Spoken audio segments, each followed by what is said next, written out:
Chapter 1. The Lucky Rebirth. Do not blame me for being heartless. Leaving her at home is merely a waste. It is better to marry her off quickly. I have already inquired about the neighboring family. They are willing to pay 200,000 for a wife for their simple-minded son. If we marry Tong Tong off, we will have the bride price for our son. The deliberately hushed conversation was amplified 1,000-fold, rousing Jiang Tong from her slumber. The television in the living room flickered with static, and the air was thick with humidity. She could faintly discern two figures lurking on the balcony outside. Were they her gambling father and stepmother? What were they doing here? No, that couldn't be right. Jiang Tong glanced down at her left leg, finding it entirely unscathed. Hadn't she become a cripple? Hadn't she perished in the molten lava of a volcanic eruption? A sudden realization struck her, and she sprang up from the bed, seizing her phone to check the calendar. Indeed, she had been reborn. Reborn on the day that marked 3 days before the impending apocalypse and the zombie siege. Jiang Tong restrained her excitement as she rummaged through her belongings. Where her fingers brushed against the fish-patterned stone adorning her wrist, she exhaled a sigh of relief. Thankfully, it was still there. This was no ordinary stone. Jiang Tong pricked her finger, gently applying the blood to the stone. With an immense pull, she opened her eyes to the familiar black space, a smile gracing her lips.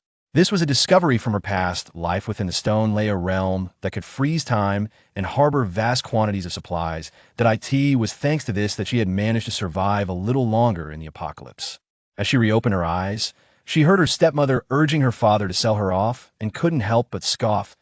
In her previous life, they had indeed planned to sell her, only to receive a government warning of imminent danger. A mysterious illness spread at an alarming rate, claiming many lives, and those who succumbed suddenly awoke 3 days later, their eyes blood red, movements stiff and driven to bite, transforming into zombies. The entire city was shrouded in fear and peril, with prices for basic goods skyrocketing. Rice became a treasure hard to acquire. In their desperation for food, her father and stepmother had knocked her unconscious and sold her to a farm owner in exchange for a few pounds of meat. It was in that very farm, while desperately fighting back, that Jiang Tong discovered the stone's hidden space. She had knocked out the owner and stuffed some chickens, ducks, and pigs inside, hiding in the mountains. When she awoke, she fought zombies, and, whenever hunger struck, she retrieved food from the space.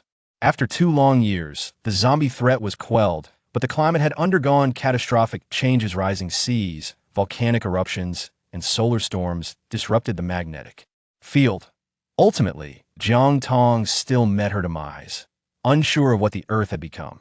But now that she had a second chance, she must prepare meticulously. Tong Tong, you're awake? I need to discuss something with you. Her stepmother entered with a feigned smile, attempting to grasp Jiang Tong's hand in her past life. After her mother's tragic death, she had treated her stepmother as her own, placing her trust in her. Yet, having endured so much, the girl who had been cast aside now felt nothing but disdain for the woman before her. She abruptly shook off her stepmother's hand and stood silently, gathering a few clothing items from her wardrobe to shove into her backpack. What sort of attitude is that? How dare you?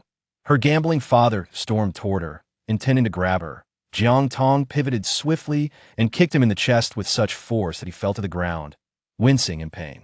Years of battling zombies had transformed her from a fragile girl into someone formidable, leaving both her father and stepmother speechless. How could you treat your father this way? Her stepmother admonished. Jiang Tong found no desire to engage in their futile arguments. With only 3 days left, she had much to accomplish. All the family's money had been squandered by her father at the gambling table. How could she procure supplies? Furrowing her brow, she pondered her predicament until, suddenly, she noticed the television in the living room broadcasting news about a sports lottery ticket. Of course, in her previous life, a 5 million lottery ticket would go unclaimed tomorrow.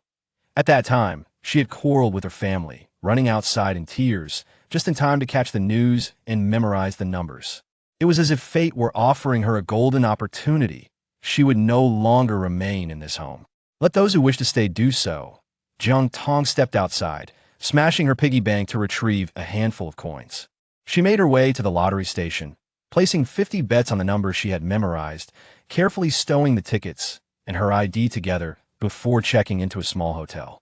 Faced with the apocalypse and zombies, There was no other option but to fight fiercely to protect herself.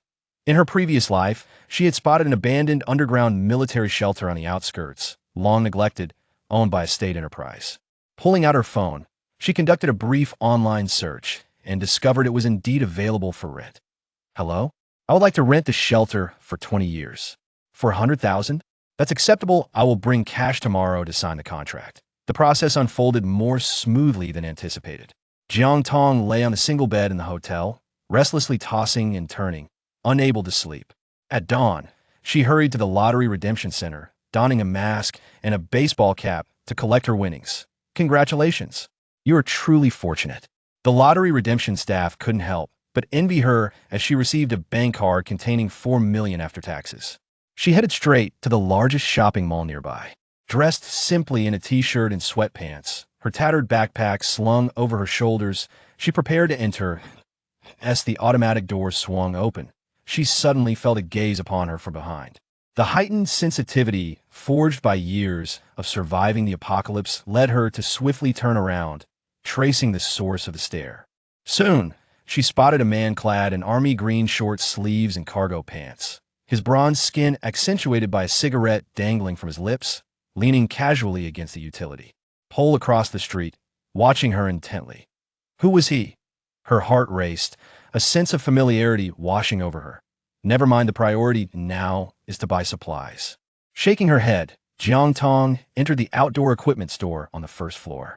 It was a high-end establishment, where even a couple of tents for outdoor use cost thousands, yet the quality was undeniably exceptional. Hence, they were worth purchasing. We only carry premium items, perhaps you should check elsewhere. The saleswoman stood at the entrance, sizing Jiang Tong up with disdain, her meticulously manicured red nails fidgeting as she attempted to shoo her away. Chapter 2. Hoarding supplies. Premium? Just how premium can it be? Jiang Tong lifted her gaze, regarding the woman with a mocking expression. This salesgirl, who herself earned a meager monthly salary, presented an air of superiority that was both amusing and infuriating. Hearing the commotion at the entrance, the store manager rushed out, shooting the saleswoman a disapproving look. With a polite demeanor, he apologized. I'm sorry, she's our new employee and hasn't been trained yet. What can I assist you with? Let me show you around. Jiang Tong nodded and followed the manager inside. What a charade. You can't afford a single item. It's quite comical, the saleswoman muttered behind her. Jiang Tong ignored her and pointed to the most expensive sleeping bag and tent, declaring, It'll take this. I need 10 of those outdoor lighting lamps, camping tables and chairs, along with the finest cooking gear. Bring me 3 sets of everything. Surveying the store, she noticed jackets and protective gear on display. Give me 5 jackets in my size. Also, prepare 3 sets of gloves, hats, and boots. They'll be paying in full. Upon her words, a collective gasp resonated throughout the supply store. No one expected the unassuming Jiang Tong to wield such considerable influence. Even the store manager's face lit up with delight, while the sales assistant was left regretting her choices. Jiang Tong provided the hotel address, instructing them to deliver the items by evening, and promptly made her way to the second floor of the mall. She had no time to squander on trivial matters, especially with the apocalypse looming just 2 days away. Essentials included rice, flour, and cooking oil. Jiang Tong turned her gaze toward the supermarket's duty room and inquired, Is the store manager available? I am a procurement officer seeking to discuss a potential collaboration. The clerk, upon hearing this, promptly fetched a cup of hot water and invited her to sit and wait. Our company cafeteria requires a substantial order. I am uncertain if your supermarket can supply the goods. The manager nodded, encouraging her to elaborate on her needs. Without a hint of trepidation, Jiang Tong retrieved her notebook from her backpack and read from the detailed list. I require 50,000 pounds of rice, 20,000 pounds of flour, 500 pounds each of brown rice, assorted grains, and cornmeal. 2,000 barrels of drinking water, along with 300 boxes each of nutritional drinks and functional beverages. Instant noodles, dried noodles, pasta, rigatoni hot pots, prepackaged meals, bread, sausage, spicy strips, marinated eggs, pickled vegetables, lao gama sauce, as well as chips, milk, crispy rice, baked flatbreads, chocolate, and various candies. 200 boxes of each. The manager's jaw dropped, his mind struggling to comprehend the magnitude of the request. Undeterred, Jiang Tong continued, 2,000 eggs, 2,000 steamed buns, and 2,000 dumplings. Please add if you have connections with poultry suppliers. Jiang Tong glanced at the supermarket's fresh produce section. 2,000 pounds each of Crucian carp, hairtail, salmon, pork, beef, lamb, chicken, and duck. I also require live pigs, cattle, sheep, chickens, and fish. You may contact the suppliers. I can pay in full. Jiang Tong calculated her bank balance. She had likely spent half of it already. Finally, the supermarket manager managed to close his mouth and pointed at the list in Jiang Tong's hand. Could you provide that to me? Jiang Tong nodded, tearing off a copy to hand over along with a bank card. This was a portion of the 1 million she had saved from her bonus. Please deliver the items to this address by tomorrow evening at the entrance of the air raid shelter. Jiang Tong politely stood and proceeded to the third floor of the mall without delay. The third floor was dedicated to various clothing and accessories. Jiang Tong bypassed the trendy garments, heading straight for a store selling down jackets. She purchased 10 jackets of varying thicknesses, along with dozens of sets of sports and loungewear. After all, during a zombie siege, wearing a dress would be highly impractical. Please give me 50 pairs of athletic shoes. These were consumables. Jiang Tong recalled how she had run nearly every day in her past life and deliberately tried on 2 pairs of shoes, noting their excellent elasticity. After a thorough morning of gathering basic supplies, Jiang Tong contemplated acquiring some tools. The strength and endurance of zombies far surpassed that of ordinary humans. To confront them, one must possess adequate weaponry. Recalling a number from her past, she tentatively dialed. Hello, I wish to purchase goods. May I come see them now? Sure, provide me with an address. The voice on the line was raspy yet cautious. Soon, Jiang Tong received a text message directing her to a watch repair shop nestled in an alley. This was the number given to her by an ally she had met during her escape in her past life, likely a contact for procuring firearms and ammunition from the black market. Information only known through trusted referrals. Clutching her backpack straps, Jiang Tong entered the shop. The clerk glanced up, furrowing his brow. It was evident he had not anticipated a young girl to be the one purchasing goods. Xiao Qi sent me. I wish to buy a gun, gunpowder, and ample ammunition. Recalling the name mentioned by her ally, Jiang Tong mustered her courage to say it. The clerk's eyes flickered with surprise, a smile gracing his lips as he asked, Xiao Qi? Yes. Jiang Tong's heart raced, relieved that he did not press further, only inquiring about her desired quantity: .10 guns, 100 boxes of ammunition, gunpowder, and 2 daggers. The sooner, the better. As her eyes adjusted to the dim light of the shop, she noticed a sharp military knife displayed on a nearby shelf. Just as she was about to inquire about its price, a cool voice interrupted from behind. That belongs to me. Ah! Jiang Tong turned anxiously, pressing her back against the wall in search of safety, her gaze landing on the source of the voice. When she looked up, she was startled to find it was the man she had seen across from the mall earlier. The clerk regarded her with a bemused expression, calling out. Qi Guti nodded, stepping out from the shadows, his well-defined muscles exuding strength. Jiang Tong's breath caught for a moment as recognition surged within her. She finally remembered where she had seen him. In her past life, he was the leader of the refugee camp. Xiao Qi was the one who had organized all the survivors to fight against the zombies. He had once saved her life, but during a volcanic eruption, he had pushed her to safety and fallen into the abyss. Memories flooded back, and Jiang Tong's eyes glistened with unshed tears as she grasped Xiao Kai's arm and urged, Come with me. You really know him? The clerk scratched his nose. I haven't seen Qi Ge bring a young girl here before. Family discounts apply when buying. He mumbled as he reviewed the list and turned to prepare the order. Chapter 3. Be my bodyguard. Xiao Qi followed Jiang Tong outside, observing her in silence. Jiang Tong's mind raced. Since he was her benefactor, she should offer him assistance.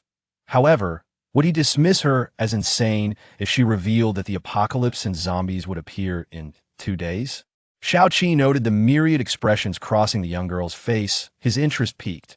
Resolute, Jiang Tong surmised his identity and boldly declared, I want to hire you as my bodyguard. Me? Xiao Qi chuckled unexpectedly, the scar on his forehead accentuating his manly allure. In the narrow alley. He leaned against the wall, seemingly encircling Jiang Tong in his presence. Little girl, am not exactly a good person. He ruffled her hair affectionately. Discretion is key. It's best not to be as ostentatious as today, or you may attract unwanted attention. Xiao Qi studied her, his playful demeanor fading as he remarked, "After you left the prize collection area, a few individuals were watching you. I've already dealt with them. You also assisted my business, so I consider it even so." He had been following her to help. Jiang Tong did not delve into why he had chosen to follow her after all. He might have considered robbing her of her 4 million. As she observed him preparing to leave, she tugged at his sleeve, speaking with conviction. "I ran away from home alone, and I will face many dangers ahead. I have tasks to accomplish. I truly need a bodyguard. How much do you charge monthly?" Make an offer. Determined to hire him, Jiang Tong had ulterior motives. Once the zombie outbreak occurred, the entire city would be perilous. Having someone like Shao Qi by her side would provide a significant advantage. With a month's salary agreed upon, the two were irrevocably bound together. According to Shao Kai's character from his previous life, when the zombie outbreak occurred, money would be of no use. He could provide her with food, and together they would form a formidable alliance. He would undoubtedly agree, especially since she would possess significant resources worth millions. 500,000. Shao Qi initially intended to intimidate the young girl with a casual figure. To his surprise, Jiang Tong readily nodded, snatching Shao Kai's phone to scan for contact information and promptly initiating a transfer. "From now on, you are my bodyguard," Jiang Tong asserted, directing him, "Tomorrow morning, bring the supplies to the air raid shelter on the outskirts of the city." My employer. Shao Qi could scarcely believe his own words as he gazed at the additional 500,000 in his bank account, feeling a slight headache. All done. Jiang Tong signed the contract and pressed her fingerprint, contentedly stowing it away before glancing at her future residence. This place had been constructed to evade warfare. It was sturdy enough to withstand artillery fire, let alone zombies. The only aspect to be cautious about was the iron gate at the entrance. Jiang Tong examined it closely, contemplating purchasing barbed wire and 2 generators with Shao Qi the next day. After tidying up the supplies delivered that day, Jiang Tong managed to get a good night's sleep, recharging her energy. Shao Qi observed the living conditions, reminiscent of an underground tunnel, and regarded Jiang Tong with a hint of sympathy. "You live here? Did your family mistreat you and cast you out? This is the safest place." Jiang Tong muttered words Shao Qi could not comprehend, gesturing towards several boxes of military supplies, signaling him to move them into the shelter. Before leaving, she waved her hand, transferring the items back into her storage. With supplies nearly amassed, there remained just under 1 million in cash. "We need to visit a hospital.As Jiang Tong stepped outside. She inquired, "Do you have a car?" "Yes." Shao Qi pointed to a jeep outside as Jiang Tong effortlessly hopped into the passenger seat, tapping on the window. "They'll call the dealership to send over a few SUVs and pickups with bulletproof glass. You could drive, right?" Jiang Tong fastened her seatbelt, casually asking Shao Qi. Shao Qi, gripping the steering wheel, was in a state of shock and confusion. Yes, what was happening? Had he been hired as a bodyguard, or was he being kept? A peculiar feeling surged within him, but he said nothing as he drove Jiang Tong to the hospital. Upon entering the hospital, Jiang Tong sought out the relevant authorities. "Hello, I am with the volunteer medical team. We are departing for the disaster area today, but are short on medical equipment and supplies. I wonder if you could assist us? I can purchase them at or slightly above market price." The hospital director glanced at Jiang Tong and Shao Qi, naturally assuming they were benevolent benefactors wishing to engage in charity. "What do you require? I will check what the hospital has. When do you need it?" Jiang Tong looked at the time. "Now, as quickly as possible. Antibiotics, antipyretics, various Western and traditional Chinese medicines, surgical instruments, gauze, band-aids, splints for needles, infusion bottles, antidiarrheal medications, wound treatment supplies, and oxygen tanks." Jiang Tong nearly emptied the hospital's inventory, loading everything into Shao Kai's vehicle. "What on earth are you buying all this for?" Shao Qi finally asked, puzzled. "Get in the car, we need to leave," Jiang Tong urged, almost fleeing into the vehicle. The hospital was the initial epicenter of the zombie outbreak. Previously, individuals infected with disease had been left for dead in the morgue, only to inexplicably awaken and rush into the hospital, attacking anyone in sight. Chapter 4. The Battle Against Zombies. Those bitten would transform into zombies within minutes, succumbing to their infection. The hospital quickly descended into chaos, filled with screams and bloodshed. Suddenly, a remarkably swift zombie lunged forward, attempting to block their car. Shao Qi gritted his teeth, flooring the accelerator, careening past them, and escaping the hospital. "You knew from the start?" Once they distanced themselves from the hospital, with no zombies visible in the rearview mirror, Xiaoqi fixed a determined gaze on Jiang Tong. Her actions from stockpiling supplies to procuring firearms and medications had seemed absurd, but witnessing the outbreak had clarified everything. Jiang Tong did not refute him, merely nodding. A few days ago, I visited the hospital and sensed something was amiss. I thought it prudent to prepare, but I never expected it would escalate like this. She offered a vague explanation, regardless of whether Xiaoqi believed her. Xiaoqi furrowed his brow, contemplating for a moment before gripping the steering wheel. Where to now? The zombie threat had likely not yet spread far. They needed to act swiftly to gather materials for reinforcing the shelter and barriers. To the mall, Xiaoqi accelerated, and they swiftly reached their destination. It appeared the situation had spiraled out of control. Exchanging glances, Jiang Tong and Xiaoqi suddenly heard a familiar growl behind them. Turning around, they saw a suspicious figure in a black trench coat moving through the mall. Moments later, the individual seized a nearby passerby and bit into their neck, revealing crimson eyes and abnormal skin. Had it truly spread this far? Run! Xiaoqi shouted, shielding Jiang Tong as they sprinted towards the parking lot. Jiang Tong's speed surpassed that of the average girl, yet paled in comparison to the zombies. As a formidable zombie lunged for her shoulder, Xiaoqi clenched his fists, seizing a wooden stick from the ground and striking the creature's head with a resounding crack, sending it tumbling. Screams echoed nearby as several frightened girls fainted to the ground. You brought that with you when you went out? Bang! Bang! Bang! Xiaoqi was momentarily speechless as he watched the rapidly approaching zombies. He raised his weapon and shot down a few more. The air was thick with screams and the stench of blood. Jiang Tong felt her legs weaken as she finally reached the vehicle. With all her strength, she yanked open the passenger door and climbed in. After dispatching a few relentless zombies, Xiaoqi jumped into the car and started the engine. Just as the vehicle was about to move, someone gripped the door tightly. Help. Please save me. A bloodied salesperson from the outdoor supplies store dashed out, pursued by several zombies that appeared to be former security guards, now endowed with enhanced strength and speed. The salesperson bore wounds, and the scent of blood drew the zombies closer. It's you? I was wrong. I shouldn't have treated you that way. Take me with you, I can pay you. Whatever it costs. The salesperson recognized Jiang Tong and pleaded desperately, tears brimming in her eyes. Xiaoqi remained silent, merely looking at Jiang Tong, as she was the employer and he merely a bodyguard. The zombies were already beginning to climb onto the Jeep, some even leaping onto the roof, leaving deep footprints. Jiang Tong regarded the salesperson, wordlessly opening the door. When she saw hope ignite in the woman's eyes, Jiang Tong coldly pushed her away, refusing to let her in. Why are you still standing there? Are you waiting to feed the zombies? In that moment, the petite figure unleashed an unexpectedly sharp energy. Xiaoqi raised an eyebrow, grasping the steering wheel. Hold on tight, he instructed before pressing the accelerator to the floor. The vehicle surged forth from the shopping mall's parking lot like a streak of lightning. After navigating several sharp turns, they finally managed to shake off the zombie that had been atop the car, and both sighed in relief. I didn't expect you to be so ruthless. Xiaoqi took a moment to light a cigarette, a note of admiration in his voice. Jiang Tong glanced at him. Throw the cigarette out, she demanded, her tone almost authoritative. Xiaoqi paused, frowning at her. Don't think I'm actually your bodyguard. That amount of money, he began to retort, but upon noticing Jiang Tong's body tremble slightly and her complexion pale, he swallowed his words and discreetly rolled down the window, tossing the cigarette butt outside. Jiang Tong took a couple of deep breaths, the cold wind refreshing her senses.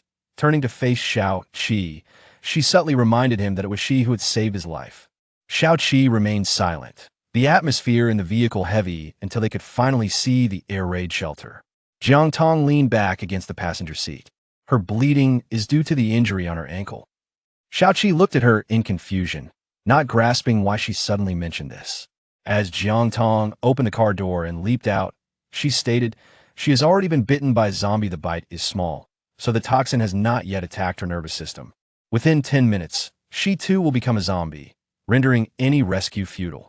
Xiaoqi watched the young girl's retreating figure and suddenly chuckled. You are my employer, I will heed your words. Inside the air raid shelter, antennas and televisions had already been installed. Jiang Tong retrieved 2 boxes of instant noodles and some sausages from the storeroom, boiled some water, and set out 2 small stools. They sat on the ground together, watching the news broadcast. Chapter 5. Establishing the base attention. Residents, please refrain from venturing outside unless absolutely necessary. Families in need of supplies should contact local staff to report their situation and await assistance. A reporter, nervously gripping the microphone, stands before a backdrop of desolation, where the threat of zombies looms ominously, instilling fear among the populace. Prices have soared to an uncontrollable level. For instance, the instant noodles in Jiang Tong's possession have skyrocketed from 5 yuan to 50, with connections being essential to secure even a single bowl. After finishing, please assist in the renovation of the outer fencing.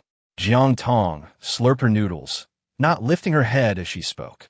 In the dim light, Xiao Qi observed the girl, nearly burying her face in the instant noodle cup, as his gaze wandered to the scattered steel nails and barbed wire on the ground. Remarkably, this young lady seemed to have thought things through quite thoroughly. In the dead of night, Jiang Tong nestled in her sleeping bag for a brief rest. Upon hearing a series of rhythmic clinks from outside, she rubbed her sleepy eyes and ventured out, only to find Xiao Qi, clad in a tank top, digging into the earth. "What are you doing?" Jiang Tong approached him, noticing the deep trench he had already excavated. "How do you know about this?" "The air raid shelter. There are only 2 of us." Indeed, it became evident that he possessed such a background. Jiang Tong nodded silently, refraining from further inquiries. Observing Xiao Qi's current state of despondency, it was evident that some unfortunate events had transpired. She harbored no excessive curiosity to pry into the secrets of others. After all, the more one knows, the swifter one meets their demise. In such a post-apocalyptic environment, one must exercise utmost caution in all endeavors to ensure survival. "I shall venture to the mountain later." Jiang Tong grasped the stone on her wrist and spoke to Xiao Qi. "The zombies should not reach this place so swiftly. The air raid shelter is situated far from the urban area, so we are still safe for the time being." After Jiang Tong finished speaking, she grabbed her backpack and departed. Xiao Qi gazed at her retreating figure, remaining silent as he immersed himself in fortifying their defenses. The path up the mountain was treacherous and muddy. Today, she merely sought a stroke of luck, hoping to encounter the little gray wolf once more. If Xiao Qi accompanied her, she would find it impossible to explain how she knew about the wolves, preferring to avoid unnecessary complications. "Howl!" Jiang Tong imitated the howl of a wolf, bending down to search around her. Soon, she heard a rustling sound near a tree hollow. Jiang Tong approached, parting the underbrush, and discovered a she-wolf lying in a pool of blood, with a young gray wolf cowering beneath her. Its 2 emerald eyes watched the unfamiliar intruder with vigilance, even baring its fangs in a display of defense. "It's me, do not be afraid." Jiang Tong retrieved 2 pieces of raw meat from her backpack and tossed them in front of the little gray wolf. The wolf cautiously approached, slowly taking the meat in its mouth, tilting its head to gaze at Jiang Tong. It then let out a couple of howls, nudging her palm with its head, evidently lowering its guard. Outside the air raid shelter, Jiang Tong heard a piercing argument. "Who are you to stop us? We are Jiang Tong's family. Let us in," one voice exclaimed. "That ungrateful girl. With such a secure place, she doesn't even bother to bring me here. We have gone through great trouble to find this place. Does she not even remember her own father? Truly an ungrateful wolf raised in luxury." Xiao Qi frowned, glaring at the boisterous group claiming to be Jiang Tong's family, whose words were laced with insults directed at her. Coldly, he replied, "I do not care who you are. You may enter only with my employer's consent. Who do you think you are blocking our way? My sister's place is our place. Get lost." Jiang Zimming shouted, raising his fist and lunging at Xiao Qi, reacting swiftly. Xiao Qi seized the incoming fist, twisting it with a deft motion, and a sickening crack echoed through the air. "Ah!" Jiang Zimming's scream resounded like a pig being slaughtered. Indeed, it was her gambling father and stepmother. Frowning, Jiang Tong hurried over. Upon seeing her, Xiao Qi's tense expression finally relaxed as he spoke in a deep voice. "They claim to be your family and are insisting on entering. I was uncertain, so I did not let them in." Jiang Tong nodded subtly at Xiao Qi, placing the little gray wolf on the ground. her gaze fixated on her gambling-addicted father as she inquired, "How did you know I was here?" The father, filled with fury, retorted, "How dare you even ask? Where did you find that wild man who has broken your brother's arm? He is your brother." Jiang Tong scoffed, "My brother? From the moment you sold me off, we have been estranged. Severing one arm is but a trifle. Dare to approach again, and I shall sever the other." "Dear Tong Tong, why speak so harshly? What family does not demand a bride price? Otherwise, one would be looked down upon. He is, after all, your biological father. How could he possibly wrong you?" Her stepmother chuckled as she attempted to grasp Jiang Tong's hand, only to be forcefully rebuffed. "Am I heartless? Damn it. These blood-sucking leeches have latched onto me." This was the first time Shao Qi encountered such despicable relatives. Fortunately, he had refrained from allowing them entrance. Otherwise, he could only imagine how they would drain Jiang Tong's vitality. "Shall I expel them?" Xiao Qi inquired. Jiang Tong gazed into Shao Qi's earnest eyes, feeling relieved that she had not misjudged him. A smile graced her lips as a sudden thought crossed her mind. She leaned closer to Shao Qi and whispered for a brief moment. Shao Qi noticed the mischievous sparkle in Jiang Tong's eyes and glanced at the few individuals by the entrance, instinctively shivering. This was a method only she could conceive. Chapter 6. Unrepentant. "Well, since you have found this, I cannot simply turn you away, can I?" Jiang Tong suddenly paused, then turned to them with an exceedingly warm smile. For who else could they be but my dearest family? The stepmother and others shuddered at her chilling smile. Why does this girl look so frightening when she smiles? But what lies ahead? Jiang Tong observed a few individuals approaching, suppressing the impulse to laugh and feeling a sense of grievance as she said, "Currently, infectious diseases are rampant, and those infected bite indiscriminately. We are utterly incapable of resisting this. Dad, Mom, and younger brother, I truly need you all." With an unspoken understanding, Shao Qi tossed a carbon steel axe. The axe landed precisely between Jiang Ziming's legs. He involuntarily tightened his legs, only to feel an uncontrollable surge in his bladder, resulting in a sudden dampness beneath his trousers. His stepmother shivered in fright, hastily pulling her son close and inspecting him, inquiring if he had sustained any injuries. Jiang Ziming instinctively raised her hand to shield herself. Her gambling father glared at her. "Are you truly making your own father work? Jiang Tong, you remain oblivious to who holds authority in this household." Having grown accustomed to violence, he instinctively lifted his hand once more. Shao Qi seized his wrist, delivering a swift kick, warning, "If you dare to strike again, I shall not concern myself with your status as an elder." Jiang Tong cast an appreciative glance at Shao Qi, then feigned an attempt to mediate the situation, saying, "Shao Qi, please refrain from this behavior. He is my father. Father, do not be upset. He merely has a straightforward temperament. Just disregard his words." Jiang Hongjun was taken aback, rendered speechless. Jiang Tong chuckled to herself, recalling how her father would always advise her in the same manner when her brother resorted to violence against her, never once acknowledging his son's wrongdoing. The group, intimidated by Shao Qi, momentarily ceased their commotion. Her stepmother, Li Wan, wore a smile that did not reach her eyes, declaring, "Tong Tong, we are family, and we shall certainly support one another." The wicked girl thought to herself, "Just wait until I enter. I will show you how to deal with this." Without casting a glance at Li Wan, Jiang Tong strode directly into the air raid shelter. Jiang Hongjun and his companions attempted to follow, but they were thwarted by Shao Qi, who stepped in front of them. Before they could even reach the entrance, Jiang Tong spoke up, noting that there were still 3 hours until dusk and that they needed to gather 300 pounds of firewood before nightfall. She inquired if the 3 of them could manage that task. Shao Qi secured the iron door with a lock and, upon entering, expressed his confusion. "They have slender arms and legs. None possess any strength. 300 pounds. It would take half their lives. If they cannot enter, your plan would be rendered impossible." Jiang Tong placed the little wolf cub on the ground. The small creature adapted remarkably quickly, sniffing around the room before ultimately choosing to nestle in the corner of her sleeping bag. She crouched down and gently patted its head, saying, "I will prepare a doghouse for you." With a satisfied smile, she thought of her so-called family outside. Her reaction was decidedly apathetic, They had no choices left. Xiao Qi, somewhat skeptical, stepped outside to investigate.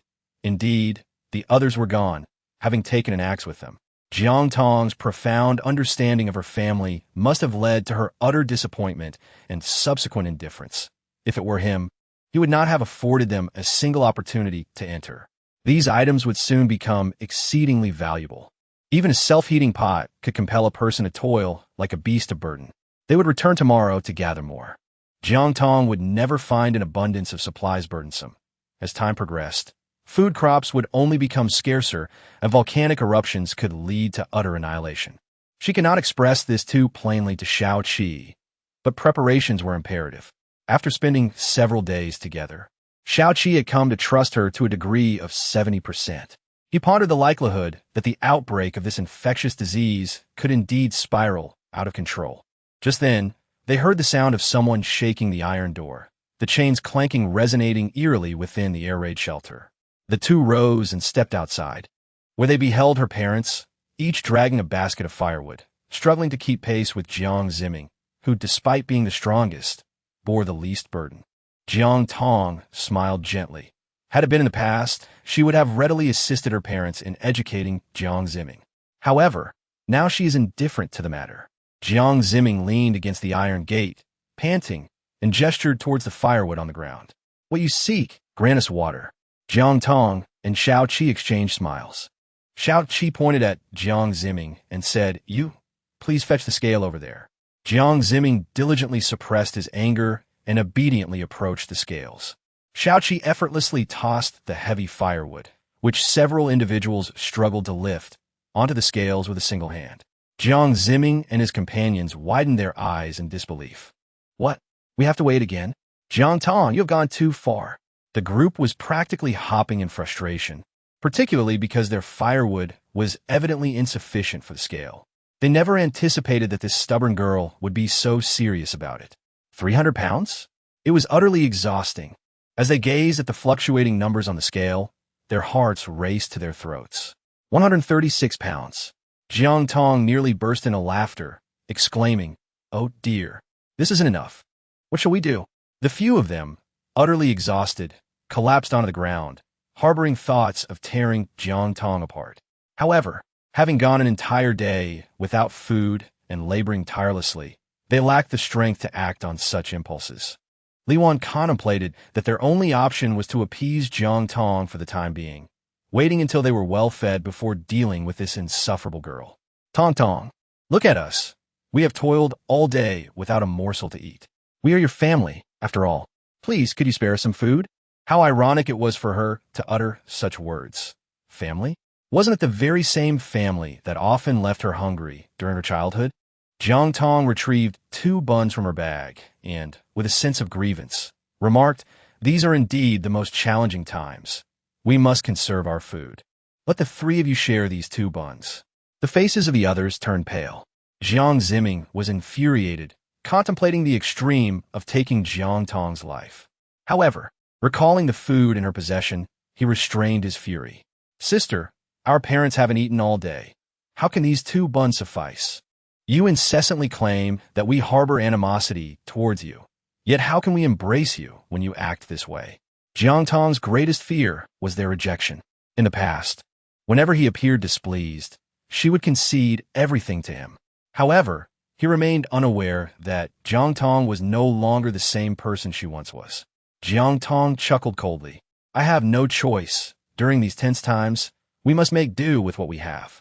Ignoring them, Jiang Tong turned and entered the bomb shelter. Jiang Hongjun was so enraged that he nearly struggled to catch his breath. You, old man. Father." Several individuals hurriedly assisted Jiang Hongjun in regaining his composure. With the last remnants of his strength, Jiang Zimming uttered a few curses, but ultimately, the 3 of them had no choice but to hastily divide the 2 buns among themselves. Xiao Qi, holding the small hot pot in his hands, deliberately strolled past them. The others were so famished that their stomachs were pressed against their backs. 2 buns barely sufficed to fill the gaps. Upon seeing the hot pot in Xiao Qi's grasp, their eyes widened with longing, yet under his overwhelming presence, none dared to snatch it away. "Puffed! Ha ha! Jiang Tong could hardly contain her laughter. She had not anticipated that Xiaoqi possessed such a humorous side. Observing the expressions on their faces was utterly delightful. Chapter 7. Rescuing Others. The group hastily assisted each other into the air raid shelter, as they were reluctant to remain outside, fearing the emergence of a monstrous creature that might devour them. Jiang Tong did not intervene. She intended to remain and gradually torment them, making them regret having approached her. Jiang Tong and Xiaoqi savored the last remnants of the hot pot in their bowls, while the three onlookers watched them finish their final bites, their mouths watering with desire. Jiang Tong gently caressed the little wolf cub and retrieved a piece of raw meat from her bag, tossing it to the creature. The cub let out a couple of eager yelps, nuzzling Jiang Tong's hand in a display of affection. The family, witnessing this scene, felt their eyes well up with tears. How infuriating it was that even a mere beast was better fed than they were. That wretched girl, just wait until you fall asleep, and we shall see how we deal with you. Jiang Tong scoffed. The intentions of the three to harm her were vividly etched upon their faces. Since she had the audacity to let them in, how could she possibly lack vigilance? Jiang Tong whispered a few words in Xiaoqi's ear, prompting him to chuckle softly as he retrieved a rope from his backpack. The sight of Xiaoqi approaching them with the rope sent a wave of panic through the group. What are you intending to do? One exclaimed. Jiang Tong, I am your father. How could you treat me this way? In a matter of moments, Xiaoqi had expertly bound the three of them with a secure knot. Heavens, my own daughter has turned against her father. After all these years, I have raised a wolf cub capable of such treachery. Xiaoqi admonished fiercely, be silent. If you continue to make noise, I shall cast you out. The group immediately fell silent, trembling as they huddled together. Jiang Tong feigned great grievance, Dad. Please bear with it for now. This is for your own good. The three individuals seethed with frustration, yet refrained from retorting. Xiaoqi assembled a makeshift bed, while Jiang Tong produced 2 sets of bedding, arranging them neatly before lying down to rest. Observing Jiang Tong's slumber and noticing that the other 3 had also succumbed to sleep, Xiaoqi reclined as well. In the dead of night, a rustling sound pierced the silence. Having lived through the apocalypse for many years, Jiang Tong had developed a light sleep. She swiftly hurled a flying dagger towards the source of the noise. A shrill scream erupted, awakening everyone. The little wolf cub immediately bared its teeth, howling in alarm. As the light flickered on, all eyes turned towards Jiang Ziming, who stood holding the remnants of their hot pot. The dagger had lodged itself perfectly in the hot pot container, splattering the broth all over Jiang Ziming, rendering him utterly disheveled. Jiang Ziming was utterly stunned. The blade was a mere centimeter away from piercing his mouth. Once he regained his composure, he awkwardly explained, I haven't had enough to eat. Jiang Hongjun and Li Wan watched their son relish the hot pot, their mouths watering with desire. As Jiang Tong glanced at the time, she deemed it an opportune moment to venture out for supplies, as it would attract less attention. After tidying up with Xiaoqi, the two of them set off with their backpacks. Suddenly, a little wolf cub dashed over, playfully tugging at Jiang Tong's pant leg. She had brought Jiang Ziming along, concerned that her parents might cause trouble, leaving her with a potential lever against them. The trio, accompanied by the wolf, boarded the vehicle. Through the rearview mirror, Jiang Tong observed her parents closing the iron gate before she pressed the accelerator, causing the wheels to spin rapidly and kick up a cloud of dust. Before entering the city, she parked the car in a concealed corner, locked the doors, and began her advance. Jiang Tong took out 3 axes and distributed them to Jiang Ziming, instructing him to lead the way ahead. Jiang Ziming, daunted by the formidable presence of Xiaoqi, refrained from any act of defiance, carrying the axe as he walked ahead. Xiaoqi took the axe from him and remarked, You shall position yourself in the center. I shall safeguard you in case of peril. Jiang Tong was taken aback and nodded slightly. Why didn't they drive in? Jiang Ziming felt utterly exhausted. With every step, his feet felt as though they were encased in lead. As they entered the city, he could not help but lean against the wall to rest.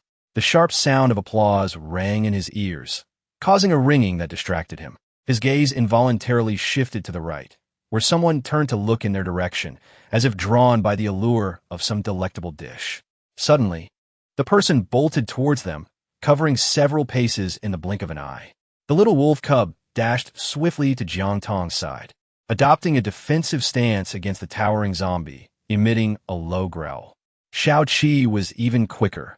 With a swift swing of his axe, he severed the creature's head. Blood splattered across the ground, and the headless zombie continued to convulse. Xiao Qi nonchalantly wiped his weapon, while Jiang Zimming stood frozen in shock. You've killed someone. Someone? You'd best be cautious, lest you end up being devoured piece by piece, Jiang Tong teased him. This was no mere jest. Without the ability to survive in this apocalyptic world, one would inevitably meet their end at the hands of the undead. As they ventured further into the city center, they distinctly sensed that the number of people had dwindled by more than half. While some still moved about, a closer inspection revealed bloodstains on their bodies and an unsettling gait. Are these people infected? Jiang Zimming counted, noticing at least 7 or 8 of them. Xiao Qi immediately gestured for silence, indicating that it would be prudent not to disturb them, as doing so might attract other zombies. Jiang Zimming immediately clasped his mouth tightly, following them as they wove through the narrow alleyways. The little wolf cub seemed to sense the impending danger, ceasing its low growls. Occasionally, they encountered a few zombies, and the wolf cub would instinctively position itself in front of Jiang Tong, displaying remarkable intuition. However, Jiang Tong was determined to shield it from harm. Before the zombies could draw near, they were swiftly dispatched by her, and Xiao Qi Jiang Zimming closed his eyes, swinging his axe wildly, and when he reopened them, the zombies lay defeated. He hurriedly caught up with the others. Before long, they arrived at the supermarket. The glass doors were splattered with blood, and no one was in sight within. The only unfortunate detail was that the entrance was secured with a chain as thick as an arm, rendering the shattered glass a potential source of noise. The group was compelled to find an alternate route to the delivery entrance. Time slipped away, a tense atmosphere enveloping the three of them. The prolonged state of heightened alert had caused Jiang Zimming's eyes to redden, but for the sake of survival, he dared not close his eyes for rest, remaining vigilant as he surveyed their surroundings. Jiang Tong had already spotted the back door. The little wolf cub rushed ahead to sniff, baring its teeth. She exchanged a knowing glance with Xiao Qi, confirming the presence of zombies. They positioned themselves on either side of the door, instinctively raising their weapons in anticipation of a potential flood of the undead. Xiao Qi then opened the door and, upon seeing only a single zombie clad in security attire, breathed a sigh of relief. Jiang Tong, however, had already darted in with her dagger, swiftly dispatching the creature. She then pushed against the inner door, which emitted the sound of a lock engaging, accompanied by a woman's shriek from within. "We are human. Please open the door," Jiang Tong whispered, catching a glimpse through the crack where 2 women huddled together. They were the source of the earlier scream.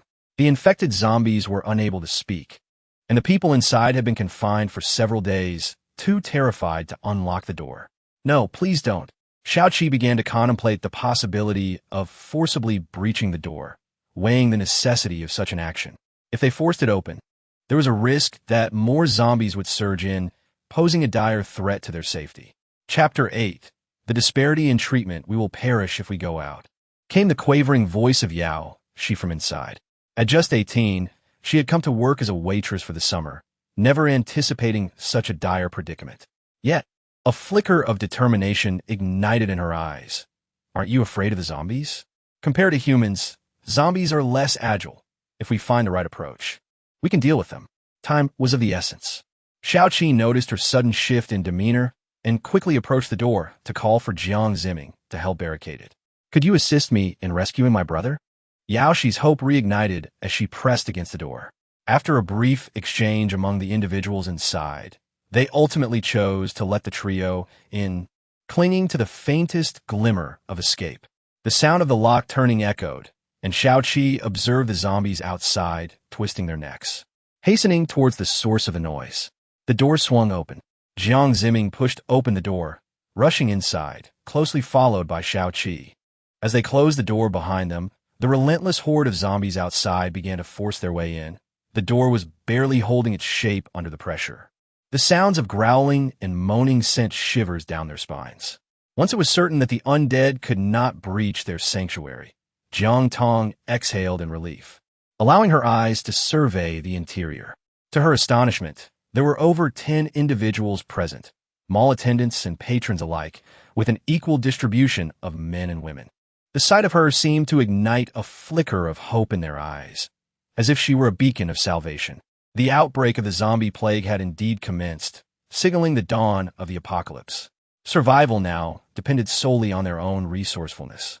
It was imperative to search the mall for suitable weapons, preferably melee ones to avoid attracting further hordes, as well as sufficient provisions. They agreed to reconvene in 2 hours. Yet, a wave of dread washed over Yao Shi. If the supplies here dwindled, their employer would not hesitate to end their lives. She shook her head, recalling that her purpose was to earn money, and the losses would be beyond her means to bear. As of now, they dared not disturb the food stock in the mall, and many expensive items had remained untouched. Jiang Tong discerned at a glance. In a few months, universal currency would transform into sustenance. Naturally, for those in positions of power, endowed with wealth beyond measure, the ability to procure numerous luxuries would remain intact. A few individuals gazed at Jiang Tong, uncertain of the veracity of her words.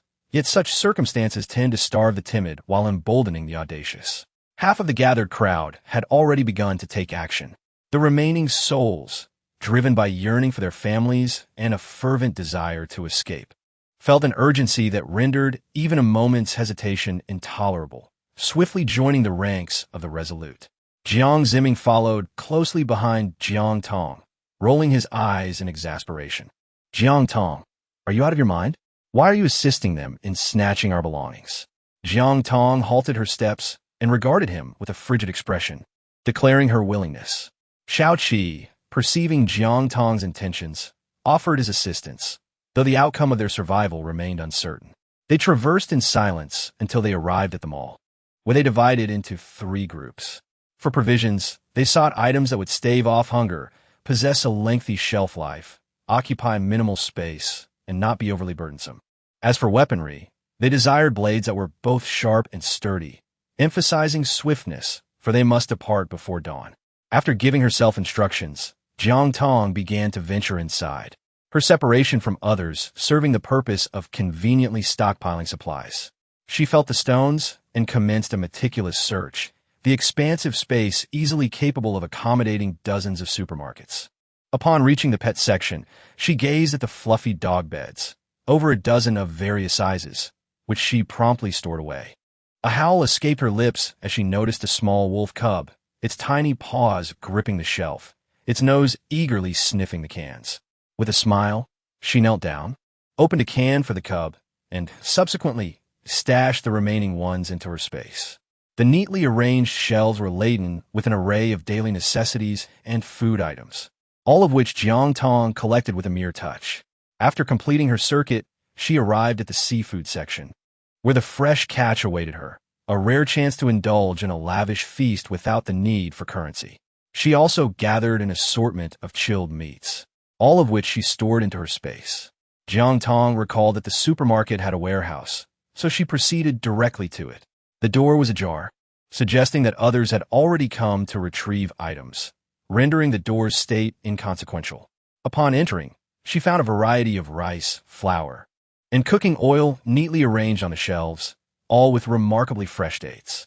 2 entire shelves were dedicated to toilet paper and sanitary pads.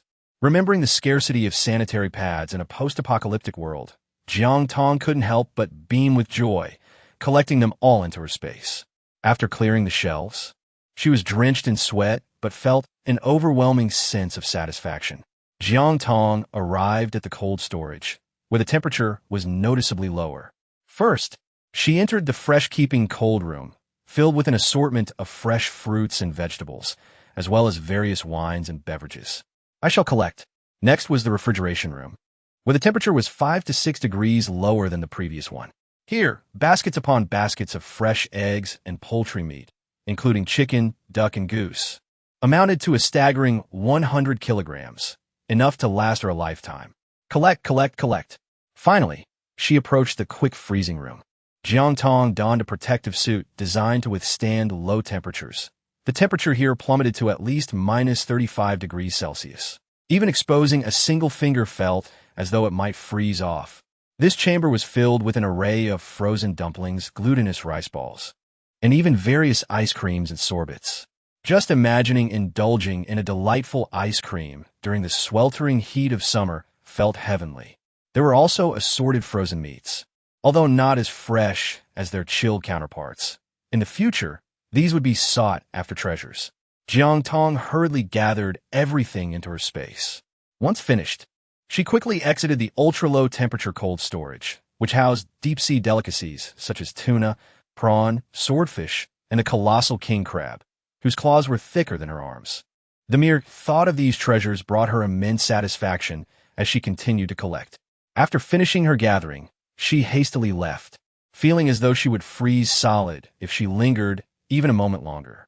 To remain inconspicuous, she emerged on the first floor with half a sack of supplies slung over her shoulder. Chapter 9.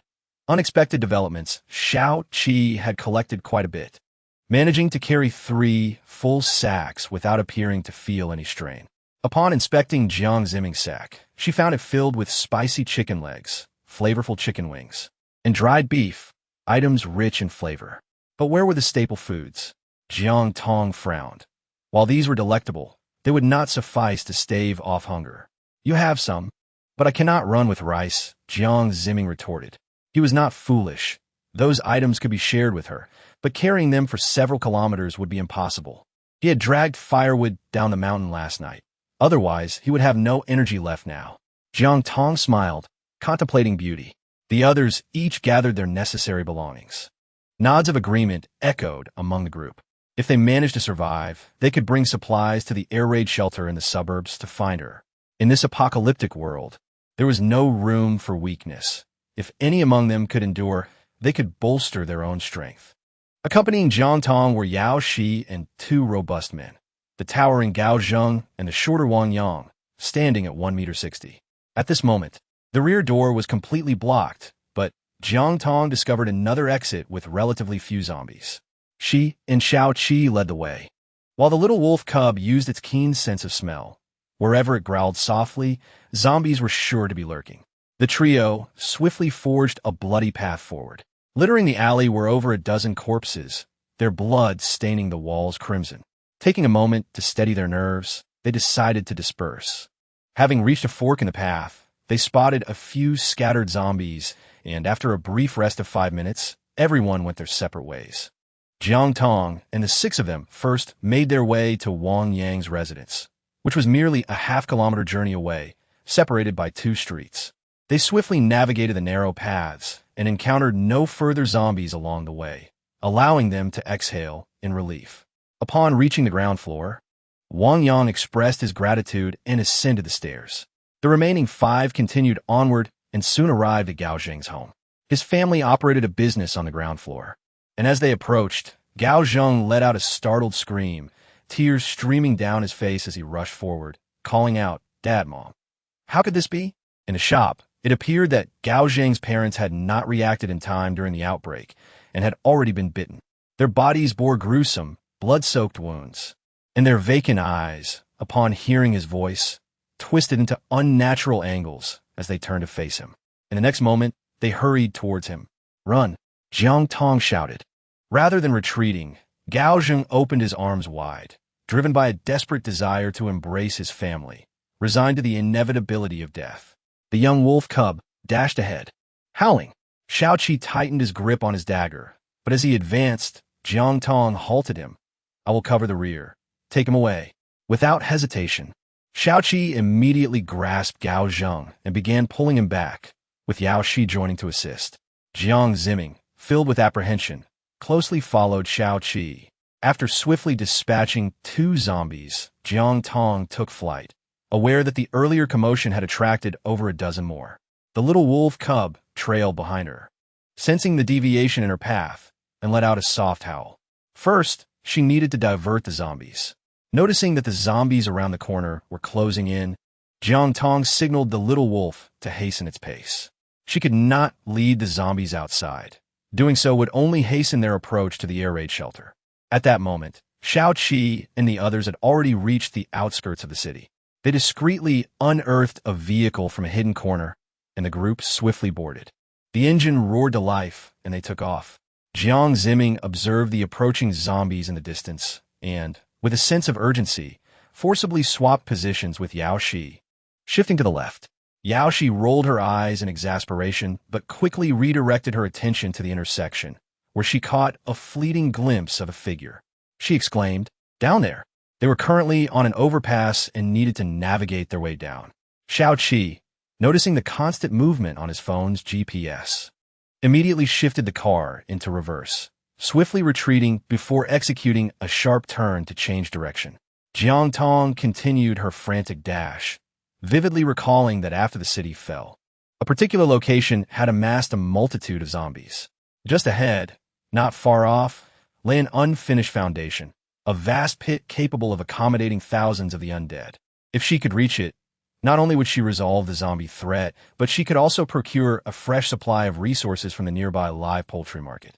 The prospect was enticing.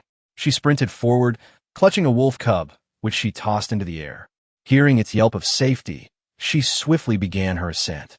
The zombies had already tumbled into the pit, pouring in like a deluge of tightly packed beans. A chill ran down her spine. If she did not hasten her climb, she would become prey. She attempted to plant her foot in a depression, using the momentum to propel herself upwards. However, as she grasped a tuft of grass, it uprooted entirely, forcing her to slide back down and resume her run. She could not afford to falter here. "Jiang Tong," Xiaoqi called out, tossing down a rope from a height of 10 meters. Without uttering a word, Jiang Tong ceased her steady pace and surged forward with increased vigor, seizing the rope. As Xiaoqi pulled, she propelled herself with the mud beneath her feet, ascending 3 steps with determination. Observing the little wolf cub nearby, Jiang Tong quickened her pace to match Xiaoqi's strides. Yao Shi waited for them at the intersection, poised in his vehicle.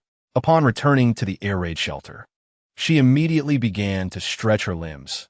Having been inactive for too long, her body lacked the muscular strength forged in the post-apocalyptic world. She needed to train swiftly, lest she find herself at a disadvantage against the undead.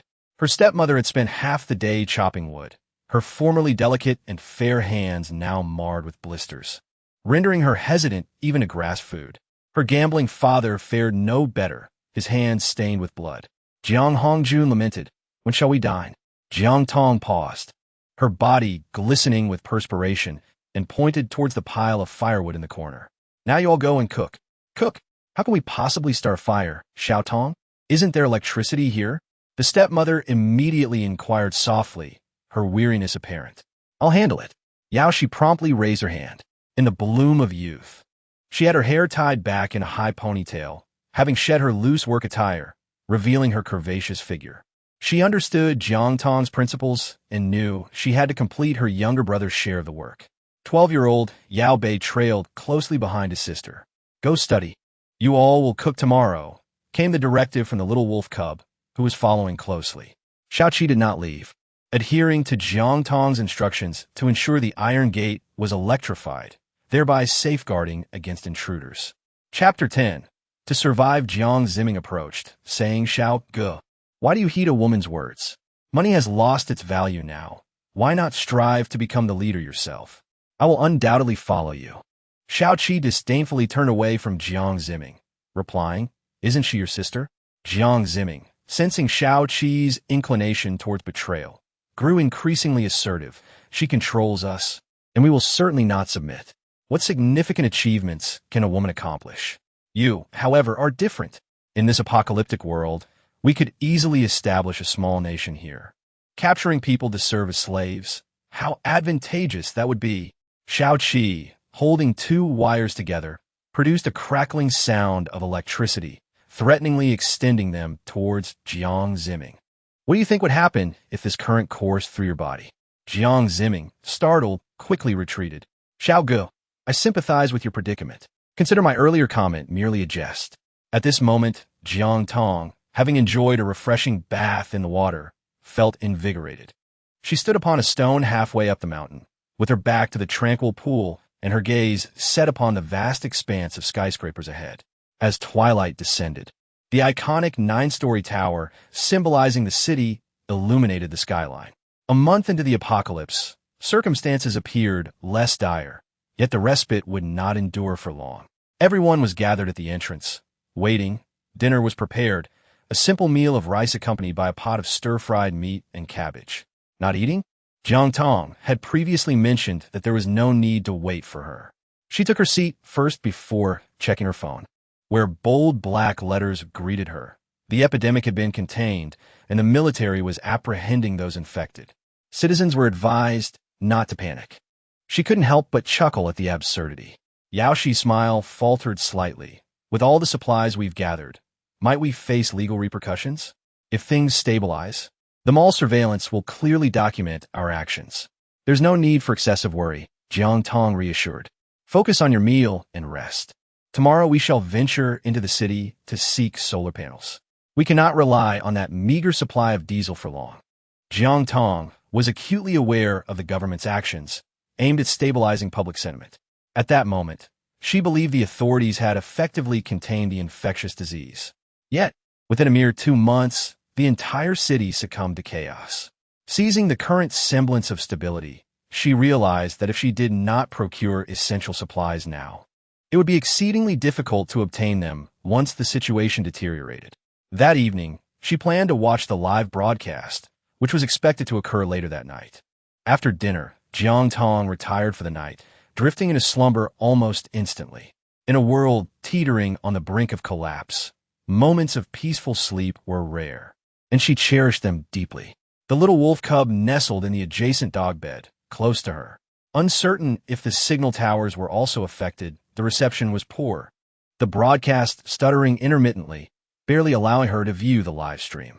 The host was elucidating the current outbreak of the infectious disease, likening it to the historical smallpox epidemic.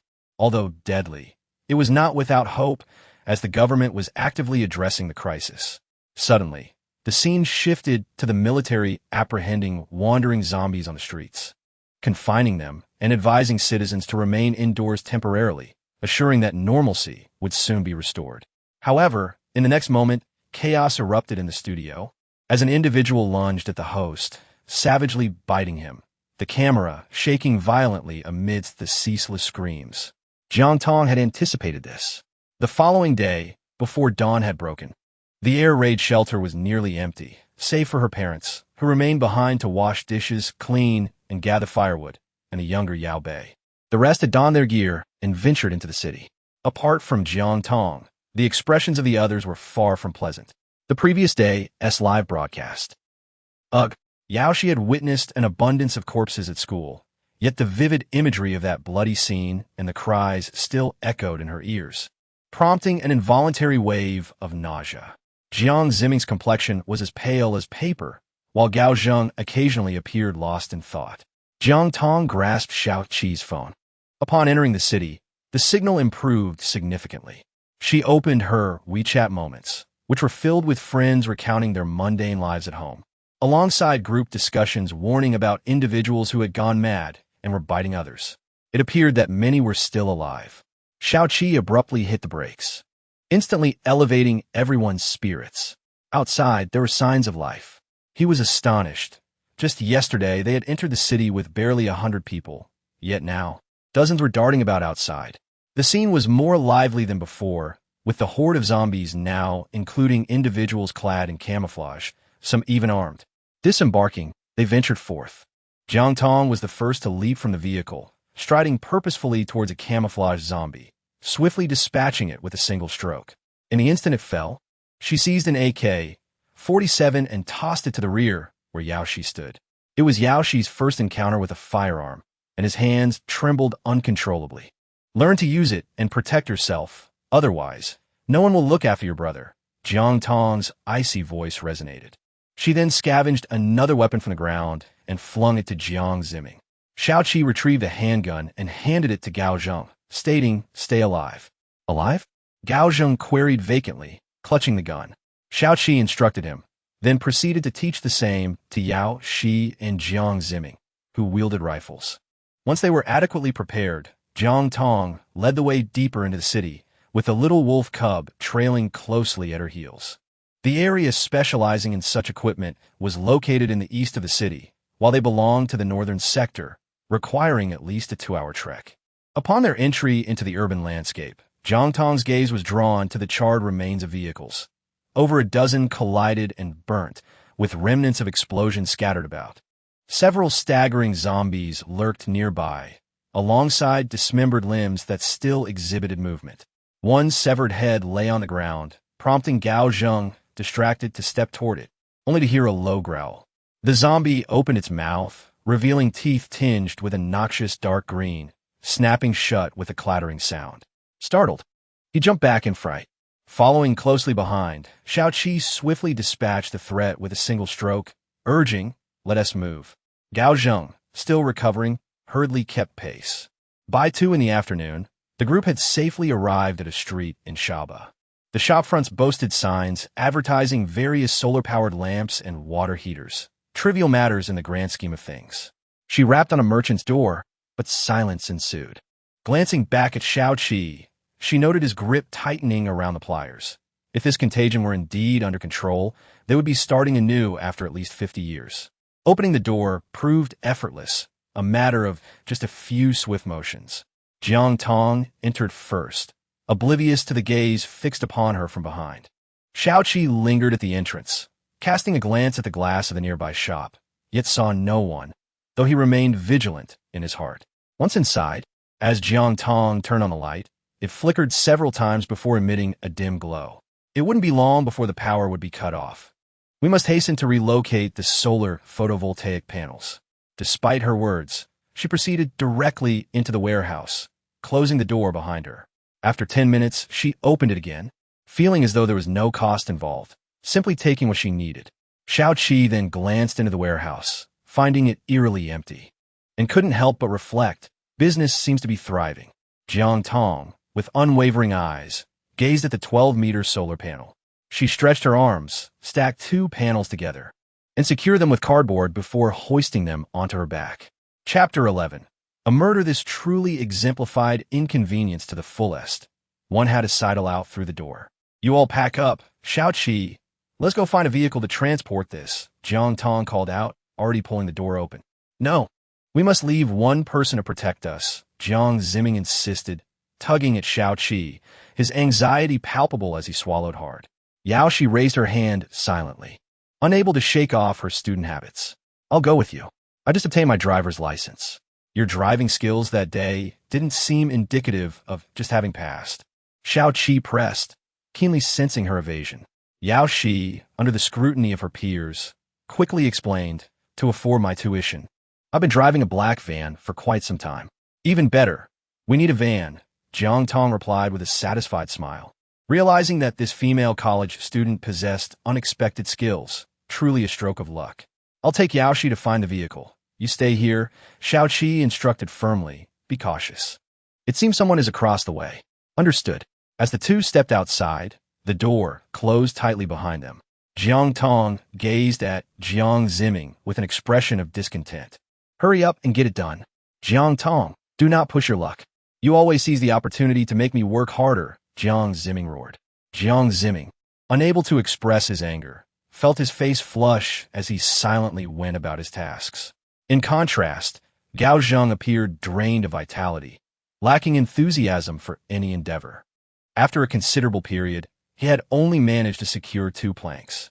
Clenching her knife, she approached and confirmed that there were no zombies present. Just as she prepared to lower her guard, a chilling scream from below reached her ears. "I'm up here, do not kill me."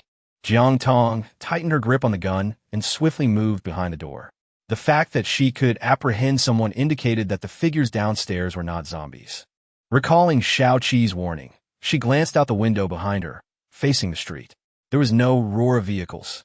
Only shadows of a few individuals flickered within the opposite shop. "Come down, we are not bad people. Any matters can be discussed amicably," a man's voice rang out, laden with mockery and a palpable sense of provocation. Jiang Tong found herself in an inescapable predicament. The door could only serve as a temporary barrier. She opened it and glanced down, clearly spotting the gleaming bald head, accompanied by an 8-month beer belly. Beside her stood Jiang Zimming and Gao Zheng, both bound. with 3 others looming behind them. Useless. Not only had they been captured, but their weapons had also fallen into the hands of the bald man. With a 1-against-4 scenario, the odds were decidedly unfavorable. Silently, she retrieved a silencer from her space and affixed it. "What is it that you seek?" Jiang Tong's melodious voice caused the bald man to shudder.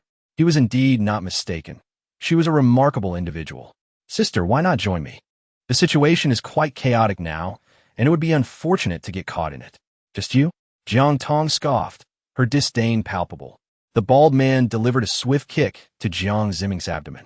As he spoke, pain clouded his senses, leaving him with no recollection of his words. Foolishness. How desperate must one be to reveal their identity so swiftly, yearning for an early demise? "Ah, dear brother, oh dear, did I strike too harshly?" The bald man lifted Jiang Ziming, gently patting his back.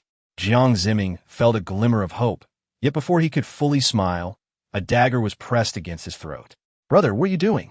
Didn't we agree?" "Agree on what?" "What I desire is a woman." The bald man's intentions were starkly evident. In this apocalyptic world, how could one survive without women? The future of a nation's reconstruction would rely on him, and that student girl from earlier was certainly not yet 20. The lewd tone made Jiang Tong shudder. As she approached, she caught sight of the van's shadow and struck the glass with the butt of her gun, shattering it effortlessly. "Run!" The bald man hurriedly ascended the stairs, shouting to the remaining 3, "You go check upstairs. You 2 follow me to chase." Upon hearing the commotion, Xiaoqi instructed Yao Shi to drive the van to the shop's entrance, ready to flee as soon as the people emerged, slamming the door and flooring the accelerator. The other 2, with their yellow and green hair, obediently entered the shop. Suddenly, a piercing scream echoed. The bald man rushed inside only to find a gun pressed against his temple, and his demeanor shifted instantly. "Sister, spare my life. I can offer you anything." Jiang Tong moved her neck, producing a creaking sound.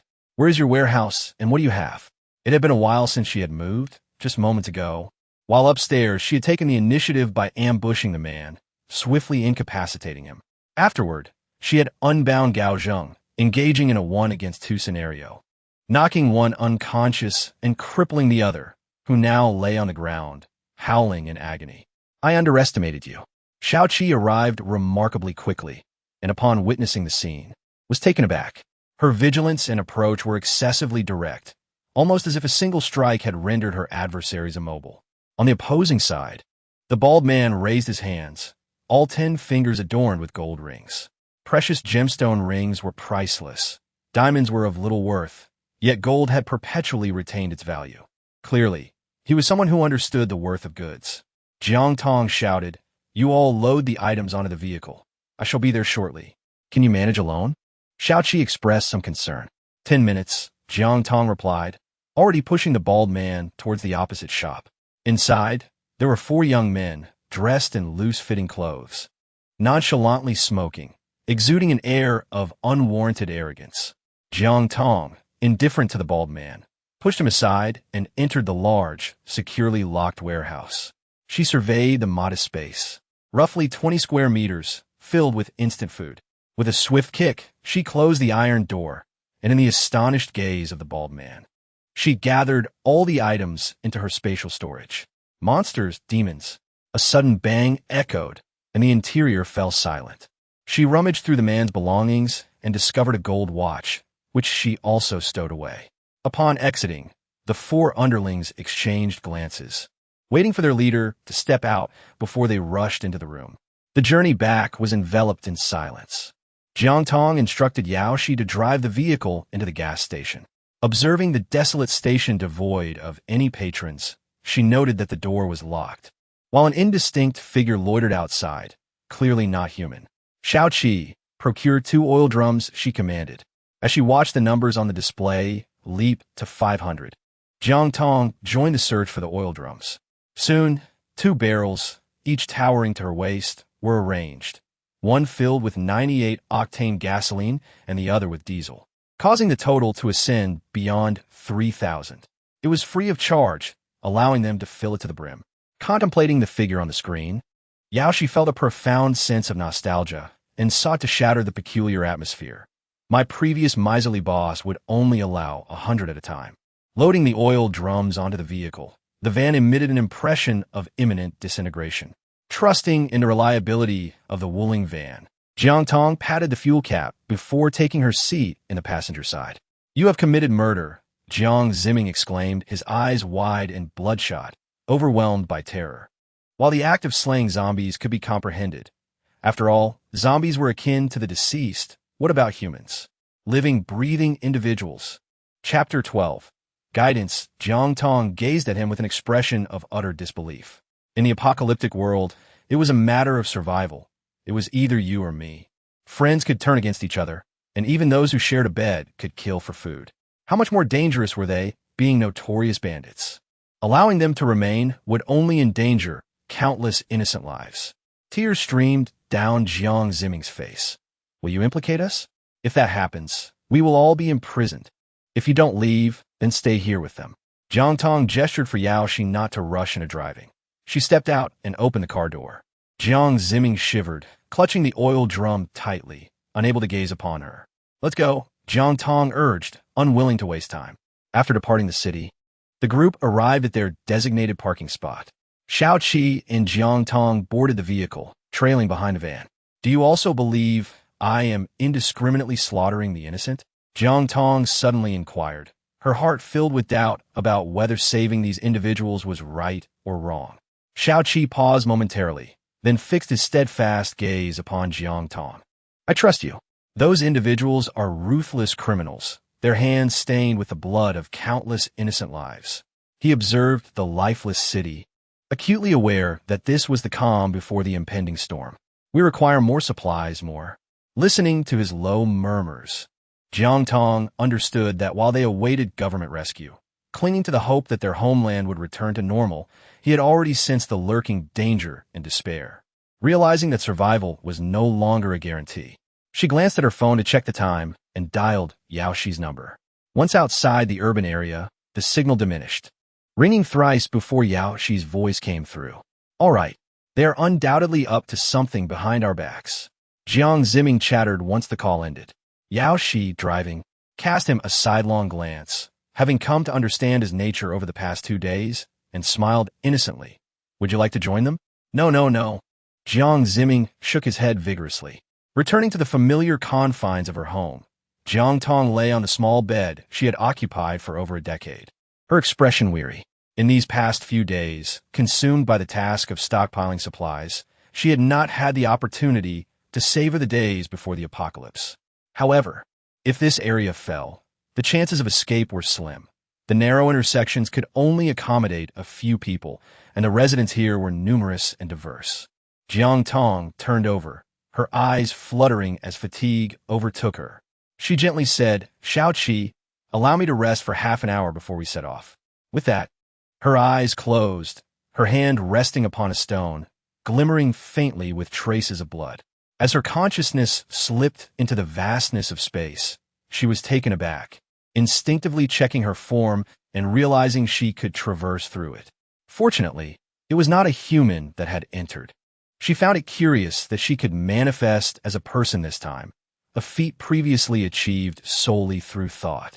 Upon entering, she was struck by the enormity of this realm, feeling as small as an ant within its confines. The materials she had gathered over the days were meticulously categorized and arranged around her. Her gaze fell upon the lobsters, poultry, and other live creatures she had recently deposited. While she could lift them, the unfortunate reality was that these living beings could not survive. Though they would not spoil, they could not reproduce, presenting a significant dilemma. She ventured outward, only to find the space enveloped in a thick mist, obscuring her view of the outside world. As she reached out, she encountered no obstructions, and upon listening closely, she discerned the gentle sound of flowing water. A water source? It was well known that following a volcanic eruption, the surface temperature surged, drastically diminishing water supplies. It was a far cry from mere water. The transformation of zombies into desiccated corpses had marked the conclusion of the zombie crisis. 2 years had elapsed, a span neither too lengthy nor too brief. Her keen eyes caught a glimpse of movement within the fog, and as she attempted to seize it, she awakened, startled Xiaoqi glanced at his phone, noting it had indeed been half an hour. You sleep with such precision? He remarked. Unbeknownst to her, an unseen force seemed to beckon her back into the mist. She resolved to seek another opportunity to explore further. Jiang Tong rose, letting her hair fall freely before tying it back neatly. As she rinsed her face with cool water, her gaze inadvertently wandered to the facial cleanser. She had nearly forgotten how to use it. With a fleeting thought, she tossed it into her bag, along with her laptop, which lay in the drawer, and the old box of belongings left by her mother, all of which she stored in her space. Xiaoqi followed her down the stairs and meandered to the back of the neighborhood, traversing 2 streets. This particular avenue was an old suburban street, where the dilapidated houses still bore large signs marked for demolition. According to government plans, it was highly likely that they would be torn down next year. Old utility poles stood adorned with loudspeakers, which blared to life at 5 o'clock. A standard female announcement echoed, "Stay calm, uphold scientific knowledge, and refrain from spreading rumors. Keep your distance from stray cats and dogs, and if bitten, promptly seek medical attention for vaccination, which is currently free." Had they mistaken zombies for rabid animals? The government had clearly misjudged the situation. While rabies could indeed provoke human bites, it did not leave the victims animated post-mortem. How absurd, one might think, as the old man muttered under his breath, skeptical of the claims. As he opened a roll-up door, revealing his antique shop, he settled into a rocking chair, legs crossed, and leisurely observed Jiang Tong. "Hey there, little one, I have a little something for you," he called out. "Grandpa, what the government says is true. You should stock up on rice and flour. Don't go outside," Jiang Tong gently urged. This was the first time Xiaoqi witnessed her selflessly assisting someone. She wasn't as cold-hearted as he believed. "Nonsense," the old man retorted, unconvinced, as he handed her a string of yellowing beads from his table. "Take this to play with." "Thank you," Jiang Tong replied, acknowledging the futility of convincing him, accepting that these trinkets were mere tokens of human connection. As others began to follow suit, the shops along the street soon shuttered their doors. By 6 o'clock, many pedestrians had emerged, unable to remain cooped up for nearly a week, especially the elderly who were unaccustomed to smartphones. "Be cautious," Xiaoqi warned, his expression grave as he scrutinized each individual approaching them. "Indeed," Jiang Tong acknowledged, remaining vigilant as they continued onward toward their destination. At the seed stall, various photographs of staple crops, eggplants, cabbages, corn, were displayed. Locals residing nearby would bring their own batter buckets or foam boxes to cultivate small quantities. The proprietor readily filled sacks as needed, weighing them out accordingly. Chapter 13. Installing solar panels. "I'll take all these seeds," Jiang Tong declared, her bank card still holding a balance. She proceeded with the transfer. "All of them?" The shopkeeper hesitated, but upon hearing the notification of payment, he quickly packed all the sacks, inquiring, "How will you carry them?" Xiaoqi stepped forward and effortlessly hoisted 6 bags, 3 on each side. Jiang Tong is capable of carrying 4 bags. Primarily, his arms are not long enough to manage 6. The 2 individuals made 2 trips, transporting a total of 20 bags of seeds, all of which were placed onto the vehicle. According to the owner, this quantity is more than sufficient for planting 1,000 acres here. Should the 2 require more for their business in the future, he is willing to deliver additional supplies. Jiang Tong has decided against continuing. The seeds can be cultivated, and there is no need to purchase an excessive amount. "Gulme, let me treat you to some snail rice noodles." Jiang Tong walked ahead, striding directly toward a small stall, where she could faintly detect the pungent aroma of sour bamboo shoots from afar. Her gaze fell upon the array of delicacies: marinated eggs, fried eggs, braised pig's trotters, and stewed intestines. Indulgences she had previously been unable to afford. Now she ordered them all. In addition, she collected an entire package of the vendor's secret seasoning mix. Having secured a sufficient quantity of food, she now sought to indulge in her personal cravings, seizing the opportunity to satiate her appetite without hesitation.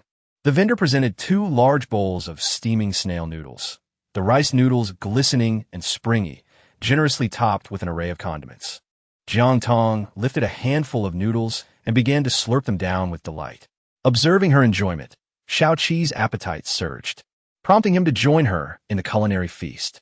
After devouring every last morsel, Jiang Tong requested the vendor to prepare 20 additional portions for takeout, discreetly asking for a substantial quantity of uncooked noodles and broth to savor at leisure later, confident in the robust preservation capabilities of her storage space. The vendor, astonished by the duo's insatiable appetites, watched as they departed, having consumed all the noodles and toppings, leaving her utterly bewildered. This amount would typically suffice for 4 people. She even questioned if they were possessed, hurriedly bowing to her ancestors in reverence. For them, transient comfort held paramount importance. Yet it was precisely individuals like them that eluded governmental oversight. Suddenly, a police car flashed by, its siren blaring through the air. Jiang Tong observed as those individuals hurriedly boarded their vehicles and departed. She too pressed the accelerator, swiftly vanishing onto the ring road. Yao, she hurriedly approached the door, his head bowed in a posture of guilt. Sister Jiang Tong, brother Shao Qi, Jiang Ziming attempted to keep you outside and engage in a scuffle with us. We had no choice but to restrain him. Your parents are also confined in a separate room. Jiang Ziming is currently bound and crouched in the corner, his face bearing signs of bruising. Gao Zheng wields a carbon steel axe, stained with blood, and his arm is wrapped in bandages that are also tinged with crimson. The ground and walls are marked by the remnants of a struggle. Jiang Tong is acutely aware of this family's tendencies. She points at Jiang Ziming and commands, "Throw him into the room as well. Without my orders, no one is to open the door." Jiang Tong, have you lost your mind? They dared to attack us today. Tomorrow, they will dare to turn against you. You expect us to trust her? It is evident that they wish to force us out and claim this place for themselves. Yaoshi, caught off guard by the unexpected accusation, hurriedly raises her hands in protest. No, Jiang Tong, we didn't. Shao Qi has indeed been treated as a bodyguard. Obediently, he lifts Jiang Ziming and tosses him inside, then disgustedly wipes his hands. Jiang Tong, you unfilial daughter. Wretched girl. Shao Tong. The voices of the 3 intertwine in a cacophony at the door. Jiang Tong rubbed her ears, exuding impatience. If you utter another word, I shall cast you out. The room fell into silence. Have you dressed the wound? Jiang Tong inquired, pointing at Gao Zheng's injury. Yaoshi nodded, her small hands fidgeting nervously, fearful of being expelled. I study nursing at a vocational college. Jiang Tong replied indifferently before entering the room. Yaoshi observed Jiang Tong's demeanor, unable to decipher her intentions, and turned to the more approachable Shao Qi. Brother, what does Jiang Tong mean? She saved you, which means she won't throw you out. As for them, you can see for yourselves, they do not resemble a family. Rest early. We have matters to attend to tomorrow. Shao Qi gazed at the iron gate and the surrounding bars, still feeling somewhat insecure, deciding to address it again the following day. Jiang Tong had relocated to a discreet room, evading the gaze of others. She touched the stone, and the ethereal shadow re-entered the space, accompanied by the worm in her hand. The previously wriggling worm, after a few agonizing struggles, lay limp in her palm, confirming its demise.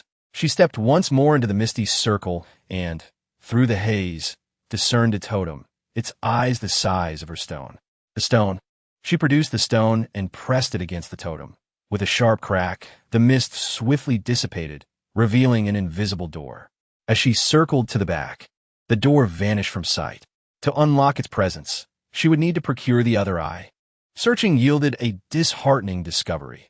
Another stone lay over 1,000 kilometers away in a museum in a distant city, its fish pattern classified as a fossil. A small wolf cub approached, gently licking her cheek. She patted the wolf's head, uncertain whom she was trying to comfort. Just a little longer. At 8 in the morning, everyone awakened. Yaoshi tended to the fire beneath the pot, while Gao Zheng and Yao Bei assisted, preparing noodles. In the end, they added some greens to the pot, and each person received a fried egg. Jiang Tong awoke, gazing at the rooms brimming with supplies. They could easily sustain themselves for a year. Just as she set down the bowl, she heard hushed voices emanating from the room where Jiang Ziming and the others were confined. Mom, I'm so hungry, Jiang Ziming lamented, his strength waning from hunger. She felt the pangs of hunger as well, and sighed. Why do you two insist on challenging her? This girl is currently wary of us. We should feign a cordial relationship. We are, after all, her family, and she cannot truly harm us. Once her guard is lowered, we can teach her a proper lesson. Be quiet. I've thought of a plan. The gambling-addicted father suddenly interjected. What? No, that's too disgusting. Dad, have you no shame?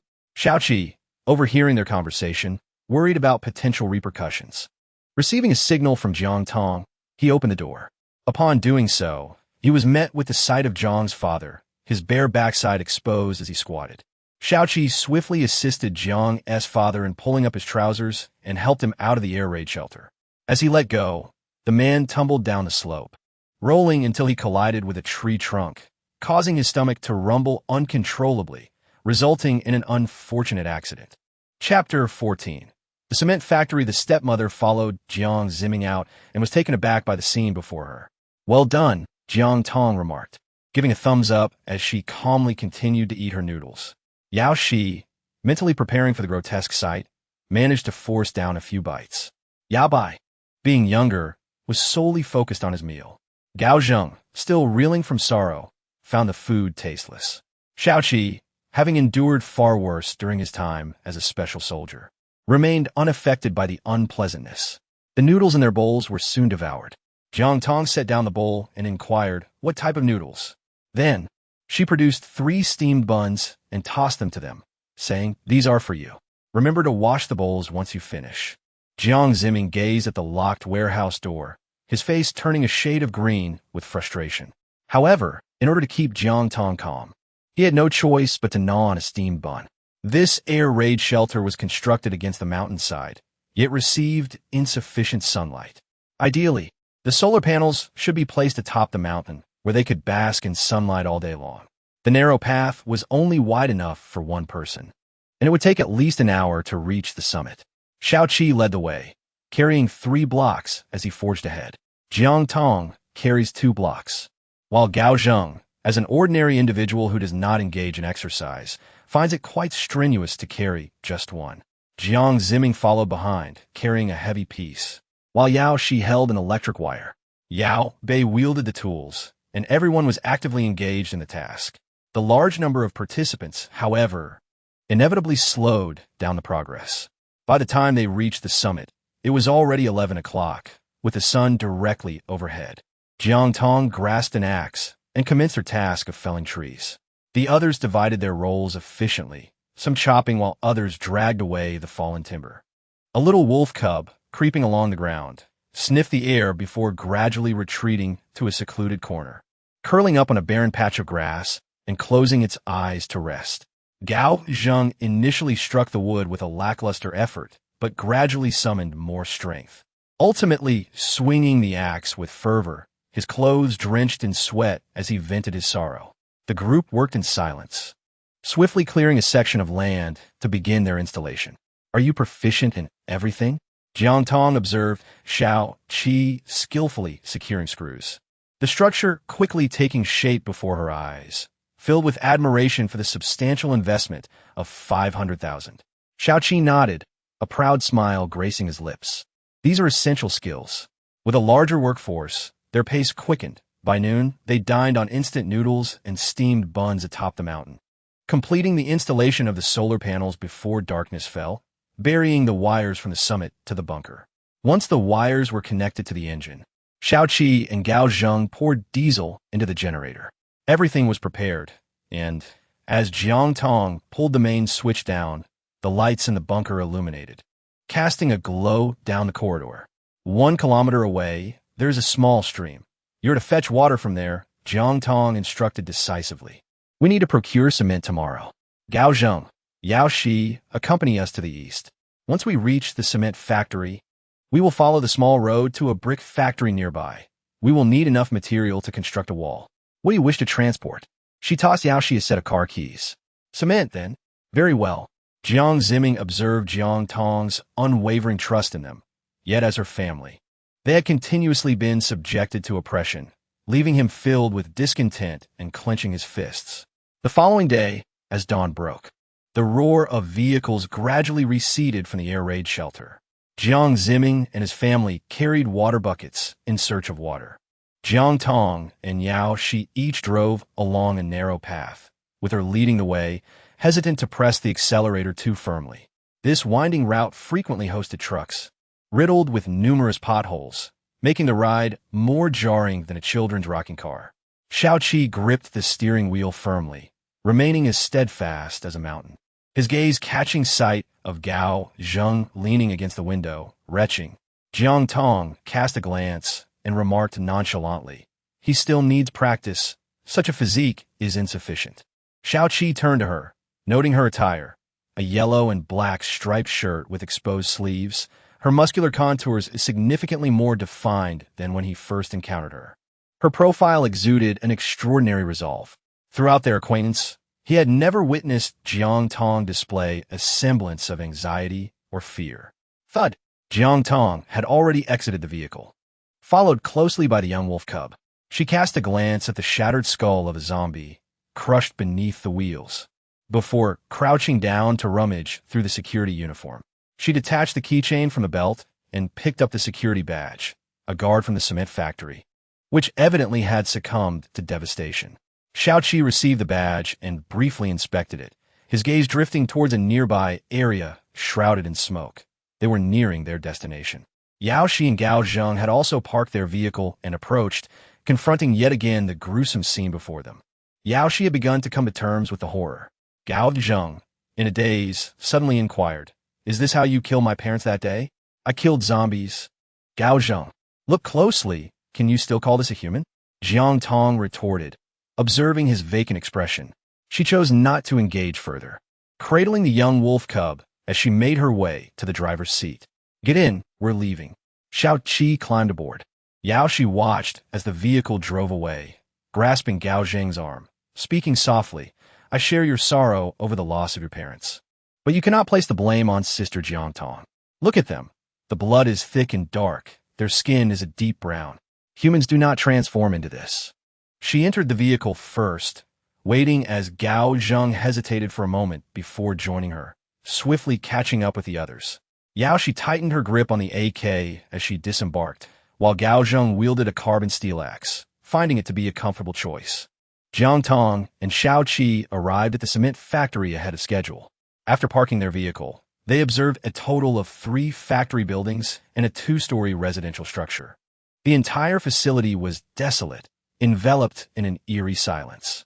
Jiang Tong furrowed her brows, warning everyone to be cautious, for this place was likely already. Before she could finish her sentence, the ominous growl of a creature swiftly echoed nearby. 3 zombies staggered to their feet from behind the machinery. Upon spotting the presence of individuals, it was as if a switch had been flipped, and they immediately charged forward. Jiang Tong drew his dagger, first clearing the surroundings, opting to refrain from gunfire if possible. Xiaoqi shrugged, his expression turning serious. "All right." He charged forward, delivering a swift and lethal strike to the head. Jiang Tong moved with remarkable swiftness, dispatching 1 zombie with each hand. They proceeded into the factory, where they encountered 2 workers, each afflicted with varying degrees of bite wounds. This time, Xiaoqi took the lead in resolving the situation. Being outdone by a woman would only serve as fodder for his comrades' mockery. 1 for each of them. In the 2 factory units, Jiang Tong entered one and promptly closed the door behind her. She swiftly dealt with the 2 zombie workers inside before exiting the unit. Upon seeing Yao Shi and the others, she solemnly cautioned, "It is inconceivable that this factory is devoid of personnel. Exercise caution. If bitten, death is the only outcome." Yao Shi nodded in acknowledgement, tightening her grip.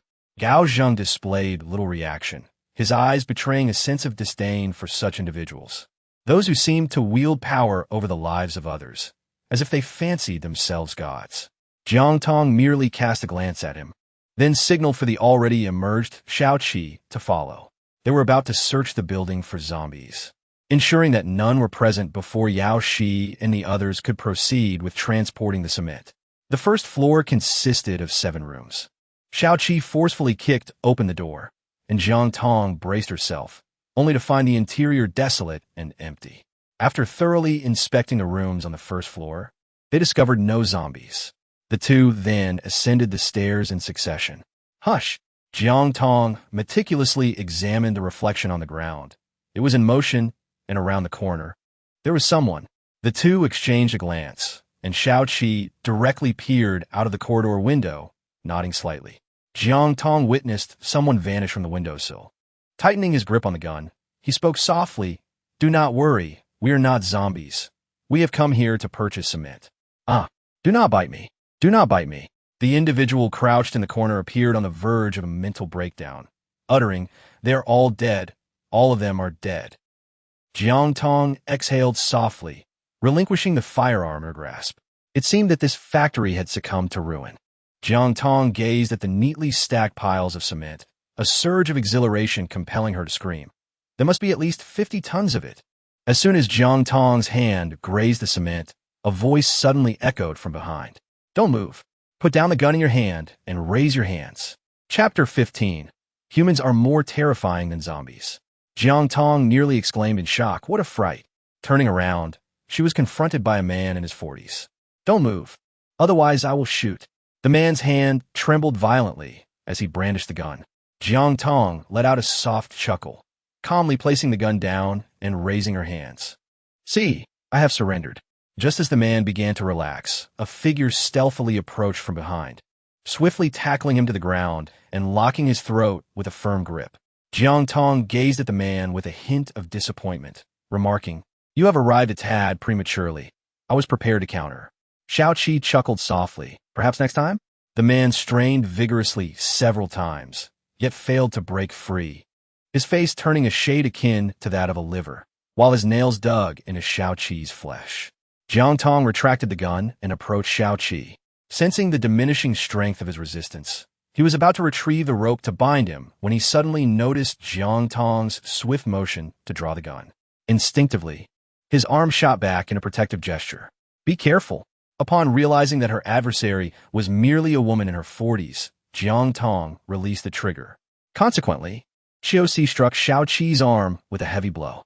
The ostensibly feeble Qiu Feng swiftly extricated himself from his restraints, rising with determination to stand beside Qiu Si.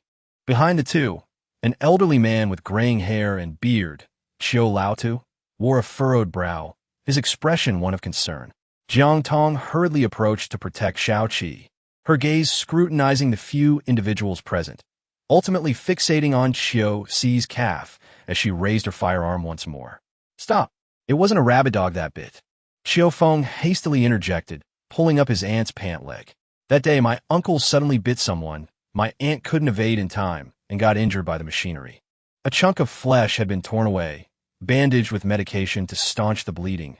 The vivid crimson staining the gauze indicated the wound had only just been dressed. The zombie's blood exhibited a greenish hue, assuring them of no infection." Jiang Tong breathed a sigh of relief. "We only need cement. How much do you desire?" Qiu Feng exchanged glances with Qiu Si, their attention shifting to the elderly man behind them. However, this family comprised only 7 members. It was peculiar, and her gaze drifted towards Xiao Qi, keenly sensing an odd atmosphere, scanned his surroundings but discerned nothing amiss. He intended to inspect the other rooms when suddenly a hand halted him. Qiu Si placed her body in front, bracing herself against the wall, her eyes darting nervously. "What do you intend to do?" To check for any remaining zombies, Xiao Qi fixed his gaze on her reaction, observing her take a deep breath and resolutely assert, "There are no zombies here. My family is inside. We can provide the cement for free, but you must escort us to the bank to withdraw money and then to the hospital." Qiu Feng quickly articulated, gripping the old man's hand tightly, beads of sweat forming on his forehead from anxiety. Jiang Tong inquired gently, "You must have your own medical supplies here. Given your technique in bandaging her foot injury, it seems you possess some medical knowledge. Her injury does not necessitate an immediate hospital visit. Is there someone among you who is unwell?" She elongated her tone, exuding an air of understanding that left the Qiu family feeling uneasy. They exchanged glances, yet none dared to speak. "Your prolonged stay upstairs suggests a reluctance to descend. If you require our assistance, it is best to speak the truth," Xiao Qi added calmly, his gaze fixed upon the door. Hearing the voices from above, Yao Shi and Gao Zheng made their way upstairs. "What brings you here?" "So, your family truly owns a cement factory," Gao Zheng exclaimed with delight upon meeting Qiu Feng. The reunion with an old classmate fostered a sense of trust in Xiao Feng, who expressed, "My sister is injured. She must be taken to the hospital." Jiang Tong and Xiao Qi locked eyes, likely deducing the source of the injury. Xiao Feng reassured his aunt and grandfather before proceeding to open the door and explain the situation. "How long has the injury been sustained?" Jiang Tong inquired as she led the way. Typically, a wound would transform a person into a zombie within half an hour, and she gripped her dagger tightly, preparing for the worst. The door swung open.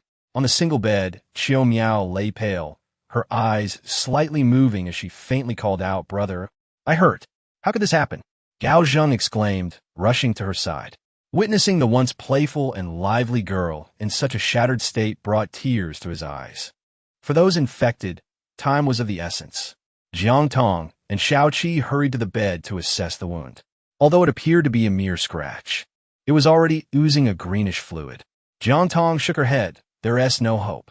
We must end her life quickly, or she will transform in mere minutes." "How can that be?" Xiao Qi could not accept it. "Just half an hour ago, she was fine. My daughter, can't you save her? She is only 20. The elder Qiao wept, his tears flowing freely. At 70, he had witnessed the demise of over a dozen younger kin in just a few days. His heart heavy with sorrow, Xiao Feng knelt, pleading, "Please, save my sister." Gao Zheng looked on and approached Jiang Tong. "Help them." "How can I?" Jiang Tong retorted, gesturing towards Qiao Miao. "Her eyes are vacant. The toxin has invaded her brain. There is no saving her. She's in the greatest agony, unable to move, while the poison gnaws at her insides. For her own sake, let me end her suffering. You lack empathy. She is still alive, yet you wish for her death. Jiang Tong, do you harbor a particular disdain for those infected by zombies?" Gao Zheng shouted angrily, his words punctuated by tears and spit. In an instant, Xiao Qi delivered a powerful punch to Gao Zheng's face, causing his cheek to swell and blood to spill from his mouth, mixed with a shattered tooth. The anger within him was even more unbearable than the insults he had just received. "Gao Zheng, do not forget that it was Jiang Tong who risked her life to save you. Had I not arrived in time, you would have already turned into a zombie. Is this how you express your gratitude?" Her words chilled him, and Jiang Tong sneered. "In this apocalypse, humans are more terrifying than zombies." With a dismissive shrug, she turned away. "If you truly wish to take her to the hospital, you best tie her up and keep her quiet before you leave." Yao Shi, having experienced the horrors firsthand, followed without hesitation, casting Gao Zheng a scathing glance. Xiao Qi raised his fist, intimidating Gao Zheng into retreating, his anger boiling as he descended the stairs. Gao Zheng touched his face, speechless, before turning to Xiao Feng. "Is there a car? We need to take Xiao Miao to the hospital." "Yes, there is a car downstairs. I'll go get it." "Aunt, you must bind Xiao Miao," Xiao Feng said, feeling an inexplicable anxiety as he finished his instructions and went downstairs. The car awaited below, the keys inside. Now that the zombies had been dealt with, he had the chance to unlock the door. However, upon seeing Jiang Tong and the others board the vehicle, he felt a pang of guilt and called out, "Sorry. If you need cement, just carry it." He figured he wouldn't be able to take much anyway, and, as per his grandfather's wishes, the cement factory was also up for sale. Jiang Tong and her companions parked their vehicle nearby, clearly waiting for them to leave before they would carry the cement away. As the opportunity presented itself, she did not hesitate. "Let us carry it." Xiao Qi drove the car to the entrance of the factory, with Yao Shi following suit. The group commenced tossing the cement into the vehicle. With Gao Zheng's departure, there was one less laborer, and relying solely on Yao, she proved insufficient. Thus, Jiang Tong planned to return the following day to transport the bricks. The individuals upstairs were also engaged in their tasks, and soon made their way downstairs. Jiang Tong had just tossed the cement into the cargo box when she noticed that these individuals had failed to restrain Xiao Miao. Shaking her head, she turned back to her work. Xiao Qi also took note of this oversight, deeming it an opportune moment for the zombies to deal with them. Although both were occupied with their tasks, their gazes remained fixed on the unfolding scene. A minute later, Xiao Xi had just opened the car door when Xiao Miao's head suddenly drooped, heavily resting on her arm. Gao Zheng, witnessing this, attempted to lift her head, but before he could exert any effort, his aunt let out a piercing scream. The The shriek startled several birds from the trees. Qiu Feng rushed over to assist, but Xiao Miao's head abruptly shot up, taking a chunk of flesh with it, blood spraying everywhere. Xiao Miao's visage twisted grotesquely as she opened her mouth, ready to bite Gao Zheng. Instinctively, he shoved her away, inadvertently toppling Qiu Feng in the process. Xiao Miao fell atop him, her peculiar blood dripping down, filling Qiu Feng's mouth. Ugh! Gao Zheng, fighting back nausea, struggled to pull away. Grandfather, get up! Qiu had already lost consciousness.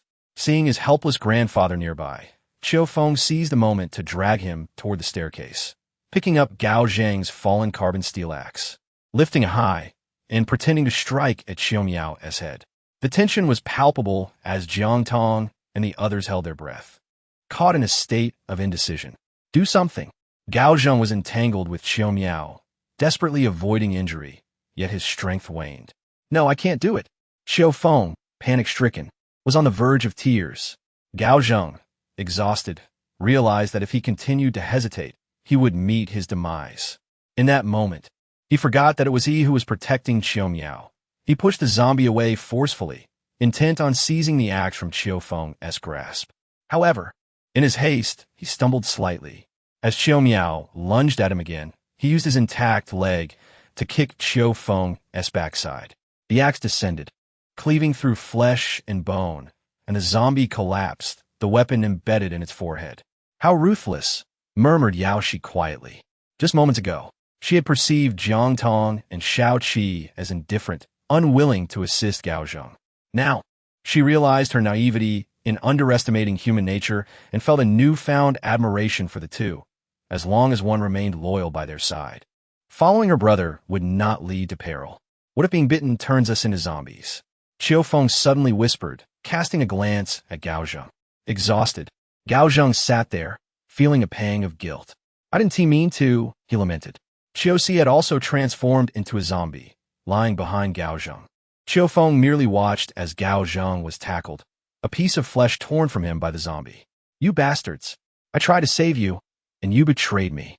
Gao Zheng shouted in anger, his cries echoing in despair.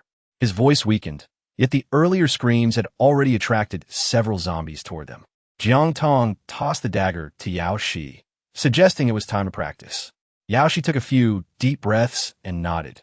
No one could protect her indefinitely, and she had to safeguard her younger brother. She leaped down from the cargo box and strode directly towards the zombies. Shao Qi and Jiang Tong possessed sufficient skill to manage the zombies, having no intention of intervening as they continued to carry cement.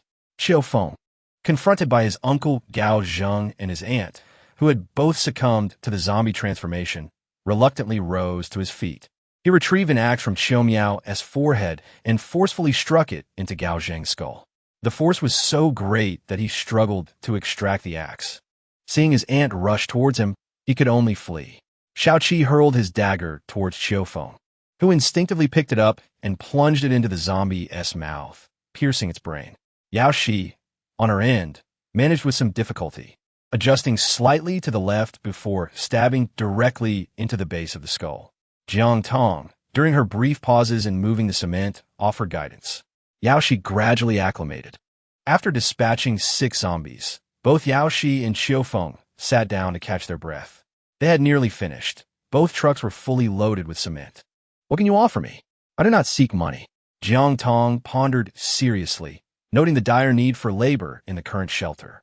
Elder Qiu signaled for Qiu Feng to assist him in opening a door to a room, observing the empty shelves that had once held medications. He cast a suspicious glance at Jiang Tong, who had followed him inside. Jiang Tong touched his nose and explained, I thought no one would take it. Please, go ahead.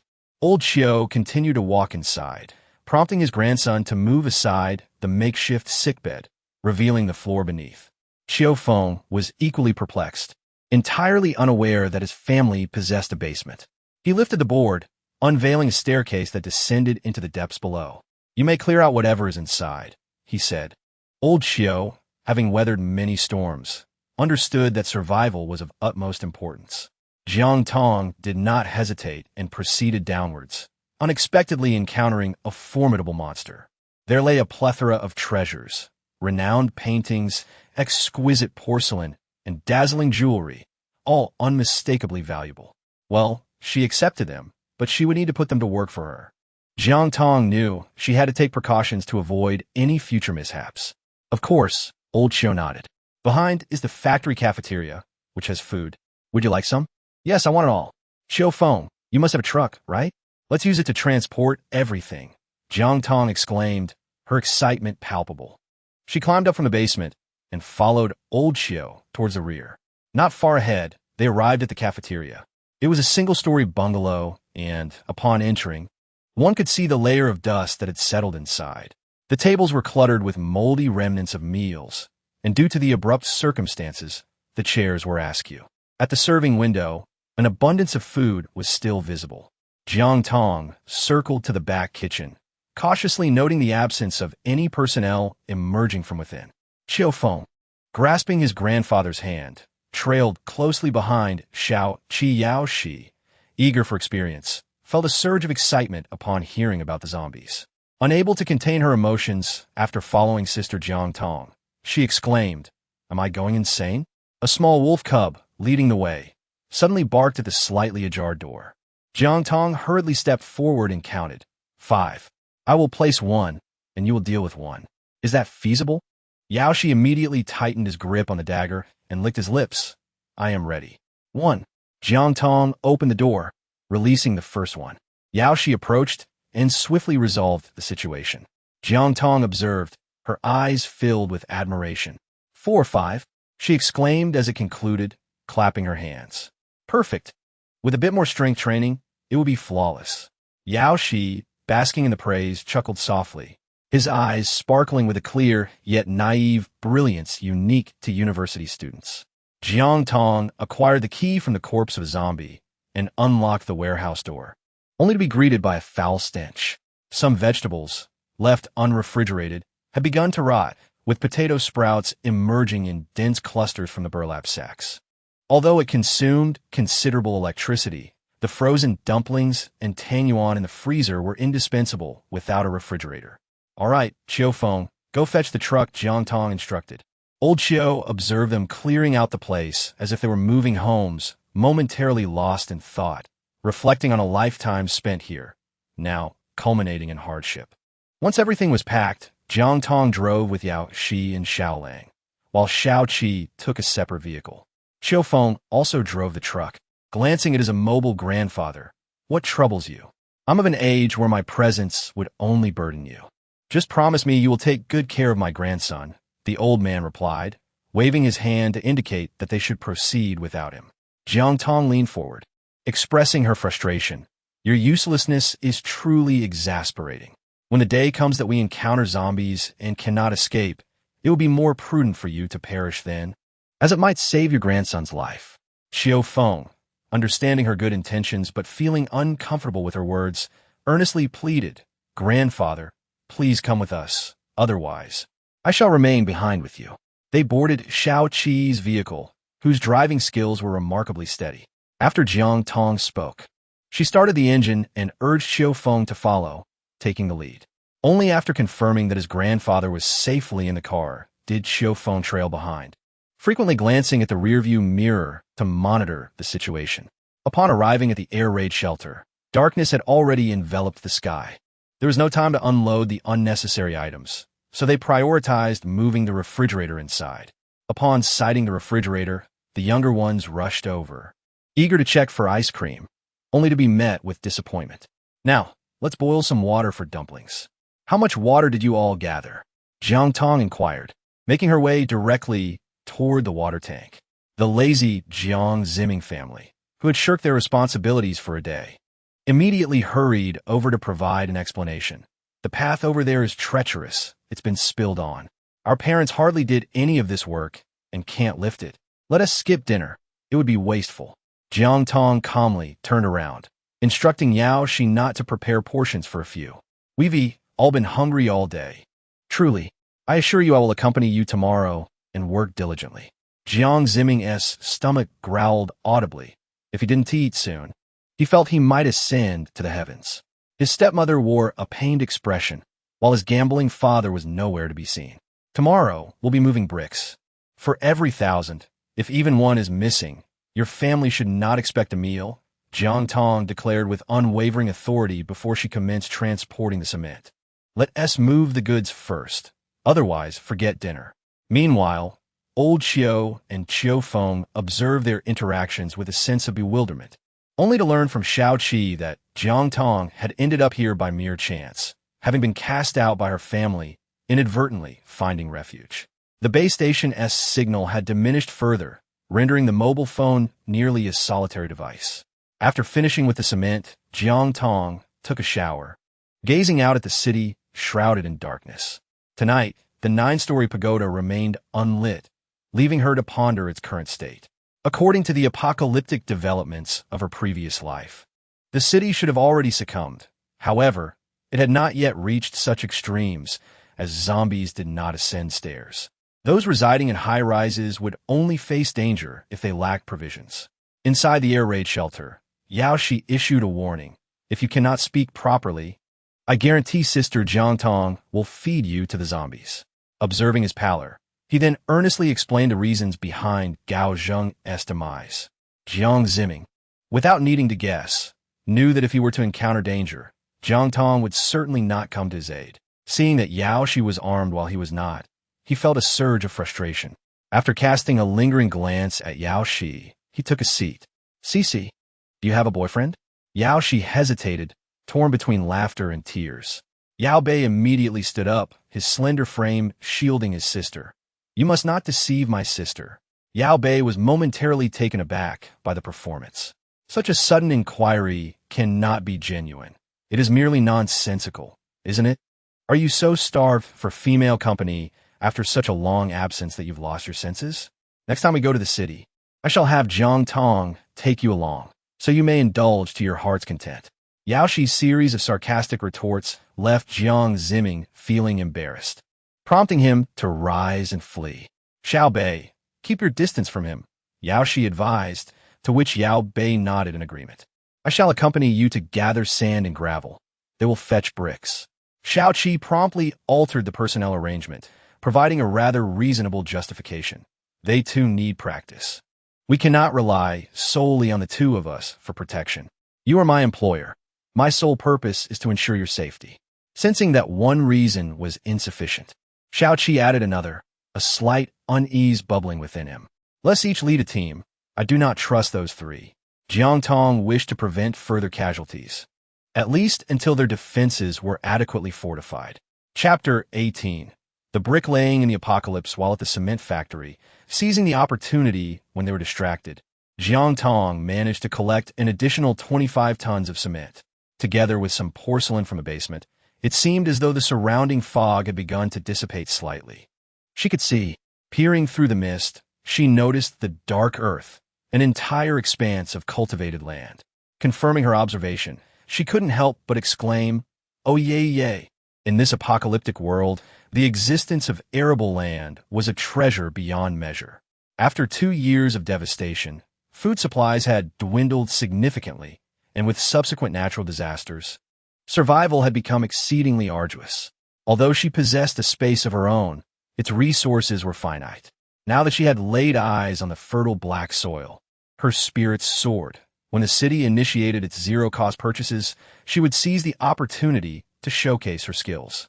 The old jewelry left by her mother caught her attention.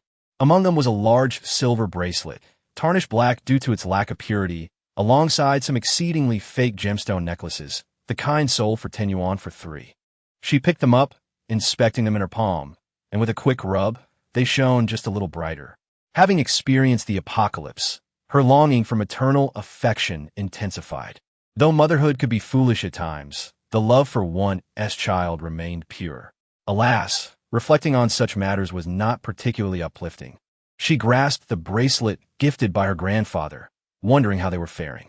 After organizing her belongings, she stowed them away in her space. As she did so, a flicker of golden light seemed to flash within. When she attempted again, it did not reappear. Could it be that placing valuable jewelry within her space could lead to an upgrade? Sleep eluded her entirely. Rising, she took the little wolf cub and exited the air raid shelter, driving away without hesitation. He glanced at the vehicles. Their conspicuousness was undeniable. Next time he ventured to the city, he would procure an imported motorcycle from his brother and modify its exhaust for a smoother ride. The cement factory awaited. Jiang Tong resembled a bandit entering a town, collecting anything of utility in her grasp. The beam of her flashlight illuminated the cement of the factory, which she conservatively estimated to amount to 100 tons. She had nearly emptied the cement plant. Moreover, in the basement, she gathered various antiques, even taking the shelves themselves, arranging these treasures meticulously. As she observed the mist and the space dissipate gradually, she became increasingly certain that as long as she amassed enough items, she could unlock another realm, whether it was boredom or an overwhelming sense of oppression. The once composed emotional radio host suddenly erupted in a tirade. To hell with this isolation. I'm about to lose my mind. Love, what a farce. Jiang Tong, in a fit of disdain, opted for a change of pace. The exuberant music stirred her body, causing her to sway. Her lips pursed as she mimicked a ruffian whistling. In a world devoid of telephones, a whistle served as a signal. She had mastered the art, even able to hum a tune. Upon arriving at the air raid shelter, as she closed the door, her lips were adorably puckered, humming, "My passion." When her gaze met Xiao Qi's, she faltered momentarily. Clearing her throat, she composed herself. "Why aren't you asleep? It's 500,000. A splendid slumber." And by the next morning, Jiang Tong was ready to issue tasks. Within the shelter, old Xiao, Yao Bei, her stepmother, and her gambling father were tasked with fetching water and digging the foundation for the walls. Qiao Feng, Yao Shi, and Jiang Ziming accompanied her and Xiao Qi to the brick factory to collect a sufficient supply of bricks. The truck for the previous day proved useful. As they set off with 2 vehicles, the zombies at the cement factory had been cleared, and the journey to the brick factory was merely 2 kilometers. However, within those 2 kilometers, they encountered Xiao Feng's relatives, who wished to personally deliver them from their plight. Jiang Tong expressed his approval, noting that both Xiao Feng and Yao Shi were progressing, which made for excellent companions. Xiao Feng stood a short distance from the zombies, gripping a carbon steel axe tightly in his hands. As he observed a relative lunging towards him, he struck decisively, delivering a blow with precision, 1 axe for each adversary. In a mere 5 minutes, he skillfully mastered the force required, ensuring that he could swiftly vanquish the zombies without difficulty in retrieving his weapon. They performed admirably. Jiang Tong, immensely satisfied, pressed the accelerator and set forth on her journey. Jiang Ziming sat in the back seat, his eyes nearly bulging from their sockets as he could no longer contain his grievances. "Jiang Tong," he exclaimed, "I am your biological brother. Why do you treat others with such kindness while being so harsh with me?" Despite all he had done, he was met only with exploitation.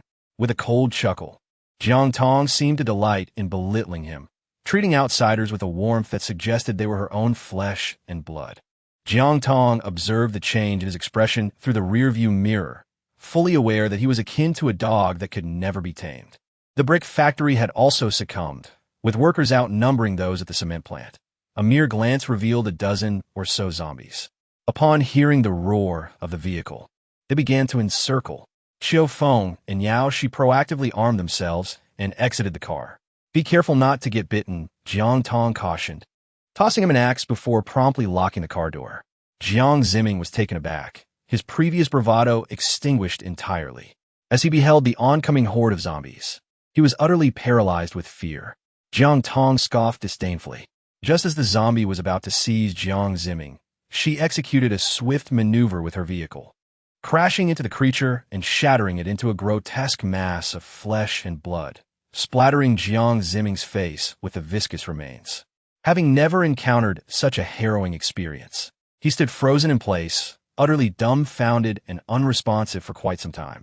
Jiang Tong stepped out of the vehicle, scoffing, "Those ravenous creatures will not pity you." With that, she swung her axe directly at the approaching zombie behind her. Jiang Tong and Xiao Qi drove straight into the brick factory, indifferent to the possibility of running over zombies. To err on the side of caution, Xiao Qi promptly took steps to destroy all surveillance systems. Yao Shi and Xiao Feng cleared the way. Jiang Ziming momentarily stood in shock, then suddenly shouted, rushing towards the zombies with reckless abandon. Jiang Tong, that spirited girl, possesses the ability to vanquish zombies. Thus, he must surpass her in prowess, for he is also capable of doing so. Jiang Zimming struck the zombie's back with an axe, never anticipating the creature's formidable resilience. His blow failed to penetrate its tough exterior. In an instant, the zombie pivoted, lunging at him and knocking him to the ground. "Help! Save me!" he cried, as the undead creature bared its teeth, aiming for his throat. Suddenly, out of nowhere, a steel fork descended, piercing through the zombie's skull and splattering its brain matter. After a few moments, the anticipated pain did not come. As Jiang opened his eyes, he found himself pinned beneath the now-defeated zombie, its head a gory mess. In a surge of desperation, he shoved the lifeless body away and collapsed onto the ground, his stomach convulsing violently, expelling the solitary bun he had consumed that day. All eyes turned towards him. Jiang Tong scoffed, truly fortunate indeed. A steel bar fell from above, directly shattering the zombie's skull, thereby saving Jiang Zimming's life. With the zombie dispatched, Yao Shi and Xiu Feng seemed invigorated, working with remarkable fervor. Jiang Tong and Shao Qi were not one to be verbose. They swiftly set about their labor. Chapter 19. Jungle. A single truckload of bricks was insufficient. The thicker the wall, the better it could withstand. Observing that they had nearly finished moving the bricks, Jiang Tong called out to Shao Qi, "Let us see if there are any more trucks available." In such a vast brick factory, the absence of a delivery truck suggested that the workers had driven them away during their departure. Jiang Tong and her companions searched around the front, but found nothing. They circled to the back and, indeed, discovered the vehicle, nearly unrecognizable in its blue hue. The front was propped up by a jack, with a right tire removed. The wheel rim was marred by rust, and scattered bolts lay across the ground, while the tire itself rested to one side, faded to a dull gray-white. The state of disrepair was quite dismal. Jiang Tong approached to examine the situation. The tire on the ground was punctured and rendered unusable.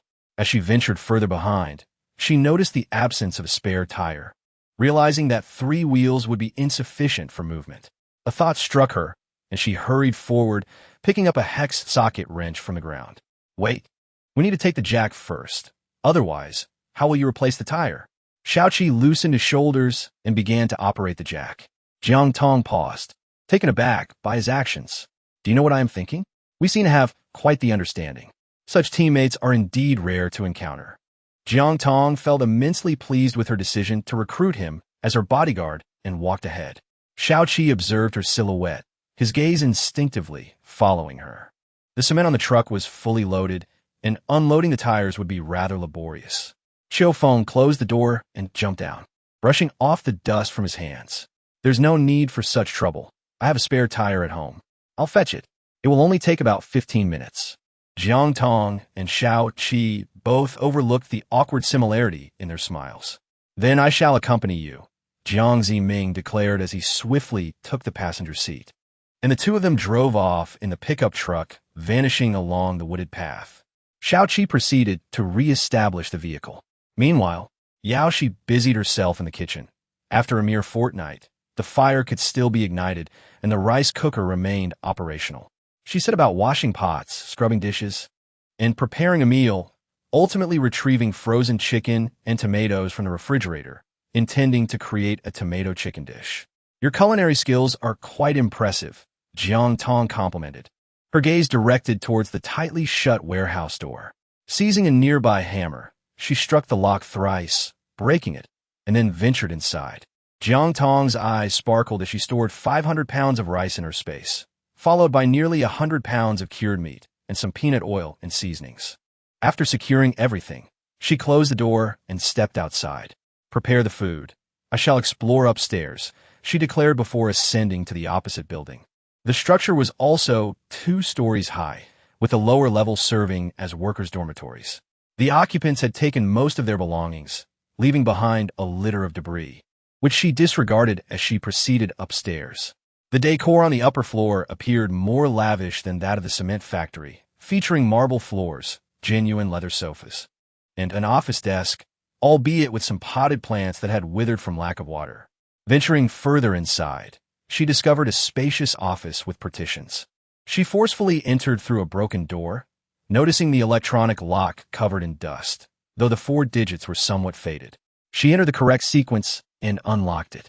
Before her lay a ham prominently displayed on the central table, accompanied by various tools. 3 walls were lined with wine cabinets, and atop them rested 4 additional hams. Goodness, these are quite expensive. In 2 lifetimes, I've never tasted such delicacies. The owner truly knew how to indulge. Since they were left behind, I shall reluctantly accept them. She mused. Inside the wine cabinets, she found an assortment of red, brown, and white bottles, each adorned with labels in unfamiliar languages. She did not drink, yet she saw no reason to reject what was before her. Thus, she collected the entire wine cabinet as well. After completing her task, she noticed a towering electronic safe in a corner.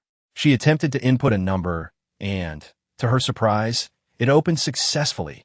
Wealthy individuals truly know how to indulge, she thought, discovering around 1 million in cash within, just enough to cover Xiaoqi's salary for the following month. The numerous documents on the lower level were now akin to waste paper, while the upper level revealed gold. Who could possibly wear a gold necklace weighing 7 or 8 pounds? Such ostentatiousness was absurd, and she continued to stash the riches into her space. As for the jewelry, she was no connoisseur, but the emeralds and transparent gems were carefully placed into a brocade box. With her collection brimming, she wiped a silver strand from the corner of her mouth, coughed lightly to compose herself, and finally made her way downstairs. During the apocalypse, she had often believed the city held wealth, only to find herself disappointed time after time. Now, reality proved that scavenging was truly the way to thrive. With no concern for being discovered, Xiaoqi's gaze fell upon the building she had just descended from. Unsurprisingly, the area she had traversed was now vacant. Where had all the items gone? Once could be a coincidence, but it was improbable for it to happen repeatedly. Jiang Tong, lost in her own thoughts, held her bowl and glanced at Xiaoqi, who appeared just as usual. After satisfying their hunger, the group commenced their labor. Jiang Tong and Xiaoqi fitted the spare tires, and then they all began to move bricks. Once they completed their tasks, the stacks of bricks, which had numbered in the dozens, were entirely cleared away. Jiang Tong settled into the driver's seat, observing as Xiaoqi joined her, raising his eyebrows slightly before starting the engine. With a roar, the engine suddenly sputtered and fell silent. The battery had run low. Jiang Tong crouched down, swiftly removing the panel and revealing a tangle of red, blue, and white wires. She expertly identified 2 wires, pulled them free, and began to reconnect them. The engine would roar momentarily, only to falter again, yet after more than 10 attempts, the sound finally stabilized. She adjusted herself in her seat. "You seem to know even more than I do," Xiaoqi remarked, half-jokingly, his gaze fixed ahead on the truck. Jiang Tong's expression subtly shifted as she immediately sensed the other's suspicion. She smiled faintly, remarking, "Children of the impoverished mature early. It is simply a matter of experience." Indeed, while Xiaoqi refrained from expressing his belief or disbelief, his gaze lingered on her with an added hint of scrutiny. Clearly, she had revealed too much. Jiang Tong was acutely aware that Xiaoqi was an impeccable companion, significantly enhancing their chances of survival together. Thus, she decided to temper her demeanor for the moment. The journey was silent. Upon arriving at the air raid shelter, Jiang Tong alighted from the vehicle and observed the 4 individuals laboriously digging the foundation. Yet they had only managed to excavate a mere meter in length and half a meter in depth. Furrowing her brow, she directed a disapproving glance towards her stepmother and her gambling-addicted father. Both adults felt an uncomfortable prickling sensation, with the father being the first to succumb to irritation. Raising his voice in indignation, "What kind of look is that? I am your father. Must I endure your disdain while working?"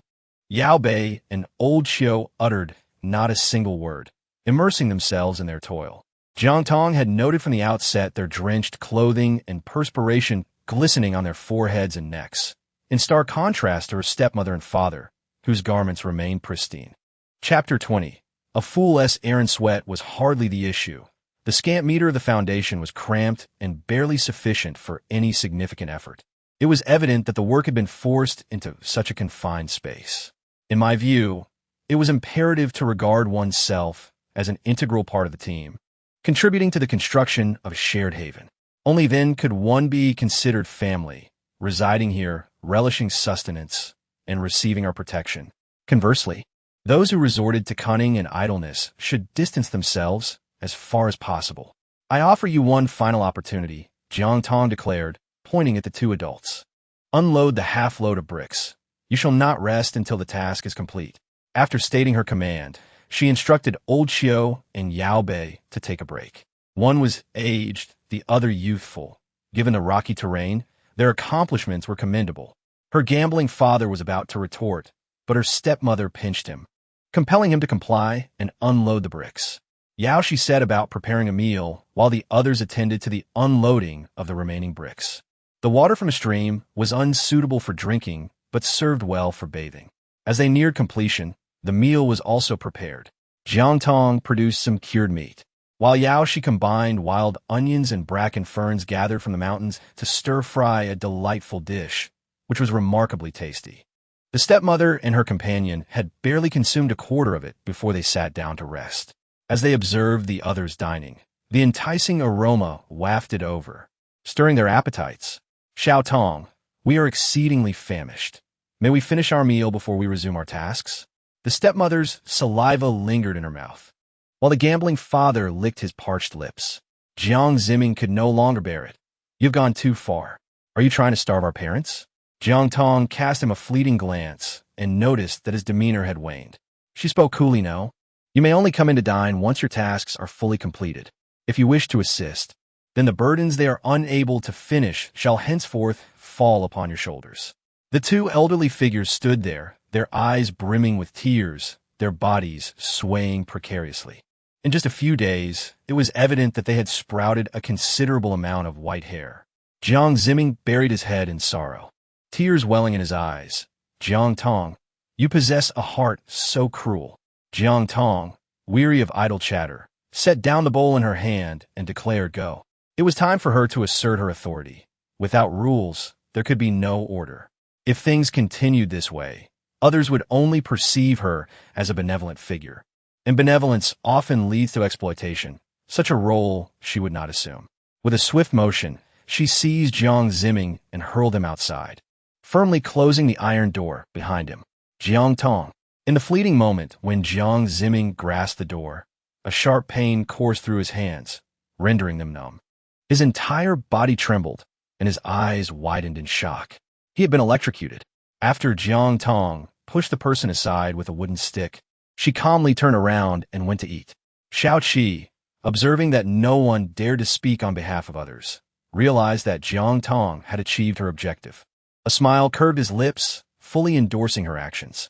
With the enhancements from today's items, the visibility in the fog increased from 5 meters to 8 meters, bringing everything within arm's reach. Eagerly rubbing her hands together, she could hardly contain her anticipation to sow the seeds. Soon, a trip to the city would suffice.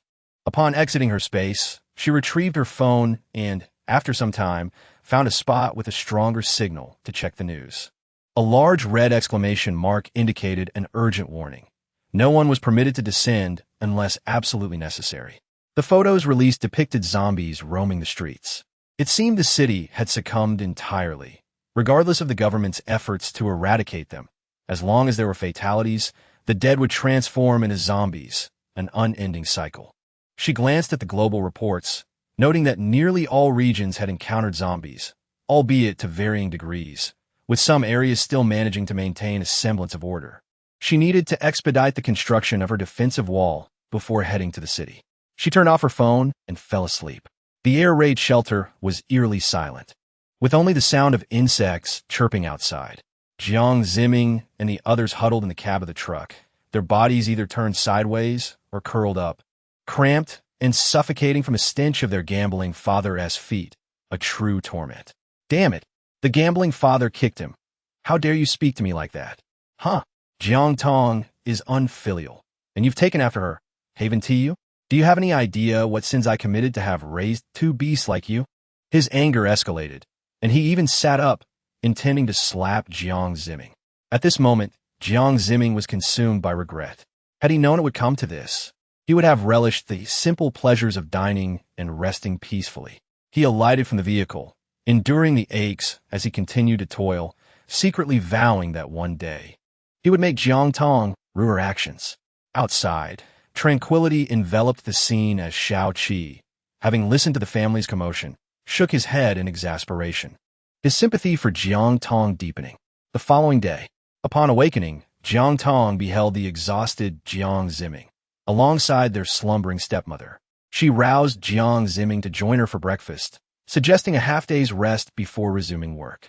As for the other two, Jiang Tong chose to disregard them entirely. The task at hand required digging a foundation, necessitating sand. Qiu Feng and Yao Shi voluntarily set out to gather sand, while Jiang Tong and the remaining individuals commenced the excavation of the foundation. With a larger workforce, their efforts gradually progressed to 3 meters, then 5 meters. When Jiang Zimming awoke, he realized that the ache in his muscles had significantly diminished. After several days of strenuous labor, his slender arms had surprisingly developed firm muscle. Following lunch, he promptly joined the others in their work. His stepmother, observing everyone engaged in their tasks while the iron gate remained locked, hesitated to act. Recalling that the gate was electrified, she timidly approached Jiang Tong, saying, "Xiao Tong, once we finish our meal, we shall resume our work. There are wild vegetables available. You can go and gather them." Jiang Tong pointed toward the weeds outside. "Go ahead, I shall wait for you." Previously, she had thought that their sins did not warrant such a fate, but now she genuinely wished for their departure, hoping they would be dealt with by the zombies before they entered the city. Seeing this, the stepmother quickly attempted to persuade them. However, their gambling father had grown weary of his cowardice and was fed up with the monotony of facing the blank walls and the old woman. He felt he was on the brink of madness. "Are we not leaving yet?" The stepmother fixed her gaze on Jiang Zimming, asking, "Son, will you not accompany us?" Jiang Zimming was acutely aware that venturing outside would spell his demise, yet he refrained from disclosing this to his elderly parents, merely stating, "I wish to remain here." "Curse those wretched dogs," his gambling-addicted father muttered bitterly as he trudged ahead. After a few moments of hesitation, his stepmother ultimately decided to follow suit. Jiang Tong cast a meaningful glance at Jiang Zimming, reflecting on the boy's heartlessness. His parents had provided him with everything, delicacies, comforts, and affection, yet he now stood by, passively watching them face death. Chapter 21. Distortion of Truth. Who wishes to accompany me into the city? It may pose some danger. Jiang Tong rested her head on the handle of her shovel, smiling in a particularly eerie manner. Old Qiu and Xiao Bei are sufficient here. They are of no assistance.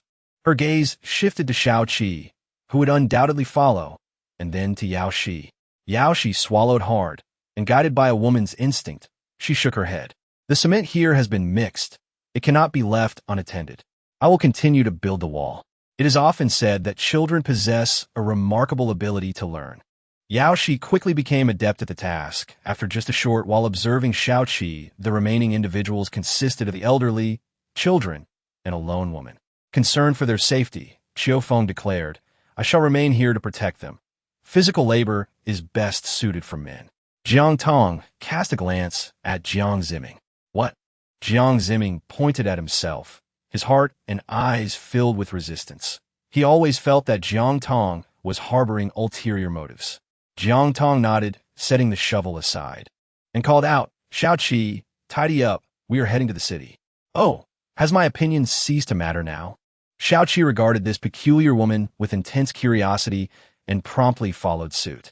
Armed with an ample supply of firearms and ammunition, the trio climbed into the armored pickup truck. Shao Qi took the wheel. Jiang Tong leisurely leaned against the window as the route into the city revealed an increasingly robust signal. She opened the map to survey several large supermarkets within the urban area and briefly glanced at the news broadcast. There have been reported instances of starvation, and not just a few. Over a dozen cases have emerged. After succumbing to hunger, the deceased have risen as zombies, attacking their own family members and subsequently turning on neighbors residing on the same floor. Furthermore, Numerous unedited images have surfaced, casting doubt on whether the website's photos are endlessly available or if they have fallen victim to exploitation.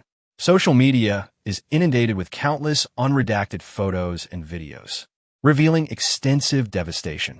Jiang Tong gazed at an image, promptly straightening her posture to magnify it, revealing a zombie traversing the staircase. She exclaimed in astonishment. Has it mutated so swiftly? The trajectory of events had become disordered, according to the timeline of her previous life. The evolution of zombies should have occurred approximately 1 month after their emergence. Yet now, it was merely 2 weeks in. I must take a look, Xiao Qi remarked, tilting his head to observe. Upon witnessing the zombie's ability to ascend the stairs, a chill enveloped him. At this rate, the city is destined to succumb entirely. As the human population dwindles, the number of zombies will only increase. This will inevitably create a dire predicament, leaving an ever-diminishing number of survivors. Jiang Tong remained silent. Having witnessed too much indifference in the apocalypse, those tender-hearted seldom survive to the end. Help! Help! The desperate cries of her stepmother pierced through the cacophony of the car's roar.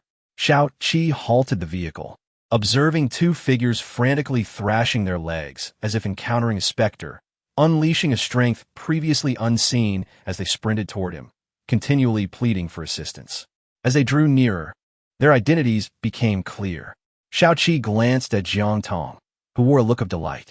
The individuals in pursuit were none other than her departing stepmother and her gambling father. Jiang Tong had deliberately instructed Xiao Qi to proceed slowly, unhurried, as if anticipating this very moment. Behind them trailed a dark mass of over 10 zombies. The stepmother dared not weep. Tears would obscure her vision. Upon recognizing the familiar vehicle, her expression softened, and she leaned against the door, attempting to pull it open, but to no avail. Jiang Tong chuckled. Run quickly. They're about to catch up. Shout on. I was wrong. We were wrong. From now on, whatever you ask us to do, I will obediently comply. It was terrifying.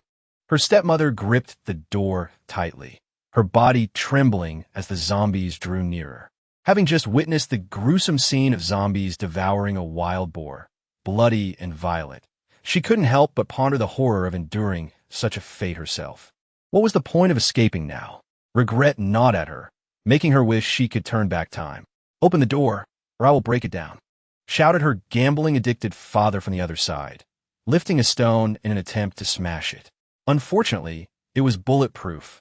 Jiang Tong sneered, observing the zombies still a dozen meters away. She addressed her stepmother. Very well, you lead the zombies over there. There are villagers' houses in that direction. If luck is on your side and you can reach the 2nd floor, you might survive. Jiang Tong, do you truly intend to watch your parents perish? Jiang Ziming exclaimed in desperation, gripping the carbon steel axe tightly in his hands. Jiang Tong turned to him and asked, what are you pretending for? If you truly wished for their survival, you could easily leap down to save them. Her words struck home. Although the car was locked, it could still be opened from within.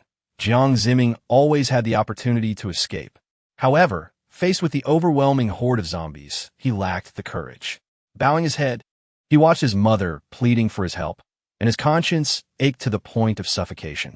Ultimately, he lowered his body, choosing not to look. The stepmother realized that her biological son was unreliable, and thus, this unrelated daughter was even less so. In a fleeting moment, she dashed in the direction Jiang Tong had indicated. The gambling father quickly followed suit. With the 2 of them as bait, the zombies pursued relentlessly. Jiang Tong patted Xiao Qi on the shoulder, urging him to follow. Why didn't you save Mom and Dad? You clearly understand that I cannot defeat so many zombies on my own. You could have intervened, yet you chose to stand by and watch them perish. Jiang Ziming's voice was tinged with a sob, filled with resentment as he looked up at Jiang Tong. Oh, Jiang Tong was taken aback. Do you not feel guilty watching me rise early and toil for 3 kilometers to school, scavenging bottles along the way to sustain myself? There's a mountain of chores at home waiting for me, and they are never-ending. The first thing I learned as I grew up was to be sold off. After paying your tuition, there is no money left. You know very well what kind of man our father is. The family relies solely on my mother. How much can one woman accomplish?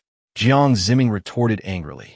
She then got out of the car, forcibly pulling Jiang Ziming out before getting back in herself. Quickly locking the doors, she switched places with Xiao-Qi, flooring the gas pedal, leaving the car in neutral, which attracted a dozen or so zombies. Jiang Ziming's incredulous howls echoed. Jiang Tong, you lunatic, you pervert, you murderer of kin.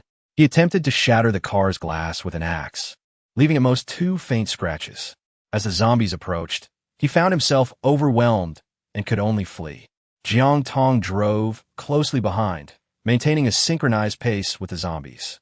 After traversing approximately half a kilometer, a quaint 2-story building nestled in the mountain ravine came into view, with a handful of 3-story structures scattered about, housing merely a dozen families.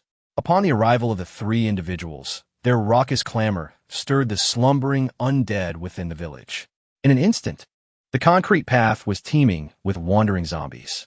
Unable to drive further, Jiang Tong alighted from the vehicle, leisurely observing the unfolding spectacle of chaos before her. As the cries for help gradually diminished, when Xiao-Qi arrived, he began to take stock of the situation. Chapter 22. Remarkable growth. There's a small convenience store ahead. Should we procure some supplies? Xiao-Qi's suggestion resonated with Jiang Tong, who, pleased, patted him on the shoulder. Her slight discomfort due to their height difference was a trivial matter. You're growing increasingly adept. Let us go. She took the lead, and they divided their tasks, each embarking on a raid of a different house. Jiang Tong stood outside, gazing at the house. If only she could transport a dwelling into another realm. Wouldn't it allow her to escape the apocalypse? To live a life of comfort in that space? Yet, it remained merely a fleeting thought. Her corporeal form remained outside, and without a body, existence would lose its significance. As she pushed open the door, she was met with the alarming sight of her stepmother charging at her with a kitchen knife. Reacting swiftly, Jiang Tong seized her arm, wresting the knife away before shoving her aside. Have you lost your mind? Her stepmother's hair was a chaotic nest, disheveled and wild. Her body and hands were smeared with a sickly green blood, her eyes wide and unblinking, resembling a vengeful adversary. Tremors racked her body as she screamed for death, rendering her an uncanny portrait of madness. Jiang Tong gazed at the 2 corpses sprawled on the ground. One was a woman, and the other a child of about 10 years. It appeared that both had met their demise at the hands of Cleaver. She was astonished by her stepmother's formidable prowess, overwhelmed by the gravity of having taken lives, particularly that of a mother and her child. She sank helplessly to the ground, cradling her head in her hands and shaking it fervently in disbelief. Jiang Tong paid her no mind and conducted a thorough search downstairs, discovering only a modest supply of rice, grain, and oil. However, due to the rural setting, there was an abundance of corn, which she collected without hesitation. As she departed, the door remained ajar, with zombies still roaming outside. Upon sighting the undead, her stepmother immediately seized a kitchen knife and began to retreat in haste. Jiang Tong had not ventured far when she heard the sound of shouting, a morbid sense of satisfaction blossoming within her. The grievances accumulated from her previous life finally had a chance to be unleashed. She continued onward. On the rooftop of the 3rd floor, her gambling-addicted father observed her approach, glancing around as he clutched a porcelain flower pot. Confirming he could strike her, he raised it without hesitation, intent on crushing this ungrateful wretch. Be careful. In the instant the flower pot began to descend, Xiao-Qi dashed out, pushing her aside just as the porcelain shattered on the ground. He maneuvered Jiang Tong to safety beneath the eaves. Allow me to handle this. He strode forward resolutely.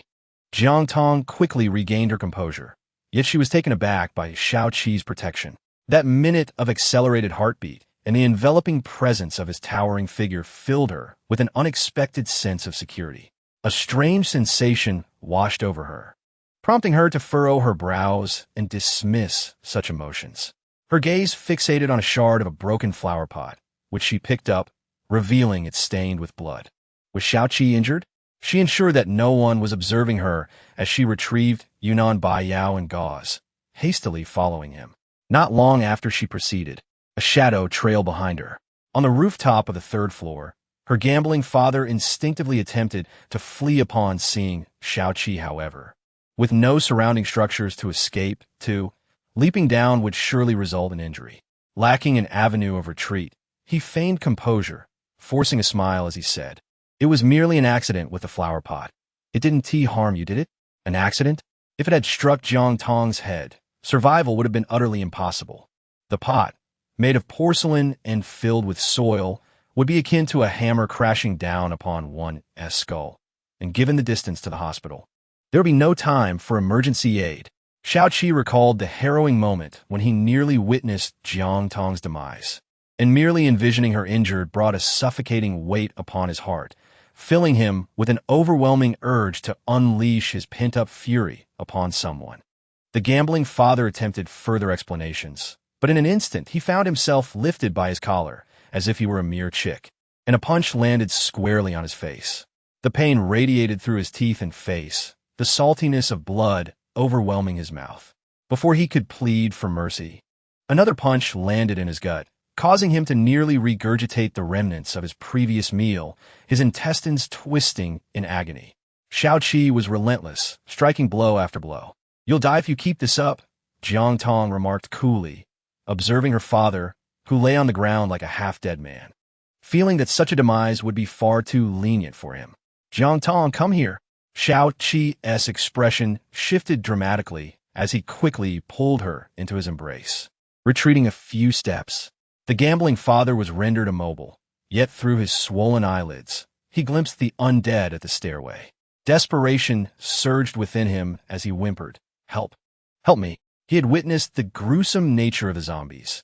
The thought of them tearing him apart and feasting on his innards filled him with horror. Tears streamed down his face as he frantically attempted to rise, crying out, "Help me, I was wrong. Jiang Tong, I am your father." The zombie at the entrance stumbled, falling to the ground, its eyes gleaming with hunger as it eagerly crawled forward. The distance between them diminished, 5 meters, then 3. The two had no intention of aiding him. Jiang Tong knelt to inspect Xiaoqi's injury, noting a gash on his ankle where the shard had grazed him. It wasn't deep, but it was over an inch long. She poured the Yunnan Baiyao onto his wound, stating, "Let us tend to this first. When did you bring the medicine?" Xiaoqi's expression darkened suddenly. He had been closely observing her, noting that she hadn't carried anything with her when she entered or exited. Jiang Tong's gaze flickered momentarily, and as she rose, her eyes remained unblinking even as she uttered a falsehood. "I noticed they had supplies for staunching the bleeding, so I took some with me." What a coincidence! There were far too many coincidences, yet Xiaoqi refrained from inquiring further, merely observing as the zombies approached the face of the gambler's father. When the stepmother rushed in, she was met with her stepdaughter's indifference, her husband's dire condition, and the imminent threat of the ravenous zombie. Clenching the kitchen knife tightly, she aimed for the creature's head and delivered a decisive blow. Just as the zombie prepared to sink its teeth into the gambler's father's neck, it collapsed lifelessly upon him, causing him to spew forth a mouthful of blood. "Damn woman, couldn't you have arrived a bit sooner? I was nearly done for." Such fortuitousness was indeed remarkable. After Jiang Tong spoke, she circumvented them and made her way to the staircase, with Xiaoqi trailing closely behind. Jiang Tong let out a soft laugh and proceeded downwards. As the two descended the staircase, they encountered Jiang Zimming, who was covered in blood, his clothing torn into shreds, and his body smeared with grime. Jiang Tong and Xiaoqi were momentarily startled by the sight of the numerous corpses of zombies. Had he single-handedly slain 6? It was unexpected to discover he possessed such prowess. 18 in total. With my presence, I can at least assist in clearing the path. With but one request, do not drive us away.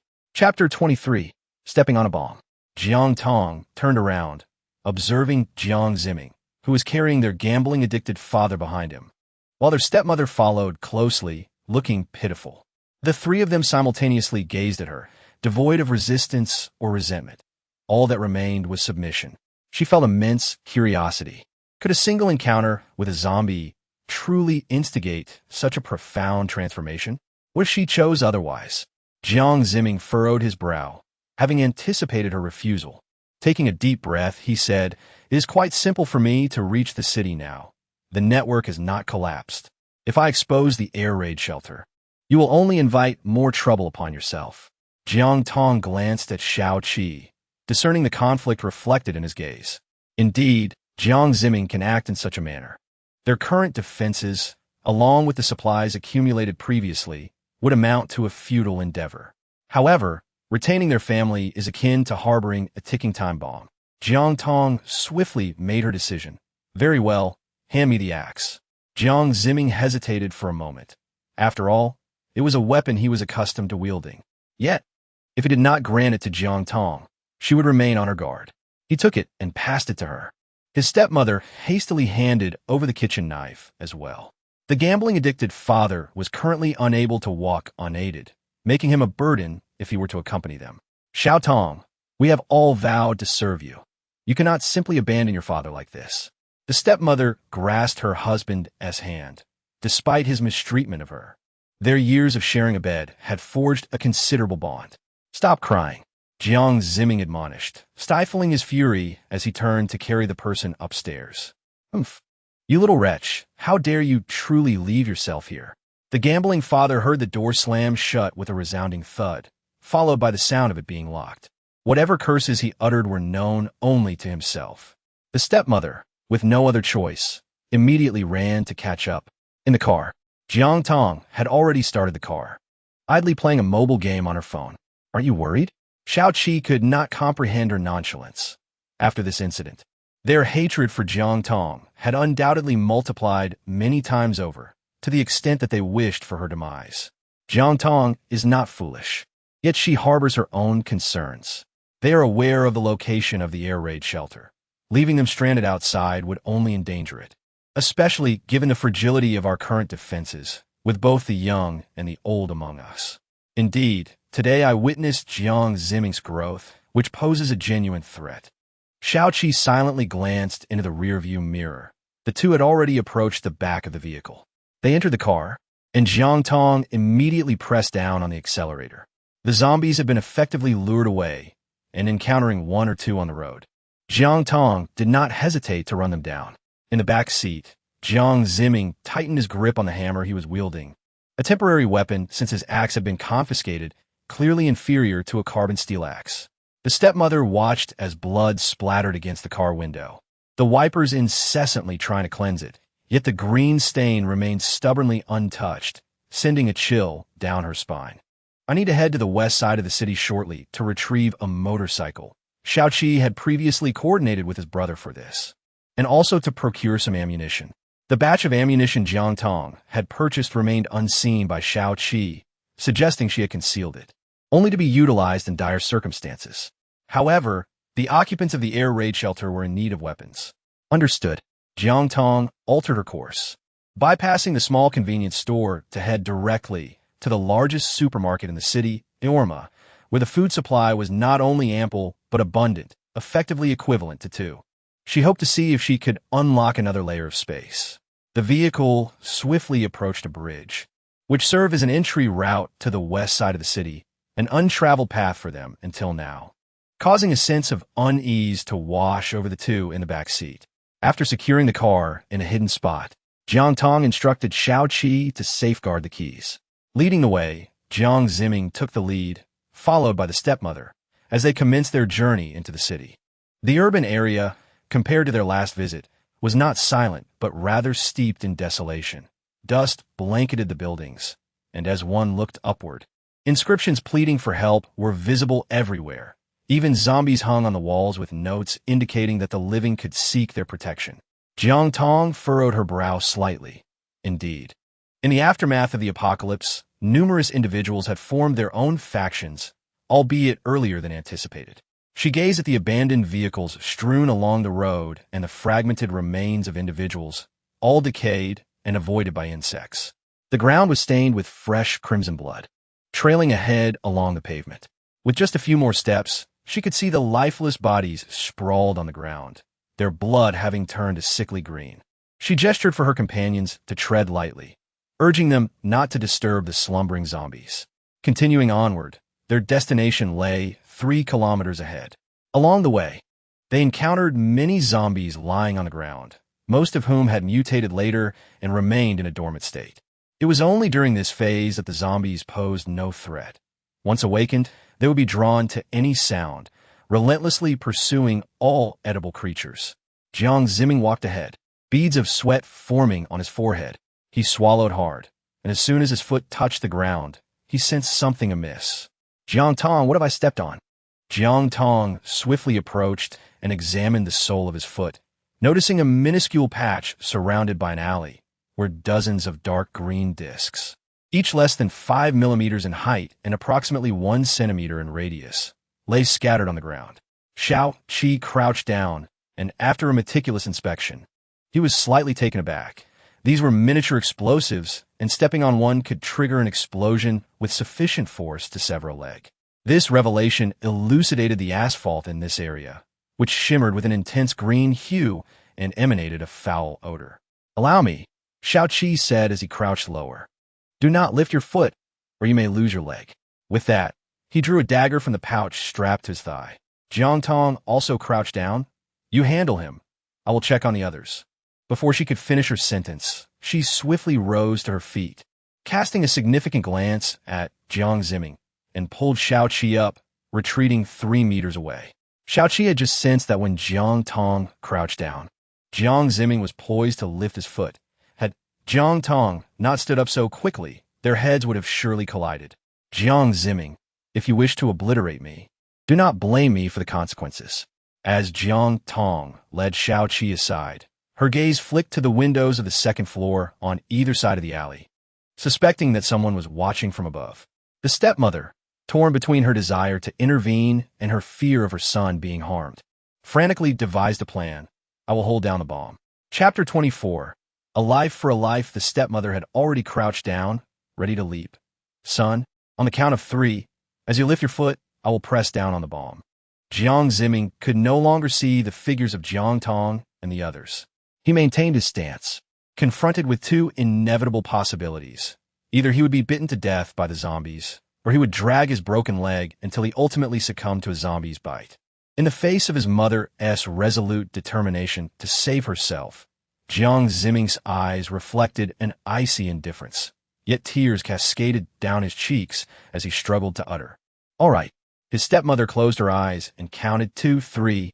Jiang Zimming swiftly lifted his foot and rolled aside, cradling his head.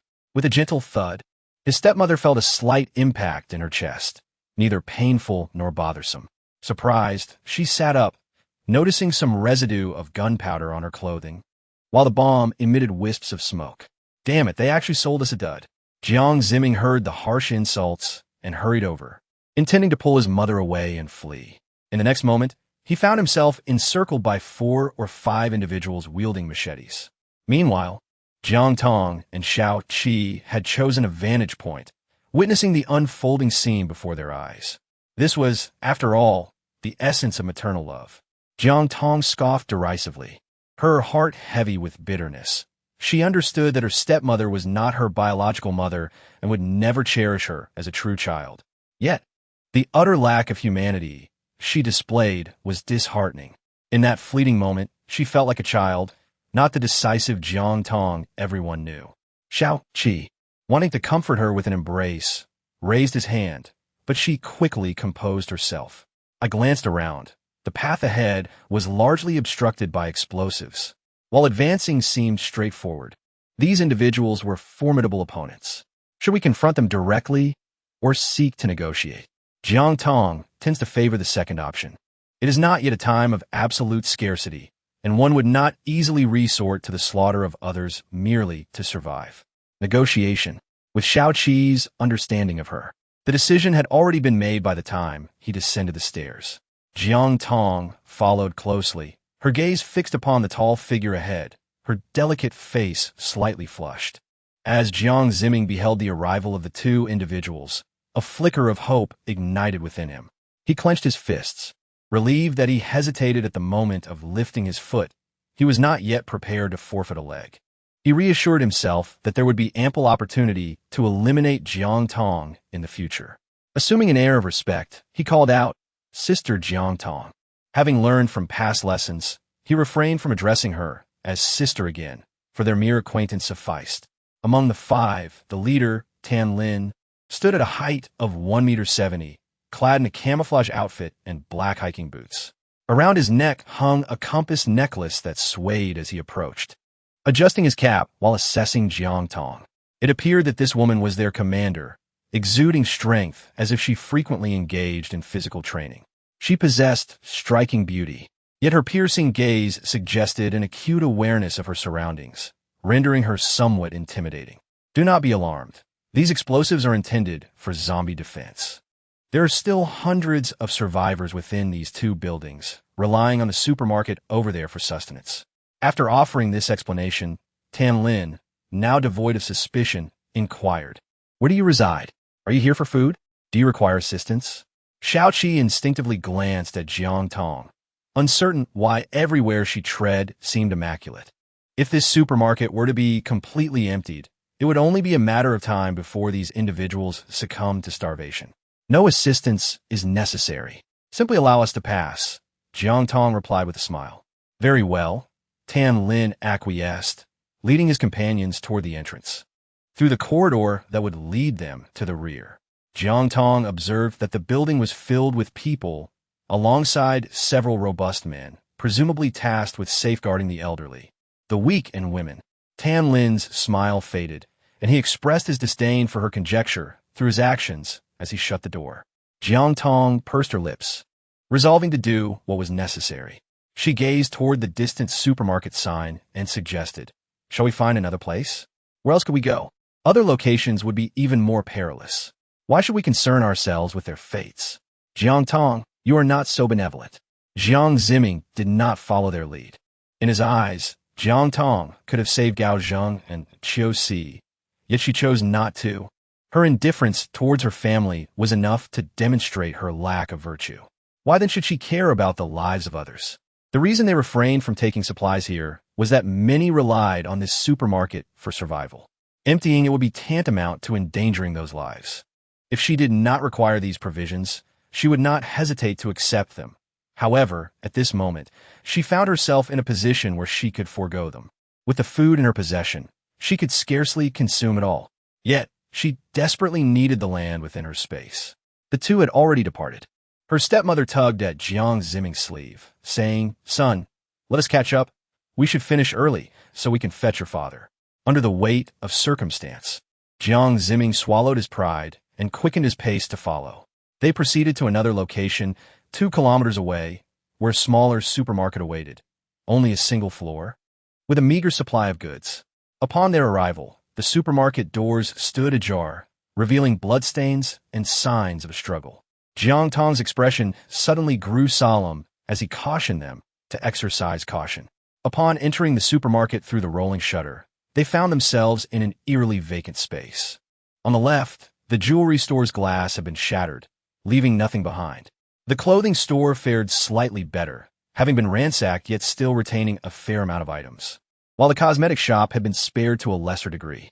Observing this, the stepmother seized the opportunity to enter the cosmetic shop, her eyes widening at the sight of the luxurious skincare products she once hesitated to purchase. Xiaoqi noticed her actions and, alarmed, tightened his grip on the dagger as he approached. Suddenly, a hand emerged from behind the shelf, gripping the stepmother's neck and emitting a low growl. The commotion caused bottles of lotion and cream to tumble from the shelves, creating a cacophony of sharp sounds. Jiang Ziming hurriedly rushed over, delivering a decisive blow that shattered the zombie's skull, brain matter splattering everywhere as it collapsed to the ground. The stepmother, still in shock, touched her neck, tears streaming down her face. The silence was overwhelming, and her heart raced with an unusual intensity. Jiang Tong felt as though her heart might cease to beat at any moment due to its rapid rhythm, yet she ultimately found herself unscathed. As she regained her composure, the first thought that crossed her mind was a profound sense of pity for the expensive cream, priced at over 5,000 per jar. With a resigned shake of her head, she pressed forward, disappointment shadowing her steps. Xiaoqi observed his stepmother's fervent collection and could not help but inquire, "Are these quite costly?" "Indeed," she replied. "Each one costs thousands, and they are remarkably beneficial for the skin. I simply must take them." Her stepmother, who once never dared to dream of such luxuries, was now fervently gathering them.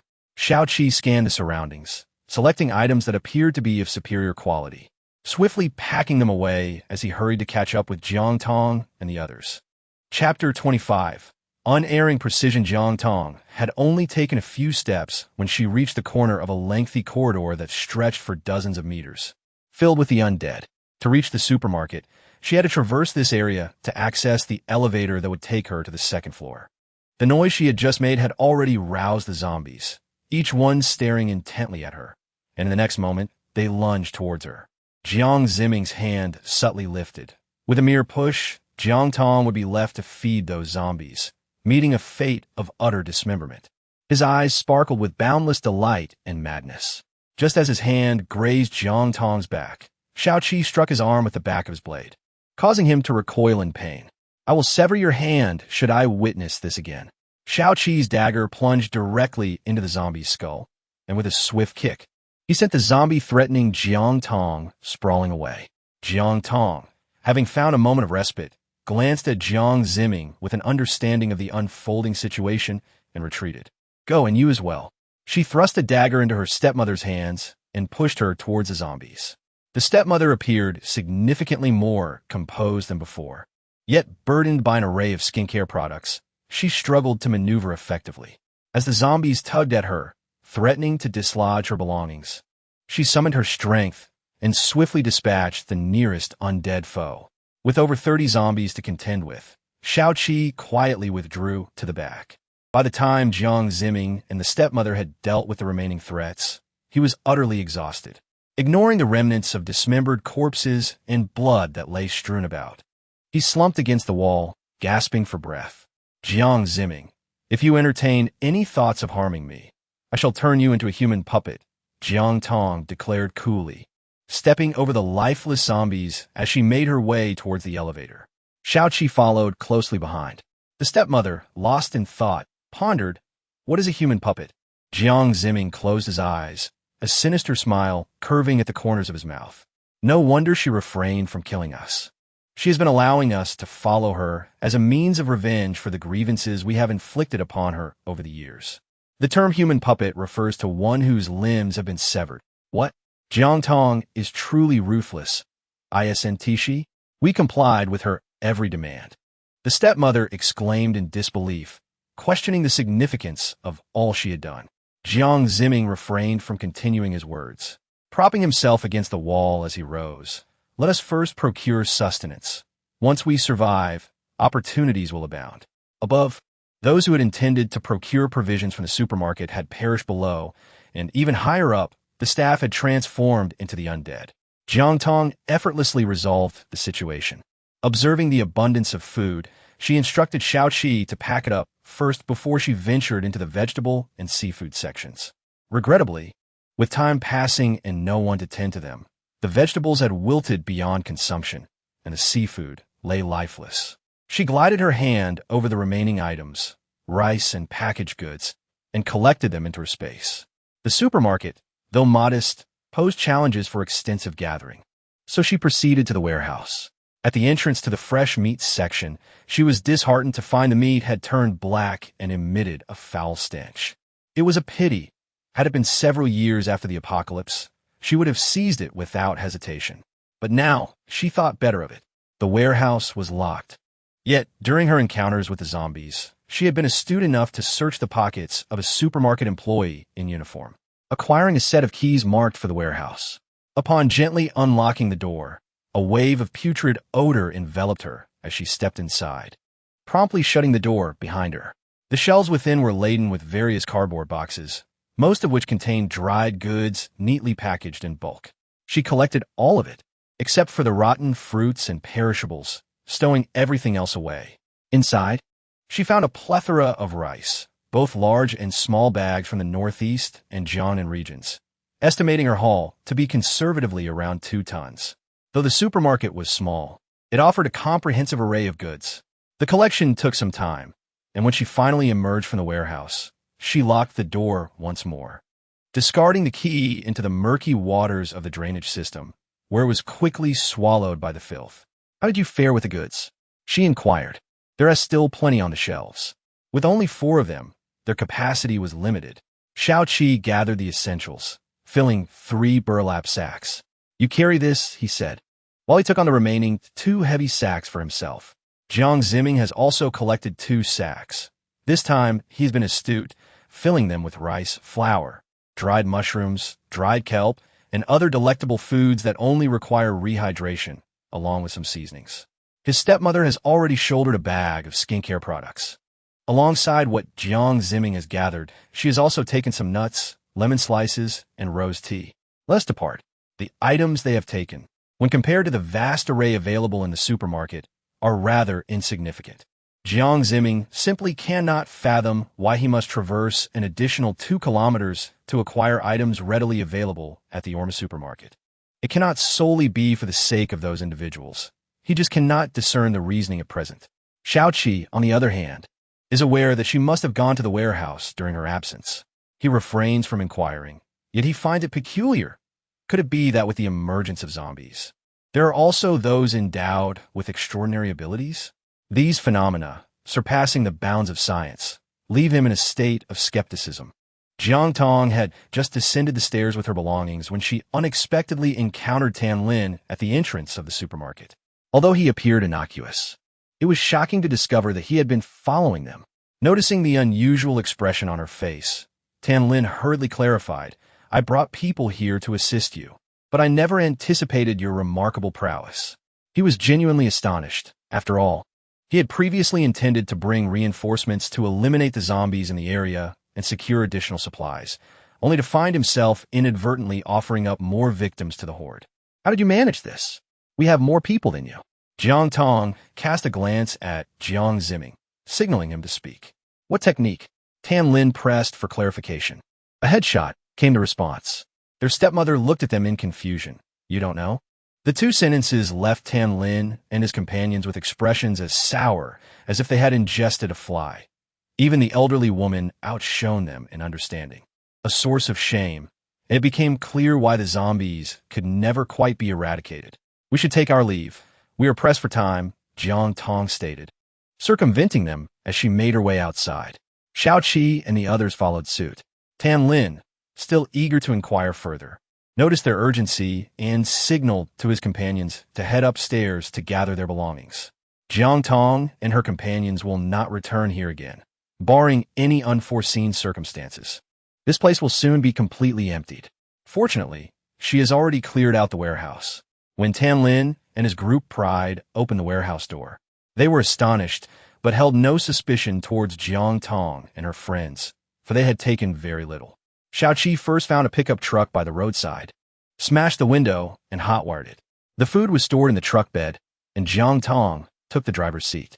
Outside the vehicle, Xiaoqi remained anxious. "I will wait for you at the gas station on Lianhua Mountain," Jiang Tong. "If anything happens to Jiang Tong, no matter where you hide, I will undoubtedly find you and reduce you to mincemeat to feed the dogs." Yet, such a threat seemed insufficient. He glanced at his stepmother, his gaze darkening.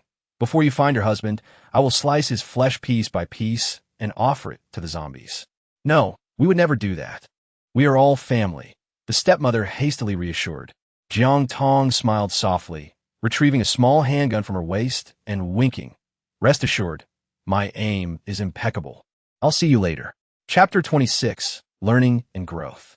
Jiang Tong drove through the tranquil asphalt road, arriving at the bridge, where she opened the car door and stepped out to lift the tarpaulin covering the pickup truck.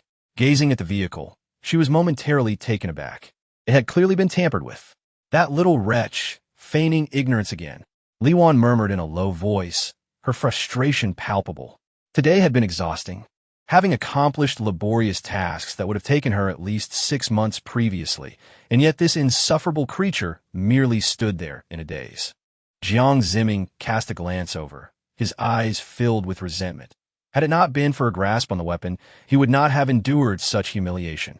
Reluctantly moving all the belongings onto the vehicle, he took his seat in the passenger side. Though his heart was twisted with turmoil, he feigned a smile and inquired, "Sister, may we depart now?"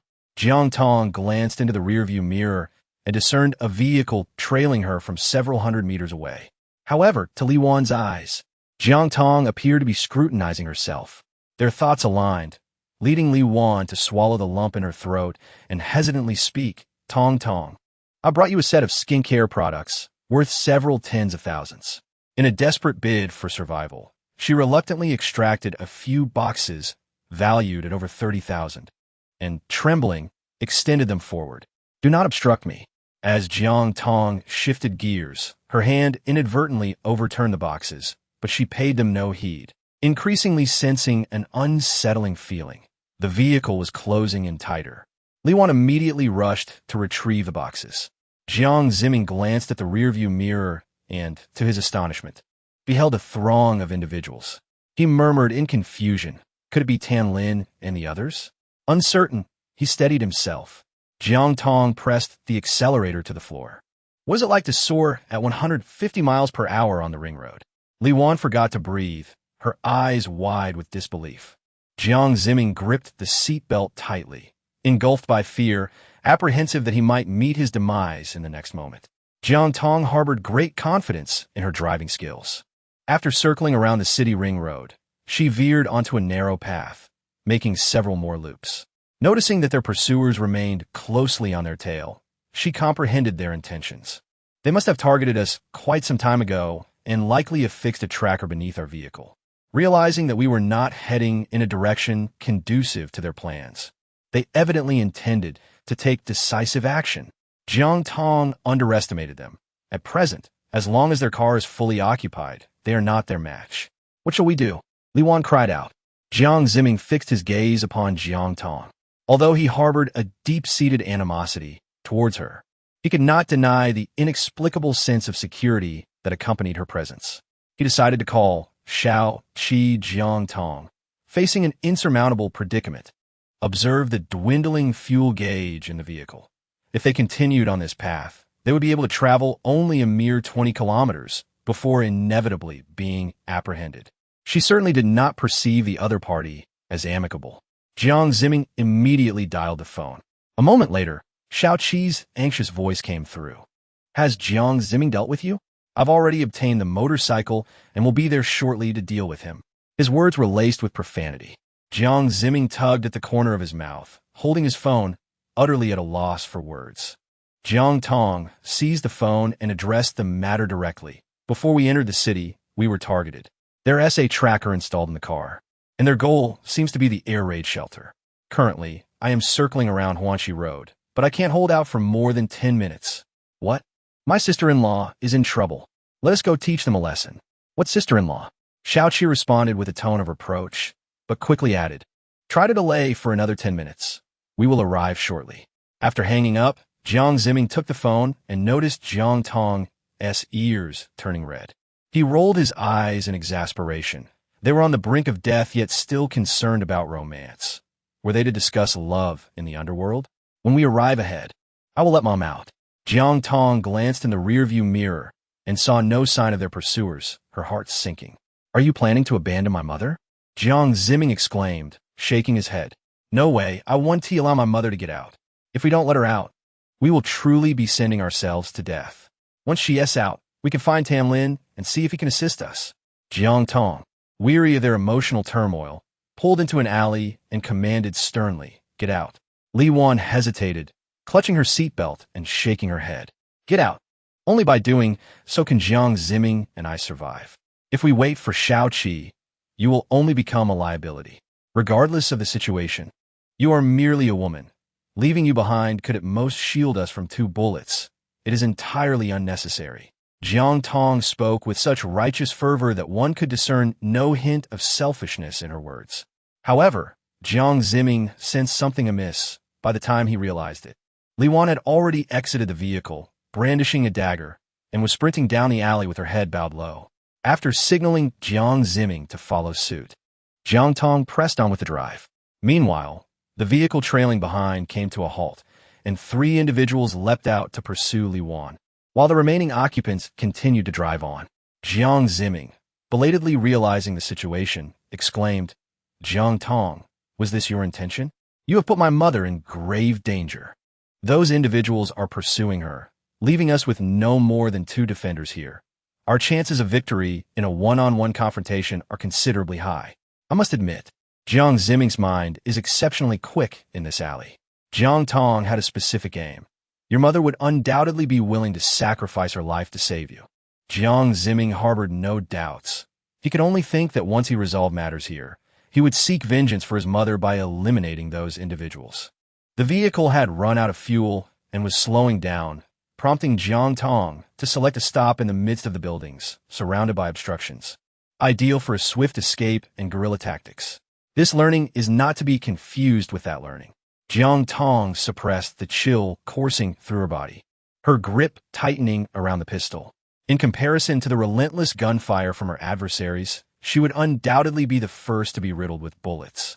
Even if she refrained from exiting the vehicle, she was acutely aware that they possessed methods to extinguish her life. She refused to gamble on that slender thread of possibility.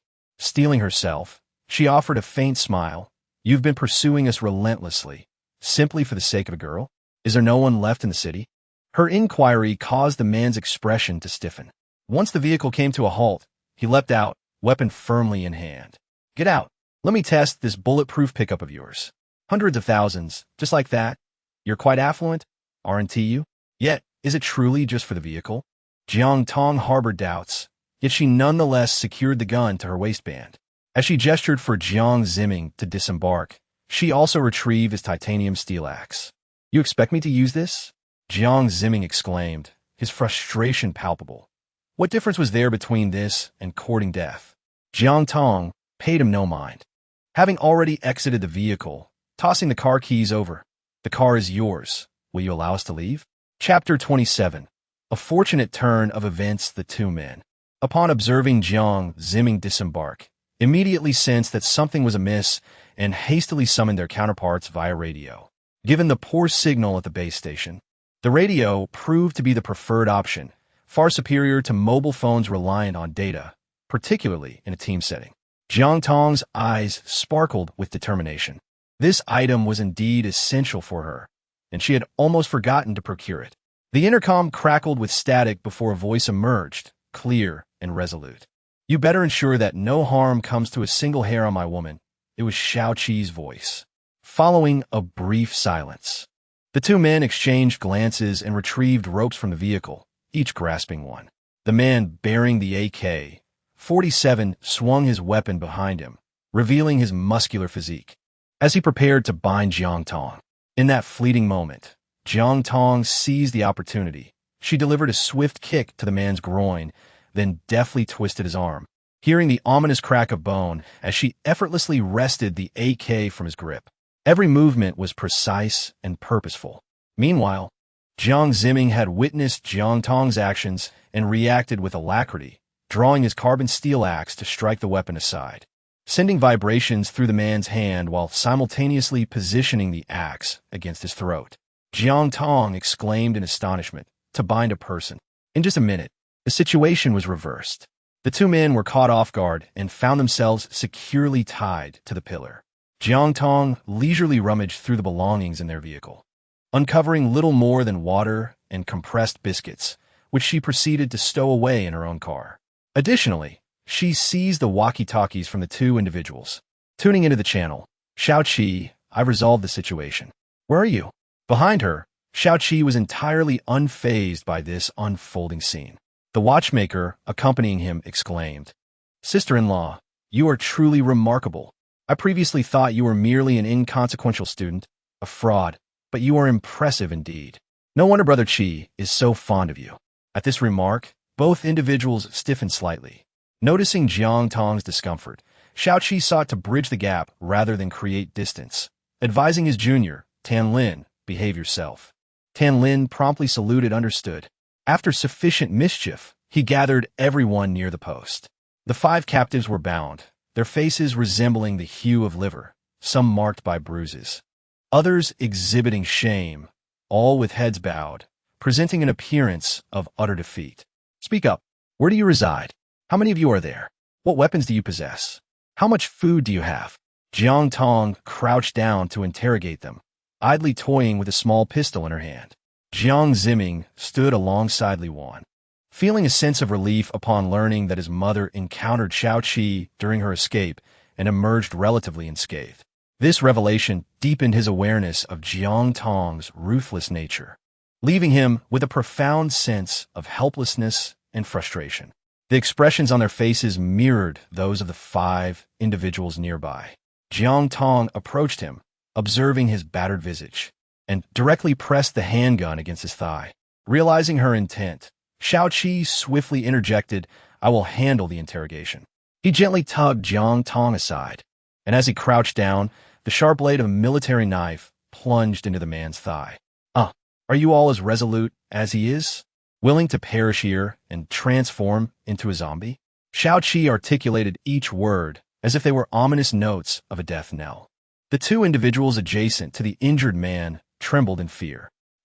Xiaoqi delivered another stab to the man's left thigh. I will speak. I will speak." The man, unable to endure the excruciating pain, cried out, "We have never taken a life.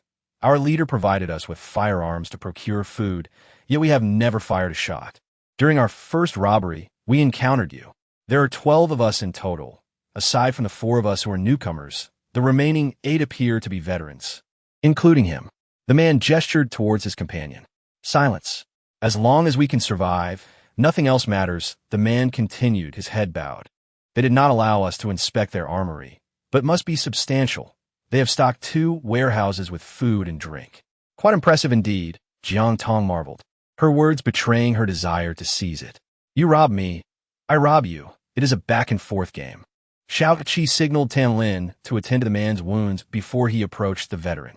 The steadfast gaze and upright posture revealed his military background, and he bore the brunt of the assault. What a misfortune to encounter someone like Xiaoqi, the formidable soldier. In the military, Xiaoqi had never faced defeat in single combat. "To lose to me, Xiaoqi, is not a disgrace." "You are Xiaoqi?" The veteran had heard of this name. During the joint training competitions of special forces across various regions, he had never participated, yet it was common knowledge that Xiaoqi's presence guaranteed victory. "Lei Ao is our leader, the champion of the martial arts competition. You must have heard his name," the veteran eagerly proclaimed, filled with excitement. He thought to himself, "The leader's ultimate goal is to challenge you, to prove his strength surpasses yours." Xiaoqi, satisfied, replied, "Very well, let us have a match. Lead the way." He effortlessly acquired the location. The veteran immediately consented and, once untied, took the wheel. The other 4 were directly bound and discarded in the back of the pickup truck. Jiang Tong took the wheel, while Xiaoqi followed closely on his motorcycle. They barely managed to reach the gas station ahead. Continuing along the main road, they veered onto a narrow path at a fork, ascending the mountain until they unexpectedly arrived at a temple. The elder brother remarked that this secluded location was ideal for dealing with zombies, as it posed a lower risk of being encircled. The veteran elucidated the rationale behind their choice of this site, attributing it to their shared military background, which fostered an inexplicable trust in Xiaoqi. The temple extended upward, comprising 5 structures, with the main hall dedicated to the Buddha, while the others remained unexplored by the group. Upon their arrival, an elderly monk was still reciting scriptures, rhythmically striking a wooden fish, which seemed to resonate with the essence of virtue. Jiang Tong cast a glance and was immediately captivated by the fortune-telling. Instead of seeking a fortune herself, she knelt beside the old monk on the mat, fervently closing her eyes and gently shaking the bamboo tube. Upon hearing the sound of the fortune falling to the ground, the old monk spoke softly and gracefully. "Let me take a look." Jiang Tong immediately handed it over. "A superior omen. The supplicant shall experience good fortune today, and all desires will be fulfilled." The old monk smiled, resembling the countenance of the Buddha in some measure. Jiang Tong was beginning to believe it. She desired supplies. More and more supplies. Would this aspiration come to fruition? Xiaoqi, Lei Ao arrived, his voice resonant and thunderous, exuding an air of arrogance as he regarded Xiaoqi disdainfully. "Let us step outside for a duel. I shall surely leave you searching for your teeth by the day's end." Chapter 28. The beauty scheme. Lei Ao stood an imposing height of nearly 6 feet 3 inches, sporting a buzz cut and a countenance marked by determination. He donned a black tank top that accentuated his formidable chest and well-defined biceps and triceps, while his lower half was clad in camouflage trousers and sturdy black boots. Striding with an upright and vigorous demeanor, there was no doubt that a single punch from him could be devastating. He showed no mercy, leaving behind only heads, which hung in abundance at the gates of Zhongshan City. Yet, they never harmed women, not out of compassion, but rather treating them akin to livestock, breeding them in groups until they could no longer bear offspring, subsequently selling them to other factions lacking female members. More terrifying than Myanmar, these were truly ruthless individuals. Shaoqi remained steadfast, his military knife poised against the veteran's neck. I did not come here to fight. I seek to exchange your men for supplies. Lei Ao cast a sidelong glance at the veteran, a cold sneer escaping his lips as he twisted his fingers, producing a series of ominous cracking sounds. If you defeat me, you may empty the warehouse without issue. However, should you fail, you shall publicly acknowledge your weakness before everyone. Surrounding them stood 7 others, all veterans, some of whom were familiar faces to Shaoqi. Lei Ao's intentions were clear. He sought supplies for himself, and it appeared that this confrontation was inevitable. He shed his outer jacket, revealing a sleek musculature, his veins pulsating as if on the verge of bursting during his warm-up. Jiang Tong quietly swallowed, her heart racing with each step as Shaoqi approached her. When he finally stood beside her, he leaned down and whispered something in her ear. The unique scent that clung to Shaoqi enveloped her senses, a subtle fragrance that made her wonder about the shampoo he used. It dawned on Jiang Tong that engaging in such actions might not lead to repercussions. After all, she was determined to proceed regardless of any consequences. You stay here. I'll just step out for a moment, she called to Jiang Ziming. Oh, came his distracted response, his gaze fixated on Shaoqi and the other men. He had thought himself to have made considerable progress in his training, yet in comparison, he felt like a mere novice. Every man present, save for the old monk, towered over him in prowess. Meanwhile, Shaoqi and Lei Ao had reached level ground, their eyes locking in mutual understanding. As they shifted, Lei Ao initiated the first strike, launching a swift kick aimed at catching Shaoqi off guard. However, Shaoqi was prepared. He had previously dissected Lei Ao's tactics while training the rookies. Effortlessly countering each move, he landed a decisive kick to Lei Ao's abdomen. Lei Ao had also studied Shaoqi and devised his own technique, believing that the moment had finally arrived to put into action. The spectators could only watch as the two engaged in a fierce exchange, each strike resonating with the sound of slicing through the air, and the dust on the ground began to swirl more fervently. Jiang Tong approached a group of men, her petite stature allowing her to reach their chests. She lifted the corners of her mouth, a shy smile gracing her lips. Brothers, do you have anything to eat? I'm quite hungry. The men lowered their gazes, and as sunlight cascaded onto the young girl's face, it bestowed upon her a golden glow. Her fair skin and obsidian-like eyes, combined with her dainty and charming appearance, instantly captivated one of them, leaving him with but 3 words echoing in his mind. Truly beautiful. Yes, what would you like to eat? I can take you. The man, momentarily forgetting his own name, found himself disarmed by her presence, as the absence of women in the army or the temple had dulled his once keen perception.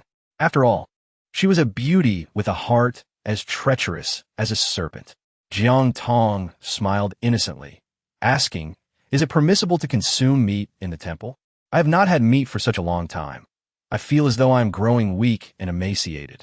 He vanished into the crowd with Jiang Tong, while Shaoqi kept a vigilant eye on them. Contemplating Jiang Tong's use of beauty as a tactic, he felt a mix of frustration and unease, wishing fervently to pluck out the young man's eyes. Lei Ao glanced over, but there was no one in sight. Seizing the opportunity while Shaoqi was momentarily distracted, he launched a punch. The impact loosened teeth, and the metallic tang of blood filled Shaoqi's mouth. He wiped the blood from the corner of his lips and fixed a serious glare upon Lei Ao. On the other side, Jiang Tong was led to a gentle slope on the back mountain, where a quaint courtyard stood outside the temple, constructed entirely of aged timber. A thin wisp of smoke rose from one of the houses, indicating the presence of their modest kitchen. The space was limited, featuring but a single table, with a stove nearby, serving a delectable fare of braised pig trotter and radish soup, stir-fried celery with beef, and scrambled eggs with green peppers. There were only 8 individuals, Yet the meal looked sumptuous, stirring a sense of envy within Jiang Tong, drawn closer by the enticing aroma. She wiped away the drool that had formed at the corner of her mouth. Noticing her reaction, a man generously filled her bowl with rice, heaping it with an array of dishes, and with gentle care, placed it before her, saying, "Eat up, there's plenty more after." With a soft acknowledgement, she took the tray, reminiscent of those used in cafeterias, and grasped her chopsticks, bowing her head to partake in the meal. As she savored her food, her curiosity piqued, and she began to observe her surroundings. The doors of the houses were secured with inexpensive locks, easily pried open, despite their strength. They would not choose to store their provisions in such an obvious location. Yet, there seemed to be no other place for storage. Shaoqi had only permitted her to come and steal, offering no other information. "Brother, where do you acquire such an abundance of supplies?" Jiang Tong feigned casual inquiry, only to meet the man's sinister grin as she glanced up. "You'll find out if you stay," he replied, tilting his chin, relishing the sight of her enjoying her meal. Jiang Tong felt as though it was akin to the festive season, watching her master relish the delicious meal of the pig destined for slaughter that very morning. Did she find it amusing? In a hurry, she expelled the food from her mouth, fearing it might be tainted with poison. This provoked a sudden fury in the man's gaze. He swiftly drew his gun, aiming it squarely at her brow. "It is shameful to waste food. Do you not understand?" From the very beginning, Jiang Tong did not dare to underestimate her opponent and remained vigilant. As the man had yet to chamber a round, it was the perfect moment. She swiftly leaped aside, while simultaneously driving a needle into the man's thigh. 3, 2, 1. The man fell to the ground in response. Fortunately, she had ample anesthetic in her possession, as general anesthesia proved to be quite convenient for dealing with adversaries of significantly greater strength, capable of rendering them unconscious for at least half an hour. In the apocalyptic world, Jiang Tong had once suffered the consequences of underestimating her foes, nearly falling victim to a counterattack. This time, however, she would not make the same mistake. With a silencer affixed, she gently squeezed the trigger, and with a soft thud, the adversary was no more. Jiang Tong had already concealed a person within the empty stove, rendering them invisible to anyone who might glance inside. Once she ensured her surroundings were secure, she commenced a thorough search of the house.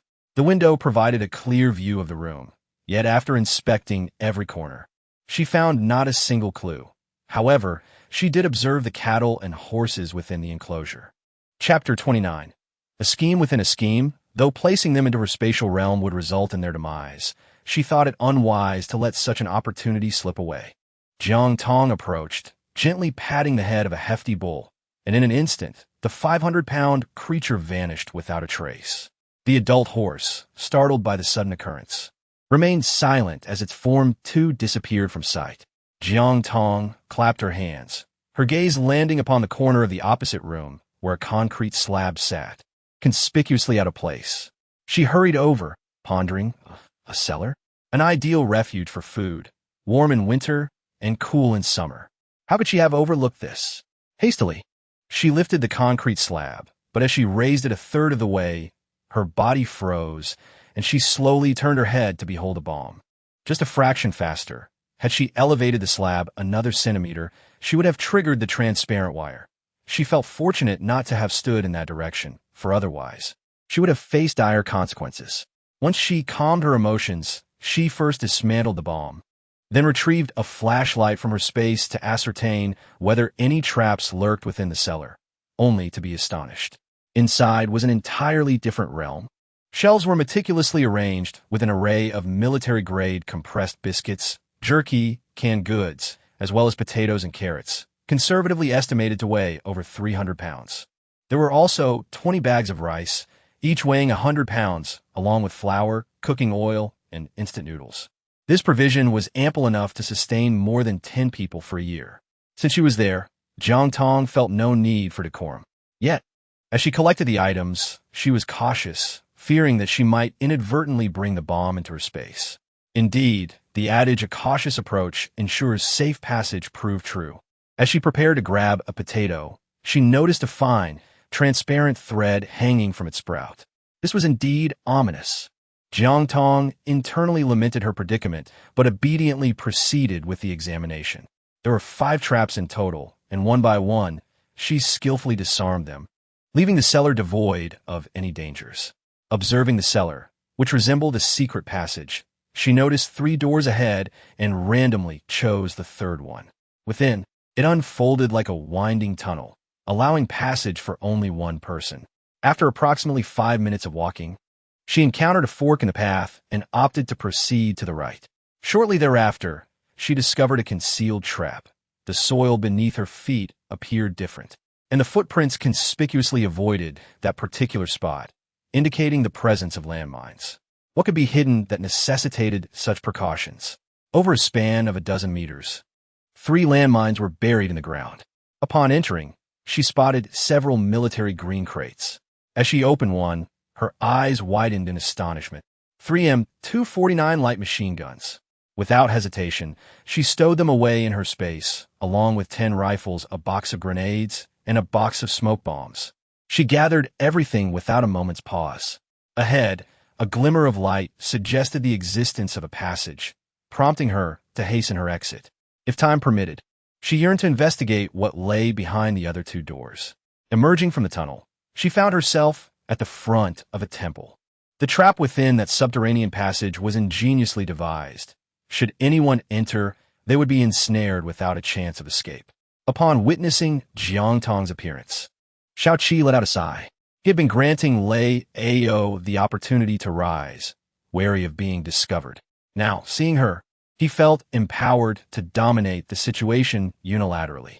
Jiang Ziming was too preoccupied to pay attention to Jiang Tong, casually remarking, "Are you adrenaline?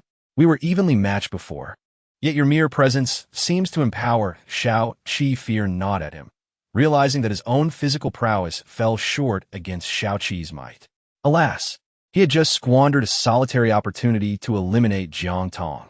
Jiang Tong disregarded him, and as she observed the battle tilting in Xiao Qi's favor, an overwhelming sense of pride welled up within her, lifting her chin defiantly. Lei Ao was continuously forced back, ultimately relying on his own men for support. Clutching his aching chest, his gaze turned fierce, brimming with defiance, though his voice softened. "A promise is a promise. Our provisions are over there. Feel free to take what you wish." The subordinates at his side remained silent. Xiao Qi approached Jiang Tong, and upon witnessing her earlier expression, he surmised that she must have emptied their warehouse. Would going over now not reveal their actions?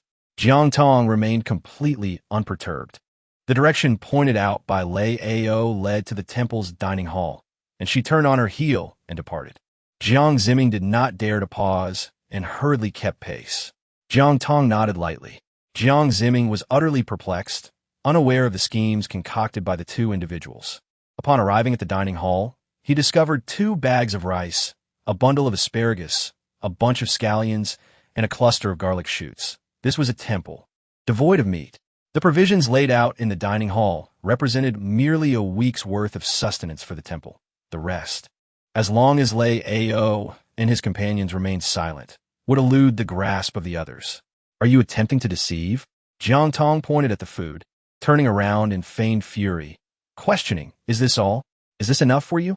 Have you hidden some away?" Lei Ao chuckled softly, helplessly gesturing, "This is all there is. Do you want it?" "Yes, it's certainly better than having nothing."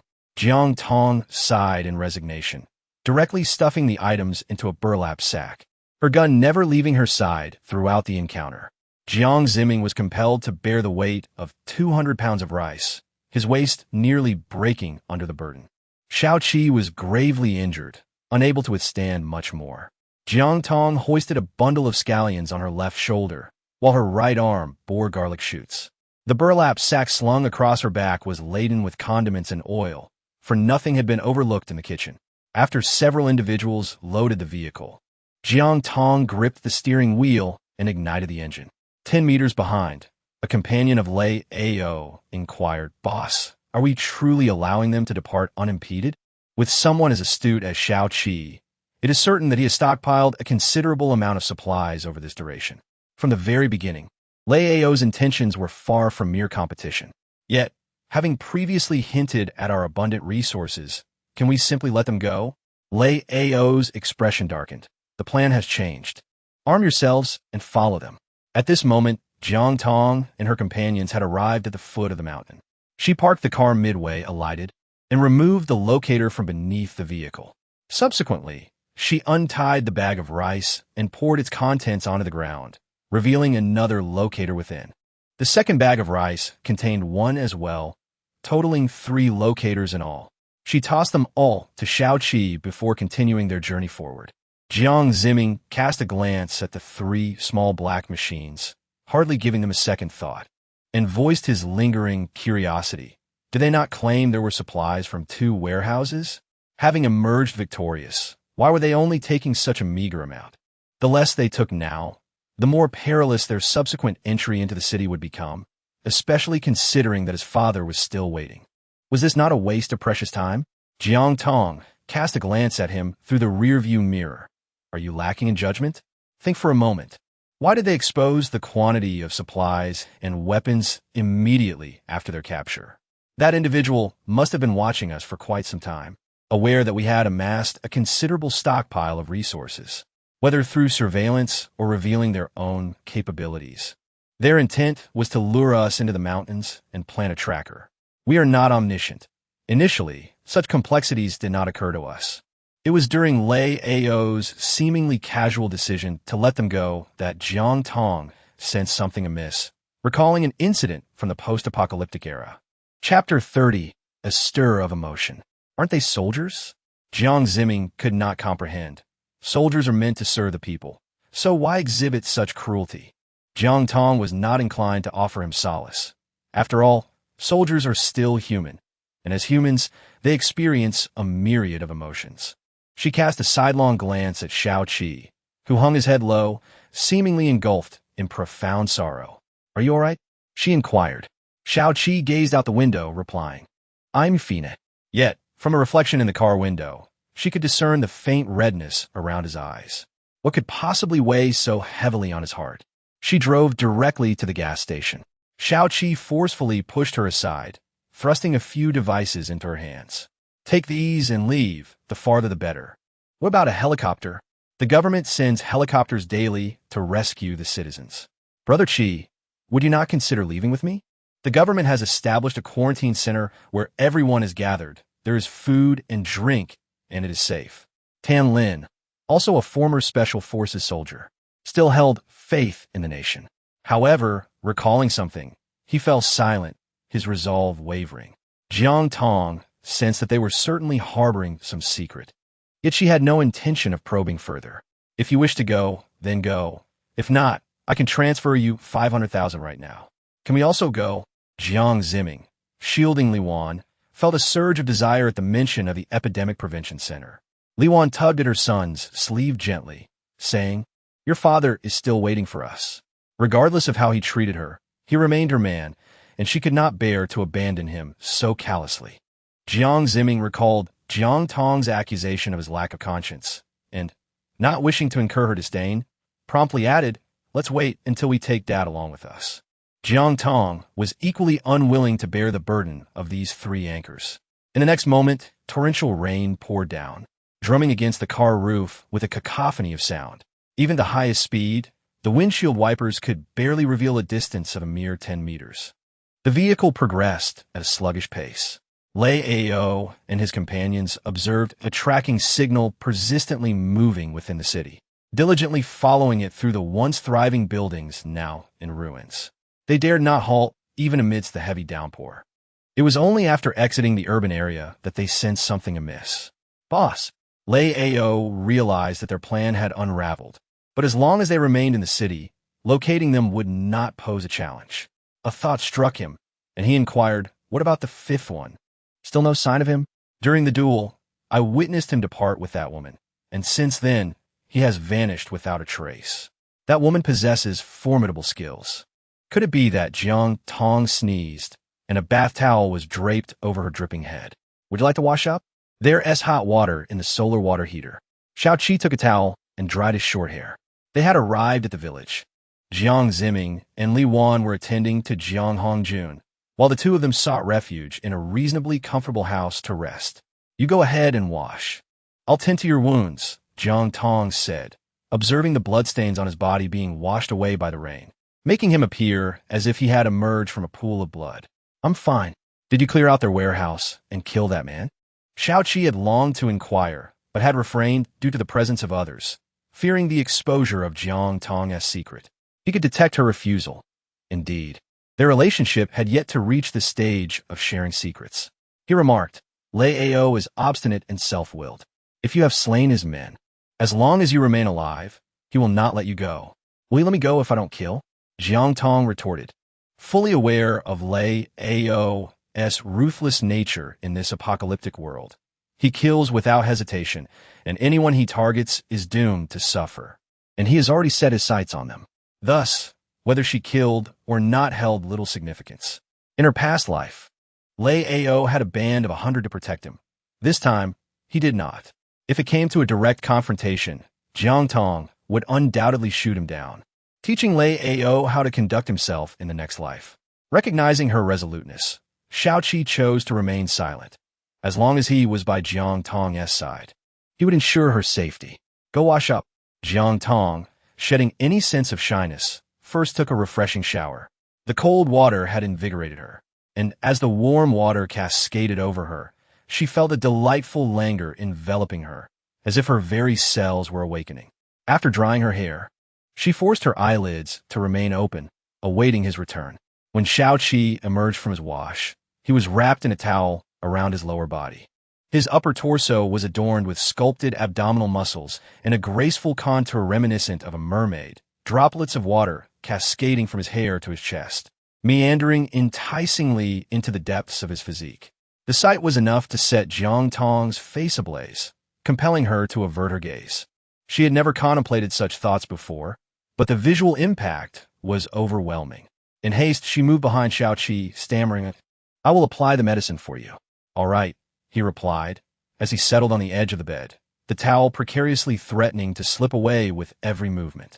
Jiang Tong swallowed nervously, facing his back, rubbed her nose, fearing that an uncooperative nosebleed might ensue. She hastily dismissed the colors swirling in her mind and proceeded to apply a medicinal ointment to the bruises adorning his body. There were dozens of such marks, and as her fingers glided over Xiaoqi's skin, his body grew increasingly rigid. Sensing the atmosphere becoming more intimate, Jiang Tong set down the bottle after finishing the application and attempted to flee. However, her wrist was captured by Xiaoqi. This is it, could it be? After a prolonged moment of contemplation, Xiaoqi finally uttered, call me if you need anything tonight. All right, she replied, producing a piece of raw meat to feed it. Outside the door, Xiaoqi caught a glimpse of the raw meat through the crack and felt reassured. A skill that allowed for the storage of items was far more enticing than gold or silver in a post-apocalyptic world. He needed to protect her. Chapter 31. Expanding the planting space, unaware of Xiaoqi's presence, Jiang Tong approached to lock the door and draw the curtains. Once assured that everything was secure, she entered the space. The mist within the area had grown lighter due to the influx of supplies, allowing her to feel the transparent air wall and glimpse two circular handles. The stone beast statue in the center was missing its eyes. Could there be something that could unlock it? Jiang Tong immediately rummaged through the old boxes, approaching the air wall. Two crimson gems radiated a warm glow, and she promptly embedded them into the statue. With a satisfying click, the door slowly creaked open, and the air wall vanished. Goodness, she exclaimed, unable to contain her astonishment. Her mother had indeed left her a treasure trove. Congratulations, host, for unlocking the farming space. Currently, two functionalities are available: storage and cultivation. The ethereal female voice seemed to emanate from all directions. Currently? Does that imply there are other spaces? Jiang Tong swiftly accepted the notion that the space could communicate. She crouched down to grasp a handful of soft black soil and inquired, what is the flow of time for planting here? 3 times faster than the outside world. That means crops can be harvested in 3 months. Given this approximately 50 acres of land, how long will it take to cultivate? A headache began to form. Host can plant with a single command after defeating zombies. How does one upgrade? After the torrential rain, the fresh air enveloped the entire village, and the mist swirled around. resembling a realm untouched by time. Jiang Tong rose from the second-floor balcony, stretching her waist to bask in the warm sunlight after the rain. Her brows and eyes adorned with a lazy, blissful smile. The little wolf cub let out a soft whine, stretching its back as well. Having stolen a brief moment of tranquility, it was time to depart. Jiang Tong turned to re-enter the house, a flicker of concern crossing her mind regarding the situation in the air raid shelter. Xiaoqi followed closely behind her.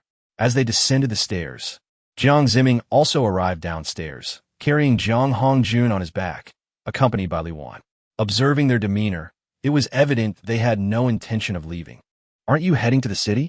You could easily find a ride," Jiang Tong remarked as she continued her descent. Jiang Ziming observed her eager anticipation for their departure, which further solidified his conviction.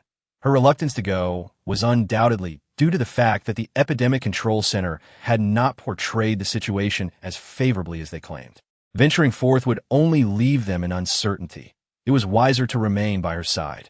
Setting aside other considerations, the foremost priority was to ensure their survival. Li Wan responded with a soft acknowledgement. Jiang Ziming held no expectations regarding her ability to articulate anything meaningful, hastily descending the slope while concealing his actions from others. Her words were both forced and insincere. Jiang Tong was nearly nauseated. Seeing everyone get into their cars, he pressed the accelerator with a single, forceful motion. "Are you trying to kill me?"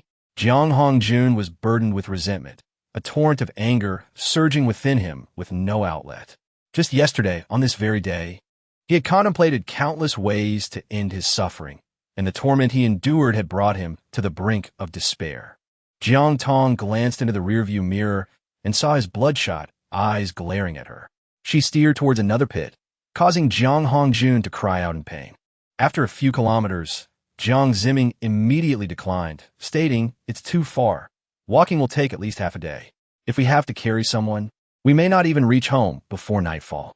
"Then we shall endure," Jiang Tong replied with a resigned shrug, turning her gaze towards Xiaoqi, who bore his own injuries.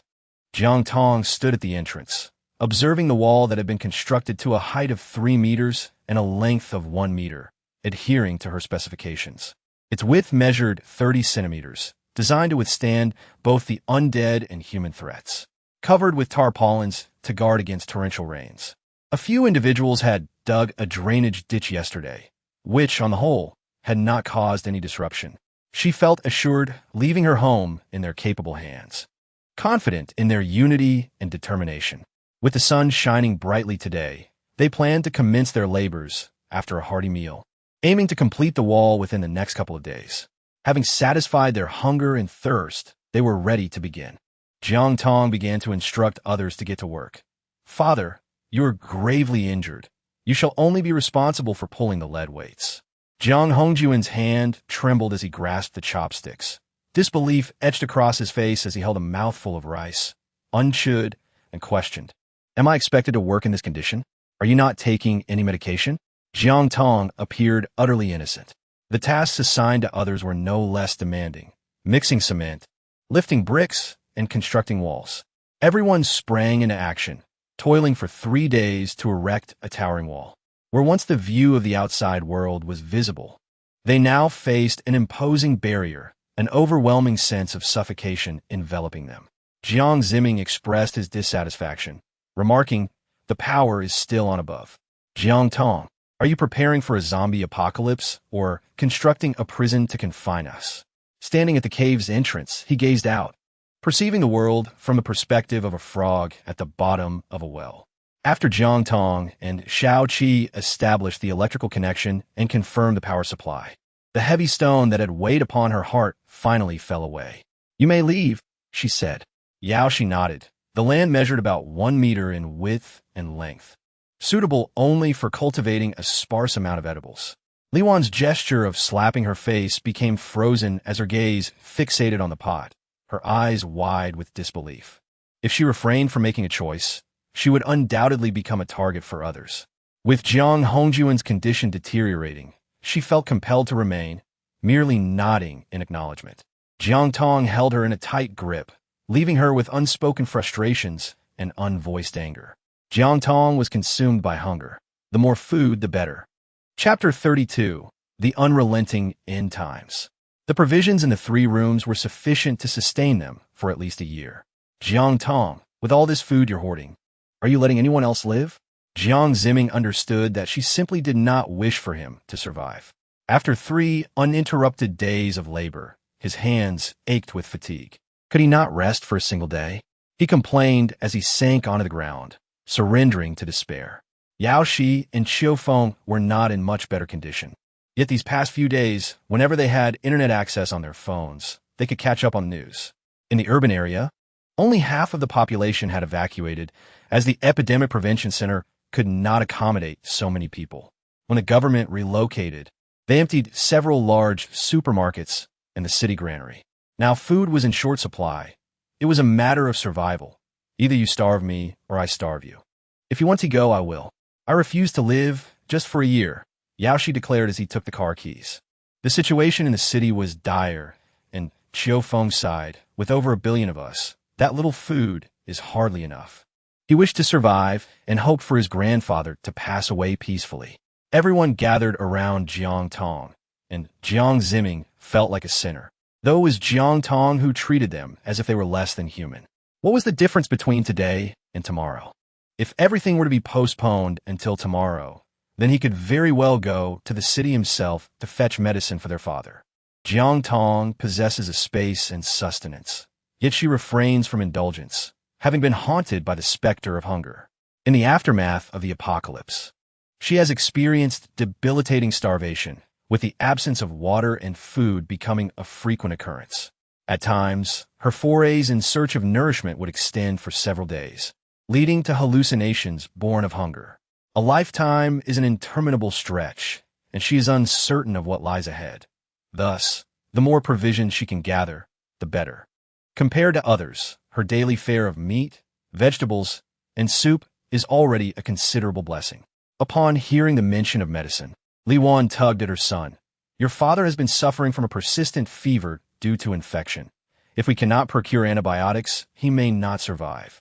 My dear child, I implore you, if Jiang Hongjun were unable to fend for himself, she would undoubtedly take action. Jiang Zimming reluctantly rose to his feet, following Yao Shi onto the cargo truck, his actions betraying the anger simmering within him. Jiang Tong was entirely indifferent to his emotions. The walkie-talkies captured during their last operation proved invaluable, with each person equipped with one. The urban area now predominantly teemed with zombies.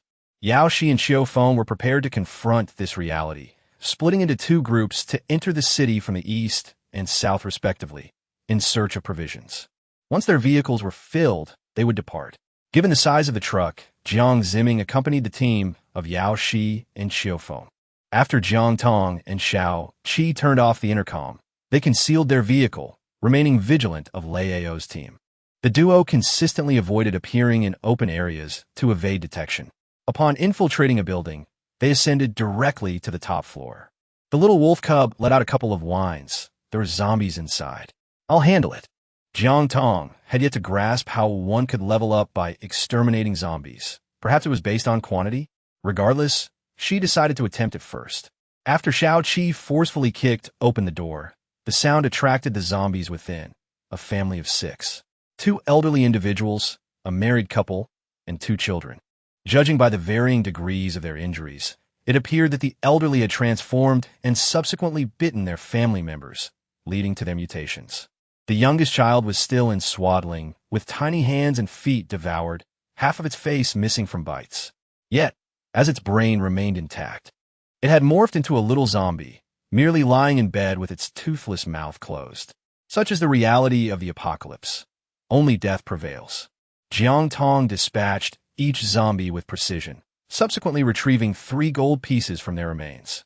She meticulously collected the child's gold lock without fail, and then proceeded to the kitchen. She directly stored the frozen goods from the refrigerator into her spatial pocket, and, shouldering a bag of rice, exited the room. She sensed no discrepancies in her surroundings. Xiao Qi, intentionally granting her some personal space, rummaged through the room and unearthed a stack of cash, over 10,000, and a watch worth 50,000. Shall I take it? Indeed, I shall. Jiang Tong unfastened the burlap sack and tossed it inside before proceeding to the door across the hall. The little wolf cub's howling served as an indication of the presence of zombies. Silence, conversely, signified their absence. As the door creaked open effortlessly, a chaotic scene unfolded within. Clearly having been ransacked, the two continued their descent. By the time they reached the 5th floor from the 7th, they had already filled 2 burlap sacks, rendering them cumbersome to carry. They decided to temporarily leave the sacks outside. However, just as they lifted one, the door across the hall swung open. An elderly woman, appearing to be in her 60s, fixed her gaze upon the burlap sack and stumbled forward with urgency. Jiang Tong extended her hand to stop her. The mother-in-law, her face ashen and gaunt, grasped Jiang Tong's arm with claw-like hands and pleaded, "My dear daughter, I've been hungry for many days. Would you be so kind as to give me something to eat?" Jiang Tong shook her head halfway, only to see her mother-in-law suddenly crouch down, tear open the burlap sack, and begin stuffing food into her embrace. A packet of frozen shrimp, a package of shrimp dumplings, and still not satisfied, she continued to grab more. "I'm so hungry. My family has been hungry for quite a while. My dear daughter, could you please let us have this bag?" Standing at a height of merely 1.6 meters, she insisted on hoisting a burlap sack weighing over 100 pounds, yet despite her utmost efforts, she could not budge it even slightly. It was as if her mother-in-law was oblivious to Jiang Tong's darkened expression, as she cheerfully remarked, "My dear, could you help me carry it into the house? I will prepare it for you and feed you." Jiang Tong let out a cold laugh. "Well, that sounds splendid. You truly are a good person. Thank you. My daughter is sure to live a long and prosperous life." The mother-in-law, seemingly oblivious to the sarcasm, chuckled as she turned to walk back into the house. Xiaoqi glanced at Jiang Tong and, noticing her genuinely carrying the sack inside, furrowed his brow. It is common to invite a Buddha into one's home, but one has never seen the likes of bringing a bandit home. Upon entering, Jiang Tong soon realized that she was not alone. In addition to her mother-in-law, there was her son, in his 40s, somewhat plump, seated on the balcony engrossed in a mobile game. He boisterously proclaimed that he could dispatch zombies with a single punch. Hey, why are you stealing my stuff?" The mother-in-law, busy boiling water, turned around only to witness this scene and hastily intervened. It became a back-and-forth exchange. Jiang Tong wore an innocent expression as she slung the burlap sack over her shoulder. The man, having put down his phone, noticed someone bullying his mother and rushed over with a chair in hand. However, before he could reach the scene, he halted, captivated by Jiang Tong's face for a moment. Despite appearing to be around 16, her youthful features evoked an unsettling allure, and he found himself lost in inappropriate fantasies, grinning foolishly. Xiaoqi sensed something amiss and, without hesitation, delivered a punch that distorted the man's face. Following that, he executed a swift kick to the man's backside, using his foot to press against the man's face while crouching down to threaten in a low voice, "If you dare to look again, I shall gouge out your eyes." Pain. I won't look anymore. I won't look." The man's face contorted in agony, exuding an overwhelming air of lewdness. Jiang Tong crouched down, gazing at the man's familiar visage, and suddenly recalled his identity. This individual had managed to align himself with Lei Ao in the post-apocalyptic world, serving as a carpenter, crafting various small implements for Lei Ao and his group. Though he appeared to be a simpleton, he was, in fact, a disgusting and deviant pedophile.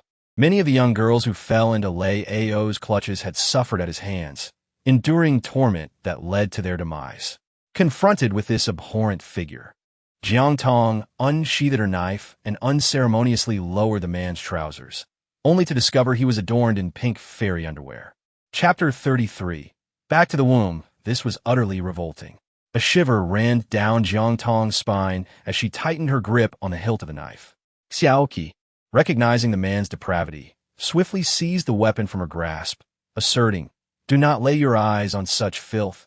I will handle this." His pent-up frustration surged within him as he wielded the knife, and a sound akin to a pig's wail pierced the air, abruptly muffled by something that stifled his cries into whimpers. Jiang Tong truly did not witness the event.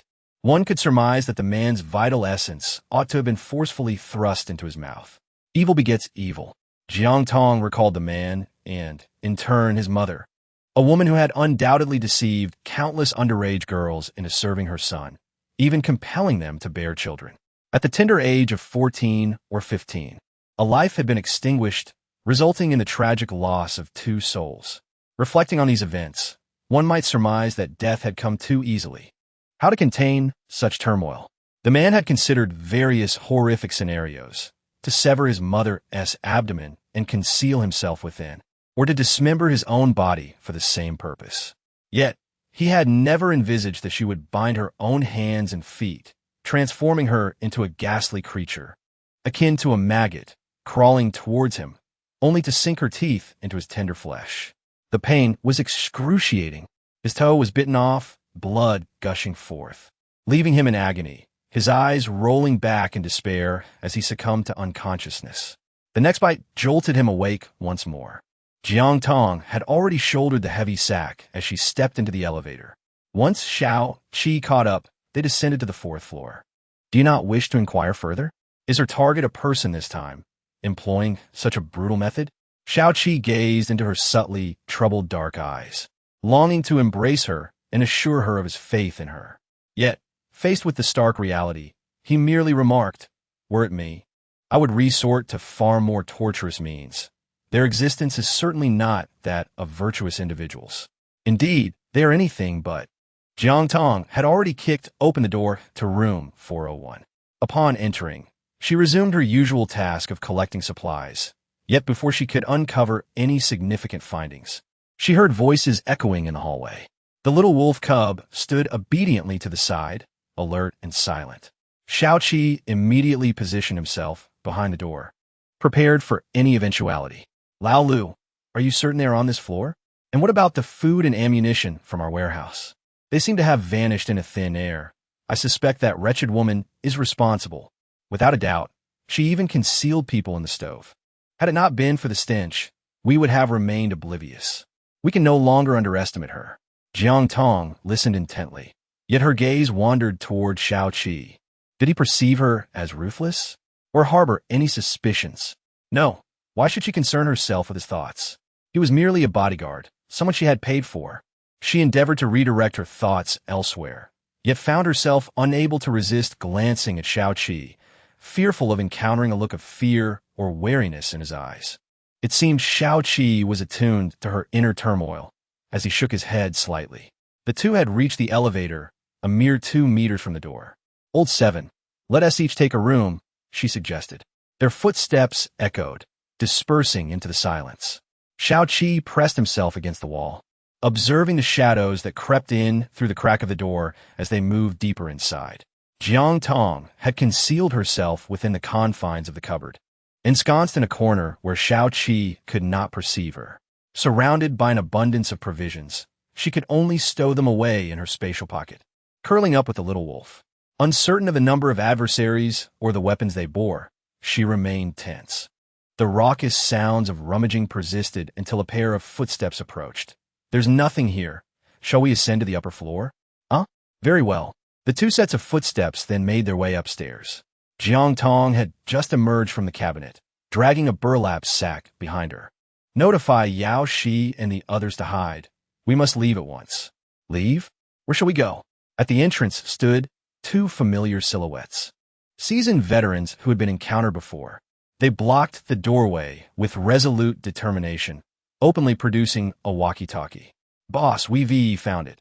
It's at Happiness Community, Building 2, Apartment 401. Jiang Tong promptly retrieved her walkie-talkie and switched to the appropriate channel. "Yao Shi, are you safe?" "Safe. Lei Ao's men are searching for us in the city. Stay hidden." Observing her nonchalant notification, Lao Lu chuckled. "Really? Do you think you can still make it out alive?" Lao Chi immediately raised his rifle, grinning with arrogant glee. "If I don't turn you into a sieve, I shall not be worthy of the name Wang." Seeing that the situation was amiss, Jiang Tong immediately crouched down, cradling the little wolf cub. The sound of gunfire echoed, leaving dozens of bullet holes etched into the wall. "Are you truly special forces?" Jiang Tong rose defiantly, observing Lao Chi as he reloaded, and she provocatively covered her mouth, laughter growing increasingly loud. The two men had never been mocked by a woman, and they retaliated with a barrage of expletives, followed by another wave of gunfire. Realizing the gravity of the situation, Jiang Tong exchanged a knowing glance with Shao Qi, who had yet to be detected. Her objective was to draw the assailants closer. A typical person would carry over 100 rounds of ammunition, and they had already expended 30.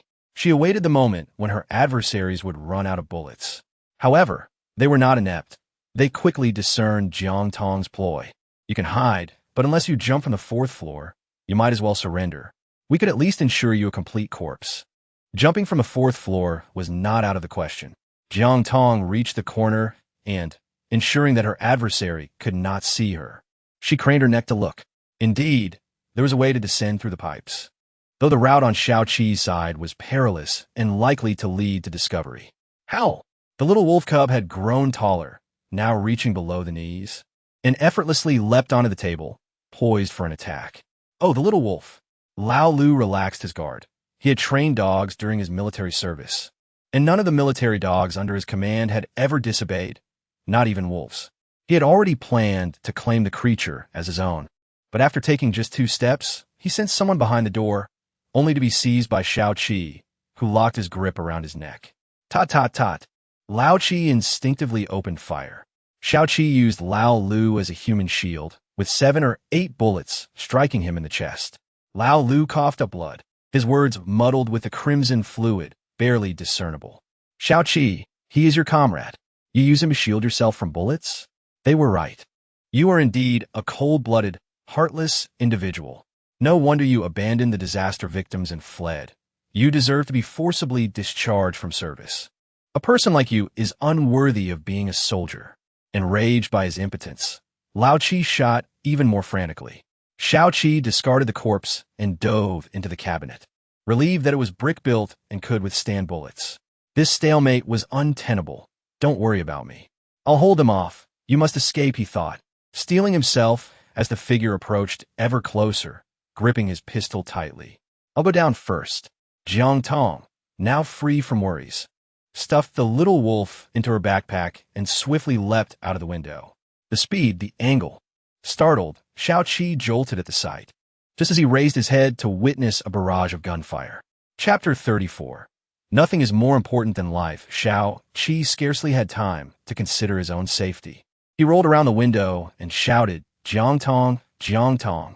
Her earlier demeanor suggested she intended to leap straight down. This was the 4th floor. He dared not contemplate the consequences of such a fall. His heart raced uncontrollably, and the mere thought of her death ignited a fury within him, compelling him to dismantle Lei Ao's squad and join her. After all, he had few ties left. Just as he prepared for a desperate struggle, he heard a noise from behind. Still alive? I'll flank him. The soft voice caught Lao Qi's attention as he tightened his grip on the gun and charged into the cabinet, aiming to spray bullets into the corner. The cabinet was empty. He kicked the door open, only to have his foot seized. Instinctively, he aimed his gun towards the inside of the cabinet, but Shao Qi kicked him aside. In hand-to-hand combat, he was no match for Shao Qi.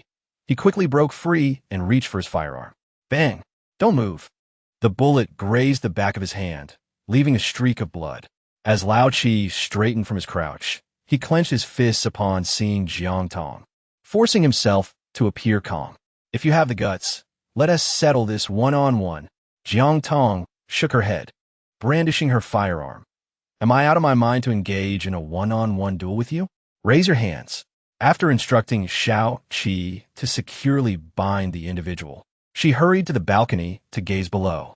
The roar of engines grew increasingly louder, and as a pickup truck came to a halt, 11 individuals disembarked, led by Lei Ao, who glanced up at the building and activated his walkie-talkie. Have you located the target? Jiang Tong held the walkie-talkie, exuding a sense of helplessness. What if one life could secure our survival? Have you taken another of my comrades?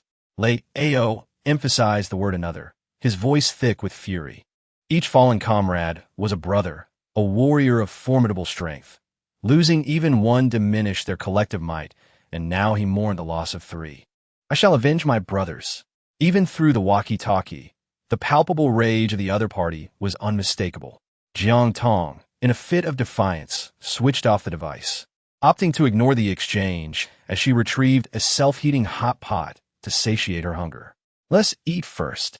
They have yet to ascertain our armaments and will not ascend lightly.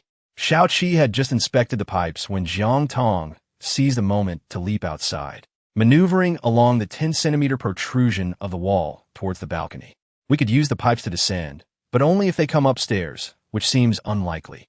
Old Seven, bound nearby, listened to their scheme and scoffed derisively. Naive.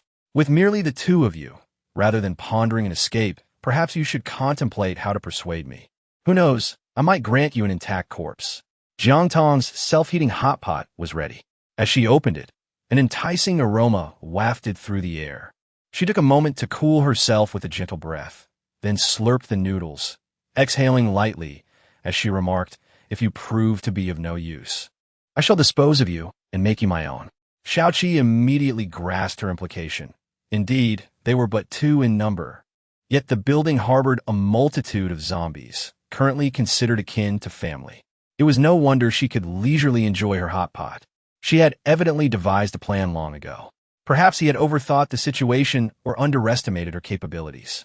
As the duo feasted with relish, Lao Qi, unable to contain himself, licked his cracked lips. Diverting his gaze, he noticed Lao Lu had already risen unsteadily, his eyes vacant and spewing green blood. Had he truly transformed into a zombie? Hey, wait, that's your comrade. If you assist us, I might still be able to save you. Jiang Tong silently stepped back, her gentle and lovely visage starkly contrasted by her icy gaze. In that fleeting moment, Lao Qi felt regret. Underestimating the enemy was a grave error. Yet now, confronted by his once great brother turned zombie, fear engulfed him. A living person was less terrifying than a zombie. The sensation of being torn apart by a zombie's bite was akin to being gripped by countless pincers, seizing every part of one's flesh, including the heart. The haunting descriptions of his teammates' demise echoed in his ears as Lao Qi watched Lao Lu draw closer, immobilized by dread. Shao Qi, we are comrades. You certainly did not think so when you unleashed a barrage of fire upon me just moments ago. Shao Qi, having finished his meal, discarded the remnants into the trash. I must obey orders. Lao Qi retorted angrily, observing as Lao Lu lurched forward, preparing to pounce. Shao Qi, during our training sessions, I even fetched you water. Well, your water spilled, and I had to drink mine, which left me severely dehydrated after a 20-kilometer run. Do you still have the audacity to bring that up? Shao Qi was so incensed that he burst into laughter, delivering a swift kick to Lao Qi's foot. Instantly weakened, Lao Qi hastily propped up the zombie's head with his fingers. Jiang Tong silently observed the farcical scene, no longer concerned for the fate of the seventh brother, clearly abandoned as indicated by Lei Ao's words. I shall collect the zombies. Once you have concluded here, bring the zombies to the rooftop, Jiang Tong declared, before directly descending to the third floor. With the upper floors now devoid of zombies, the only option remaining was to proceed downward. The likelihood of being discovered on the second floor was exceedingly high.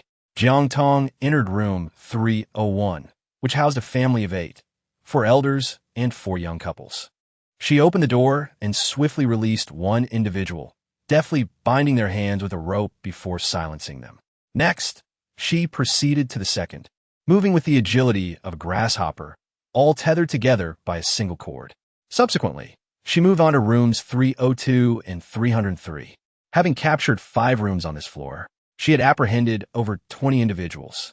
It appeared that this entire level had been utterly compromised. Jiang Tong grasped one end of the rope and ascended the staircase. Upon reaching the top floor, she observed the elevator moving upwards and promptly rushed to deactivate its switch. Meanwhile, inside the elevator, the second man, accompanied by 4 others, felt the sudden jolt and pressed themselves against the wall, their expressions tense as they anxiously watched the display screen. Damn it, we're stuck in the middle. It must be that wretched woman's doing. As he cursed in fury, he communicated the situation to Lei Ao via the intercom. Jiang Tong grasped the walkie-talkie belonging to Lao Lu and his companions, attentively listening to their conversation. Confirming the presence of individuals, she promptly severed several wires of the elevator, cutting short the ominous red signals of danger. The walkie-talkie was filled with a chorus of agonized screams, accompanied by Lei Ao's furious shouts before the transmission fizzled out. Abruptly disconnected, falling from the 5th floor to the basement level would surely result in severe injury, if not death, diminishing their combat strength from 5 to merely 6. Jiang Tong lost the walkie-talkie, and, upon seeing Xiao Qi leading Lao Qi up, noticed that he had not yet transformed into a zombie. His pupils were merely dilated, as if he had been subjected to intense fright. "I've dealt with Lao Lu," Xiao Qi explained. "I brought these two up for you." The grotesque man, covered in bites, and his mother were also brought along. "Very well. Toss them down," Jiang Tong declared, swiftly untying the ropes and kicking each zombie down the stairs with a well-placed kick. Lao Qi stared in astonishment. "What on earth are you doing?" Jiang Tong was disinclined to respond to him, delivering a relentless series of kicks, numbering around 20. Below, on the 1st floor, the truck belonging to Lei Ao and his companions was piled high with corpses.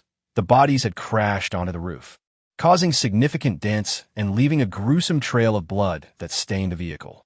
Standing beneath the eaves, Lei Ao and his companions were splattered with a viscous liquid, feeling momentarily nauseated before realizing Jiang Tong's intentions.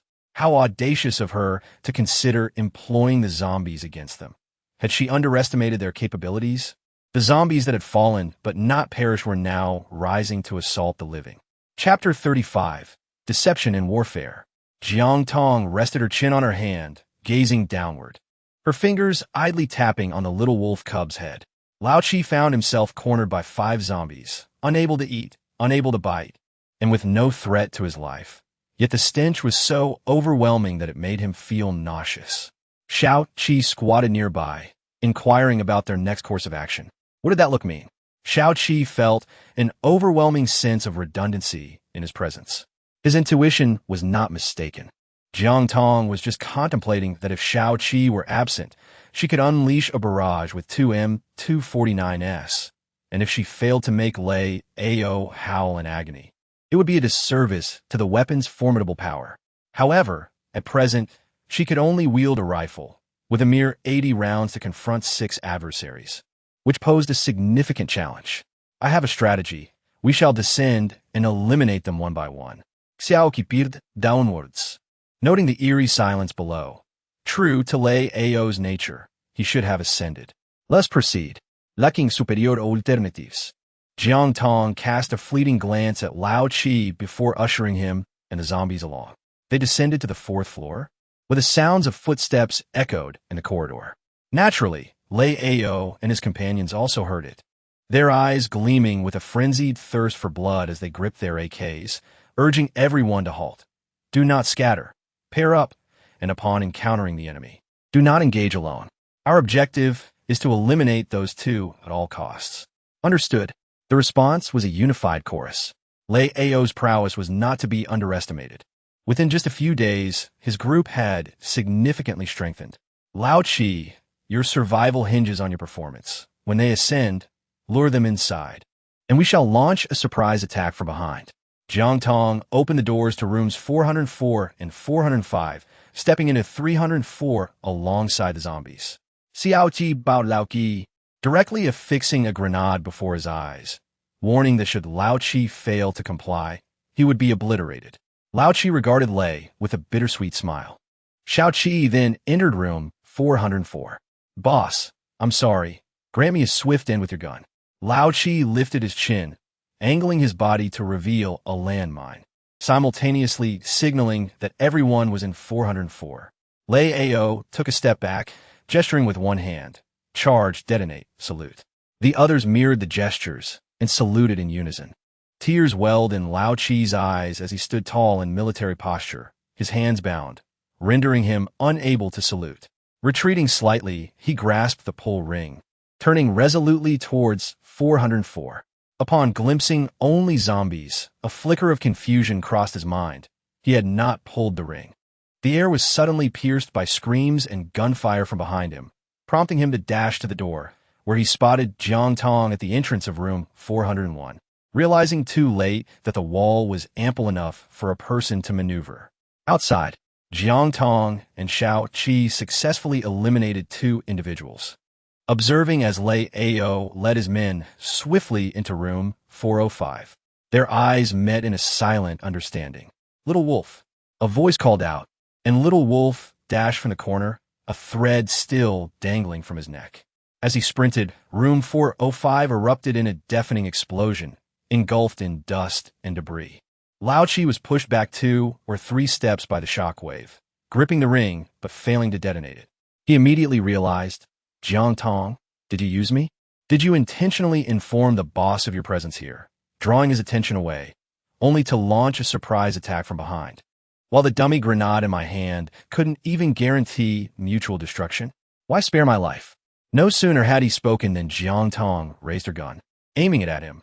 "I have never witnessed someone pleading for bullets, but I shall oblige." She pulled the trigger, unleashing a volley of bullets that struck the wall, unable to suppress a mocking laugh. "My waist is weak. I cannot carry such a heavy burden." If Lao Chi truly sought death, how could he evade? Xiao Qi approached, casting a disdainful glance at Lao Chi sprawled on the ground, before heading into room 405 to check for any survivors. Lao Chi lay there, a low chuckle escaping him. He was genuinely terrified, fearful of death, fearful of becoming a monster. "Take me with you." Just as the words left his lips, a bullet grazed his ear, tearing away a chunk of flesh, and the numbing pain made him scream, clutching his ear. Xiao Qi and Jiang Tong had already concealed themselves. Lei Ao was still alive. Xiao Qi shouted, as expected of a leader among hundreds. Had he been killed outright, Jiang Tong would have doubted his prowess. Yet, the situation was now quite precarious. The gunfire had originated from room 404, indicating that their adversaries were outside. For Jiang Tong and Xiao Qi, the enemy was shrouded in darkness while they stood in the light, utterly unaware of from which direction Lei Ao would strike next. A voice crackled through the walkie-talkie. "Sister Jiang Tong, we have reached the ground floor." Timing was of the essence. They needed to check for any presence outside the walls. Jiang Tong seized the moment and crept to the corner. No one was directly opposite. Yao Shi hurriedly maneuvered around. The zombies had already encroached from behind. She swiftly inquired, "Sister Jiang Tong, shall we head to the adjacent building?" "All right, but be cautious." Jiang Tong had already risen to her feet, witnessing a throng of hundreds of zombies below, surging forward in a chaotic mass. The majority of these undead beings had now mastered the art of ascending stairs, directly pressing into the house and flooding upwards to the top floor. Jiang Tong called out for Xiao Qi. The young wolf cub dashed ahead. "Save me, untie me. I have fulfilled all my promises to you." Old Seven exclaimed urgently, having surmised the dire situation below. Remaining here would surely lead to his demise. Xiao Qi merely cast a glance at him, recognizing that someone capable of betraying their teammates would not hesitate to betray them as well. Taking him along would only complicate matters. Just as he raised his weapon, prepared to eliminate the threat, he felt a chill run down his spine and swiftly darted into the corridor. In the next moment, a bullet pierced the wall. Had Xiao Qi not evaded, he would have met a fatal end. He immediately ascended to the top floor. Jiang Tong, armed with a firearm, surveyed the perimeter of the walls in search of Lei Ao's presence, and there he was. She unleashed a barrage of gunfire. However, Lei Ao was swifter, slipping into the 4th floor. The gunshots attracted a greater horde of zombies, who crowded the stairwell, their low growls echoing ominously. Xiao Qi stood guard at the stairway, while Jiang Tong scanned the surroundings, her small wolf cub sniffing curiously when it suddenly howled. "Grenade! Take cover!" Xiao Qi immediately spotted the grenade plummeting from above and, without hesitation, threw himself over Jiang Tong. The deafening blast left a ringing in Jiang Tong's ears, rendering her momentarily disoriented. Once she regained her composure, she caught sight of a figure at the stairway and promptly tossed down another grenade. Xiao Qi, enduring the pain, wiped the blood from his mouth and asked, "Are you all right?" Jiang Tong shook her head, realizing that the one in trouble seemed to be him. Chapter 36, Confession. The sound of an explosion echoed from the stairwell, and Jiang Tong could no longer concern herself with Xiao Qi at that moment. If Lei Ao charged up, they would be doomed. She hurried to the corner of the stairwell, raising her weapon, and fired a few warning shots upon seeing a silhouette, counting her remaining rounds. 36 left. Xiaoqi, propped against the wall, gazed at the half-meter-wide opening created by the blast. Slowly, he approached, intending to glimpse Lei Ao and his men. However, as soon as he poked his head out, a hail of bullets greeted him. In that instant, he discerned Lao Chi was still alive. He regretted not having dealt with Lei Ao earlier. In a 2-on-2 situation on the rooftop, devoid of zombies, they held a slight advantage. Jiang Tong maintained a commendable demeanor, even cracking a joke. Observing a moving shadow at the stairwell, she leaned against the wall to catch her breath. The little wolf cub remained vigilant, ready to howl at any moment. Both sides were acutely aware of each other's presence, neither daring to make a hasty move. Xiao Qi dashed over, and the two of them took positions, one to the left and one to the right, guarding the exterior wall while keeping an eye on the opening. Wary of any grenades Lei might toss their way. After a tense standoff lasting 2 minutes, Jiang Tong raised her voice playfully, asking Lei Ao, "Have the zombies arrived yet?" It seemed they were close.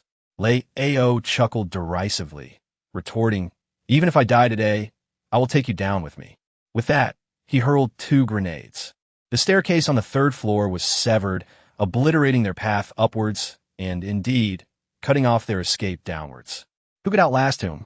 Jiang Tong found amusement in the situation. From the opening, she could see the conditions below. Xiao Qi provided an update on their surroundings, and upon glancing at the 2 adversaries, it was evident they were void of any resources apart from their firearms, starved to the brink of exhaustion. There was no need to rush. Jiang Tong gazed at the building across from her, where Yao Shi and the others had already ascended. All she could discern were her own and Xiu Feng's silhouettes. She retrieved her walkie-talkie, lowering her voice. "Where is Jiang Ziming? He seems to be courting death, mingling with Tam Lin and the others." Once Yao Shi finished explaining, she immediately scanned the surroundings. "What should we do? There's no way to rescue you now." In her agitation, she stomped her foot, helplessly peering through the 20 meters separating them, only able to see the throng of zombies below and her sister, Jiang Tong, atop the roof.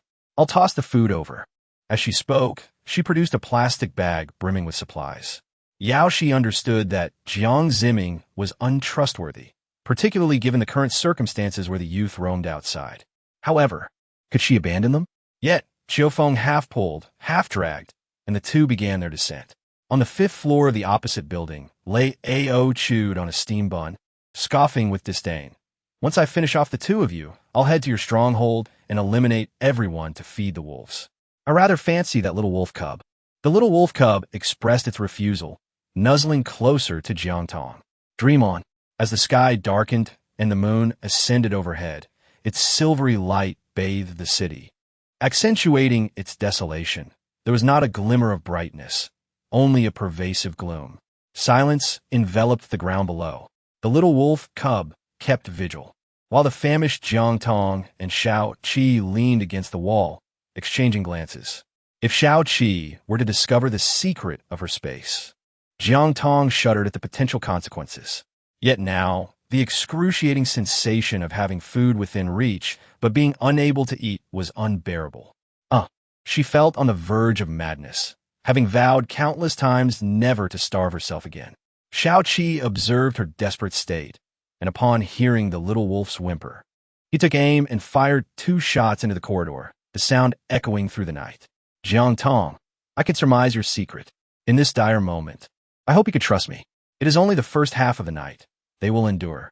In the latter half, we will be both hungry and weary, which is when they will launch their attack, and we will have no strength to retaliate."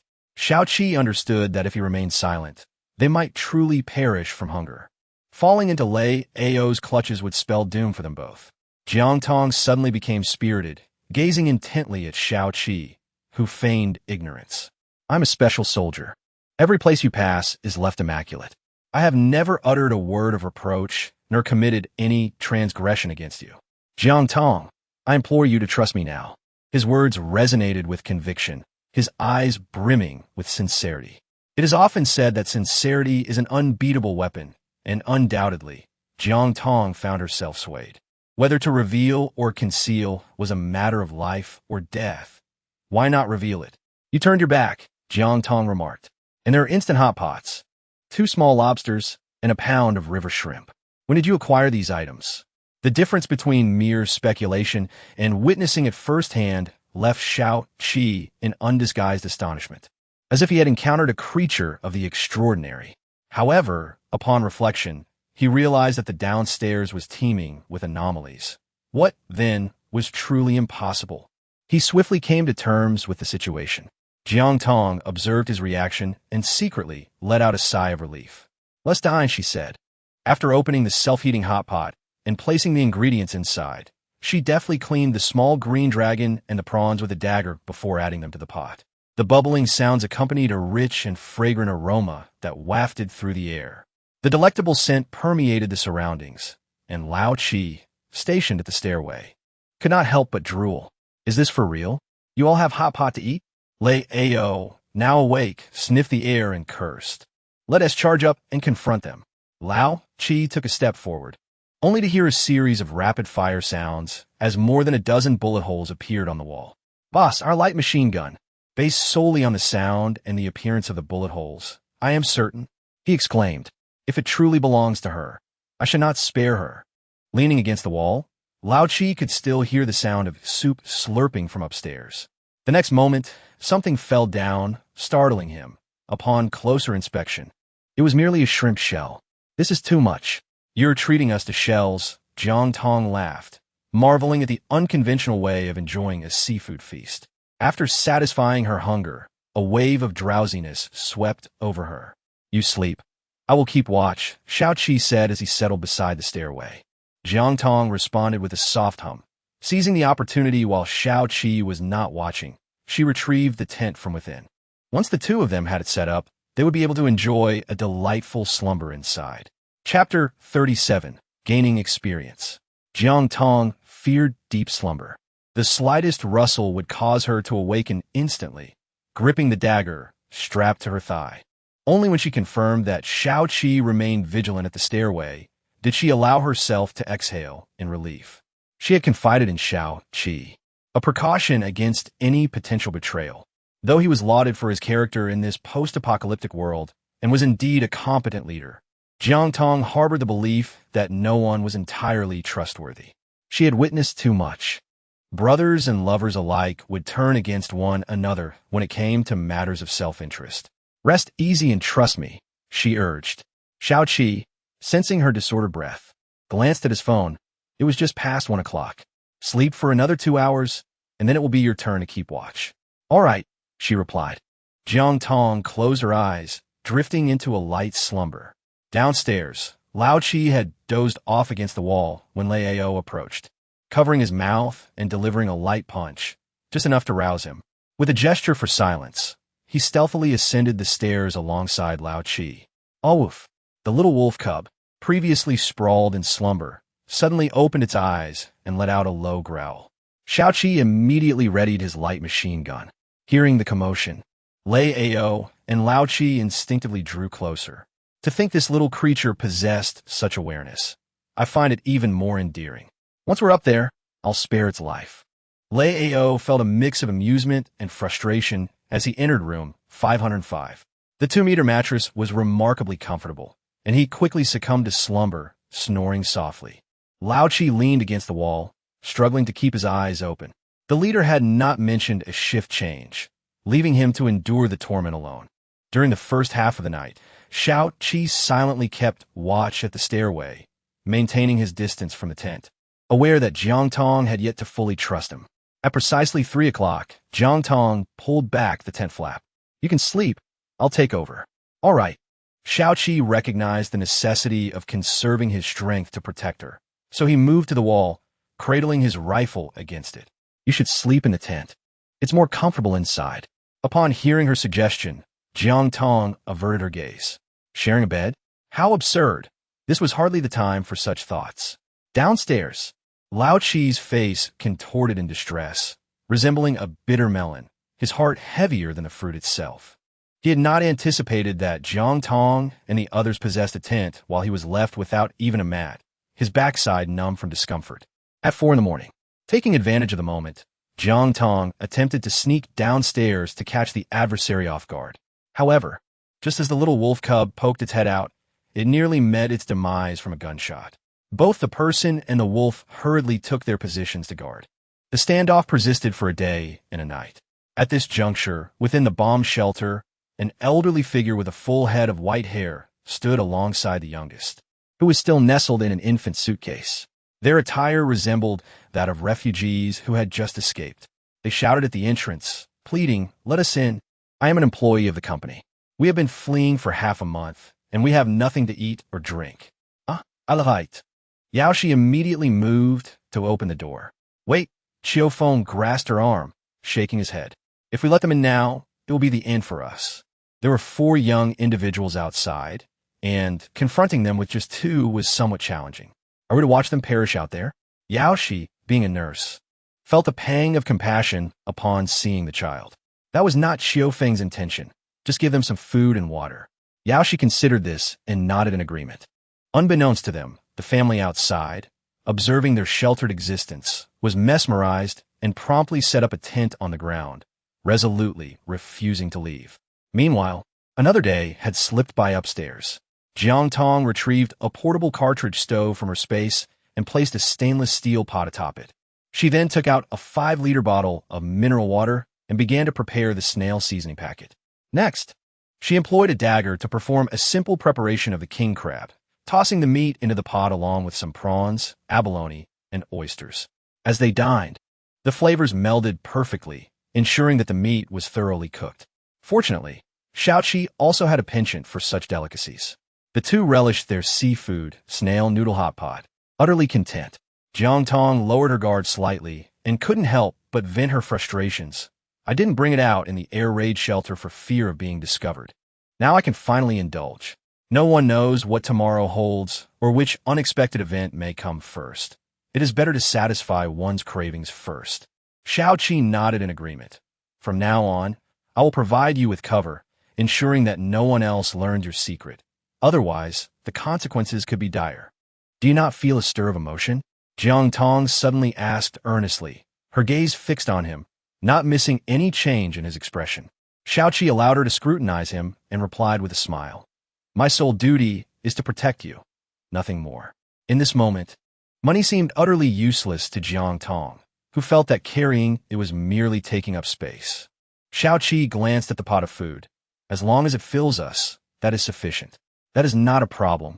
It will sustain us for a lifetime." Jiang Tong blinked in satisfaction, her trust in him deepening. Meanwhile, downstairs, the others were still gnawing on steam buns. Lao Chi, enticed by the alluring aroma, felt a pang of hunger rising in his throat. Watching the leader silently munching away, he found himself at a loss for words, enduring a torturous experience akin to chewing wax. Lei Ao was unaware of how much food they had left on the rooftop. The presence of hot pot was particularly tormenting. The snippets of conversation between the 2 were a mental anguish. Such a situation could not continue. He glanced at the zombies below, a thought beginning to take root in his mind. Night had fallen once more. Jiang Tong had already nestled into the tent, and after these 2 days and nights, she felt considerably more at ease with Shaoqi, allowing her to sleep soundly. The little wolf cub lay at the staircase's edge, suddenly becoming restless and agitated. Xiaoqi, on high alert, caught sight of a figure rushing around the corner, and, with a surge of adrenaline, he realized it was a zombie. Where could this zombie have come from? Jiang Tong also stood up and inquired, "Lei Ao, what are you doing?" No sooner had the words left her lips than another zombie figure charged forth. Shaoqi swiftly dispatched it with a well-aimed shot to the head. Yet, a third and then a fourth emerged. They were depleting our ammunition and stamina. Shaoqi was managing to cope with remarkable efficiency. Yet the relentless onslaught of zombies proved to be quite burdensome.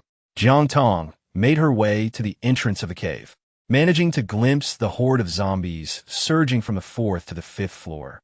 Upon observing the corridor on the 5th floor, she noted that it was effectively barricaded by furniture, rendering the rooms within impervious to the undead that roamed outside. It was evident that this was the handiwork of Lei Ao.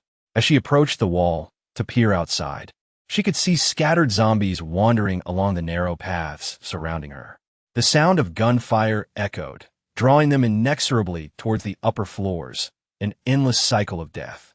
Jiang Tong extracted the bomb, realizing it could not be thrown any longer. The building was already precarious due to its age, having been bombed multiple times.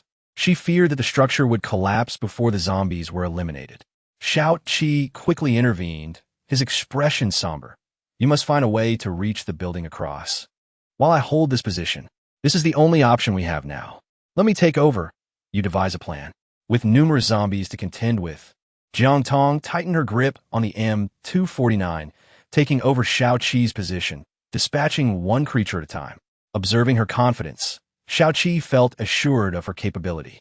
He seized the climbing rope she had provided, securing it to the carbon steel axe and tossing it across to the adjacent building. Chapter 38.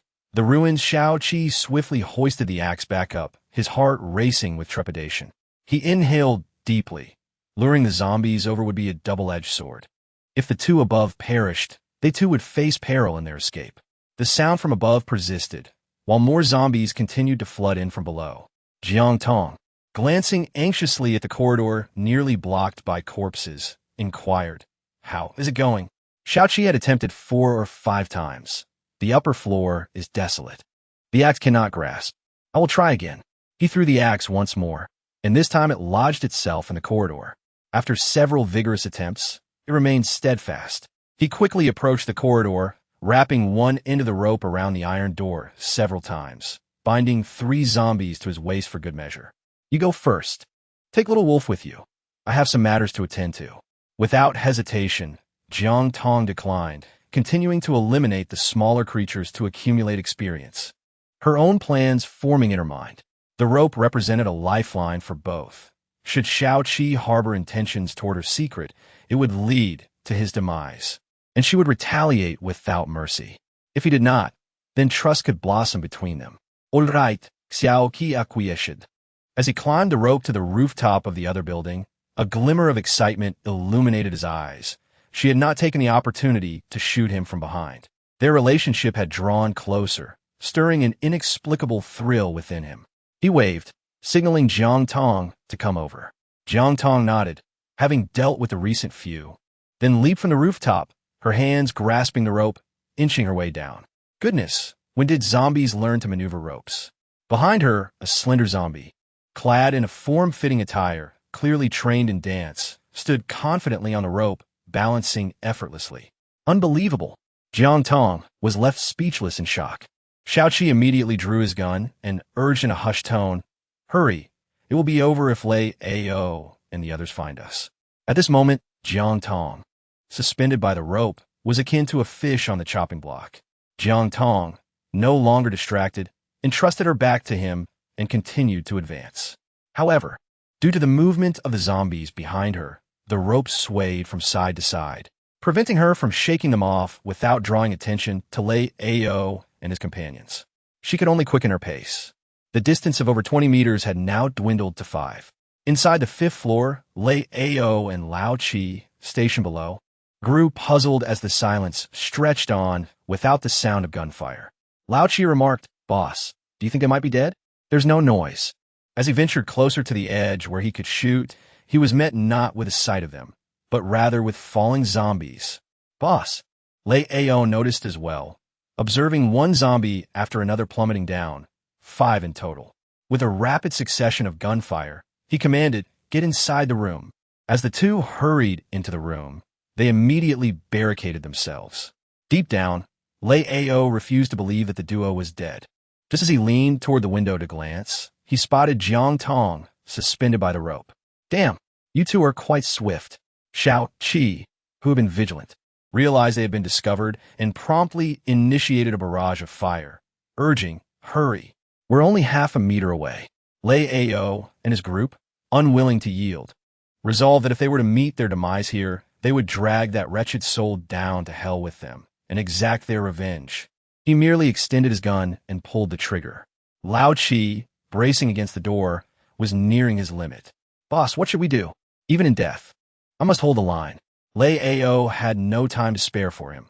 Seizing the moment while the enemies reloaded, he unleashed a volley of bullets. At last, Jiang Tong's figure cleared the wall. Xiaoqi immediately severed the rope to prevent any further zombies from scaling over. She sat for a moment to catch her breath, regaining some strength in her hands before taking out 5 bombs, leaning against the wall to rise slowly. She removed the wristband and tossed it into the 5th floor room, where it rolled around. "Get down!" By the time Lei Ao shouted, it was already too late. Jiang Tong gazed at the glass, smeared with blood and flesh, and let out a cold chuckle as she continued to hurl explosives into the chaos. 5 detonations proved too much for the old house to withstand, and in an instant, it collapsed, burying the majority of the zombies beneath the rubble. Jiang Tong gradually sank down against the wall, resolving a significant predicament. Xiaoqi exhaled in relief. Yet his smile faltered as he observed her pallid complexion and the blood gradually spreading beneath her left leg. He hastily crouched to examine her. "You were shot. Why didn't you mention it? You've injured a blood vessel. We must stop the bleeding and suture it immediately, or you risk excessive blood loss. Surely, you possess some medical instruments? I'll fetch them for you." "Very well," Jiang Tong nodded, reflecting on the several bullets that had whizzed through the air just moments ago, narrowly missing her. She considered herself fortunate to have only been struck once. Maintaining a positive mindset, she attempted to rise, but was swiftly lifted by Xiaoqi. "Don't push yourself. I'm here." After placing her gently onto the bed, he proceeded to turn on the gas to boil water. Jiang Tong retrieved anesthetics, hemostatic forceps, alcohol needles, and threads from the space, arranging them neatly beside him. The lights were all illuminated, and Xiaoqi brought a desk lamp closer to cast light on the scene. He instructed the individual to lie down, using scissors to carefully cut open the pant leg. After cleaning the bloodstains, the coppery hue of the flesh became visible. The wound was not deep. However, a small amount of blood continued to seep out, presenting a slight challenge. Once the anesthetic took effect, Xiaoqi commenced the procedure. Jiang Tong lay there, emotionlessly reaching for her phone to peruse the news. The city had succumbed entirely. The government had evacuated the majority of its citizens and provided the survivors with an escape route towards the seaside. In several coastal cities, the outbreak of zombies was not particularly severe, and a semblance of order could still be maintained. Considering the calamity would likely persist for at least another year, the coast appeared to be a sanctuary. With merely 300 square meters to search, it shouldn't take long. However, she pondered a swifter method, albeit concerned it might frighten Xiaoqi outright. Xiaoqi was already tying off sutures, ensuring there would be no unforeseen complications. He finally sprinkled antiseptic and wrapped the wound. "Thank you." Jiang Tong gazed at her wound, reflecting on the prowess of special forces. They seemed to possess an array of skills. Across the street, only a handful of zombies lingered. Today, they would take a well-deserved rest, with plans to visit the supermarket come morning. Chapter 39. The Old Ones. Xiaoqi approached the window, observing the scattered zombies meandering through the ruins of the building. Even if they couldn't kill Lei Ao, the relentless wait for rescue would surely wear him down. Thus, they could afford to enjoy a night of respite. "What would you like for dinner?" Jiang Tong inquired with a smile, already formulating her plans. "I will first check this building for any zombies and scavenge for food. We should conserve what we can and avoid drawing attention." Xiaoqi instinctively thought of her safety. Noticing her bewildered nod, he resolutely stepped outside. He began his search on the 5th floor, encountering a mere dozen zombies, which he swiftly dispatched. After gathering all the edible valuables, he placed them by the bed. "I'll keep these for now. I found some chicken. I'll prepare a soup to nourish you." With the broth simmering, he resumed his methodical search, floor by floor. Jiang Tong lay on the bed, and before long, the aroma of chicken soup wafted through the room. She inhaled deeply, her eyes glistening with tears. Her family seemed eager to drain her of every ounce of vitality. Yet Xiaoqi, having known her for just over a month, exhibited such tender care. In this post-apocalyptic world, the essence of humanity shone through, and perhaps she could dare to entrust her back to Xiaoqi Wu. The little wolf seemed to sense her emotions, resting beside her, its keen eyes fixed upon her. Gently stroking the wolf's head, Jiang Tong smiled and said, "I'm no longer the person I once was. She would not allow herself to grieve over her family's abandonment any longer. The last rays of the setting sun streamed through the window, and the pair, one human and one wolf, nestled together. Upon entering, Xiaoqi caught sight of this scene, feeling a tinge of disappointment, as though he should be by her side. Nevertheless, he dutifully proceeded to the kitchen, first reducing the flame. I have tied up the zombies at the staircase. If any zombies or humans approach, we will be alerted immediately. I will attempt to establish contact with Yao Shi and the others, but there is no signal on their end. Jiang Tong clutched her phone, and to her surprise, the call connected. Yao Shi's anxious voice came through, tinged with tears.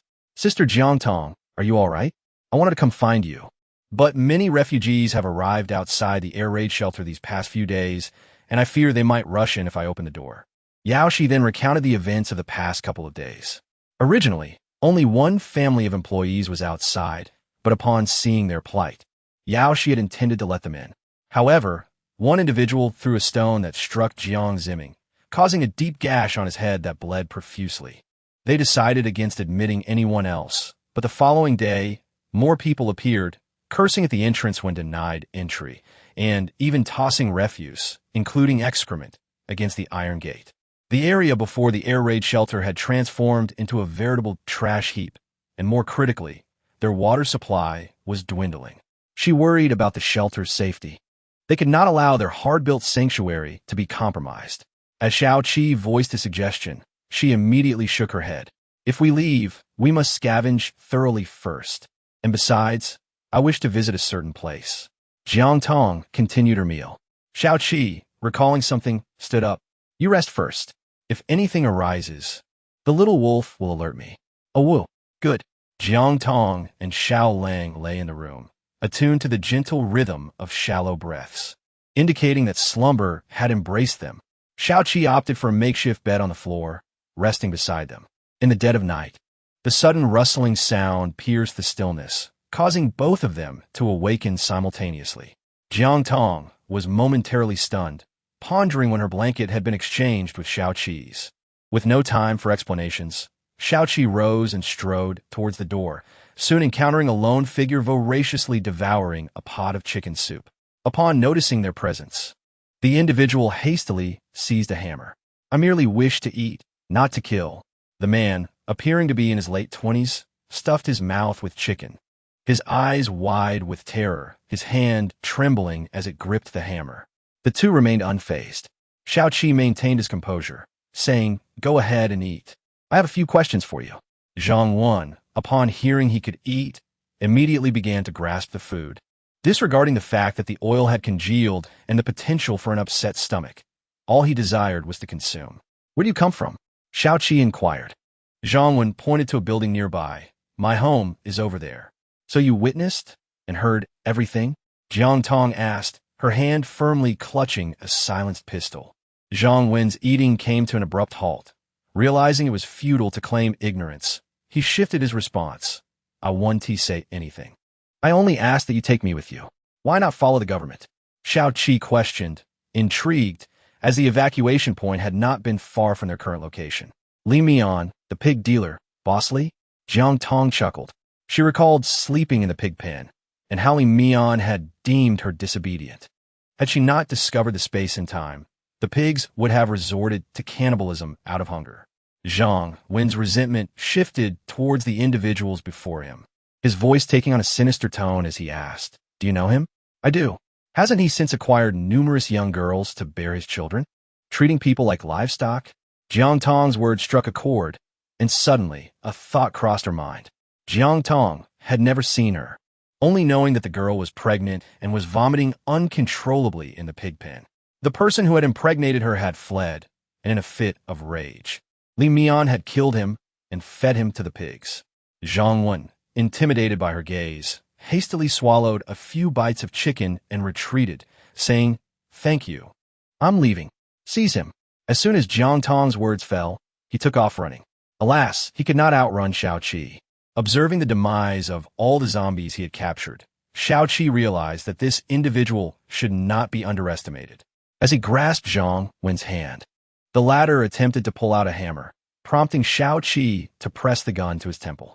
Zhang Wen, with a sullen expression, obediently discarded the hammer and was forced upstairs. Upon seeing Jiang Tong's injured foot, he had just begun to muster a hint of threat when her small dog whimpered. "Is it how your dog barks? What must you do to let me go?" Having traversed the post-apocalyptic world for a few days, Zhang Wen had a rough understanding of the current state. Murder was not a crime, and firearms were in play. Chapter 40. The pig farm. The sight of the sycophant made Jiang Tong feel utterly uncomfortable. He was merely a cowardly figure cloaked in bravado. She commanded directly, "Lead us to the pig farm." "Huh? What do we need to go there for?" "The boss has a shotgun. He relies on that to extort people. One pig sells for 500,000. 500,000? That's absurd for a pig that originally cost 5,000. The pig farm has thousands of them. Not to mention the sows that continuously produce." Zhang Wen calculated, realizing the boss's wealth was boundless. His eyes glimmered with envy. Xiao Qi quickly deduced Jiang Tong's intentions. With thousands of pigs, even a single one weighing 200 jin would yield an astonishing amount of meat, enough to sustain her space for over 100 years at 5 jin a day.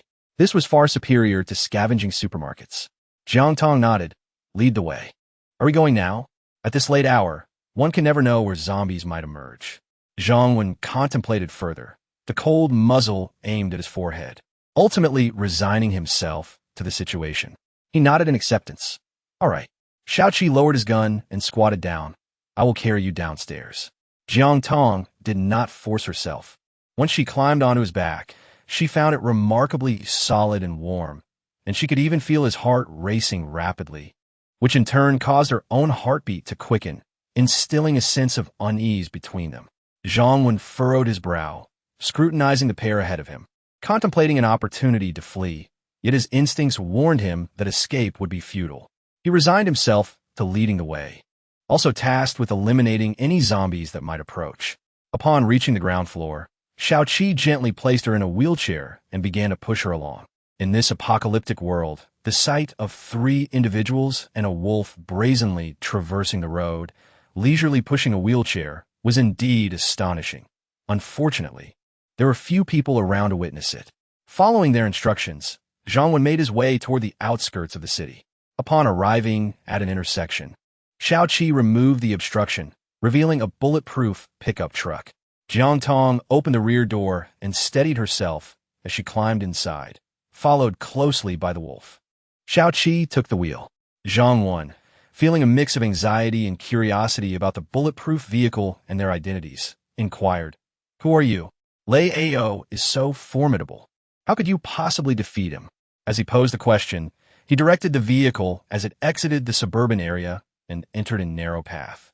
"Do you know Lei Ao?" Jiang Tong retorted, refusing to answer directly. Zhang Wen shook his head. "I suppose I do. After I arrived in the city and encountered zombies, they rescued me, provided me with food, and taught me how to slay the undead. They said I could join them anytime I wished. But before I could seek them out, he was killed by you. However, I have witnessed his skills." "Oh," came the response, and the atmosphere inside the vehicle fell silent. The pig farm was situated in a relatively remote valley, spanning 100 acres. Due to the need to prevent swine fever, employees were afforded rest only every few months. The facility was well equipped, featuring tall walls, electric fences, solar generators, and over 10 acres dedicated to vegetable cultivation, along with chickens, ducks, fish, and cattle, ensuring a degree of self-sufficiency. The group parked the vehicle midway, arriving just as dawn broke. The owner was still asleep, so they decided to wait and turned off the lights. With the glaring lights extinguished, Zhang Wen patiently explained, "Boss Li is quite the heavy sleeper. Let us find a place to rest for a while and grab a bite to eat. I'm absolutely famished." Xiao Qi nodded at Jiang Tong, helping her settle beneath the shade of a tree, and from a bag the size of a small backpack, he retrieved several steamed buns. "Steamed buns?" Zhang Wen exclaimed in disbelief. Jiang Tong tugged at the corner of her mouth and grasped the item in her hand, saying, "If you don't wish to eat, then so be it. Consuming something is far better than facing starvation." Zhang Wen stuffed food into his mouth.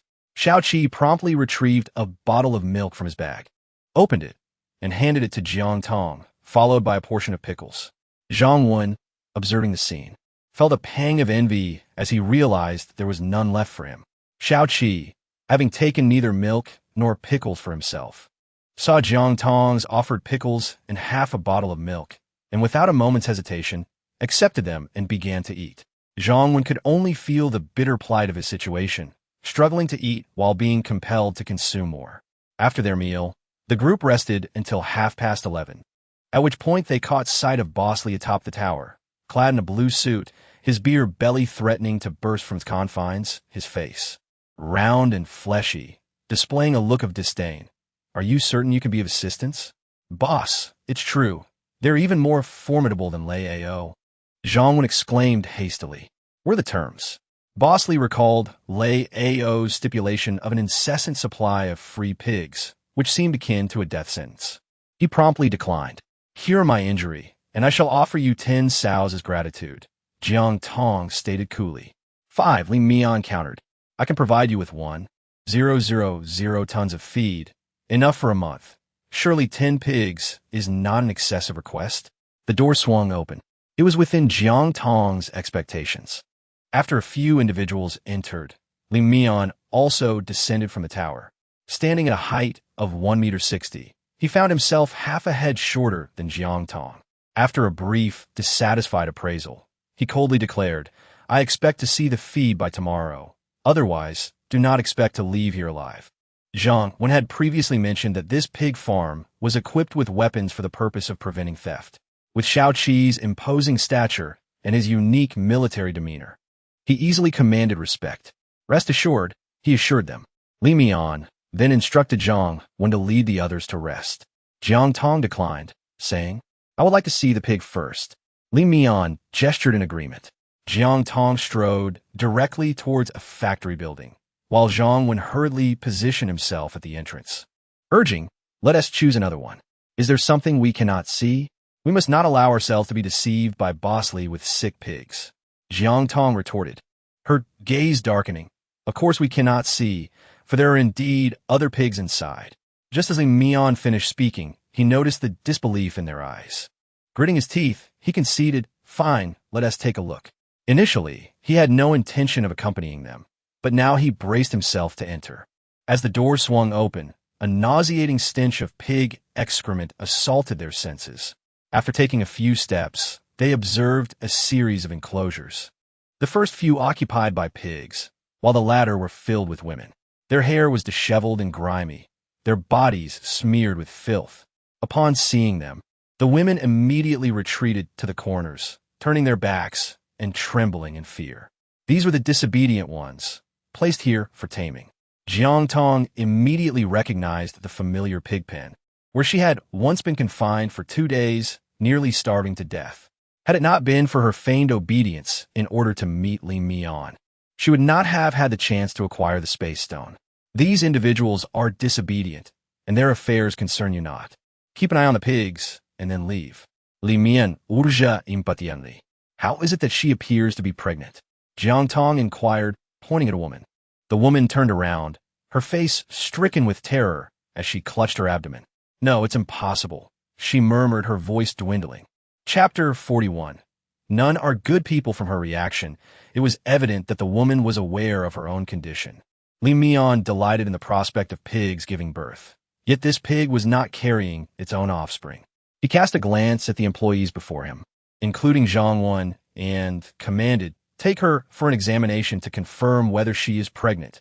I am not," the woman cried out, her voice laced with resentment as she glared at Jiang Tong. "All right," Jiang Wen replied, stepping forward to escort the woman away. Jiang Tong observed the woman's expression and noted the discomfort on the faces of several employees. She slowly lowered her eyelids. Too many had become entangled with her. They would protect her for the sake of their children. Though it was a desperate measure, it ensured her survival, at least for the time being. Otherwise, tomorrow would herald her demise. "Bosley, there is nothing wrong with the pig. Let us be on our way," she said with a gentle smile. Li Mian gazed at her fragile beauty, momentarily lost in thought, before quickly regaining his composure and nodding with a smile. "All right, let us go. I'll escort you to your dormitory."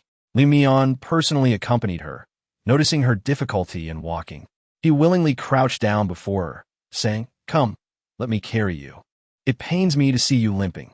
None of our female employees suffer as you do." "What was that just now?" Xiaoqi retorted bluntly, pushing him aside. "I'll carry her." After traversing approximately 500 meters, Jiang Tong did not hesitate to accept Xiaoqi's offer of a ride on his back. Given Boss Li's stature, carrying her would evoke the image of Zhu Beiji carrying his wife. Li Mian shot him a fierce glare and hastened to walk alongside Jiang Tong, boasting grandly, "It seems my foresight has paid off. Establishing this pig farm ensures these people can live comfortably for a lifetime. Here, with ample food and drink, they need not fear the outside world. Wouldn't you agree?" Jiang Tong nodded with difficulty, her heart filled with disdain. Li Mian, misinterpreting her reaction, became increasingly animated. "As of now, I am the local sovereign here. If you choose to stay, I shall ensure you are treated to a variety of sumptuous feasts daily, with someone to attend to your every need, allowing you to experience the life of a queen." His eyes sparkled with fervor, the implication hanging tantalizingly in the air. Jiang Tong, with an expression of innocence, inquired, "Has the government given its approval?" Li Mian, momentarily taken aback, hesitated before swiftly shifting the conversation. "Upon arrival, you shall retire to slumber. You will take that room." The latter part of his statement was directed towards Xiaoqi. Why? Xiaoqi observed the considerable distance between him and Jiang Tong's quarters, recognizing that it would be impossible to reach her in a timely manner should any matter arise. Jiang Tong winked at him, and he understood her implication. "You might as well go to the other dormitory." Li Mian cast him a sidelong glance, feeling quite displeased at being contradicted. Xiaoqi nodded in agreement. "All right." As he proceeded to the last room, Li Mian eagerly opened the door for Jiang Tong, boasting with pride, "Do you like it? The layout consists of a bedroom and a living room, and the bathroom even features a large bathtub. This is what I prepared for my wife." Jiang Tong evaded his touch and vaguely remarked, "I am a bit fatigued. I wish to wash up and rest for a while." "Ah, very well, no problem at all," Li Mian replied, his eyes narrowing with a distinctly lecherous gleam. He promptly exited the room and made his way next door. Jiang Tong was aware of his presence in the adjacent room and the secrets that lay between their chambers. The floor-to-ceiling mirror in the bathroom was, in fact, a two-way mirror, and this room was equipped with numerous surveillance cameras. Had she not discovered the shattered two-way mirror, she would never have become entangled with Li Mian, inadvertently acquiring the space stone. He resembled a voyeur, observing every detail within this room. Thus, Jiang Tong needed to contemplate carefully how to seize those pigs. As she unzipped her backpack, the little wolf finally had a moment to breathe, shaking its fur and emitting a series of howls. "Hungry?" The little wolf let out a cry. Jiang Tong gently massaged the wolf's head before pulling open the door. At that moment, Xiaoqi was poised to knock, unaware that Li Mian had let out a sigh of relief. "Let's go dine," he suggested. "Very well," came the reply. The two then strolled towards the cafeteria across the way. Having seen nothing in the room, Li Mian dressed himself and exited, but instead of heading to the kitchen, he made his way to another dormitory, where a woman answered the door. Inside the cafeteria, Jiang Tong and Xiaoqi had scarcely settled when Zhang joined them, appearing dejected as he began to eat in silence. "What troubles you?" Jiang Tong inquired, fully aware of the answer. Zhang set down his utensils, feeling an overwhelming need to confide, yet struggling with his own frustration. Finally, he divulged, "She's indeed pregnant, but she claims to have been with 5 different men. The paternity of the child remains uncertain, and as it is only a month along, the facilities here are inadequate for a DNA test. In the pig farm, the workforce is predominantly single men, with couples being a rarity. The pay is substantial, yet competition is fierce." Jiang Tong casually remarked, "What if Boss Li finds out? Would he expel them?" Zhang shook his head. He detests betrayal. According to him, those women sold to her are all his. Only after uttering those words did he realize his indiscretion, hastily covering his mouth and glancing at them, only to find that the two seemed indifferent. "If you wish to protect your children, the only solution is to eliminate Boss Li. After all, he is wealthy and withholds your wages." Jiang Tong jested before resuming her meal. Zhang refrained from responding, silently contemplating her words. Indeed, they claimed that the food they consumed was worth more than their wages, yet they were not compensated, even as they toiled harder than before. The more he pondered, the angrier he became, ultimately abandoning his meal. Xiaoqi observed the departing figures and quietly said, "We must also be cautious." Tossing a piece of meat to Xiaolang, Jiang Tong smiled. "All right." After finishing their meal, the two sought a shaded spot to watch the dormitory across from them. Zhang Wen, accompanied by 4 others, knocked on a dormitory door, waiting for the women to open it. Soon, screams and cries echoed from within. Shadows flitted about, and before long, Zhang Wen emerged bloodied, declaring to the others, "Li Mian is dead. The pig farm is now ours. Everyone may go to his office to collect their wages." The employees exchanged glances, but ultimately followed Zhang Wen to retrieve their money. The women in the pigsty were rescued and distributed among the male employees. The death of Li Mian seemed to have little impact. Before bed, Zhang Wen approached Jiang Tong and Xiaoqi, observing their intention to share a dormitory, and inquired, "Are the terms you discussed with Li Mian still valid? If you can secure double the feed, I'm willing to offer you 20 pigs." It seemed quite advantageous, and Jiang Tong agreed, "No problem." Once Zhang Wen departed, Xiaoqi closed the door. If he could kill Li Mian, he would not hesitate to eliminate us for the feed. "I will heed your advice," came the reply as the figure departed. Jiang Tong lay upon her bed, gazing at the ceiling and murmuring, "They're all not good people." As dusk descended, the lock of a door, forgotten in its securing, was twisted open from the outside. Upon the door's opening, several figures surged into the room. Chapter 42. A new discovery within the confines of the room. The men conducted a thorough search. One whispering to his companions, "Something is amiss. Were we not informed that 2 formidable newcomers had taken residence in the last room? Why is there no one here?" The space was confined, thoroughly searched. It was impossible for anyone to be present. "You, check the surroundings. It is inconceivable for them to have escaped. The rest of you, continue searching." Several figures cautiously made their way to the adjacent room. One individual began to search the perimeter. Xiaoqi, who had been keeping watch, noticed the intruders and swiftly pressed himself and Jiang Tong against the window, while the small wolf concealed itself within a backpack. It was only a matter of time before they were discovered. Thus, the pair instinctively crouched down and nestled into the foliage. The man approached the wall, catching a glimpse of a head, yet finding no one. He altered his course and resumed the search. Faint rustling sounds emanated from the room, too subdued to rouse a peacefully slumbering occupant. Jiang Tong and Xiaoqi had arrived at the factory, observing the large, robust pigs before them. Xiaoqi smiled faintly. "Stationed at the entrance. I will keep watch. You must be swift." Seizing the moment amidst the chaos seemed most opportune. Without hesitation, Jiang Tong set the young wolf cub down and ventured into the factory. The pigs lay dormant, and as she contemplated whether placing them in the vegetable garden would allow them to thrive, she realized it would only squander the crops she had sown. Resolute, she placed her hand on the belly of a pig. It vanished in a thin air, seamlessly entering one of her 2 spaces according to her will. She followed suit, stepping into the space behind it. The factory spanned 300 square meters, housing approximately 100 pigs, each weighing around 200 gene. 50,000, another 50,000. As she continued to count, the sensation of her space brimming with red bills overwhelmed her. In the apocalypse, live pigs were a rare treasure, especially those capable of breeding, and their value could not be overstated. While collecting them, she took care to observe. The boars were directed into the still space, while the sows were reserved for the farming space to nurture future piglets. Once finished, she wiped the fine sweat from her brow, feeling both exhausted and exhilarated. "Next," she declared. Xiaoqi awaited her emergence, estimating the time to be around 10 minutes. Meanwhile, in the dormitory building, they had nearly apprehended all individuals present. "We must hasten our efforts. If you don't mind, I shall assist you." Jiang Tong's foot injury was severe. After merely taking a few steps, blood began to seep out again, and her calf throbbed with a dull pain. She nodded slightly, saying, "All right. Xiaolang, you keep watch." The wolf, remarkably perceptive, obeyed her command and trotted ahead. Upon seeing that there was no one around, its drooping tail swayed gently from side to side.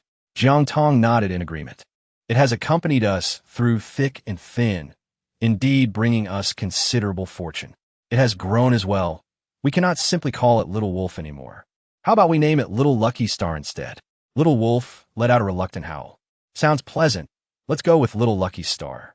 Xiaoqi, observing the forlorn expression of Little Lucky Star, couldn't help but chuckle. Upon arriving at the factory, he entered and promptly retrieved the cart for pushing the fodder, instructing Jiang Tong to climb aboard while he pushed it forward. Jiang Tong grasped the handle with one hand, while the other hand touched a stone aimed at the fat pig, leaving a clear path wherever they went. Witnessing this firsthand, Xiaoqi was unable to conceal his astonishment, realizing that her so-called space was merely a stone. If that stone were to be snatched away, it would pose a grave danger. Gather, gather, gather. 5 minutes are up. Next, there were a total of 10 factories, and by the time they finished the 9th, a cacophony erupted from outside. That must be our dogs. They are undoubtedly nearby. Search. Where are the pigs? Listening closely, it seemed there were quite a number of people around. Little Lucky Star had fled. Jiang Tong was unperturbed by the potential danger as she made her way to the back door alongside Xiaoqi, seeking refuge among the hay. In the narrow confines, the two pressed closely together, simultaneously slowing their breathing to minimize their presence. The man conducted a thorough search, his gaze inevitably falling upon the hay, and he thrust his gun into it, finding only grass. Presumably, no one was there. He then turned and departed. The very muzzle of the gun had been mere millimeters from Jiang Tong's face, threatening to pierce her skin with the slightest advance. I know a place to hide. Take me to Li Mian's room, Jiang Tong recalled, for Li Mian was adept at games. If there was any location in the pig farm that was truly secure, it would undoubtedly be his secret base. Alwo, the Little Lucky Star yelped softly, wagging its tail vigorously, its face radiating a desire for praise. Impressive. You've managed to shake them off. Let us hurry, and later, I shall reward you with a can. Jiang Tong affectionately ruffled its head. Xiaoqi crouched down, and she no longer hesitated to climb onto his back. The Little Lucky Star promptly followed suit. While the dawn had yet to break, the pair once again plunged into the thicket, guided by the Little Lucky Star, skillfully evading several waves of pursuers before finally slipping into the room. In comparison to the other chambers, this one was more spacious, featuring a layout of 1 bedroom, 1 living room, and 1 bathroom. The bedroom boasted a grand 2-meter bed and a wardrobe, with everything appearing unremarkably similar. Jiang Tong walked directly to the last compartment of the wardrobe, gazing at several garments within. She reached into one of the suits and retrieved a remote control adorned with red and green buttons. Step back a little. Jiang Tong effortlessly approached the side and pressed the green button. The floor began to move steadily, revealing a staircase leading downward. It was as if she had once resided here, for she was acutely aware of the precise arrangement of these items. Xiaoqi's CPU was nearly overheating. Just how many secrets did she harbor that he remained oblivious to? Upon hearing sounds from outside, Jiang Tong hurried down, with Xiao Fuxing trailing behind her. In the next moment, the door was pushed open from the outside.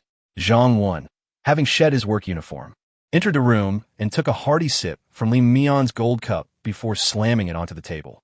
It's one thing for 2 individuals to vanish into thin air, but even the pigs? Have we encountered a ghost? The man following him moved with an air of arrogance, evidently a figure of authority. He boldly settled into the boss's chair and regarded Zhang Wan with a calm disdain, stating, I am unconcerned with your trivial matters. As per our prior agreement, I will assist you with the pig farm, and half of the pigs shall belong to me. Now that only 100 pigs remain, which differs from our previous discussions, I can no longer adhere to our arrangement. What do you mean by that? Zhang Wan retorted angrily, his ire stoked further by the man's nonchalant demeanor. Gritting his teeth, he added, do not forget, all the technology resides with me. Without my involvement, you cannot sustain the pigs. Acknowledging this, Zhang Wan continued, the immediate priority is to locate those 2 individuals. Their disappearance is undoubtedly linked to the pigs. What purpose did you have in bringing them here? The man scoffed. How could I enter without you? We cannot resolve Li Mian's situation so swiftly. Let us cease the idle chatter and find them after we finish our meal.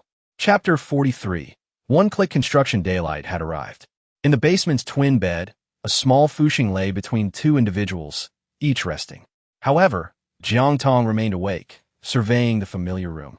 Surrounding her was a simple shelf adorned with a wall of instant foods, instant noodles, 8 treasure porridge, and milk, all seemingly stocked for emergencies by Li Mian. And there was even a firearm.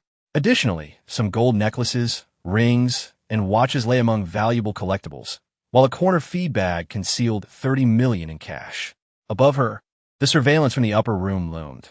Li Mian was a perverse individual, even monitoring his own quarters. It could be said that the dormitory building was under surveillance, with Li Mian likely saving the footage on a USB drive, nearly 100 gigabytes of video data. She averted her gaze. Just as she prepared to close her eyes for a brief respite, the surveillance feed transmitted a sound. "It's fine, I'll be gentle," came Jiang Wen's voice as he led a woman into the room. Jiang Tong observed clearly. It was the girl who had been thoroughly cleaned, and she was already pregnant. How could this be?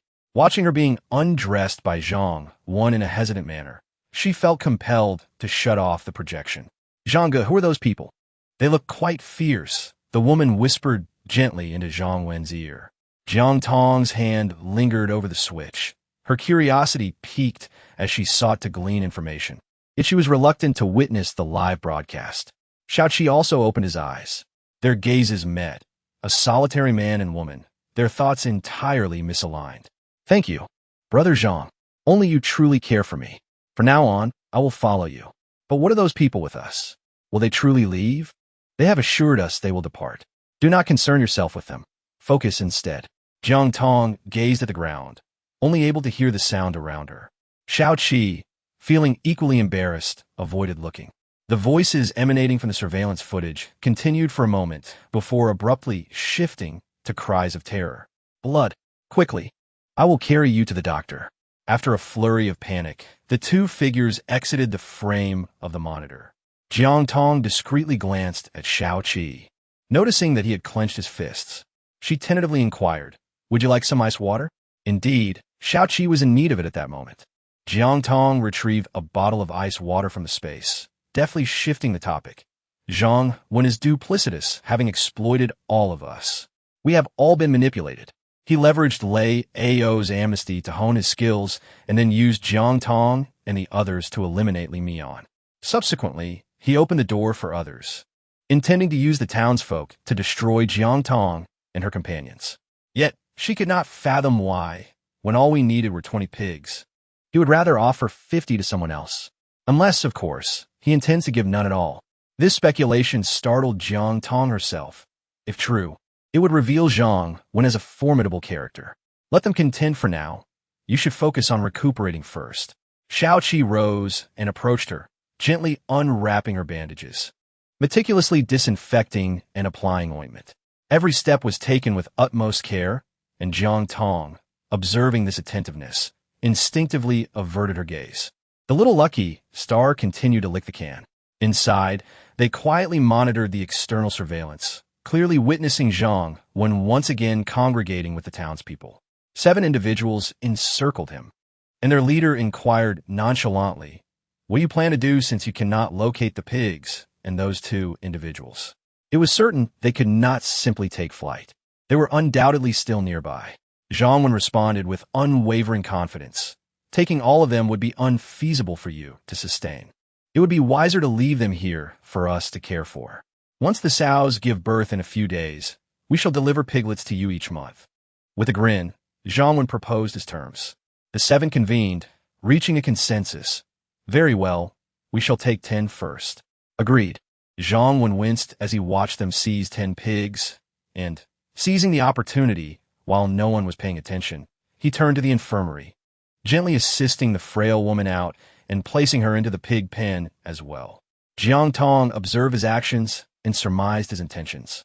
He was a ruthless individual.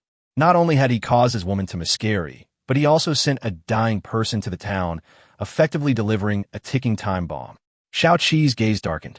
He was acutely aware of the impending fate that awaited the townsfolk. He could only close his eyes, concealing the tumult of emotions within.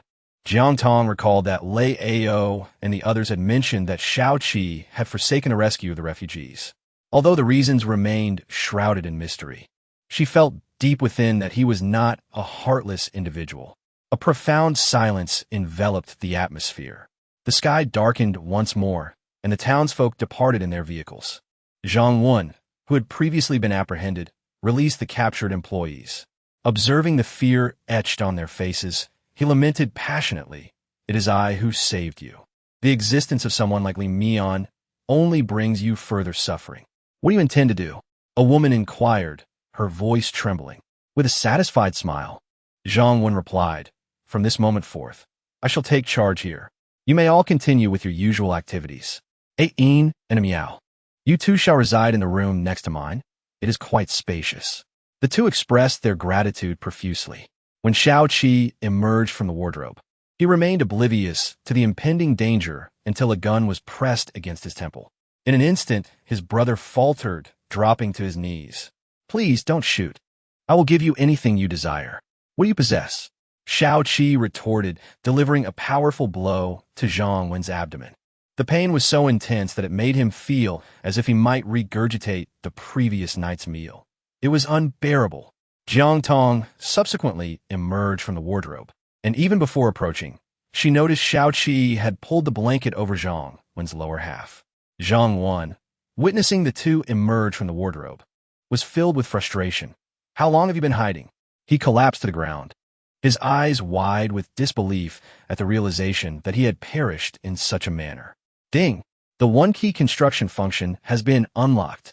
A voice suddenly resonated in her mind, momentarily startling Jiang Tong. She instructed Xiao Qi to handle the matters at the pig farm while she settled down and closed her eyes, entering her spatial realm. In the vegetable garden, over 20 sows, frightened by her presence, scurried about. She intended to construct a pig pen, and soon several models of houses materialized in her mind. Selecting a larger one, the pig farm materialized instantaneously before her eyes, segregating the pigs within, while leaving space for her to raise piglets. Overwhelmed with joy, she constructed another building, intending to use it for raising chickens and ducks. Perfect. However, the feed situation was concerning. Managing such a number of pigs posed its own challenges. She wondered if there was a one-key feeding function available. She glanced at the zombie count, which had reached 100. Was that including Jiang Tong? Chapter 44. Stealing home, Xiao Qi entered. "Everyone is here. Let us see how we shall proceed." Jiang Tong nodded, rising from her seat and exiting the room. Only 10 employees remained. Clearing her throat, she proclaimed, "The pig farm is now a secure sanctuary. As long as you do not open the doors, no malefactors can enter. You may stay here, where sustenance is assured. For those wishing to depart, please contact the government to inquire about safe routes." The others, fearing the prospect of being subjugated once more and reduced to a state akin to slavery, exchanged anxious glances. "Are you planning to leave? Will you take the pigs with you? There is little of value left here. Staying is no different from death." Whispers of dissent filled the air, and Jiang Tong heard every word clearly. Observing the unease among them, she gently reassured, "When a person perishes, they transform into a zombie. Only by shattering the skull of the undead can we cease their onslaught. If there are any deceased among you, dispose of them immediately beyond the walls. Take care. We will not demand anything from you. We shall depart at dawn." The supplies from the basement were ample. She had scoured them thoroughly, leaving the nearly 100 pigs outside untouched, as she could not compel these people towards their demise. Doubt lingered in their minds, and throughout the night they slept fitfully, still grappling with the reality of their situation. Yet, human greed is insatiable. As one departed, another would inevitably seek to dominate this place. Jiang Tong had no intention of continuing to manage the situation.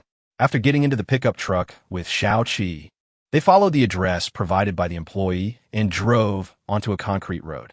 The town was over 10 miles away, and they had traveled nearly half the distance when a man suddenly emerged from the woods, his body smeared with fresh blood, his eyes wide with terror. Upon seeing the occupants of the vehicle, he hesitated for a moment before rushing to the front of the halted truck. "Are you from the pig farm? Please, I beg you, help us. Zombies have appeared in the town, killing many people."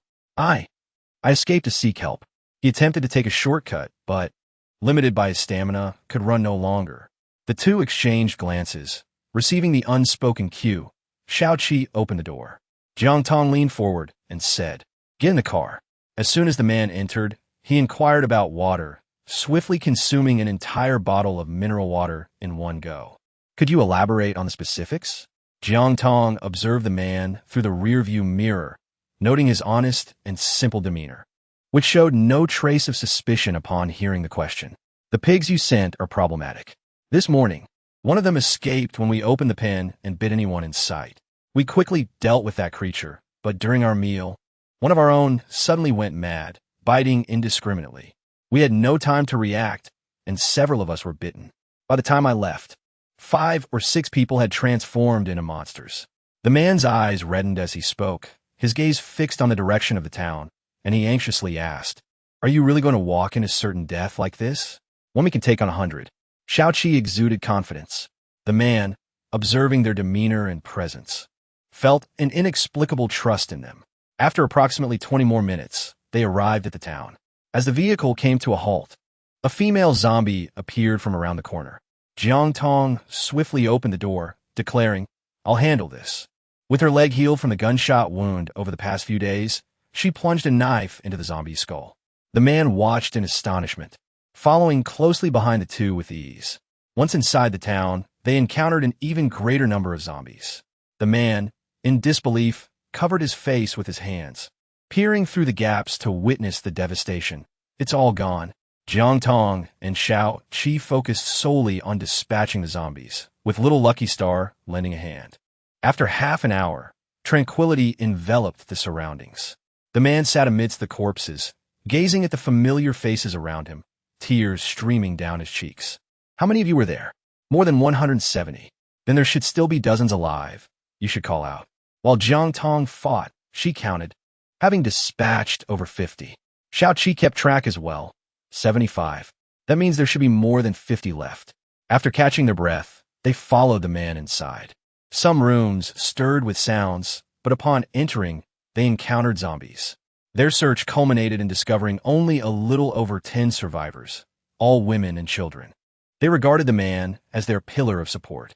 However, he turned to Jiang Tong and the others, directly inquiring, "What shall we do?" "Gather your belongings and food, and seek refuge with the people at the pig farm." Jiang Tong observed the frail and vulnerable crowd.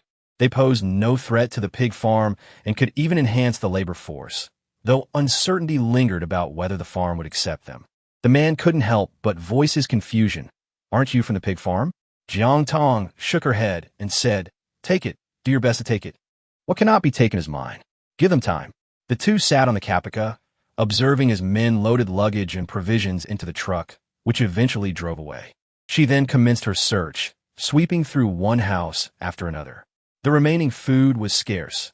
However, corn was abundant, with nearly every household possessing hundreds to thousands of pounds, primarily intended as pig feed. Gathering it was hardly laborious. She and Xiaoqi also relocated a rice milling machine, leaving no stone unturned before setting off. As they reached the intersection, the glow emanating from the air raid shelter became visible. She furrowed her brow, her heartbeat quickening. This was an ominous sign. I had warned them to refrain from lighting lamps at night to avoid detection. Yet here it was, brightly illuminated, making it nearly impossible to remain unnoticed. It was all too easy to attract attention, especially with the current survivors beginning to raid for food. Being targeted would lead to a fierce confrontation.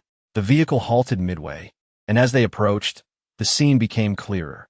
A dozen tents were pitched at the entrance of the shelter, housing several individuals. Coincidentally, they spotted a person emerging from the underbrush, who first tossed a bag of items into the shelter before adjusting his trousers. The bag was soon ejected, followed by the sharp voice of Yao Shi. "You shameless, ungrateful wretch. If you throw that in again, do not blame me for being impolite." What did she mean by impolite? If they had the courage, they should come out and confront her. The audacity of the other party's mockery left Yao Shi seething with anger.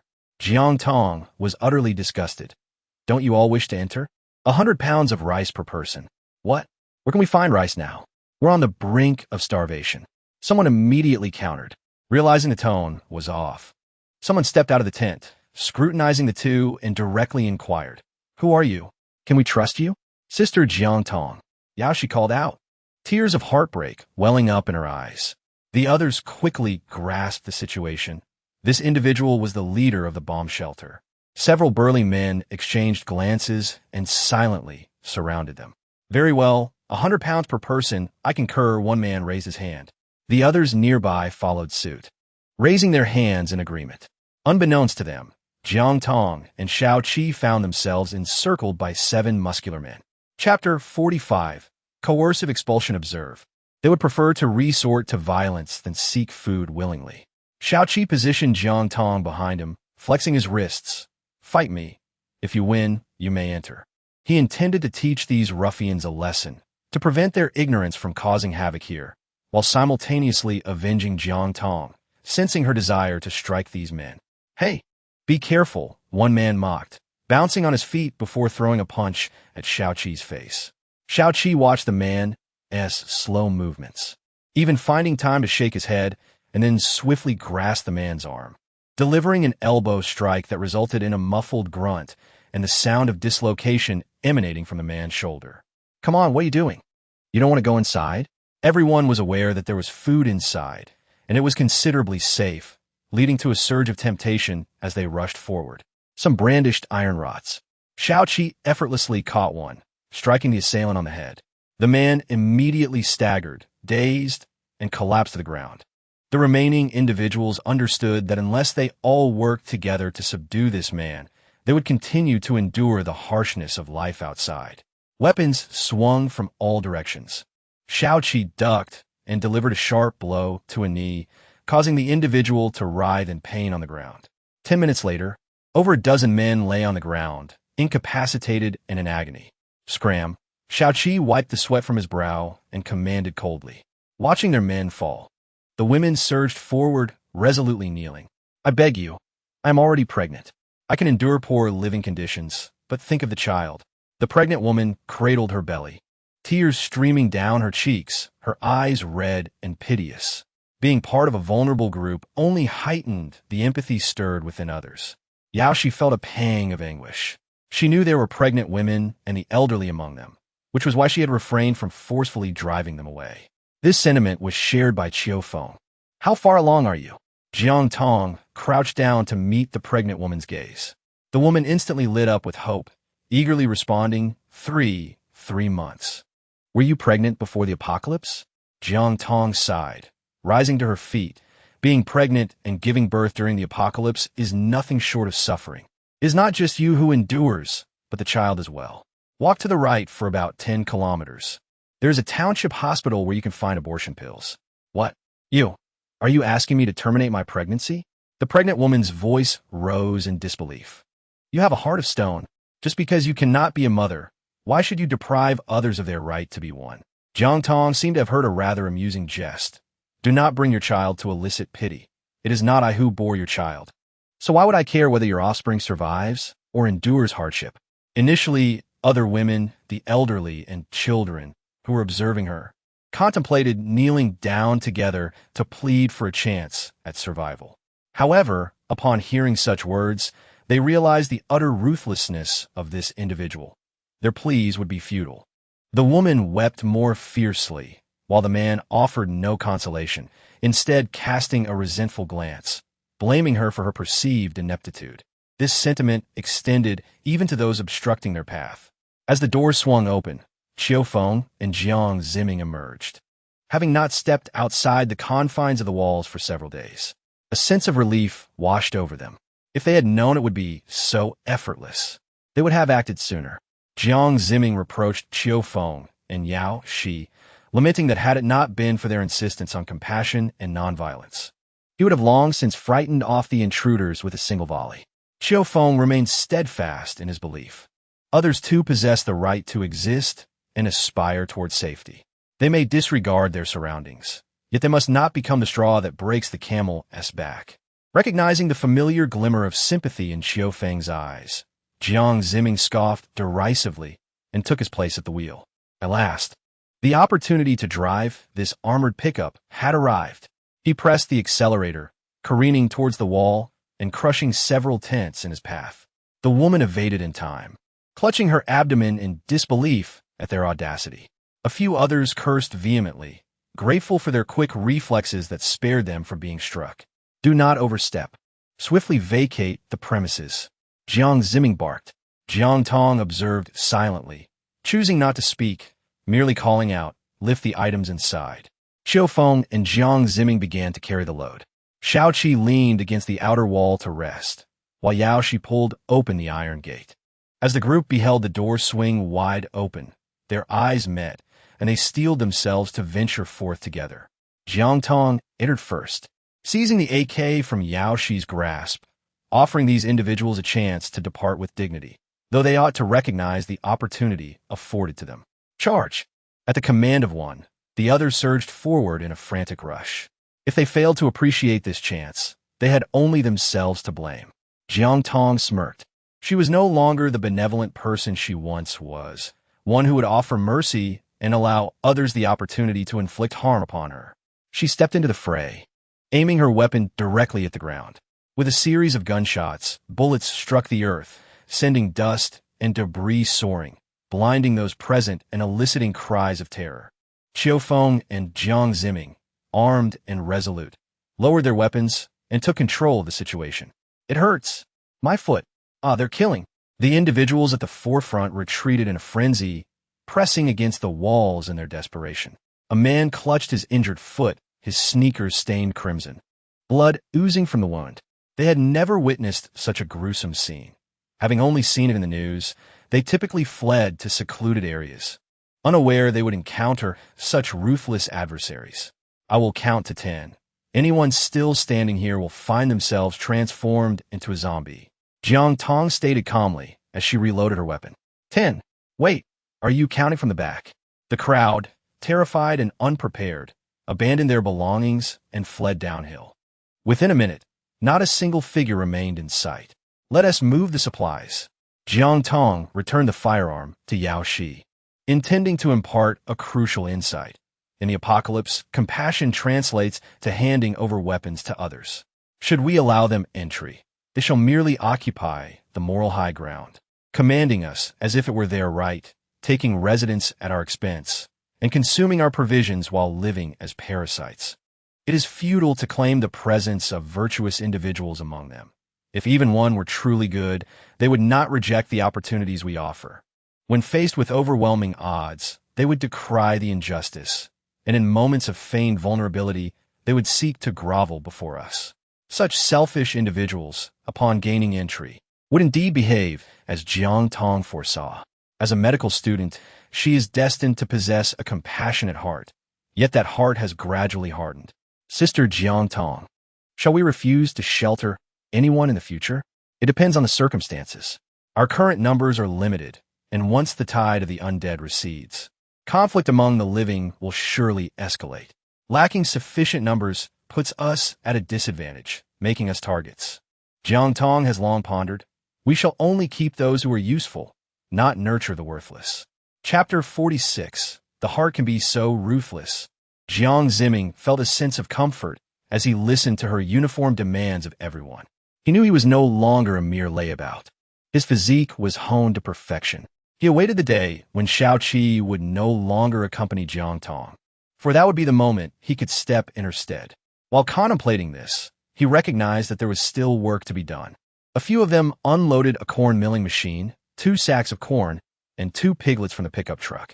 These were the offspring of the sow that Jiang Tong had brought into her space, and from the 12 piglets, she had chosen to nurture 2, so as to avoid raising questions about the machinery and corn. Xiao Qi was well aware of this arrangement.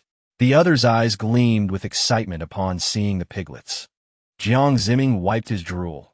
Tonight, we shall feast on roasted suckling pig, crispy and delectable, irresistible. However, he quickly reconsidered. These 2 pigs were invaluable resources, 2 little sows that could eventually bear many piglets. Yao Shi contemplated even further. When the time comes, we can procure a boar for breeding, ensuring a continuous supply of pork. The 2 exchanged glances, igniting sparks of excitement. Yao Shi, not one to be outdone, quipped, "Just you?"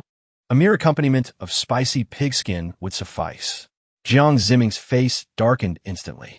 After struggling to develop a fondness for Yao Shi, he now felt utterly defeated. He boldly inquired. Jiang Tong, do you think this pig is edible? You will die along with the pig, Jiang Tong replied indifferently. What the hell? He muttered in dissatisfaction, feeling insulted at being equated with a pig. His parents, who had clearly heard the conversation, continued their work, feigning ignorance. This only fueled the fire of his irritation. He could not believe how quickly everyone had succumbed to Jiang Tong's threats. No, absolutely not. After years of being exploited, he would not allow others to rise above him. Let us see how much energy you have left. Go to the mountain and chop down some trees to build a pigsty, Jiang Tong said coldly. Me by myself? Jiang Ziming surveyed the surroundings. Yes, Jiang Tong replied, no longer paying him any attention. She instructed Xiao Qi to connect the machine to the power supply and began by pouring half a bag of cornmeal, which Yao she added to the pot along with water and leftover food, stirring it all together to create a meal. The little pig ate heartily. Jiang Tong reclined on the chair, savoring the snacks provided by Jiang Ziming, while enjoying the meticulous disinfection and bandaging performed by Yao Shi. As she indulged in her treats, she recounted the events she had encountered outside, from her confrontations with Lei Ao to the challenges of the pig farm and the town.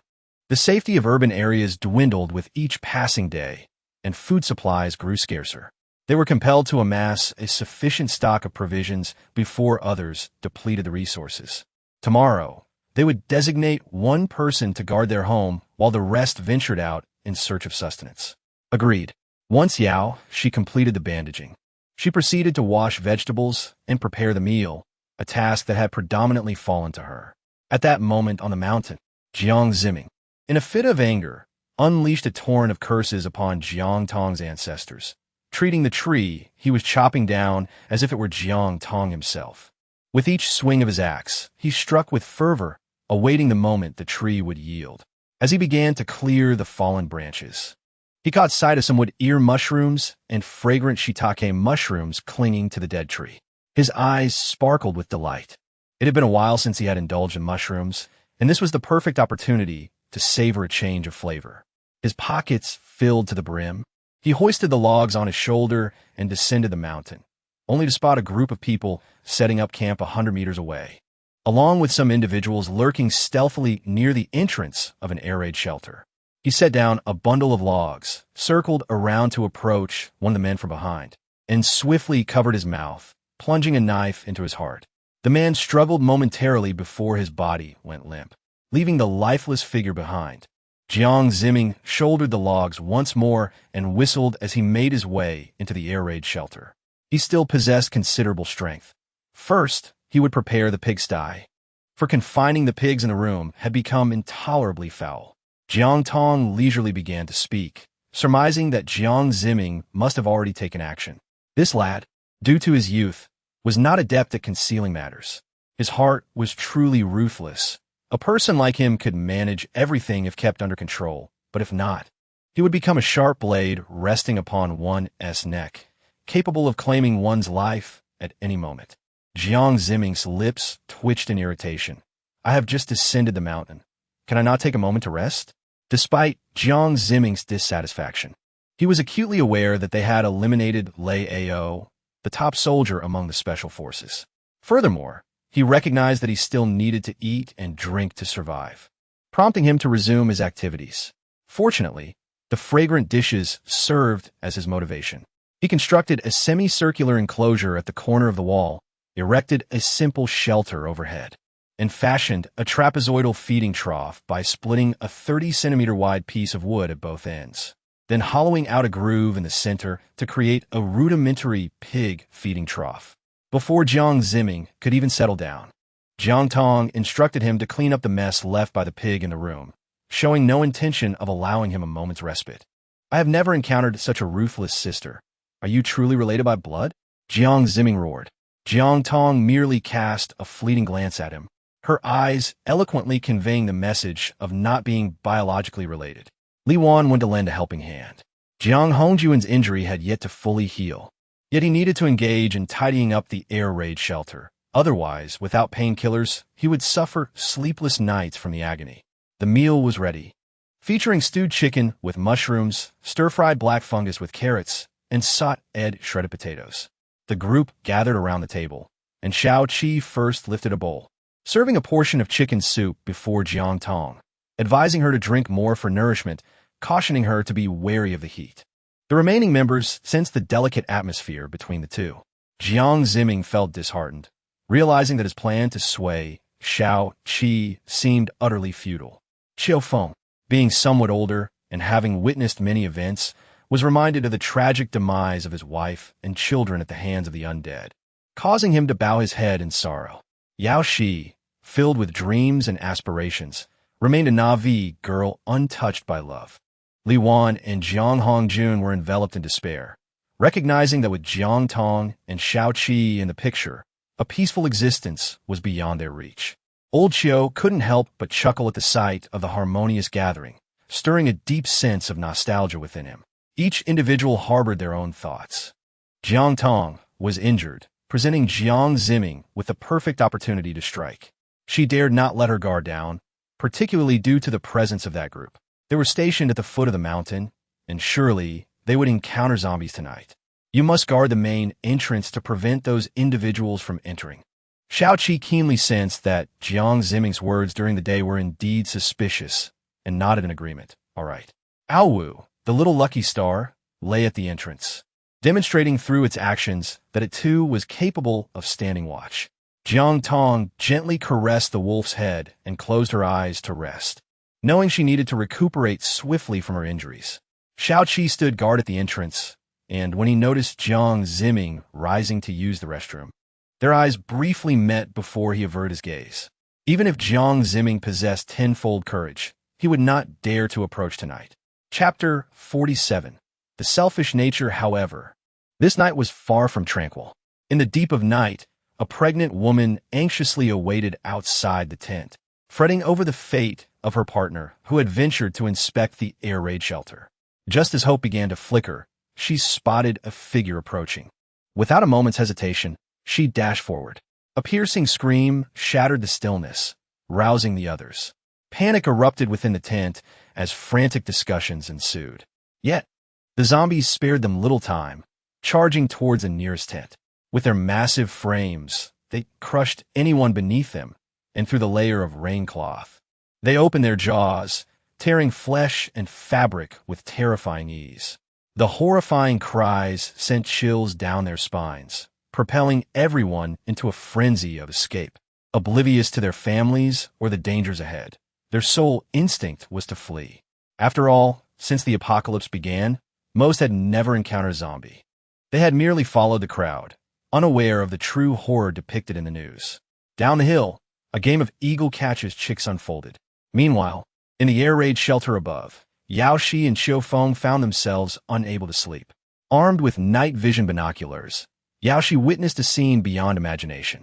Faced with a zombie attack, a man in his 60s unhesitatingly pushed his wife into the jaws of a zombie to secure his own escape. Yao Shi clenched his fists. While selfishness was prevalent, how could one abandon a partner with whom they had shared a lifetime? Below, the elderly man did not flee far before being pursued by his transformed spouse, who bit him to death, leaving him eviscerated, the blood a vivid red. Not dark at all. As the gruesome feast continued, Yao Shi turned his gaze elsewhere, realizing that only a handful of people remained, all of whom had perished. He felt a wave of exhaustion wash over him. Turning away, he left. Qiu Feng, observing her reddened eyes, found no words of comfort in this merciless world. They could only do what was necessary. The sky gradually brightened. Jiang Tong's biological clock awakened her. She stretched her waist and flexed her calves, having regained 90% of her strength. After freshening up, she approached the door and noticed the telescope on the table. With a slight furrow of her brow and pursed lips, she opened the iron gate and beheld the scene below. A dozen or so zombies roamed beneath, searching for their prey. Jiang Ziming's first task was to ascertain whether those below had perished completely. Upon witnessing the sight he desired, a satisfied smile graced his lips as he nodded at the lifeless forms. All had succumbed. After finishing his meal, he set forth on his journey. Jiang Tong exclaimed that this minor incident had passed. However, Yao Shi's lack of enthusiasm rendered the meal somewhat unpalatable. Ugh, Yao Shi, do you think salt is free? Jiang Ziming gulped down several mouthfuls of water, still feeling parched. Yaoshi gasped and quickly took a bite, her face contorting at the excessive saltiness. I'll cook it again. No need, let us just have instant noodles. Jiang Tong had already risen. After they consumed the instant noodles, they decided to leave the emotionally unstable Yaoshi to guard the house. Li Quan, Jiang Ziming, and Xiu Feng all followed Jiang Tong and Xiao Qi out to scavenge for supplies, driving a truck from the cement factory, their destination being the feed factory. In Jiang Tong's space, there are so many pigs that they must be consumed.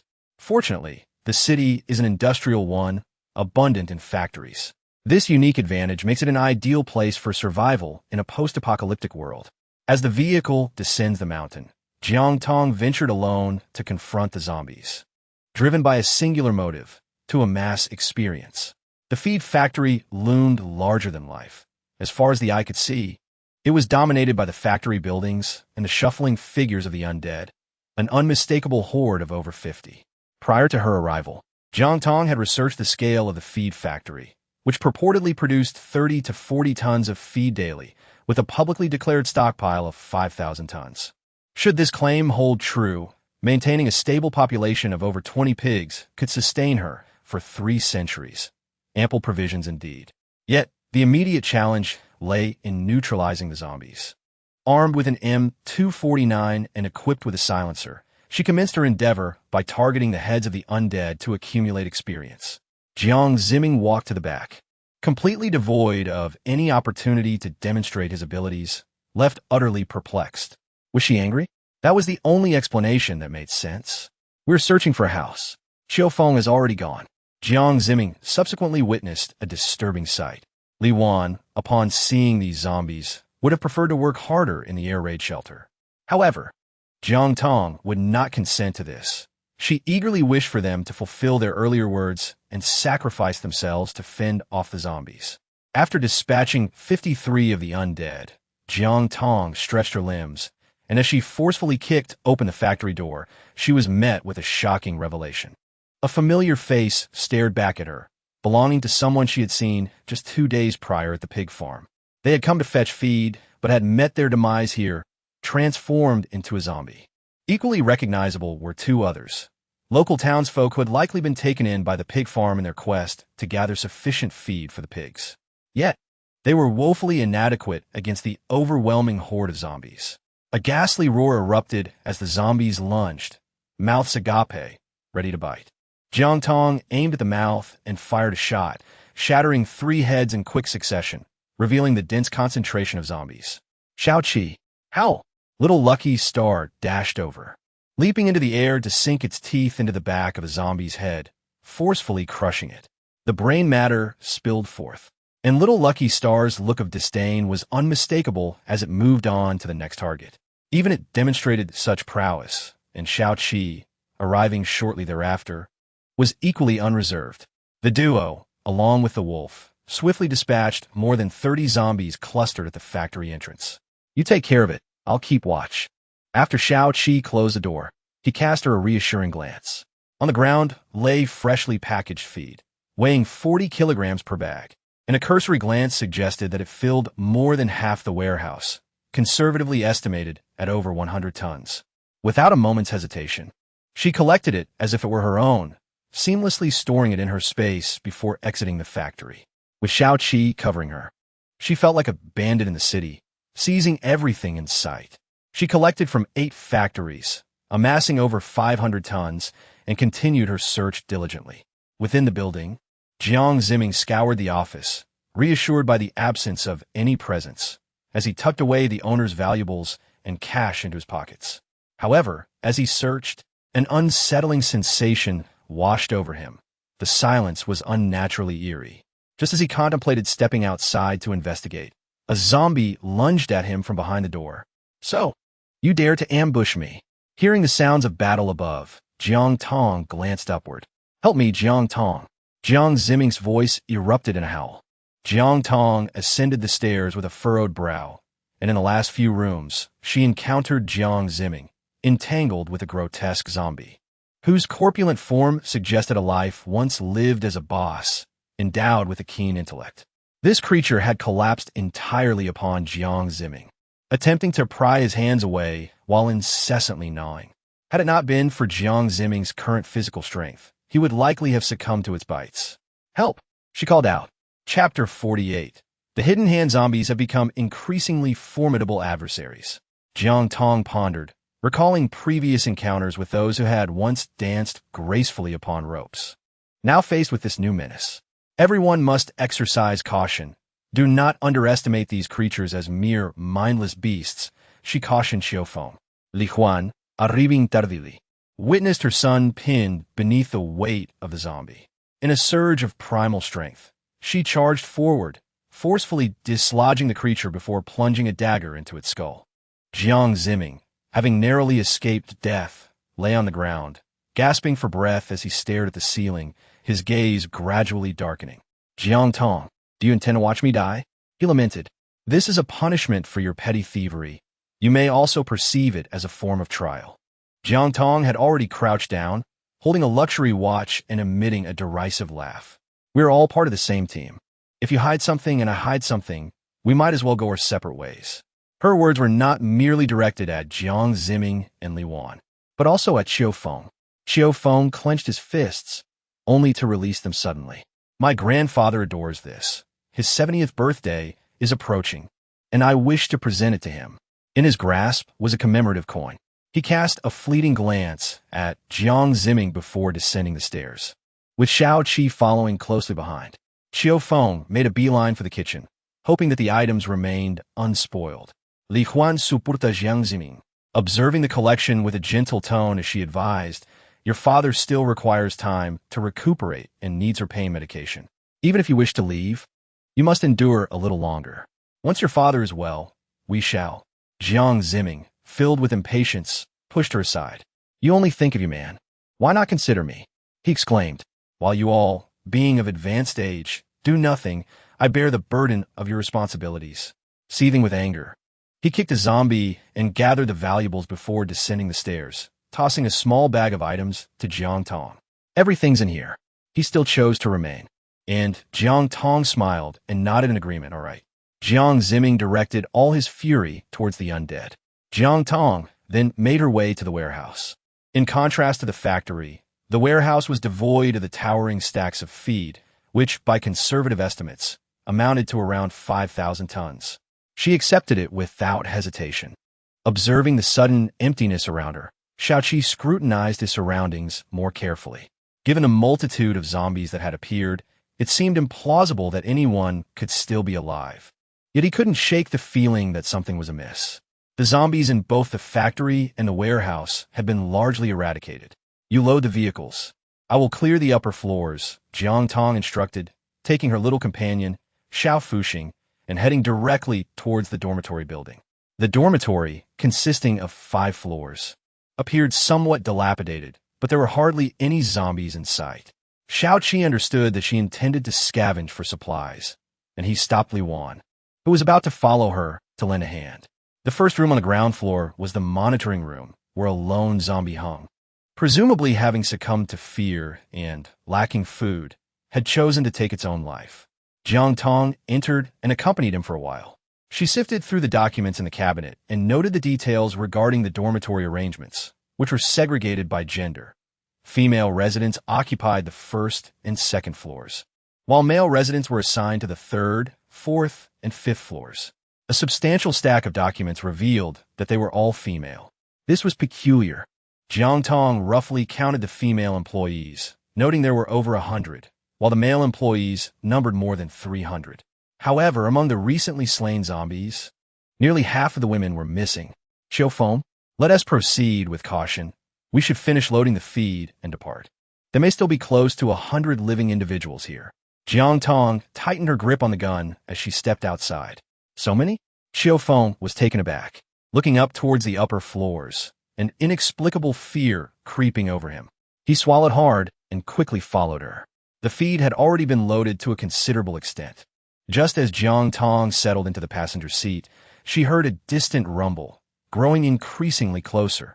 It seemed the destination was here. "Let's find a place to hide." Jiang Tong swiftly ascended to the 2nd floor of the adjacent office building, crouching in the corner as she observed the entrance. Liwan concealed herself within a room. Nearby were Jiang Ziming and Xiaofeng. Xiao Qi positioned himself on the ground floor, ready to execute an encirclement at any moment. Approximately 3 minutes later, a delivery truck entered through the gate, proceeding directly to halt in front of the factory door. Jiang Tong furrowed her brow slightly. The emblem of the pig farm was unmistakable. Driving straight in like this, they risked being encircled by zombies if any had not yet been eradicated. Yang Wei, still puzzled, leapt from the driver's seat and, upon surveying the ground strewn with the remains of the undead, hastened towards Jiang Tong and her cargo truck. Could this be the feed that Brother Wang and his crew were transporting? It seemed likely, yet he wondered why there were no signs of them. Brother Wang, third brother, where are you? The group began to shout, their voices echoing without a hint of awareness for survival in this post-apocalyptic world. Such cries not only risked attracting zombies, but could also draw the attention of foes. Fearing that hidden enemies might strike, Jiang Tong rose and declared, "Stop shouting. Your comrades are dead." Her voice startled them, causing their features to contort in fear, and as they recognized her, their anxiety deepened. It's you." Jiang Tong descended the stairs with her little lucky star. Jiang Ziming and Xiaofeng followed closely behind. Li Huan, rising a stabilité, felt a chill as a gnarled hand grasped at the air from her neck. Turning around, she was met only by a bookcase, causing her to shiver involuntarily. Hastily, she descended the stairs. "We're merely searching for someone, looking for feed. Could you spare a bit for us?" Yang Wei's voice trembled with fear. After their departure, the 800 or 900 pigs vanished without a trace, and they searched for quite some time, doubting whether they had encountered a ghost. Jiang Tong pointed towards the warehouse, saying, "There's still some left inside. I recall that the feed from your pig farm should last for at least 2 to 3 months. Why venture out to seek more?" With the knowledge of their intentions, Jiang Tong decided not to waste any more time and instructed her team to begin moving the feed. "Hurry up and leave once you're done. Something feels amiss here." It was indeed they who felt out of sorts, but Yang Wei merely nodded obediently, suppressing his thoughts. Once the vehicle was loaded, Jiang Tong drove away, glancing in the rearview mirror to see them still at work before continuing on her way. Yang Wei and his companions, still transporting the feed, gazed at the empty factory, their voices hushed in disbelief. What on earth did they use to clear out so much? Dusty imprints marked the ground where the feed had been piled for long. Yang Wei, clutching his lower abdomen, said, "You all go ahead. I need to use the restroom."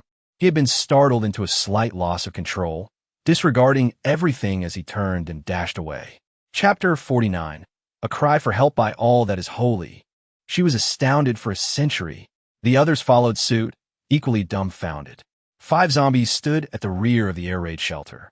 One charred black from being electrocuted against the electrical netting, while the other 4 were astonishingly climbing trees, attempting to vault over the electrified barrier. Absurd. Jiang Tong had encountered zombies post-apocalypse, some exhibiting peculiar skills, but nothing so outrageous. The few she had previously encountered had mutated in ways that were simply beyond belief. Xiao Qi and Jiang Ziming approached, dispatching the grotesque creatures with swift strikes. "It seems we'll need to keep watch tonight. This place is not safe." Xiao Qi pried open the skull of one zombie, revealing a thick, foul-smelling brain matter. It was truly remarkable for a creature to exhibit such intelligence. "We must cease viewing zombies as mere monsters. They should be regarded as beings." A shiver of fear coursed through Jiang Tong as she observed Yao Shi and the others, obliviously approaching the entrance of the air raid shelter, their expressions blank and bewildered. She could hardly bear to contemplate the consequences should those zombies infiltrate. Lost in their thoughts were the young and the old, the injured Jiang Hongjun among them, all lacking any semblance of resistance. They began to fell the surrounding trees. Yao Shi, witnessing Jiang Tong's anger from below, hastily sought to explain, but she had already vanished into the thicket. How could she have made such a grave mistake? Consumed by thoughts of those who had perished, nearly causing everyone to suffer, she silently toiled away. After Jiang Tong and Xiao Qi entered the forest, they commenced a meticulous search, determined to eliminate all the zombies. Scattered throughout the woods were a dozen or so, but with the presence of the little lucky star, they were able to locate them with remarkable precision. Upon reaching the summit of the mountain, Jiang Tong gazed upon the village nestled at the foot of the mountain. A likely origin for the zombies. The village lacked electricity, and its self-constructed buildings offered no protection against the undead. They were unaware of how to confront such threats, leaving them with only the grim fate of being bitten. Tomorrow, we shall erect a fence to safeguard the solar panels, suggested Xiao Qi after conducting a thorough inspection. He confirmed that all was well. The two descended the mountain, transporting feed to the air raid shelter, while the truck came to a stop in the valley. As night fell, Yao Shi prepared dinner, and the group gathered to share a meal, just as they always did, discussing each person's task for the following day. Xiao Qi, Jiang Tong, and Yao Shi were assigned to repair the fence at the mountain summit, while Qiu Feng, Jiang Ziming, and Li Wan were to fetch water. Meanwhile, the elderly Qiu and Yao Bei would tend to the pigs and maintain cleanliness. Jiang Hongjun conducted a patrol in the vicinity. After making the necessary arrangements, he turned off the lights before darkness enveloped the sky and retired for the night. After Jiang Tong reclined, she entered the space. Having dispatched 300 zombies, she was presented with two options. One was a spiritual spring, and the other a one-click farming feature. Currently, her most pressing need was water, so she promptly chose the spiritual spring. In the next moment, she heard the gentle sound of flowing water, and a small stream appeared at the edge of the field. The water was crystal clear. She cupped her hands to drink, feeling the refreshing liquid cascade down to her chest, invigorating her spirit. It was time to feed the pigs. She initiated the construction of a large water trough, connecting it to the spiritual spring, requiring only a single switch to fill the trough with water. She then went to fetch the feed. Was it possible that the feed was lighter within this space? She pondered this briefly, and after mixing the feed with water and stirring it well, she flipped the switch, allowing the prepared feed to flow into the pig trough. This saved her an immense amount of effort. Despite a day filled with labor, she felt an abundance of energy coursing through her body. She stepped out of her room, observing that everyone else was asleep, and lifted a bag of feed. After a few attempts, Jiang Tong confirmed that this was indeed real. Could it be the effect of the spring water? Suddenly, a twig snapped underfoot. Jiang Tong switched on her flashlight, illuminating the surroundings as bright as day. After investigating the source of the noise and finding nothing, she turned off the flashlight. Meanwhile, in a nearby corner, a man, having heard footsteps recede, dared to exhale. Lifting half his head to take a glance, only to be blinded by the intense beam of light. Damn, it's Lao Lu. He cursed, realizing he had been fooled, and without a second thought, he dashed down the mountain. After Jiang Tong switched off the flashlight, the air raid shelter illuminated. Xiao Qi approached, his eyes devoid of any weariness. Is it the feed factory personnel? He inquired. It should be. Jiang Tong nodded. We just need them to realize we are residing here, and that will suffice. Understood. Xiao Qi seized the sniper rifle, opened the iron door, and with deliberate calmness, affixed the night vision device before positioning his weapon. He swiftly located the figure meandering at the foot of the mountain. Bang! The man collapsed, oblivious to the fact that, while he had been scheming to seize these individuals, he would meet his demise in the next heartbeat. As Xiao Qi prepared to retract his firearm, he discerned another silhouette through the night vision, a figure from the pig farm. Jiang Tong lifted the telescope to get a glimpse, and the sight was quite disheveled. He hurried to the side of the deceased man, rummaging for a considerable time, and swallowed the food he found without hesitation, then proceeded towards the mountain. His destination was clearly the air raid shelter. To kill or not to kill? Xiao Qi had already taken aim. If the spring water truly possessed the ability to enhance strength, then by substituting the water, everyone would be able to improve their capabilities, thus fortifying the entire team. Xiao Qi inexplicably accepted the water bottle. Although not thirsty, he still took several large gulps. Try lifting something heavy, Jiang Tong urged, her gaze filled with anticipation. Following her instructions, Xiao Qi attempted to lift the water barrel that had previously required considerable effort. It now felt remarkably lighter. He questioned in bewilderment, "Did you give me some sort of functional beverage?" Confirming its efficacy, Jiang Tong expressed her satisfaction. That is one way to interpret it. Xiao Qi understood that it likely pertained to her unique space and refrained from further inquiries. Yang Wei had already reached the entrance, collapsing onto the ground, gasping, "Help! Help me!" Upon seeing the door open, a blinding light illuminated his face, and he lacked the strength to shield his eyes, pleading, "Please, save my companions." Jiang Tong gazed at him, his entire being enveloped in filth, and shifted the flashlight away. He posed no threat now. "Bring him inside and interrogate him," she commanded. Xiaoqi effortlessly carried the individual inside and placed him upon a chair. Upon seeing the piglet, Yang Wei's suspicion solidified. The missing pigs were indeed linked to them. As he observed the others emerging, he lowered his head, concealing his emotions. "Speak," Jiang Tong inquired coolly. "And then you ended up here?" Jiang Tong's lips twitched slightly. Yang Wei shook his head. "I had no knowledge of your presence. I merely followed the light. I'm utterly famished. Is there any food available?" Jiang Tong cast a glance, prompting Yao Shi to bring forth the remnants of food. After Yang Wei swiftly filled his stomach, he knelt on the ground and declared, "As long as you are willing to assist, the provisions from the pig farm, including half of the chickens and ducks, shall be yours." Chapter 50. The cunning enemy, are there many of them? In other words, Jiang Tong had acquiesced. It was not merely about rescuing the individuals from the pig farm. These people had followed them here, indicating they harbored intentions toward this place. She could not afford to wait idly for others to invade. Yang Wei pondered the significance of her inquiry, recalling the scene he had witnessed before fleeing.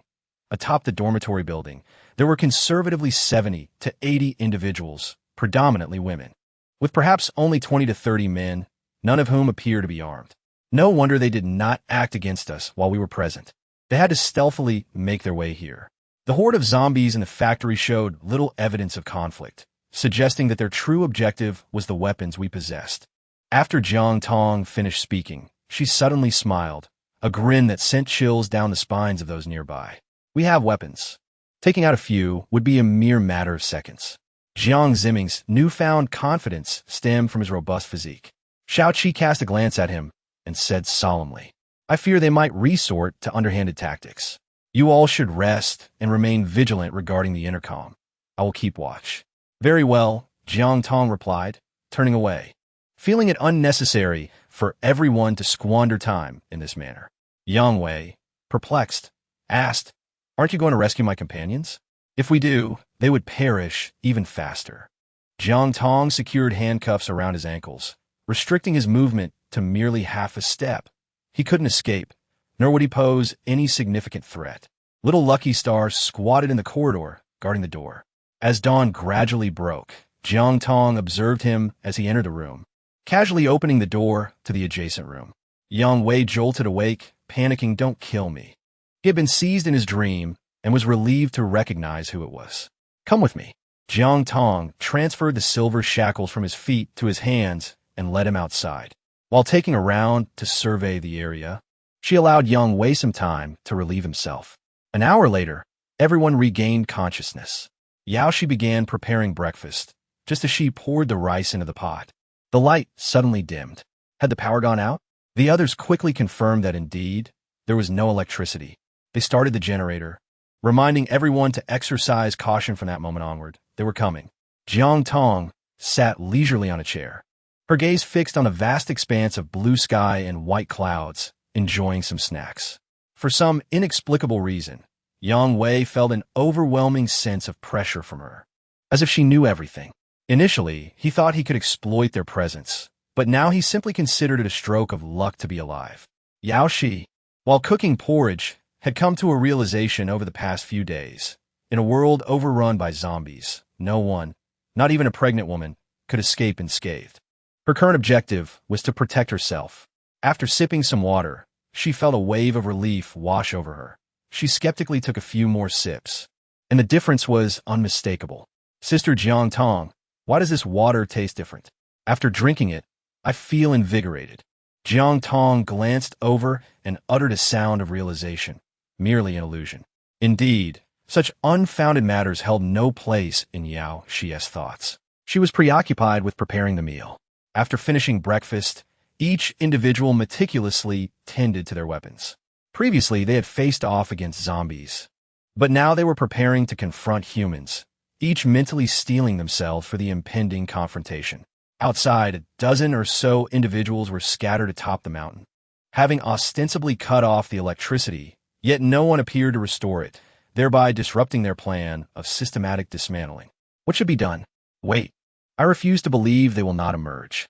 This stalemate persisted throughout the entire day. Before nightfall, Jiang Tong and the others had completed their meal. I suggested to Xiao Qi that we venture out to assess the situation while instructing the others to remain vigilant and adapt to any unforeseen circumstances.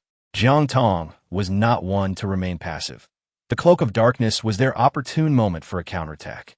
Yet, just as they were about to step out, a flare shot into the sky. The blinding light lingered for a minute, causing confusion among the group as frantic cries echoed through the air. Jiang Tong squinted, catching sight of an object being thrown in. Calmness. Xiao Qi also took notice. A dark figure on the ground mechanically rose and charged directly at the piglet. Bang! Xiao Qi swiftly dispatched it with a single shot. Jiang Tong clenched her fist in frustration. Damn it! These bastards are playing dirty. She had underestimated them. They were truly cunning. Before she was aware of the enemy's numbers, weaponry, and strength, they had cut the power and used a signal flare to lure nearby zombies. The bomb shelter that once promised safety had transformed into a cage. Yao Shi, take them and hide, she commanded. Qiu Feng, stay close to me. After swiftly giving her orders, Jiang Tong glanced at the little lucky star. Aholehoid. Xiao Qi also called upon Jiang Ziming, for during the construction of the wall, they had contemplated this very issue. At the corners of the wall, it was feasible to shift the structure, thus enabling an escape. He took the lead, with Qiu Feng covering their rear. Once they had departed, Yao Shi secured the wall. Help me unlock it, and I can assist too. Yang Wei cried out in fear, knowing that if zombies approached, he could only await his demise.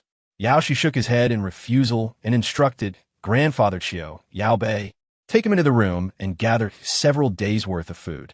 Do not open the door unless you hear our voices. What about us?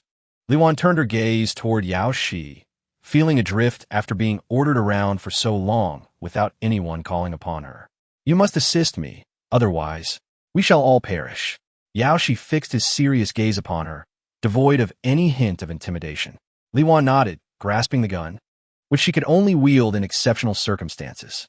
Meanwhile, Jiang Hongjun, still recovering from his severe injuries, joined Yao Bei and the others in the room.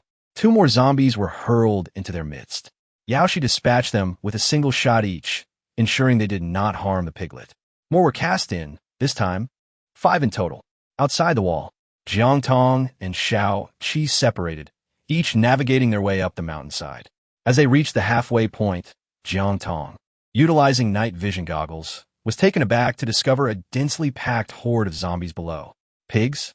That group had astonishingly suspended live pigs from tree branches, luring the zombies to ascend the walls only to subsequently drop them inside. If this issue was not resolved promptly, they would inevitably perish within the air raid shelter. Jiang Tong pressed the intercom and said, Yao Shi, throw the bomb. There is a seesaw at the 5 o'clock direction against the wall. Understood. With a resounding bang, the seesaw was obliterated, ensuring that the air raid shelter remained secure, at least for the time being. Little Lucky Star, I am counting on you. Jiang Tong cast a glance at Qiu Feng, who seemed to dissolve into the night, exuding an aura of calm. She too stifled her presence and followed Little Lucky Star as they navigated through the woods. Suddenly, Little Lucky Star halted, its tail gently swaying as it assumed an attack posture, directed toward a specific point. Jiang Tong and her companions equipped their firearms with silencers, yet faint sounds still lingered.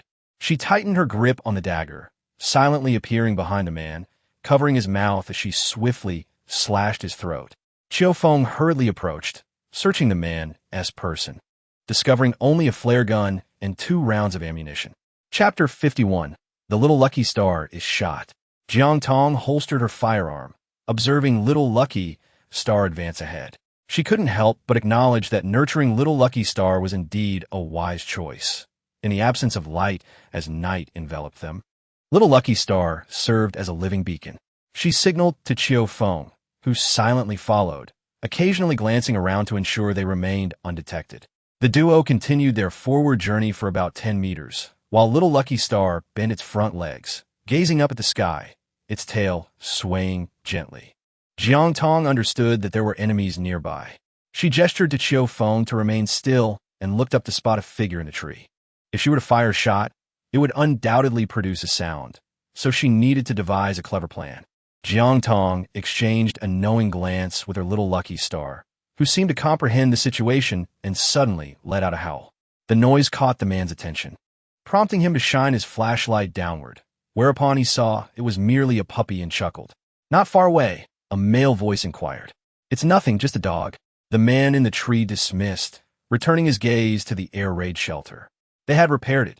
Indeed, the blood of the zombies proved useful, as smearing it on oneself allowed for at least half an hour of undetected presence. No wonder so many had managed to survive amidst the horde of zombies. This was the secret behind their survival. Jiang Tong had heard of it in her previous life, yet had never experienced it firsthand. "All right, stay alert," the man beside her whispered sharply. Little Lucky Star trod upon the fallen leaves, the rustling sound muffling Jiang Tong's footsteps. The noise grew increasingly nearer, and the man, on guard, aimed his knife at little Lucky Star, only to exhale in relief upon realizing it was merely a dog. Jiang Tong seized the opportunity, covering her mouth, and fired a shot that struck the man's head with lethal precision. His imposing physique suggested that any delay in dealing with him would result in more noise. Qiu Feng also took aim and eliminated the individual perched in the tree.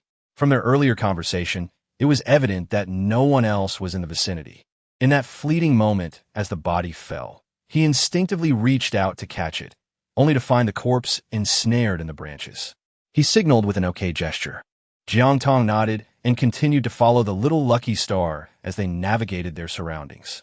On the other side, Xiao Qi had dealt with two individuals, but as he walked, he noticed the absence of Jiang Ziming behind him. He immediately took out his walkie-talkie. "Jiang Ziming is missing. Be cautious." Cautious of what? Li Huan, having slain two zombies, wiped the sweat from her brow, increasingly worried about her son's situation. "Oh," she sighed in relief. The number of zombies in the air raid shelter was on the rise, yet Jiang Tong remained unfazed. She had left an M249 with Yao Shi, ensuring that they would be safe for the time being. As for Jiang Ziming, he should now be seeking an opportunity to eliminate her, a rare chance indeed. Little Lucky Star, sniff around for Jiang Ziming's scent. Jiang Tong tightened her grip on her weapon and surveyed the surroundings. The little Lucky Star obediently sniffed the air and bared its teeth in the direction they had previously come from. Indeed, they were approaching. Jiang Tong smirked coldly and glanced at Qiu Feng. "You should find a place to hide." Qiu Feng quickly located a nearby tree and climbed up, allowing him to observe the area while keeping an eye on Jiang Tong, ready to intervene if necessary. After all, they were family, and despite their differences, blood ties remained strong. Before long, several men arrived, and upon discovering the corpse of their comrade, they ground their teeth in fury. "Damn it, she killed 3 of us. She must be nearby. Search." "I concur, but I want that girl from the air raid shelter. She's definitely a college student, with a fresh and appealing physique. Perhaps even a virgin." "Enough chatter. Let us find her first." The 3 split up to search, maintaining a distance of only 2 to 3 meters apart, aware that the death of one would surely alert the others. But why wasn't he at Jiang Ziming? Jiang Tong found it strange. The little Lucky Star's nose could not be mistaken. Had these men arrived first? There was no time to ponder, as she hid behind a tree, the searchers now within sight. She had to either avoid detection or strike first. Oh, well, the little Lucky Star dashed a few steps ahead. The next moment, bullets whizzed through the air. "Little Lucky Star?" Jiang Tong exclaimed in alarm, firing her weapon to eliminate the nearest threat. Qiu Feng also opened fire, injuring one of the assailants. They swiftly sought cover. Jiang Tong seized the opportunity to take 2 swift steps, cradling the little Lucky Star in her embrace, feeling the dampness on its legs, while the air was thick with the unmistakable scent of blood. "Cover." Jiang Tong exchanged a gesture with Qiu Feng. They dared not reveal themselves. Only one individual possessed a firearm stationed to the left. Jiang Tong seized the opportune moment, swiftly maneuvering behind a tree. In the next instant, she neutralized the opponent and aimed her weapon directly at the wounded man before her. Please do not kill me. Jiang Tong fired 2 more shots at the lifeless man beneath her. The man, clutching his wounded thigh, lay immobilized. In the dim moonlight, he could barely discern the terrifying visage of the woman before him, and he swallowed hard. How many of you are there? He inquired. The man shook his head in response. Bang! Another shot struck his other foot, causing him to roll his eyes in agony, his face contorting in pain. Jiang Tong was not one to be verbose. She swiftly drew her dagger and pinned the man's hand to the tree. For the second time, how many of you are there? The pain caused the man to teeter on the brink of unconsciousness, yet he remained acutely aware. Just kill me. Jiang Tong smiled. She drew a second dagger and seized the man's other hand. The more he struggled, the more painful the wounds on his hands and feet became. Yet he was even more terrified of injuring his last hand, knowing he could not succumb to death.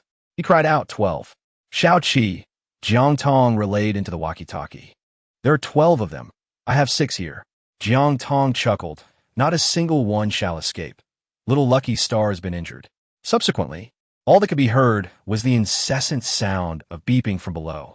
To everyone's astonishment, Shao Qi had entered the air raid shelter and emerged with an M249. Flames flickered below, illuminating the scene. Jiang Tong promptly fired a signal flare, illuminating the entire mountaintop. You all. The men gazed in disbelief. Where did you acquire such formidable equipment? It matters not. I present you with 2 choices. Answer my questions without exception, or be cast into the horde of zombies to experience a fate worse than death. Jiang Tong gazed at him with a playful curiosity. The man pondered for a few seconds, and by the time Chiu Feng had taken a few steps closer, he had made his decision. Tell me, where did the gun come from? Jiang Tong directly retrieved an AK from the lifeless body of the man, which, without a doubt, belonged to Jiang Ziming. The likelihood of the 3 of them seizing the weapon from Jiang Ziming was virtually non-existent. We ambushed one of your men and took it from him. The man spoke with sincerity. At that moment, Jiang Ziming appeared, holding his forehead, half of his face smeared with blood. Chapter 52, Seeking Death. Everything has been resolved. Shao Qi's voice echoed through the intercom. Yao Shi was immediately aware that Little Lucky had been shot. She promptly prepared everything, confirming that Little Lucky's vital signs remained stable. She administered a local anesthesia, proceeded with disinfection, extracted the bullet, and began suturing. Jiang Tong had remained by the side, and for the first time in all this while, a look of panic crossed her face. Yao Shi, brimming with confidence, found himself feeling somewhat anxious as well. Fortunately, the surgery was a resounding success. It's all right, Sister Jiang Tong. You needn't worry too much. The bullet only penetrated the tree trunk before striking Little Lucky Star. The wound is not deep and will not have lasting effects. Had it not been for the tree, the bullet would have pierced Little Lucky Star's leg. And in that scenario, amputation would have been the only option. Oh, whoa. Little Lucky Star looked up at Jiang Tong with a pitiful expression, seemingly apologizing for causing her distress. Jiang Tong gently rubbed the wolf's head, saying, Next time, without my command, do not act on your own accord. Had it not been for the creature attracting attention, Jiang Tong would not have so effortlessly dealt with the 3 individuals. However, she preferred to embrace a bit of trouble. Though she spoke sternly, she still brought 2 cans for the Little Lucky Star as a reward. Outside, Jiang Ziming and Chiu Feng ventured outside in search of the 2 individuals mingling among the zombies. Meanwhile, the captured man was confined with Yang Wei, under the watchful eye of Yao Bei. Being young, Yao Bei exuded an aura of innocence, making him appear easily deceivable. The man, with a disarming smile, said, Little friend, my hand hurts. Could you perhaps loosen it just a bit for me? Rather than fully releasing him, he only requested a slight alleviation.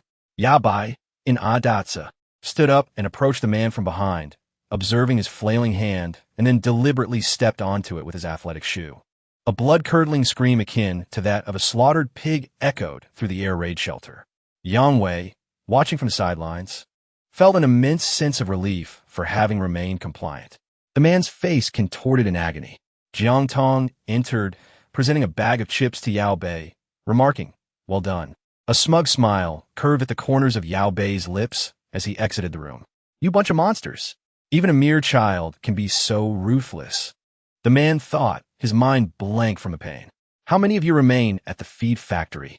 Jiang Tong inquired, taking a seat to commence her interrogation. Just then, Xiao Qi, having finished securing the iron gate, walked in, suggesting, "Shall I conduct the interrogation instead?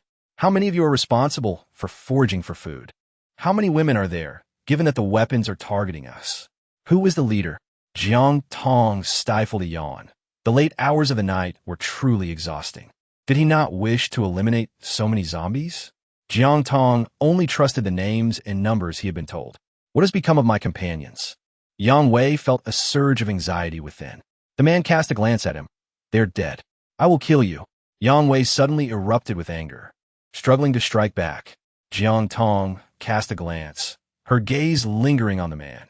Is there anything else you wish to say? If not of significance, you may take your leave. No, nothing more. Can I go?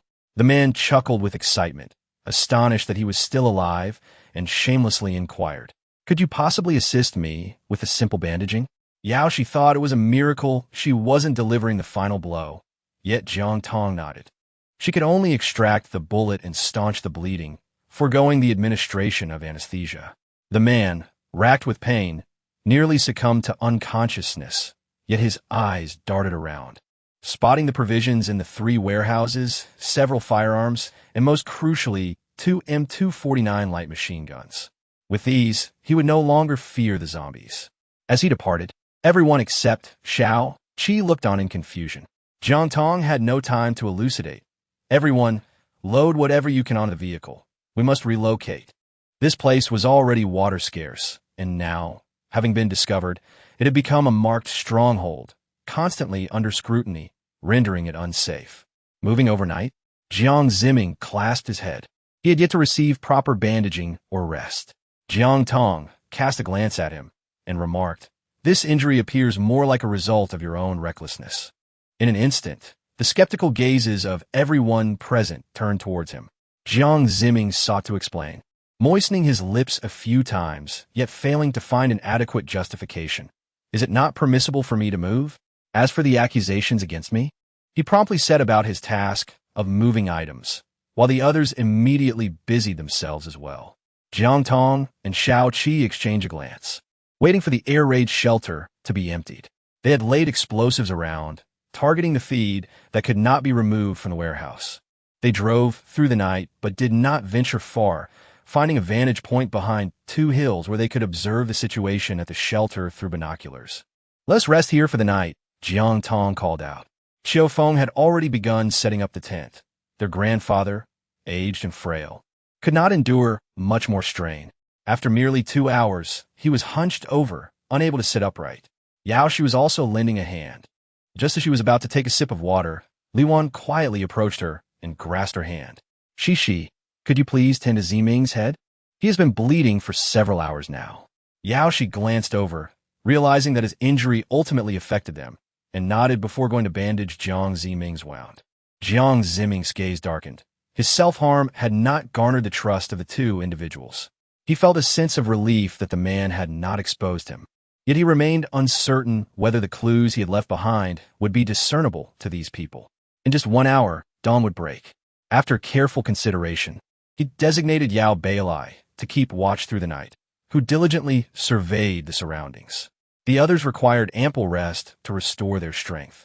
At 9 in the morning, Jiang Tong opened his eyes, and upon noticing the absence of figures in the opposite air raid shelter, roused everyone from their slumber. Jiang Tong cast a glance and advised him, "When you arrive at the pig farm, exercise caution.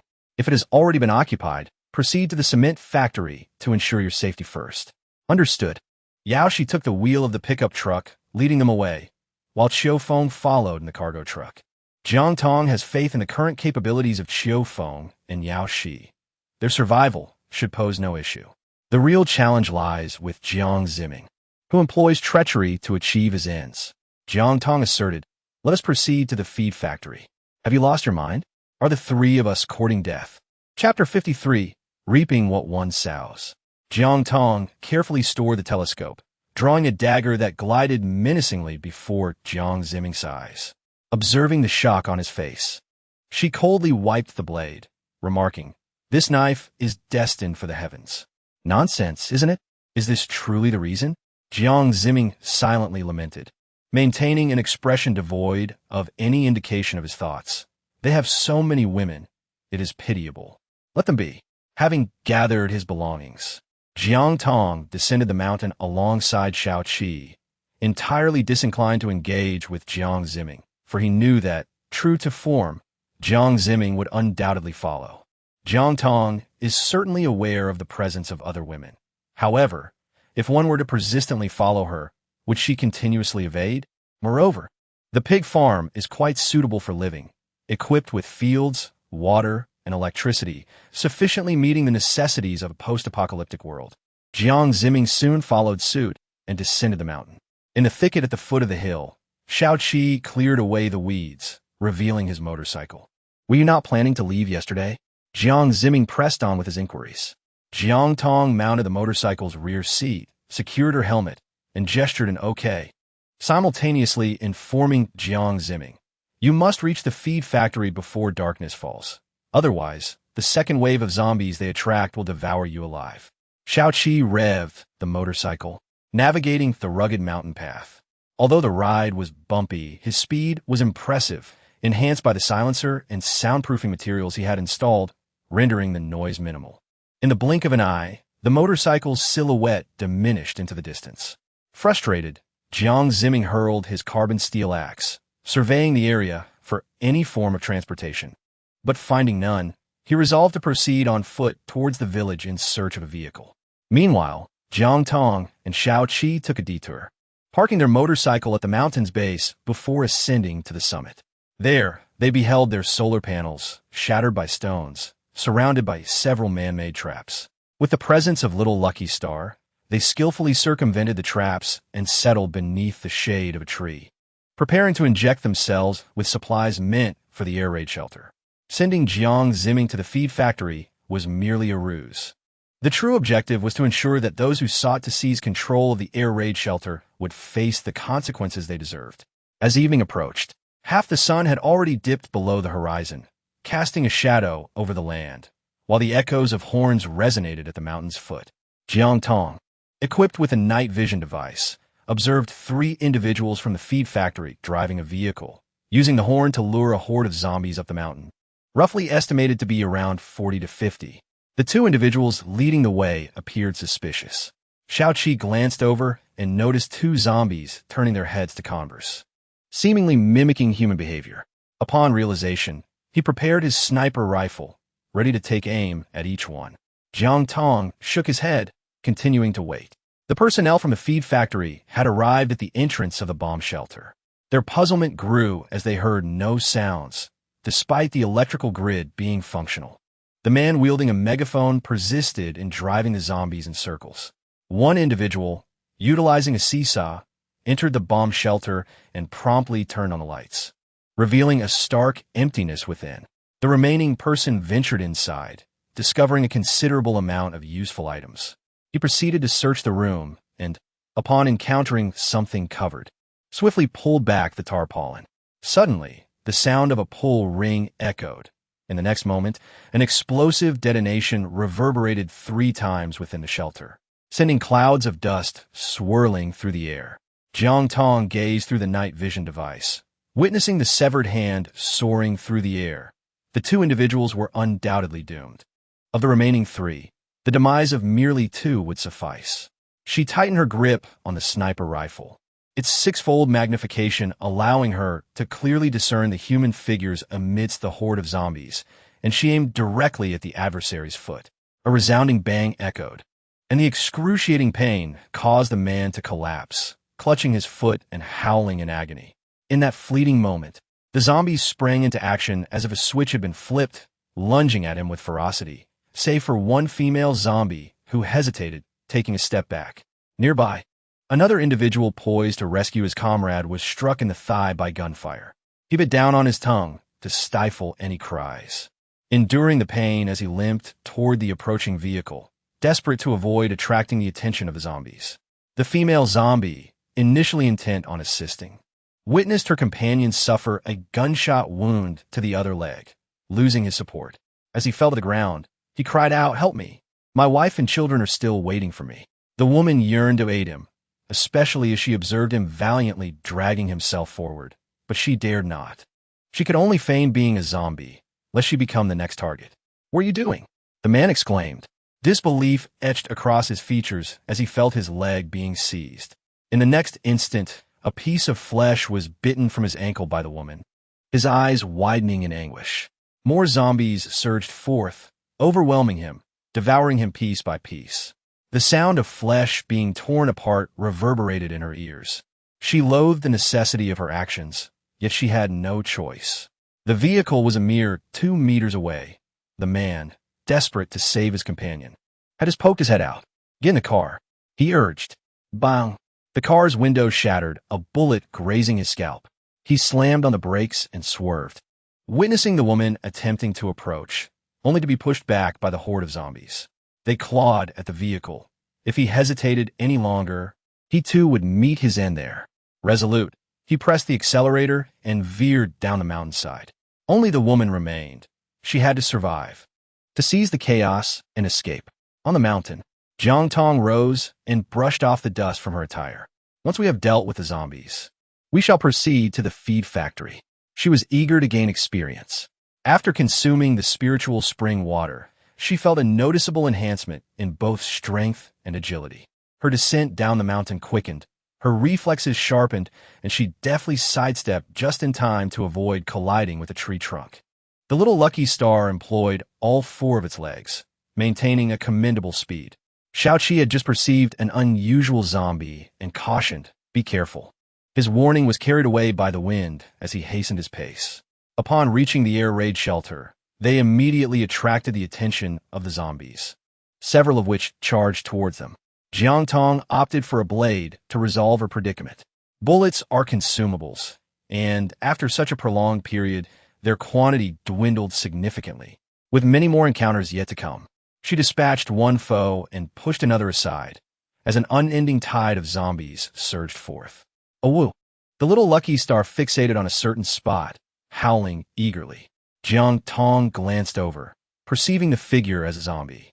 Yet the unusual behavior of the little lucky star piqued her curiosity. Xiaoqi was also on high alert, constantly wary of whether there might be human presence amidst the zombies. Fortunately, after all the zombies had fallen, no unforeseen incidents transpired. A howl erupted as the little lucky star dashed into the woods.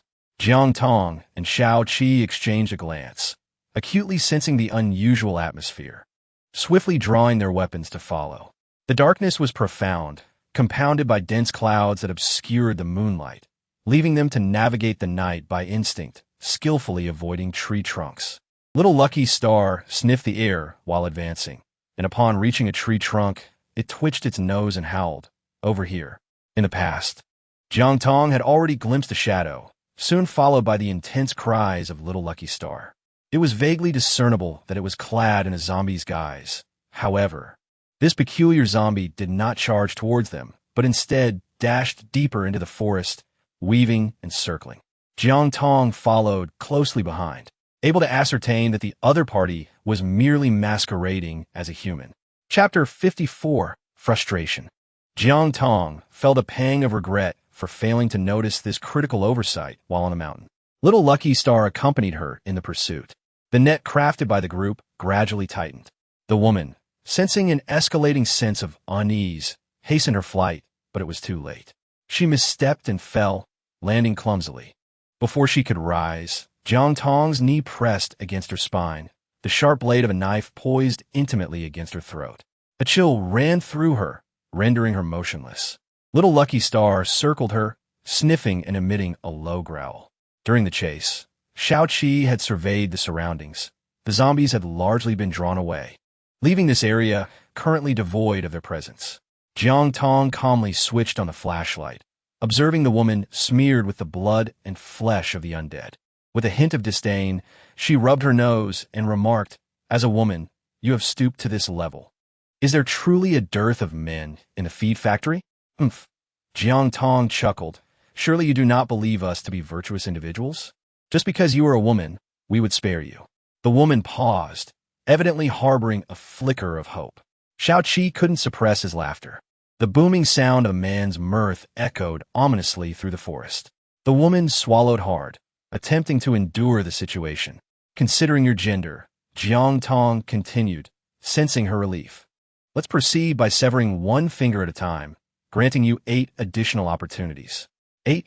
The calculations dawned on her. 4 limbs severed plus 12 fingers. Let's commence. Jiang Tong dismissed further dialogue, having already extended her mercy. Xiaoqi also wasted no time. He firmly pressed the woman's hand against the trunk of a tree. The knife poised at her finger.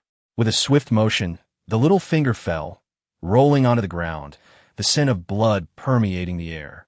The woman could scarcely fathom that they had truly acted upon their threats. The agony of severing one's fingers transcended mere words. 3-2. Jiang Tong counted apathetically. Is it not peculiar? Have you only brought so few with you this time? Jiang Tong expressed her disbelief. Jiang Tong's expression changed abruptly. This is bad. They are in peril. Racing against time, they hurried towards the location. Xiaoqi felt a sense of uncertainty. Little Lucky followed closely behind. Xiaoqi also quickened his pace towards the motorcycle. The woman swiftly rose to her feet and hurried in the opposite direction. The night was exceedingly dark, rendering her unable to discern her bearings. In these deep, uncharted woods, she was not only threatened by zombies but also by carnivorous beasts.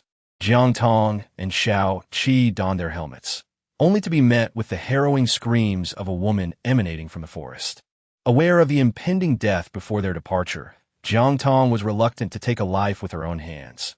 Thus, she settled into the back seat, with the little Lucky Star nestled within her backpack. Xiaoqi pressed the accelerator, and the roar of the engine gradually faded into the distance. At that moment, Jiang Zimming had just exited the feed factory, learning that Wade had dispatched individuals to the pig farm. He hastily drove the dilapidated vehicle he had found in the village to the scene. Even if he was indifferent to others, his parents were there, and, unlike Jiang Tong, he could not bear to witness his loved ones perish. By the time he arrived, it was already too late. On the watchtower of the pig farm, a figure armed with a gun stood guard, Yao Shi's AK. Furthermore, the individual bore Qiu Feng's carbon steel axe at his waist. With his hands raised in a gesture of surrender, he emerged into the light. The gun was immediately aimed at him, demanding, "Who are you?" Jiang Zimming, he replied plainly, stating his name. After a moment's contemplation, the guard on the tower lowered his weapon and opened the door, inquiring, "What brings you here? Are those 2 dead?"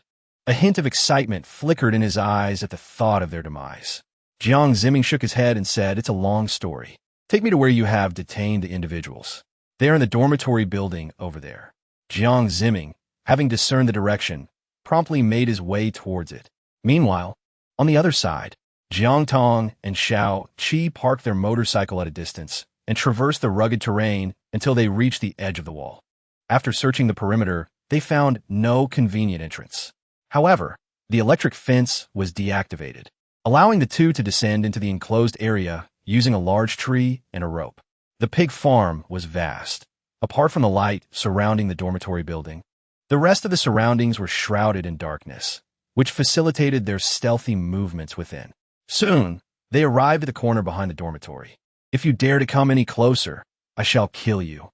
It was the voice of Yao Shi, emanating from the room previously occupied by Li Mian. Jiang Tong reached out, peering from the corner, and beheld the harrowing scene within the room. Yao Shi lay bound in a star-shaped position on the bed, her struggles causing her wrists and ankles to bleed. Before her, a man in his 30s, with unremarkable features that had become grotesque due to his lasciviousness, was stripping off his clothes.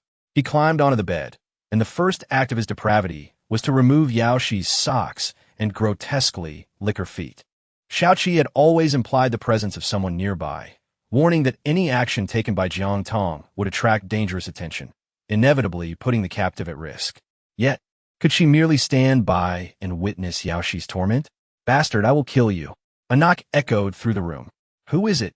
The lecherous man interrupted, his voice tinged with annoyance. "It's me, Jiang Zimming.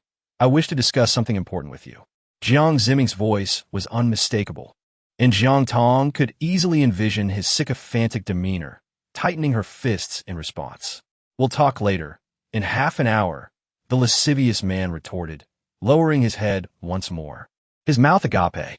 Jiang Tong and Shao Qi exchanged a glance, as if Jiang Ziming had stumbled upon a fortunate coincidence, having guessed correctly. She affectionately patted the head of Little Lucky Star. Receiving the command, Little Lucky Star darted swiftly into the underbrush. A howl echoed through the night.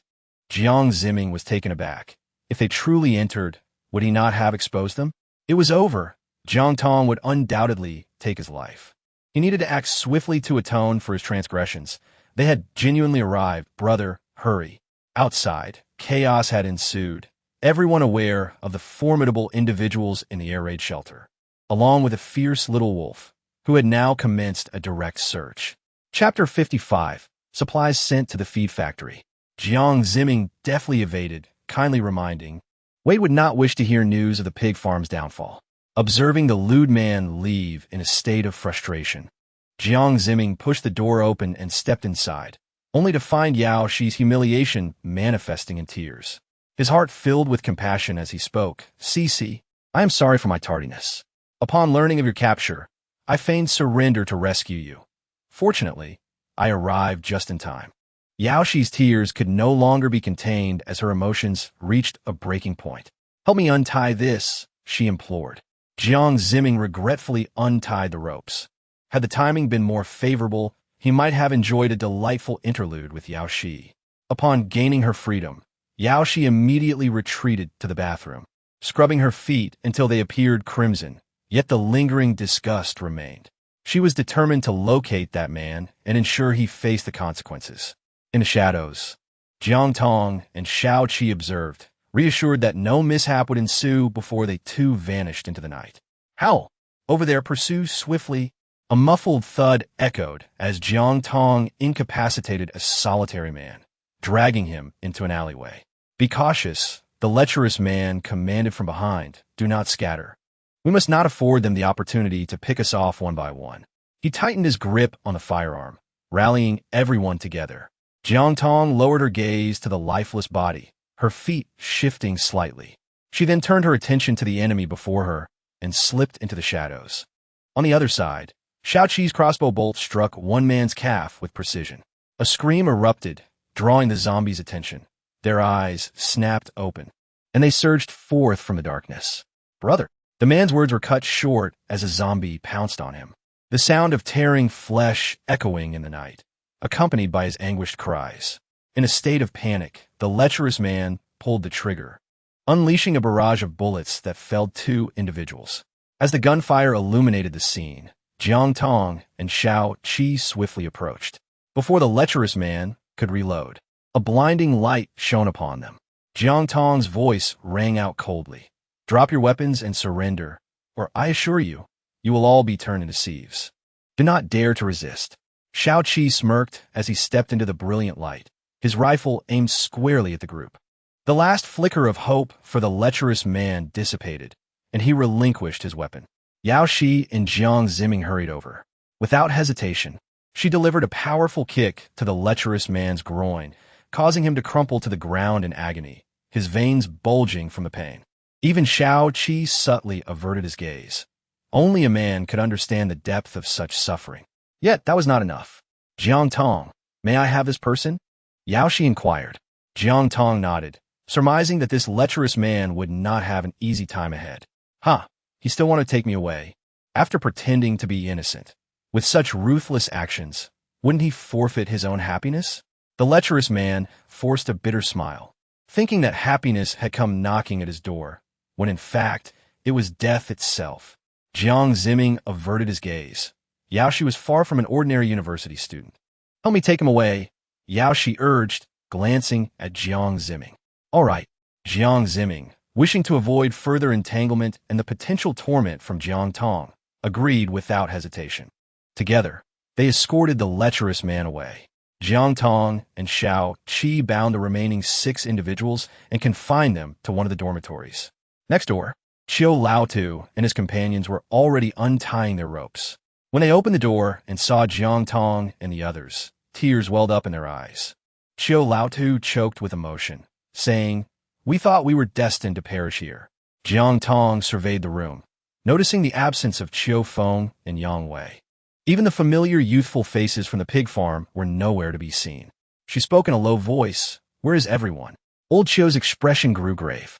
"They're not here. After we were confined, Feng and the others were separated and taken away. This is troubling." Jiang Tong rested her forehead against her hand. Observing that Li Wan appeared to be in decent condition, she remarked, "Please arrange for everyone to rest and prepare a meal. I shall search for them." Upon exiting, she noticed Xiao Qi shaking his head, clearly indicating that these individuals were no longer at the pig farm. The two proceeded directly to the first room, where they found the door ajar. A lecherous man was bound to the bed, while Jiang Ziming stood silently nearby, and Yao Shi was preparing surgical instruments. "What are you doing?"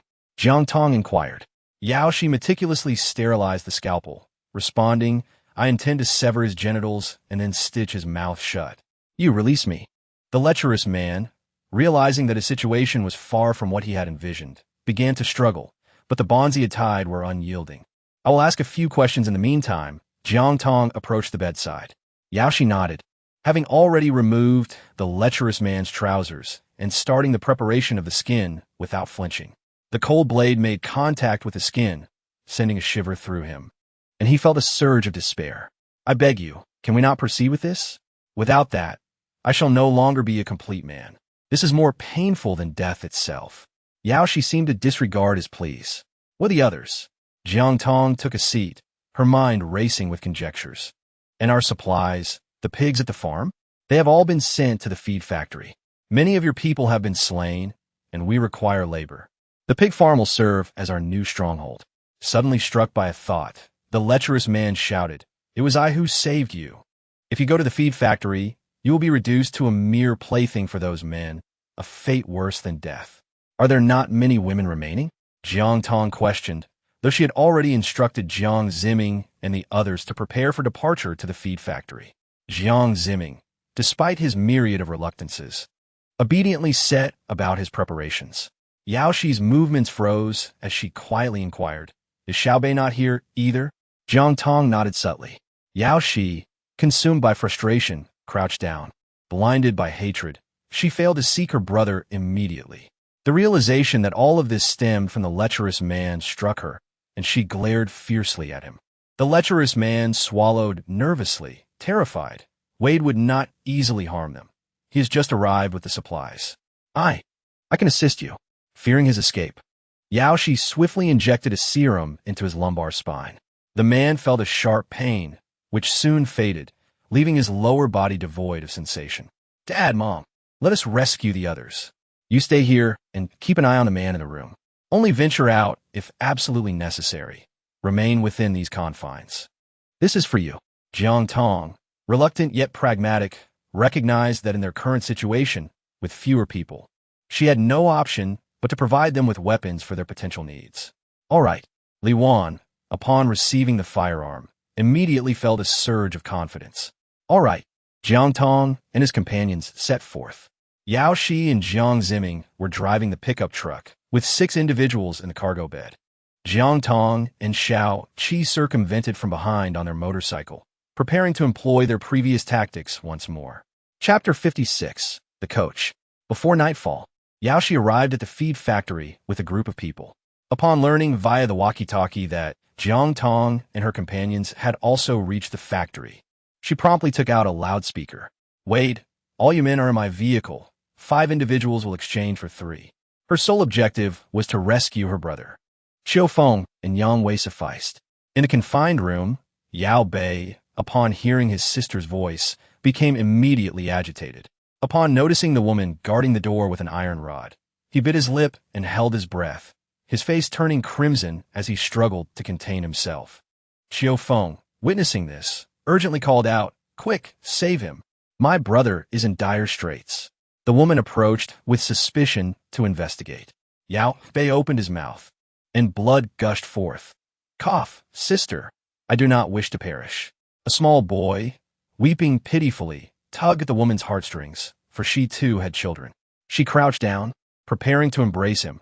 "I will take you to see a doctor." Suddenly, Yang Wei leaped, elbow striking the woman directly in the neck. Qiu Feng seamlessly assisted, stifling her and extending his leg to catch the falling figure. Yao Bei stood up to retrieve the keychain from the woman, which held a small knife. Outside, Wade stood on the fourth floor, observing that Jiang Ziming occupied the passenger seat of the car below. His brow furrowed in concern. Jiang Ziming, what are you doing? Damn it, Jiang Ziming exclaimed, realizing that such a loud outburst would irrevocably entangle him with Wade. He hurriedly scanned his surroundings, fearful that Xiaoqi's sniper had already aimed at his head.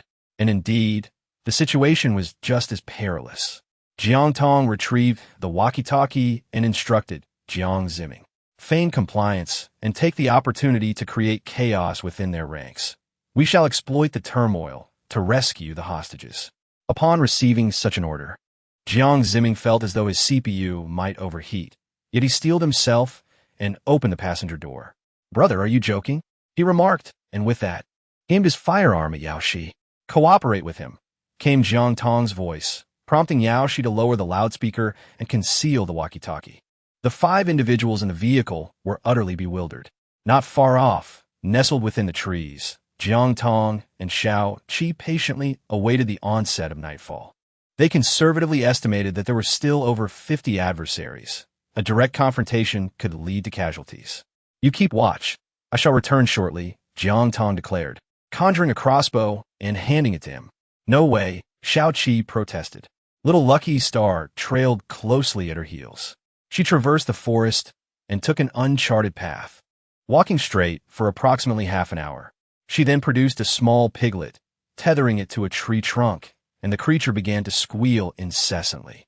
Within 2 minutes, the sound attracted the attention of a zombie. Jiang Tong swiftly dispatched the zombie with a single stroke, eviscerating it with precision. She then retrieved a full-body protective suit from her storage, which she had conveniently acquired during her visit to the hospital, along with a bag containing 1,000 pieces. Adorning herself with gloves, she smeared the remnants of flesh and blood upon her body.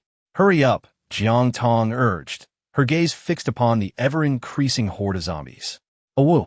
Little Lucky Star expressed its disdain quite vocally amidst the chaos. 5 cans. Jiang Tong's conditions were undeniably alluring. Xiao Fuxing gritted his teeth and plunged into the morbid depths. Rolling amidst the flesh and blood, his fur permeated with a putrid stench. Seizing the moment before the zombies arrived, Jiang Tong sought to alleviate the suffering of the piglet. With a swift stroke, she sent it on its final journey, subsequently hanging the lifeless creature from a tree, its blood dripping onto the ground. Within 10 minutes, the scene had attracted over a dozen zombies, who clamored and jostled to partake in the sanguine offering, while one began to ascend the tree. Jiang Tong furrowed her brow, realizing that this was an evolved creature. The subsequent scene left her utterly astonished. The zombies beneath the tree began to stack themselves in a human pyramid. She could hear one of them making muffled sounds as they formed orderly lines. Were it not for their transformation into flesh-eating monsters, their resemblance to humans would be strikingly close. As more and more zombies gathered, Jiang Tong glanced at her little Lucky Star. The tool wolf sprang into action, letting out a howl, prompting the bewildered zombies to rush toward the source of the sound. Jiang Tong was mingling among them. At this moment, in the feed factory, as Yaoshi appeared before Wade, his previously narrowed eyes widened. He scrutinized Yaoshi intently, clearly pleased, quite impressive indeed. Jiang Ziming quietly rubbed his forehead, pondering the gravity of the situation. Yaoshi is a nurse and can also combat zombies. It would be beneficial to have her train others. How could a young girl possess such formidable skills? Wade scrutinized the surroundings. Aside from her fierce gaze, he discerned little else. "How could I possibly deceive you?" Jiang Ziming, eager to please, approached and, after a brief apology, rolled up her sleeve. Her skin was fair, yet her muscles were undeniably genuine. "Very well. Let's take her down for a trial." At this moment, Wade was in dire need of such talent.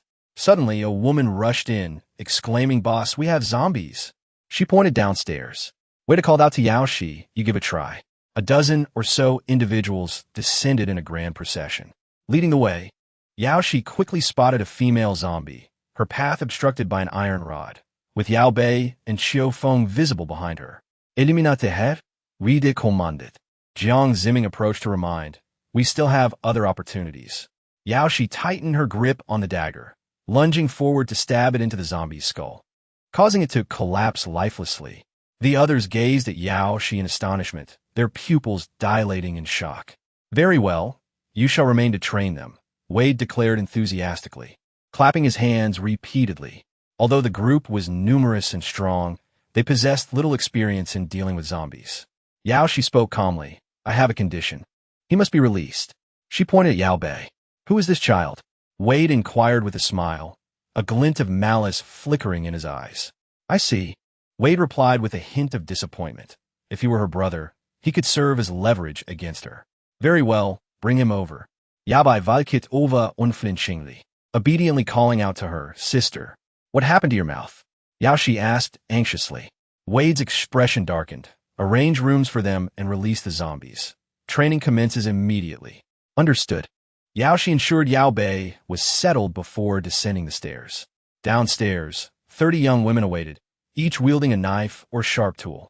As the door to the first-floor room swung open, a dozen zombies lunged at the sight of humans. Stab your knives into the zombie skulls. Do not panic. A single strike is optimal. You're doing well, Yaoshi encouraged, observing some had already dispatched zombies and generously offering her praise. She truly resembles a coach, Wade remarked with satisfaction.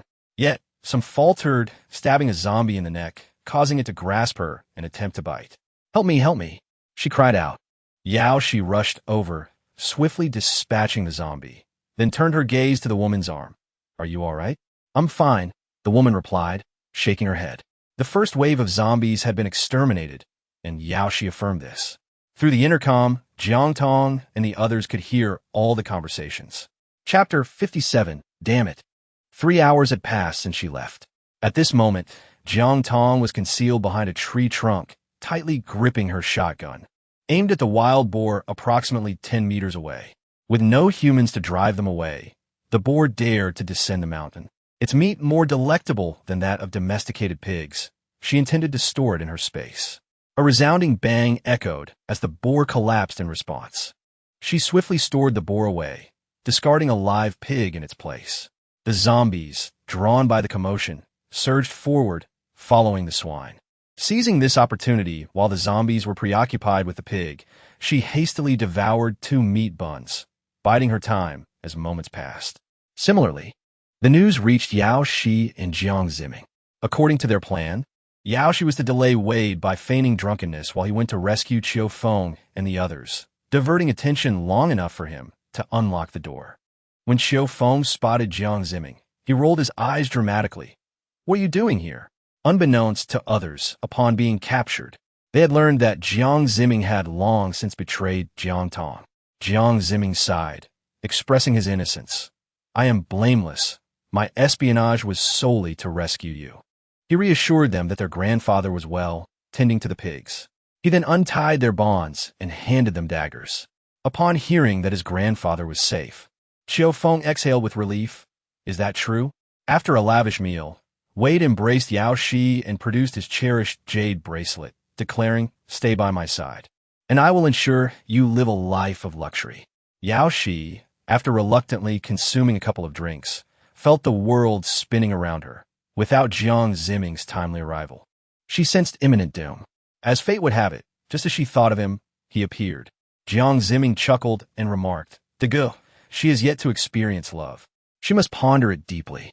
Never been in love? Wade's eyes sparkled with intrigue, as if he had stumbled upon a rare treasure. Take your time to think it over. Now, off to bed with you. However, Jiang Ziming was swiftly ushered into the room by Wade.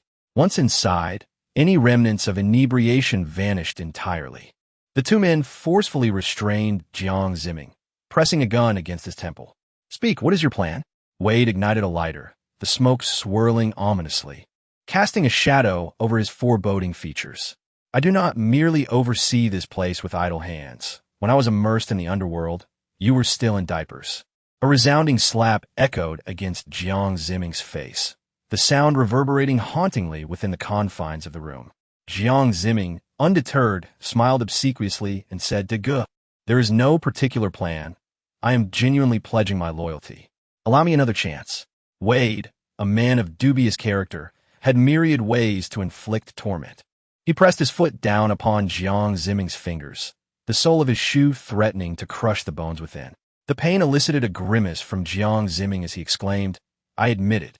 Wade's prowess was indeed formidable. Perhaps he could truly resolve the issue concerning Jiang Tong, thereby liberating him from further duress." They merely mentioned that operations would commence at 3 o'clock. As for the specifics, I remain in the dark. Our connection relies solely on this, and there is one affixed to Yao Shi as well. Jiang Ziming retrieved the walkie-talkie from his waistband. Wade held it in his hand, his brows furrowing in a sharp line as he inquired about the plan. Jiang Ziming was momentarily taken aback. He had to wager on the victory of one side. If he chose correctly, he could survive. If he chose poorly, his existence would be rendered utterly miserable. He closed his eyes, contemplating the likelihood of victory for both factions.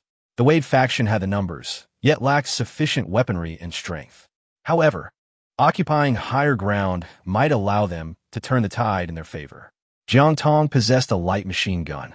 Having found the answer, he took the walkie-talkie, composed himself, and inquired, "Sister, how shall we coordinate with you?" Just after meeting up with Shao Qi, Jiang Tong rubbed his nose, contemplating. This guy is either unwell or has been taken hostage. The latter was Shao Qi's definitive conclusion, given Jiang Ziming's temperament.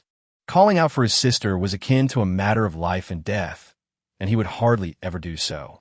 Jiang Tong let out a cold laugh and pressed the intercom, saying, "At 1 o'clock when they're sound asleep, we will stealthily infiltrate the building and deal with them one by one. At that time, you simply need to locate Wade and take care of him." Under Wade's unwavering gaze, Jiang Ziming cursed inwardly with great disdain. She was evidently aware of his insinuations and was even plotting against him. How did it come to this? Shao Qi nodded in agreement. "Be cautious." The two then parted ways. Jiang Tong infiltrated the horde of zombies, emitting low sounds to lead them toward the dormitory building. One cannot deny the effectiveness of this skill. It adeptly resolved the impending zombie crisis. Little Lucky Star followed closely in her footsteps. "Boss, a horde of zombies is approaching." A sentry on the 4th floor immediately informed Wade as he received the news. Wade was still strategizing when the unexpected event unfolded. He stepped to the doorway and beheld the hundreds of zombies outside, raising his hand decisively. "Have Yaoshi take a group down to eliminate them." "How many should I take?" Yaoshi, having already exited her room, gazed at the zombies below, her lips twitching. Jiang Tong had not specified a number. "How many do you intend to take?" Wade inquired sternly. If she took them all, it would essentially confirm Jiang Tong's involvement. "If I bring my people, 10 of yours would suffice." Yaoshi needed to descend with her own team. Otherwise, the chances of survival against such a multitude of zombies were slim. "Very well," Wade replied unexpectedly, agreeing without hesitation. Soon, Yaoshi understood the reason for Wade's prompt consent. She descended with Qiu Feng and 10 women. They immediately recognized Jiang Tong, dispatching zombies while engaging in conversation. Yao Bei and Qiu Feng had been taken hostage. Yaoshi gritted her teeth, astonished that Wade was deviating from the norm. "It's fine. Just try to buy some time." Jiang Tong observed that Shao Qi had already blended in upstairs. Now, they merely awaited his signal. The chaos below had captured everyone's attention. As Qiu Feng sensed the opportune moment, he stood up and shouted, "Someone is escaping." The onlookers from the pig farm immediately erupted in commotion. She couldn't leave, nor could anyone else. This outcry drew the guards inside. Upon seeing Qiu Feng rise, one approached with a blunt instrument raised high. Fortunately, Qiu Feng had already freed himself from his bindings. He dodged and seized the iron rod, retaliating with a powerful strike that sent the woman crashing to the ground. He turned to the woman who had cried out and freed her. "I will take you with me." Elated, the woman followed Qiu Feng, but as they opened the door, an iron rod struck down, shattering her skull. Seizing the moment, Qiu Feng swiftly slashed the assailant's throat. Inside the dormitory below, silence enveloped the space. And upon opening a door, 6 zombies burst forth. Chapter 58. A fruitless hope, help me. The woman's desperate cries, the tearing of flesh, and the monstrous roars filled the air. Yaoshi watched coldly as the woman was consumed by the zombies. Survival was impossible. Of the 10 women brought down, only 5 remained, encircling each other as they witnessed their companion's grim fate, retreating silently. Yao Shi and Yang Wei withdrew swiftly, already at the stairway. "Make way," the woman hissed, glancing at the zombies crowding forward, her heart racing. Yao Shi shook her head, noticing reinforcements arriving from behind. Yang Wei moffed faster, lifting a person and tossing them into the horde of zombies. "Go, save the others and retreat." Jiang Tong led the zombies forward, lowering his voice. Yao Shi delivered a kick to the struggling woman before him. She fell backward, taking 4 others with her as they tumbled down the stairs. The zombies clamored eagerly to surge upward. Jiang Tong was forced up to the 2nd floor by them. Meanwhile, on the 5th floor, the boss said, "The 2nd floor has been overrun by zombies, and there are also zombies on the 3rd and 4th floors. We have become scattered, and perhaps only the 21 of us on the 5th floor will survive." The man spoke with trembling words, expressing the grim reality that on the 5th floor, they awaited their inevitable demise, feeling that jumping off the building would be a quicker end. There seemed to be no other way out. Wade's expression was dark and foreboding, his brows tightly knit in worry. He glanced at Jiang Zimming, who was bound and curled up in a corner, feigning death. Wade rushed over and delivered a swift kick to him. Jiang Zimming, racked with pain, felt as if he might vomit his anguish. Tears filled his eyes as he pleaded, "Boss, I'm with you. Otherwise, you could take me as a hostage." Seizing the opportunity, he attempted to flee.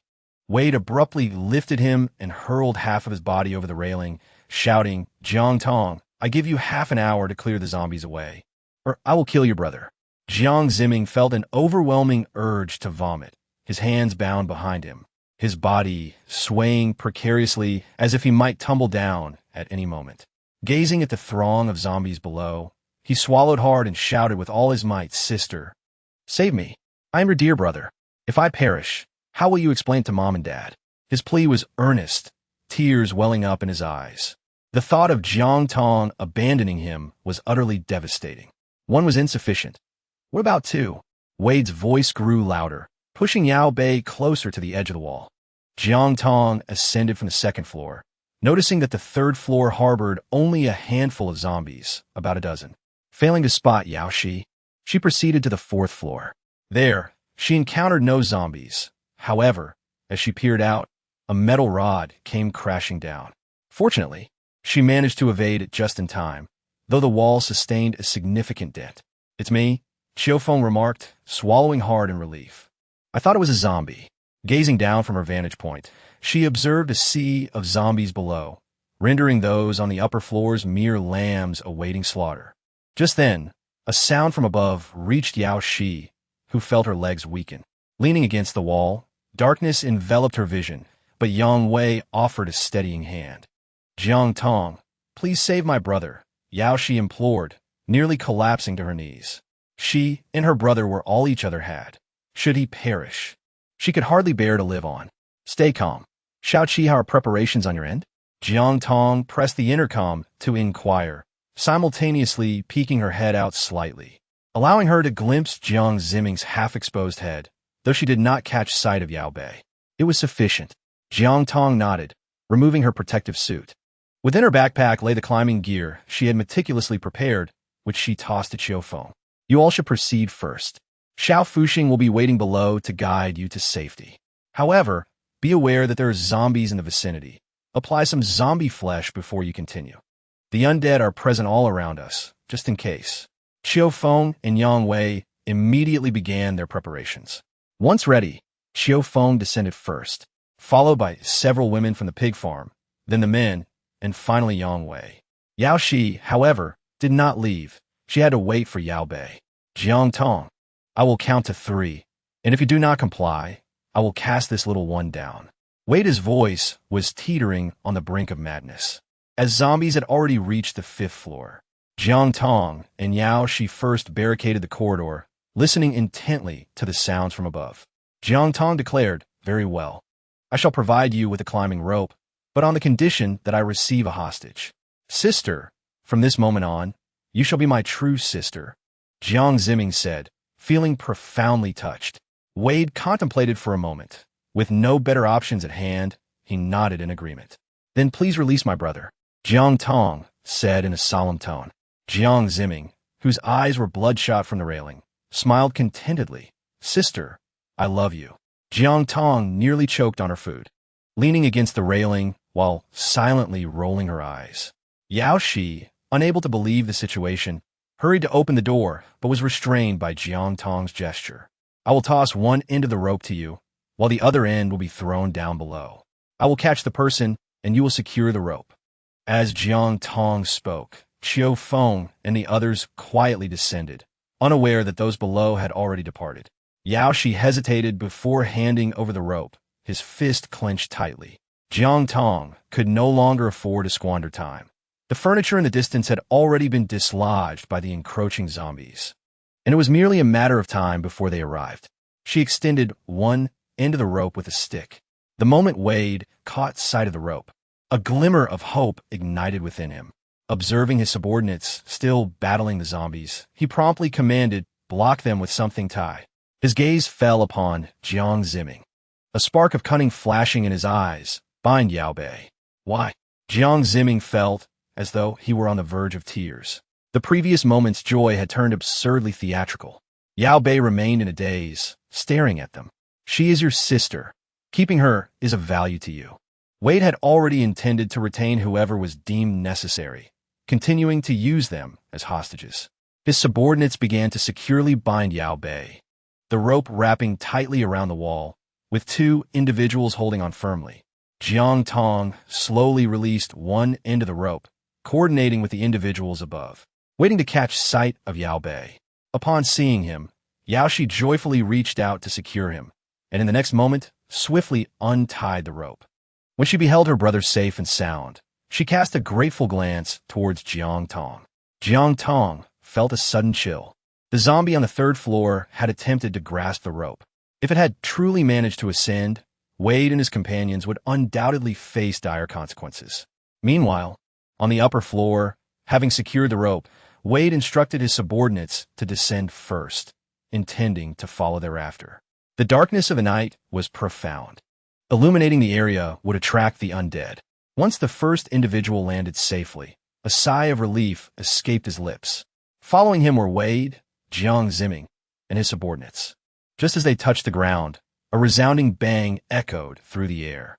Jiang Tong tilted her head downwards. The zombies upstairs, spotting their prey below, ceased their ascent and leaped down, crashing onto the ground.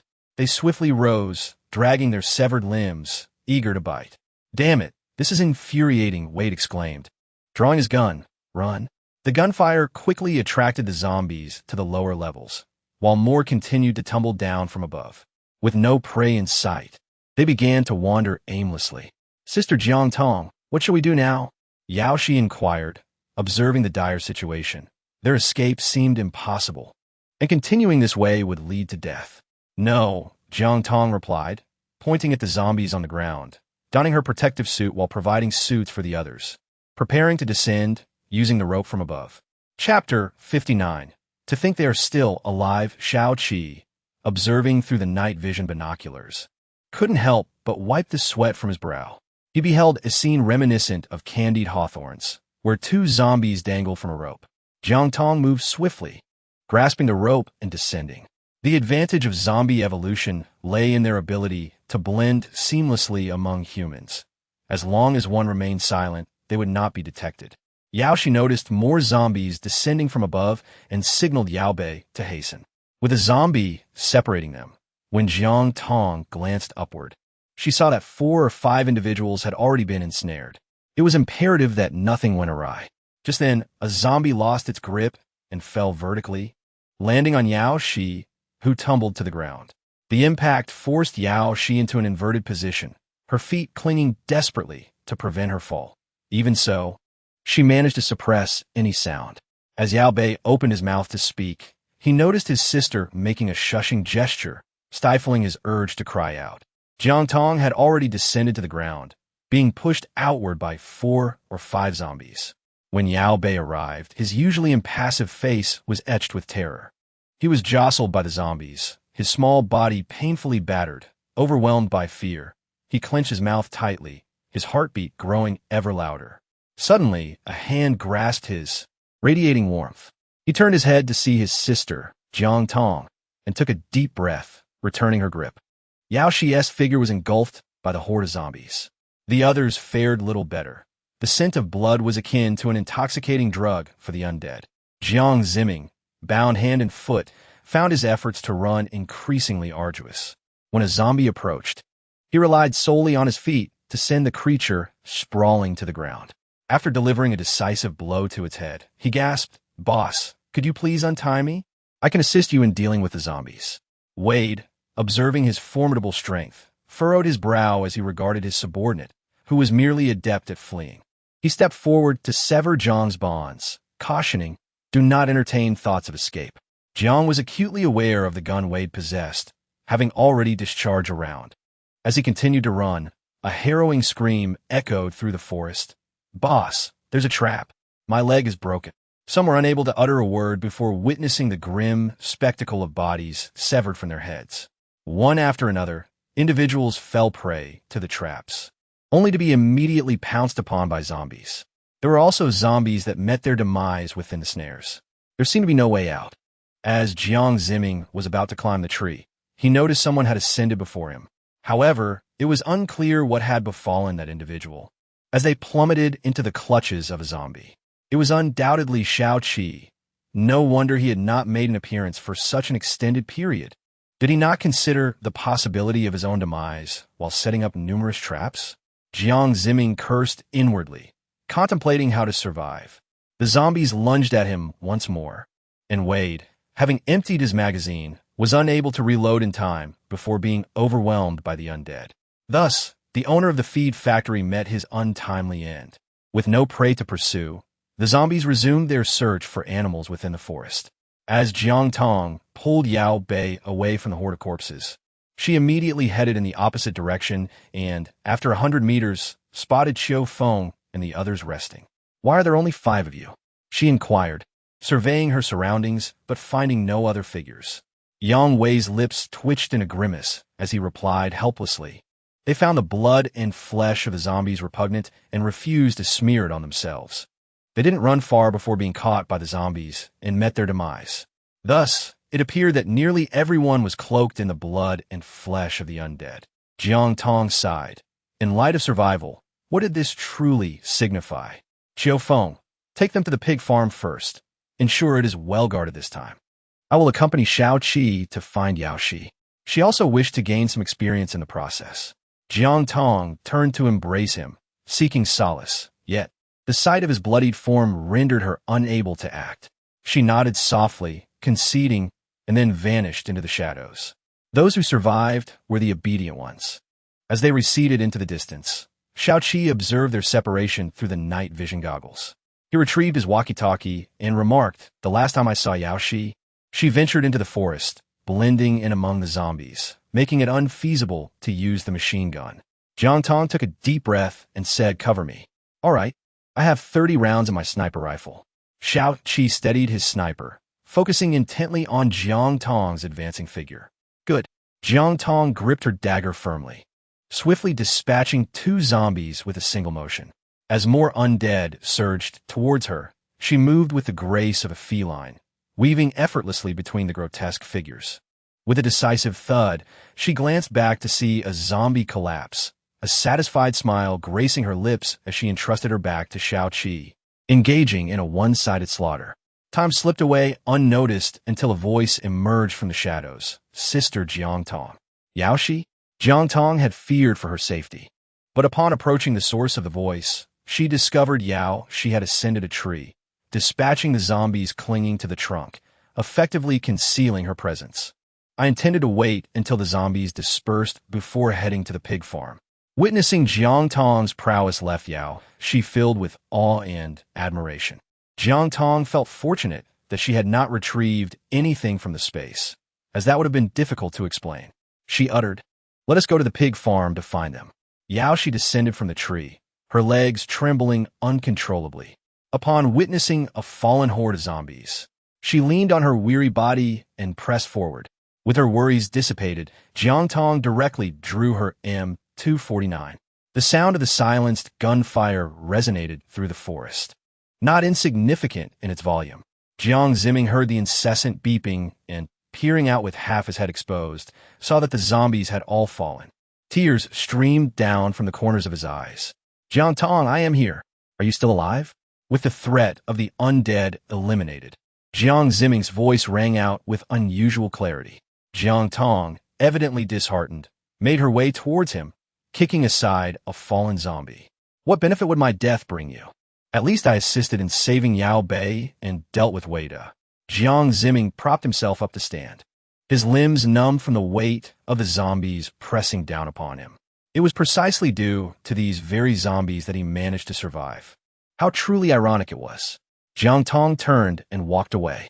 Jiang Zimming hastily rose to his feet to catch up, fearful of encountering traps. The current team was in dire need of manpower. It was not just about you. No one would be captured, and there remained numerous tasks at hand. Jiang Tong ruthlessly exposed the truth. If there's a next time, I shall be the one to end your life with a single shot. Chapter 60. Evolved Humanity. Shao Qi passed before him, locking his gaze onto Jiang Zimming's eyes. Jiang Zimming immediately lowered his head. It was then that Shao Qi followed Jiang Tong upstairs to deal with the remaining zombies and, in the process, search for their food supplies. With dozens of them, it was certain that a considerable amount of food still remained. Jiang Zimming observed the two individuals engrossed in their tasks and sought a secluded spot to cleanse himself. After a relentless journey since departing the air raid shelter, the stench clinging to him had become unbearable.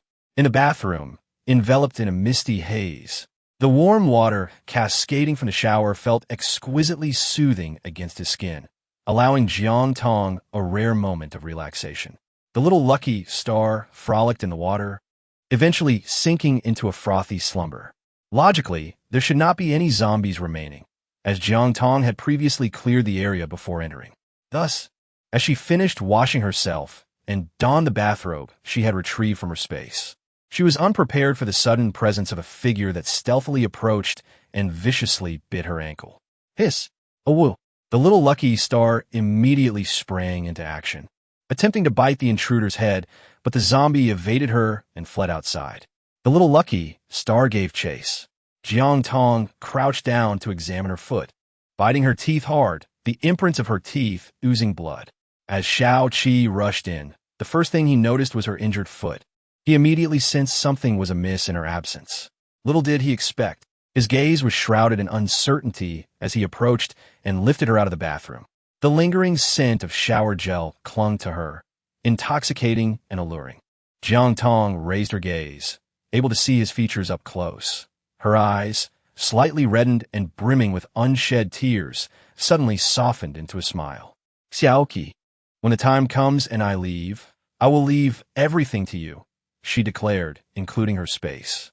Upon hearing this, Shao Qi's brow furrowed in disapproval as he coldly retorted, "No need.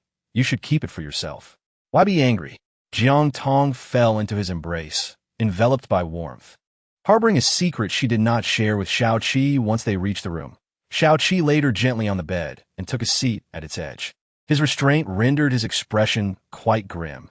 He was acutely aware of the turmoil within him. Observing Jiang Tong's continued smile, he could no longer contain himself and seized her head with both hands, lowering his lips to capture hers. "Ah, what is happening?" Jiang Tong's mind went blank, overwhelmed by the intensity of his touch. She abruptly pushed him away, gasping for breath. "I'm not dead. This is just a bite." Though not truly panicked or frightened, the sight of the red blood seeping from her wound unsettled her. Shao Qi's face flushed as he averted his gaze, realizing the blood's color. "Fetch the medicine. I will help you dress the wound," he said, his voice strained. Jiang Tong retrieved the medicine from his space. Shao Qi accepted it, meticulously tending to the bandaging. Observing the flush of his face fade, Jiang Tong rested her chin upon her knee, contemplating the cruel fate of their existence in this apocalyptic world. Why did it have to be the end times? In another life, they could have engaged in a normal courtship, married, and raised a family. Alas, such aspirations were now unattainable. Once their relationship was laid bare, their interactions would inevitably shift. Should they breach that delicate boundary and welcome a child into this chaos? Well, the end of the world offered little in terms of contraceptive options, and she was ill-prepared for such a development. If she were to find herself with child, it would indeed spell disaster. With the wound properly bandaged, she steadied herself against the bed and opened the door, where Jiang Ziming and Xiao Fuxing awaited her at the threshold. Jiang Ziming glanced at her feet and inquired, "Have you been bitten by that zombie, or did you simply fall?" His voice struggled to contain his agitation. Xiao Qi unsheathed his knife, directing its razor-sharp tip towards Jiang's throat, drawing blood. "She is dead, and your entire family shall accompany her in death." The gravity of his words left no room for jest. Though it seemed unjust, Jiang Ziming understood the wisdom of recognizing the moment, nodding in agreement. "Of course, I sincerely wish for my sister's well-being." Jiang Tong smiled and said, "That is not a zombie, it is a human. In just over a month, it has managed to utilize all 4 limbs, moving at least twice as fast as an ordinary person. It must have undergone some transformation. We must locate this individual and investigate how this mutation occurred.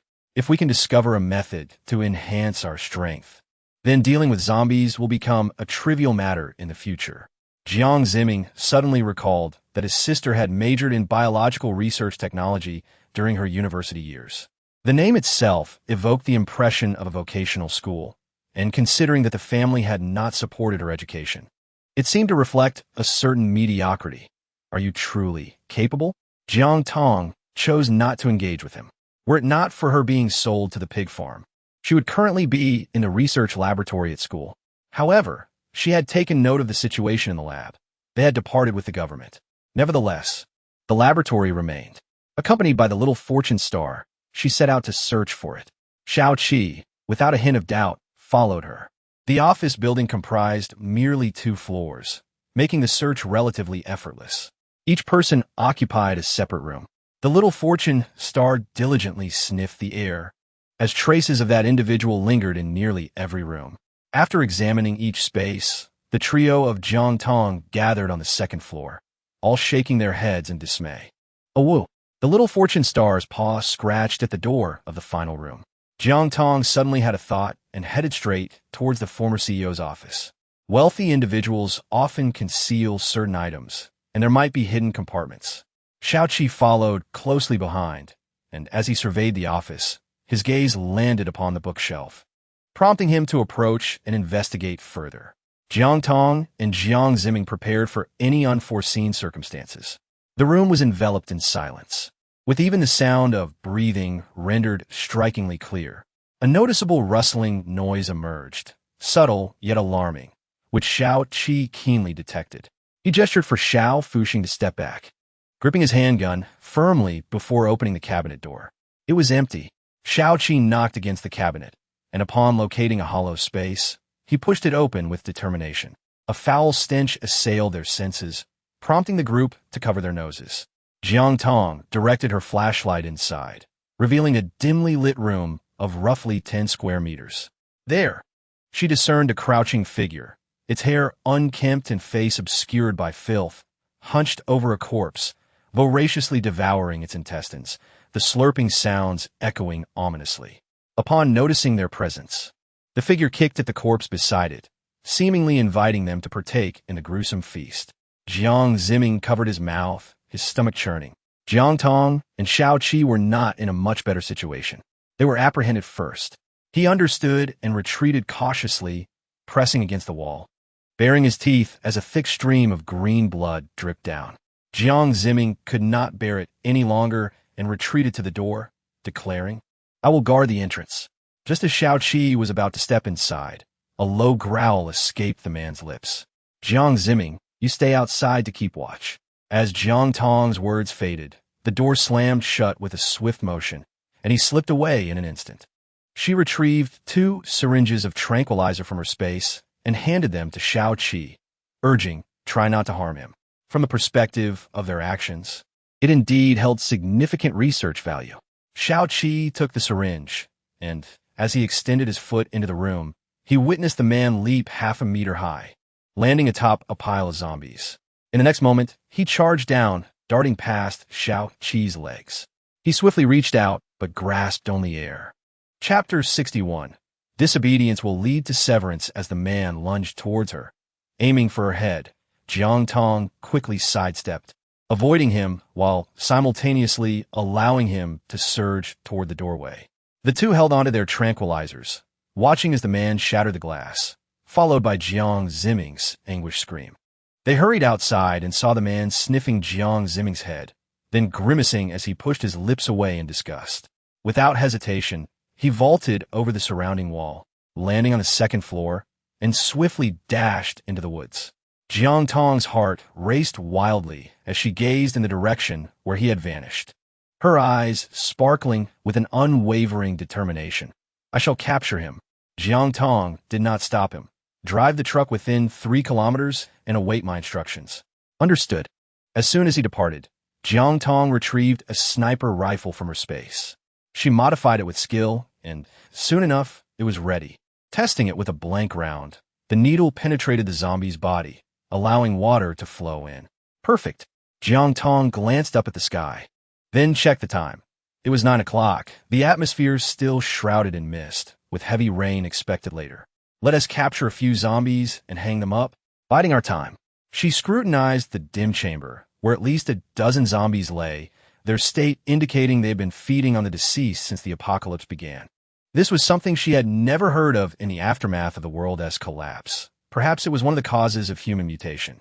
Yet, she could not fathom how humans could resort to consuming zombies. Without further ado, Jiang Tong and Xiao Qi commenced their collection of zombies. With the previous horde at their disposal, gathering dozens proved effortless. They piled the corpses atop the second-floor wall, then ascended to the 5th floor of the dormitory to have breakfast. After finishing their meal, they took turns resting. Little Lucky Star also lay down to rest, perked up its ears at the slightest rustle of the wind, only to relax them again once it assured itself of safety. Before long, a torrential downpour began, drumming against the roof with a rhythmic patter. Jiang Tong opened her eyes and glanced around. Having rested sufficiently, she decided to rise. You rest. I will keep watch, she said. All right, Xiao Qi replied, lying down and closing his eyes, yet his thoughts were consumed by the intimate encounter they had shared. To avoid dwelling on it further, he turned away from Jiang Tong. Just then, a figure crawled downstairs. It appeared to have overeaten, moving at a leisurely pace. Upon spotting the zombie hanging above, he did not display much excitement. Jiang Tong had already set her sights on his posterior.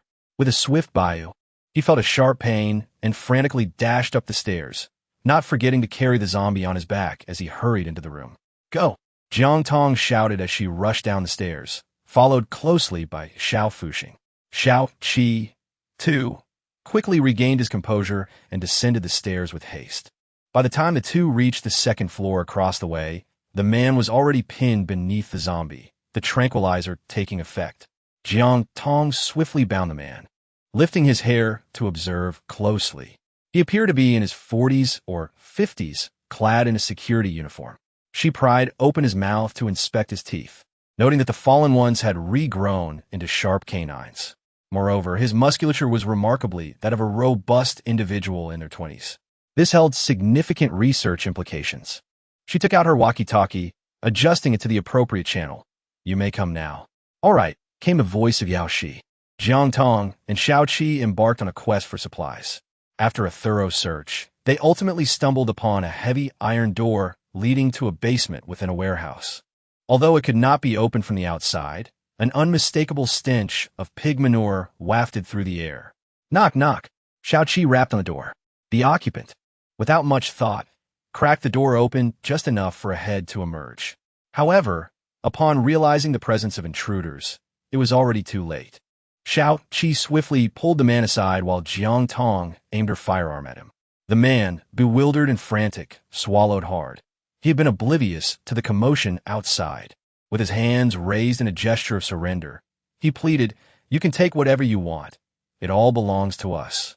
Xiaoqi coldly asserted, forcing the door open wider, his imposing demeanor compelling the man to retreat further. Jiang Tong pressed the intercom, stating that they were entering the basement of the warehouse to retrieve supplies. The basement was spacious, already brimming with food, and in addition to the provisions from the pig farm and those seized from Yao Shi and his group, it was filled to the brim. She regretted having called out too soon and glanced at Xiaoqi, understanding her unspoken cue.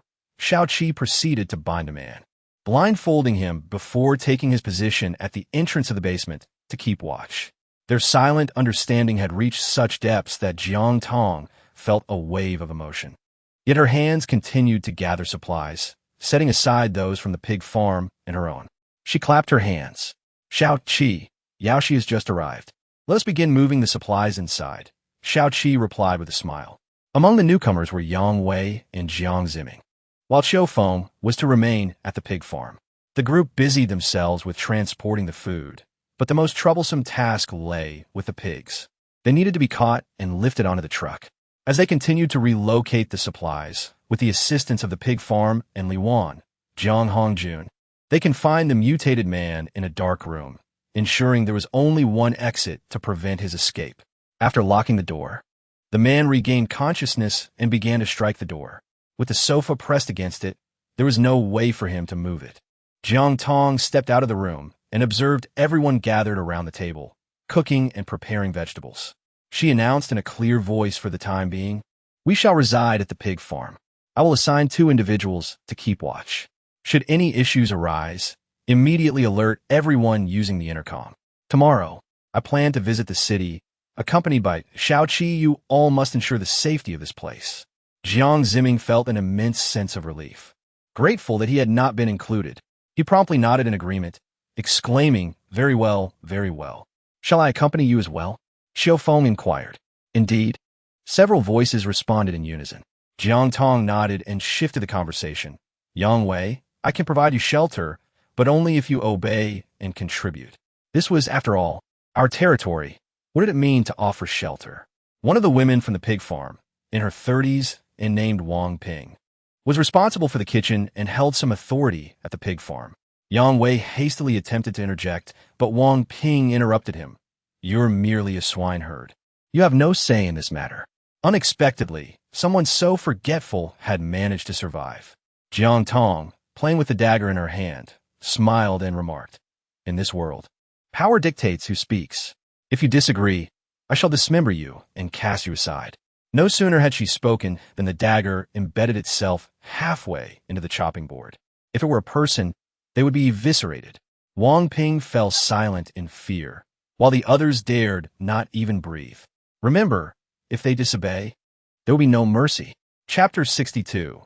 The school. Jiang Tong and Xiaoqi ventured beyond the city limits, and she stored the motorcycle in her spatial pocket, opting instead for a walk into the urban area. A low growl from the little Lucky Star warned them, yet it only incited hundreds of mice into an excited frenzy, their incessant squeaking sending shivers down their spines. A large swarm of them scurried across the ground, resembling a vast net intent on encircling Jiang Tong and Xiaoqi. Even the mice had begun to bully humans. With a cold snort, Jiang Tong retrieved a bomb from her spatial pocket. The leading mouse abruptly halted, squeaking twice, and its offspring scattered swiftly, burrowing into the sewers, abandoned vehicles, and mouse holes. In the blink of an eye, they vanished without a trace. This was not an auspicious sign. Jiang Tong furrowed her brow slightly. These mice were becoming increasingly cunning, and that security guard had also undergone a sudden mutation due to consuming zombies. The zombies themselves were mutating. There must be a connection. Speaking to herself, she crouched before the sewer, instinctively illuminating it with her flashlight. The mice, disturbed, raced within the sewer, their relentless squeaking echoing. A rough estimate suggested there were at least 1,000. In an instant, Xiaoqi lifted her, having noticed the mice emerging from the sewer, and he sighed in relief. These little creatures are swift and numerous. We wouldn't even know what kind of infection we might contract if bitten. Let's proceed with caution. Jiang Tong nodded, her gaze instinctively drifting to the wound inflicted by the security guard. For the moment, she felt no discomfort. Only upon reaching the laboratory could she hope to find answers. The two continued onward, covering a distance of approximately 50 meters, while Xiao Fuxing remained in a state of heightened vigilance, a clear indication of the unusual circumstances. Jiang Tong took a deep breath, gazing at the fire escape of the building ahead. She whispered, "Something is following us. We must ascend. I will hold them off." Xiaoqi, sensing the same ominous presence, felt as though countless eyes were upon them, the oppressive sensation intensifying. As the two reached the staircase, they immediately dashed upward. At that moment, a cacophony of squeaks suddenly amplified, and an inconceivable multitude of rats swarmed from all directions, darkening the ground beneath them as they surged up the stairs. The sheer number of rats made it increasingly difficult to fend them off. They encircled Xiaoqi's feet, small and slippery. They scurried up the staircase, presenting a formidable challenge. It felt as though there was no end in sight. Each rat he dispatched was quickly replaced by 5 more, and for every 5 he eliminated, 10 more surged forward. Beads of sweat formed on his forehead as he realized, they see us as their prey. Jiang Tong gazed at the multitude of mice scurrying up the staircase. The moment her pace faltered, she felt the chilling sensation of them crawling over her entire body. In a critical moment, she swiftly sidestepped and exclaimed, "Run!" Without hesitation, Xiaoqi ascended the stairs. Meanwhile, Jiang Tong conjured a pig from her space, placing it across the staircase. With a brief respite, the two managed to reach the top floor, where they closed the door behind them, allowing themselves a moment of relief. Jiang Tong approached the edge of the wall and gazed down, her fingers trembling uncontrollably. Below her lay a scene filled with countless rodents. Nearly the entire city's population of mice obediently following commands. She drew out her sniper rifle, scanning for the elusive Rat King. And there it was. Amidst the throng of mice, one stood out, possessing a completely unique eye color unlike any of the ordinary mice surrounding it. It was right there, and many mice dared not even brush against it. I must capture it. Jiang Tong changed her mind, since the mice had also undergone mutations. They were indeed the most suitable subjects for research. She equipped herself with a tranquilizer gun and took aim at the Rat King. Jiang Tong immediately pulled the trigger, striking the Mouse King directly. The mice spun in place, scattering in all directions. They arrived with a fierce momentum, yet departed without leaving a trace. Jiang Tong hurried down the stairs and encountered a pig whose skeleton remained, a stark reminder of its demise. Had it been a human, it would likely have been consumed entirely. The two quickened their pace, and upon reaching the bottom, they observed the rats dragging their king towards the sewer. The Rat King, being rather large and in a state of unconsciousness, struggled futilely to escape their grasp. Upon noticing the humans, the rats bared their teeth threateningly. Xiao Fuxing advanced and seized one with its mouth. A sharp crack echoed as the rat's spine snapped. The remaining rodents, witnessing this, scurried away in a frenzy. Jiang Tong raised the tail of the Rat King and procured a cage from a nearby pet shop to confine it before proceeding onward. With the Rat King in tow, the mice dared not approach, merely traversing the urban landscape where they encountered remnants of zombies, their bodies reduced to mere skeletal remains. They journeyed to the outskirts of the city, arriving at the entrance of a school. The school gate stood ajar, a spiked iron spear still dangling from the corpse of a zombie clad in a school uniform. Upon seeing the living, it flailed its limbs menacingly. Jiang Tong recognized him. He was a junior, once among the top 10 in academics, with a promising future ahead. She suppressed her emotions, climbed a couple of steps on the iron gate, and granted her junior a swift end before leaping down. Her gaze fell upon the sprawling teaching buildings, more than a dozen in total. We found ourselves at the dormitory. Ahead lay the dining hall, where we planned to scavenge for supplies, followed by a search for experimental equipment in the various laboratories. This prospect troubled her as she held her head. The laboratories were not confined to a single building or floor, and the experimental materials varied significantly. It would be prudent for us to remain together. Xiaoqi, misinterpreting her intent to separate, promptly objected, recalling how she could sustain injuries even while bathing. The thought of encountering a zombie was too dire to contemplate. Jiang Tong could sense his anxiety. Now, with only the two of them, their gazes were so intense that she dared not meet them. She nodded and hurried towards the cafeteria. The cafeteria comprised 3 floors, and aside from 8 pillars, it was desolate, allowing one to see straight to the end. A gust of wind carried with it a heavy stench of decay. The pair advanced, one vigilant to the left and the other to the right. A howl echoed as Xiao Fuxing fixated on the halal noodle shop. Such behavior signified the presence of zombies. Xiaoqi tightened his grip on the bayonet and approached the side, intending to push the door open, only to discover it was locked from the inside. He then climbed through a window, finding no zombies in sight. He cautiously glanced toward the kitchen, where he detected a faint noise. Leaning in to investigate, he was taken aback. He had initially chosen not to harm others and opted for self-destruction, not anticipating the zombies' resilience, which had prevented them from perishing completely. Upon sighting a human, the zombie, now kneeling and with its head hanging limply, instinctively attempted to bite, driven by its primal urges. Chapter 63. The special medicine Xiaoqi stepped forward to address the situation. A howl resonated as Xiao Fuxing called out twice from outside. Jiang Tong swiftly exited the cafeteria, which had recently been desolate, but was now gradually being infiltrated by zombies. The absence of any human presence was palpable, as her little lucky star had once again concealed itself. The undead meandered in, a throng of over 30, predominantly comprised of students in their 20s, with a few older individuals among them, who were likely teachers. Several faces were familiar to her, teachers who had instructed her for 3 years and classmates who had shared her journey for the same duration. Shall I handle this? I can manage myself, just keep an eye on my back. Jiang Tong has not forgotten her need to accumulate experience. Every day, the food she consumes and the water she drinks are infused with the essence of spiritual springs, and she can now distinctly perceive an enhancement in her speed. She is curious about what new abilities will be unlocked once she reaches a certain threshold. Eagerly, she continues her pursuits. Xiaoqi follows her as they leap through the window. The zombies are swiftly approaching.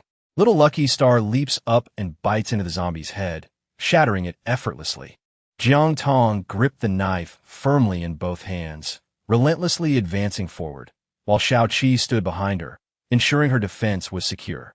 In no time, the cafeteria was strewn with the bodies of the undead, and rats emerged from unknown crevices, scuttling over the corpses of the zombies, their gnawing sounds echoing in the air. Jiang Tong and Xiaoqi swiftly ascended to the second floor, where they discovered a dozen sticky traps in a halal store.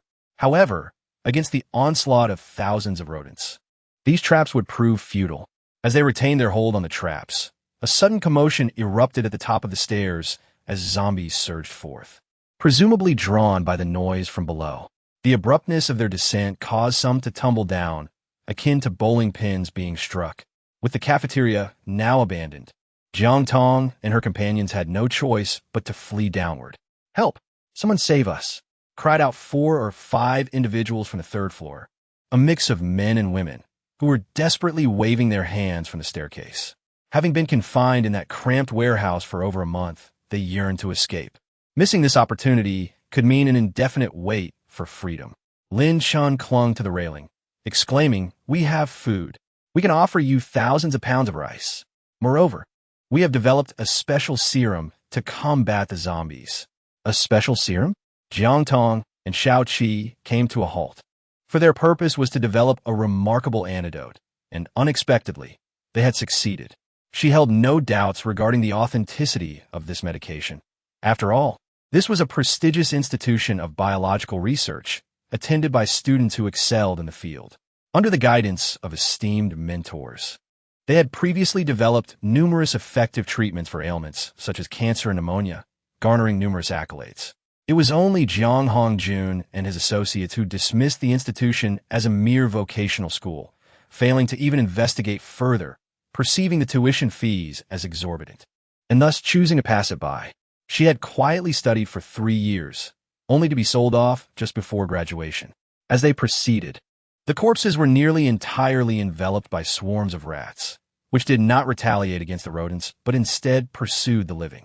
Flesh fell away as they walked, and a trail of blood was left behind. Before Jiang Tong and her companions could reach them, the rats had drained the marrow from the fallen, leaving them lifeless on the ground. Jiang Tong brandished the Mouse King, causing the encroaching rodents to retreat and clear a path. The two swiftly dealt with the scattered zombies, and upon reaching the third floor, they dispatched over a dozen more zombies that had ascended. The mice were preoccupied with feasting on the zombies, neglecting to pursue them.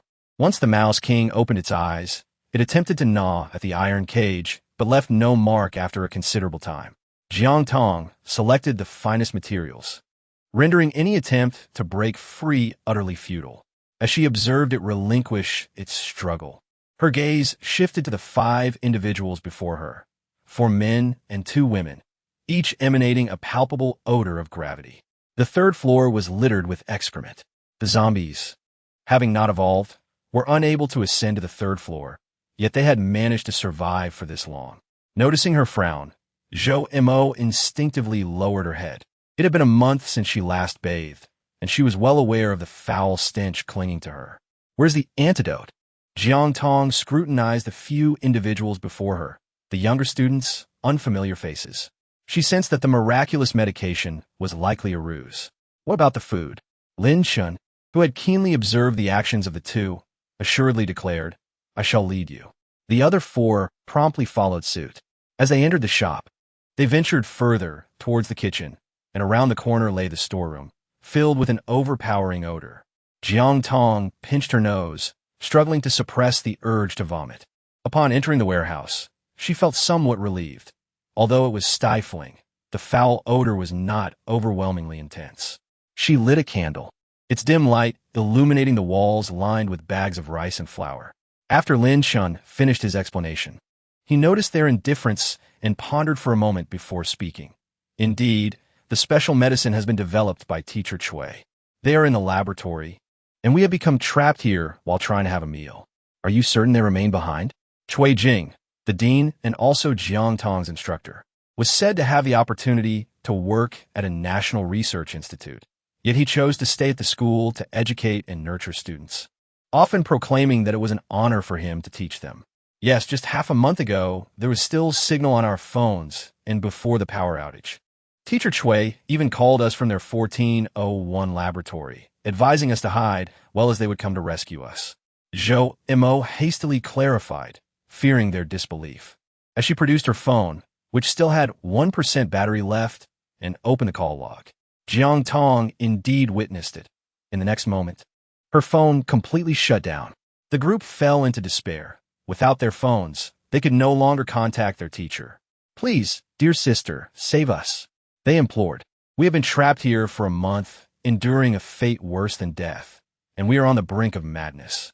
Suddenly, Zhou Mo knelt down, tears streaming down her face. Jiang Tong, for reasons unbeknownst to her, suddenly crouched down to observe the slight plumpness of her face, which bore an inexplicable air of weariness. Are you a child? She inquired. Immediately, she turned her gaze to the other 4 men. Lin Chun stood in front of the 3 men, his eyes darting nervously towards his hands, unable to utter a single word after a prolonged moment of hesitation. These men lacked even the slightest sense of responsibility. Their survival was likely attributable to their cowardice in hiding away. Xiao Qi let out a disdainful snort. Jiang Tong fixed her gaze upon Zhou Mo. Acutely aware of the complexities that accompany pregnancy, having witnessed far too many instances of it in the post-apocalyptic world, with the absence of amusement activities, the men had turned their attention solely to matters concerning women. I am uncertain. I did not allow them inside. Therefore, it should not have happened. I had my period just a couple of days ago, Zhou Mo replied, shaking her head in disbelief, as if the peculiar reactions of the past few days had finally found their origin. Just because it came does not mean you are not pregnant. Let's go and find some abortion pills. Chapter 64. A convenient offering. Jiang Tong arose first, gesturing for Xiao Qi to lead them out, as she needed to store the food in her space. Receiving the silent cue, Xiao Qi spoke in a deep voice, "Let us go. The men will lead the way." Lean and wiry, he appeared devoid of strength. Yet it was precisely such individuals who could engage in formidable acts, which he secretly disdained. Lin Chun took a portion of the food and moved ahead, followed closely by the 3 men who also carried provisions, their presence nearly imperceptible. Zhou Mo, carrying instant noodles, trailed behind, with no zombies in sight, yet rodents scuttled about. The group stood at the corridor's entrance, pausing for about a minute. Jiang Tong emerged, a small fortune-bringing creature at her feet, holding an iron cage. Form a circle. These rats will feast upon the living, she warned before descending the stairs. The others followed closely, successfully departing the cafeteria and heading towards the adjacent bungalow, which housed a pharmacy. Upon entering, Zhou Mo immediately sought out a pregnancy test. Spotting one in a corner, she glanced at Xiao Qi, asking, "Would you mind turning around?" Xiao Qi averted his gaze. Zhou Mo, having long abandoned her sense of dignity in front of the boys, took a disposable cup and moved to the grassy corner, hastily removing her pants for the test.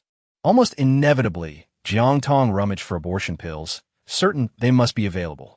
She discovered some locked in a cabinet at the front desk, taking a portion into her space while leaving one box for Zhou Mo. As she unexpectedly noticed an entire shelf filled with contraceptives, her eyes flickered. Ensuring no one was watching, she collected them all. "Am I truly pregnant?" Zhou Mo sat on the ground in disbelief, her gaze fixed on the four men before her. "It's not mine. I barely touched you," she declared. "Not mine either. I withdrew in time," another protested. "It can't be me. There is absolutely no way," the third man asserted. They hastily distanced themselves from the situation. Lin Chun, the leader of the quartet, furrowed his brow and approached to assist her up. "It can be resolved," he said, each word piercing Zhou Mo's heart. As Jiang Tong handed her the abortion pills, tears welled up, and she swallowed them with a clenched fist. "Let us go to the laboratory," Jiang Tong instructed, casting a glance at Xiao Qi. He allowed the group to proceed while he remained behind.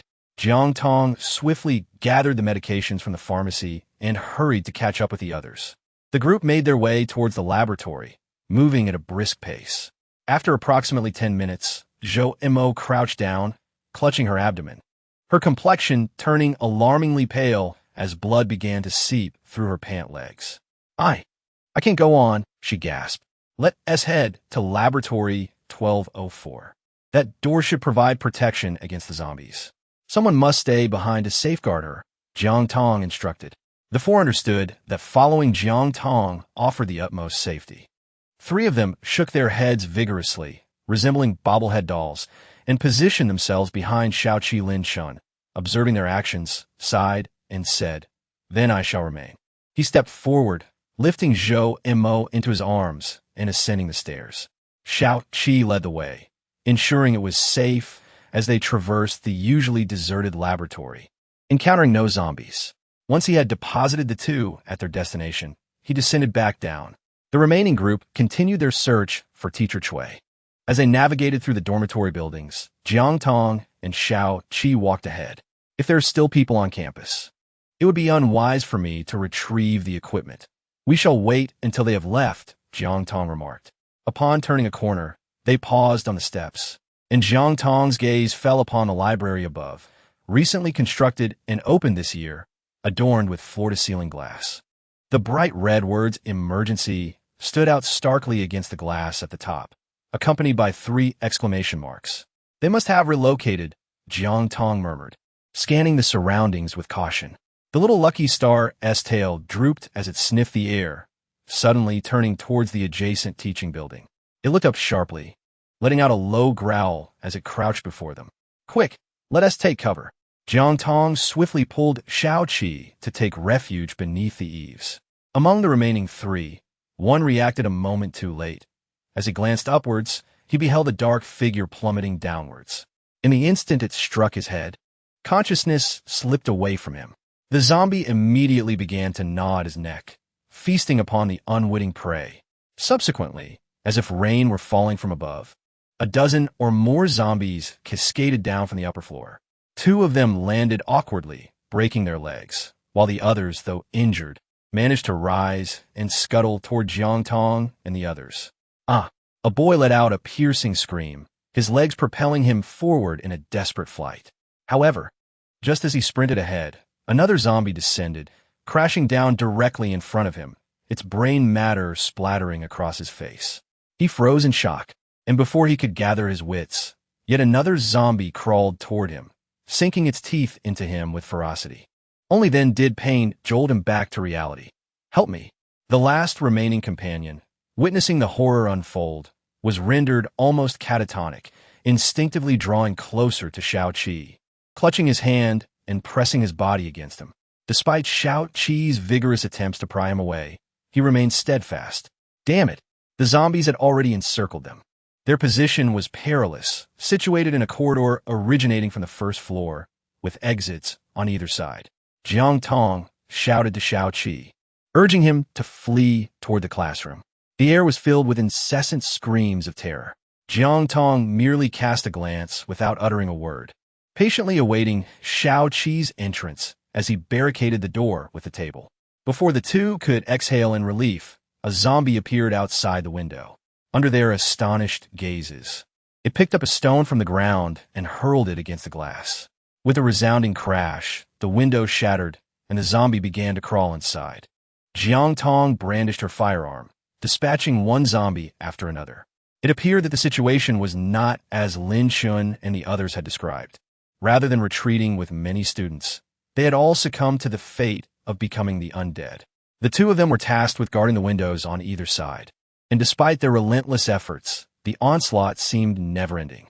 The classroom door was precariously loose, and it was merely a matter of time before it would be forced open. If this continued, it seemed we would be left with no choice but to await our demise. Jiang Tong furrowed her brow as she extracted a bomb from her grasp. "Come on, I'm right here." Lin Shun called from beneath the adjacent teaching building, waving his hand. In an instant, a significant number of zombies on the right surged forward. It was over. Jiang Tong instinctively feared for Lin Chen's life. Yet this was the opportune moment. She and Xiao-Qi leaped from the window, vanquishing the zombies on the right, forcefully carving a path. The little lucky star dashed across, leaving the pursuing zombies grasping at emptiness. They sprinted towards Lin Shun. For having rescued them, they could not stand idly by as he faced the threat of being devoured by the undead. Jiang Tong and Xiao-Qi pursued closely behind, firing their weapons. Lin Shun, under the delusion that the zombies possessed firearms, felt an instinctual surge for survival and sprinted towards the library. The library's rooftop housed the principal's office, reputed to have the most secure doors. He couldn't think of a more suitable refuge. As he focused solely on his flight, he failed to notice that Jiang Tong and the others had closed the distance. Observing the two run without a hint of fatigue, he regarded them with a sense of bewilderment, akin to gazing upon a monstrous spectacle. He kept his eyes fixed on the path ahead. Jiang Tong cautioned that there were steps ahead. In Chapter 65, hiring a bodyguard, he thrust a weapon into the zombie's skull. As Xiao-Qi explained the method to him, they had already joined forces to close the library's grand doors. With a resounding clang, the heavy iron gates shut while the zombie lunged at the entrance, its hands reaching in, desperately attempting to seize something. Jiang Tong observed Lin Chen rise to his feet, gripping a knife firmly in his hand. With a swift motion, he drew the bayonet from his thigh and stepped forward to demonstrate. In a single, decisive action, he dispatched the zombie. "Now give it a try." Jiang Tong glanced back. There were indeed a few zombies in the library, perhaps 2 or 3. She ventured further inside. Lin Shun, summoning his courage, stepped outside, aiming for the head of a zombie as he steeled himself. Xiao-Qi had already begun to dispatch the zombies outside. With their numbers, it was only a matter of time before they would breach the iron door, and more alarmingly, a hand was reaching in to unlock it. Observing Xiao-Qi's method of killing, Lin Shun attempted to stab one himself, successfully plunging his weapon into the zombie's skull, yet the other zombies seized him. "Brother, help me!" Lin Shun cried out. Xiao-Qi was compelled to rescue him, disdain evident on his face. It would perhaps be easier if they all perished. Nevertheless, despite his thoughts, Lin Shun found the resolve to charge forward and slay another zombie. Jiang Tong resolved the situation within and came to assist. After slaying half of the approaching horde of zombies, the remaining ones ceased their advance, dispersing around the vicinity of the library. Remarkably, they seemed to have gained a semblance of cunning, actually searching for windows. "We must hasten to the top floor." Jiang sought to ascertain whether Teacher Cui was on the rooftop. The library comprised 8 stories, and as the trio, accompanied by a wolf, ascended to the 7th floor with unwavering determination, the zombies trailed closely behind them. Jiang Tong reluctantly hung the Mouse King at the stairwell, freeing her hands to fire at the approaching zombies. Xiao-Qi was similarly engaged in eliminating the undead, as the corridor was overcrowded with zombies from the library. Lin Shun knocked on the office door, calling out, "Teacher, please help us." "I am Lin Shun from the first year of the biology department." "And who are they?" A voice from within inquired. Relief washed over Lin Shun. but upon seeing the two others, confusion clouded their expressions. Jiang Tong from the third-year biology department. This is my boyfriend, a special forces elite, she stammered, struggling to find a better explanation, casting an apologetic glance at Xiaoqi. Xiaoqi felt a mix of joy and concern. He was pleased that she referred to him as her boyfriend rather than a brother or friend, yet troubled by the fact that this was merely a fade. Jiang Tong from the third year? A voice of surprise emanated from within, unmistakably that of Cui Jing, who anxiously exclaimed, "Principal, she might be able to develop an antidote." "Be quiet." Principal Dong barked in a low, furious tone, moving closer to the door. "Is your boyfriend truly a special forces operative? An elite at that?" A glimmer of hope flickered in Principal Dong's eyes at the possibility. "Yes," Xiaoqi replied with solemnity. The number of zombies continued to swell. Despite the Mouse King accompanying them, its impact was minimal. The door behind them swung open, and as Jiang Tong beheld the throng of people inside, her brow furrowed, instinctively sensing danger, yet with no better options, they stepped inside one by one. After closing the door, the sounds of zombies banging against it persisted outside, assuring them that the undead could not enter. Yet the group's anxiety remained palpable. "This Mouse King is quite extraordinary," Cui Jing remarked, bending down to examine it. Adjusting his black-framed glasses, his eyes filled with scrutiny. Jiang Tong retorted, "What progress have you made with the special medicine?" Cui Jing's expression fell, and he shook his head. "It's futile. Any drug derived from zombie research is immediately devoured upon contact with human cells. In other words, the special medicine has yet to take its first step." Jiang Tong could hardly conceal her disappointment. Beside her lay a city, the nation's capital, a place she had not paid heed to in quite some time. Principal Dong cast her a disdainful glance, offering a cold snort. "It would be best not to bring along any women who might hinder us upon arrival." "What sort of women could one not encounter?" "Principal, are you not taking us along?" The women who emerged were known as the Shuang and Xiao Shuang, two sisters renowned throughout the school as identical twins. Standing at a height of 168 meters, they possessed the ideal proportions, slender where necessary and fuller where appropriate. Remarkably, the trials of the apocalypse had not diminished their beauty, rendering them rather pitiable in appearance. Principal Dong hesitated, recognizing the potential trouble. Yet the prospect of companionship quelled his reservations. "Let us go together. I knew you wouldn't abandon us," they chimed in unison, each sister taking hold of one of the principal's hands, playfully engaging in mischievous antics that left him quite amused. The rest, however, found themselves in a less fortunate predicament. The sight of the 18-year-old beauty, a junior, alongside the principal, who sported an 8-month beer belly and stood at 1.7 meters with a visage adorned by excess flesh, left onlookers feeling quite queasy. Jiang Tong observed the remaining dozen or so students, who had evidently been hiding in this modest yet fully equipped office, thus avoiding the disarray that Lin Chun and the others faced in the cafeteria. "I shall not go. I must protect my girlfriend," Xiaoqi declared, watching as they began to deliberate. Abruptly, a cold splash of water was thrown upon their conversation. He had not consented. 2 million. Principal Dong immediately offered a staggering sum. Jiang Tong furrowed her delicate brows as she gazed silently at Xiaoqi. Could it be that he intended to head to City Ye? Indeed, that place still offered a semblance of safety. Any rational person would contemplate such a journey. Their currency might still hold value, and with each passing moment, her anxiety deepened, until she felt a sudden warmth enveloping her hand. It was Xiaoqi's large hand, encasing hers tenderly. "We shouldn't go, since we haven't developed a miraculous cure. Let us depart swiftly," he declared. Initially, Xiaoqi had no intention of rescuing these individuals. They were merely students, utterly incapable of defending themselves against the zombies and likely to become a burden. "What?"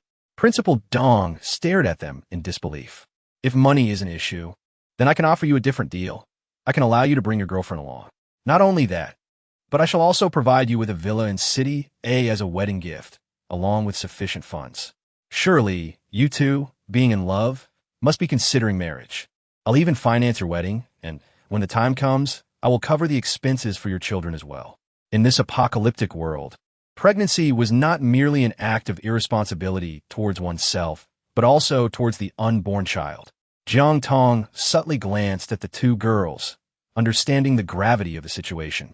Without proper protection, becoming pregnant would spell disaster for them. The two of them stepped back behind Principal Dong. Xiao Qi seemed to grasp her concerns. Cui Jing stood silently nearby and suddenly interjected.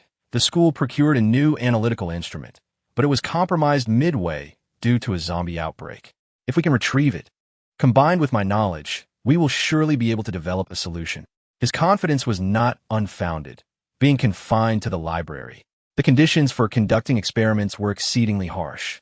Xiao Qi turned to Jiang Tong, clearly indicating he would heed her judgment. Chapter 66. Lin Chen's profuse bleeding. Lin Chen stepped forward, swallowing hard before summoning the courage to speak. I want to accompany you. I need to see how Zhou Mo is doing. She had a bit of bleeding when I left. His reaction was at least more composed than that of the three others. Jiang Tong nodded in agreement. That's acceptable. Can I go as well? Cui Jing gasped. As a researcher, he yearned to discover the antidote to combat the zombies swiftly. If successful, accolades would surely follow, and he would emerge as a hero destined to save the world. His eagerness was palpable, excitement radiating from him. Venturing outside carries a significant risk of death. It would be prudent for you to remain here if you wish to continue your research, Jiang Tong advised kindly. Yet, Cui Jing immediately adopted a superior tone, asserting, just listen to the teacher. I assure you, I am not inferior to any of you. The remaining students remained silent. Here, Jiang Tong offered a pregnancy test she had just obtained from the pharmacy. The two sisters hurried to the restroom with the test strips, returning half a minute later. Xiao Shuang appeared dazed, while the Shuang visibly sighed in relief. The identity of the expectant mother was unmistakable. Can I join you? I only need to retrieve medication for an abortion from the pharmacy. I won't be a burden, the Shuang pleaded. In this chaotic world, the normalization of relationships and unintended pregnancies had become alarmingly prevalent. Jiang Tong sighed, remarking on the multitude of zombies at the school. With the two of you together, there is some semblance of safety. All right, De Shuang immediately agreed, compelling the timid Xiao Shuang to join. Once their decision was made, the other students opened the door, with Jiang Tong and Xiao Qi leading the way, followed closely by the four others. Almost as soon as the six exited, Principal Dong instructed them to close the door behind them, fully aware that he would not be able to manage the consequences should any student become pregnant before the apocalypse. His gaze shifted to a rather attractive female student within a crowd, though her boyfriend effectively obstructed his advances. Meanwhile, Jiang Tong and her companions fought their way to the library, where the ground was littered with the corpses of zombies. It seemed as though the rodents had realized that trailing behind them would lead to an abundance of undead, and thus cease their aggressive behavior. Upon reaching room 1204, they encountered 3 zombies in the corridor. After gaining some experience, Jiang Tong approached the laboratory door, only to find it locked. Inside, Zhou Mo appeared pale, with a substantial pool of blood spreading beneath her legs. Feeling her life slipping away, she heard voices and, driven by her will to survive, struggled to rise, leaning against the wall as she shuffled forward. Outside, Xiao Qi proposed, if we can't break the door down, I'll go down through the window on the 3rd floor. You all wait here. All right, but be cautious, Jiang Tong replied, watching him ascend the stairs as she waited silently for the door to open. The outside was eerily quiet, with only the sounds from within the laboratory echoing. Lin Chen, Zhou Mo called weakly, her hand resting on the doorknob, yet lacking the strength to push it open. I'm here. Just rest for now. We will rescue you soon. Lin Chen shouted in a panic. The commotion attracted a zombie, causing De Shuang and Xiao Shuang to cling to Jiang Tong's back. Cui Jing pushed up her glasses, not even contemplating taking action herself. They were merely 2 newly matured girls, and she felt it inappropriate to judge their response to such horrors. De Shuang took the dagger, confronting the oncoming zombie. With all her might, she thrust it into the creature's skull, but her strength was insufficient. The zombie remained alive, struggling to pin her down and bite her neck. Xiao Shuang could only weep in fear. Unable to bear the sight, Lin Chen stepped forward to intervene. With a click, the laboratory lock sounded as Xiao Qi pulled the door open, revealing Zhou Mo lying on the ground, her breath faint and her jeans stained a deep brown from blood. What do we do? Lin Chun fixed his gaze on Jiang Tong. Jiang Tong helplessly waved her hand, stating, I am not skilled in healing or saving lives. And Yaoshi has not brought anything. What medication is typically used for this? The others appeared dazed, clearly a loss. Was it because she was wearing jeans? De Shuang also seemed confused, merely sensing that her genes might prevent the embryo from being expelled. Xiaoqi felt somewhat unsettled by such remarks. I will patrol outside, he declared. I'll accompany you, and on the way, retrieve the experimental equipment from the 6th floor. Cui Jing immediately followed suit. As Xiaoqi turned around, he nearly collided with him and coldly remarked, You go by yourself. He was still waiting for Jiang Tong to fetch those tools, and this old fellow actually expected him to take him along. Cui Jing, accustomed to being respected, found this lack of deference unprecedented. However, with Xiaoqi towering over him and built with muscle, he knew he would not fare well in a confrontation, so he silently looked towards Lin Chun. Xiao Chun, you come with me. He considered Lin Chen's capabilities to be satisfactory and trusted him. Teacher, I need to take care of Zhou Mo, Lin Chen declined, unwilling to let Zhou Mo perish due to such matters. Jiang Tong and Shuang had already assisted Zhou Mo to the podium and decided to remove her trousers for inspection. Upon discovering a small object, Jiang Tong extracted it with a knife, causing a copious amount of blood to gush forth. Let us administer some blood and then give her a hemostatic agent to see if it helps. It is dark now. We shall rest here for the night. Regardless of whether she survives or not by dawn, we shall set forth, Jiang Tong stated indifferently, rising to glance at Lin Chun. Thank you. If she has not regained consciousness by tomorrow, I will stay behind with her, so as not to hinder your progress, Lin Chun resolved internally, determined to take full responsibility for Zhou Mo, regardless of the circumstances. The others voiced no objections. As night fell, venturing outside became perilous, prompting Lin Chun to begin preparing dinner.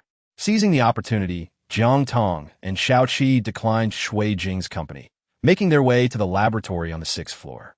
Jiang Tong adeptly retrieved the microscope from the safe, meticulously cleaning it before placing the iron cage aside.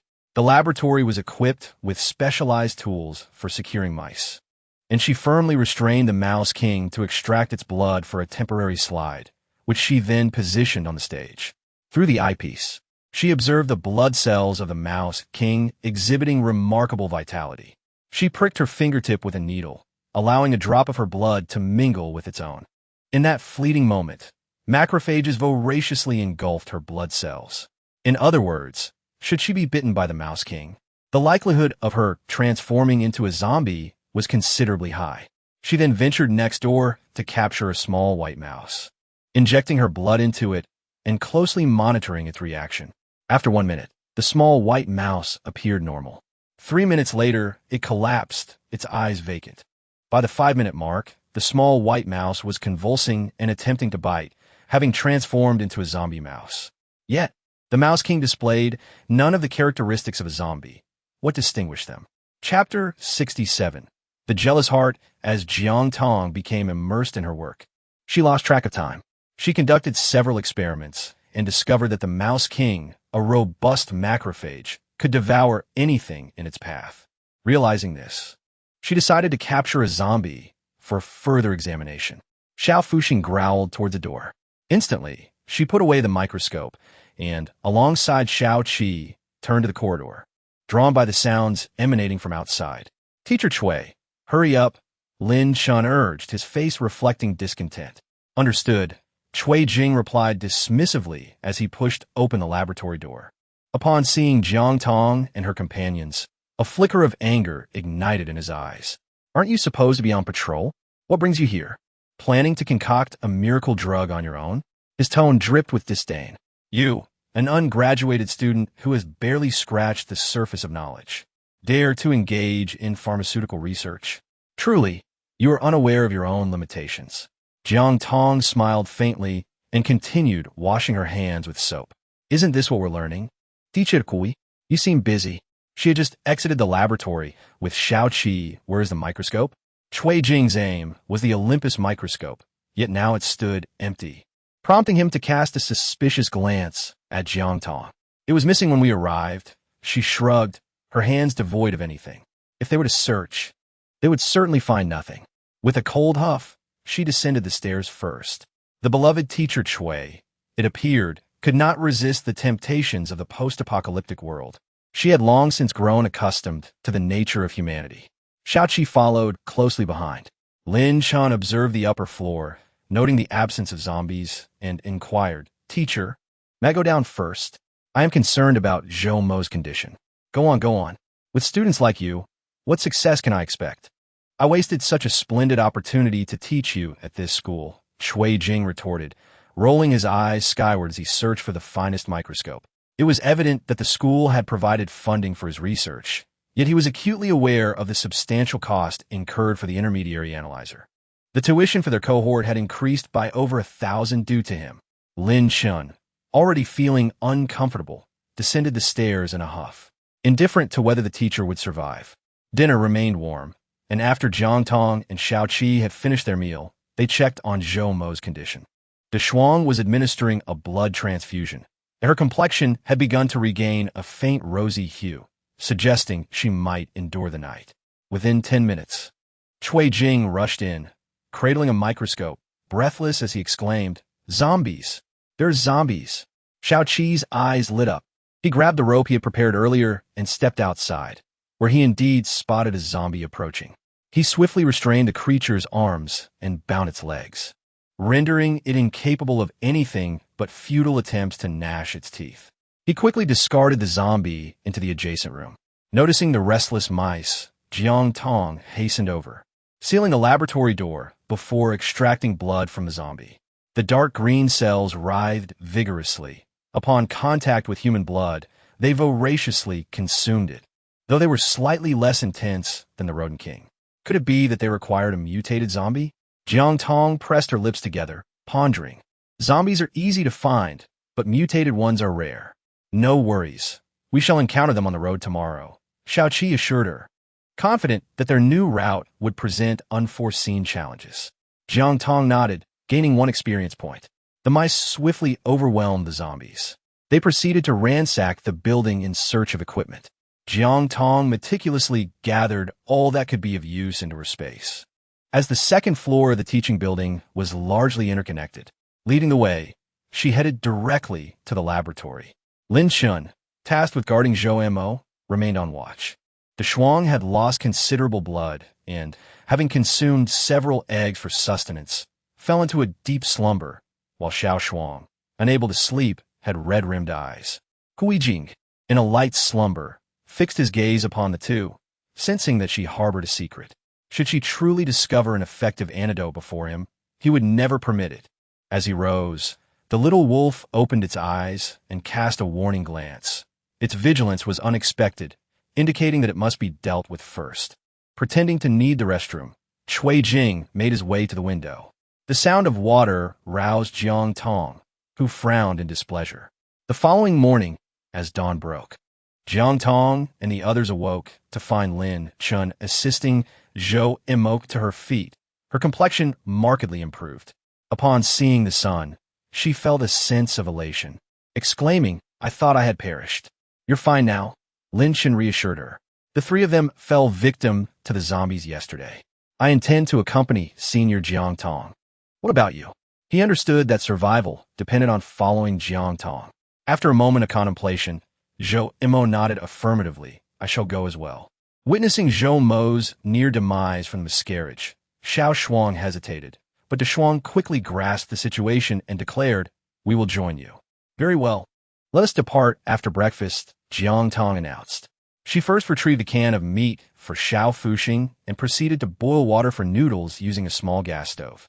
Once they finished their meal, she opened the laboratory door, with herself and Xiaoqi leading the way to the school's parking lot. Along the route, they encountered several ordinary zombies, and after Jiang Tong gained some experience points, they arrived at the parking lot. The vehicles belonged predominantly to the teachers, including several luxury cars. Cui Jing hurried to his own luxury vehicle, retrieving the long-lost car key and taking a seat in the driver's seat to start the engine. Xiaoqi noted that the car had not been driven in quite some time, resulting in a slightly rough start, though it posed no significant issue. Amidst a myriad of vehicles, Jiang Tong selected a formidable G-Class. Uncertain of the road ahead, she believed that an off-road vehicle was the most prudent choice and kindly advised. Teacher Cui, a sedan is not suitable. To which Cui Jing retorted, "What is unsuitable about it? I spent 800,000 on this car," and promptly shut the window. Jiang Tong, indifferent to the situation, observed as Xiaoqi held the little lucky star in the passenger seat. After Lin Shun and Zhou Mo entered the car, they glanced at the two figures standing outside, De Shuang and Xiao Shuang. "We will take Teacher Cui's car," Lin Shun announced. De Shuang took the initiative to close the door and accompanied Xiao Shuang to board Cui Jing's vehicle. Xiao Shuang, lacking assertiveness, fell silent. Jiang Tong and her companions had already driven out of the parking lot. As they traversed the speed bump, the sensation was scarcely perceptible. Cui Jing applied the brakes, and once they cleared the bump, he spotted the red G-Class vehicle already on the highway. He promptly pressed the accelerator to catch up. Xiaoqi was examining the map. The last communication with the person delivering the equipment was in H City, a distance of 200 kilometers. Uncertainty loomed regarding the obstacles they might encounter, as the expressway was congested with vehicles, compelling them to take the national road, which added approximately 50 kilometers to their journey. He couldn't help but glance at Jiang Tong. Her objective seemed to be transporting the equipment, and with so many people in tow, it appeared an opportunity would need to be found. From the rearview mirror, he noticed a black sedan closely tailing them, but Jiang Tong paid them no heed as she accelerated down the road. Chapter 68. A choice among teammates after traveling roughly 50 kilometers towards H City. Jiang Tong glanced at the fuel gauge and headed directly towards a horde of zombies converging on a gas station. The gas station staff, along with a few patrons refueling, amounted to over 10 zombies. They swiftly approached, battering the car windows while emitting hissing growls. These were low-level zombies, easily manageable. As Jiang Tong was about to accelerate and run over the two figures ahead, she was taken aback to see a zombie seemingly searching for a tool to break through the window. "Xiaoqi, apprehend it," she commanded, observing the surrounding undead. Jiang Tong forcefully swung open the door and swiftly dispatched the two zombies that were sprawled beside the driver's seat. Lin Shan also exited from the back seat to assist in eliminating the zombies. After they had vanquished the threats, Xiaoqi successfully captured the mutated zombie. "Lin Shan, go fetch the microscope from Teacher Cui," Jiang Tong instructed before making her way to the fuel pump to fill the vehicle. When Cui Jing drove the car to the rear and heard Lin Shan requesting a microscope, he was filled with curiosity. "What have you all discovered? Is it for the senior?" Lin Shan merely speculated that it was related to the remaining zombie. Having endured so much, he refrained from probing too deeply and prepared to retrieve the microscope from the trunk. "Allow me," he offered, sensing that they had uncovered something significant. Cui Jing did not wish to miss out on their research and eagerly took the microscope, saying, "You focus on refueling." With the microscope in hand, he followed Jiang Tong and the others into the gas station. Inside, the food had already been scavenged, leaving the place desolate and shrouded in cobwebs. Xiaoqi cleared off a table and pinned a zombie to the ground, his blade swiftly slicing open its arm to extract a small sample of blood. Jiang Tong placed the blood sample beneath the microscope, and just as she had finally adjusted the settings, she was abruptly jostled. "Let me take a look. A mere student like you wouldn't comprehend it." Cui Jing, squinting with one eye, observed intently and could discern the cells in motion, yet apart from their activity. There was nothing particularly noteworthy. "Jiang Tong, what is your purpose in studying this?" Inform the teacher. Perhaps they could assist you in your analysis. Jiang Tong gazed at him with a cold eye, her arms crossed, wondering from where the teacher derived such confidence, believing she had not discerned his schemes. She glanced at him, observing Cui Jing reluctantly step aside, and lowered her head to examine the situation, which bore a resemblance to her previous observation of the Rat King. Yet, upon closer inspection, she could discern the microorganisms adhering to the cells, visible only through more precise instruments. Standing upright, she resolved the zombie threat and promptly exited, She aimed to reach City H before nightfall. Lin Chen had just finished refueling when Shui Jing emerged with the microscope. He was certain Jiang Tong had perceived something, yet she chose not to disclose it to him. He needed to ascertain their objective. Lin Chen, you drive my vehicle, he commanded as he headed towards the SUV. Lin Chen's resistance was futile. After all, he was the teacher. Observing his senior sister starting the car, he reluctantly took the driver's seat and turned the key. Are you sure about your driving skills? De Shuang and Xiao Shuang clung together, somewhat anxious. Lin Chen pressed the accelerator, struggling to adapt, nearly stalling the engine, which elicited gasps from the two girls in the back. He offered no explanation, accelerating to keep pace. However, no matter how fast they tried to follow, the road's obstacles, zombies and abandoned vehicles, rendered them unable to keep up. The taillights were already out of sight, prompting Xiao Shuang to urge, hurry up.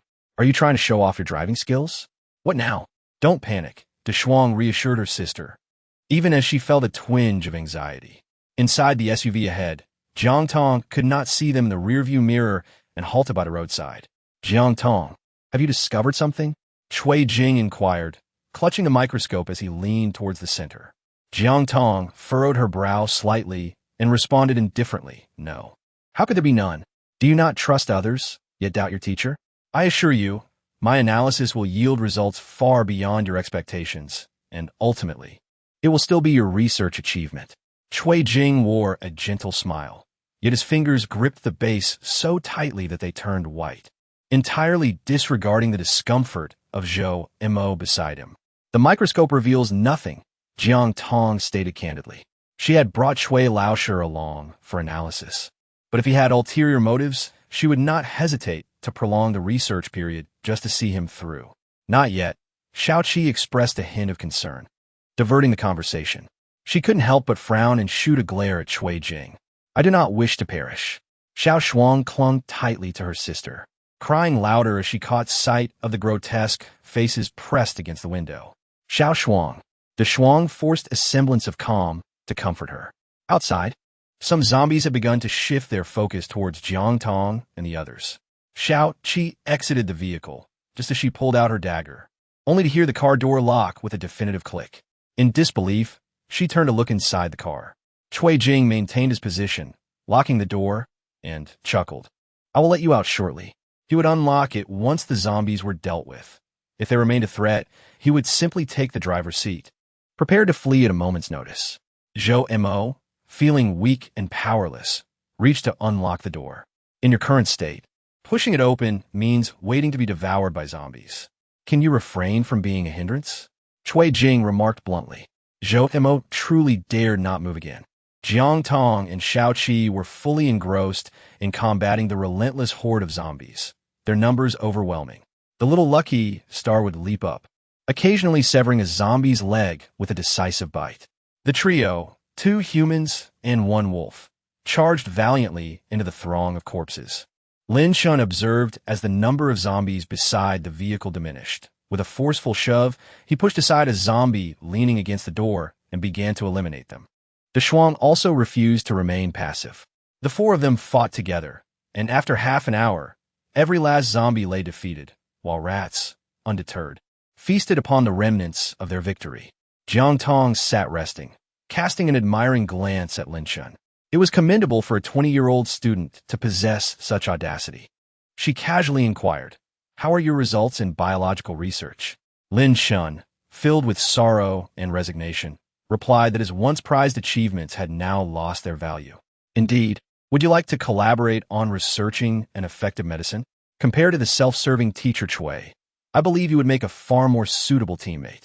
Jiang Tong contemplated that having an assistant would yield twice the result with half the effort, as completing numerous calculations and structures alone proved to be quite challenging. Excellent. Lin Chen was eager for this arrangement.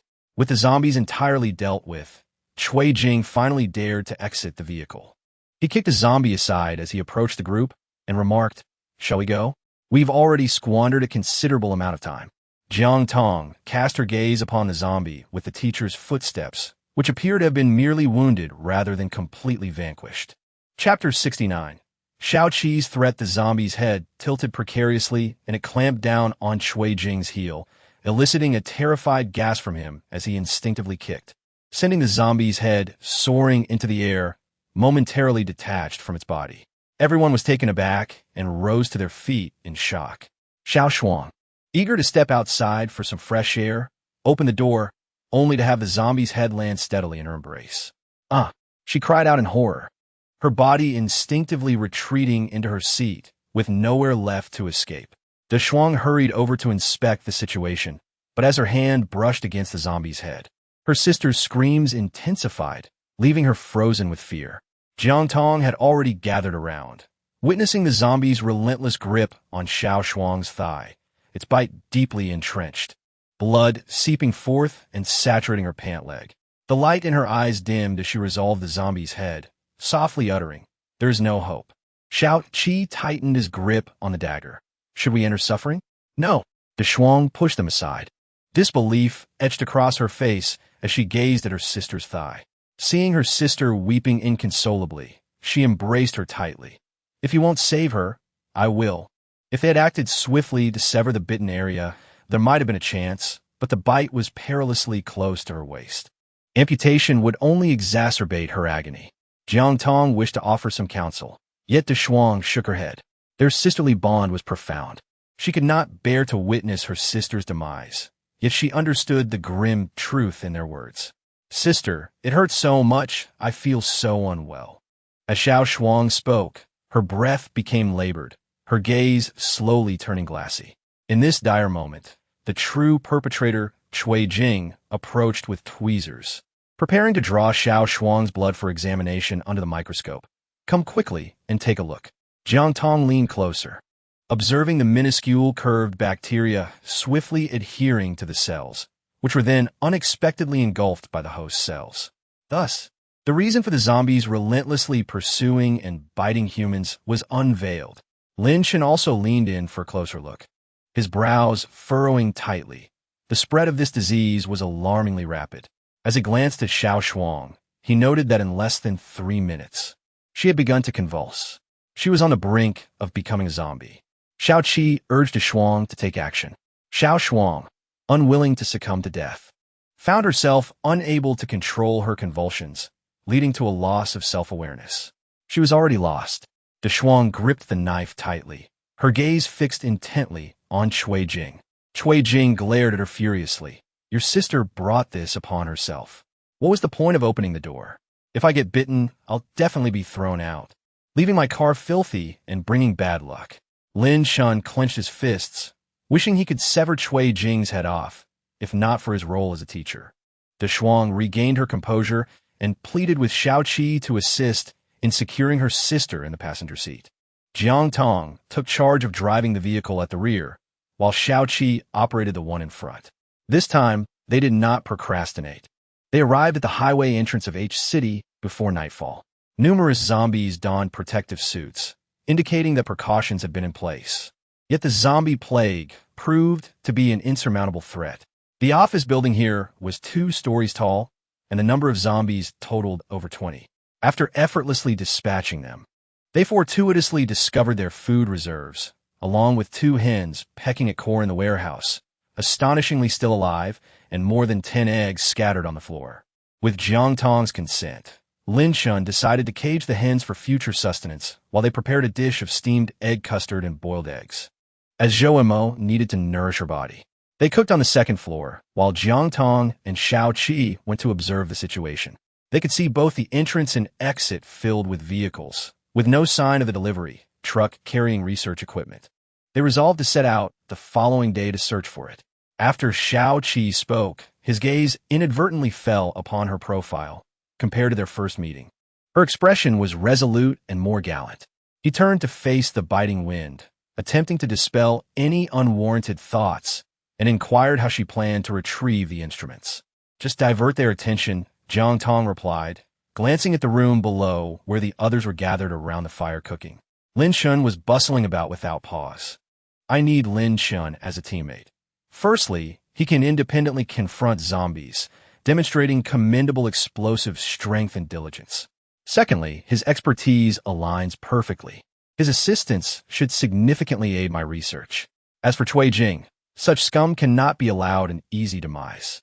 Xiao Qi recalled her conversation with De Shuang and surmised it was likely not a prudent plan. He nodded in agreement.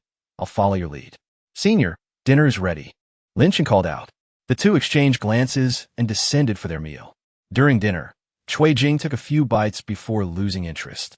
With the zombie Xiao Shuang nearby, he seized the opportunity to conduct research, utilizing his own blood or Lin Chen's as a comparative sample. Without exception, both would be consumed, though Lin Chen's consumption took 3 seconds longer. This indicated that the zombie plague's attack on the human body was not uniform, suggesting that Lin Chen could serve as a comparative subject for experimentation. As he prepared to draw blood again, Lin Chen felt a tinge of impatience, but still approached the microscope. Teacher, I want to take a look. You want to understand. Don't be in such a rush to leave. Just sit over there. Cui Jing impatiently instructed, his focus entirely on the microscope. Neither of them noticed that De Shuang had arrived at the door after finishing her meal. Watching her sister being tormented by Cui Jing, she seethed with anger, initially intending to intervene, but with Lin Chen present, she refrained to avoid collateral damage.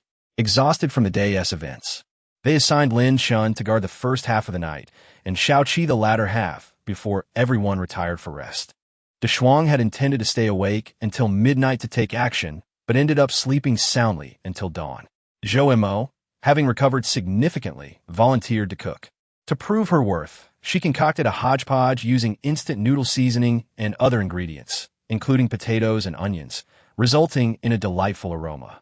Mixed with the noodles, it greatly appealed to everyone's appetite. Once they had eaten their fill, Jiang Tong began assigning tasks. Aside from Zhou Mo, the rest of us will go search. No, that's unwise, Senior. Zhou Mo hasn't fully recovered. It's unsafe for her to be alone. Let De Shuang stay behind. Lin Chen expressed his concerns. De Shuang glanced at Cui Jing, gritting her teeth, knowing there would be more opportunities and that patience was essential.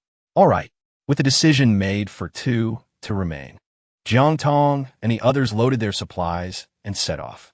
Cui Jing also utilized test tubes brought from the lab to collect a sample of Xiao Shuang's blood. Approaching Jiang Tong and Xiao Qi, he hastily sidled up to Xiao Qi. Hey, little brother, can I borrow a tube of your blood? Xiao Qi turned his head, looking down at him with cold indifference. Do you want to die? Such an impolite remark would have typically enraged Cui Jing, but given Xiao Qi's formidable presence, he could only dejectedly retreat towards Jiang Tong, barely opening his mouth before being pushed aside by Xiao Qi, who shot him a warning glare. A wolf also approached his side, watching him intently. He needed to find a moment to collect some blood, glancing at the dagger allocated to him. Chapter 70. Luring the snake out of its hole. Their journey along the highway began with complications. The vehicles were tightly packed, leaving gaps too small for even a person to squeeze through. Particularly for Cui Jing, who, burdened with a slight paunch, found his pace slowed. Wait for me. You can't get in without my keys, he shouted, opting to sit on the ground for a rest. Jiang Tong and Xiao Qi walked ahead, exchanging a glance filled with helplessness. This fellow had concealed his intentions so deeply. She had initially thought she could force her way through, but upon reflection, it seemed that this expensive equipment likely had anti-theft measures in place. Exhausted, Cui Jing leaned against a tire and closed his eyes. At this hour, the sun had yet to reach its zenith.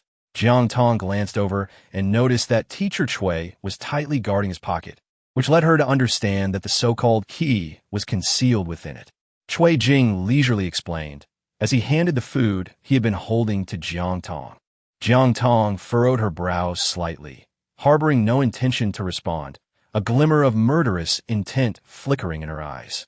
Lin Chen approached from behind, playfully interjecting, "Let us go. Teacher, the sun will be even more relentless later, and Xiao Shuang's blood may not endure for long. It could jeopardize our research outcomes." Cui Jing's eyes sparkled with intrigue. For Lin Chen had aptly identified what he valued most, prompting him to rise swiftly. "All right, let us go," he declared, leading the way as Lin Chen followed closely behind. Xiao Qi sauntered to Jiang Tong's side, observing the two figures ahead. In a hushed tone, he suggested, perhaps we should consider severing a foot first. Though it may be cumbersome, at least it would ensure compliance. He paused, contemplating no rush. Let Shuang hone his skills while we assess whether he can remain with us. This could serve as a test for Jiang Tong regarding Shuang. She cannot simply invite a burden into her ranks. She recalled the pigs at the farm, wondering how they fared now. Realizing the distance rendered the walkie-talkies utterly useless. Let us move, she urged. Oh, woo. Little Lucky Star had grown taller and sturdier, effortlessly leaping onto the car's fuel tank. It frolicked atop the vehicle, its form a blur, dancing with the wind. Jiang Tong and Xiao Qi soon caught up with Cui Jing and his companions, even managing to leave them behind within a mere 10 minutes. Lin Shen remained by their side. Observing Cui Jing still seated, taking a respite, Xiao Qi strode over and, with a firm grip, hoisted him up. I offer you one final choice. Either hasten your pace, or I shall sever your legs and carry you myself. As he spoke, he brandished a carbon steel axe, measuring it against Cui Jing. While Cui Jing could still assert his authority as a teacher, compelling Jiang Tong and Lin Shen to comply, he felt the innate pressure emanating from Xiao Qi, a soldier whose mere gaze sent shivers down his spine. No, that's unnecessary. Yet fatigue overwhelmed him, and he pointed to his mouth. Is there any water? The sun blazed fiercely, scorching down upon them, making it feel as though they were trapped within a furnace. Jiang Tong and Xiao Qi were indulging in spiritual spring water, which proved far more refreshing than ordinary water. They still had more than half a bottle remaining. Kui Jingu, rather shamelessly, reached out for Xiao Qi's share, but was thwarted by an axe, which blocked his advance. He then turned his gaze toward Lin Shen, pleading, Student Lin, would you be so kind as to give me yours? Lin Shen, however, had little left as well. Leaning down to inspect the interior of the vehicle, he found it to be utterly barren. Jiang Tong gazed towards the tunnel situated 100 meters away. According to the map, the Eagle Beak Slope tunnel spans a kilometer and is fully equipped with 3 lanes. However, this detail seemed trivial to Jiang Tong, as her mind was preoccupied with other concerns. Throughout our journey, we have encountered no zombies. Could they all be inside? It is quite plausible that the relentless sun, coupled with torrential rain, would expedite their decomposition, compelling them to seek refuge within. Xiao Qi furrowed his brows in contemplation. Should the tunnel be teeming with zombies, our entry would only lead to demise. Scaling the mountains is out of the question, for they are sheer cliffs, not to mention the possibility of ascending. Even if we were to succeed, there would still be zombies atop the mountain. He pointed to a pathway leading uphill, its ground stripped bare, evidently traversed by many. No sooner had he spoken than a zombie, lurking on the mountainside, detected the presence of prey and leapt down, shattering upon impact, its brain matter scattering across the ground. Jiang Tong clenched his fist tightly, directing the bayonet towards Cui Jing's brow, a sheen of sweat forming on his forehead. Teacher Cui, what else are you concealing from us? He exclaimed, his voice tinged with urgency. You keep shifting your story. Are you compelling me to take action? The icy sensation of the blade caused Cui Jing to tremble uncontrollably. With deliberate slowness, he raised his hand to shift the bayonet away. The transport involved a married couple. They are likely situated in the middle, he explained. But due to poor signal, I could not discern much more. Jiang Tong felt weary. The uncertainties surrounding Cui Jing were far too numerous. Recklessly taking action could lead to significant trouble. She could only take a deep breath, temporarily suppressing her rage. First, oh, little Lucky howled, its tail drooping to the ground, front legs bent in a defensive posture as it gazed up towards the mountain peak. Jiang Tong and Xiao Qi immediately adopted a vigilant stance, a reflexive reaction upon detecting the presence of zombies. Lin Shen and Cui Jing, bewildered, instinctively looked up, startled by a sudden chill that coursed through them. The branches atop the mountain were rustling ominously, with continuous crackling sounds emanating as some figures sprang down from above. Little Lucky Star shrieked while darting away, with Xiao Qi swiftly in pursuit. Lin Shen and Cui Jing, driven by a primal instinct for survival, accelerated their pace, moving twice as fast as before. Taking advantage of the sparse number of zombies, Jiang Tong sprinted 100 meters to a car shattered the window, and pressed the horn. The sound resonated, a good sign. She promptly yanked the rearview mirror off and adjusted the seat forward, angling it to keep the horn blaring. Cui Jing, barely keeping up, had to cover his ears in frustration, exclaiming, "What are you doing to attract more zombies? Do you wish to perish? If you don't hurry, you truly will die." Jiang Tong shot him a glance. Noticing that the sound had indeed drawn the zombies from the tunnel, their numbers multiplying as they drew closer. Having achieved her objective, she surveyed the multitude of vehicles surrounding her and pondered the catastrophic consequences of an explosion, fearing it could obliterate the instruments within the tunnel. There were at least 1,000 of them. How do you intend to resolve this? Xiao Qi ran alongside her, his concern palpable. Jiang Tong raised her voice, informing the other two, approximately 1 kilometer ahead, there are paths on both sides of the overpass that lead directly up the mountain. You continue running and take refuge in the carriage. I will lead them away with Xiao Qi. The remaining bullets would likely suffice only to deal with this horde of zombies. She had accumulated over 900 experience points, yet she remained uncertain as to when she might upgrade her other skills. Lin Chun immediately interjected, "Allow me to assist you. My presence will alleviate some of your burden." "No need," Xiao Qi retorted disdainfully. If Lin Chun followed them, Jiang Tong's secret regarding the space would be at risk of exposure, and Lin Chun could easily become a liability.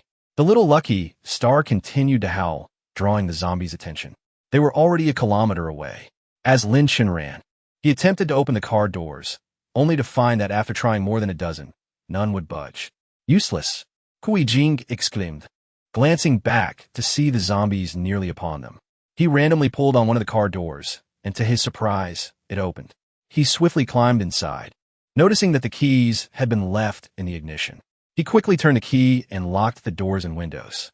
"Teacher?" Lin Chun called from outside, watching as his teacher hid in the narrow passageway, gesturing for him to hurry. His eyes were filled with disappointment, yet there was no time for resentment. Although most of the zombies had ascended the mountain, a dozen still pursued him.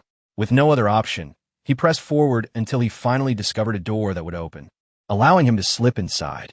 At that moment on the mountain, Jiang Tong and Xiao Qi traversed on either side, diverting a substantial portion of the undead, with at least 500 following her. As they surged up the hillside, which was already a mere thicket, one could discern a multitude of grayish heads emerging. Standing atop the hill, she took a sip of water to steady herself and retrieved a bomb from her spatial inventory, pulling the safety pin and tossing it down. Bang! Her experience points surged from 921 to 933. She awaited the zombies to cluster densely before hurling down 3 additional bombs. As they approached, she unleashed a torrent of fire from her light machine gun, effortlessly eliminating another batch. Her experience points climbed to 1099, and her bodily injuries or damaged organs could restore to their most optimal state within an hour, though any subsequent injuries would render this ability ineffective. Upon seeing the spatial notification, Jiang Tong nearly spat out a mouthful of blood in frustration. This skill felt rather lackluster. With no reliance on it, she dedicated herself to combating the zombies, fully engrossed in her aim, unaware that a dozen zombies had stealthily infiltrated the woods behind her. She utilized her bombs and bullets with abandon. The sound of explosions echoed continuously for over half an hour, transforming the slope down to a half-kilometer stretch into a veritable mound of zombie corpses.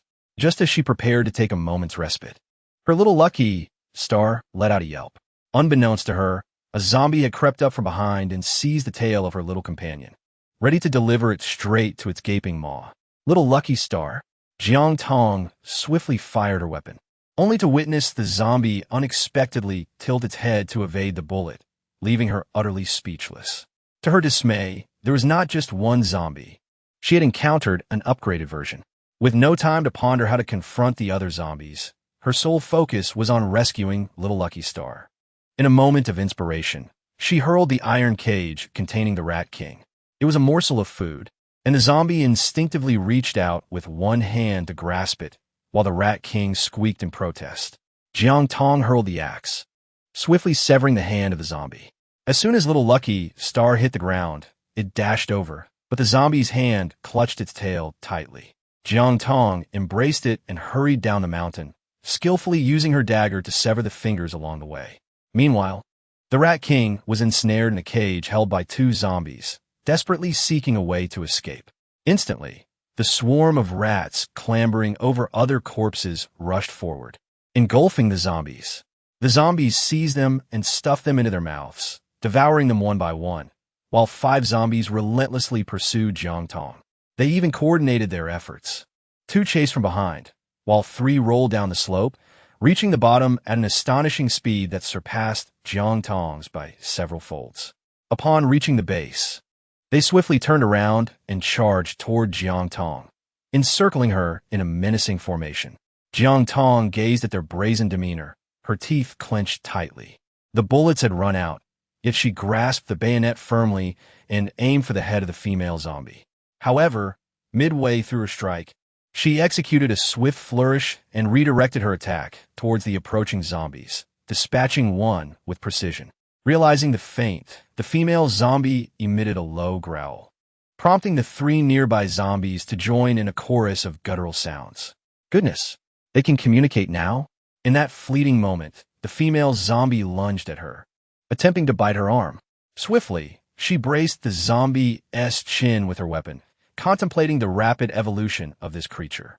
Before eliminating the female zombie, she dislocated its jaw and deftly bound it with rope. Meanwhile, the Rat King scurried about in agitation. Xiao Qi had just descended the mountain, his body smeared with viscous green blood. Upon spotting Jiang Tong, he exhaled a sigh of relief. These zombies were indeed evolving at an alarming rate. He had encountered them as well, but had left no survivors. Jiang Tong nodded. We must hasten our training, otherwise we will soon find ourselves overmatched by the zombies. The two had endured the most arduous challenge since the onset of the apocalypse, fully aware of the significance of this matter and the necessity of the antidote. After all, succumbing to a zombie bite would inevitably lead to transformation, a fate far too facile to contemplate. Jiang Tong contemplated the skill related to space, uncertain of its applicability to their research. Lin Chun, having his car window shattered by a zombie, found himself compelled to confront the undead. With a dozen zombies, including some mutated varieties, he was utterly outmatched. After vanquishing 5 ordinary zombies, he found himself fleeing in desperation until he finally spotted his senior and her companions.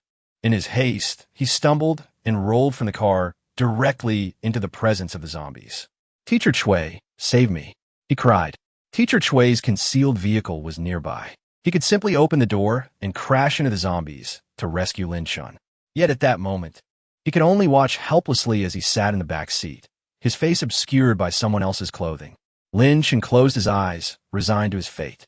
"I go left, you go right," Jiang Tong shouted, flinging her dagger toward the zombie on the left, striking its head with precision. Simultaneously, Xiao Qi's dagger found its mark on the mutated zombie. With the 2 closest threats neutralized, the little Lucky Star dashed forward and bit off the head of another zombie, buying precious time for Jiang Tong and Xiao Qi to eliminate the remaining foes. "It's all right now," Xiao Qi said. "Reach and pull him up." Lin Chun opened his eyes, unable to believe he was still alive. Jiang Tong withdrew the dagger and tapped on the car window. Chui Jing peeked out, spotting the female zombie, and immediately retreated into the alley, too frightened to move. After a brief pause, Lin Chun steadied himself and quickly caught up. Xiao Qi followed suit. After a prolonged silence, Chui Jing finally emerged to assess the situation, only to find them gone, prompting him to dash after them. Wait for me. I'm the only one who has it." The trio showed no sign of stopping as they trekked nearly 2 kilometers, eventually arriving at the tunnel entrance. Peering into the pitch-black abyss, Jiang Tong seized the opportunity to retrieve 2 flashlights from her space, one for herself and one for Xiao Qi. When Chui Jing reached the mouth of the tunnel, he could only glimpse the faint light within. Eager to discover the special effects medicine before Jiang Tong, he had no choice but to follow her inside. Chapter 72. Xiao Qi's subtle thoughts. The cool breeze whistled past their ears. Jiang Tong walked to the left, while Xiao Qi trailed behind. Lin Chun and Little Fortune walked in between, lacking flashlights. They ventured approximately 500 meters, reaching a bend in the tunnel where they spotted a conspicuous white cargo van, its height making it particularly noticeable. The group hastened toward it. Inside, zombies were locked within the cargo area, along with two individuals who had been transporting equipment. In a bid for safety, they had secured the van's doors, ultimately perishing in the driver's seat, their ghastly expressions fixed upon the newcomers. As Cui Jing approached, still catching his breath, he froze in shock, shaking his head to indicate. "I have the key to unlock the device. I got it from the principal." He promptly handed over a set of keys. Jiang Tong did not answer, her heart instinctively aware that Cui Jing was merely toying with them. As he had no keys at all, they decided to break the window. She proceeded directly to the left, while Xiao Qi moved to the right. The two of them gazed at the zombies pressing against the window, and with a powerful thrust, they shattered the glass, simultaneously dispatching the undead. As Jiang Tong reached out to unlock the door, Cui Jing collided with her unexpectedly, causing her to stumble. Her arm brushed against the glass, and the sharp scent of blood filled the air. "Ah, you're injured. Don't waste the blood," Cui Jing remarked, already prepared with a test tube to collect the crimson fluid from Jiang Tong's arm. Xiao Qi intended to intervene, but upon catching Jiang Tong's warning glance, he hesitated. As Cui Jing filled the tube to the brim with blood, she had no time to relish the moment before Jiang Tong snatched it away. "What are you doing?" Cui Jing exclaimed, attempting to reclaim it, only to find herself restrained by a firm grip on her collar from behind. Struggling, she pleaded, "Let me go." It was unintentional. A cold blade pressed against her throat rendered her speechless. Jiang Tong carefully stowed away the test tube before turning to rummage through the corpse of a zombie. In the pocket of the driver's seat zombie, she discovered a set of keys and proceeded to the rear to unlock the door. Xiao Qi swiftly bound Cui Jing before directing his gaze towards Lin Shen. "Keep an eye on him." In one swift motion, he managed to subdue both individuals with finesse. He then made his way to the cargo hold. Jiang Tong had already opened the box, which was about the height of a person and half a meter wide. She directly unveiled the cardboard container and discovered pristine instruments within, which would require electricity to operate. They certainly needed to be lifted. Cui Jing could not comprehend why they would abandon the instruments when they were right in front of them. To avoid being detected, Jiang Tong remained silent as the group secured the equipment with foam and wrapped the fragile areas in cardboard before two individuals hoisted it up. Cui Jing still wished to feign ignorance. "If Teacher Cui doesn't lift it, we shall abandon it," Jiang Tong remarked nonchalantly as she walked ahead. Xiao Qi followed closely behind. Observing that the two were genuinely heading out of the tunnel, Cui Jing hurriedly called for Lin Shen to assist him in lifting the load.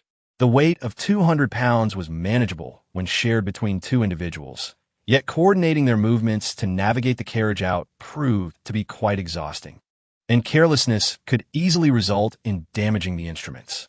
The two proceeded with utmost caution, and by the time they exited the tunnel, over 20 minutes had elapsed. Cui Jing leaned against his knees, panting heavily. "Jiang Tong, could you lend us a hand?" Jiang Tong glanced beneath the highway, observing the presence of a homestead. It would indeed be easier to find a vehicle from the base of the mountain, yet a kilometer of travel was inevitable.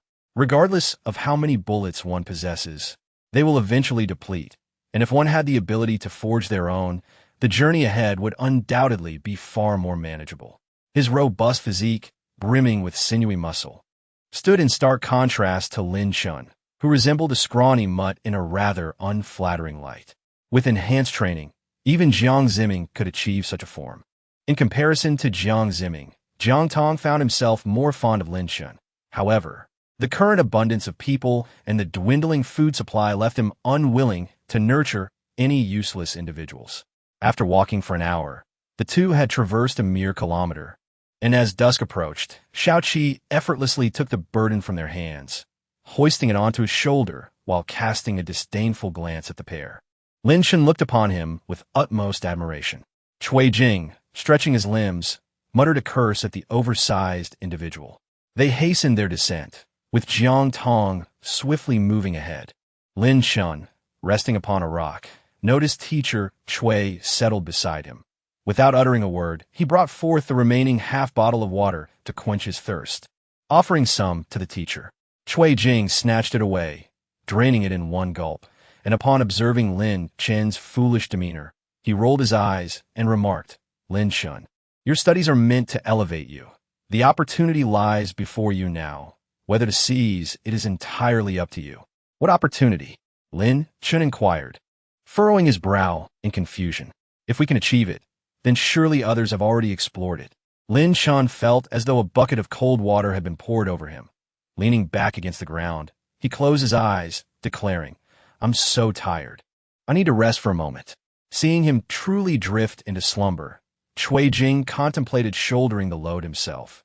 Yet he overestimated his own strength. After a feeble attempt, he nearly toppled over, fearing the loss of the precious equipment after all their efforts. He steadied himself, deciding to wait a while longer. On the other side, Jiang Tong and Xiao Qi arrived at the village, where he set off to procure a vehicle while she extracted a microscope. With a female zombie's blood in hand, she directly drew her own blood and mixed it with the sample. A chasm formed between the green and red, as both sides relentlessly attacked each other. "Xiaoqi, my blood has developed antibodies. Let me see yours," she expressed, eager to ascertain whether the effect was attributable to the spirit's spring water. Initially, it had merely been a conjecture, but upon observing that Xiao Qi's blood cells exhibited an intriguing tendency to surpass the zombies, she gazed at him as if he were a precious treasure, her eyes shimmering with excitement. Their gazes locked, despite Xiao Qi constantly reminding himself to respect her choices. He found it difficult to contain his emotions. With a hoarse voice, he asked, "What is the matter?" "I truly feel fortunate to have chosen you from the very beginning," Jiang Tong said, patting his shoulder before tidying up the experimental apparatus and taking her seat in the passenger side. This ambiguous remark elicited a sigh from Xiao Qi, who stuffed his hands into his pockets, tightly clutching a small box. Hearing a peculiar noise, Jiang Tong gently inquired, "What delightful treasure are you secretly hiding?" "Nothing," Xiao Qi replied, noticing her piercing gaze as he retrieved the item from his pocket. Jiang Tong cast a glance and immediately noticed the bold characters Jing Xuan. Her heart raced with a blush as a realization dawned upon her. Chapter 73, Omen. Initially, Jiang Tong could have rationalized her feelings, but now, confronted with this revelation and understanding Xiao Qi's intentions, she felt compelled to clarify. "I am concerned that a romantic relationship may impact various aspects of my life, such as my judgment and the well-being of our future child. In this apocalyptic world, bringing a child into it would be a burden. I comprehend your feelings. Whether you accept them or not is inconsequential, for I shall remain by your side." Xiao Qi, driving the car, turned to gaze at her with profound affection. He made no attempt to rush her. Instead, he patiently awaited her response. The headlights illuminated the road ahead. Lin Shan was abruptly awakened by a kick from Cui Jing and hurriedly began to move the equipment. It had to be placed in the back of the truck, requiring someone to hold it steady. This arduous task had fallen to Lin Shan. The Shuang's gaze involuntarily drifted towards her sister. Upon seeing that teacher Cui was alive and well, she clenched her jaw tightly. Soon, the group witnessed a shocking scene. The previously restless Xiao Shuang quieted upon hearing the low growls of a female zombie. Crouching in a corner like any ordinary person, the Shuang's eyes lit up with hope. "Senior, is there a chance to cure my sister?" Jiang Tong shook her head, stating that her cells had long been devoured. Even if there existed a miraculous cure, it would only be effective for those recently bitten by zombies. In later stages, if antibodies could be developed, those bitten would not transform into zombies. This statement undoubtedly plunged a Shuang's already anxious heart into an abyss of despair. She cast a glance at teacher Cui, who remained silent. After dinner, they each retreated to their respective rooms to rest. Jiang Tong and Xiao Fuxing were in a room together, when in the middle of the night, Xiao Fuxing leapt onto her abdomen, causing her to curl up in pain. Bewilderedly gazing at Xiao Fuxing while clutching her stomach. "Whoa, is there danger?" Xiao Fuxing's behavior was exceedingly unusual, prompting her to swiftly rise, don her coat, and open the door to find Xiao Qi, whose expression was fraught with concern. "I heard Xiao Fuxing calling out. Has something happened?" "I don't know," Jiang Tong replied, equally perplexed, as Xiao Fuxing continued to tug at her pant leg, dragging her downstairs. "There is definitely something amiss. We must rouse everyone and head to the open ground. Realizing the gravity of the situation, Xiaoqi hastened to knock on the doors. Jiang Tong also joined in knocking on the door. Kui Jing, utterly exhausted, was jolted awake from a deep slumber, his disheveled hair standing on end, his eyes filled with resentment as he bellowed. What on earth are you all doing at this late hour? Can't you let anyone sleep peacefully? Whatever it is, we can discuss it tomorrow. An earthquake is imminent. Xiaoqi replied coldly, immediately pulling Jiang Tong downstairs to stow the instruments away, before leading the female zombie and Xiao Shuang forward for about 100 meters, where the ground was level. Lin Shun urged Zhou Mo to keep pace. De Shuang lingered beside Cui Jing, waiting for an opportunity. Just as they stepped out of the building, they felt the ground trembling beneath their feet, surrounded by darkness, yet acutely aware of the dizziness enveloping them. Run! Lin Chen shouted anxiously. From a distance, once they adjusted to the moonlight, they could see the buildings behind them shaking and tilting, the earth emitting a sound of tearing. De Shuang sprinted ahead, and as she passed by Cui Jing, he unexpectedly grabbed her arm, using her momentum to propel himself forward. The buildings began to collapse, and the earth split open. A chilling scream escaped De Shuang's lips as she was engulfed by dust. Cui Jing fell, crashing against the stones, and lost consciousness. The situation for Jiang Tong and her companions on the ground was dire, with the earth trembling beneath their feet, disorienting them.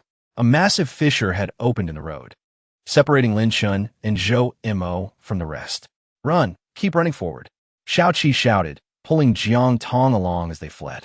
The ground cracked ominously behind them. The little lucky star, with its 4 legs, instinctively sought a safe haven, and Xiaoqi followed its lead.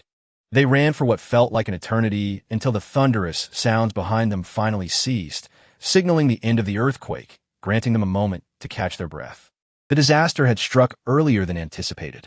She had hoped to settle at the pig farm, but that now seemed utterly impossible, although they were not coastal. The global tsunamis following the apocalypse had nearly engulfed the world, devouring a third of the Earth's landmass in an instant. They had no choice but to retreat inland. With dawn approaching within the hour, she longed for stillness. Xiaoqi, too, seized the moment to rest, offering her unwavering trust without a single question. With the little lucky star leading the way, it let out a few howls, revealing ropes binding a female zombie hanging from a tree trunk. The vertical ropes indicated that the zombie was beneath. Xiaoqi tugged on the ropes and quickly hoisted the female zombie up, her arm having been broken but not inhibiting her movement. As for Xiao Shuang, her fate seemed grim. They moved forward and soon encountered Lin Shun and Zhou Mo. Lin Shun exclaimed with relief, "Senior, we've been searching for you. Thank goodness you're safe." After a few moments of catching up, Lin Shun and Zhou Mo joined them, both exhausted but uninjured. Their journey had not only been futile, but had also cost several lives. "Let us go," Jiang Tong urged, too preoccupied to mourn their fallen companions as they pressed onward. The path ahead was cracked, making vehicles impossible. They could only proceed on foot. The little lucky star leapt over the gaps, while Xiaoqi remained vigilant. Lin Shun and Zhou Mo lagged slightly behind. After half an hour, a large figure beneath the rubble opened its eyes, sputtering dust as it called out, "Is anyone there?" A faint plea for help echoed from the debris. A woman atop the ruins strained to listen, then lowered her head, realizing there were still survivors within. They began to work together, clearing debris bit by bit, until they managed to pull the large figure from the rubble. There was also Cui Jing, who was in poor condition, his legs crushed to fragments. "Little aunt, you've retired?" She recognized her aunt, who had joined the military over a decade prior, bearing a striking resemblance to her mother. Lucy's expression was impassive as she gazed at the large figure, unable to comprehend who she was addressing. "Little aunt?" After a careful examination, she inquired to Shuang. "Xiao Shuang, I am De Shuang, and Xiao Shuang was killed by him." De Shuang wept bitterly as she pointed at Cui Jing, accusing him of causing Xiao Shuang's demise. Lucy's face darkened with each word, finally telling her comrades, "No need to look for anesthesia. If he can endure it, consider it a stroke of luck." Cui Jing had already lost consciousness. His legs were beyond saving and needed to be amputated without anesthesia, using a military axe for the task. The moment the axe fell, Shuang stared in horror, covering her mouth and retching at the sight. There had been too much happening for her to process. Lucy noticed Shuang's words and asked, "Was it 2 men, 3 women, and a wolf?" Shuang nodded and recounted the events following their encounter with Jiang Tong and the others. Lucy listened intently before asking, "Do you know Lao?" He had previously sent messages for them to gather in City G, but their unit had been tasked elsewhere until their base fell. After the remaining members dispersed, they seized the opportunity to leave the military, which is how they ended up passing through City H and fortuitously rescuing them. Shuang recalled their prior visit to the school, where they sought to develop special medications, delivering supplies every 10 days, but they had not returned since. However, Jiang Tong and her group were also engaged in research. They had an armored military vehicle, and after loading Cui Jing, they set off.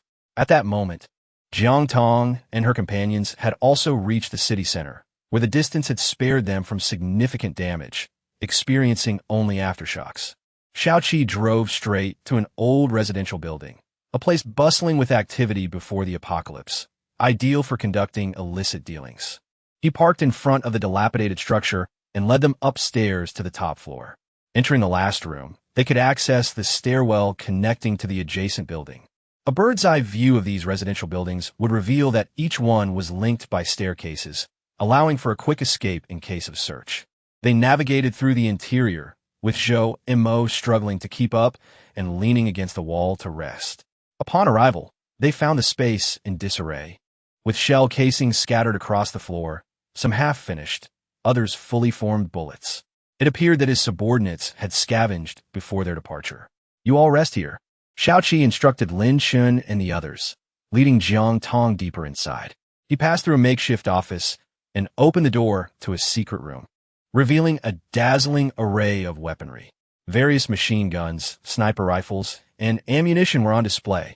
Stacks of boxes filled with bullets were piled high, and she could hardly contain her excitement, exclaiming, "Indeed, the wealthy always cherish their secrets. Why didn't you reveal this treasure earlier?"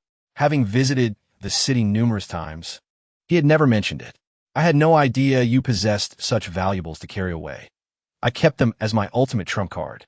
If not now, when the earthquake strikes, all of this will be lost," Xiaoqi remarked, looking at his amassed fortune with satisfaction, his tone light.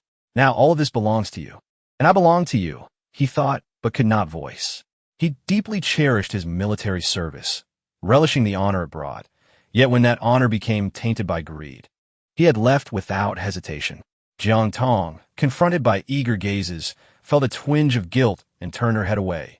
"I won't hold back. It's fine to give it a try." Her voice dwindled as she spoke. "What?" Xiaoqi didn't catch her words, and, just as he intended to inquire further, she began to indiscriminately gather the items around her. The ammunition here would suffice for a considerable time. Once she had finished collecting everything, she surveyed the now desolate room, feeling a bit embarrassed as she scratched her head. Approaching Xiaoqi, she playfully patted his chest. "Don't be too heartbroken. Just think of these items as always being by your side. As long as you are here, they will be too. I must protect you." Xiaoqi, adopting a joking tone, felt a hint of bitterness. If only this weren't a post-apocalyptic world, we could enjoy a proper romance. "I can take care of myself." Jiang Tong chuckled softly, dusting off her hands as she exited the office.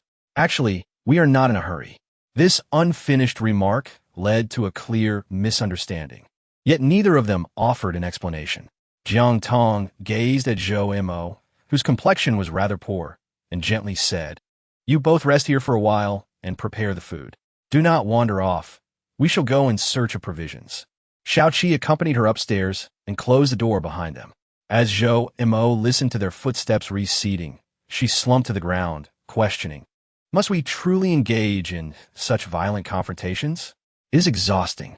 She found herself nostalgically recalling the days spent idly in the kitchen, waiting for time to pass, at least free from the incessant hustle. Observing her despondent demeanor, Lin Chun softly reassured her, "You will gradually acclimatize. I am attempting to adapt, yet it is exceedingly difficult."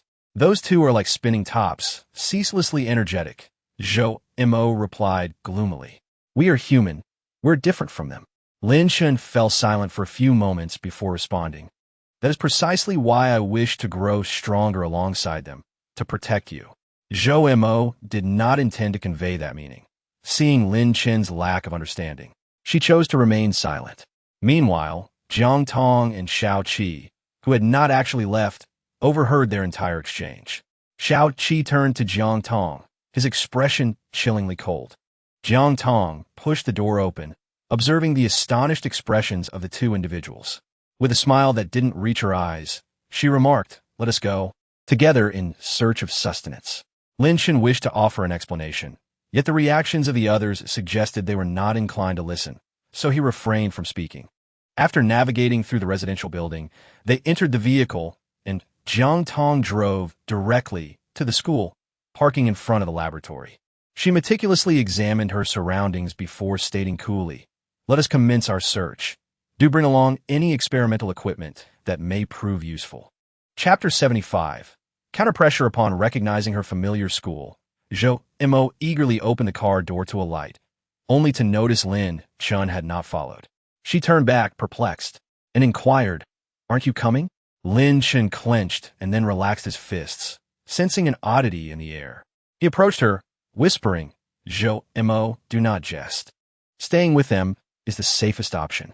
"We will regroup here in an hour," Jiang Tong announced, as she swiftly dispatched a nearby zombie with a single stroke before heading to the adjacent laboratory, with Xiaoqi Zhou Mo's brow furrowed tightly at her words. And she gritted her teeth, saying, "Lin Chun, I truly do not wish to continue with them. Are you certain you will not join me?" Aware of Lin Chen's guilt towards her, she intended to exploit it fully. Observing him indeed searching for supplies, Zhou Mo called out in urgency, "Do you believe that your actions can compensate for the harm you have caused me? It is insufficient." Lin Chun's resolve wavered in that moment, his inner turmoil manifesting in three simple words: "I am sorry." He hastened his pace. Zhou Mo watched in disbelief as he distanced himself, her gaze hardening as she glared in the direction of Jiang Tong and the others, reluctantly trailing after Lin Chun. On the second floor, across the way, Jiang Tong and Xiao Qi observed this scene with cold indifference. The opportunity lay before her, yet she seemed unwilling to seize it. "I must distance myself from her. Should the need arise, I will abandon Lin Chun." Having witnessed the treachery of human nature, Jiang Tong believed it best to discard her altogether. Xiao Qi concurred, "Very well. Let us proceed and focus on our tasks." He took on the responsibility of dealing with zombies while Jiang Tong focused on her search. She left no stone unturned in her quest for useful experimental equipment. After thoroughly scouring the two buildings, they had gathered nearly everything they required. She then beckoned Xiao Qi to accompany her to the power room. The school was equipped with a generator, boasting greater capacity and completeness, yet currently lacking diesel supply. They commenced dismantling wires and pipes. As Jiang Tong surveyed the massive apparatus, she stored it within her spatial realm, prompting Xiao Qi to smirk and quip, "Why not simply move the entire building inside? Living there would shield you from any concerns. Who fears a zombie tsunami when one can only preserve lifeless objects?" Jiang Tong, with a sense of helplessness, raised her hands in surrender. She longed to take a seat and catch her breath after providing Xiao Qi with a refreshing draft of spiritual spring water. Upon consuming it, he felt invigorated, the weariness dissipating entirely. Suddenly, Xiao Qi recalled the fate of the pigs at the pig farm. Most had perished, yet their meat remained unaffected for consumption. Jiang Tong took the opportunity to retrieve 2 compressed biscuits, opting to temporarily alleviate their hunger with this modest fare. In the next moment, 8 female soldiers clad in camouflage emerged, encircling the 2 of them. Jiang Tong slowly raised her hands and cast a glance at Xiao Qi. Xiao Qi recognized the leader, Lu Shi, the girlfriend of Lei Ao. What an unfortunate turn of events. Jiang Tong rolled her eyes, took a deep breath, and gently addressed the little lucky star, who had been growling incessantly. "Be good, stop calling." The little lucky star obediently leaned against her feet. As Lu Shi and her companions approached, confirming that it was indeed Xiao Qi, she gestured for her comrades to lower their weapons and directly inquired, "Have you developed the special antidote? She is my aunt, and I have disclosed everything to her." Doshong hurried over to explain. A mere glance from his aunt made him instantly fall silent. The relationship is indeed quite intricate. What a small world it is. Xiao Shi, where is Liao? Lu Shi suddenly asked. Xiao Qi fabricated a lie, stating he has relocated with his team. A brief silence ensued. Lu Shi turned her back, tears glistening in her eyes. Yet her voice remained cold. We left the army with nowhere to go. Let us stick together for mutual support. It was a command, not an option for Jiang Tong and the others. 8 against 2, and they were at a disadvantage. All right, Xiao Qi agreed, clasping Jiang Tong's hand and applying a gentle pressure. Let us gather our things and set off. Lu Shi assumed the role of leader, issuing orders. De Shuang went upstairs to summon the people in the office. Upon seeing the soldiers, Principal Dong immediately felt a surge of security, cheerfully descending with a bag of money, proposing that they serve as bodyguards. Lu Shi paid her no mind. The keys had been taken away, and Lu Shi took charge of driving. Jiang Tong and Xiao Qi, accompanied by a female zombie seated in the back, ventured to the parking lot to retrieve a school bus, embarking on their journey with everyone aboard. Xiao Qi guided the way toward the pig farm. After a span of 2 hours, 3 vehicles came to a halt at the entrance of the pig farm. Jiang Ziming promptly activated the alarm, while Yao Shi and Xiu Feng, along with their companions armed with weapons, approached the entrance. He tightened his grip on the gun and demanded, "Who goes there?" Jiang Tong and Xiao Qi alighted from the vehicle, followed by a procession of individuals. Lu Shi, not deaf to the unfolding situation, promptly directed 8 rifles towards Jiang Ziming. Startled, he suddenly realized the gravity of the situation. Jiang Tong and the others had been taken hostage. What do you seek in exchange? Jiang Tong and Xiao Qi exchanged a glance, surprised that Jiang Ziming had a moment of conscience and was actually considering redeeming them. Open the door, Lu Shi commanded, the tone of his voice carrying an implicit threat as he shifted his gun slightly. Jiang Ziming, having completed his watch duty, felt his legs weaken. He explained the situation to Yao Shi and a few others, leading to a confrontation. Jiang Ziming's family, along with Wang Ping and several pig farm workers, vehemently opposed allowing them entry, displaying utter indifference towards Jiang Tong's life or death. However, Yao Shi and Xiu Feng insisted on the necessity of a rescue. You tell them, if the door remains shut, I shall force my way in, Lu Shi declared, aiming his gun at Jiang Tong. Very well. Jiang Tong stepped forward and proclaimed, fear not. Everyone, they are here to protect us. Please, open the door. I trust you not at all. Jiang Ziming spat derisively. If you wish to perish, so be it. But do not drag us down with you. In the next moment, Xiu Feng restrained Jiang Ziming, while Yao Shi moved to unlock the door. As the gate swung open, Jiang Ziming immediately adopted a different demeanor. Lu Shi cast him a sidelong glance, disregarding him entirely, and instructed the others to assess the situation of the entire pig farm. The group gathered together, with only one female soldier on guard. Seizing the opportunity while the soldier was distracted, she urged everyone to come closer and reminded them that the leading female soldier was Lei Ao's girlfriend. If she learned of Lei Ao's situation, it would spell doom for all of us. The pig farm workers were left bewildered. A plan flickered through Jiang Ziming's mind, envisioning the demise of Jiang Tong at the hands of others. Yet, he swiftly dismissed the notion. After all, should that woman succeed in killing Jiang Tong, she too, being a member of the Jiang family, would meet her end. Such a course of action was hardly advantageous. We have been concealing our food all along. It shall remain undiscovered, whispered Yao Shi. They had long since devised strategies to counter their adversaries. In any case, they resolved to refrain from rash actions and await further instructions. Upon noticing the approaching female soldier, Jiang Tong ceased her speech. Chapter 76. The Iron Triangle. After Lu Shi's team inspected the pig farm and confirmed its safety, she approached Jiang Tong. We are merely here temporarily. In exchange, we will assist you in procuring food and safeguarding them. Once we locate Lei Ao and his group, we shall depart. Her expression was frosty, her tone equally so, embodying the characteristics of a soldier.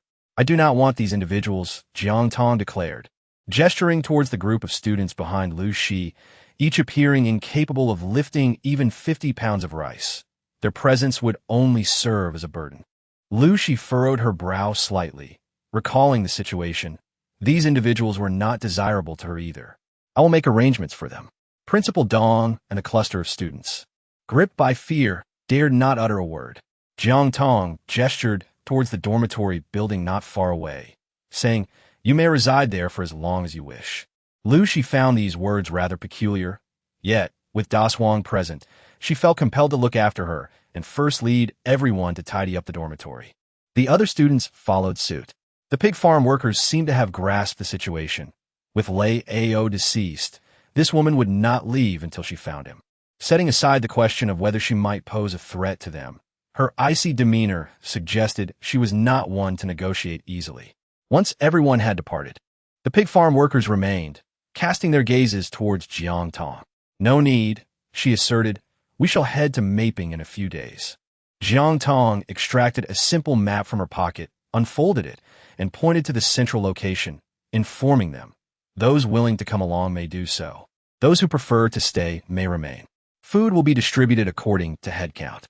Li Wan and Jiang Hongjun observed closely and gradually approached Jiang Ziming. Jiang Tong observed the situation keenly. It appeared that during her absence, unrest had begun to simmer once more among them. She remained silent, accompanying Shao Qi as they escorted the female zombie to the first room. Principal Dong was already waiting at the door, and upon seeing Jiang Tong, he greeted her with a cheerful demeanor. "Classmate Jiang, please unlock this door. I intend to occupy this room." This chamber seemed barely worthy of his esteemed status. Here, neither principal nor student existed. Only strength prevailed. Those capable of overcoming him were granted residence. After Jiang Tong spoke, she swiftly used the key to unlock the door and entered. Shaoqi followed closely behind, his brow slightly furrowed as he regarded Dong. The muscles in his chest twitched, causing Principal Dong's complexion to pale, prompting him to consider retreating to the adjacent room. However, Shaoqi trailed him closely, leaving him with no choice but to squeeze into one of the back rooms alongside the students. Upon entering, Shaoqi shattered the glass, making his way to the first room. Both doors were securely locked, and after drawing the curtains, Jiang Tong approached the basement door, bending down to listen. The inhabitants of the basement sensed the commotion, stirring restlessly within, bouncing around and creating a cacophony. Their sounds conveyed vitality. All was well. Jiang Tong let out a sigh of relief, fearing the loss of life. After she disposed of a corpse in the basement, she approached the desk and opened her notebook to record the experimental findings. She casually inquired, "What kind of person is Shi? Do you believe we should leave directly or eliminate any potential future threats?" She was concerned that once they departed, Shi would discover that Lei Ao had been murdered by them and would seek vengeance, complicating matters further. Among the 8 individuals, only 2 were her staunch loyalists, known within the military as the Iron Mountain Horn, a formidable duo. Shaoqi hesitated momentarily before candidly responding, "I am the foremost male soldier, and Shi's Iron Triangle is equally the most formidable adversary. Confronting her will prove to be quite a challenge. We cannot simply wait for her to come after us." Once Jiang Tong completed her notes and stored her belongings, she rubbed her temples, feeling a headache coming on. "I need electricity," she muttered. Shaoqi gestured vaguely, indicating the door. The sound of footsteps grew increasingly distinct, followed by a knock. Soon after, a female soldier's voice resonated. "Shaoqi, we plan to search for food and repair the electrical panels. Will you be joining us?" It was a notification, not a request. Jiang Tong clenched her fist and then relaxed it, rising to open the door. Upon seeing the two together, the soldier only stood frozen in place, her eyes immediately welling with tears. Jiang Tong and Shaoqi exchanged bewildered glances. "What is the matter?" Jiang Tong inquired with concern. Wenli quickly wiped away her tears and stepped aside, saying, "The assembly is up ahead." "All right." Jiang Tong, who was in dire need of electricity, found herself presented with an unexpected opportunity that was impossible to decline. She quickened her pace, forging ahead. Wenli, however, slowed her stride, lingering beside Shaoqi, wrestling with her words before finally succumbing to curiosity. "Shaoqi, what is your relationship?" His aloof demeanor elicited a bittersweet smile from Wenli. It was reminiscent of their first encounter, where he had similarly disregarded her. Yet, she was inexplicably drawn to him. Having endured the trials of the apocalypse, she understood that unspoken feelings could lead to missed opportunities. With determination, she approached him and declared, "Shao Qi, I am fond of you." This, Jiang Tong, came to a halt, her gaze flitting between the two individuals. No wonder that female soldier had been in tears. She must have misinterpreted the situation, thinking she and Shao Qi were engaged in something inappropriate within the room. Deliberately, she positioned herself closer to Shao Qi, an unspoken declaration of her claim. Shao Qi, fully aware of her intentions, smiled knowingly. "This is my girlfriend, so I apologize." He affectionately ruffled her hair. Finally able to do so openly, it felt wonderfully soft and uniquely delightful. "You all." Wen Li, with reddened eyes, hastily ran away. Jiang Tong distanced herself. Yet Shao Qi moved closer. "Jiang Tong, did I not say anything wrong? Would you be my girlfriend?" Shao Qi felt a mix of exhilaration and trepidation regarding her response. Observing such shyness in a grown man, Jiang Tong found it hard to believe she wanted to describe him as adorable. She extended her hands to pinch his cheeks and nodded affirmatively. Yes, who knows when life may end. Regardless, she had feigned enough of a barren existence. Not becoming pregnant would not be detrimental. Shao Qi was oblivious to her thoughts, joyfully embracing her, his happiness evident on his face. Lu Shi and the others were aware of Wen Li's feelings, and upon witnessing her rush over in distress, followed by the affectionate display between the two, they surmised that this girl had unwittingly become a catalyst for their emotions. "Have you forgotten everything I taught you? Sister Shi Ben Liazitata," glancing at Jiang Tong, clenching her fists as she secretly resolved to act.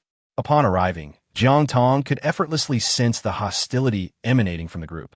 Without the need for deliberate observation, "Jiang Tong, you shall accompany the three of us to repair the solar panels, while Shao Qi will take them hunting," Lu Shi commanded in an authoritative tone. Shao Qi immediately refuted. "I will either assist her with the repairs or join her in the hunt. You may form your own team." After speaking, he took Jiang Tong's hand, casting a threatening glance at the others before leading her away. It was quite evident that he had chosen wisely to be part of the Iron Triangle. Jiang Tong found herself both amused and exasperated, feeling as though she were being foolishly manipulated, as if everyone else were equally dim-witted. Surviving in a post-apocalyptic world had taught her not to underestimate anyone, and she resolved to familiarize herself with the members of this Iron Triangle. With her presence, there would be no opportunity for them. Shao Qi had already made up his mind to take the initiative. Chapter 77. An offer presented as for whether to repair the solar panels or go hunting. Jiang Tong and her companions were deemed unnecessary. Yao Shi and Wang Ping had prepared dinner, and their group sat on the left side of the cafeteria. Perhaps due to the rift that had formed, they did not bring any food over. However, De Shuang approached with a pig's leg, sitting beside Jiang Tong. After placing the leg aside, she curiously inquired, "Senior, have you had a falling out with my aunt? What caused the sudden separation?" "Oh, Senior, how is the research on the special medicine coming along?" De Shuang feigned casual interest, but upon locking eyes with the scrutinizing gaze of her senior, she felt her ruse had been uncovered and awkwardly explained, "I was merely inquiring for Teacher Cui." With Cui Jing in such dire straits, how could she possibly still care? Jiang Tong replied dismissively, "There's no rush." Upon seeing the pork leg placed nearby, Wang Ping attempted to take it, only to be met with a piercing glare from Jiang Tong. She sighed, "Do you hold a grudge against them? Are you truly afraid of the meat being tainted? What if we consume it and end up incapacitated?" Jiang Tong countered, observing Wang Ping's expression darken. She set down her utensils and rose, saying, "Be cautious while you sleep. Watch out for them." Shao Qi followed her into the room. Wang Ping licked her parched lips, muttering, "That is quite alarming." However, Qiu Feng, Yao Shi, and the others were notably concerned. It would be best for someone to keep watch tonight. Li Wan and Jiang Hongjun were the last to leave, glancing at Jiang Ziming and suggesting, "Perhaps we should simply let that woman eliminate Jiang Tong. Our existence here is worse than that of a dog." Jiang Ziming glanced at the two burdens before him, his eyes darting with cunning. "Why don't you go and speak with that woman?" Jiang Hongjun truly believed it. "I must speak." Jiang Ziming observed the two of them departing and shrugged before knocking on Jiang Tong's door. Upon entering the room and seeing the two inside, he smiled and said, "I didn't wish to intrude, but I just wanted to warn you to be cautious of your parents. They have gone to seek out Lu Shi with the intent to undermine you. Aren't they your parents?" Jiang Tong retorted. Jiang Ziming chuckled. "From now on, I shall acknowledge you as my sister." He had already learned to assess the situation. Offending Jiang Tong and Lu Shi would likely lead to dire consequences. Why should he put himself in such peril? It is far more advantageous to reap the benefits from the sidelines. As for his parents, they were both foolish and inept, and in this apocalyptic world, they brought nothing but trouble. Jiang Tong watched him depart, her heart devoid of any tumult. For her, it was merely a matter of dying sooner or later, a notion she had grown weary of. She succumbed to slumber as Shao Qi called for her, willingly reclining upon the bed. Jiang Tong's eyes reflected a palpable sense of panic. She felt a flicker of anticipation, yet she did not expect it to unfold so swiftly. "Are you uncomfortable with the lights on?" Shao Qi inquired with genuine concern, thoughtfully dimming the illumination. After all this time, he had come to realize that initiative breeds narrative. "Do you have that thing?" Jiang Tong asked, her cheeks flushed. Xiaoqi froze abruptly, his neck turning crimson as he cautiously retrieved a small box from his pocket. "I'll get more when we head to the city later," he added. Jiang Tong felt increasingly embarrassed, aware that he had long harbored intentions. All she sensed was a thirst. She had believed it to be a mere facade, a ruse orchestrated by the two of them. Yet the reality was far from that. The emotion she had repressed for 5 long years twisted within her in that fleeting moment. The following morning dawned, seemingly unchanged, yet what truly had shifted? For instance, the conjoined twins, Jiang Tong and Shao Qi, appeared exceptionally radiant. It was evident to any discerning observer. "We're going to repair the electrical panel. You must allow someone to accompany us." Lu Shi approached, casting a scrutinizing gaze at the pair, his murderous intent barely concealed. Li Wan and Jiang Hongjun stepped forward in unison. "We shall go as well. We wish to contribute to the pig farm's endeavors."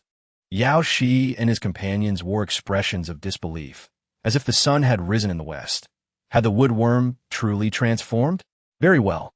Jiang Tong acquiesced, watching as the group departed, a cold smirk curling at the corners of her lips. They could obstruct many things, but they could not prevent individuals from courting death. She inquired, "How are your preparations coming along?" Yang Wei represented the team from the pig farm, responding, "We're almost done. All the food from the basement has been loaded onto the truck, which is now parked near the main gate." Yao Shi added, "However, the vegetables, water, and livestock, including pigs, chickens, and ducks, cannot be taken away directly. They're keeping a close watch on those."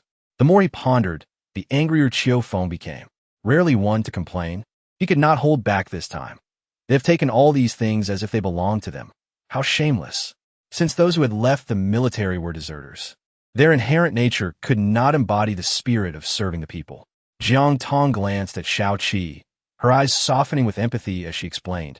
Shao Qi had already retired before the apocalypse. She is unlike them, and we must regard them as adversaries. "Ah, ise, Yang Ximing interjected, disinterested in the discussion, hastily changing the subject. "What shall we do next?" Yao Shi and the others listened attentively. "They take turns at night, 2 people per shift, 3 hours each. We will depart at 3 o'clock tonight. Over the next 3 days, everyone should mentally prepare for this. That is all. You may disperse." Jiang Tong then noticed Lin Chen approaching. Lin Chen's expression was anxious and with evident reluctance. He approached and stated directly, "Senior, De Shuang's aunt has assigned me a task to find out if you will be leaving. I do not wish to deceive you, but I implore you to take us with you when you leave, if possible." "Where to?" Jiang Tong asked, bewildered, and with a bitter smile, she replied, "If anyone is to leave, it will be them. This is my territory." Jiang Tong harbored deep skepticism towards him, especially upon witnessing Shao Fuxing assume an aggressive stance. Lin Chen nodded in agreement. "Indeed, senior sister, allow me to assist you in researching the efficacy of this special medicine. Brother Shao lacks understanding, and you cannot manage this alone." The initial words sought trust, while the latter revealed ulterior motives, did they not? They lifted a makeshift stretcher, upon which lay Jiang Hongjun. At that moment, blood streamed from one of his legs, constricted painfully by a rope around his thigh, causing him to wail in agony. "I'm truly sorry. We failed to safeguard your father."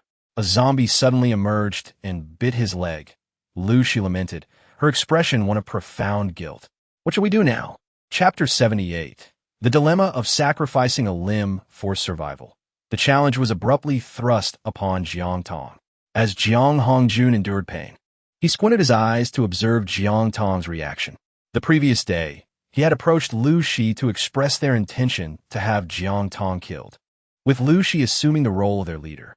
Lu Shi consented, instructing them to act according to her directions the following day. Unexpectedly, the next day, while ostensibly going to repair the electric panel, he found himself watching helplessly as he was bitten by a zombie, leading him to suspect that the zombies were unleashed by Lu Shi and her cohort. However, he currently lacked the evidence to substantiate this claim. Having already been bitten, he felt compelled to seek out the antidote as per Lu Shi's orders, for otherwise, he would face death. "Little Tong, I am sorry.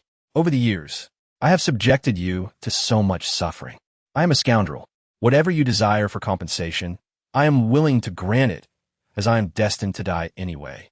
You may do as you wish." Jiang Tong regarded him with a cold gaze, devoid of any emotional fluctuation. Li Wan hurriedly approached, grasping Jiang Tong's hand, and knelt before her, tears streaming down her face. "Xiao Tong, please save your father. Regardless of his mistakes, he is still your dad. What is done is done. The past, when an elder errs, can it truly be dismissed with a mere acknowledgement of the past?" She suppressed her sarcasm and replied solemnly, "There is no way. But you can do something. Are you unwilling to save me?" Jiang Hongjun shifted his body to sit up, gazing at her with palpable disappointment. Li Wan, still on the ground, trembled as she wept. Observing the dynamics between the two, Yao Shi and Qiu Feng, well acquainted with their natures, began to doubt. Would they truly gamble their lives for any cause? Jiang Hongjun and Li Wan wept and pleaded, their throats parched, yet Jiang Tong remained resolute, visibly flustered. Jiang Hongjun's complexion grew increasingly dire, and he cast a desperate glance towards Lu Shi, silently pleading for salvation. Perceiving the unspoken plea, Lu Shi, wary of Jiang Hongjun revealing something inappropriate, coldly replied, "Time is of the essence. If I cannot save him, I shall personally escort him to his demise." Upon hearing the grim news, Jiang Hongjun was overwhelmed with despair, rolling off the stretcher and weeping profusely. "Jiang Tong, I've erred gravely. I implore you to save me. Hand me the axe." Jiang Tong spread her hands in resignation, while Xiao Qi promptly offered a carbon steel axe. The sharp blade glinted ominously, and as Jiang Tong observed Jiang Hongjun retreating in terror, she tightened her grip on the axe. "Hold him down. What are you planning to do?" Jiang Hongjun clutched Li Wan tightly, desperate to flee. However, Qiu Feng and Yao Shi had already approached, restraining Jiang Hongjun. With a swift motion, Jiang Tong brought the knife down, severing the bone in a single stroke, revealing the stark whiteness of the marrow beneath the blood-soaked flesh. "Ah!" Jiang Hongjun's eyes rolled back in agony, teetering on the brink of unconsciousness as excruciating pain seized his entire being. "Jiang Tong, do you intend to inflict such suffering upon your father?" Li Wan questioned, her heart aching with despair. "I am saving him," Jiang Tong retorted, seeing through their ploy to leverage Jiang Hongjun for her own research findings, discoveries that were, in truth, ineffectual for saving lives. They insisted she must intervene, leaving her with no recourse but to resort to amputation. With another strike, the human bone proved resilient. Yet, with Jiang Tong's deliberate intent, it took 3 blows to finally sever it. On the ground lay a severed leg, a pool of flesh and blood, its already lifeless form twitching unnervingly, sending chills down the spines of all who witnessed the scene. Jiang Hongjun experienced an indescribable agony in his entire leg, caught in a state of despair. His gaze fixed upon Jiang Tong, while his mind was flooded with an array of unflattering thoughts. He recalled Lu Shi's admonition to earn Jiang Tong's trust. Li Wan, too, dare not speak out of turn. Observing the obedient demeanor of the couple, Lu Shi could not help but let out a derisive laugh. Her perception of Jiang Tong elevated by 2 degrees. The fact that she could inflict such torment even upon her biological father was chillingly ruthless. It was indeed amusing yet tragic that her parents wished for her demise, rendering Jiang Tong a pitiful figure. Despite the expected distress, Jiang Tong felt a surge of satisfaction within her. She spoke softly, "Yao Shi, bandage him and staunch the bleeding. Tonight, have someone else keep watch over him, and inform me immediately of any developments. If he can endure, he will be fine. If not, then..." Jiang Tong did not finish her sentence. Yet everyone knew the answer. She stepped aside to cleanse the blood from her hands, while Shaoqi followed her, placing the axe into the basin, which immediately turned the water a deep crimson. "It seems we cannot leave now. They've set their sights on us. What do you intend to do?" Shaoqi asked, splashing cold water on his face and absent-mindedly touching his stubbled chin, deciding to shave it off first. In the distance, Wenli observed as the two entered the room one after the other, her jealousy igniting a furious blaze within her, causing her to bite her lip until it bled. "What the rush?" "P.S. Just a man," Lu Shi remarked, patting her shoulder and offering a reassuring glance before turning to the others. "Let us convene." It appeared that Jiang Hongjun was utterly useless. Thus, they would have to explore other options. The night was enveloped in tranquility. Guarding Jiang Hongjun, Jiang Zimming stifled yawns. His gaze fixed on Yao Shi without blinking.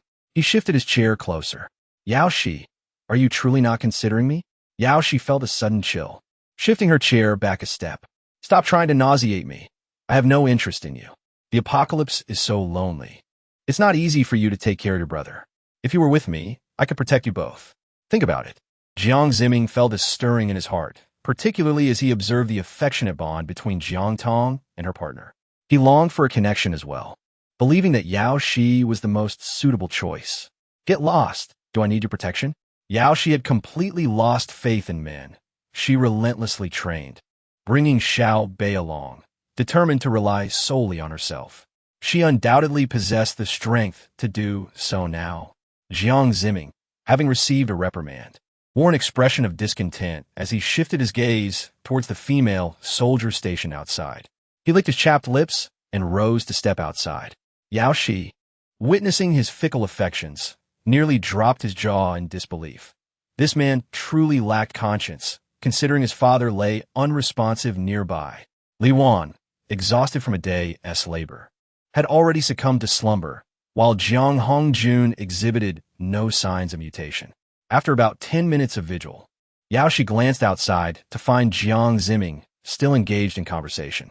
In the dead of night, as the female soldier's shift came to an end, Yao Shi roused Li Wan, preparing to retire for the night, when she caught sight of Jiang Zimming's provocative gaze, followed by his entrance into the room with the soldier. She admired his audacity. Meanwhile, Jiang Tong found herself in the basement, observing the man poised for an attack in the corner. Gripping her whip tightly, she contemplated employing a training method akin to that used for animals, hoping to tame the man for future endeavors. After all, as a mutant, he held significant potential for subsequent research. The man emitted a low growl and lunged forward, striking her face with his swift palm. His sharp claws snagged Jiang Tong's loose strands of hair, grazing her cheek perilously close to disfigurement. Jiang Tong laughed with abandon, relishing the long-awaited tussle, each delivering a punch and a palm, engaged in a spirited exchange that made parting difficult. Ultimately, Jiang Tong triumphed with a well-placed kick, demonstrating that the strength of the mutants should not be underestimated. The man, now intimidated, retreated to a corner, his gaze fixed intently, clearly still unwilling to accept defeat. Tomorrow, they would resume, eager to ascertain whether Jiang Hongjun had met his end. Jiang Tong harbor plan, though she had not anticipated that Lu Shi would act with even greater swiftness. Chapter 79. Harnessing Strength by Using Force. Jiang Tong and Shaoqi arrived outside the room at 4 in the morning. According to the cycle, 12 hours marks the final moment of mutation, if no mutation occurs. It signifies their survival. Jiang Tong, torn between a desire to witness Jiang Hongjun's demise and a belief that his torment had not yet reached its zenith, pushed open the door only to be met with the sight of Lu Shi and the others gathered within. A flicker of astonishment crossed her face. "What are you all doing?" she inquired. Awaiting his response, Lu Shi revealed, Cui Jing administered a certain drug to us. It has been 2 hours since the injection. Yet we are still devoid of any reaction. Lu Shi did not conceal the truth from her, instead observing her expression intently. Jiang Tong was taken aback. She had not paid much attention to Cui Jing. She only heard from Shuang that when they were buried underground, Lu Shi had rescued them all. To her surprise, despite having broken his leg, he continued to assist Lu Shi and her companions, even managing to develop a miraculous medicine. How peculiar. Let me take a look. Jiang Tong was still somewhat curious about the discoveries made by Cui Jing. As she approached, she coincidentally locked eyes with Jiang Hongjun, who had just awakened, clearly in distress. Their gazes met, and with gritted teeth, Jiang Hongjun endured the immense pain, exclaiming, "What have you done? It hurts so much. Where does it hurt?" Lu Shi inquired, rising slightly in excitement.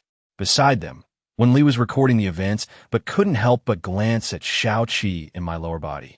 "I feel as if my legs have become immobile, both of them," Jiang Hongjun said, propping himself up as he half sat, observing his perfectly intact feet that seemed unresponsive to his commands. "Why won't they move?" Jiang Tong crouched down to examine Jiang Hongjun, noting that he displayed no reaction when she squeezed his foot, although there was some movement in his upper body.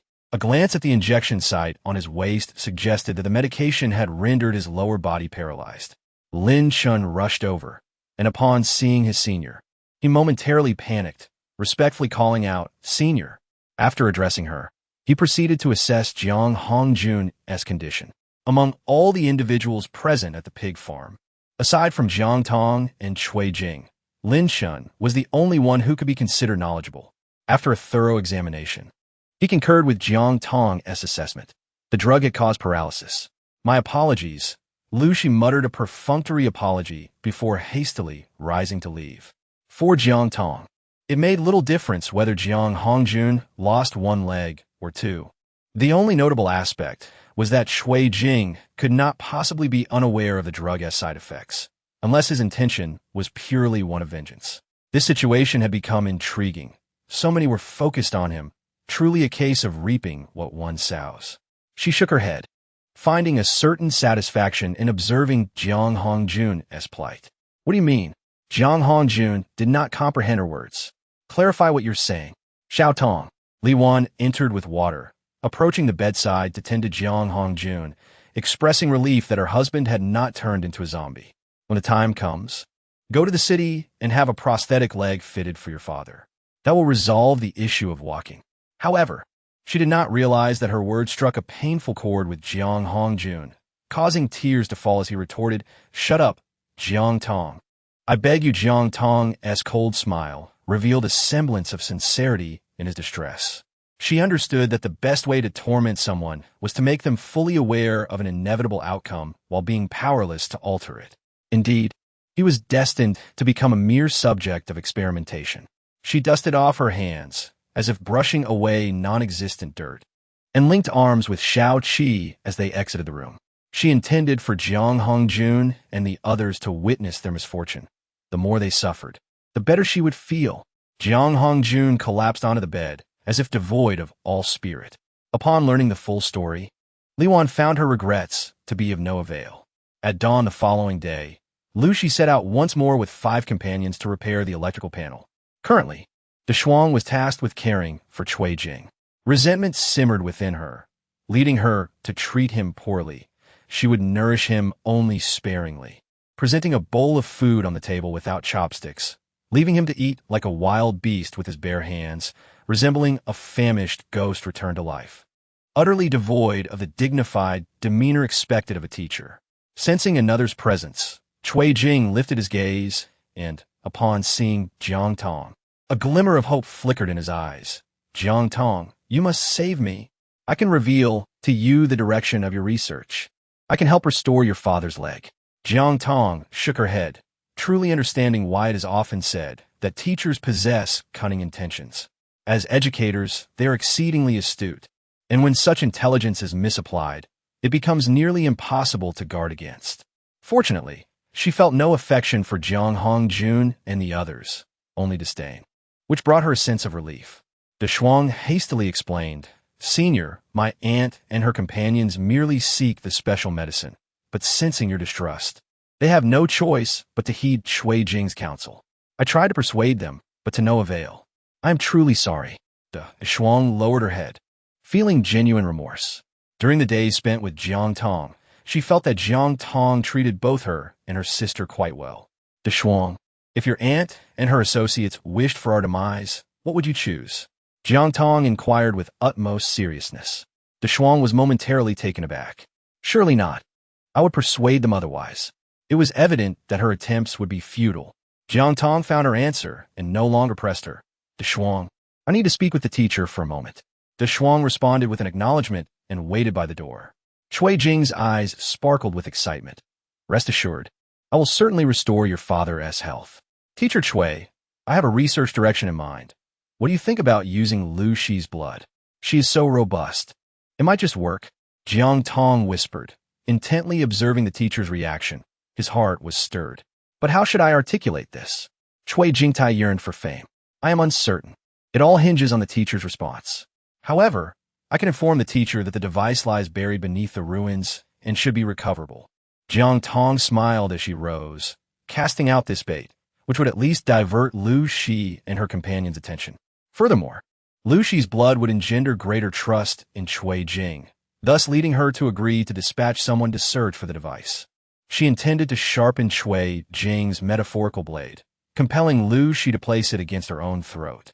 Upon exiting the room, she noticed Jiang Zimming, unusually late and emerging from the female soldier's quarters, his brow furrowed. Jiang Zimming, she called, her tone laced with unease. Jiang Zimming approached with a chuckle. What's wrong, sister? Have you gotten tangled up with them? Jiang Tong inquired sternly. If Jiang Zimming posed a threat, it would be prudent to eliminate him. Jiang Zimming sensed an aura of hostility and immediately clarified, I was merely gathering intelligence on military affairs. They suspect that Lei Ao may no longer be here, and currently, they wish to develop a special medicine, intending to use it as leverage to gain entry into City A.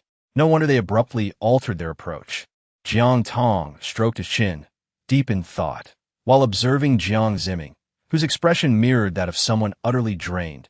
What did you say? I merely mentioned that you are indeed conducting research, though the specifics elude me. A call came in. Jiang Zimming swiftly redirected the conversation, gesturing toward a distant light. Jiang Tong and Shao Qi were astonished to witness the successful restoration of the equipment, which had indeed come to life. With everything prepared, Shao Qi took his position as a lookout. Chapter 80. Despicable methods. The sophisticated instruments enabled a clear view of the pathogens adhered to the cells. Jiang Tong had gathered blood samples from a man in the basement, the female zombie, as well as from Shao Qi and herself. Immersed in their research, they lost track of time. Meanwhile, upstairs, Shao Qi opened the door to find Xiao Feng and Yao Shi waiting. He welcomed them in and gestured for them to take a seat. Noticing Jiang Tong's absence, Yao Shi expressed her curiosity. Where is Jiang Tong? Although they had not made any formal announcements, the others were perceptive enough to sense the underlying tension. Yao Shi refrained from probing further and shifted the conversation to other matters, her brow furrowing deeper with concern. She assured them that whatever they needed, they could procure.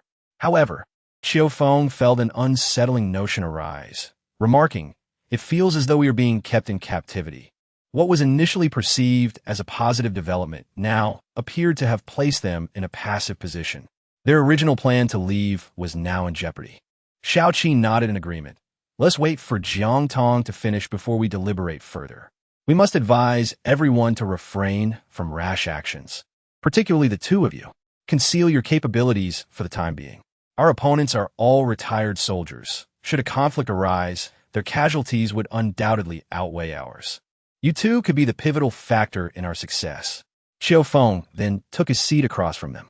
Lu Shi, with one hand cradling a bowl of instant noodles and the other holding a cigarette, stared intently at the door, her gaze sharp and menacing amidst the swirling smoke. How long has it been? She asked coldly. When they glanced at her watch, her brow slightly furrowing. 5 hours. 5 hours without stepping outside, and still, someone is stationed to guard the room. As Shui Jing suggested, she must be engrossed in her research. Has she completed the arrangements? Lucy noticed when Lee's sympathetic nod and, after sipping the broth from her noodles, casually placed the bowl on the chair, her voice icy as she inquired, "Do you no longer desire Shao-Chi?" Huh? Wonley paused, recalling her teammate's theory that a man is only truly valued once he is secured. Yet Lucy disregarded her thoughts. An hour later, Jiang Tong had just stretched her waist when the door of the dark room creaked open, revealing Shao-Chi's head peeking through. Trouble had arisen. Yet another individual had fallen victim to a zombie bite. Jiang Tong gazed at the unfinished experiment, realizing that the external circumstances had spiraled beyond his control. He hastily organized his belongings and exited the basement. In the corner, a man was bound tightly. Chaos reigned outside, with the pig farm and students gathered together, their voices a cacophony of speculation. According to Shao-Chi's account, Qiu Feng and Yao Shi were intercepted whenever they attempted to leave. It was illogical for Lu Shi to permit two students to exit. Now, with one bitten by a zombie, it was evident that Lu Shi had acted with intent. Whispers circulated. Someone had claimed that Jiang Tong possessed a miraculous cure. As individuals approached, they instinctively parted to create a pathway, their eyes fixed upon her. Lu Shi maintained her icy demeanor. "Do you think there's still hope for salvation?" The method remained unchanged. The areas bitten by the zombies were bound with ropes to slow the onset of mutation. Jiang Tong gazed at the two familiar faces, fearing they were unwittingly being exploited. One had succumbed to a toxin that had already invaded his lower body, causing a change in color, while the other appeared to be faring slightly better. Both individuals lay on the ground, devoid of consciousness, clearly teetering on the brink of death. Jiang Tong was acutely aware that if she did not present the so-called miraculous medicine, Lu Shi would transform each individual into a zombie, leaving her no choice but to intervene. The next victims could potentially be her companions, the Yao siblings, or perhaps the Qiu grandfather and grandson. A moment's pause ensued. As everyone held their breath in anticipation, Lu Shi fixed her gaze on the syringe, puzzled by the contents of one brown vial and one light red vial, before signaling Wen Li with a glance. Receiving the cue, Wen Li approached, but as she reached out, Shao-Chi apprehended her with a cold, unfamiliar glare. "What are you doing?" he questioned, his tone revealing a hint of concern. A gasp erupted from the crowd, redirecting Jiang Tong's attention to her fellow student. Shao-Chi released Wen Li's grasp, disdainfully brushing off his trousers before positioning himself protectively beside Jiang Tong. Wen Li's envious eyes blazed with fury as she clenched her fists. Lu Shi, cursing the incompetence of those around her, stepped forward to investigate. The first student to react suddenly sat upright, clutching his skin with both hands, digging in with desperate force. "It hurts, it hurts!" His nails pierced the flesh, leaving conspicuous crimson trails. "What kind of pain is this?" Cui Jing urgently inquired, notebook in hand, fearful of missing crucial details. De Shuang urged him onward, too afraid to lift her gaze to meet them. "They're insects. There are insects within my body." The student's agony intensified. He curled up on the ground, his skin marred and bloodied. Abruptly, his pupils dilated, his body stiffened, and the vivid red blood visibly transformed into a sickly green hue. He died with his eyes wide open, and the direction of his gaze sent shivers through the other students, who recoiled in horror. Lu Shi leaned in to check for a pulse and shook her head. "He is already deceased. Now's our chance, draw blood." Kui Jing Gurjid, Pushing Lin Chenazide. Like De Shuang, he appeared dazed in the presence of Jiang Tong, yet he felt compelled to act. He crouched down to collect 2 vials of blood samples. With an impassive expression, Jiang Tong approached to retrieve a tube. Gazing at the murky green blood, it seemed that even the blood of a female zombie could not yield an antibody. The other individual was the mutated man from the basement. At the same moment, a student slowly regained consciousness, observing the presence of others and instinctively curling into a tight ball, emitting a soft growl of warning. Little Lucky Star, at Jiang Tong's feet, let out a faint whimper, as if capable of communication. Lu Shi cast a glance at the small creature. However, Jiang Tong understood Little Lucky Star well enough to realize that such a reaction was not a form of dialogue, but rather a warning of an impending threat. She raised her voice, urging them onward. The remaining individuals included Zhou Mo, who could not part from Lin Shun, the reluctant Cui Jing, and the wheelchair-bound Shuang. The rest comprised Lu Shi's team, along with Jiang Tong and Xiao Qi. Just as the dormitory door closed, the curled-up student cautiously revealed one eye, surveying the surroundings before suddenly dropping onto all fours and sprinting like a wild animal. Yet, having just mutated, his limbs were uncoordinated. In the moment of his leap, his body tilted, causing him to roll twice on the ground before scrambling back up to hide behind an obstacle. Chapter 81. The mutant Jiang Tong, what did you inject? Cui Jing exclaimed, his eyes alight with excitement. Were it not for his lack of legs, he would have chased after the student. Lu Shi recognized the significance of this student and coldly commanded, "We must capture him alive." She cast a deliberate glance at Jiang Tong and the others, signaling that it was an order, not a request for input. As they formed a circle to surround the obstacle, the mutated student had already begun to ascend, helplessly pacing in place, reminiscent of a gorilla on the brink of madness. Jiang Tong had already positioned herself behind Xiao Qi, distancing themselves from the range of the ongoing attacks, observing coldly. "Close the encirclement," Lu Shi commanded. In the next instant, a mutated student leaped a meter into the air, clinging to a female soldier's head like a monkey, and then, in a swift motion, pushed off her shoulder to escape the surrounding perimeter. The soldier, taken by surprise, was sent tumbling to the ground by the force of inertia. As the mutated student dashed toward the dormitory, the onlookers inside the glass enclosure screamed in terror. The female soldiers immediately rushed to contain the situation. Cui Jing and Shuang stood not far from Jiang Tong's right, captivated by the chaotic chase. As the formidable female soldiers found themselves outmaneuvered by the agile, mutated student, much to Cui Jing's delight. "What are you all yelling about? My husband needs to rest," Li Wan exclaimed, opening the door in frustration. However, after a shout, she realized that something was amiss outside. But it was too late. A figure leaped before Li Wan, thrusting her inside and slamming the door shut behind her. Outside, all that could be heard were Li Wan's anguished screams. Without hesitation, the soldiers shattered the windows to enter, the chaos inside erupting into a cacophony, culminating in a gunshot that marked the grim conclusion. Jiang Tong and Xiao Qi had arrived at the doorway, their gazes subtly shifting upon witnessing the scene within. A mutated student lay slain, a bullet having pierced through their skull, the body contorted in a grotesque, animalistic posture. Li Wan had suffered the horrific loss of half her face, bloodied and exposing the stark whiteness of her bones, a sight that was deeply unsettling. The female soldier who had fired the weapon also bore grave injuries. A chunk of flesh had been torn from her arm, the excruciating pain clouding her rational judgment, compelling her to instinctively pull the trigger.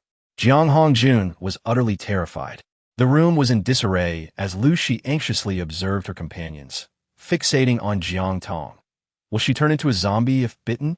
Upon hearing the prospect of zombification, the female soldier's expressions shifted dramatically, gathering in a worried semicircle.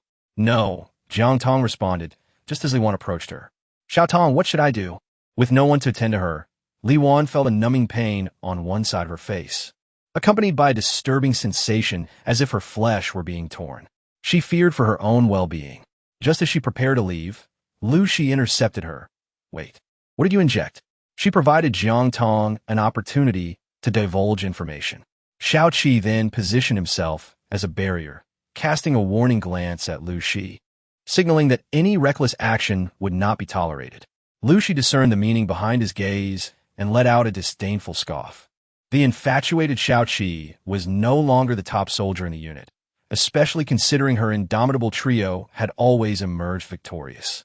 "Can you glean anything from this?" She placed a portion of her hopes on Cui Jing.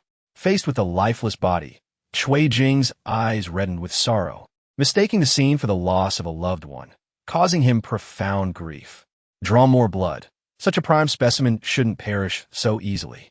I specifically requested a live subject. If he were alive, I could provide you with answers." Cui Jing cast a reproachful look at Lu Shi, shaking his head in uncertainty. Both he and Jiang Tong wore expressions of haughty defiance, but Lu Shi, irked by their demeanor, pressed a dagger against Cui Jing's neck. "Mind your tone. Next time." I want to offer a warning. Meanwhile, within the confines of the room, Jiang Tong gazed outside as everything was being tidily organized, her fists subtly clenched. Should she take a risk? This evening, an uninvited guest would arrive at their room. It wouldn't be long before she began to suspect the origins of her medication and would inevitably come to search her quarters. Xiaoqi observed her with a mischievous glint in his eye, affectionately taking her hand and gently rubbing it in his palm. What do you think we should do? He inquired. Jiang Tong smiled triumphantly. In the evening, She had hunted 2 wild chickens in the afternoon and prepared a large pot of chicken soup, serving them a generous basin. As little Lucky Star was about to knock over the soup with her foot, Jiang Tong intervened. Go ahead and drink, it's fine. Although there might be something amiss with the soup, She would never poison it. Her nature was such that she would rather shoot everyone dead directly. Since it wasn't poisoned, allowing everyone to indulge a little was acceptable. In the distance, Shi, witnessing their enjoyment, couldn't help but smirk with satisfaction. As night deepened, little Lucky Star lay asleep by the bedside. Her nimble ears twitched a couple of times before she hopped onto the bed, licked Jiang Tong's palm, and nestled her head into it to continue her slumber. Jiang Tong gently stroked the wolf's head, fully aware that someone had arrived. Truly, it was her little Lucky Star, sharing an unspoken bond that allowed it to feign ignorance so convincingly, as if it feared waking her from her slumber. Thus, in the darkness, Jiang Tong squinted, using the moonlight to fixate on the door of the room. With a soft click, the lock was released. Xiaoqi grasped Jiang Tong's hand tightly, his eyes closed, remaining completely still. The 3 continued to feign sleep. As 2 female soldiers entered, they fortuitously heard a faint sound emanating from the basement. Jiang Tong's complexion changed dramatically as she coughed twice and turned on the lights. The room was instantly illuminated, revealing 4 pairs of wide eyes staring at each other in shock. When we noticed that the 2 were holding hands while asleep, and took a small step back, inadvertently triggering a mechanism. In that brief moment, a metal rod came crashing towards her knee, accompanied by the sickening sound of shattering bone. Just as she prepared to fall, she was caught by a teammate. Otherwise, she would have activated another trap. As the lights flickered on, Shi burst in with her group, witnessing the scene of Li being struck, igniting a blaze of fury in her eyes. Xiaoqi straightened his posture, equally enraged, his gaze dark and menacing. Shi, have I not shown you enough respect? His impatience was palpable, yet his tone was audacious. The traps were evidently laid out for them, and as Shi faced his anger, she clenched her fists and then relaxed them, realizing that a confrontation would be detrimental for them. Otherwise, she would not have resorted to using drugs. Softening her tone, she said, I apologize. As compensation, I can allow you to leave and cover your provisions for this month. No need. Let's consider it even. Jiang Tong glanced at the anguished Li and said solemnly, Since you desire the pig farm, we will grant it to you. We shall depart tomorrow. Chapter 82. Dying by one's own son's hand, we never mentioned a pig farm. The travel restrictions were merely for everyone's safety. Your team is the only one capable of confronting the zombies. It would be unsafe to leave. Shi softened her stance, making it clear that anyone could leave except for Jiang Tong. In the midst of her speech, she had someone assist Li with her injuries. Her knee was shattered, and it would take at least 3 to 5 months before she could walk again. Only 5 individuals remained able to move. Shi, though furious, understood that she could not afford to provoke a confrontation at this moment, especially since she still had not grasped the full extent of the pig farm's personnel capabilities. Shi, let us speak plainly. Jiang Tong's gaze was frosty as she smiled and inquired. Your goal is to reach City A? Principal Dong has a way to get in. You merely need to bring him along. If you seek the special medicine, there are also Chui Jing and Lin Chun. Our only desire is to survive peacefully, without conflict. Shi frowned slightly, but did not respond. We intend to head towards Yinchuan, which is not on the same path as yours. Initially, we could coexist peacefully, but now we must see you off. What did this veiled threat imply? She was certain that those people were armed, and any movement on her part would turn her own people into live targets. Jiang Tong, you are truly despicable. She had been deceived by Jiang Tong's hypocritical facade, mistaking her for a fool, only to realize she was a cunning fox. Jiang Tong's sardonic smile reflected her disdain. I am not as despicable as you, willing to sacrifice the lives of others to compel me into surrendering the antidote. She had already risen and approached Lu Shi, their gazes clashing with sparks igniting between them, forcing Lu Shi to relent. What exactly do you intend to do? Lu Shi gritted her teeth and inquired. Hand over your weapons, and I shall allow you to depart. If you refuse, I am more than capable of taking you with me, Jiang Tong asserted, her hands rubbing together in readiness for action. Xiao Qi stood beside her, casting a shadow that seemed to form a protective barrier around her. Lu Shi, being astute, declared, We are leaving. At dawn the following day, the truck from the pig farm was prepared, and all the students chose to place their trust in the soldier Lu Shi, gathering around the vehicle. Lu Shi occupied the front passenger seat, observing the farm personnel's eagerness to expedite their departure. Her gaze hardened. Ram it. The female soldier driving, having spent 2 days in close quarters with Jiang Zimming, cast a reluctant glance back at him, pressed the accelerator, and charged straight towards the gate. What does she intend to do? Jiang Tong's words had scarcely left her lips when the gate was violently breached. Due to the recent commotion at the pig farm, a considerable number of zombies had been attracted, and now, as the gate swung open, they surged forward in a chaotic frenzy. The farm workers, having experienced this before, swiftly retreated into rooms or the kitchen storage, managing to conceal themselves in an instant. In stark contrast, the students stumbled over one another, resulting in a stampede. Qiu Feng, Yao Shi, and Yang Wei, unable to bear the sight, rushed to guide them while simultaneously fending off the zombie onslaught. The female soldiers also fought valiantly against the undead. Yet, the sheer number of students and zombies proved overwhelming. All the students resembled prey trapped within a pen, devoid of any capacity for resistance, fleeing from the zombies only to meet their demise. The sounds of tearing flesh echoed, and the ground was stained with pools of blood. As the pig farm transformed from the last bastion of safety into a scene of devastation. On the truck, the female soldier observed the horrific slaughter and, gritting her teeth, questioned, Sister Shi, are we not betraying our beliefs? To serve the people, Lu Shi shot her a glance. What does it matter at this juncture? Their deaths are a blessing, a bunch of useless wastes. Her gaze fell upon Jiang Zimming, her eyes glimmering with intent as she commanded, Draw Jiang Zimming over here. Capture him. The female soldier, incredulous, regarded her, yet obedience was ingrained within her very essence. She flung open the door and leapt into the throng of zombies, wielding a sharp screwdriver to dispatch them, only to be suddenly toppled by one of the creatures. Zimming, she cried out desperately, fighting against the 2 zombies lunging towards her. Upon witnessing the scene, Jiang Zimming rushed over without hesitation. After effortlessly dispatching 2 zombies, a screwdriver was pressed against his neck, leaving him utterly speechless in shock. Jiang Tong and Xiao Qi were tirelessly combating the relentless horde of zombies, their hands and feet engaged in an arduous struggle. In the midst of the chaos, Lu Shi stealthily approached Jiang Tong from behind, brandishing a sharp dagger poised to strike with lethal force, seemingly capable of piercing through Jiang Tong's skull.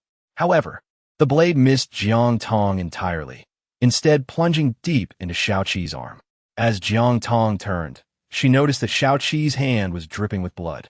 She nearly succumbed to the urge to retrieve her firearm from the space, her fury nearly overwhelming her reason. The intensity of her rage propelled her to pounce upon Lu Shi, driving her dagger into Lu Shi's shoulder, raining blows upon her face with relentless force, venting her pent-up wrath. Meanwhile, Qiu Feng and Yao Shi had already converged to eliminate the surrounding zombies. Xiao Qi, single-handedly dispatching the undead, declared, Do not kill her. She is still of use to me. I demand a trade, or I shall take your brother's life. The female soldier, holding Jiang Zimming hostage, approached. With all the zombies vanquished and a significant number of students perished, the remaining female soldiers gathered together. Jiang Tong cast a glance at Jiang Zimming and stated resolutely, If you wish to kill, then proceed. What? He's your own brother. Li Wan hurriedly burst out of the room, half of her face bandaged, her remaining eye gazing at her son, whose neck was already bleeding. With a tone filled with sorrow, she lamented, Jiang Tong. Though I may not have been a good mother, I raised you, and since the emergence of the zombies, we have followed you and aided you. How can you treat us this way?" Her audacity was astounding. It was indeed they who had sought her refuge. "Enough," Jiang Tong replied, accustomed to their incessant contradictions. Clutching a pistol, she slowly raised it and aimed it at Jiang Zimming. "You now have a choice: surrender or face annihilation." The female soldier doubted Jiang Tong's resolve to allow her own brother to perish. She tightened her grip, the screwdriver embedding deeper into Jiang Zimming's flesh. Her heart aching for him, yet her concern for Shijie's situation loomed larger. "Jiang Tong, I give you one last chance." The pain transformed Jiang Zimming's gaze into one of malevolence as he instinctively pulled back when he saw Jiang Tong's finger tightening on the trigger. Li Wan felt a sudden jolt, her chest dampening. Glancing down, she saw it stained crimson with blood. Slowly raising her gaze to Jiang Tong and then to Jiang Zimming, whose hand still grasped her arm, she murmured, "Zimming, Zimming." Chapter 83. The experiment becomes stronger. Li Wan's body weakened, collapsing onto the ground as she watched the once blue sky gradually turn gray and blurred. "Mom, I didn't mean to. I didn't know she would actually pull the trigger." Jiang Zimming stood in shock, hastily pressing his hand against his mother's wound, from which blood flowed incessantly. The warmth of her blood sent chills throughout his body. He suddenly glared at Jiang Tong, shouting, "You shot Mom." Li Wan continued to cough up blood, acutely aware of the fading of her life. She clutched Jiang Zimming's arm tightly and whispered intermittently, Take care of your father." "I won't take care of him, Mom. You're going to be fine." "Yao Shi, hurry over." Tears streamed down Jiang Zimming's face as he looked toward Yao Shi. Yao Shi shook her head. "She is beyond saving." This accusation felt as though all blame rested squarely on Jiang Tong's shoulders. Jiang Tong scoffed, "If you hadn't moved, it would have been a female soldier behind you who perished. Yet, not only did you move, but you also brought your mother to shield yourself from the bullets." "Jiang Zimming, do you utter lies without a shred of thought? So many witnesses are present." Jiang Zimming noticed the disdainful gazes of those around him, feeling a sense of guilt that rendered him unable to retort. He averted his eyes, turning his attention to the female soldier. The soldier quickly stepped back, attempting to clarify, "I never intended to truly harm you, but he caused my mother's death." Jiang Zimming suddenly rose, seizing the female soldier by the throat with one hand, and kicked her at the back of her knee, forcing her to bend and collapse to the ground. To everyone's shock, he then thrust her neck towards Li Wan's mouth. "What are you doing?" Wan Li shouted angrily, urging her companions to intervene. However, under the threat of several guns trained on them, they dared not act rashly. Helplessly witnessing as Li Wan, transformed into a zombie, took a bite out of their fallen comrade, Jiang Zimming handed her over to Jiang Tong, declaring, "I present you as a test subject for the administration of the special serum. Allow me." The special serum developed by Cui Jing was awaiting its opportunity for demonstration, and he hastily gestured for Lin Shun to administer the injection to the female soldier. "Xiao Feng, secure them all. Yang Wei, take a team to repair the gate. Yao Shi, attend to Shao Qi's wounds, while the rest of you clean this area and dispose of the bodies." Once Jiang Tong had organized everything, she observed the female soldier's reactions. After transforming into a zombie, Li Wan was mercifully put to rest by Jiang Zimming, who then transported her alongside the other corpses out of the pig farm. Da Shuang, disregarding Kuijing, enlisted Zhou Mo's assistance to help Lu Shi to her feet and confined her in the warehouse. A guard was stationed in the warehouse, and Da Shuang, witnessing her aunt's feeble state, felt a pang of heartache and helplessness. As she attempted to rise, her aunt grasped her arm. Jiang Tong even killed her own mother and tormented her father. "If you follow her, there will be no good outcome. Find a way to rescue us." Lu Shi was determined to escape. Seeing her companions either dead or wounded fueled her desire for vengeance against Jiang Tong, ensuring that she would pay the price. Da Shuang nodded. "You understand, auntie. Please wait a moment." She took Zhou Mo by the hand and left the warehouse, only to find it guarded by the pig farm personnel. She observed meticulously, hoping for an opportunity when Yao Shi approached. He confined both her and Zhou Mo, extinguishing any hopes of escape. Outside, the female soldier was tightly bound with ropes, and after receiving the special serum, lay unresponsive on the ground. 10 minutes later, she opened her eyes, devoid of any zombie-like haze. It was a success. Cui Jing joyfully slapped his thigh. Had he not been without feet, he would have leapt to his feet in celebration. Jiang Tong descended into the basement, holding a vial of blood. She beheld the mutated man crouching obediently on the ground, his demeanor reminiscent of a creature yearning for affection. Without a hint of disdain, she gently patted his head before wiping her hands clean. The man, content, remained nestled in the corner, emitting soft, jubilant growls. It seemed that the training over the past few days had yielded results, bringing joy to Shao-Chi. Jiang Tong nodded in affirmation, indicating it was time to eat. After issuing the command, she observed the mutated man as he squatted at the table, eagerly grabbing food to consume, and she nodded in satisfaction. I will conduct an experiment. You rest well, Jiang Tong declared, preparing to immerse herself in her tasks. Leaving little time for Shao-Chi desiring a few words of comfort, Shao-Chi could only helplessly assent, stating, I will assist you with matters outside. All right, she replied. Jiang Tong agreed with alacrity. Shao-Chi gazed at his wounds, which were, in truth, not serious. It was only natural for her to be unconcerned. He could comprehend this.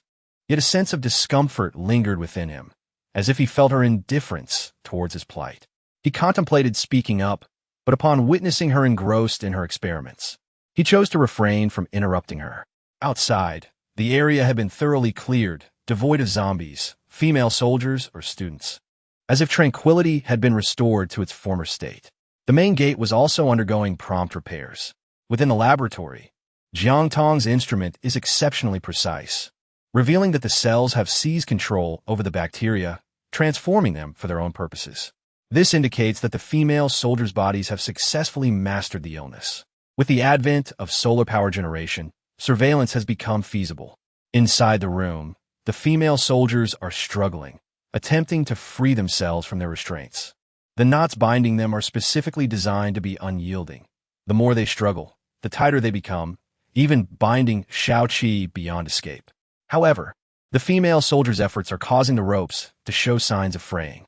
Jiang Tong, anxious that the female soldiers might escape and rescue Lu Shi and the others, as well as pose a threat to the personnel at the pig farm, swiftly exits the room.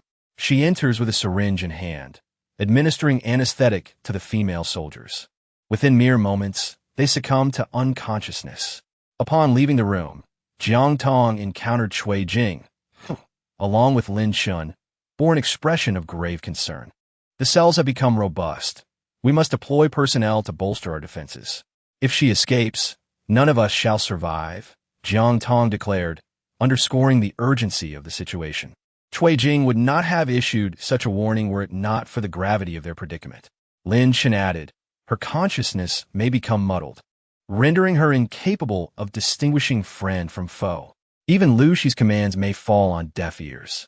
The current state of the female soldier resembled that of a ticking bomb, poised to reduce the pig farm to mere ashes at any moment. Very well, Jiang Tong promptly organized a guard detail. She and Shao-Chi sought out 2 iron chains to secure the female soldier's wrists and ankles. Once these tasks were completed, the personnel at the pig farm were finally able to pause, allowing themselves a moment to rest and partake in a meal. Jiang Hongjun awoke from his slumber, his stomach growling with hunger. Noticing the absence of Li Wan, he immediately erupted in a tirade of curses. Without sight of her, he raised his voice, calling out, Li Wan, Li Wan. Jiang Ziming rose impatiently and entered the room. Their gazes met, and a flicker of weakness crossed Jiang Hongjun's face. Where is your mother? He asked. She has passed away. Chapter 84. The Combat Power of the Pig Farm. What? Jiang Hongjun, unable to believe the words, propped himself up, feeling as if Li Wan's figure loomed before him in a daze. Yes, she may not have been beautiful, and her incessant chatter could be tiresome, yet she had devotedly cared for him for decades. Silent tears streamed down his face as he tightened his grip on the blanket and asked in a hushed voice, How did she die? Jiang Tong shot her, Jiang Ziming recounted, unable to avoid glancing at his own hands, a wave of guilt washing over him. Jiang Tong intended to shoot me, but it was our mother who rushed in to shield me. Once again, it was Jiang Tong. Jiang Hongjun deeply regretted allowing her to survive until now. However, with his leg broken, he found himself unable to take any action. After contemplating for a moment, he inquired, "If you eliminate Jiang Tong, will you take charge of the pig farm? Otherwise, it is only a matter of time before we meet our demise at her hands." Jiang Ziming also harbored the desire to eliminate Jiang Tong, believing that at least his mother would not confront him at night, questioning why he had not avenged her. The two conspired, seemingly convinced that by shifting the entirety of their sins onto Jiang Tong, they could alleviate some of their moral condemnation. At this moment, Jiang Tong was indifferent to their concerns. Xiao Fuxing was once again inexplicably irritable, eager to pull Jiang Tong away, indicating that an earthquake was imminent. Everyone began to pack their belongings, preparing to depart in 2 hours. Xiao Qi disseminated the news, prompting all individuals at the pig farm to start gathering their things. When Shui Jing instructed Lin Shun to load his possessions onto the vehicle, Qiufeng promptly discarded them, stating, "Your vehicle is over there." Lin Shun stepped forward to inquire, "Senior, are you not taking us along? Who would dare to take you? The situation can change at any moment. Bringing you along would be tantamount to courting disaster. Letting you leave is already a favor. Hurry up." Yang Wei scoffed derisively at the group, feeling fortunate to be with Jiang Tong and avoiding any foolish actions.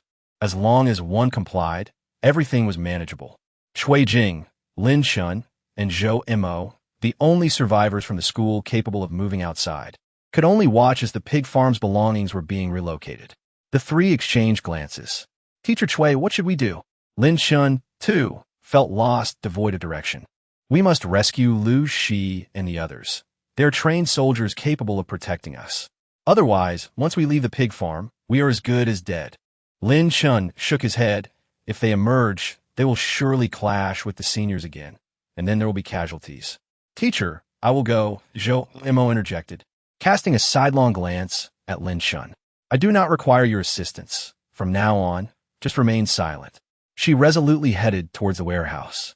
Jiang Tong deliberately left the rear unguarded, a desolate expanse devoid of any sentinels. Zhou Mo, under the impression that everyone was departing, busied herself with moving items, neglecting to keep watch. Once she successfully entered the factory, she forcefully broke the lock. The sound of the shattering lock attracted the attention of those within. Lu Shi, assisted into a sitting position, recognized her, and a flicker of confusion crossed her eyes. "What brings you here? Now that the coast is clear, we must hasten our departure. An earthquake is imminent, and they have already begun to gather supplies to flee," Zhou Mo exclaimed with fervor, rushing to aid the injured. Lu Shi exchanged glances with her companions, each reading disbelief in the other's eyes. "Double, you and Zhou Mo help me out. They will provide cover," Lu Shi instructed. Without a second thought, the two naive children approached to assist her. The remaining female soldiers supported Wen Li, while 3 others took on the responsibility of providing cover, ready to use whatever they could to shield against bullets. They emerged from the factory. On the rooftop of the opposing dormitory, Jiang Tong took a bite of her compressed biscuit, observing through her scope as Zhou Mo and Shuang led the charge, shielding Lu Shi's group behind them. She couldn't help but shake her head, used as human shields, yet still counting the costs. "What's the plan?" Xiao Qi inquired, noticing her offer of the biscuit, having taken a bite from the same spot, then aiming at Lu Shi's head through the rearview mirror. "Eliminate them all to prevent future troubles," Jiang Tong replied with solemnity, tightening her grip on the gun, focusing on another female soldier. "Get down!" Jiang Hongjun from the dormitory shouted urgently, mimicking the action of taking cover. His single leg propped against the window as he pointed above. Bang! Bang! The sound of gunfire echoed. Lu Shi instinctively crouched down, the bullets striking 2 of her companions. One in the waist, the other directly in the forehead. The loss of 2 comrades left Lu Shi no time for anger, spotting a figure on the rooftop. She disregarded her pain and shouted, "Find cover!" She rolled several times, finally taking refuge behind a tree. Wen Li and the injured soldiers were left behind, incapacitated and abandoned in their place. Jiang Tong gazed helplessly in the direction below, recognizing the voice of Jiang Hongjun. She had intended to grant him a swift end later, but he seemed overly eager to meet his demise. It was time to resolve this matter. Jiang Tong focused intently, aiming at the tree trunk that conveniently concealed Lu Shi's body. The moment she made a move, Jiang Tong would pull the trigger. Zhou, Mo, and Shuang, not being in the crosshairs, seized the opportunity to hide behind a haystack, tears streaming down their faces. "What should we do, Annie?" Shuang expressed her deep concern, knowing that venturing out now would be tantamount to death. Lu Shi observed Jiang Hongjun pointing toward the right, where someone was passing by. A hostage? Indeed, that was the only route to survival. She assessed the distance to the factory. She merely needed time to reload before making her escape. The only thing that could shield her from bullets was, "Shuang, you two must split up and run. They want to kill you. Just focus on escaping and find a way to buy us some time." Understood. Shuang harbored unwavering trust in her aunt. Zhou, Mo, with her limited intellect, remained oblivious to the peril, mistakenly believing they were engaged in a grand endeavor, her excitement building. After counting to 3, the two of them bolted out simultaneously. Bang! Bang! Jiang Tong and Shao Qi spared no mercy, each firing a shot to the chest. As they gazed skyward, words failed them, replaced only by the crimson flow of blood. Having betrayed trust, there was no room for compassion. Jiang Tong had offered them a chance, yet none cherished it. In a moment of reloading, Lu Shi and another female soldier dashed to the rear of the factory. Jiang Tong spotted Qiu Feng and Yao Shi and immediately alerted them via the intercom. Lu Shi and a female soldier are approaching from behind the factory. Be cautious. As the two approached, they launched a flying kick that sent the guns of both men skidding away, seeking to subdue them. However, Qiu Feng and Yao Shi were not to be underestimated. Though lacking systematic training, they possessed considerable strength. In their prime, they would surely have struggled against Lu Shi. But now, both women bore injuries. Yao Shi faced the female soldier with cunning agility, landing punches with precision, striking the face and targeting the legs with each blow, truly intending to dominate. Meanwhile, Qiu Feng's imposing stature gave him an advantage against Lu Shi. They quickly engaged in a fierce struggle, relying solely on brute force. His unrefined, reckless blows left Lu Shi with no avenue for escape. Dodging to the left resulted in a punch, while a swift motion to the right met her with a kick. After enduring a relentless barrage, she collapsed to the ground, exclaiming, "Despicable!" To feign weakness. Underestimating her opponents, she had lost the initiative from the outset. Qiu Feng, crouching down, scoffed. "What did you think allowed us to survive this long?" The female soldier also fell, and Yao Shi touched her face, remarking, "I accidentally took a punch." Growing increasingly frustrated, she retaliated with a kick. Chapter 85. Is the decision right or wrong? Jiang Tong and Shao Qi approached, observing Lu Shi's still defiant demeanor. And Jiang Tong felt no inclination to engage in further dialogue. The previously vibrant Shuang and Zhou Mo had now transformed into zombies. Upon spotting the incapacitated Wen Li and her companion on the ground, they lunged forward without hesitation. The sound of flesh being torn was starkly audible within the confines of the surrounding architecture. Does this concern me? If those who admire me all make demands, how can I remain true to those I cherish? Shao Qi gazed at Jiang Tong with deep affection, for he heeded only her words. Jiang Tong felt a twinge of embarrassment, as Yao Shi and the others were still present. The two had long since averted their gazes. Lu Shi let out a derisive laugh, her eyes brimming with scorn.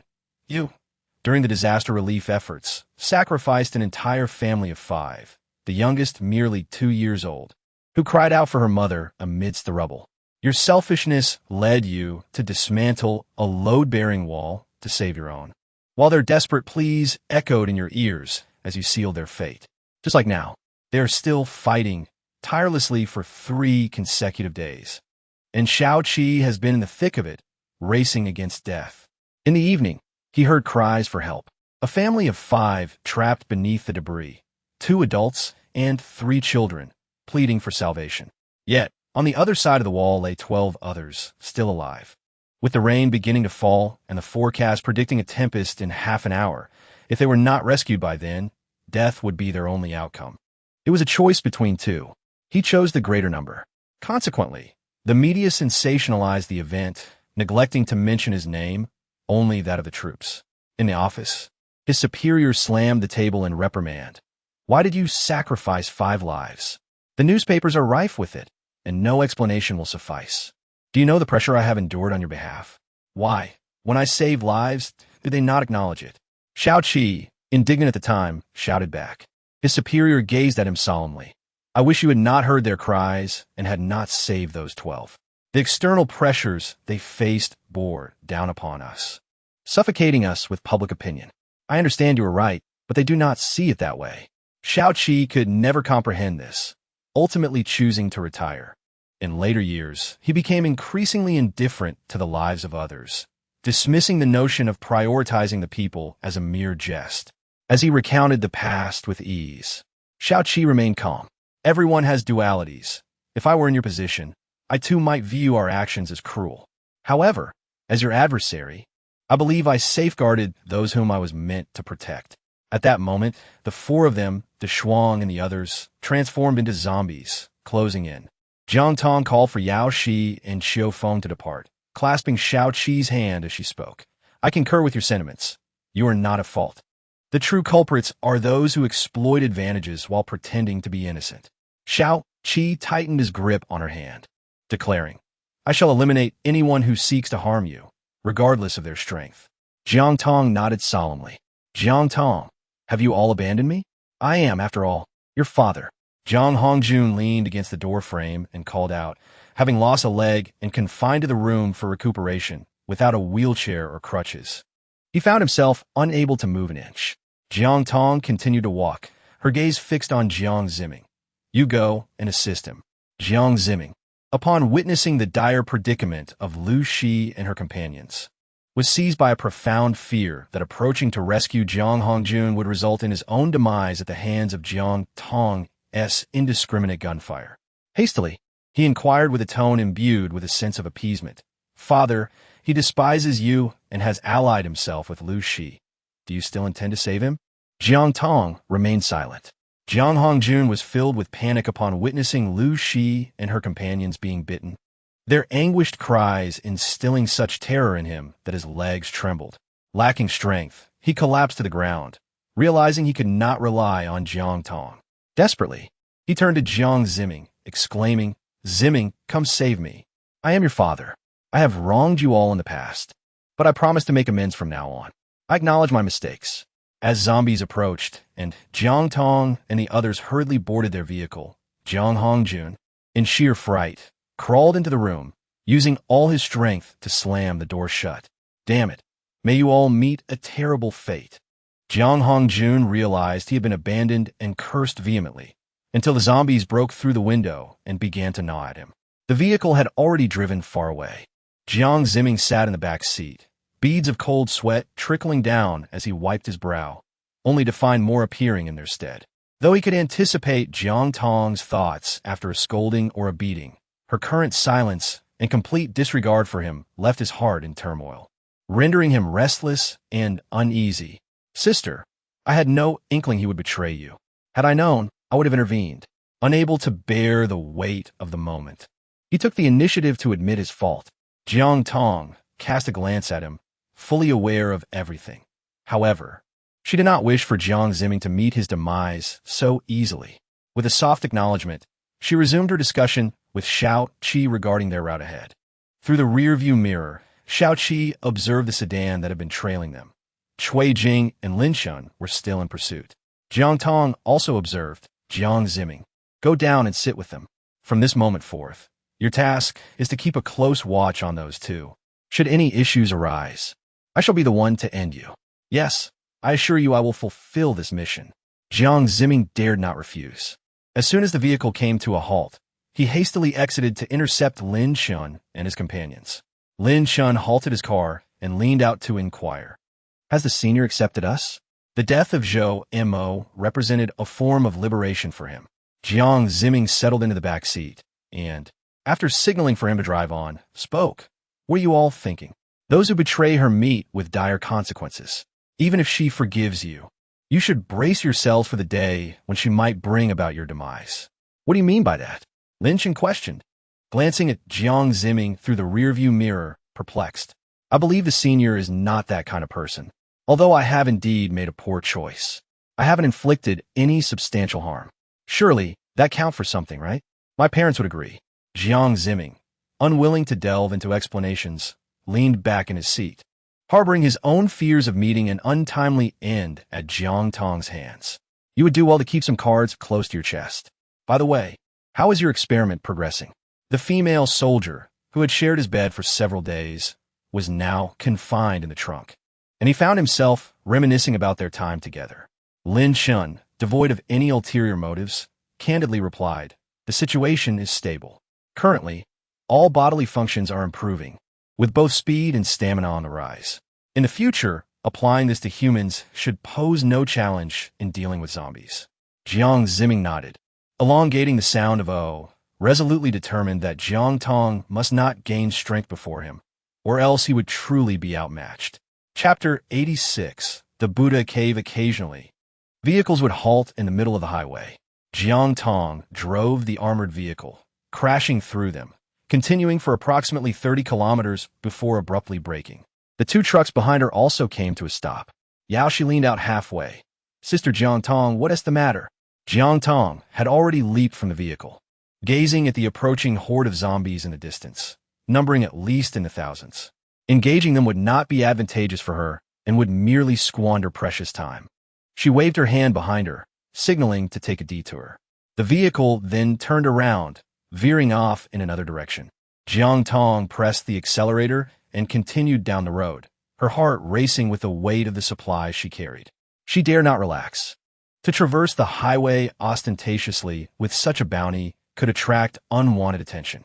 After traveling over 100 kilometers, Jiang Tong halted the vehicle, gazing at a distant village, an ideal place to rest and recuperate. Once she stepped out of the car, the others followed suit. They would have lunch here and take a 2-hour respite before embarking once more. After Jiang Tong finished speaking, she turned to Shao Qi, who immediately followed suit. The two of them surveyed their surroundings, ensuring there were no signs of life before approaching the campfire to sit down and clean their firearms. She needed to ensure the team's strength to prepare for any eventuality. "Sister Jiang Tong, do we really need to be this cautious? I see no one around," Yaoshi remarked as he approached with food, offering them a bowl of stir-fried onions with pork over rice. Jiang Tong brought food to her mouth, nodding slightly. Being cautious is certainly wise. There are only a handful of us, young and old alike, and with a plethora of supplies, attracting unwanted attention could be detrimental. Her caution stemmed from the lessons learned in the aftermath of the apocalypse. Her gaze fell upon Cui Jing and Lin Shun, and she furrowed her brow. They have set their sights on us again. The blood of the two had not yet been acquired by Cui Jing, who was still fixated upon it. However, Jiang Tong had already ascertained that their blood was merely marginally slower to be infected than others. After lunch, Qiu Feng and Yang Wei were assigned to patrol, while the remainder rested.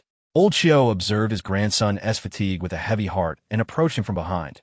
"Xiao Feng, you are all we have left. What do you think of Yaoshi?" Qiu Feng was startled. "That can't be. I could practically be your father." "What age? What matters is your capacity for empathy and your ability to protect her. I see she has grown closer to you. Witnessing the continuation of our Qiu lineage brings me peace even in death." Old Qiu had long been preoccupied with this matter. Yet there were only 3 women in the pig farm. Jiang Tong and Shao Qi were a pair, while Wang Ping, in her 30s, had never endeared herself to him due to her previous harsh demeanor, leaving only Yao Shi as a prospect. After speaking, he turned and resumed his patrol. As old Qiu turned, the world before him faded to black, and he could not utter a sound. 2 hours passed, and gradually everyone rose to gather their belongings. Qiu Feng and Yang Wei took a break, while Luo Hang from the pig farm came to take over. "Have you seen my grandfather?" Qiu Feng inquired after searching in vain, approaching Jiang Tong with urgency. "This is bad. My grandfather is missing. He spoke to me just an hour ago." A fully alive person could simply vanish without a trace. Instantly, tension enveloped the group. Jiang Tong pressed her lips together and glanced at the little fortunate star. "Take a look around. How peculiar." Jiang Tong and Shao Qi had already scoured these houses, finding no signs of life, nor any presence of zombies. They followed the little fortunate star as it ascended the slope, continuing their upward journey. This village, situated at the foot of the mountain, had all its houses clustered here. Why were they still climbing higher? Jiang Tong called out to Xiao Fuxing to pause, standing on the slope where she could observe their companions at the foot of the mountain. What about those who remain if we all leave? Xiao Feng and the others were momentarily taken aback, quickly realizing that Jiang Tong's implication suggested a potential stratagem to draw the tiger away from its den. I will ascend with Xiao Qi. You all stay here and maintain your vigil. Contact us immediately via radio if anything arises, Jiang Tong instructed, allowing Xiao Fuxing to continue leading the way. Xiao Qi followed closely behind her. I will accompany you, Xiao Feng said, unable to quell his concern.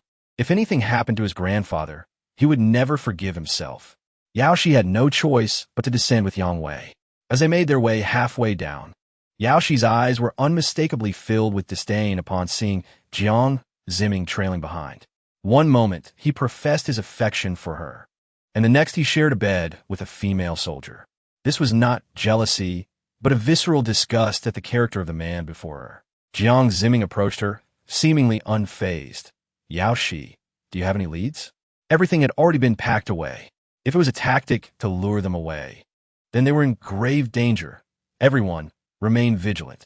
Yang Wei distributed weapons to the personnel at the pig farm, arming them with daggers or kitchen knives while they kept a watchful eye on their surroundings. They were not far away, and any occurrence would elicit an immediate response. The figures lurking in the shadows dared not make a move. Perched halfway up the mountain was a rudimentary statue of Buddha, carved from the rock. It was adorned with red strings, and at its base lay a small amount of burnt incense paper, indicating few visitors had come to offer their respects. Adjacent to the statue was a cave, 3 meters high and 1 meter wide, from which the gentle sound of flowing water emanated. While this detail might seem trivial, the disordered water footprints on the stone slab were significant. At least 3 individuals had passed through. Little Lucky Star sniffed the air, emitting a low growl.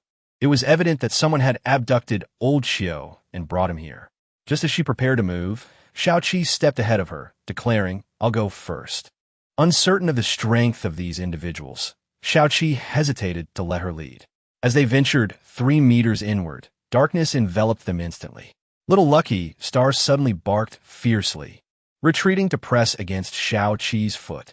Jiang Tong immediately took up a defensive stance and, upon illuminating her flashlight, was startled to see a magnified face before her. The individual who had intended to attack them was momentarily blinded by the sudden brightness and found a gun barrel pressed against his forehead. In a desperate plea, he knelt and begged for mercy, exclaiming, Don't kill me. Your people are inside. Observing that the man appeared to be around 20, with curly hair and a frail physique that lacked any semblance of strength, Jiang Tong noted his narrow, shifty eyes darting about nervously. Where are the others? She inquired. They are all inside, the man replied, scrambling to his feet and gesturing towards the interior. Follow me. Wait, Jiang Tong retreated, her tone icy. We will remain outside and await your return. Bring my people out, or I shall detonate a bomb that will level this place. Xiao Feng, perplexed, interjected. I must go in with him. I need to rescue my grandfather. The man dared not question the veracity of this statement, though his eyes betrayed a significant panic. Struggling to maintain a facade of calm, he suggested, Let us all enter together. It is a considerable distance, and we must navigate through. Together it shall be, he added. Jiang Tong placed herself within the perilous situation, undoubtedly courting death. She held the bomb in her hand, threatening, should you dare to act recklessly, I shall take you all down with me. Chapter 87. The Obsession with His Grandson. The man internally scoffed at the madness, yet maintained a cheerful facade, saying, There is no danger.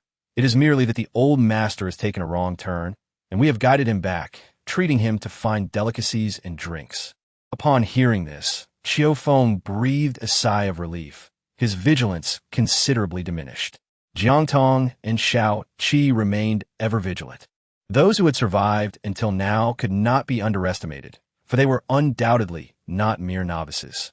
The flashlight illuminated the interior of the cave, revealing a myriad of stalactite wonders and several openings large enough for a person to crawl through.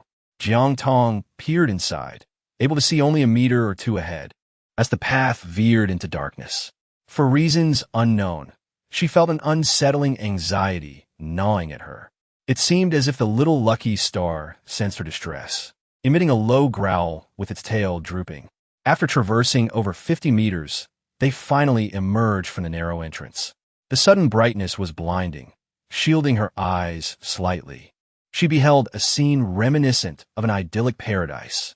However, there was no time for a thorough examination, as a baseball bat, thick as an arm, swung toward her face. Jiang Tong barely had time to react when Shao Qi's hand swiftly grasped the bat, yanking it forcefully, and the assailant fell to the ground. Receiving a fierce onslaught from him, Jiang Tong had acclimatized to the light. As two men charged towards her with the intent to strike, she effortlessly seized one by the arm, forcefully disarming him, and delivered a swift kick that sent the other crashing to the ground. They had underestimated her, believing women to be the weaker sex, only to find themselves kicking against a wall of steel. Those who sought to confront Xiao Feng fared no better. His heart was heavy with worry for his grandfather's safety. Faced with these individuals who disrupted his path and posed a threat to his grandfather, he fought with unrelenting ferocity.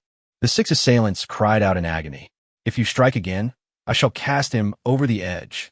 They found themselves on a precarious cliff, where a rudimentary wooden cabin had been constructed across a span of several dozen meters, surrounded by mountains, rivers, and fields, where cucumbers and corn were cultivated.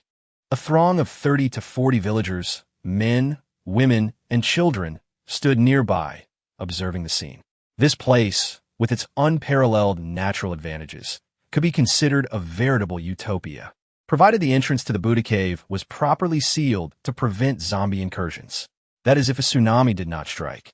"Release my people, and I shall grant you clemency," Jiang Tong declared, her expression turning icy as she witnessed the man pushing the elderly Qiu towards the edge of the cliff.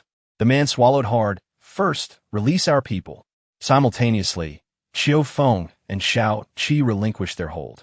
Jiang Tong slowly lifted her foot. "We do not wish to harm you. You possess an abundance of supplies. If you provide us with 2 pigs, 1 male and 1 female, along with sufficient provisions for half a year, I shall return your people." The man nervously proposed this condition, uncertain whether it would be accepted. Upon hearing this, Qiu Feng's expression darkened. Such a demand would deplete their resources significantly, making it impossible to comply. The man pushed the old man Qiu closer to the edge of the cliff. "Save me, Jiang Tong. Let's negotiate different terms."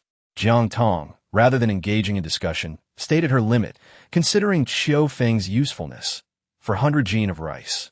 For over 40 individuals, such a modest amount would last at most a month. After exchanging glances, the men reached a consensus. "No, we need at least 1,000 jin." Qiu Feng stifled his urge to speak. He knew that once he opened his mouth, the other party would only demand more. 500 jin. "Any more, and I shall have to kill you all to accompany you to the grave," Jiang Tong said lightly, drawing her pistol and aiming from left to right. "Now, whom shall we kill first?" They had never seen a gun, but had watched it on television. There was no escaping such a fate. Faced with death or 500 jin of rice, they chose the latter.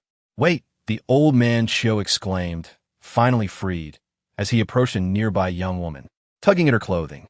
"Xiao Feng, take this girl with us. She is 26 and unmarried. She wishes to accompany us as long as we bring her family too." The young woman cast her gaze towards Qiu Feng, shyly averting her eyes. She recalled the old man's descriptions of their vast food supplies and how his grandson was a leader within their group. The promise of 500 jin of rice seemed credible, albeit from an elderly man. She had parents, a grandmother, younger siblings. Her family would eventually starve if left behind. To Jiang Tong, this was not merely the addition of a woman, but an entire family's burden. She looked at Xiu Feng. If he insisted on bringing them along, he would remain behind and not follow. "Grandfather," Xiu Feng said, looking at the family with a headache, "don't be foolish. Let us leave quickly." He understood Jiang Tong well. Saving his grandfather with 500 jin of rice was one thing, but bringing along an entire family was beyond comprehension. If you don't take them, I want to leave. It's perfectly safe here, the old man Xiao declared, fully confident that his grandson would yield. Then you can stay here. We shall depart. Xiao Feng thought his concerns were unwarranted. Perhaps his grandfather had indeed found them and taken a liking to the girl, leading him to agree to become a hostage in exchange for food. If that were the case, he would be too ashamed to face Jiang Tong and the others. He was acutely aware of how hard-won these provisions were and the arduous days that lay ahead. Xiao Feng, you are the only descendant of the Qiu family. Will you let our lineage die with you? Now that things have stabilized, you should be thinking of starting a family. The old man reprimanded, unable to fathom his grandson's disobedience. This is the apocalypse. It's enough for me to survive. Why should I bring a child into this world to suffer, to starve to death or be bitten by zombies? Xiao Feng had repeated this too many times. Since his grandfather refused to listen, he steeled himself to walk away. The old man hurried to follow. Seeing that the group had no defenses against the old man Xiao, Jiang Tong and Xiao Qi exchanged a glance, understanding the nuances, and proceeded to exit. Rice, are you not going to give us what you promised? A man called as he chased after them. They no longer dared to confront them directly, but considered alternative means of dealing with the situation. Why? Jiang Tong, we have assisted you so much. Now you cannot even take a few people with you? Why is it that you can include anyone you wish, yet we cannot? Do you think you are the leader? The old man Xiao openly expressed his dissatisfaction. Being the elder and leader of the Qiu family, he had grown accustomed to commanding others, and now, feeling the pressure, he was ready to explode. Grandfather, none of you shall leave, came the voice of the man, and in the next moment, a small stone struck the ground beside Jiang Tong. She immediately raised her flashlight and discerned a passageway above. Could there be others in that adjacent passage as well? Chapter 88. A mantis blocking a car. Jiang Tong instinctively pulled Xiao Qi back, and the next moment, a stick was thrown in, stirring up chaos. Old Xiao, unable to evade in time, was directly pushed into the water, spluttering. Ah? Xiao Feng quickly reached out to pull him back. Jiang Tong and Xiao Qi did not remain idle. They fired their weapons into the air, eliciting a cry of anguish from their adversary. If you dare to approach again, I shall unleash a bomb. Jiang Tong's icy threat indeed had its effect. They complied. After Xiao Feng led his grandfather out of the cave, he sank to the ground, gasping for breath. The old man pointed at his foot, exclaiming, "It hurts, it hurts." Ah, ah, ah. The cave echoed with a series of anguished cries. Jiang Tong, indifferent to her surroundings, hastily tore open the old man's pant leg, revealing a chunk of flesh missing from his ankle. She exclaimed, "We must descend the mountain quickly, or it will be too late." It was a zombie bite, a notion they had never entertained regarding the waters below. The anguished screams emanating from within were undoubtedly the result of the undead. Xiao Qi remained vigilant at the rear, while Qiu Feng carried his grandfather and sprinted down the mountain, racing against death itself, not daring to draw breath. Jiang Tong followed closely, using the walkie-talkie to call out to Yao Shi and the others, instructing Cui Jing to prepare the mutation serum, for it was the only remedy that could temporarily save the old man Xiao. As they descended the mountain, Cui Jing had already made the necessary preparations. After Lin Chun administered the injection, everyone silently stepped back half a pace. The old man Xiao lay on the ground, his eyes vacant, gazing up at the azure sky, murmuring, "No, we cannot sever the connection." Xiao Feng, with a heavy heart, clenched his fists and replied, "All right, as long as you are safe. I will heed your wishes and find a woman to bear a child as soon as possible." But it was too late. He had already turned into a zombie. Cui Jing, standing by, abruptly interjected, noticing the somber expressions on everyone's faces. With an emotionless tone, he continued, "Is it possible to keep him for experimentation? I wish to ascertain whether injecting the mutation serum under such circumstances would enhance the strength of a zombie." Jiang Tong was eager to know, but it was inappropriate to involve old Xiao. "Xiao Feng, will you take action, or shall we?" Xiao Feng knelt on the ground, utterly devoid of spirit. His head bowed low, his hand gripping the dagger tightly.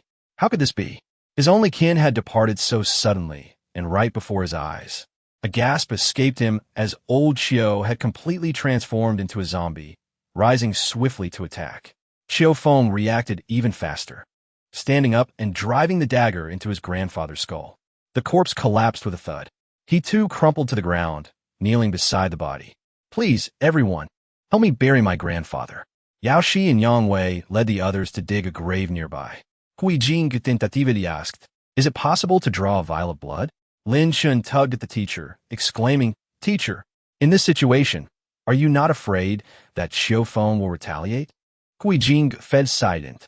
Before long, the grave was prepared, and after laying the body to rest, Xiu Feng bowed 3 times in respect. As he stood, he caught sight of the zombies chasing after the villagers, his grip on the dagger tightening as he embarked on a one-sided slaughter. In approximately 10 minutes, all the zombies lay dead.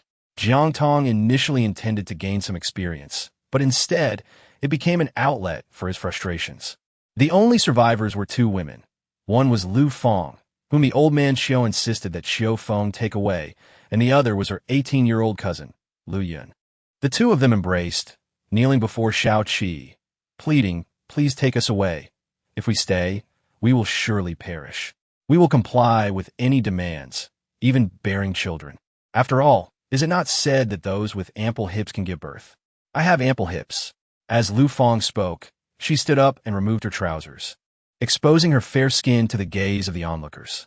Yao Shi hurriedly covered Xiao Bei's eyes, while Lin Chen averted his gaze, striving not to see them. Shao Qi turned his back entirely. Wang Ping looked upon this girl with disdain, her eyes filled with contempt, while the others stood in a daze, captivated by the sight. In this apocalyptic world, it had been a long time since they had encountered women. Jiang Tong's gaze fell upon Yao Shi, the only person in the group of suitable age. Many had expressed their affections for Yao Shi, yet all were met with rejection. The imbalance between genders posed a dilemma. Should the need arise, she would not mind leaving them behind, for remaining here would only lead to demise. "Who wants to go?" "I." Jiang Ziming raised his hand eagerly. Having recently tasted forbidden fruit and reveling in the experience, he first chose the younger Lu Yun. Lu Feng felt a pang of anxiety as no one selected her. Her eyes swept over the crowd, finally settling on Yang Wei. "Brother, could you help me? I do not wish to perish." Her tears flowed like rain on a pear blossom, a sight that no man could bear. "I choose you." Luo Hang swallowed hard. "Thank you, brother." Lu Feng gratefully approached Luo Hang's side. Xiu Feng said nothing, opting to lean against the car window, his thoughts drifting elsewhere, leaving him devoid of vitality. "Are you all right?" Jiang Tong glanced at the rearview mirror, concern etched on her face. Xiu Feng shook his head. "Why should I quarrel with my grandfather? If I had simply agreed to grant him a great-grandson, we wouldn't be in this predicament." Jiang Tong remained silent. If she were to agree, it would evoke an entirely different scenario. The thought of losing a companion like Xiu Feng filled her with regret. The car was enveloped in silence as she pressed the accelerator and set off. Following her were Yao Shi, Luo Hang, and finally, Jiang Ziming.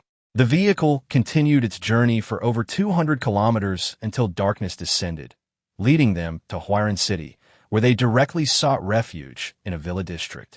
The villa area was more suitable for accommodating such a large group, providing convenience for escape or defense. To prevent a recurrence of previous incidents, everyone was required to remain within the group. Even for a restroom break, they had to stay within sight and report their safety at all times. Jiang Tong stood on the balcony of the master bedroom, gazing at the oppressive expanse of the city below. Her ears caught discordant sounds, compelling her to glance next door. In that room lay Jiang Ziming and Lu Yun, and from Lu Yun's voice, it was evident that the situation was intense. They seemed to be managing well. But what are the others? Jiang Tong furrowed her brow tightly, unable to suppress the urge to knock on the door. "Keep your voice down." The surroundings grew even quieter, allowing the distant, rustling sounds to become clearer. Were there more people? Jiang Tong illuminated the distance with his flashlight, and to his astonishment, he was met with a dense throng of zombies that had inexplicably converged upon them.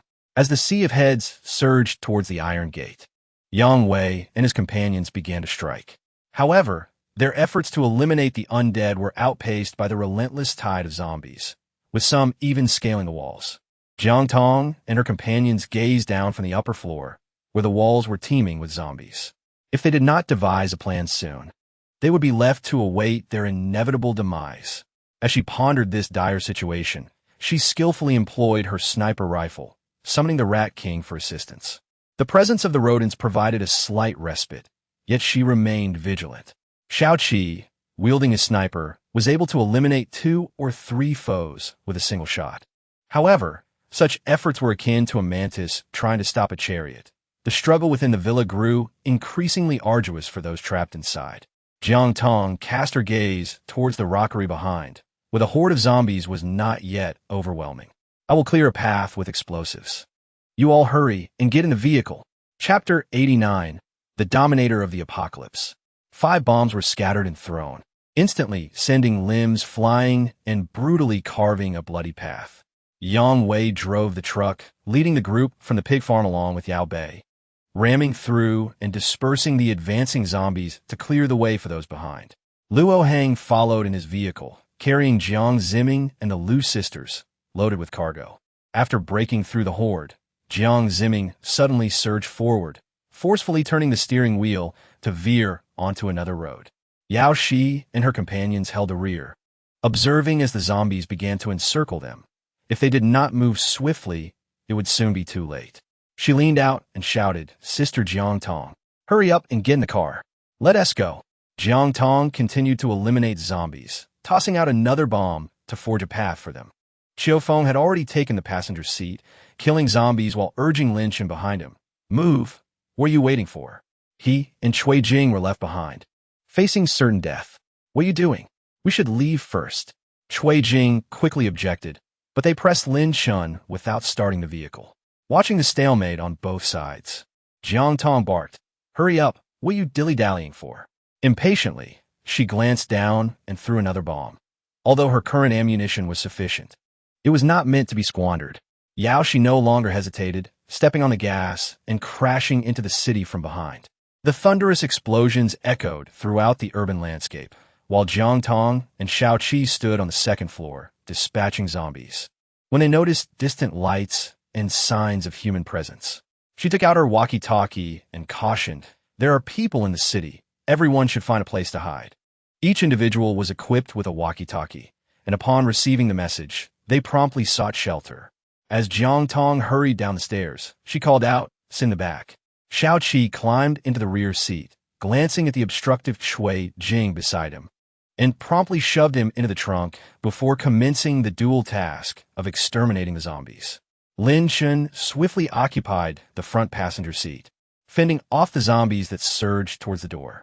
Some of the mutated zombies even wielded blunt instruments, striking directly at the car windows, while others leapt from the walls onto the roof of the vehicle. From a distance, atop a nearby building, a man surveyed the situation at the villa through binoculars. Observing the car engulfed by the horde of zombies, he shook his head. In the next moment, the roar of the engine reverberated as the vehicle astonishingly burst forth from the throng of the undead. He chuckled softly. "Have they joined the others?" "Searching." "Ah." The man's expression brightened as he turned his gaze towards Jiang Tong's car, personally trailing behind. Once Jiang Tong escaped the swarm, there was no indication of her intent to halt. The car sped forward, weaving left and right. Lin Chen, strapped in the passenger seat, felt the seat belt dig painfully into his chest. Xiao Qi steadied himself in the back and, noticing that some zombies were keeping pace, exclaimed in astonishment, "At this speed, without the car, we would never outrun them." Just 3 or 4 mutated zombies, though not many, could certainly pose a significant threat. Jiang Tong observed clearly through the rearview mirror, her hand poised on the pistol, ready to dispatch one of the undead when a zombie collapsed before her. Shortly thereafter, a second one fell, while the remaining 2 were crushed beneath the wheels of a military truck that barreled through, obliterating the corpses of the fallen. From the dim light, Jiang Tong caught sight of the man in the driver's seat, and her heart jolted. It was him, Huolin, the sovereign of the post-apocalyptic realm, a cruel and depraved individual whose dominion lay in T-City, approximately 800 kilometers away, and who had not ventured toward Huiran City since the apocalypse began. "Do you know him? Why are you so afraid?" Xiao Qi turned to gaze at Huolin, whose arrogant demeanor left no doubt of his malevolence. How could she possibly know him? She harbored too many secrets, and Xiao Qi was uncertain of how much he had truly discerned about her. He was nothing short of a pervert. If he was displeased with the women who served him, he would have them capture a zombie, forcing them into a grotesque union. Those who opposed him met with dire fates, often witnessing their flesh being systematically carved away to feed the undead. While he conducted inhumane experiments to ascertain whether zombies could conceive and bear offspring, he sought to discover whether a woman bitten by a zombie would give birth to a creature of the undead. As Jiang Tong concealed herself within, she witnessed an unfathomable array of events. Shortly after her escape, her life was abruptly extinguished. Upon her return, everything had transformed, including the sequence of calamities. The volcanic eruption that should have preceded the tsunami had now been reversed. The tsunami arrived prematurely, prompting Huolin to shift his strategy. These revelations sent shivers down Lin Chen's spine. In comparison to that individual, Teacher Cui seemed trivial. It was imperative that they did not capture her. Find a place to let me down to divert their attention. You must leave first, said Xiao Qi, his voice low and laden with trepidation. For the first time, he felt a profound sense of insecurity and fear. They possessed weapons, yet refrained from attacking, clearly toying with them. Jiang Tong gazed at the erratically speeding pickup truck, her spirits sinking as she confronted a formidable adversary. Despair began to envelop her, and her only hope for survival lay in the intricate terrain of Renhui City, S9D, where she could elude detection. With a surge of determination, she pressed the accelerator and veered into a narrow path, navigating an indeterminate number of bends before finally halting in a parking lot. Take me with you, Cui Jing implored in a hushed, tearful voice, acutely aware that they were not human and that he could not afford to fall into their clutches. Yet, the injured Cui Jing had become a liability. His presence would only serve to compromise their safety. No, please, he stammered, but it was too late. The car door was gently secured, and Cui Jing, gripped by anxiety, found himself at a loss for words. He leaned against the rear window, using his hands to maneuver his body, eventually crawling over the back seat into the trunk, where he felt a modicum of safety. Time became an abstract concept as he listened to the roar of the engine, followed by the sound of a door being opened. Are we certain they are up there? Through a small gap in the trunk, Cui Jing caught sight of Huolin, whose voice resonated with a deep, magnetic timbre, complemented by a strikingly handsome visage that made it difficult to reconcile him with a twisted psyche. He held his breath, not daring to make a sound. Huolin's subordinates commenced their search for the vehicle, ultimately locating the empty sedan. It has been far too long since I engaged in this game of cat and mouse. I hope these little mice can elude capture a while longer, Huolin remarked with a hint of mockery. His men quickly utilized their walkie-talkies to establish lookout posts in various locations, ensuring that not a single mouse would escape. Meanwhile, a voice crackled over the radio. Mr. Hua, we have apprehended 4 individuals, 2 men and 2 women, along with a cargo of provisions. What shall we do with them? Bring them here, he commanded. She immediately reached out to Yao Shi and the others, urging them to find a way to hide and to survive. Chapter 90. An unexpected encounter with a rival. Yao Shi and her companions had already taken cover as 4 men drove their truck ever closer, prompting them to lower their heads in haste. Jiang Tong stood by as Huolin let out a sinister laugh, brandishing his Tang Dao in a frenzied manner. Little mice, be sure to hide well. Jiang Tong recalled the myriad events of her past life, her body trembling violently. The sound of the sword cleaving the air drew nearer, accompanied by a mocking voice. Hee, I've spotted you. I'm on my way, so hide well. The footsteps grew increasingly closer as the 2 tightened their grips on their pistols, exchanging a glance that signaled their readiness for battle at a moment's notice. Bang! Bang! The glass of the car beside Jiang Tong was shattered into fragments. Damn it! Huolin cursed under his breath. The vehicle was devoid of any occupants, and Huolin's impatience was palpable. Little mice, I'm about to lose my temper. The cold gleam of the Tang Dao reflected on Jiang Tong's face as it swept towards the 2 of them. Suddenly, a strange cackling sound echoed from a distance. Mr. Hua, the horde is approaching. Tang Dao immediately halted, while Huolin cursed softly before climbing into the truck to depart. The 2 exhaled in relief. But the zombies in the distance began to gather and advance towards them. "Let us move quickly and find a shelter from the horde," Xiao Qi urged, pulling Jiang Tong into a confined space. They waited until the sounds of the horde faded into the distance before emerging. Jiang Tong furrowed her brows, swiftly ensuring the safety of Yao Shi and the others. "Yao Shi, how are things on your end?" "Sister Jiang Tong, we are fine. How about you?" "Good. We are also unharmed. Let us regroup at the location where we parted earlier." After concluding the call, the two made their way towards their destination. While Yao Shi, Xiao Feng, and the others remained safe, Jiang Ziming, Luo Heng, and the two women they had just rescued were captured, along with their supplies. "What shall we do now?" Jiang Tong clenched her fist in indignation. Since they had crossed paths once more, she could not allow them to take advantage of her so easily. "We need to find a place to settle down for the time being." Lin Shun smacked his forehead, finally recalling who was missing. Where was the teacher? Jiang Tong suddenly recalled that Cui Jing was still in the underground parking garage. Jiang Tong opened the car door and immediately beheld Cui Jing, who was curled up inside, trembling and clutching his head in a state of sheer terror. "Teacher, are you all right?" Lin Shun gently shook Cui Jing. Only then did Cui Jing lift his gaze, and upon seeing them, he embraced Lin Shun as if he had found a lifeline. Lin Shun, however, recoiled in distaste. "Let us hurry and leave. We mustn't linger here in case they come looking for us," Xiao Qi urged. The group concealed the car and proceeded on foot to the nearby residential building. The upper floors were deserted. Those who had died were gone, and those who had escaped were long gone. Dinner consisted of beef noodles prepared by Yao Shi, featuring generous chunks of marinated beef made with a secret recipe. Each bite was succulent and tender, leaving a lingering flavor. The beef broth, simmered for over an hour using carefully selected beef bones, was rich and savory, perfectly complementing the handmade noodles. It was an exquisite culinary experience. After the meal, Jiang Tong and Xiao Qi deliberated strategies to confront the nefarious organization. Meanwhile, Jiang Ziming and his companions, having been captured by Huolin, cowered in a corner, bound and terrified. "Damn it, these people have amassed so many supplies." A lean, scruffy man gazed hungrily at the food in the vehicle.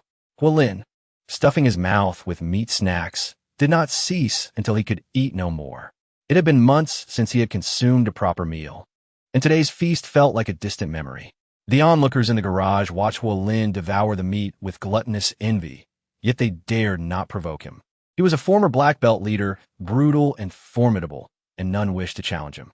"Boss Hua, these two girls are quite fetching, far more appealing than our lot," remarked one of his men, as the emaciated women in the corner cast sympathetic glances at Lu Feng and Lu Yun.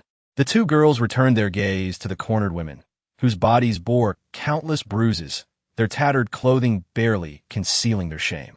It seemed they had grown accustomed to their plight, utterly devoid of dignity. Lu Feng and Lu Yun trembled under their scrutiny, sensing both pity and relief reflected in their eyes. Here, women were reduced to mere instruments for men's primal desires, stripped of all respect. Those who catered to the whims of their captors received meager rations, and the least fortunate faced the grim fate of being devoured themselves. With a bit of meat, my brothers can indulge once more. Huolin approached Lu Feng and Lu Yun, grabbing a handful of Lu Feng, causing the two to scream in terror, eliciting laughter from the others. They turned to Jiang Ziming and Luo Heng for rescue, but the two were already paralyzed with fear, unwilling to intervene. Huolin toyed with the more voluptuous Lu Feng for nearly an hour, leaving her drenched. His accomplices cheered him on, uttering vile words, while Lu Yun wept at the sight of her sister's torment. Yet, the more she cried, the more exhilarated they became. Once Huolin was finished, he handed Lu Feng and Lu Yun over to his companions. Lu Feng panicked and pleaded, "Please spare us. I know where there are more supplies. What you have is merely a fraction of what's available." Huolin's pupils narrowed as he turned to Jiang Ziming and his friends, pondering whether her claim held any truth. Jiang Ziming nodded vigorously, filled with trepidation. The eyes of Huolin and his companions immediately sparkled with excitement. The supplies they had seized could sustain them for over a month, and if they claimed this was merely the surface, how vast must their reserves be? Moreover, within their ranks was a certain Jiang Tong, who, when compared to her, rendered them all mere imperfections. Lu Fang yearned desperately for her release, completely oblivious to the fact that it was Jiang Tong who had come to their aid. Jiang Tong exuded the allure of a captivating siren, her delicate and fair complexion enchanting the men among them, who seemed utterly entranced by her charm. Lu Fang's eyes brimmed with envy. Beside her stood a striking figure named Shao Qi, undeniably impressive and handsome, who treated Jiang Tong with unparalleled kindness. Pampered and pristine, she was clearly unaccustomed to hardship. Why? She wondered. Must they endure suffering and hunger while she basked in the luxury of being adored? Hearing Lu Fang malign Jiang Tong, none of Jiang Ziming's associates stepped forward. In Jiang Ziming's eyes, there was a glint of scheming. It was far more advantageous for him to incite a confrontation between Huolin and Jiang Tong's group, allowing him to reap the benefits of their conflict. Regardless of which side emerged victorious, he would emerge unscathed, free from entanglements. Huolin tilted Lu Fang's chin, and she, suppressing the fear within, twisted her ankle and fell directly into his embrace, shyly murmuring that she would ensure her brother's comfort as long as he treated her well. Huolin, flattered and captivated, declared that if she could procure the supplies and that woman for him, she would always remain by his side, with his promise to take good care of her. He then proceeded to engage in yet another performance with Lu Fang. Chapter 91. Jiang Ziming's machinations. After Huolin had finished, he wiped the corner of his lips with satisfaction, a lewd smile gracing his face. As he leisurely pulled up his trousers and fastened his belt, he cast a mischievous glance at Lu Fang. It was evident that Huolin was thoroughly pleased.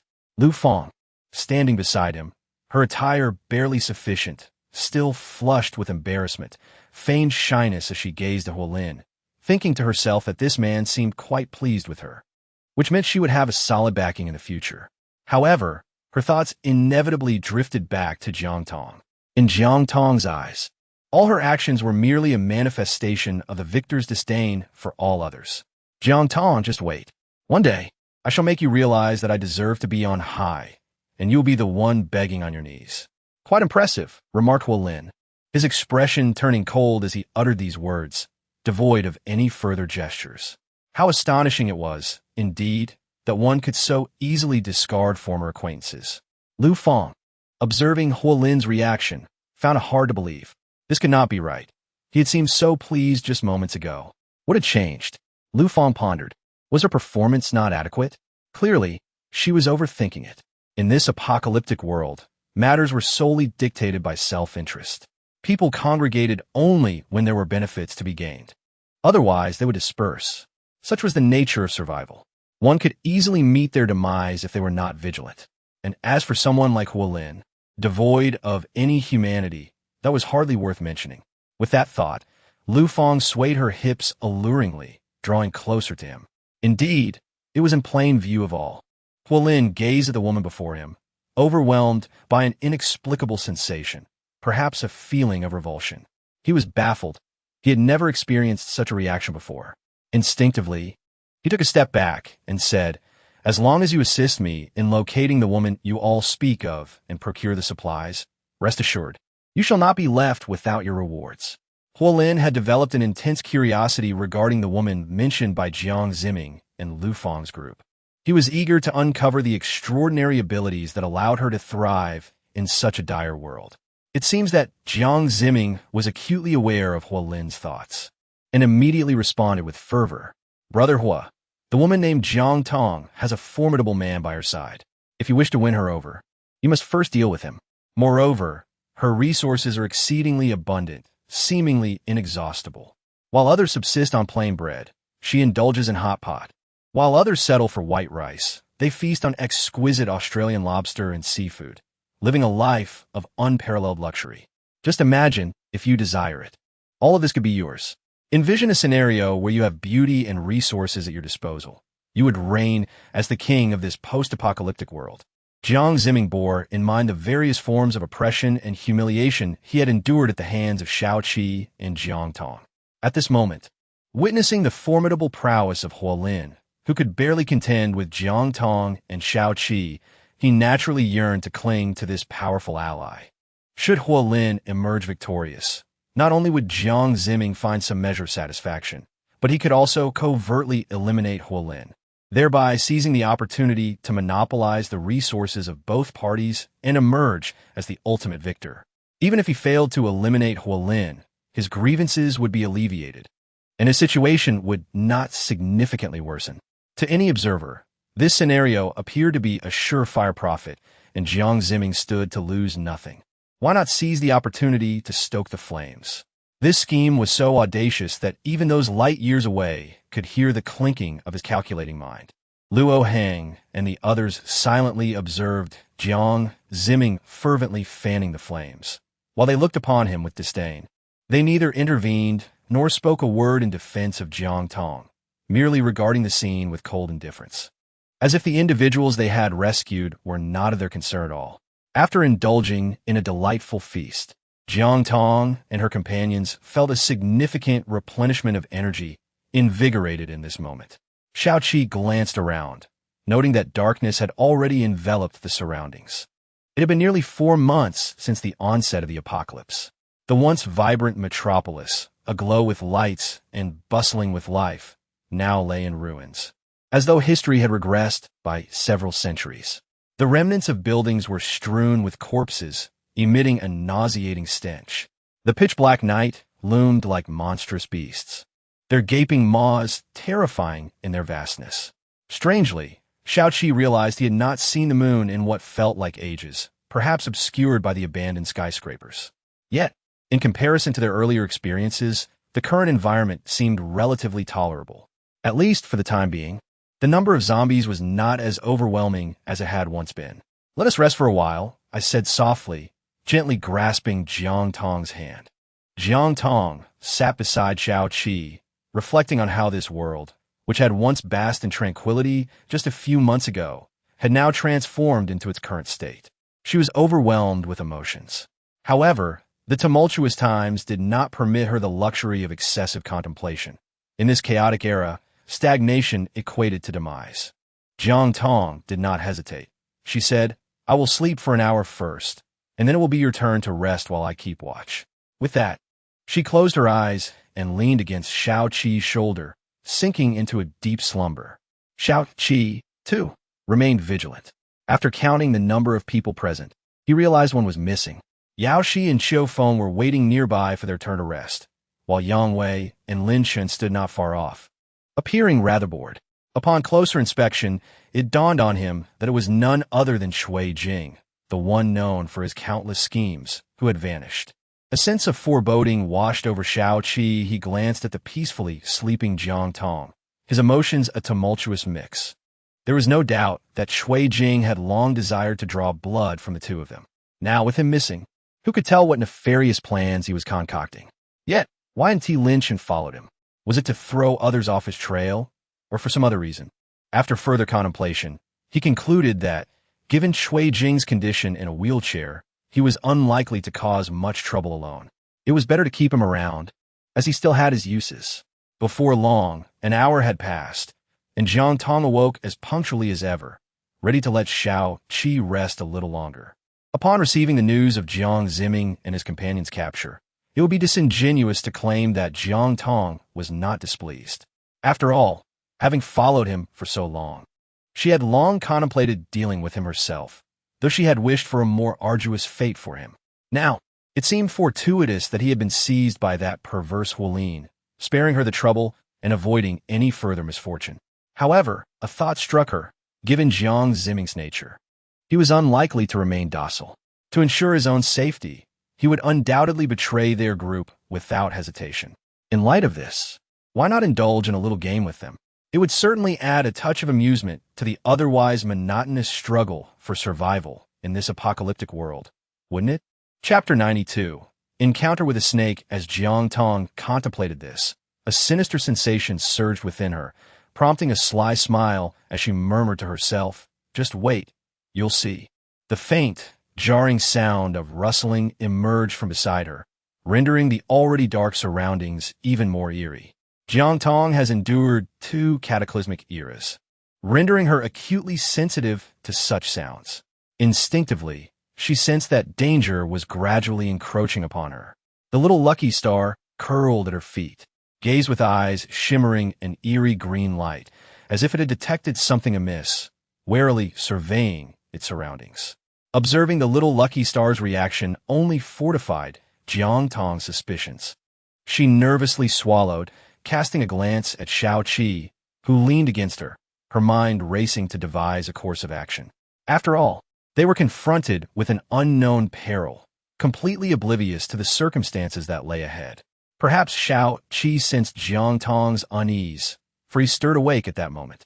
His slumber was already light, and with Jiang Tong as a source of concern, it was even more so. "What is it? Is something wrong?" he murmured, still somewhat disoriented as he gazed at Jiang Tong. "Hush, do not make a sound. Listen." Jiang Tong placed a finger to her lips, signaling Shao Qi to attentively listen to the sound around them.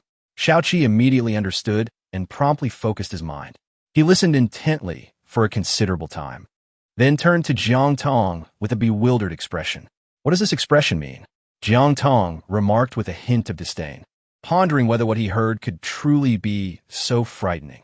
"Is it really that terrifying? Am I merely dreaming, or has Shao Qi yet to awaken?" As Jiang Tong's thoughts grew increasingly elaborate, Shao Qi, observing the myriad of emotions flitting across her face, could no longer restrain himself, and spoke up. "Ahem, what is the matter? There is no sound at all." He extended his long hand, waving it before Jiang Tong's eyes, and cleared his throat. Jiang Tong was even more astonished. "Did you not hear anything at all? Is there truly no sound?" She incredulously pressed, "Su Qi, there really is nothing. Have you perhaps encountered a series of insurmountable challenges recently, causing you to be overly anxious? Or are you deeply terrified by that thief leader you encountered today?" Su Qi softly reassured Jiang Tong. He understood that Jiang Tong's judgment had never been erroneous. However, at present, he indeed had heard no sound. Not to mention, as a former Special Forces commander, his hearing was significantly sharper than that of an average person, and around them, Yao, Shi, and Lin Shun were equally unresponsive. In just a few moments, Su Qi's mind had traversed numerous thoughts. Yet, for now, all he could do was to comfort Jiang Tong before formulating a plan. "Are you certain there is no sound?" "That cannot be. I absolutely heard it, and the sound is growing nearer. Furthermore, look, Xiao Fuxing has heard it too. Animals possess a far more acute sense of hearing than humans." She pointed to the agitated little wolf cub nearby. "The sound persists. Listen closely." The noise by Jiang Tong's ear seemed to have intensified slightly compared to before. However, she could not discern from whence it originated. It appeared to be emanating from all directions. Jiang Tong's heart raced, yet everyone remained unresponsive, as if they were oblivious to the situation. "Regardless, we must not let our guard down. Vigilance is imperative." Observing Jiang Tong's unwavering certainty, Shao Qi became alert, seizing the AK nearby and loading it with ammunition. Jiang Tong commanded Little Lucky Star to summon everyone. Little Lucky Star, displaying remarkable intuition, approached gently, entirely devoid of the previous frenzy. Yao Shi, observing Little Lucky Star nuzzling at her feet, affectionately patted its head and inquired, "What is it, little one?" The young wolf cub, as if comprehending her words, tugged at her pant leg, urging her to move forward. Yao Shi quickly grasped the meaning and called for Chiu Feng, following the little wolf cub with utmost stealth. Soon, everyone gathered together. However, something felt amiss. One person was missing. After scanning the surroundings, Jiang Tong immediately realized that Shui Jing had inexplicably vanished. Jiang Tong fixed her gaze upon Lin Shun, eagerly anticipating that he might utter something of significance. Lin Shun, under her penetrating stare, felt an unsettling sensation creeping over him, a slight prickling at the nape of his neck. After a prolonged silence, he could no longer contain himself and finally asked, "Senior, why are you looking at me like that?" Confusion was evident in his eyes. "Oh, you truly remain unaware?" Jiang Tong observed Lin Shun with a playful glint, as if her gaze were about to sear a hole through him. As Lin Shun scanned the surroundings, he soon realized that Shui Jing was nowhere to be seen. "Senior, I genuinely do not know where the teacher has gone. He did not inform me. I truly have no idea when he vanished," Lin Shun exclaimed, his words tumbling out in a frantic rush. Jiang Tong was certainly skeptical, It was utterly implausible that Shui Jing's disappearance could have left him entirely uninformed. She was poised to articulate her thoughts further when she felt Xiao Qi tug gently at her arm, signaling her to refrain from acting impulsively. He then remarked, "By the look of him, it appears he genuinely has no idea where Shui Jing has gone. Our immediate priority must be to identify the potential threats." After speaking, Xiao Qi deftly maneuvered away from the crowd and quietly confided in Jiang Tong, "I noticed this before you went to sleep. However, for the moment, he is a person of limited mobility and poses no significant threat to us. We should keep Lin Shan in the fold, allowing him to lower his guard, so we may follow the clues to discern their true intentions." Upon hearing the reasoned words of Xiao Qi, Jiang Tong decided to set the matter aside for the moment and recounted the recent events to the group. Wang Ping exclaimed, "What? I truly did not hear anything at all." Following her statement, several others in the crowd echoed her sentiments. Lin Shan, aware that Jiang Tong's doubts regarding him remained unaddressed, chose to remain silent and refrain from voicing any opinions. Jiang Tong, noticing that no one seemed to have heard, began to doubt herself. Could such an absurd occurrence become even more exaggerated? As Jiang Tong listened to the increasingly loud sound surrounding her, her irritation deepened. Witnessing that everyone else remained oblivious only intensified her doubts. "Sister Jiang Tong, what do you propose we do now?" At that moment, Yao Shi stepped forward, choosing to place unwavering faith in Jiang Tong, for throughout their journey, her instincts had never led them astray. Xiao Feng followed closely behind. "Let us form a circle." Backs pressed together, he suggested. Jiang Tong genuinely perceived that the sounds emanated from all directions. In this manner, everyone became acutely aware of the commotion surrounding them. Suddenly, Lin Shan caught sight of something resembling a pair of small red lights, which appeared particularly conspicuous in the darkness. Startled, Lin Shan involuntarily gasped. Chapter 93. Luo Hang's Betrayal? However, driven by an instinctive reaction honed from prolonged exposure to such an environment, he managed to stifle his voice. Vigilant, Xiao Qi was the first to react, alerting those around him. He instinctively nudged Jiang Tong. The little wolf cub abruptly leaped from Jiang Tong's embrace, emitting a low growl. As night fell, Huolin's base remained remarkably lively. Jiang Ziming, through his keen analysis of Jiang Tong's vulnerabilities, currently holds a significant position before Huolin. He trails behind Huolin like a beggar, wagging his tail in servility, while Lu Feng, clad scantily, follows suit, mimicking Huolin's every step. Suddenly, Huolin turns to glance at the two of them, revealing an inscrutable smile. He himself has been ravenous for some time. This wretched Huolin only remembers to eat when it suits him, disregarding the hunger of others. Yet, Jiang Ziming dares not show any disrespect to Huolin, fearing that any provocation might lead to his own deprivation of sustenance. Lu Feng, with her innocent wide eyes, gazes longingly at Huolin, embodying a pitiable demeanor. Huolin muses to himself, "Were it not for the slight utility these two still possess, I would have long since disposed of them to the dogs, rather than allowing them to linger here in their repulsive manner. Go fetch them a couple of steamed buns," Huolin commands his subordinates. He contemplates the bleak outlook ahead, convinced that it would be a waste of resources to cater to these obviously fickle and disloyal individuals. Before long, Huolin's subordinate, Li Chong, returns with 2 steamed buns, the surface of which is faintly covered in mold. Li Chong is well aware of their condition, yet the boss's attitude leaves little room for doubt. Merely providing them with something to eat suffices. Li Chong has earned Huolin's trust for a reason. His ability to read the room is unparalleled. Huolin gazes at the food brought by Li Chong, a satisfied smile gracing his lips. "Eat quickly. It has been a while since you last had a meal." He then hands the buns to Jiang Ziming and Lu Feng. Lu Feng, unfazed, recalls her past of enduring days without food prior to crossing paths with Jiang Tong and her companions. She understands the discomfort of an empty stomach, and, at present, any morsel is a blessing. Filling her belly is paramount to strategizing her ascent in Huolin's favor, leading a life free from want and basking in prominence. Gratefully, Lu Feng accepts the moldy bun, displaying her appreciation towards Huolin, before devouring it with fervor. Huolin observes Lu Feng's eagerness with amusement. Jiang Zimming stared blankly at the moldy steamed bun before him. How could Huolin be more heartless than that wretched woman, Jiang Tong? Though he felt a surge of anger, he dared not voice it. Thank you, Brother Hua. I see you haven't eaten yet. Perhaps you should hurry and grab a bite? Jiang Zimming flattered, yet internally resolved to eliminate Huolin in a sin to power himself. Let Huolin and Jiang Tong battle it out, and when they are both weakened, I shall claim all their resources. I will be the sovereign of this world. With this thought, Jiang Zimming couldn't help but chuckle. Huolin, noticing the enigmatic smile on Jiang Zimming's face, chose to ignore it and departed with Li Chong. Once they had distanced themselves from the crowd, Huolin changed his demeanor and said to Li Chong, "Well done. Those people don't need excessive care. As long as they don't die for now, they'll remain useful." "Got it, boss. You can count on me," Li Chong replied eagerly. Suddenly, a loud thud caught their attention. "Who goes there?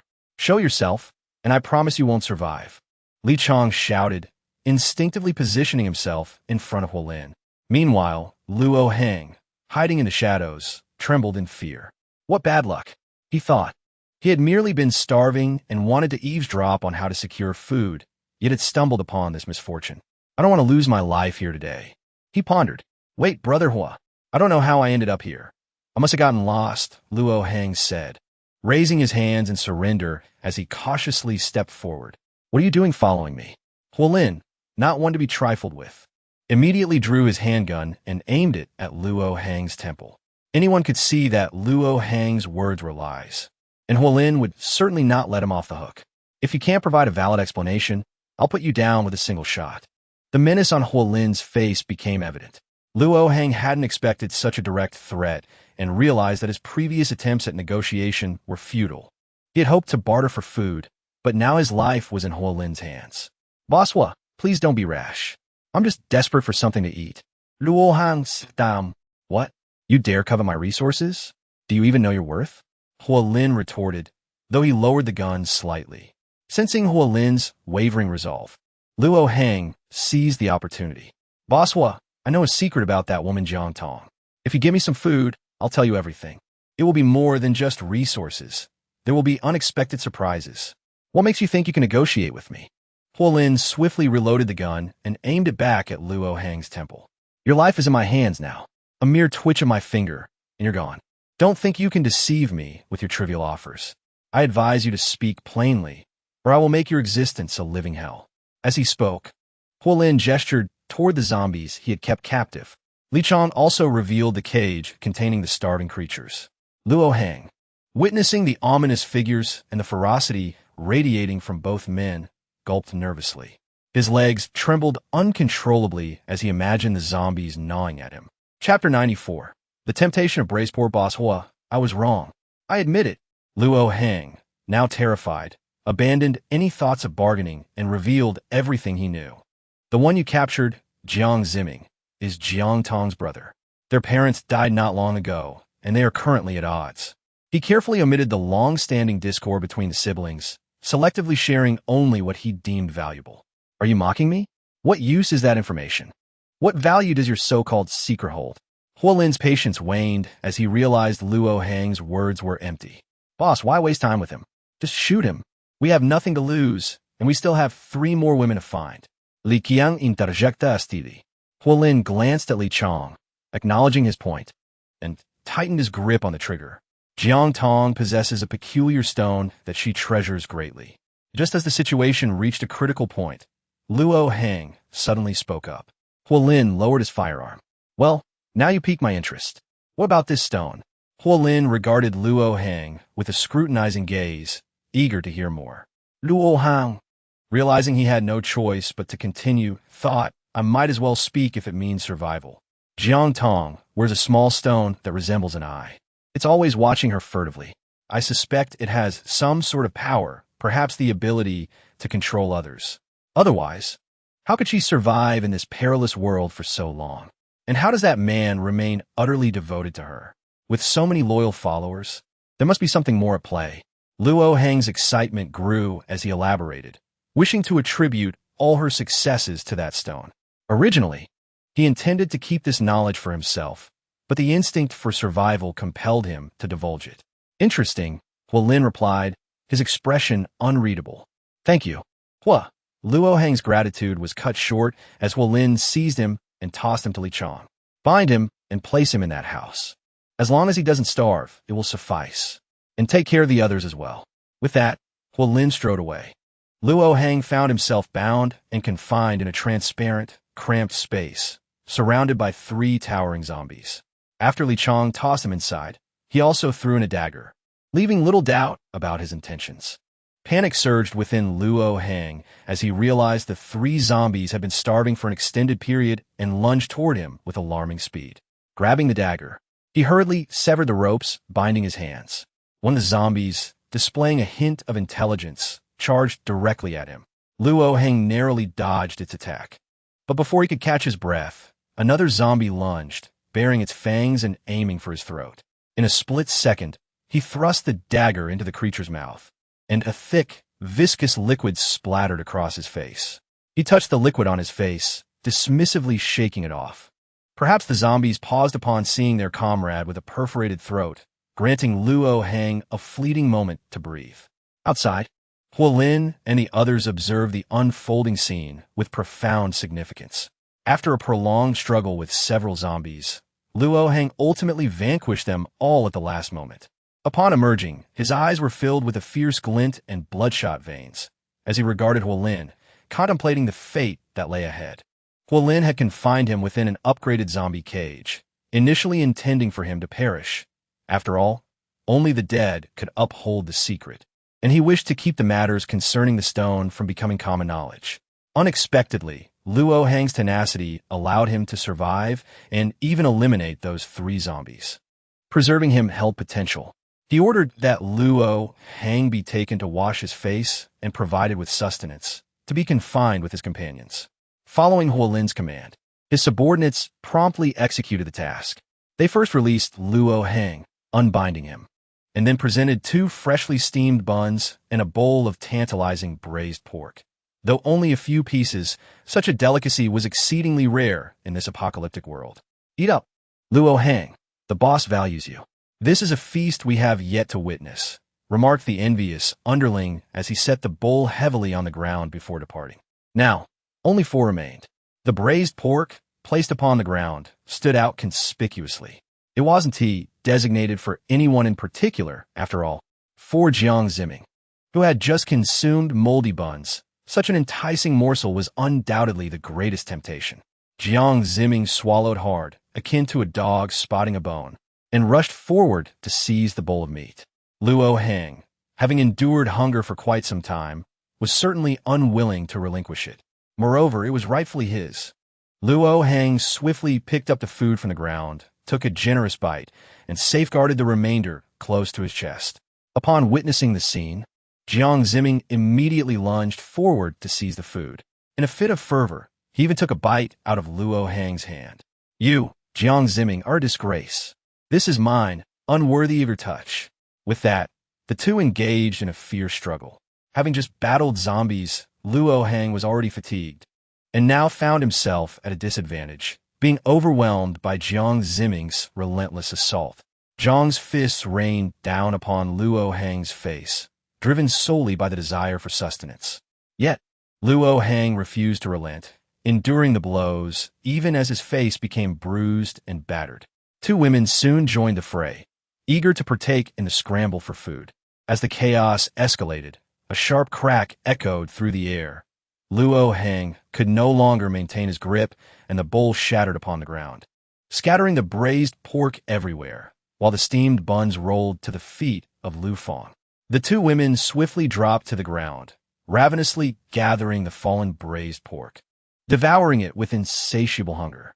Seeing that he had no portion left, Jiang Zimming seized Lu Fang's hand and voraciously devoured the flesh from it without a moment's hesitation. After finishing, he struck Lu Fang twice across the face, declaring, "You wretched woman, what right do you have to compete with me for food?" Unyielding, Lu Fang swiftly retaliated, clawing at Jiang Zimming's face with fierce intensity. Huolin, an observer to this tumultuous scene, remained unaffected, even applauding in amusement, clearly deriving pleasure from a spectacle. Chapter 95. The Crisis of the Mutant Serpent. How delightful! truly delightful. Indeed, selfishness and self-interest are inherent traits of humanity.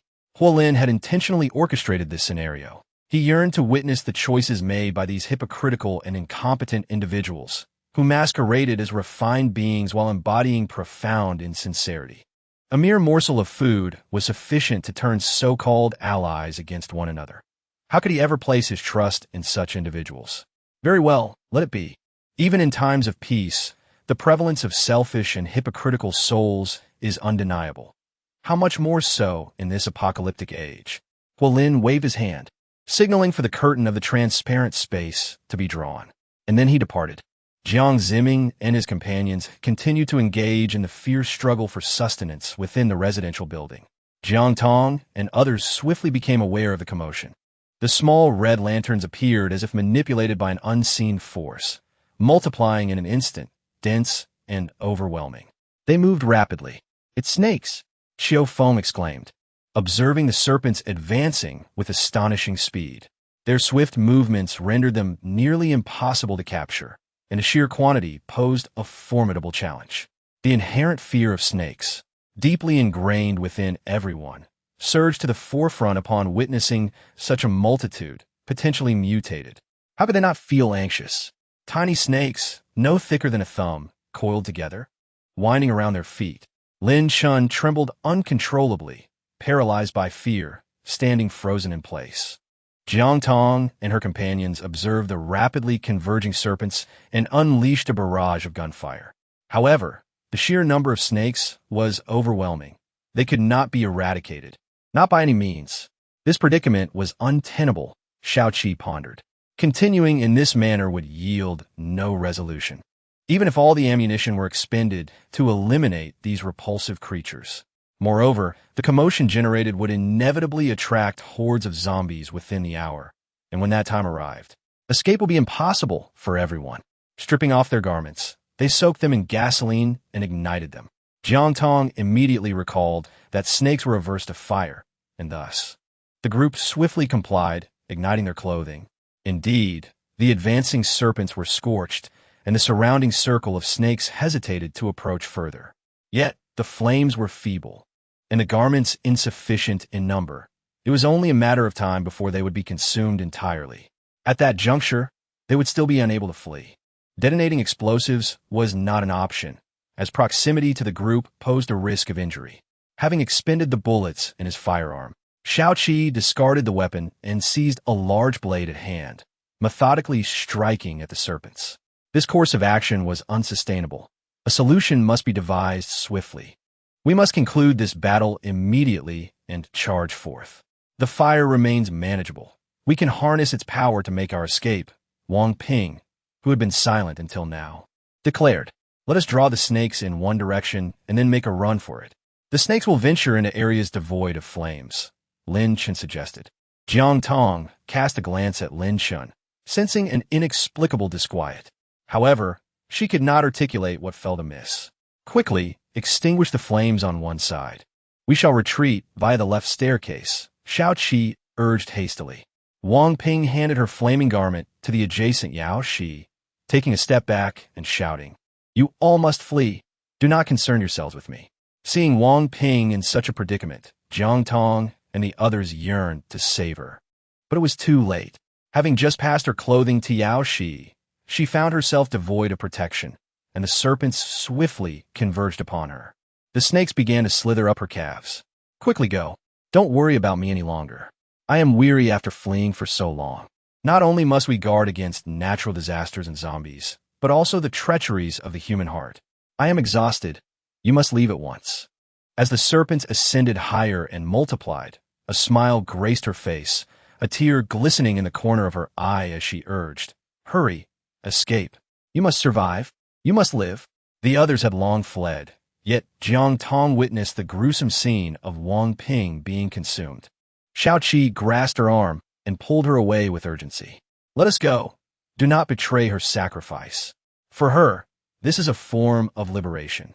There was a glimmer of tears in Shaoqi's eyes as he turned her away, the anguished cries of Wang Ping echoing behind them. They ascended to the 5th floor, seeking refuge.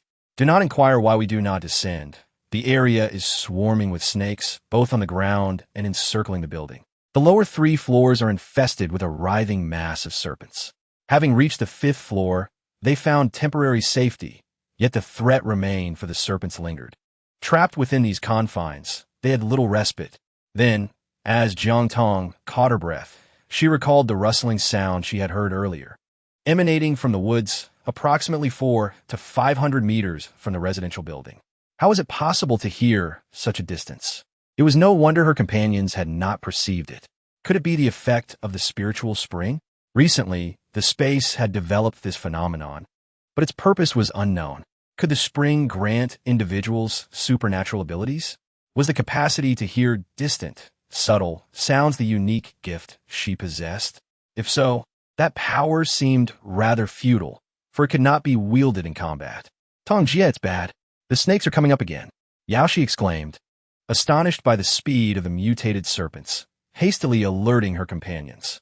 As Jiang Tong glanced up, she realized they had already ascended to the middle of the 4th or 5th floor. Reaching the top was merely a matter of time. In the blink of an eye, those repulsive creatures had crawled up.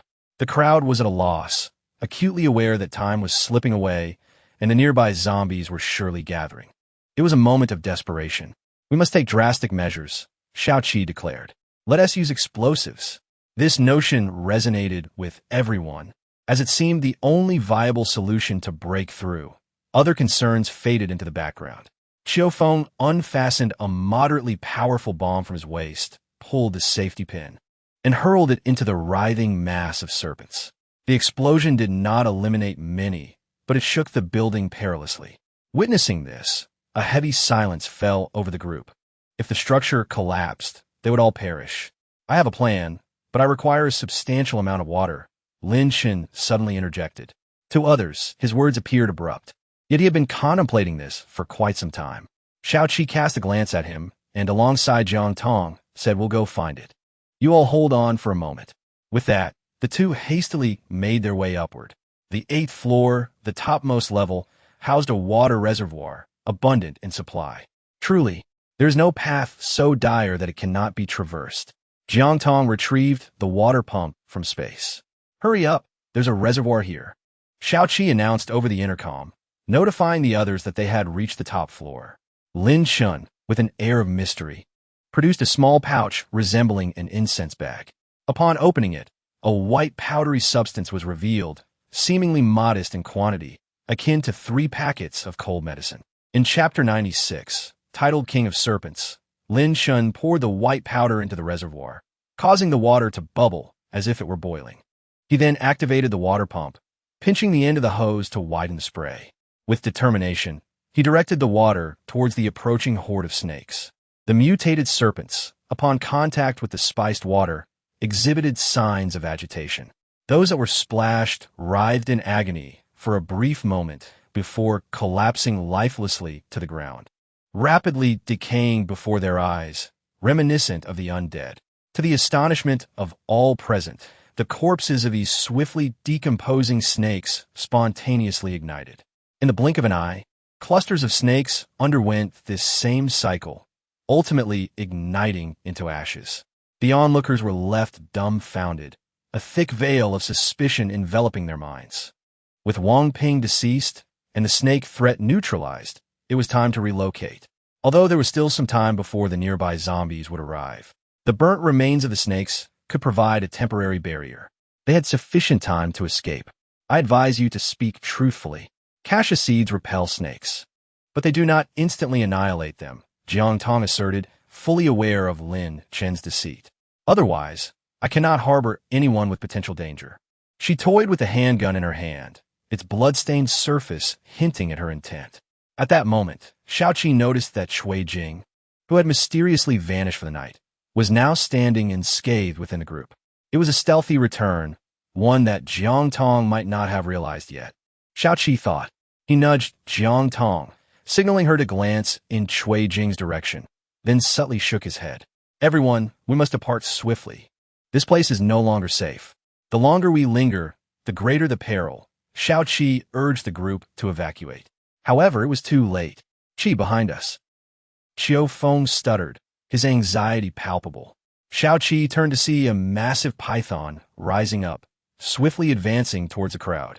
Its gaze fixed hungrily upon those on the top floor. Its gaping maw dripped with saliva, forming several terrifying strands. Shao-Chi instinctively backed against a wall on the top floor. The serpent towered several stories high. Caught off guard by this sudden turn of events, the group realized that nearly all their ammunition had been expended. They were left with Shao-Chi's machete, Jiang Tong's darts, and the carbon steel axe left by Jiang Ziming, now wielded by Qiu Feng. The little wolf cub remained cradled in Yao Shi's arms, evidently frightened by the colossal creature. Use the hose against it, Jiang Tong shouted to Lin Shun.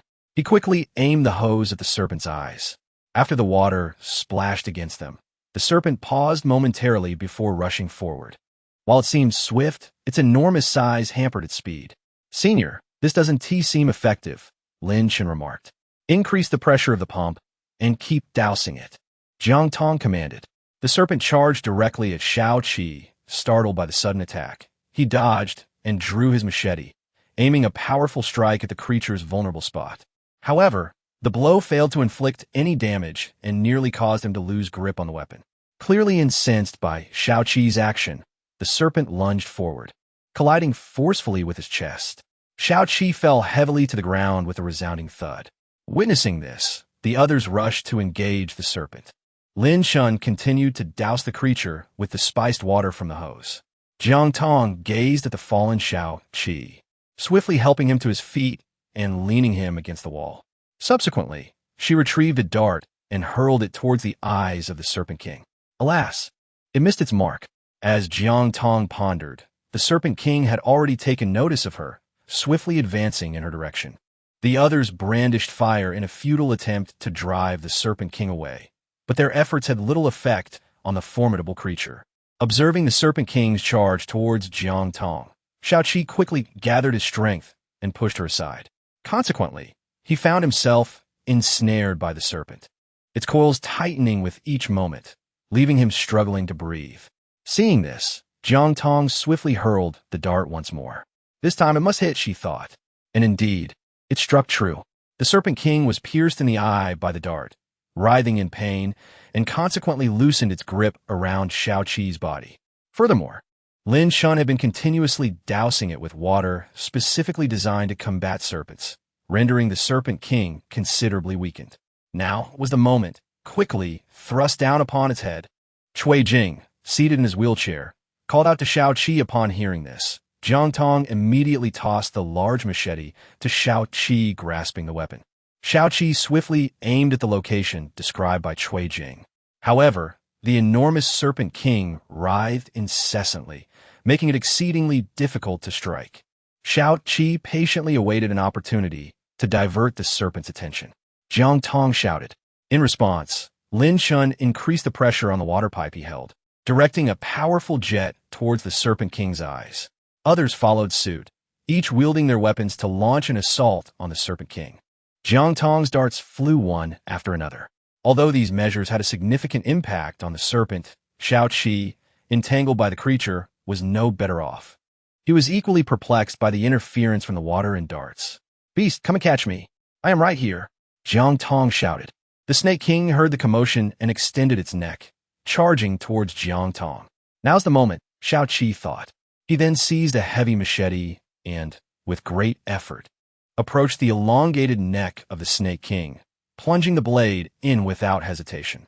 As the serpent was about to close in on Jiang Tong, she produced a bomb, removed its safety pin, and hurled it into the gaping maw of the Snake King.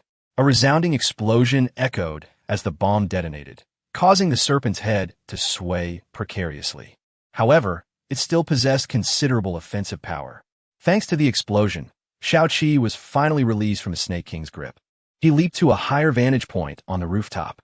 Chapter 97, to the shipyard. He then leaped onto the giant serpent's head and drove the machete deep into its skull. Dark crimson blood gushed forth like a small column. The Snake King visibly weakened. Its tail writhed in agony, thrashing against the ground in evident distress. Seeing that the reservoir was nearly depleted, Lin Shun promptly directed the hose at the Snake King, dousing it evenly. The outcome was predictable. The Snake King disintegrated into nothingness, akin to the smaller serpents. The ground bore no trace of the battle, as if everything that had transpired was merely a figment of imagination. Only the spent ammunition and the variously injured individuals indicated that the event had indeed occurred. Xiao Qi suffered severe injuries. Having been ensnared by the colossal snake for too long, he was utterly exhausted. Logically, after such a conflict, one should rest. Yet, this was not the moment for respite. We must leave immediately, Jiang Tong insisted. Otherwise, the surrounding zombies will converge, and we may never find another opportunity to escape unscathed. Xiao Qi, can you manage? She inquired. She was aware of his fatigue and need for rest, but she had to ensure his survival. The zombies would soon encircle them. They had at most 15 minutes and needed to depart. Jiang Tong had already heard the labored breaths and low growls of the zombies. It's nothing. I'm perfectly fine. A few steps are trivial, and this minor injury is of no consequence to me. It will pass with a little patience, Xiao Qi remarked, a forced smile gracing his lips. Yao Shi, you take the wheel. Let us depart swiftly.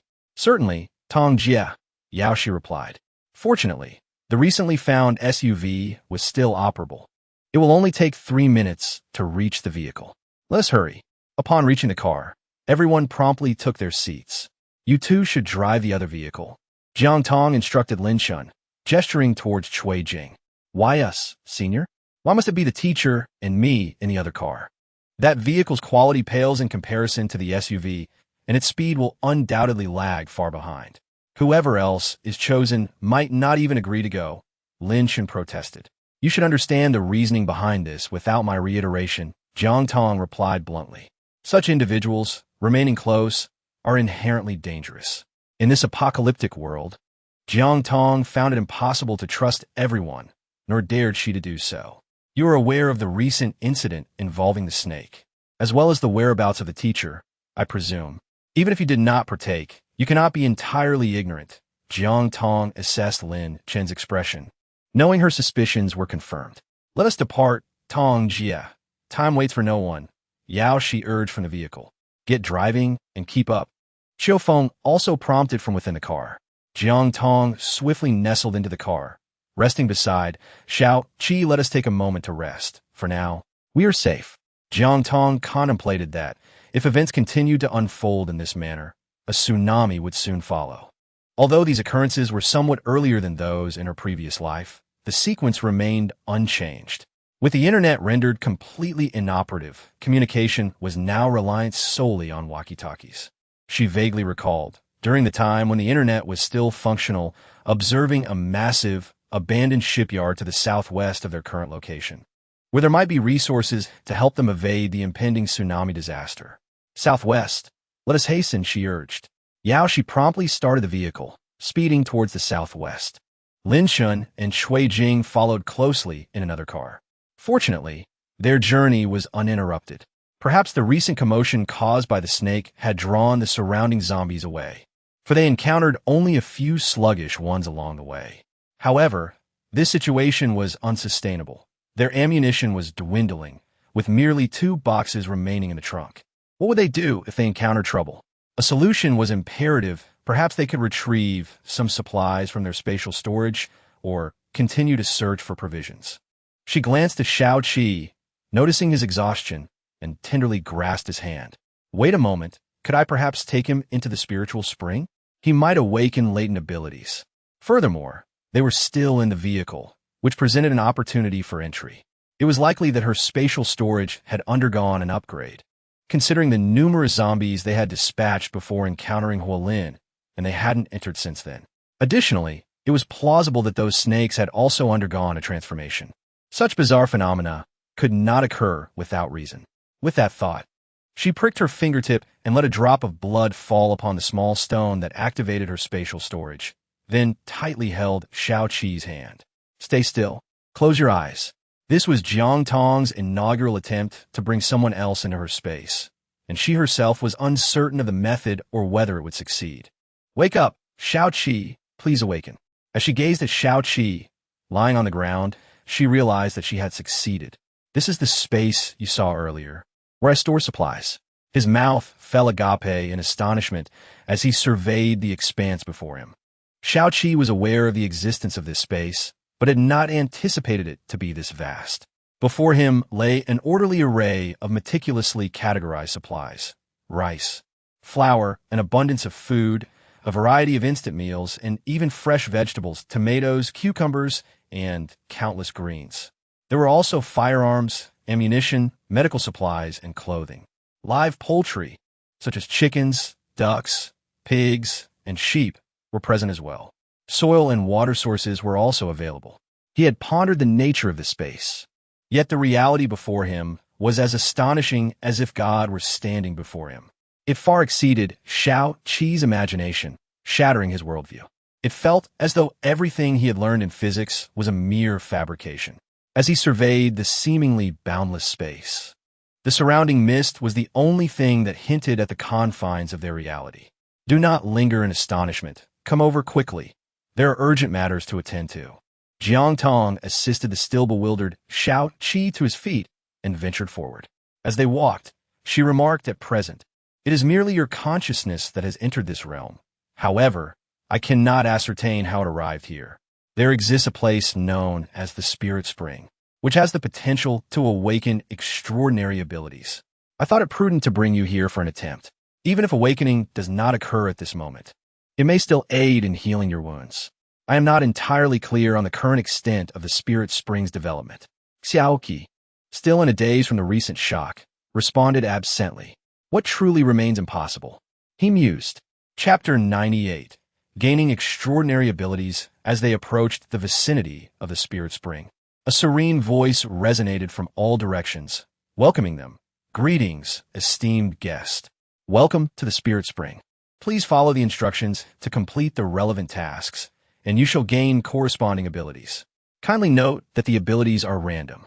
The ethereal voice enveloped Jiang Tong, and Xiao. The so-called task was merely a sequence of directives, culminating in the act of drinking from the Spirit Spring, which took scarcely 5 minutes.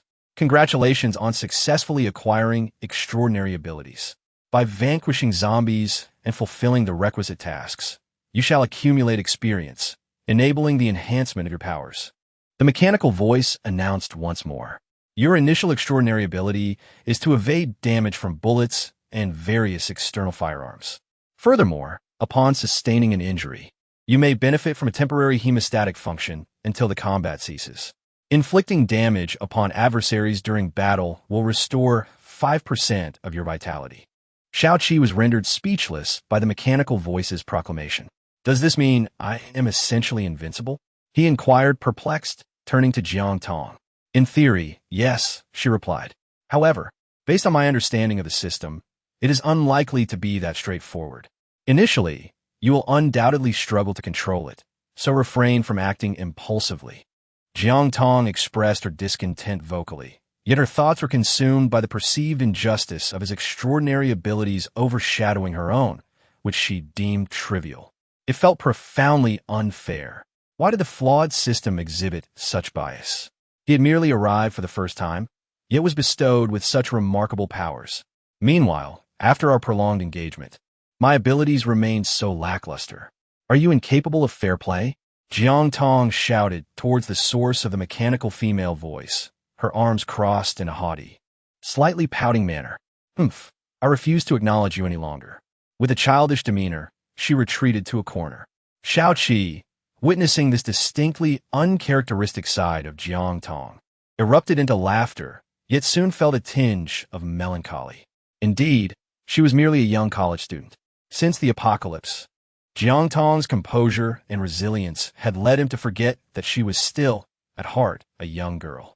"Well, is it not possible that the system endowed me with such formidable powers solely to ensure your protection?" Xiao gently embraced Jiang Tong, speaking with an affectionate tone. "In my presence, you need not always maintain such strength. You may find solace in pausing and catching your breath." As he caressed her soft hair, his heart ached with tenderness. Jiang Tong listened to Xiao's words, her heart in a tumultuous state. Throughout her life, no one had ever spoken to her in such a manner. Her mother had passed away when she was very young, and her father, a despicable man, had never even considered the existence of a daughter. As for her stepmother's character, it was hardly worth mentioning. The influence of her dysfunctional family had deprived Jiang Tong of ever experiencing the warmth of love. In her memories, she was perpetually subjected to unjust treatment. "Well, it's all over now. They're all gone," Jiang Tong finally remarked, a sense of relief washing over her. Xiao, of course, understood the meaning behind Jiang Tong's words and what she was alluding to. Jiang Tong rose on her toes and kissed Xiao. The faint traces of tears lingered at the corners of her eyes. Xiao was taken aback by Jiang Tong's sudden gesture. Their breaths intertwined as they savored this fleeting moment of tenderness. After it ended, neither of them mentioned it, understanding one another without words. Congratulations to the host for unlocking a new extraordinary ability. By completing a hidden task, the host may gain temporary control over this ability. How to utilize it remains to be seen. The system's mechanical female voice interrupted at an inopportune moment. Jiang Tong is furious. What on earth is meant by "please look forward to it"? Can it be stated plainly? Jiang Tong glanced at the time and decided to bring Xiao out from the space. Although it seemed that they had spent a considerable amount of time within, merely 5 minutes had passed outside. As Xiao emerged, he struggled to fully acclimate, still in a daze in the back seat of the off-road vehicle, drifting in and out of slumber. This could perhaps be attributed to the early reactions of acquiring his newfound abilities. Jiang Tong did not awaken Xiao, for it was assuredly safe at present. Meanwhile, Huolin was assembling his team, preparing to search for supplies, while also intending to ascertain the true nature of this woman. Jiang Tong. He left a portion of his men at the base and ordered them to bring along the few individuals under watch. Huolin commanded his subordinates to ensure vigilance, instructing them to keep a close eye and prevent any tricks from being played. Jiang Zimming and his companions were brought out. Following the previous incident, they appeared disheveled and injured. Huolin cast a disdainful glance at them, ready to instruct his subordinates to bind them together for transport. When Jiang Zimming spoke up, "Brother Hua, where are you headed? Do you have a specific destination?" Jiang Zimming ingratiatingly remarked. Huolin paid him no mind, not even casting a glance in his direction. An awkward atmosphere pervaded the air. Seeing that no one was paying him any attention, Jiang Zimming spoke up for himself. "You intend to confront Jiang Tong for supplies, do you not?"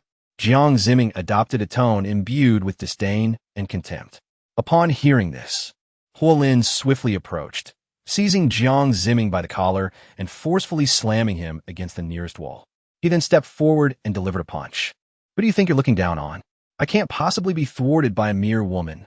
Huolin thought to himself, "She is but a woman. Why should I complicate matters? I could simply send someone to apprehend her and conveniently acquire her resources as well. What could be more advantageous?" Jiang Zimming gazed into the face of Huolin, so close at hand, and he comprehended that his objective had been accomplished. Jiang Zimming had long discerned that Huolin was not particularly invested in Jiang Tong. However, how could Huolin afford to be indifferent?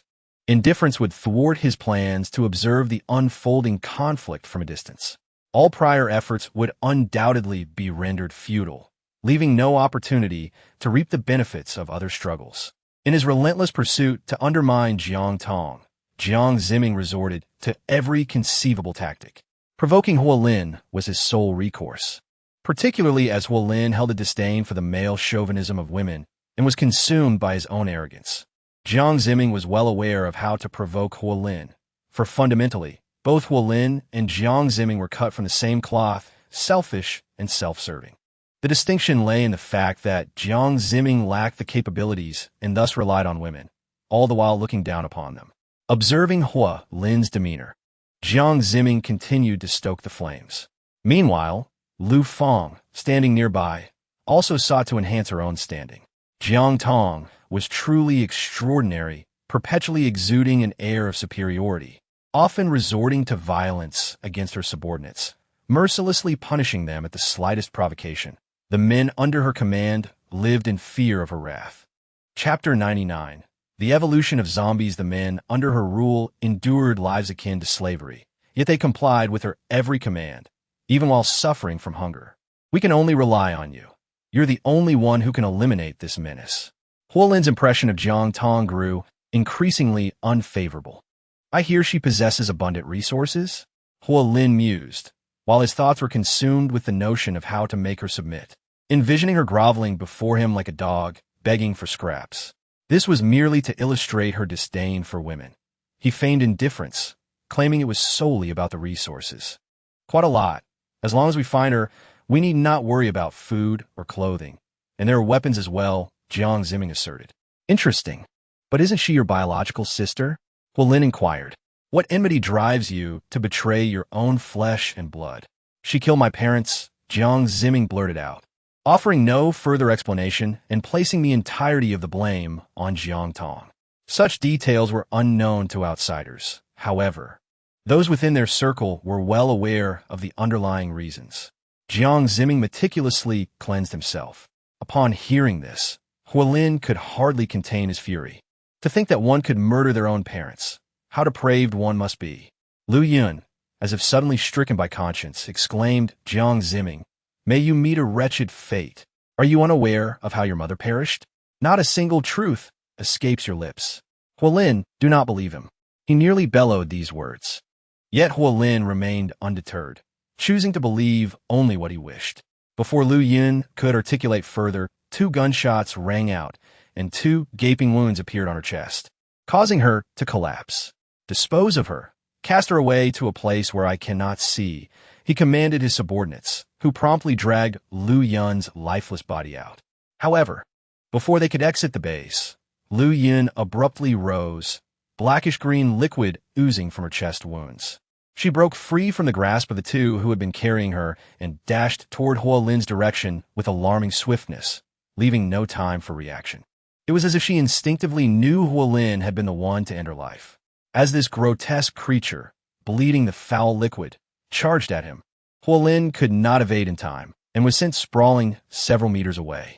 He quickly regained his footing, but despite Huolin's speed, he could not outpace the transformation of his own corpse, the evolved zombie. As Lu Yun hurtled towards him, Huolin seized the nearest individual, Luo Hang, to shield himself. In an instant, a sizable chunk of flesh was bitten from Luo Hang's face. Huolin's subordinates had already readied their weapons, but the proximity of the zombie made them hesitant to fire recklessly. Luo Hang's sacrifice, however, provided them with a critical opportunity. Jiang Zimming, eager to take credit, swiftly seized a metallic object nearby and charged towards the zombie Lu Yun, striking him on the head. Lu Yun turned to face him, and to Jiang Zimming's bewilderment, he noticed Lu Yun smiled at him, but then his expression shifted dramatically. Jiang Zimming, without a moment's hesitation, fled at once, swiftly blending into the crowd. The zombie, Lu Yun, followed closely behind. For the time being, Huolin found himself in a safe haven. However, Luo Hang was on the brink of transformation. He hastily ordered for Luo Hang to be confined within a cage, the very same place where Luo Hang had struck the zombie. Amusingly, he pondered the peculiar situation of experiencing a transformation yet retaining his consciousness, marveling at the irony of it all. Huolin spoke to himself, seemingly indifferent to the chaos that Lu Yun had unleashed upon the crowd, which was merely an attempt to intimidate Jiang Zimming. Jiang Zimming was so frightened that he lost control, scrambling away while cursing under his breath. Unable to strike down his pursuer or capture them, he was left in a state of utter despair, pondering what course of action to take. Jiang Zimming's mind raced with thoughts of escape, yet despite her frantic efforts, she found herself at a loss. She dashed to the left, where a cage awaited, luring her into its confines. Under Hua Lin's directive, Li Chong vociferously guided Jiang Zimming on her path to freedom. However, before she could fully comprehend the situation, Lu Yun had already turned her gaze towards them, seemingly understanding the unfolding events. Li Chong's smile faltered, vanishing in an instant as curiosity morphed into bewilderment. What is this? Have they evolved to such an extraordinary degree? Is it truly so otherworldly? Can a shot to the head not even bring about death? Li Chong's mind swirled with questions, a sentiment echoed by all present. Regardless, there was no time to ponder. He had unwittingly provoked such a formidable foe and had to flee. Jiang Zimming was filled with regret. Had he known the formidable nature of the zombie, he would not have hastened to display his prowess.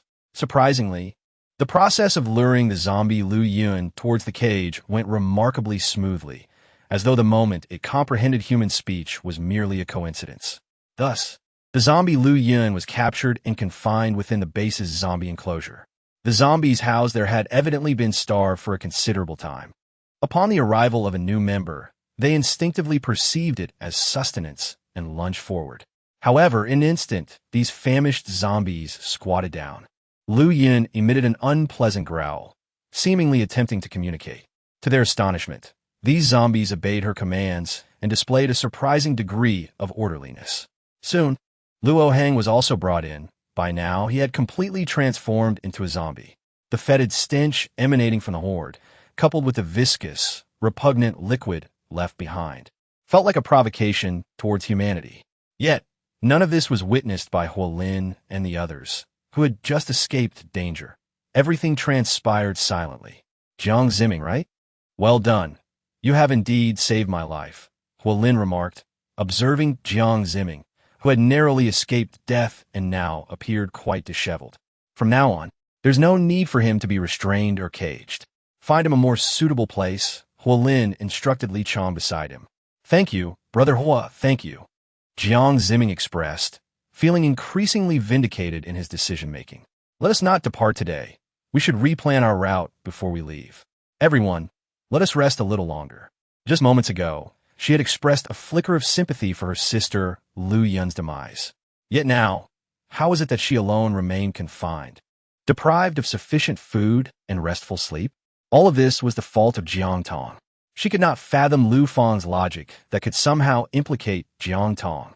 Stop dawdling. Hurry up, the individual responsible for overseeing Lu Fang urged, pushing her forward. Lu Fang, resigned and begrudgingly reluctant, walked away. Chapter 100. The reclusive master Jiang Tong and his companions had traversed a considerable distance, their weary bodies in dire need of a place to rest. The vehicle had been navigating the road for an extended period, now under the command of Chiu Feng. In this desolate wilderness, locating a comparatively safe refuge proved to be quite a challenge. It was uncertain how long they had been journeying along the path to the shipyard when they finally stumbled upon an abandoned temple situated halfway to their destination. The surroundings appeared rather dismal, evidently long forsaken. It seemed that the incense had ceased long before the onset of the zombie catastrophe, leaving it neglected and unvisited. Let us make do with this place. After all, it is merely for one night. A shelter from the wind and rain is all we require. And we need not be overly particular, Chiu Feng remarked. After all, they had driven for an extensive duration. This location is not suitable for a prolonged stay. We shall rest here for 3 hours. At 5 in the morning, we shall set off again, ensuring a measure of safety. Jiang Tong surveyed the weary faces of her companions and sighed. Let us eat something casually. It appears we cannot cook here, and no one has the energy to prepare a meal. With that, she pushed open the decrepit temple's door. Vigilantly, she gripped her handgun, the chamber already loaded, anticipating any unforeseen circumstances as she opened the door. To her astonishment, the dilapidated temple was remarkably clean, as if someone had taken the time to tidy it up. Her companions were taken aback. When circumstances deviate from the norm, something is amiss. Remain vigilant and cautious. Allow me to lead, remarked Shao Qi, who had positioned himself behind Jiang Tong, urging her forward. It seemed he had nearly fully recovered and had made significant strides in accepting his newfound abilities. Indeed, he is a promising talent, Jiang Tong mused inwardly. I am fine. You are still injured, she replied. Understanding Jiang Tong's steadfast nature, Shao Qi conceded without further argument, though he tightened his grip on the light machine gun, ready for any sudden threats. Yao Shi and Chiu Feng also readied their weapons, while the young wolf cub quietly trailed behind Jiang Tong, scanning their surroundings with vigilance. At that moment, Lin Chun and Shui Jing arrived, appearing somewhat travel-worn. The elderly and those who are less mobile should wait outside for now. Yang Wei and Lin Chun will remain here to protect them. The exterior seems relatively safe for the time being. Just exercise caution. The rest of you, follow me as we venture inside to scout the area. Jiang Tong glanced at the tardy Shui Jing and Lin Chun before issuing her command. I was indeed remiss in my considerations. Thus, the remaining ones to venture forth were Jiang Tong, Shao Qi, Yao Shi, and Chiu Feng. The four of them stood back to back, cautiously making their way from the entrance towards the inner hall. The narrow path stretched for roughly 200 meters, and an unusual silence enveloped the surroundings. Upon reaching the inner hall, they found nothing amiss, prompting the group to switch on their flashlights for a thorough search. The layout of this dilapidated temple revealed that it was situated in a desolate area, with its entrance facing south. As they proceeded inward, the main hall came into view, and behind it lay a small courtyard, at the center of which stood a magnificent Bodhi tree, gracefully towering above. Surrounding the main hall, 3 sides were lined with auxiliary rooms, each adorned with pots of lotus flowers. However, the lotuses had long since withered, leaving only a few remnants of leaves and broken stems, suggesting that the original inhabitants had cherished these flowers.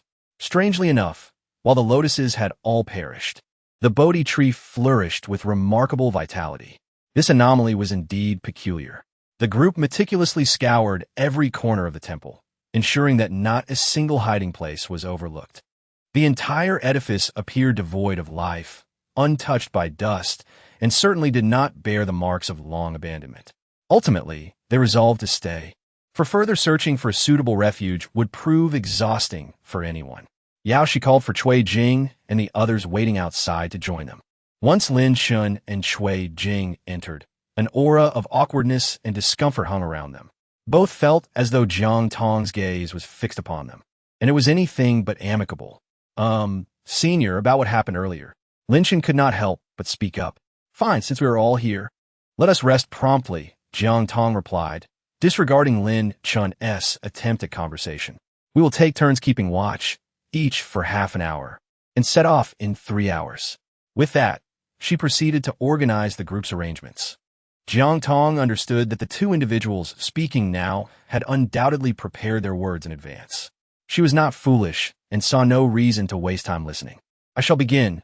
You may arrange yourselves in order and take some rest, Shao Qi promptly interjected. Upon hearing this, everyone unrolled their ready sleeping bags and settled down to sleep in the main hall. Lin Chen's expression resembled that of someone who had just swallowed a fly, utterly unpleasant. He glanced at Cui Jing, who, it was clear, wore a similarly discontented expression. Both were acutely aware of the source of their predicament, yet felt utterly powerless to resolve it, leaving them in a state of frustration.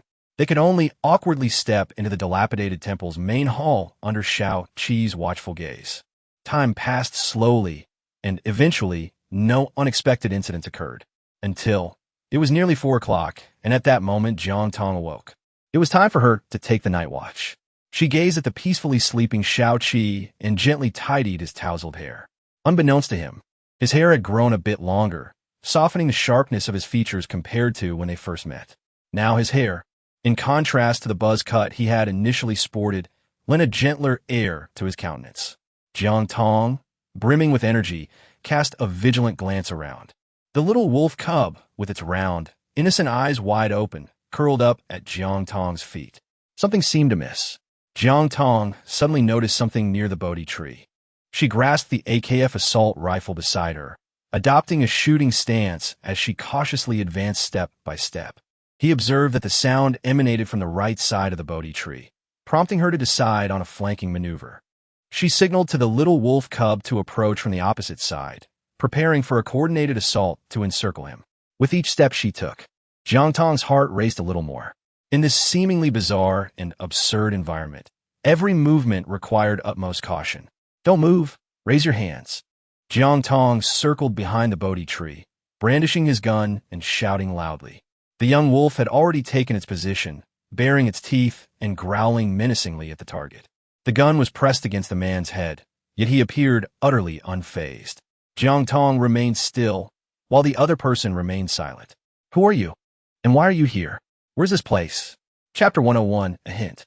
I advise you to speak the truth, otherwise I will shoot you, Jiang Tong declared. Noticing the other party's calm demeanor and their lack of response left her unable to gauge their intentions, prompting her to resort to threats. Jiang Tong harbored a profound intuition that this individual was not malevolent. Rather, they were undoubtedly extraordinary. It was even conceivable that they could be a potential ally.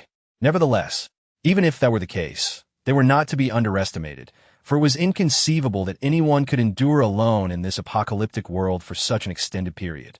Jiang Tong carefully scrutinized the silhouette of the individual before her, a slightly plump figure with a round head, standing approximately 175 meters tall, clad in an incongruous ash-gray long robe that seemed out of place in this era. From the mere perspective of his back, he resembled a scholar hailing from the Republic of China. The little wolf cub, as if receiving a silent command, stood motionless beside him, attentively observing every movement of its master. Jiang Tong gestured for the little wolf cub to seek out Shao-Chi in order to ascertain the true nature of this individual. The little wolf cub decided to stay behind. It was of no concern. Suddenly, this person spoke up. A hint of embarrassment flickered in Jiang Tong's eyes. Indeed, he was not an ordinary individual, as he had accurately discerned the situation. Jiang Tong's spirit instantly deflated. Naturally, she could not allow the little wolf cub to seek out Shao-Chi any longer. "Do not fret, esteemed guest. Allow this humble monk a few words," he said as he emerged from behind the Bodhi tree. Before her stood an elderly monk, his beard and hair completely white, with 6 circular marks adorning his shaven head. "Do you know, esteemed guest, why this humble monk has appeared here?" he inquired with a gentle smile. "I am but a wandering monk, known as Kong, who roams the world in leisure. By a twist of fate, I have witnessed this turn of events and have awaited your arrival for some time."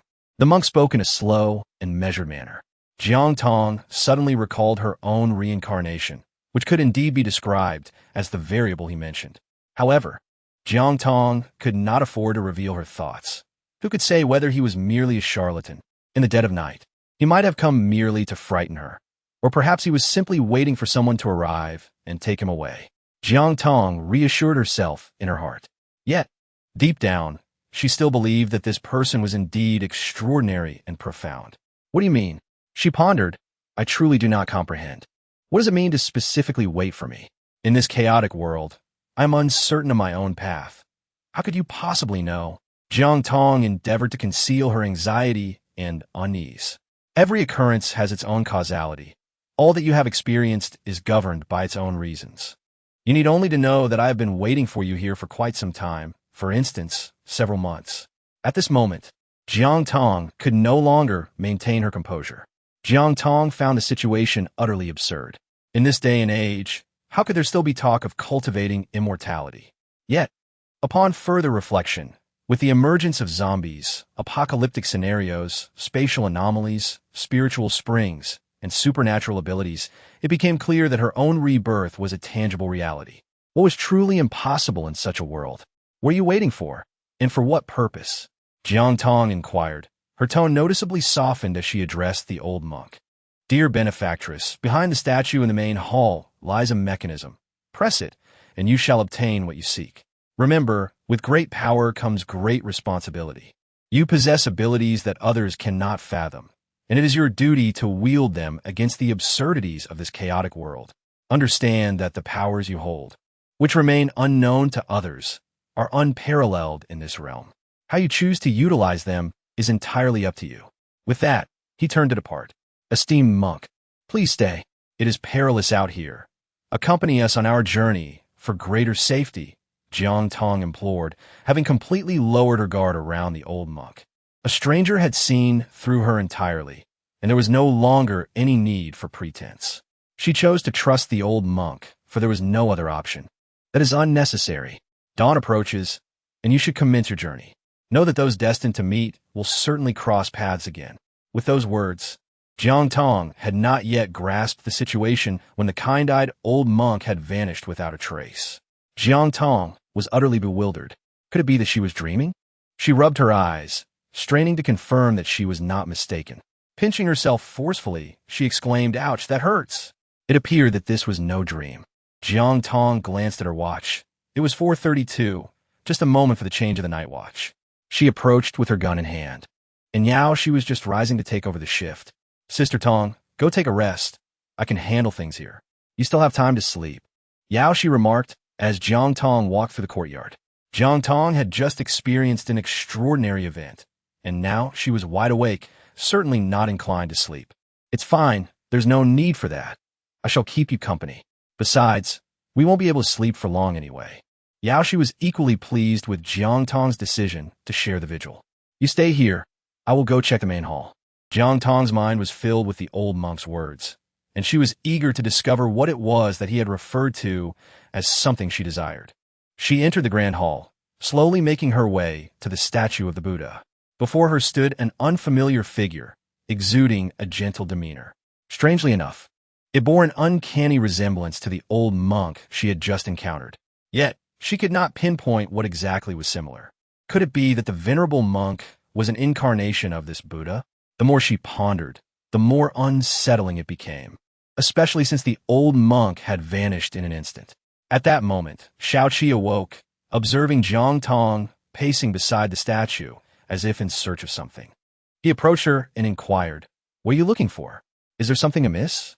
Jiang Tong cast a glance at Xiaoqi, fully aware that she could not conceal the truth from him, and thus had no intention of doing so.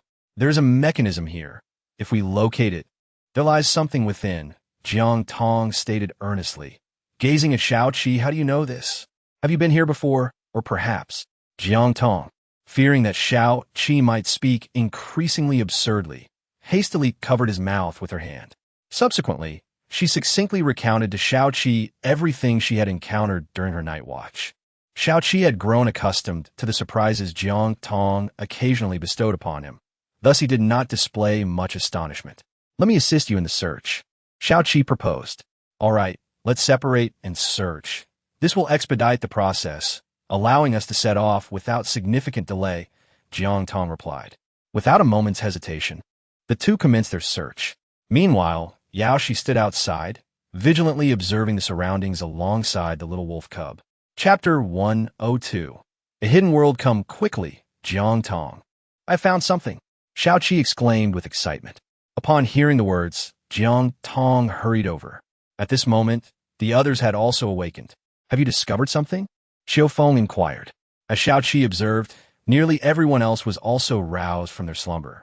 He gestured to Jiang Tong, pondering how to proceed and whether they should disclose this to the others. Jiang Tong comprehended the situation. She discovered an object that resembled a mechanism, and an unsettling feeling enveloped the place. "This seems to indirectly explain why they were searching for that contraption," she remarked. "Shall we open it and see?" Xiaofeng suggested. However, the potential dangers loomed over everyone's thoughts. "Allow me," Xiaofeng declared. As he approached, he was met with astonishment. Behind the statue of Buddha, there was no switch to press as he had envisioned. Instead, he found a candlestick. Typically, candlesticks are positioned in front of a statue, so discovering one behind it undoubtedly raised suspicions. Upon the candlestick rested a small bowl, accompanied by oil for incense and lighting. "What is this? What sort of mechanism is this?" Xiaofeng was bewildered. It was nothing like the martial arts novels he had read. Xiaoqi observed the scene with a faint smile, indicating his awareness of the situation. Otherwise, they would have activated it earlier. The two exchanged glances, uncertain of their next move. "What is this?" Jiang Tong suddenly inquired. Xiaofeng and Xiaoqi approached to examine an object resembling a Taiji diagram. Why would there be a diagram in a temple?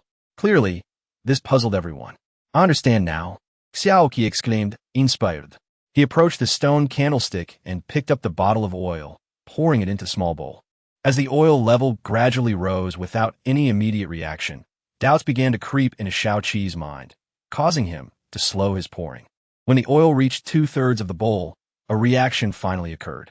A crack appeared in the previously seamless wall. As the fissure widened, dust erupted from the dilapidated temple, swirling in the air. The wall opened slowly like a grand door. Xiaoqi was filled with delight. "We did it! We succeeded!" Jiang Tong happily murmured. "I came across something in a book called Mechanical Arts. I never imagined it to be real. I had thought it was all fabricated, and I was merely approaching it with a trial-and-error mindset."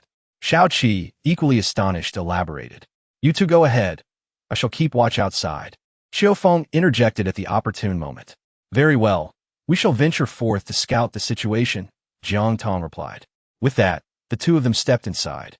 Jiang Tong was well aware that there was no danger here. She had already placed her trust in the monk.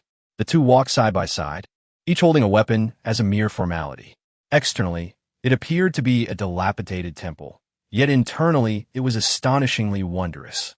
In truth, it was nothing particularly special. Various styles of traditional Chinese architecture reminiscent of the gardens in Jiangnan, albeit with subtle differences.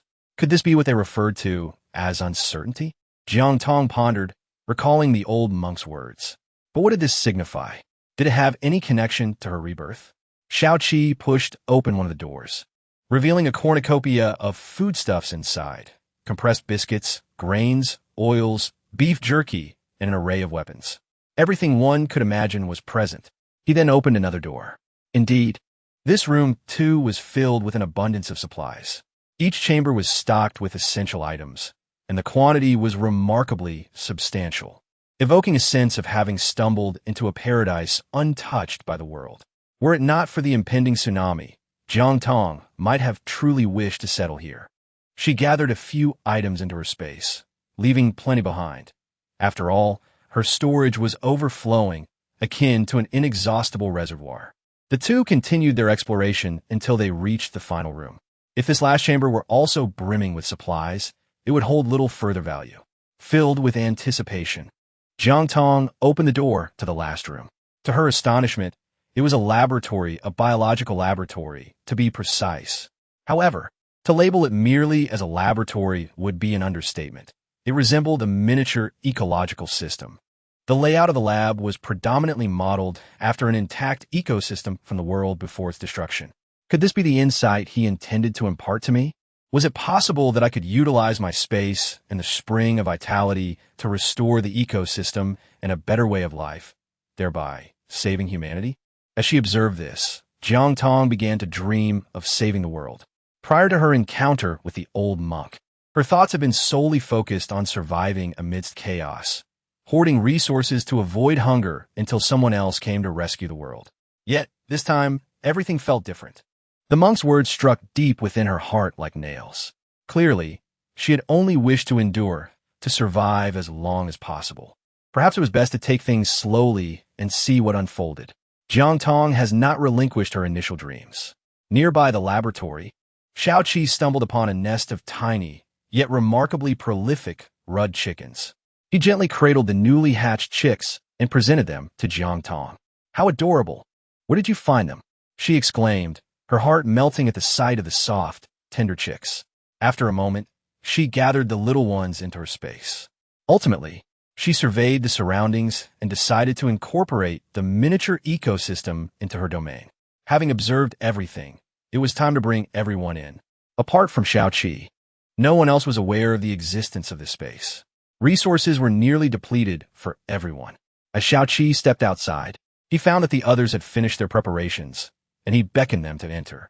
The group was astonished by the hidden paradise behind the dilapidated temple, overwhelmed by the abundance of resources. No one questioned who had placed such provisions here.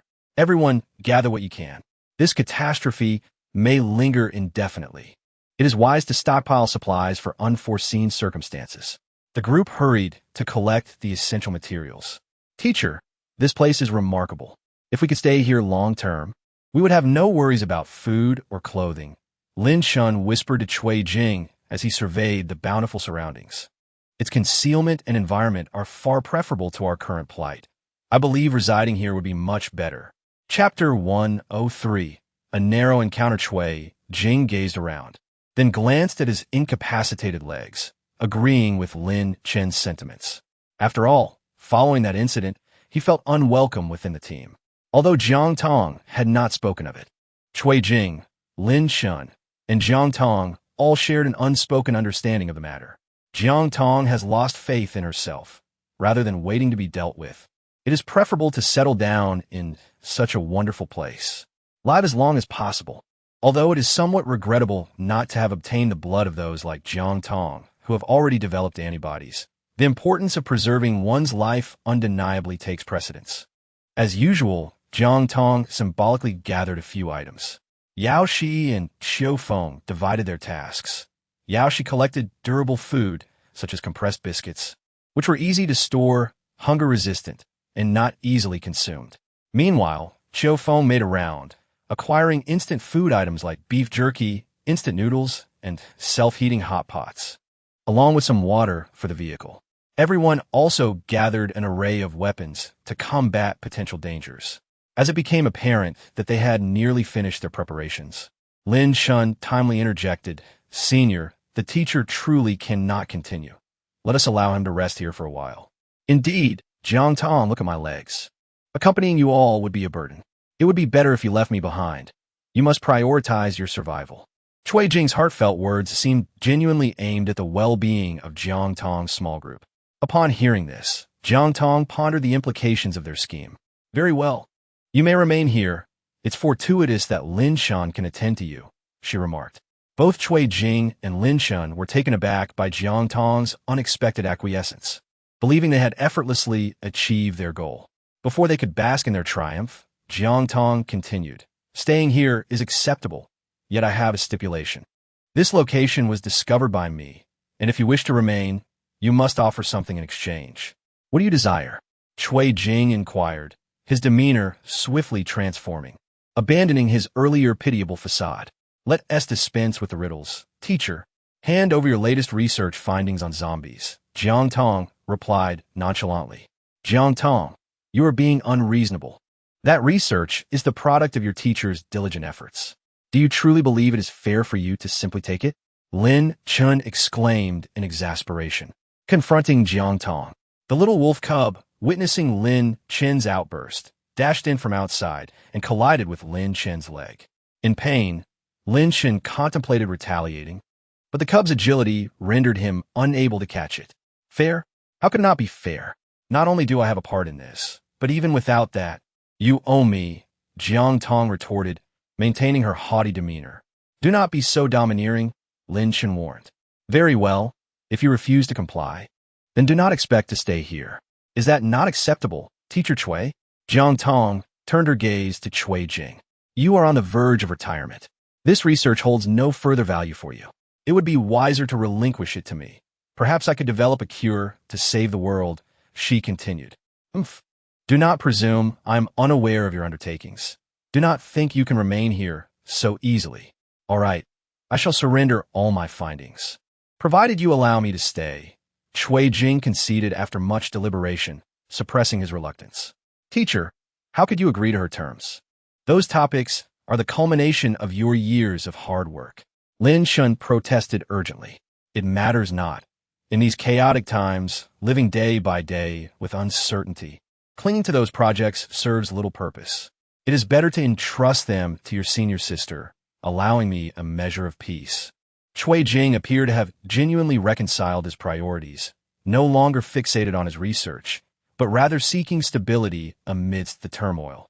Consequently, he handed over his laptop, containing all the experimental data, to Jiang Tong.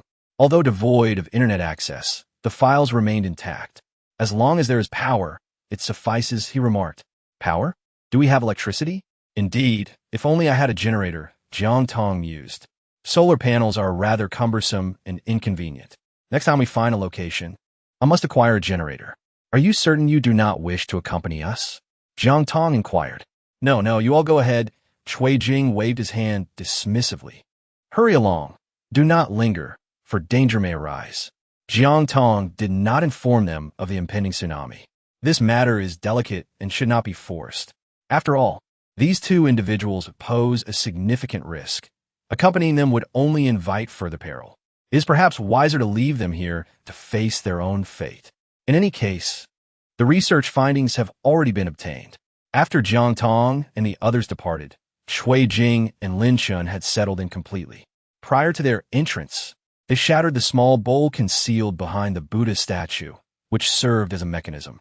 It appears they had no intention of allowing anyone else to enter, indicating that the two of them were prepared to remain there indefinitely. Jiang Tong and her companions continued their journey until they finally arrived at the shipyard. Abandoned steel plates and large ships were abundant, including those formidable military vessels. These ships appear to be operational, ensuring that they would have a safe refuge when the impending tsunami struck. However, each vessel bore varying degrees of damage, and restoring them would require considerable effort. As the group ventured further into the shipyard, a sudden cry pierced the air. It was Yao Shi. Just moments ago, Yao Shi had been at the forefront, but now found himself suspended mid-air, leaving everyone momentarily stunned by the unexpected turn of events. Indeed, an ambush had been laid. Yao Shi had inadvertently stepped onto a strategically placed rope, resulting in his predicament. Stay alert, quickly find cover. Xiao Qi was the first to react, urging everyone to take heed. He swiftly pulled Jiang Tong down behind a nearby steel plate. Yet, another misfortune occurred as a massive cage descended from above. Crafted from heavy steel bars, the kind used to confine Tibetan mastiffs. Damn it, we've been ensnared, Xiao Qi exclaimed, cursing under his breath. Now, only Qiu Feng, Yang Wei, and Yao Shi's younger brother, Yao Bei, remained outside, paralyzed by fear of triggering another trap with the slightest movement. Qiu Feng wielded an AKF, while Yang Wei held an M416. Even young Yao Bei clutched a handgun in his hands. Who are you? What do you want? Why have you come here? A voice sliced through the stillness, possessing a tone that was both composed and clear. Following the sound, they spotted a young man standing on the third floor of the shipyard's building, appearing to be around 18 or 19 years old. Faced with this unexpected intrusion, the youth exhibited no signs of panic, instead maintaining an air of calmness. After all, he had single-handedly bested most of their group.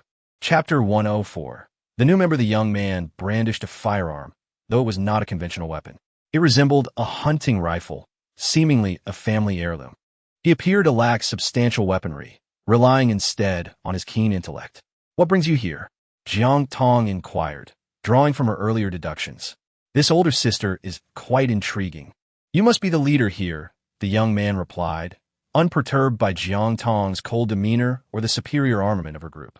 You arrive in my domain and question my presence here. Sister, are you jesting? Jiang Tong was at a loss for words. Do not move. Lower your weapons.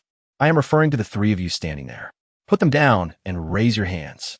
Otherwise, do not blame me for extinguishing you in the name of light. This sudden display of bravado left the individuals before her utterly bewildered. Let me make it clear. I have countless traps at my disposal. If you wish to enter, you must obediently disclose your intentions. Otherwise, I cannot guarantee what the next trap may entail. Quickly, lower your guns. The young man, wielding a shotgun, gestured towards the three who had yet to be ensnared. The trio exchanged glances with one another before ultimately turning their gaze toward the caged Xiao Qi and Jiang Tong. Jiang Tong, observing their beseeching gazes, contemplated for a moment before responding, "Let us set it aside for now and heed his counsel." Jiang Tong pondered, if this truly is a nefarious youth, then why would he confine himself in such a manner rather than resorting to total annihilation? Whether he sought assistance or simply awaited my benevolence, as long as there exists a mutual benefit, they would temporarily be spared from peril. It was evident that Xiao Qi shared this sentiment. The young man also lowered his firearm. Sister, may I now inquire about your purpose for being here? His incessant address of her as sister caused Xiao Qi's blood pressure to rise uncontrollably. This little rascal certainly knew how to play his cards right. We have come seeking refuge. It is a stroke of luck that we made it this far. I never anticipated that despite our caution, we would still find ourselves in this predicament. Throughout our journey, we have encountered zombies, earthquakes, and countless other trials. We are utterly exhausted, yet strangely, it is quite all right. You see, we still have some supplies left in our vehicle, which we shall gladly offer you. Observing your weaponry, it appears rather inadequate for protection. We have 2 light machine guns in our vehicle that you may take for your defense. Do as you wish, whether to kill or to spare. Jiang Tong remarked with a tone of resignation. Of course, this was all a ruse, intended to stir the compassion of the sheltered young man who had yet to experience the harshness of reality. The priority was to secure their own safety first. Xiao Qi was taken aback by Jiang Tong's series of maneuvers. He signaled with his gaze, questioning her motives. What if this child truly decided to seize their supplies and eliminate them? Jiang Tong gestured towards the firearm not far away, clearly having devised a strategy. The young man listened to Jiang Tong's narration, glancing at the vehicle behind them and the relatively abundant supplies they possessed. Well, I shall accommodate you, he declared with feigned profundity. With that, he stepped deliberately towards their off-road vehicle. I warn you, do not move recklessly. I cannot guarantee that you 1T trigger something hazardous. Qiu Feng and the others attempted to retrieve the discarded gun to avert unnecessary complications. The young man surveyed the supplies once more before turning his gaze to Jiang Tong. Sister, I have a question. You seem so unfortunate. How did you manage to survive this journey? With such a wealth of supplies, have you never been robbed by others? Jiang Tong was at a loss for words. This lad was indeed clever. Is he not taking the bait? She then signaled to Shao Qi to quietly retrieve the gun, while she engaged in a tug-of-war with this extraordinary young man. Sister, let us discuss a matter, shall we? I am aware that you possess more resources than this. If you grant me what I desire, then you may do as you wish with everything I have here. Jiang Tong was astonished. Did this mischievous child truly harbor no fear? Sister, to demonstrate my sincerity in seeking a collaboration, I shall release you for the time being. However, your companions cannot be spared. With that, Qiu Feng and his associates were confined within a cage, their weapons rendered inaccessible. Speak, what is it that you desire? Jiang Tong, shedding her earlier demeanor of cold indifference, addressed him earnestly. I seek pharmaceuticals, came the response. The speaker, with a buzz cut and towering stature, exuded the aura of a sporty individual from the darker corners of the streets. Yet, there was an unmistakable distinction in his demeanor, a kind of roguish charm. Sister, I am aware that in such circumstances, pharmaceuticals are a rare commodity, but my need for them is dire. I understand that your visit to the shipyard must be for these vessels. Otherwise, with no resources or equipment in sight, it is evident that someone of your seasoned experience would not venture here. If you provide me with the necessary pharmaceuticals, I can assist you in repairing these dilapidated ships and deliver them to you. Upon hearing this, Jiang Tong thought it made sense. She had come here precisely for these ships. Furthermore, she had found someone capable of repairing them, which alleviated her immediate predicament. In truth, Jiang Tong did not entirely trust the young man. However, given that he had just released her and was willing to exchange his entire fortune for some medicine, he could not be too nefarious. What medicine do you require? I must ascertain if we have it. Jiang Tong inquired about medications for treating heart disease. Jiang Tong was taken aback to discover that it was this particular medication. However, she happened to possess it. When she purchased the medicine, she had nearly explored every available option on the market. You don't seem to exhibit any signs of heart disease. How could someone so young be afflicted with such an ailment? Jiang Tong inquired. Please follow me. The young man, noticing that Jiang Tong and Shao Qi stood motionless, felt a twinge of embarrassment. Sister, I harbor no ill intentions. My name is Yin Hao, a student of mechanical engineering at a university. Not long ago, my father's condition suddenly worsened, prompting me to take a leave of absence and come here. As fate would have it, we became trapped. You're the first people I have encountered in this place, and my father's medication has run out. I'm truly at a loss for what to do. As he spoke, Yin Hao produced his student ID and identification card, documents that could validate his identity. I understand your skepticism, but all I seek is a small amount of medicine to save my father. I'm willing to offer everything you see here. Furthermore, my father possesses the skills to assist you in repairing your vessel. He is an engineer at this shipyard. When a zombie outbreak first occurred, my father and I took refuge in the basement beneath his office, narrowly escaping disaster. All of his colleagues perished, transformed into the very monsters we dread. Eventually, a group arrived and eradicated those terrifying beings. We were too afraid to emerge and lacked any means to contact the outside world, leaving us stranded here. It was only later that we learned of these events. As he recounted his story, tears brimmed in his eyes. Perhaps it had been too long since he had encountered another living soul. The sight of them ignited a surge of emotion, causing his earlier facade to dissolve entirely. Jiang Tong observed the unfolding scene with a discerning gaze, her thoughts solely focused on the benefits that were exclusively hers to gain. For instance, a colossal vessel and a skilled shipwright. However, she needed to ascertain the veracity of the man's claims. Let us proceed to see, Jiang Tong stated. Consequently, she and Shao Qi followed Yin Hao to the basement he had mentioned. The two remained vigilant, scanning their surroundings. As Yin Hao moved aside an office desk to reveal a device resembling a power strip beneath it, he plugged in a connector, which was not electrified, and a switch appeared. Upon pressing the switch, The bookshelf in the office shifted aside, unveiling a passage leading to the basement. Sister, follow me closely and tread carefully. There are traps here. Just follow my footsteps and do not misstep, Yin Hao cautioned. Understood. Xiao Qi, observing Yin Hao's frequent address of sister, found it amusingly incongruous with his outward demeanor. It seemed the jealousy was palpable. Xiao Qi's gaze burned with intensity at Yin Hao's retreating figure, practically scorching a hole into his back, his eyes nearly rolling heavenward. As they descended into the basement, they were greeted by an environment reminiscent of a cellar. The furnishings were astonishingly sparse, consisting only of 2 small military beds and a recliner. Yin Hao's father, Yin Demon, reclined in the chair, appearing exceedingly fatigued. Scattered around the floor were white pills, indicating he had recently suffered a heart attack. Upon noticing their arrival, Yin Demon slightly opened his eyes and inquired of Yin Hao. Who are these people? Why have you brought them here? Are you not concerned for your safety? Father, your condition is dire, and your medication is nearly depleted. Continuing in this manner could prove perilous. If you're no longer here, my existence holds no meaning. It would be better to take a risk, Yin Hao replied, gathering the scattered pills from the ground. There were barely 20 left.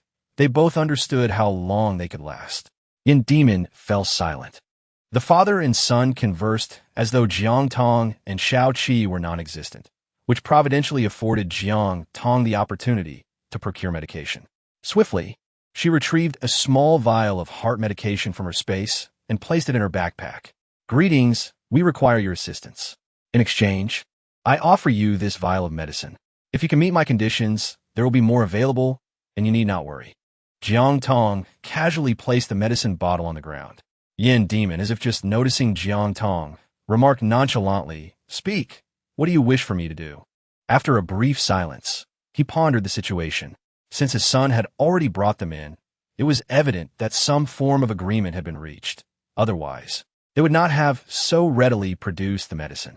He then turned his gaze towards Yin Hao. Dad, this sister wants you to assist them in repairing a large ship. And once the largest vessel is restored, to gift it to them. Yin Hao elucidated. Yin Demon was perplexed. Why do they desire those ships?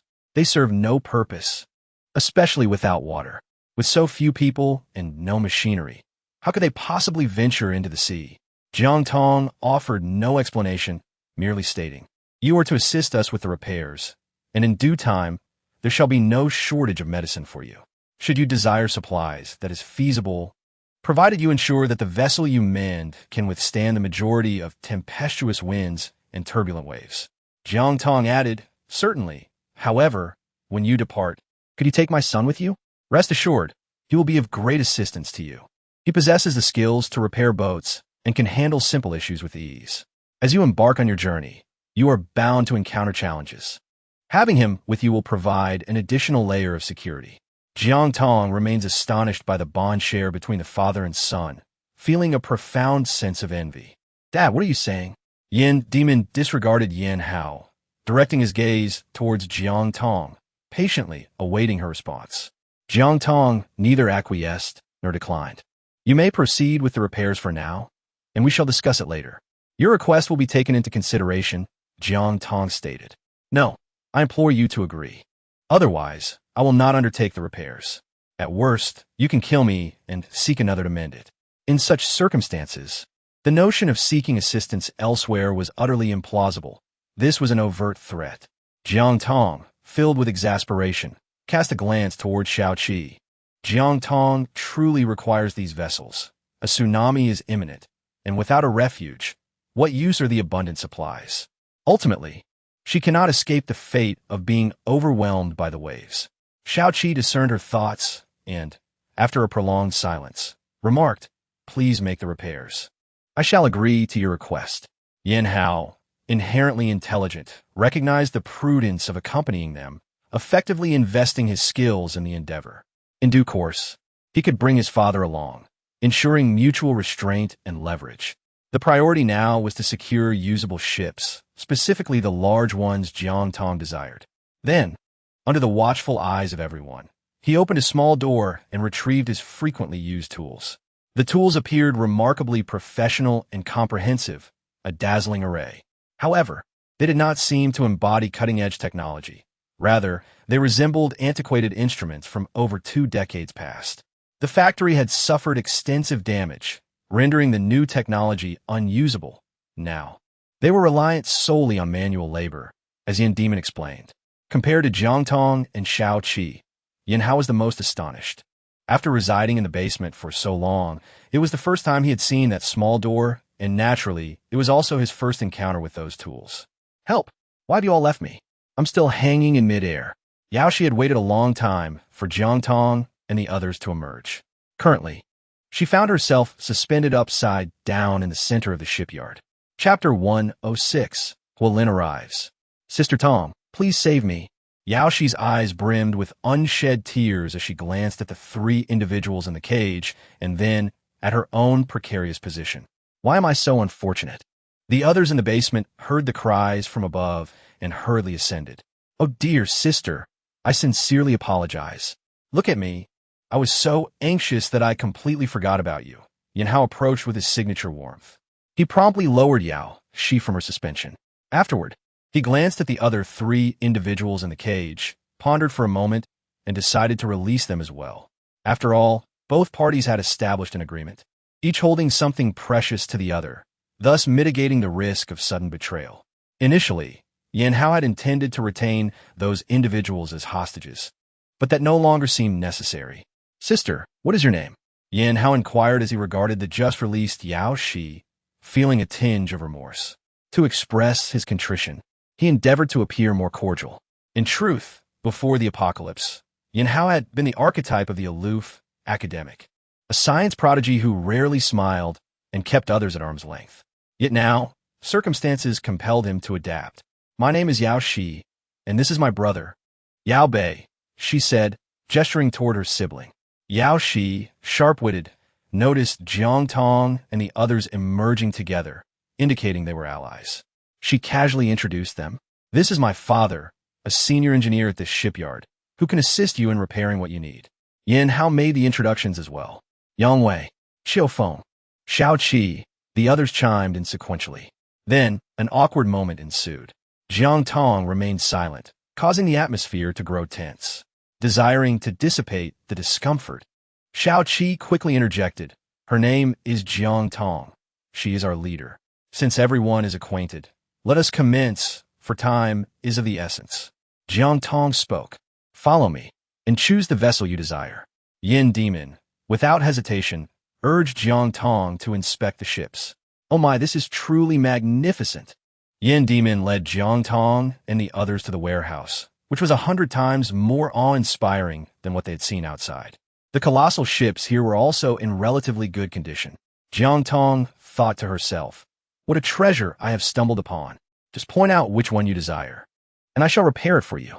I have but one request. It must be the largest. Jiang Tong's request was quite straightforward. The larger the vessel, the greater the advantage it would possess in the face of an impending tsunami, thereby enhancing the likelihood of survival and ensuring safe passage through the tumultuous period. Hence, this particular ship was chosen. A 3-decked behemoth, it boasted an exceptionally efficient drainage system, a high safety coefficient, and excellent maneuverability, fulfilling all her criteria. Moreover, it represented the pinnacle of contemporary maritime technology. However, it had only recently completed its trial phase and had yet to be officially commissioned. Yin Demon gestured towards the largest of the vessels, asserting that, in any case, Yaoshi was not well-versed in such technical matters. Her sole consideration was size. Bigger was undoubtedly better.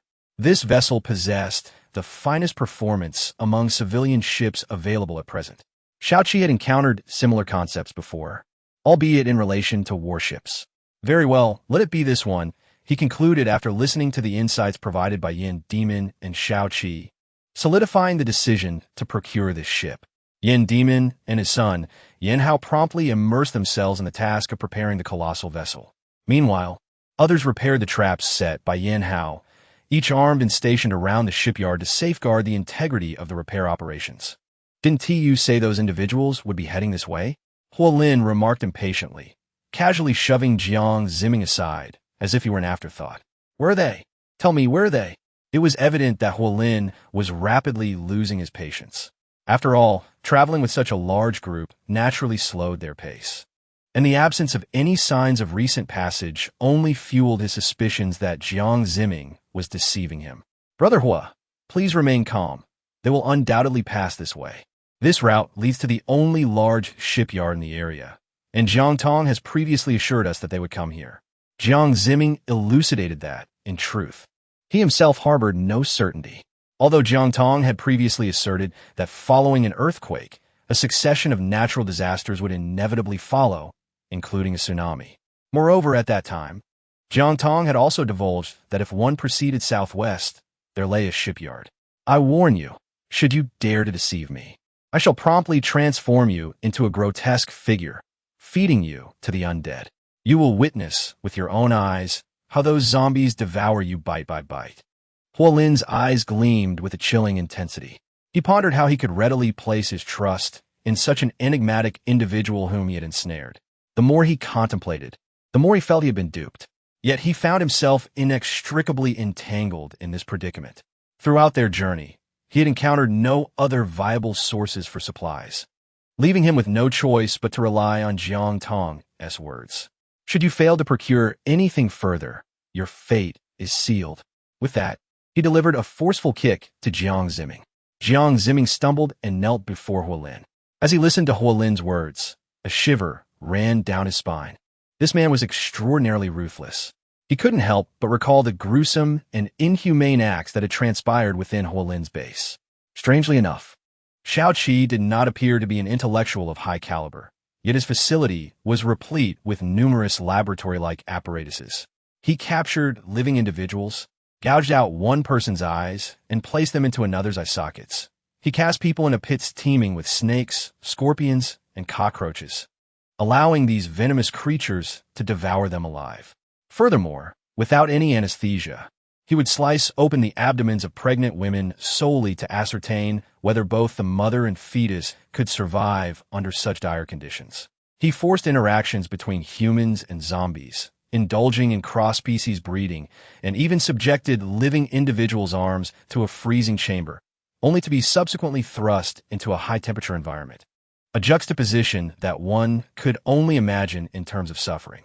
He would sear the eyes of bound hostages with red-hot metal plates, ignite their hair with flames, and bind the lower halves of man, depriving them of the chance to relieve themselves, relishing the sight of their distress as they were forced to endure the agony of holding their bladders. Undoubtedly, these were the observations Jiang Ziming had stealthily gathered during his time at the base.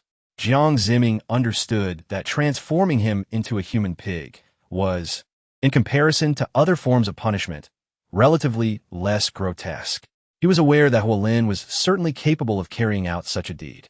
Thus, he felt an even greater urgency for Jiang Tong to fall into the hands of the sadist. Rest assured, Brother Hua, I would never dare to play tricks on you. Chapter 107, Lu Fang's Scheme. Jiang Ziming lay at Huolin's feet like a dog. He understood that Huolin refrained from harming him because he still held some value.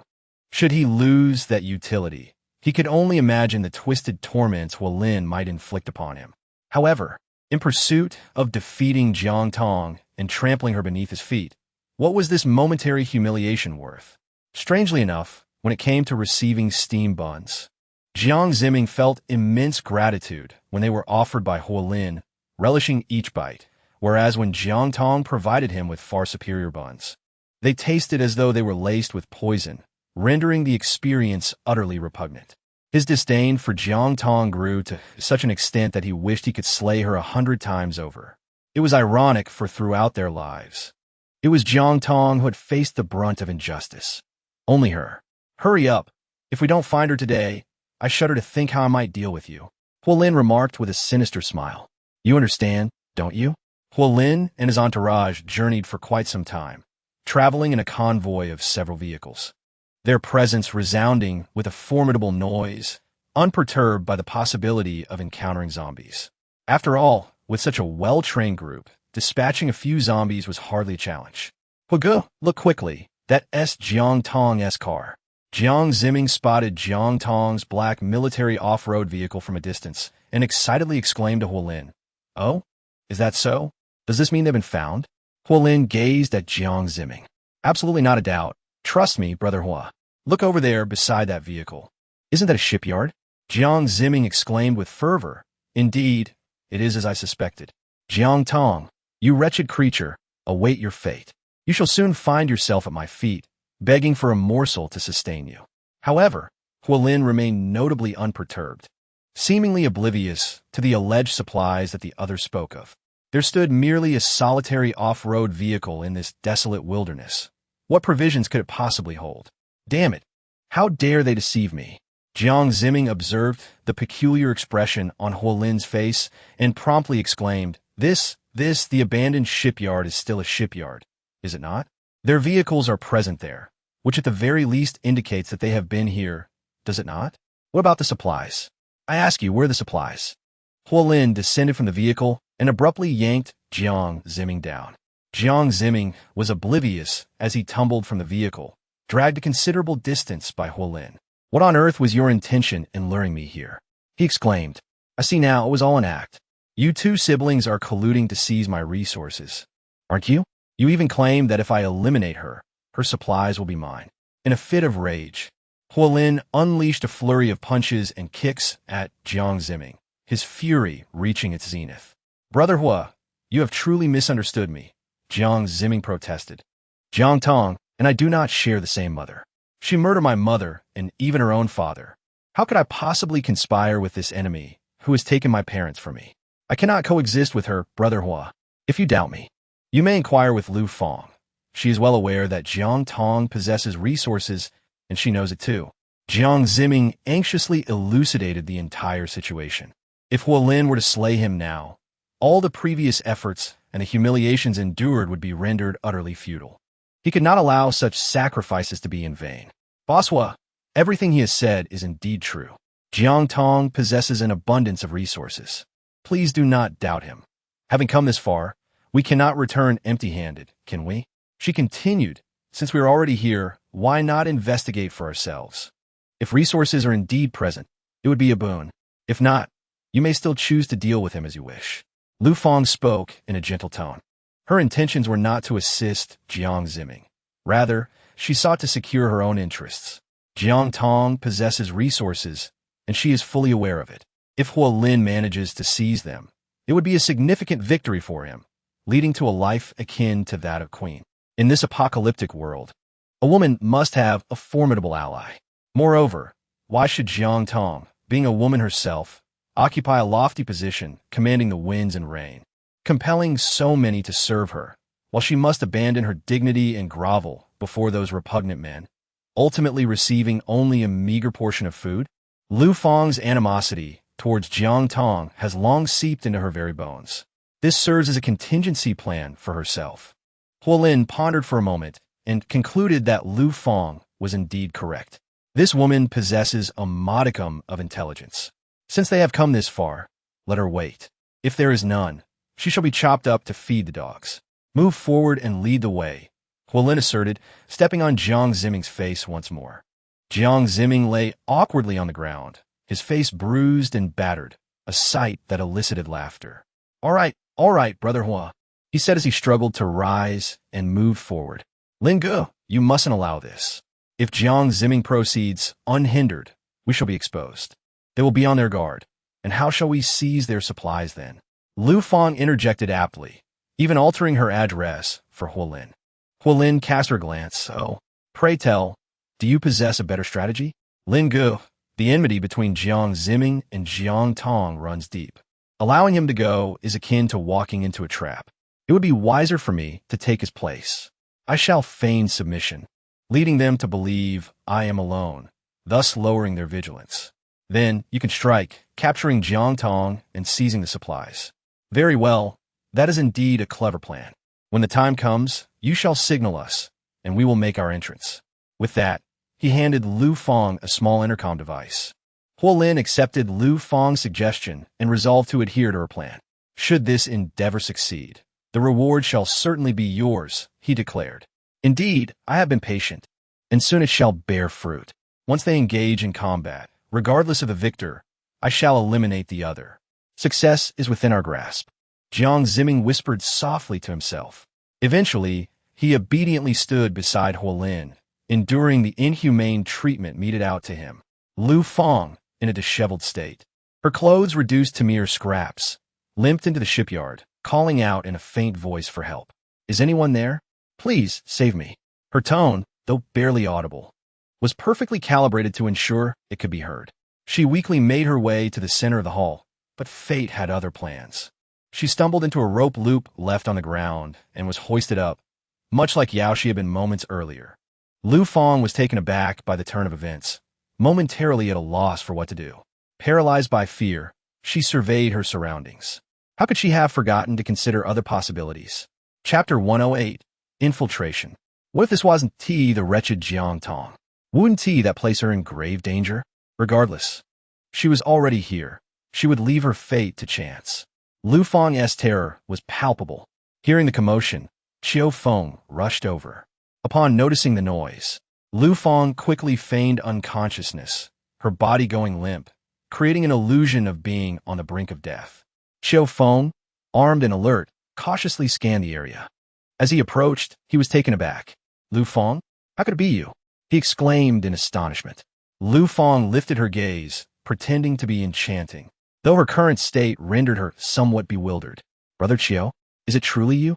Lu Fang exclaimed excitedly, tears streaming uncontrollably down her face, as if they would never cease. No, why are you crying? Don't cry, I will lower you down right now." Qiu Feng, having never encountered such a scene, quickly panicked and hastily released Lu Fang from her precarious position.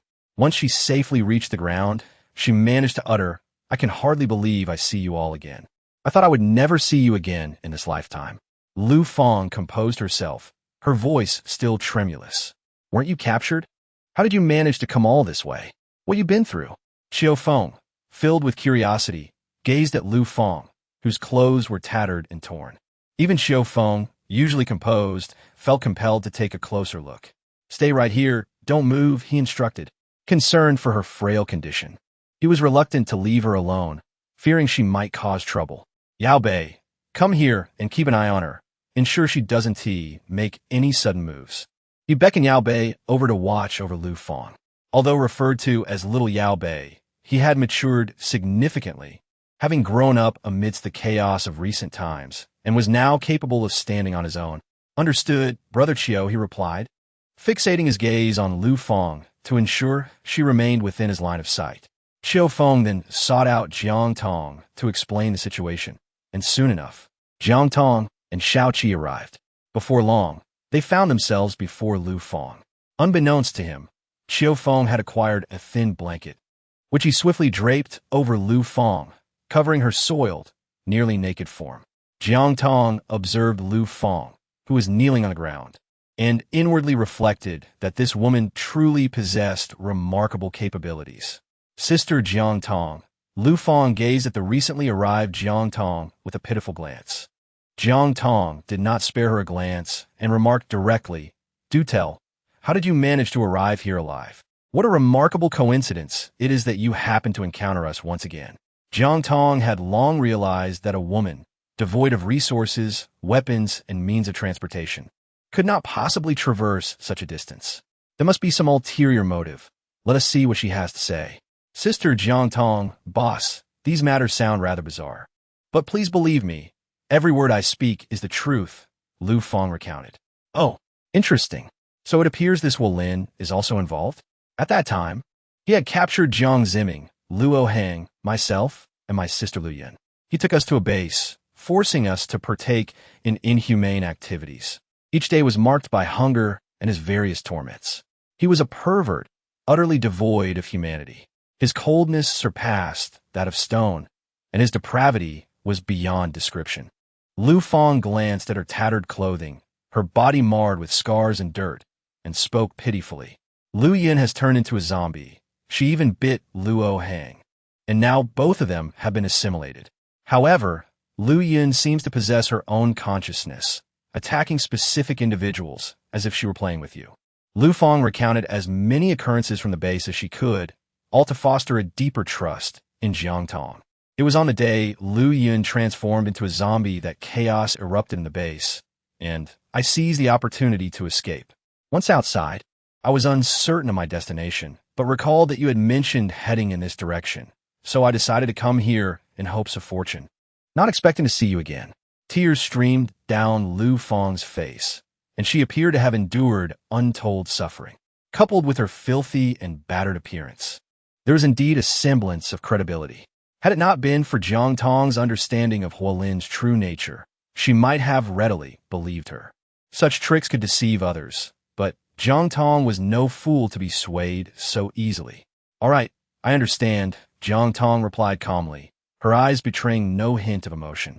Lu Fang remained perplexed. Jiang Tong's attitude is difficult to discern. "Boss, please allow me to stay. I have not eaten for several days." Jiang Tong's mind raced as her eyes darted about. "Give her a piece of compressed biscuit. She can take it with her after eating," Jiang Tong signaled to Shao Qi, understanding her intent. Shao Qi tossed her a biscuit, yet did not bestow upon her any semblance of goodwill. Jiang Tong was just about to disregard Lu Fang and leave without a second thought. Jiang Tong's presence filled Lu Fang's heart with trepidation, though she felt a mixture of envy and jealousy towards Jiang Tong. Wishing to see her brought low, the fear she harbored for her was undeniably palpable. "Come with me. I have a few matters I wish to inquire about." Jiang Tong gazed for a while before finally speaking. She pointed towards the vacant space outside. "Come here. There's no one around." Lu Fang, momentarily taken aback, did not respond immediately. "Hurry up. Why are you dawdling?" Jiang Tong said impatiently.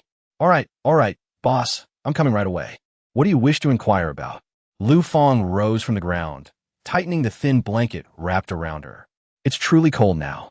In previous years, it was still quite warm at this time, warm enough to wear short sleeves. This year, the chill has certainly set in." She then followed Jiang Tong to the open area outside.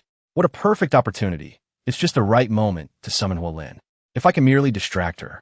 Capturing her would be a mere stroll in the park." "Boss, whatever you wish to ask, I assure you, I will divulge everything without reservation," Lu Fang declared. "You mean to say that you escaped on the day Lu Yun turned into a zombie?" Chapter 109. Jiang Tong is captured. "Indeed, that is correct," Jiang Tong inquired.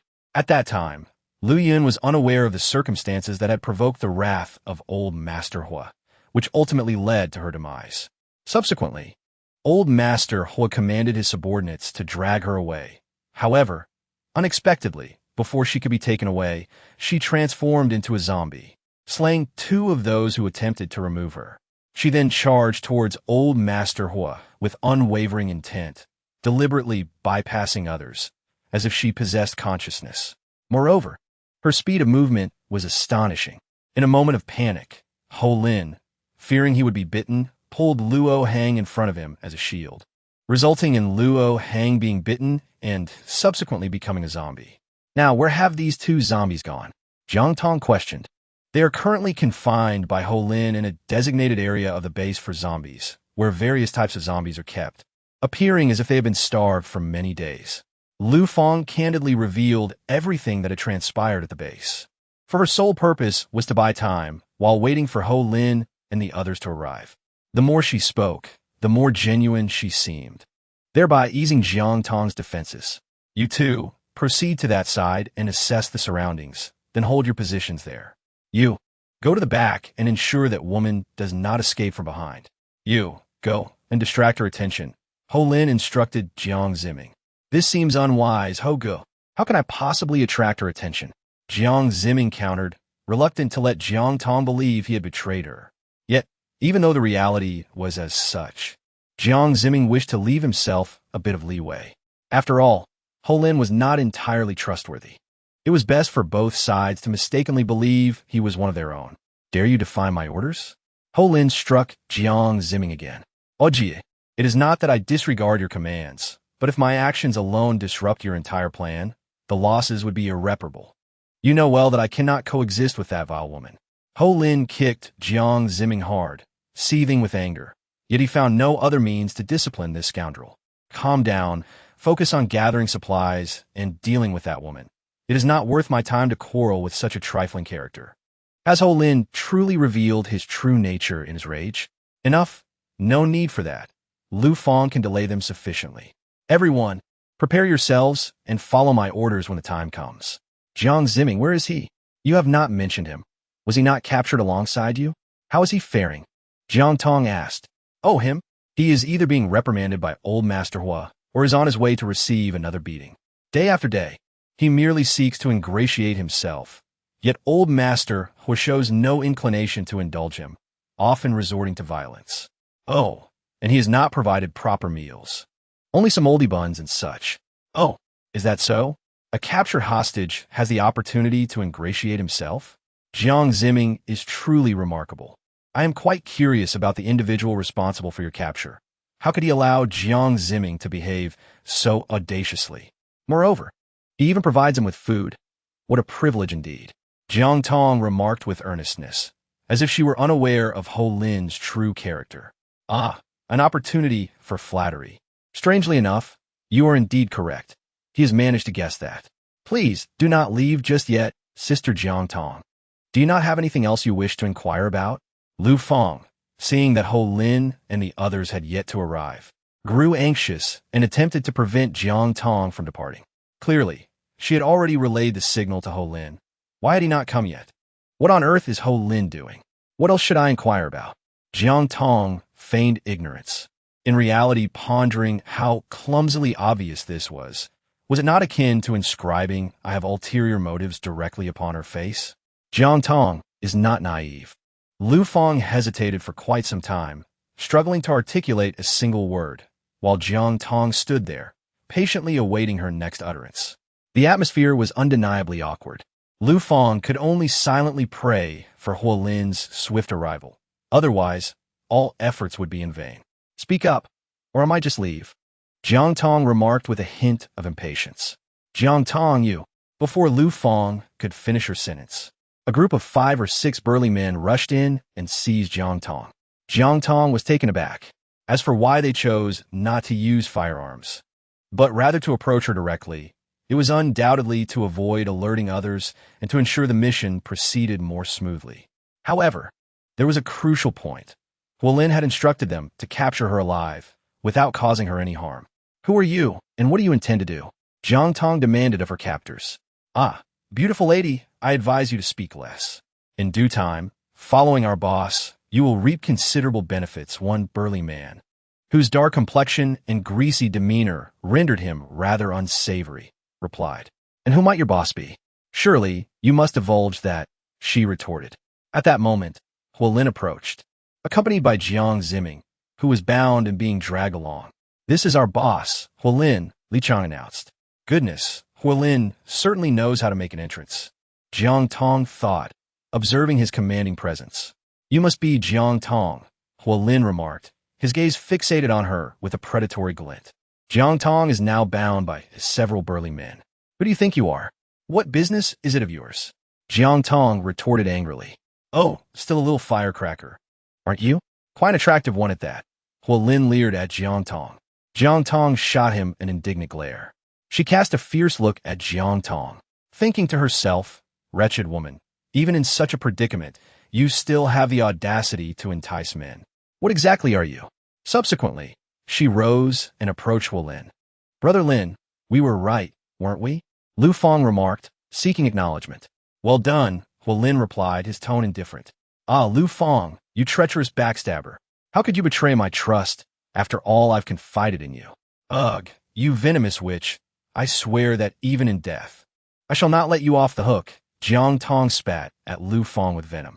Chapter 110. The turnaround. Go ahead and shout. Let me see if you can truly grasp the feelings I endured back then. Lu Fang retorted coldly, her tone dripping with sarcasm. Jiang Tong, did you ever imagine that one day I would tower over you in such a manner? Enjoy your fleeting triumph. I wonder how long it will last. Lu Fang wore a smug expression, as if the current situation belonged solely to her. Are you finished? Silence yourself and retreat to the back, Hua Lin growled, clearly irritated by Lu Fang's incessant chatter. He felt that if he allowed her to continue, he might truly be driven to the brink of violence against her. Day after day, can you not discern the gravity of the situation? Is this truly your moment of glory? Hua Lin glared at Lu Fang, his disdain unmistakable. Lu Fang, feeling the sting of defeat, yet unwilling to oppose Huolin, feigned compliance and retreated to the sidelines. "Wretched woman, mark my words. There will come a day when I shall trample you beneath my feet," Lu Fang vowed, her spirit unwilling to yield. Although Huolin was the one denying her dignity at present, she stubbornly attributed all her misfortunes to Jiang Tong, completely disregarding who had once rescued her. She failed to recall how she had grovelingly pleaded to be taken away, ultimately being sheltered by Jiang Tong, who had provided her with ample care and sustenance. In the harsh realities of the apocalypse, such treatment had indeed been considered a privilege. In a concealed corner, Jiang Tong observed the unfolding events with a cold detachment. She remained unfazed, believing that such a useless creature would be better off eliminated early to spare future troubles. Yet, a sense of perplexity lingered within her. In her past life, Huolin was a ruthless killer, a being so distorted that he surpassed all notions of depravity. However, the fact that Lu Fang could thrive in Huolin's presence for such an extended period, seemingly earning his favor, was indeed remarkable. Huolin dismissed the incessant prattling of Lu Fang with a wave, then cast a disdainful glance at Jiang Tong, who was bound tightly by his subordinates. The atmosphere appeared to dampen, as if the thrill had vanished. Wasn't this woman supposed to be formidable? From his perspective, she seemed rather unimpressive. Huolin regarded her triumphant, as she lay restrained on the ground. He had anticipated a worthy adversary, yet was met with utter disappointment. The notion that a woman could rival him had proven to be a mere fantasy. The encounter had scarcely begun before it reached its conclusion, leaving him utterly astonished. Huolin's laughter held a bitter edge, laced with the scorn that had accompanied him from the outset. "Boss, I've scoured the surroundings with the brothers, and it appears there's no one else here," Li Chong reported after surveying the desolate shipyard, finding no signs of life or resources. He hesitated briefly before adding, "It's as if there is truly only that one woman present." "What? Are you certain of this?" Huolin asked incredulously. "Indeed, boss, it seems there's genuinely just her," Li Chong stammered. "Where have your companions vanished?" Huolin suddenly lunged towards Jiang Tong, seizing her clothing at the chest and yanking her upright from the ground. Before she could comprehend the situation, he delivered a powerful punch to her abdomen, swiftly followed by a resounding slap across her face. Jiang Tong winced in pain, her coughs echoing sharply as a faint trickle of blood appeared at the corner of her mouth. Her hands were bound behind her, leaving her utterly defenseless. She could only glare fiercely at Huolin. As she saw him prepare to strike again, she spoke urgently. "Isn't it resources you desire? I can provide them for you." Jiang Tong has just endured a punch and a slap from a well-built adult male, and now speaking has become somewhat arduous for her. Jiang Tong spoke slowly, word by word. They took away my supplies just a few days ago. So much rice, flour, oil, and an abundance of weapons have all been hidden by them. If you desire the supplies, I can assist you in locating them. Once the task is accomplished, all the provisions will belong to you. As for me, you may dispose of me as you see fit." At this moment, Jiang Tong was held aloft by Huolin, her countenance appearing utterly gaunt. Yet, the trickle of blood at the corner of her mouth lent an alluring touch to her otherwise grim visage. It was evident that Jiang Tong was indeed a true beauty, even without cosmetics and despite her unwashed face. She possessed a captivating allure that seemed to transcend the world around her. Truly, her exquisite beauty could scarcely be obscured by the dire circumstances she found herself in. With a languid tone, she remarked, "I have been betrayed by that group of people. Now, I am left with nothing. There is no need for me to deceive you. After all, my life is currently in your hands, and you may do as you please. What I do is ultimately dictated by you. Whether I deceive you or not holds little significance for me. I am but a dying person, consumed solely by thoughts of vengeance." Jiang Tong's words ring true. She has indeed returned with vengeance in her heart. Moreover, she never anticipated that Huolin would believe her. It was merely a tactic to buy time. "Brother Lin, do not trust a word this woman utters. I just saw one of her subordinates obediently following her commands. How could they possibly betray her and abscond with supplies?" Lu Fang interjected promptly, addressing Huolin. "Fool!" Jiang Tong silently scoffed. How could someone so foolish survive by Huolin's side for so long? This must be a jest. Whether it's true or not, you can ascertain for yourself by stepping inside. After all, your subordinates have already inspected it, have they not? Jiang Tong's gaze shifted to Li Chong, who stood beside Huolin. Li Qiang instinctively nodded. Whether you believe me or not is inconsequential. What truly matters is your own objective. You seek resources, while I yearn for vengeance. I shall provide you with the supplies, and in return, you will assist me in my quest for retribution. Our interests, it appears, do not conflict. Jiang Tong mentioned the existing interest between the two individuals. After all, in this apocalyptic world, mutual benefit serves as the most enduring foundation for collaboration. If you have any reservations, you may enter and take a look. Jiang Tong continued. You too, keep a close watch on her. The rest of you, come with me, Huolin commanded. He then added, you come along as well, directing his gaze towards Lu Fang. Lu Fang felt an overwhelming reluctance to enter, as an inexplicable sense of foreboding consumed her. It was as if a grand chess game had been orchestrated by someone, compelling her to follow the paths laid out by others. Chapter 111. Huolin's significant lost brother Lin. Let us take that woman with us, Lu Fang suggested. Keeping her close would seem to be a safer option, she remarked, almost as if driven by an unseen force. As Jiang Tong listened, she wondered if they were about to engage in some form of play. How had this woman suddenly become so astute? Huolin scoffed, remarking that what could a mere woman possibly devise? Come with me. Leave those two to keep watch, he commanded. Lu Fang dared not utter another word and reluctantly followed Huolin into the shipyard hall. You two, proceed ahead, Huolin instructed, pondering the eerie atmosphere of the dilapidated shipyard. The vast expanse was devoid of humans, zombies, or any other beings. It was unsettlingly silent, with only the whisper of the wind accompanying their steps. Boss, this place feels a bit sinister, Li Chong, closest to Huolin, shivered. Enough chatter, move swiftly. What is so frightening? You've seen countless zombies. What are you afraid of? Huolin's words, rather than comforting Li Chong, served to reassure himself, a mental balm of sorts. Suddenly, two startled cries shattered the uncanny stillness. The two individuals Huolin had sent ahead were now hanging upside down in the center of the shipyard hall, swinging like pendulums, a comical sight, albeit macabre. Before anyone could process the shock, a multitude of arrows swiftly descended upon them from the direction they had just entered. Indeed, these are the same archaic weapons once wielded in battle. In an instant, the two suspended figures were pierced by the arrows, their lives extinguished with alarming rapidity. Take cover, Huolin shouted, yet the nearest refuge was still 5 paces away, making any attempt to reach it akin to courting death. Realizing the imminent danger, Huolin seized Lu Fang, pulling her in front of him to shield himself from a lethal arrow. Using her as a human shield, he cautiously maneuvered in search of cover. Damn it, we've fallen into an ambush, Huolin muttered, his internal cursing persisting as he moved. Lu Fang, now gravely injured and bleeding profusely from several arrow wounds, could barely muster a sound. Gazing at the crimson stains on her body, a sense of bitter resignation washed over her.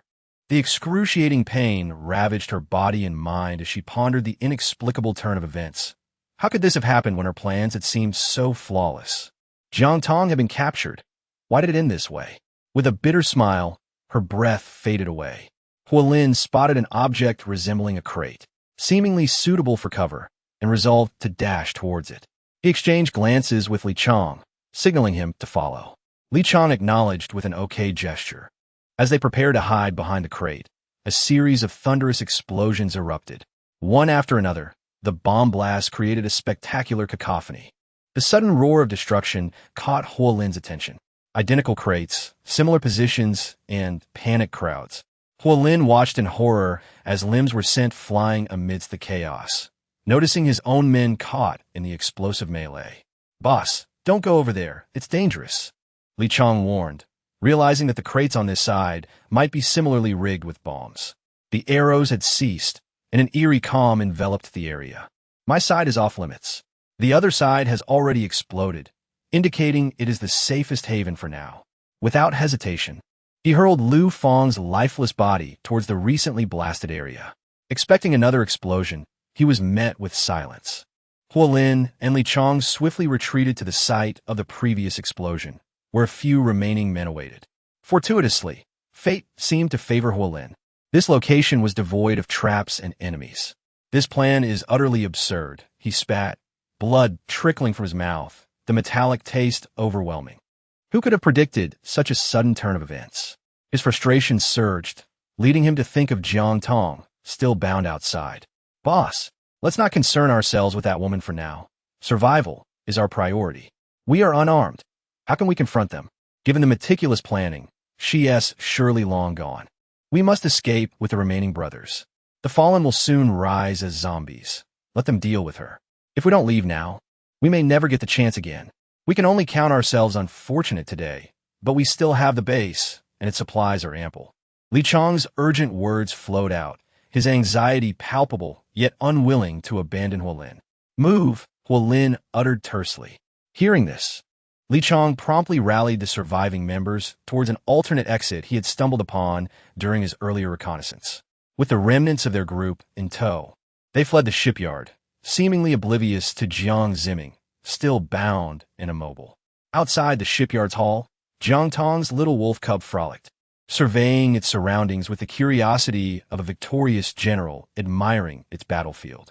It sniffed here and there before wagging its tail and darting off.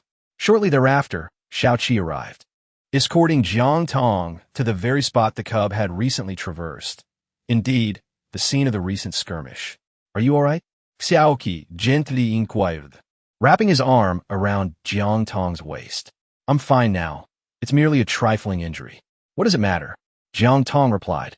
Besides, it was all just an act. The events unfolded thus. Ever since Yan Demon and Yan Hao commenced their shipbuilding endeavor, Jiang Tong had informed everyone to refrain from disturbance. Consequently, the father and son duo had immersed themselves in their monumental task over the past few days.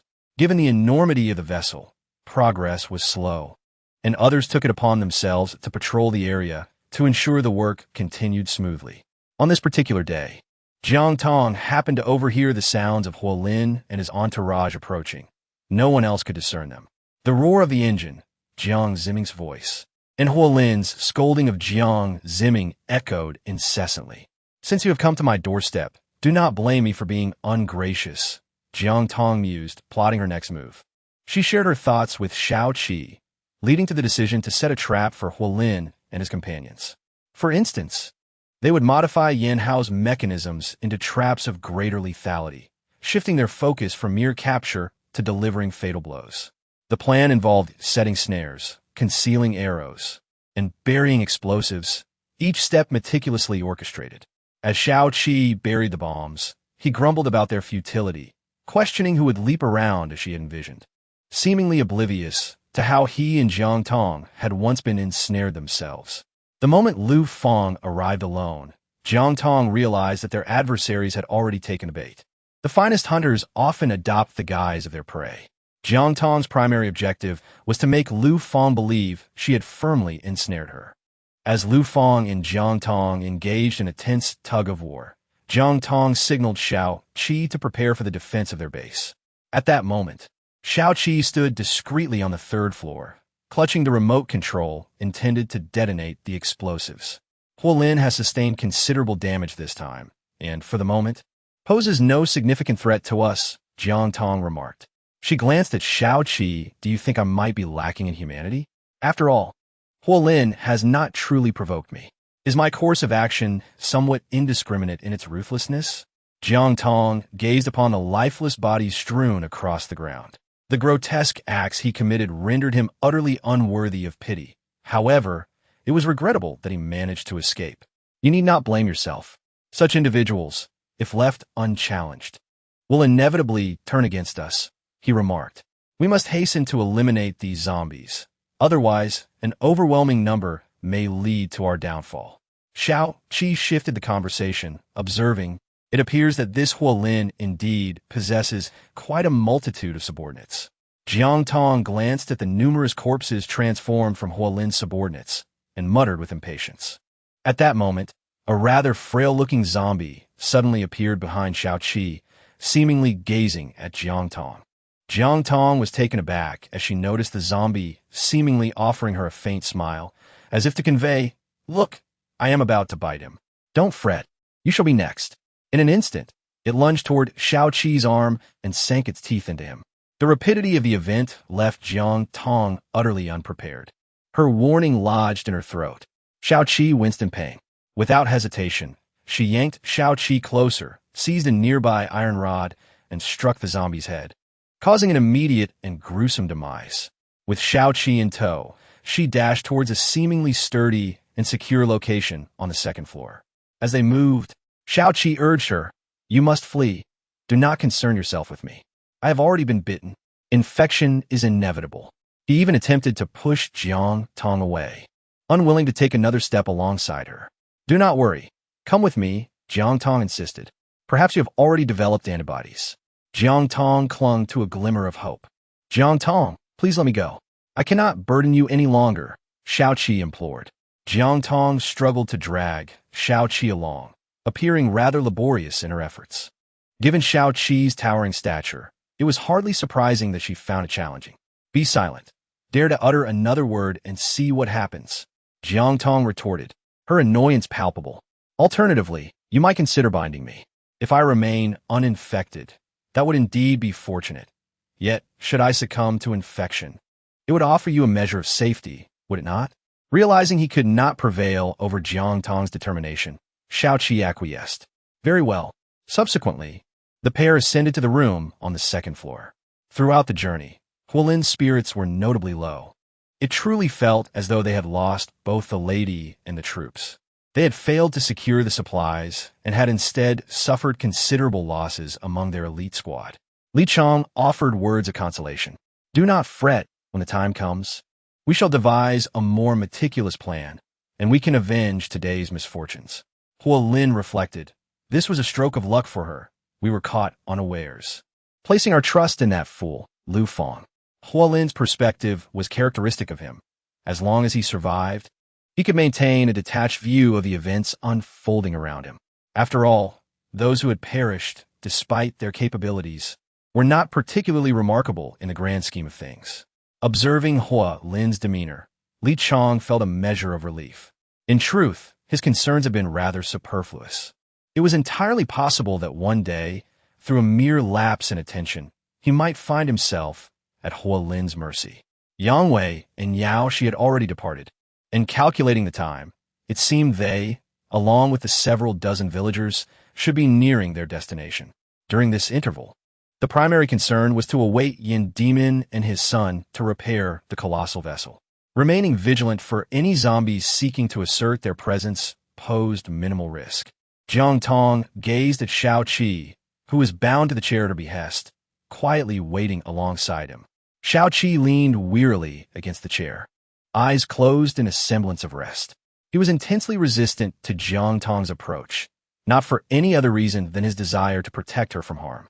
Jiang Tong pondered her options. What if Xiao Qi's blood truly lacked antibodies? Would her own antibody-rich blood serve to prevent his transformation? If all else failed, she could consider trying the special serum left by Cui Jing, which might prove a viable alternative. Chapter 113. Coexistence?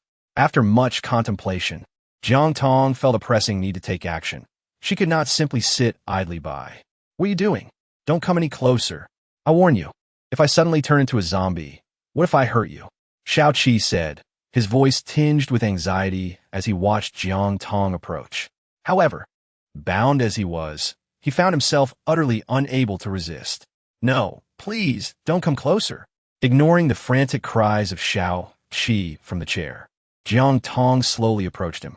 In her hand, she produced a specialized instrument and, without further ado, extracted a sample of Xiao Qi's blood. "No need to thank me. Just wait here," she remarked with a triumphant smile. Yet, beneath her facade of confidence lay an undercurrent of dread. She was uncertain about Xiao Qi's fate. What if he lacked antibodies? The thought was too daunting to entertain. However, now was not the time for such contemplations. Having secured the blood sample, she swiftly retreated to her laboratory, placing the collected specimen beneath the microscope. There, she observed the two distinct types of cells engaged in a silent struggle. Surprisingly, The portion of the zombie cells and Xiaoqi's original cells appeared tranquil, devoid of any signs of conflict. This indicated that neither side was poised to consume the other. In other words, these two types of cells coexisted harmoniously.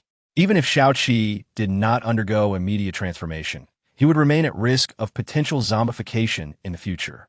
Jiang Tong gazed at the perplexing situation, her face contorting into an unflattering expression. Jiang Tong was lost in thought. Could it be that this was the kind of situation where one would turn into a zombie, yet still retain awareness? It was uncertain whether such a predicament was fortunate or unfortunate. Those well-versed in the matter had never encountered this before, and even during Cui Jing's research, such a scenario had not arisen. After pondering for a moment, Jiang Tong decided it was best not to disclose this situation to Xiaoqi just yet. However, he could not remain passive, nor could he use Xiaoqi as a test subject. An idea struck him: the spiritual spring. Since he had acquired supernatural abilities, perhaps the essence of the spiritual spring could help. If he allowed Xiaoqi to drink a bit more of it, might the toxins from the zombies gradually dissipate? Although the outcome was uncertain, Jiang Tong was confident that the spiritual spring would not be detrimental to Xiaoqi in his current state. Resolute in his decision, Jiang Tong promptly sought the system's counsel regarding this matter. "Dear host, how may I assist you today? Please let me know, and I shall do my utmost to aid you," echoed the ethereal mechanical voice, aligning with Jiang Tong's thoughts. "Can I take the spiritual spring outside?" Jiang Tong inquired. "Theoretically, it is possible, but you must complete the corresponding tasks," the mechanical voice elaborated. "And what might those tasks entail?" Jiang Tong asked patiently. "Please hold on. Let me check for you." There followed a prolonged silence of 3 minutes. "Congratulations, host. You have completed the requisite tasks and achieved an upgrade. We hope you will continue your efforts," the mechanical voice announced. "What? Could you repeat that?" Jiang Tong found it hard to believe. He had only just been informed about needing to complete the corresponding tasks, and yet it seemed he had already accomplished them. Jiang Tong could scarcely believe her ears. Could it be that this system had malfunctioned? "Congratulations, host. You have successfully completed the upgrade. You are now free to take the spiritual spring wherever you desire and do anything you wish." The voice of the system echoed repeatedly. "Is this truly happening?" Jiang Tong pondered. "Please enlighten me. What is the task?" Jiang Tong inquired earnestly. "Host, you have accumulated a certain level of experience and encountered your destined individual. Only by following this person's guidance can you continue to advance." "All right, understood," came the response. "This system speaks in such an enigmatic manner. What exactly is it? Wait, could it be referring to the old monk I encountered in the dilapidated temple?" Jiang Tong couldn't help but ponder. However, since the task had been accomplished at that time, why was I only informed now about the successful upgrade? Shouldn't it have been communicated then? If I hadn't inquired, would I have been left in ignorance forever? It felt as though everything was predestined in some mysterious way. Jiang Tong had no time to ponder. Her mind was solely occupied with thoughts of Xiaoqi thus. She carried the spiritual spring and exited the space, hurrying towards where Xiaoqi was bound. He appeared unchanged, as if merely in slumber, reminiscent of their past moments of shared rest. If only it could remain this way, with a personal world alongside the one she loved, where time flows gently and contentment reigns. Yet, fate is capricious and calamities abound. If stability were attainable, who would choose a life of turmoil and uncertainty? Jiang Tong couldn't help but ponder. How long has it been since we last beheld the azure sky? And how long has it been since we enjoyed a restful slumber? "Drink this," Jiang Tong urged. "What is it?" Xiaoqi inquired, catching a whiff of the essence. "It's a spiritual spring." "Really? Is it permissible to bring it out?" Xiaoqi gazed at the spiritual spring in Jiang Tong's hands in disbelief. Back then, when he awakened his extraordinary abilities, it was Jiang Tong who had taken him inside. He had struggled to adapt for quite some time. How could it be so effortlessly brought out now? Xiaoqi was perplexed. "Yes, go on and drink it." "Why are you just standing there?" Jiang Tong remarked. Xiaoqi did not inquire further and swiftly gulped down the liquid. Naturally, this posture was quite comical. Bound to the chair, Xiaoqi clumsily drank from the vessel held by Jiang Tong, who stood beside him. Jiang Ziming was bound and carelessly discarded outside the shipyard. Utterly neglected by all, He witnessed everything that transpired within the hall with keen clarity. A fleeting sense of relief washed over him, for he realized that Huolin had momentarily forgotten about him. Yet, this moment of solace was swiftly eclipsed by an overwhelming despair. The reanimated corpses aimlessly wandered around the shipyard, seeking the scent of the living. It would not be long before Jiang Zimming was inevitably discovered. Bound and unable to move, he found himself exposed to the elements, with only an immobile off-road vehicle offering meager concealment. Furthermore, he was unarmed, rendering him powerless to confront the wandering undead. He was ensnared in a profound hopelessness. Nonetheless, he resolutely refused to succumb to fate. He had yet to perish, for Jiang Tong still lived. How could he allow himself to die before her? He had not even witnessed Jiang Tong plead for his life. With that thought, he began to wriggle towards a large rock. Indeed, the heavens do not forsake those in dire straits. Jiang Zimming swiftly utilized the protruding edge of the stone to sever the ropes binding him. Subsequently, he discovered a nearby stone that could serve as a weapon. Though it was not perfectly suited to his grip, it would suffice to fend off an attack for a while. Chapter 114. Unaware of his own limits. At this moment, Jiang Zimming was consumed by thoughts of how to exact revenge on Jiang Tong.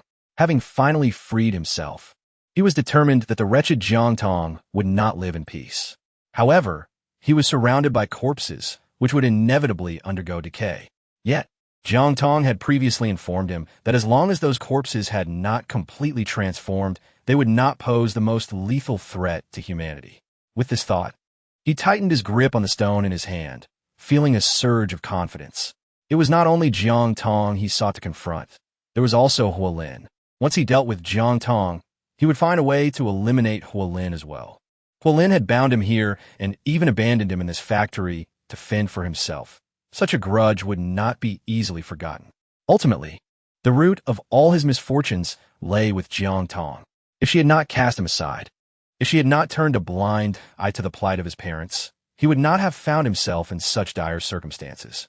Jiang Zimming directed all his blame towards Jiang Tong, refusing to seek the reasons within himself, to reflect on his own actions, or to acknowledge the kindness Jiang Tong had once shown him. Jiang Tong was willing to offer him a sanctuary amidst the apocalypse, unconditionally sheltering his family of 3 despite their past grievances.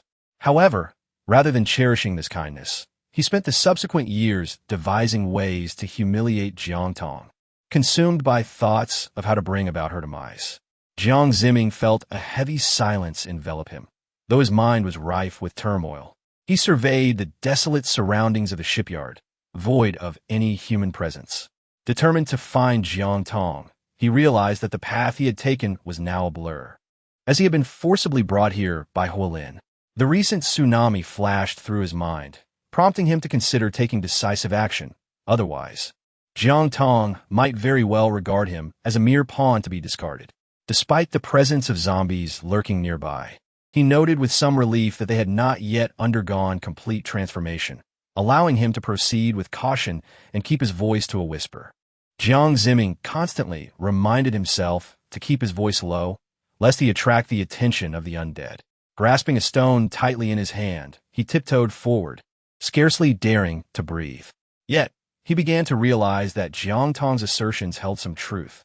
Before undergoing complete transformation, the creatures seemed less terrifying, their offensive capabilities significantly diminished. An incompletely transformed corpse ambled toward Jiang Zimming, causing his heart to race, his legs turning to jelly, and beads of sweat to cascade down his forehead. As he prepared to rise and defend himself, the corpse brushed past him, seemingly oblivious to the fact that he was an intact human being. After experiencing this ordeal, Jiang Zimming began to embrace boldness. How could this insignificant thing dare to threaten me? I carry the weight of my parents' lives. May they surely bless me to eliminate that wretched Jiang Tong. Jiang Zimming tightened his grip on the stone in his hand, summoning his courage to move forward. Yet, he reassured himself that these zombies posed no real threat to him. There was no need for such anxiety, especially since that vile Jiang Tong was still alive. Surely, he would come to no harm. Little did he realize that even with his minimal effort, the zombie he struck lightly would fall to the ground instantly. Jiang Tong, feigning bravery, ascended and ruthlessly crushed the skull beneath his foot.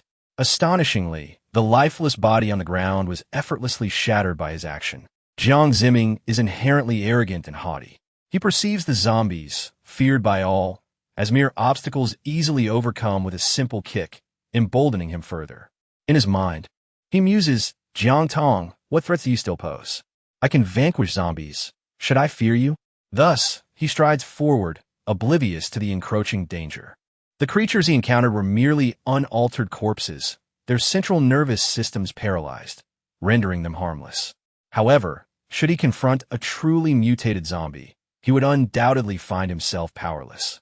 Despite a tinge of regret within him, a flicker of fear persists, as his body betrays his trepidation with lighter steps. As he advances further, he arrives at a shipyard, a repository of discarded materials, replete with abandoned steel nails and rebar. This knowledge proves useful. Having accompanied him previously was not in vain. For now he understands how to confront them. Jiang Tong grasped a steel rod exceeding 1 meter in length. Observing the sluggish zombies ahead, he felt an inexplicable urge to confront them. They were oblivious to his presence, moving forward with their backs turned, rendering a surprise attack seemingly feasible. If he could bring one of these creatures to the ground, perhaps he could earn the respect of those around him. In that moment, would he still have to fear Jiang Tong's continued oppression? There was even a chance he could turn the tide and eliminate Jiang Tong altogether. Jiang Tong advanced slowly, wielding a steel bar. Ahead of him stood only 2 zombies, both oblivious to his presence. Without hesitation, he approached and struck one with the bar, shattering its skull. The other zombie, alerted by the commotion, turned to face him. Just as it was about to act, he quickly withdrew the bar and thrust it towards the remaining zombie. Just when he believed victory was assured, he realized too late that 3 or 4 more zombies had emerged behind him, drawn by the noise. As Jiang Tong, brimming with confidence, prepared to move forward, he felt a sharp pain in his neck. A scream escaped his lips as a zombie had bitten him, while the one he had struck, having escaped a fatal blow, retaliated by sinking its teeth into his arm. In a cacophony of anguished cries, Jiang Tong was devoured by the relentless horde of zombies. Yet, he had brought this fate upon himself. Who could be so foolish as to provoke the undead? Was he not simply afflicted with madness? In this apocalyptic world, where survival was paramount, he alone chose to be ostentatious and brash, repeatedly embroiling Jiang Tong in trouble. His demise is indeed well-deserved. Chapter 115. Recuperation and Resilience. When Jiang Tong faced his misfortune, the wails echoed hauntingly throughout the shipyard. Having witnessed too much suffering, everyone was preoccupied with self-preservation and thus turned a blind eye to this tragedy. However, Jiang Tong serendipitously discovered a method to mitigate the toxin within Xiaoqi's body. At least he managed to extract the spiritual spring, and based on its current administration, it indeed exhibits some efficacy. This revelation could potentially pave the way for a new line of inquiry. The coexistence of toxins within the human body might represent a significant breakthrough for them. With Xiaoqi now in peril, it is imperative for them to safeguard this matter with utmost vigilance, as the longevity of the spiritual spring's effects remains uncertain. Should any unforeseen calamity arise before then, it could spell disaster for the entire refuge. If the inhabitants of the sanctuary were to learn that Xiaoqi harbors the zombie toxin, they might turn against him, seeking to expel him from their midst. Should Jiang Tong fail to intervene, Xiaoqi could be left with no option but to face death. The fact that this substance could be extracted raises questions about its transplant viability. In the evening, Xiaoqi consumed the spiritual spring once more, and he could distinctly sense its capacity to suppress the toxin within him. Each time he ingested it, he keenly felt changes occurring within his body. No need for further inquiry. Jiang Tong is currently preoccupied with thoughts of how to seek her next refuge, as the season of turmoil is yet to unfold. However, they are hesitant to act rashly, for Huolin has already become a considerable threat, and now there are further complications with Xiaoqi. Is there still no news of Jiang Tong? Alas, he is as elusive as a ghost, neither seen alive nor found in death. Let's set that aside for now. I must devise a means to locate my next sanctuary. Xiaoqi is well aware of how her brother and parents once treated her, and he would prefer Jiang Ziming to keep his distance from Jiang Tong. Jiang Tong meticulously prepared the spiritual spring she had brought along, intending to give Xiaoqi a little more in the evening to ascertain the appropriate dosage. In these chaotic times, he could only hope for the best. The poison within you should now be coexisting. The spiritual spring can suppress it, but for a cure, further research is essential. I have no doubts. Rest assured, everything will be fine. I will certainly find a way to save you. Xiaoqi nodded, placing absolute trust in Jiang Tong. Very well. Let us now devote ourselves to finding the next sanctuary. Jiang Tong's expression was grave as he shook his head. He went to assess the supplies and discovered that although he had initially brought a considerable amount, the number of people seeking refuge had increased significantly. Thus, the resources would inevitably dwindle one day, especially now that they were facing the threat of a tsunami. It seemed prudent to remain still for the time being.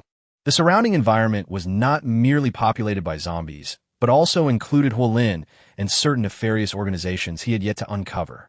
Most critically, the poison within Xiaoqi's body could erupt at any moment, and he needed to find a remedy for Xiaoqi before locating the next sanctuary. What is wrong? Are the supplies insufficient? Or is it something else? Xiaoqi immediately perceived the worry that lingered in Jiang Tong's heart. There were far too many considerations to weigh. It was wise to deliberate further. Very well. Jiang Tong gazed at him, bound to the chair, her heart heavy with sorrow. No. What if it's merely a matter of not having an episode? Perhaps Lingquan is simply suppressing it, and I am filled with dread. Since Lingquan can inhibit the poison within your body, it undoubtedly serves a purpose. As Jiang Tong spoke, she reached out to untie Xiaoqi's ropes. No, Jiang Tong, listen to me. We have no professional equipment to measure the exact quantity of antibodies within me. The spiritual spring merely provides a certain degree of suppression. What if you untie me and I inadvertently cause you harm?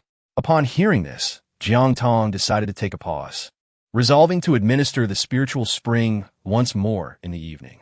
This was indeed the right course of action. I'm already facing issues, and it is imperative that nothing goes amiss. I shall feed you the spiritual spring again tonight, and I have meticulously kept a record of the timing for comparison. You are correct. Professional instruments are necessary. However, venturing out now is exceedingly perilous. Thus, let's take a gamble. Huolin has suffered considerable depletion of energy, and with the impending tsunami, he has managed to find some semblance of stability after fleeing. Fortunately, with my current situation being relatively tranquil, he will have more time to contemplate the next significant matters, the refuge and the colossal vessel. Given this, it would be prudent to visit the shipyard first to explore any other possibilities. Remain seated here. I shall step out for a moment. Where are you going? I intend to revisit the shipyard to investigate any alternative options. Xiaoqi understood that Jiang Tong was more anxious than anyone else. Thus, there was no need to hinder him further. Let him proceed. Jiang Tong carefully ensured that Xiaoqi was settled, drawing the curtains completely to obscure any discrepancies from prying eyes. Armed, he then wrapped himself securely before heading to the shipyard. The shipyard lay in eerie silence, with only a few mutated zombies visible. There were also some who had not fully transformed, appearing to be individuals who had recently succumbed to bites. He swiftly navigated through the premises in search of remnants, but found no unusual signs. The overwhelming presence of zombies made it clear that returning to the shelter would be a more prudent choice. Just as he turned to leave, he caught sight of what seemed to be blood in the distance, and notably, there were no zombies lurking nearby. Cautiously, he proceeded forward, intent on uncovering the source of this unsettling sight. Chapter 116, Accelerating the Pace. Jiang Tong held her breath, cautiously advancing forward. The bloodstains before her had nearly dried under the relentless sun. The patterns of the cement rendered even more distinct.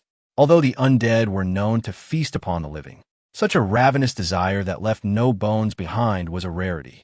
Jiang Tong stood before a scene so horrific that it left her mind racing. This was once a shipyard, yet the Yin father and son had already been dispatched elsewhere. Who, then, could possibly be present here? As she surveyed the dismal surroundings, she remained frozen in place, certain that these were not her people. After all, Everyone was sheltering in the refuge. Moreover, Lu Fang had previously led a group through this area. It seemed that it was indeed Ho Lin who had brought them here. But most of his subordinates had perished within the building. The rest had fled through the back exit, and it was unlikely that they would return to the shipyard. Jiang Tong glanced around, sensing that the zombies had likely feasted to their satisfaction, resulting in a lull in activity in this area. Suddenly, an idea seemed to dawn upon him. Jiang Zimming, elusive and enigmatic, had vanished without a trace, and after being captured, he shamelessly sought to curry favor with Huolin. It appeared that he had outlived his usefulness, discarded by Huolin, and left in this forsaken factory.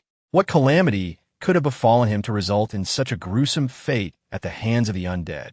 He increasingly felt the urgency to expedite the search for the next sanctuary, compelled to dispatch someone to ascertain the progress of the Yin father and son-s research. The colossal vessel must be repaired post-haste. They needed to locate the next refuge, especially since Jiang Zimming's demise was shrouded in mystery. However, if Jiang Tong were to learn that Jiang Zimming had brought this fate upon himself due to his own folly, she might not be as anxious. Xiao Qi remained on the second floor, and Jiang Tong was determined to rescue him swiftly. Upon ascending, she found Xiao Qi still bound tightly, and her heart ached at the sight. Xiao Qi, let us reach out to the Yin family and urge them to hasten their efforts. I feel an unsettling turmoil within me today. We must accelerate our pace. Don't you agree? Moreover, Jiang Zimming has been located. He is likely to have been devoured by zombies. Indeed, it is almost certain, leaving naught but remnants of his bones. Jiang Tong's eyes were filled with a profound melancholy as she gazed upon her beloved, reflecting on their current predicament fraught with both internal and external strife. It truly felt as though her world was on the verge of collapse. Xiao Qi remained fixated on Jiang Tong, silent yet acutely aware that something significant had transpired. What had happened to Jiang Zimming? Jiang Tong slowly lifted her head and recounted everything she had observed to Xiao Qi. Xiao Qi, already troubled by the affliction within him, felt an increasing sense of unease. As he absorbed Jiang Tong's account, images of Jiang Zimming's demise flashed through his mind. Had the undead truly transformed? If that were the case, it would necessitate further research into vaccines to generate antibodies. Hence, it was imperative to accelerate preparations. The immediate priority remained the exploration of the illness within him and the development of antibodies. He urged her not to concern herself with other matters, assuring her that he would manage. You mustn't blame yourself. After all, you have undergone this for the sake of protecting everyone. I will not abandon you. As Xiao Qi gazed at his beloved, a sense of ease washed over him, and his resolve strengthened. Indeed, if Jiang Tong had not forsaken him, he too must not surrender.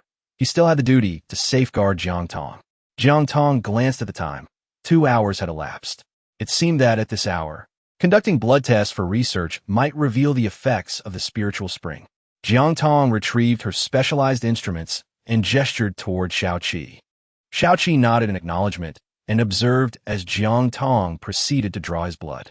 She collected 2 vials, intending to cultivate one for experimentation. Jiang Tong swiftly returned to the space, placing the blood samples beneath the microscope once more for observation. As anticipated, after consuming the divine spring twice, the number of antibodies had indeed surpassed that of the infected cells. Moreover, the antibody cells appeared to be in a tranquil state, showing no signs of conflict. Yet they exhibited a gradual tendency to engulf the diseased cells. If this engulfing behavior persisted, it would suggest that the divine spring could enhance antibody production. However, if it merely diluted the infection, it would only serve a limited suppressive function, inevitably leading to zombification in due course. Fortunately, Jiang Tong had drawn 2 vials of blood, placing the samples in a petri dish to monitor whether the toxic cells would proliferate over time. After completing these tasks, she procured additional divine spring and sought information from the system. Yet, the mechanical voice remained unresponsive, indicating that either the system had malfunctioned or she had indeed fulfilled her mission. Upon exiting the space, Jiang Tong promptly untied Xiao Qi. I have just observed that your antibodies outnumber the infected cells, she reassured him. This indicates that the divine spring is effective, and for now, you will not succumb to zombification. Shortly, you should consume a bit more divine spring, and I will draw another vial of blood. Additionally, I have preserved one of your previous vials for cultivation to ascertain whether the cells will increase, decrease, or remain unchanged over time. In any case, I have discovered a means to save you, and you are now no different from any healthy individual. Our immediate objective is to expedite this process. So let us proceed and check on the progress with the Yin family. As Jiang Tong tidied up the stools and ropes, he poured forth all his thoughts in a single breath. Standing beside him, Jiang Tong finally felt a sense of reassurance after the chaotic misfortune brought by Lu Fang. Having encountered Jiang Ziming at the shipyard, a flicker of belonging began to settle in his heart, which had been tumultuous moments before. The two then returned to the shipyard to seek out the Yin family, calling out, "Yin Hao, Master Yin." Jiang Tong spoke almost in whispers, for the traces of zombies lingered nearby. Although additional personnel had been dispatched for patrols, it was prudent to remain vigilant. The Yin father and son were diligently working on the ship repairs, unaware of the impending visit. Had something gone awry? Chapitre 117, Un forcement arrive. Upon seeing Jiang Tong and Shao Qi together, the Yin family felt a sudden jolt of alarm. Though patrols were in place, they were not entirely oblivious to the happenings beyond their immediate surroundings. Furthermore, they had heard the anguished cries when Jiang Ziming was devoured at the shipyard. Jiang Tong and Shao Qi exchanged a glance. Jiang Tong gazed at them and spoke, "We may need to hasten our pace. This place is no longer safe. Huolin has already made an appearance with his men, and I suspect they are after our colossal vessel and supplies.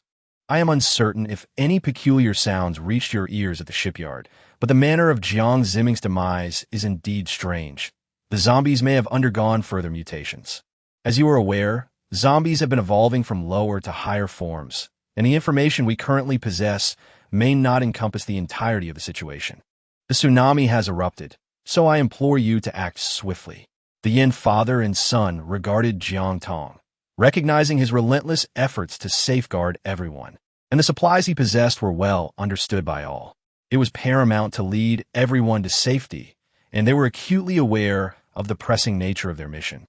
However, repairing the colossal vessel proved to be a daunting task. The father and son had exerted themselves to their utmost, yet they still found the endeavor challenging. "Jiang Tong, we understand your anxiety. Our urgency surpasses yours. Yet, you are also cognizant of the formidable difficulties associated with mending this great ship." Jiang Tong cast a glance at the colossal vessel, noting the extensive damage that could not be remedied in a mere day or two. Moreover, it was evident that only the father and son possessed the requisite expertise, and they were not equipped with a plethora of specialized instruments. If they truly wished to expedite the repairs, relying solely on the two of them would indeed be an unreasonable expectation. Perhaps it would be prudent to augment your team. Which skilled individuals do you believe would prove beneficial? The only solution that Jiang Tong can currently conceive is this, as the urgency to locate the next refuge for his family is paramount. He is seeking individuals skilled in electric welding and circuitry. I shall search among the villagers. There must be someone knowledgeable. The Yin father and son gazed at the colossal vessel, their hearts filled with anxiety, realizing that only professionals could manage this task. Anything else would be mere folly.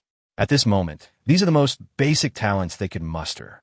Rest assured, Jiang Tong, my son and I will certainly not disappoint your expectations. Restoring the ship is also a means of saving ourselves, they vowed. Except for those on patrol, everyone else has set aside their tasks. It is evident that supplies cannot sustain us indefinitely. Everyone understands that Huolin has already made an appearance. We have attracted attention. Given the multitude of events that have transpired, I believe you are all aware that we must hasten to find the next sanctuary. Thus, repairing the vessel is of utmost importance. The inhabitants of the refuge listened intently to Jiang Tong, their understanding deepening as the initial chatter gradually subsided, giving way to focused attention on his words. Shao Qi seized the opportunity to contribute. Everyone with relevant skills should lend a hand. It is impossible for just the Yin family to accomplish this alone. The more individuals we have, the sooner we can finish the repairs and depart. I implore those who possess knowledge of circuitry, welding, and painting to step forward. As soon as Shao Qi finished speaking, The crowd began to murmur once again. Jiang Tong. Those sent out on patrol may indeed possess these skills. Our collective expertise is limited and true mastery is scarce. Perhaps we should reorganize. Let us also participate in the patrols, allowing those skilled individuals to focus on repairing the ship. Jiang Tong contemplated that patrolling was indeed of paramount importance, yet the repair of the ship held equal significance. Having conveyed all this, Jiang Tong turned and departed, for he had other matters to attend to. Specifically, he aimed to investigate Shao Qi's poison and its corresponding antidote. Jiang Tong reiterated the process of blood extraction and then proceeded to the designated area. Indeed, the spiritual essence, once consumed, proved ineffectual initially. It required time to manifest its effects. However, it appeared that the toxic cells had not proliferated. Upon examination of the blood samples in the culture dish, no significant alterations were observed. The antibodies remained remarkably tranquil, coexisting harmoniously with the toxic cells, though it was evident that their quantity had increased compared to before. One could only hope that within Shao Qi's body, the toxins and antibodies would not undergo any unforeseen changes. It was imperative that no issues arose at this critical juncture. Jiang Tong led them to seek the assistance of the Yen family. Master Yen and Yen Hao are the only individuals I can currently enlist to aid you. Please communicate any requirements you may have with them. Master Yen, our understanding may be limited, yet we are committed to learning with utmost diligence. Indeed, Master Yen, we shall certainly showcase all our skills, though we are acutely aware of our lack of professionalism. No worries. Everyone contributing is already a significant achievement. It is not overly difficult. We will guide you, and you will quickly become adept. As for the matter of expertise, that responsibility will rest with Yen Hao and me. Chapter 118. The eve of escape. Very well. Rest assured, should there be any uncertainties, we shall undoubtedly inquire. You need not fear hastily proceeding without guidance.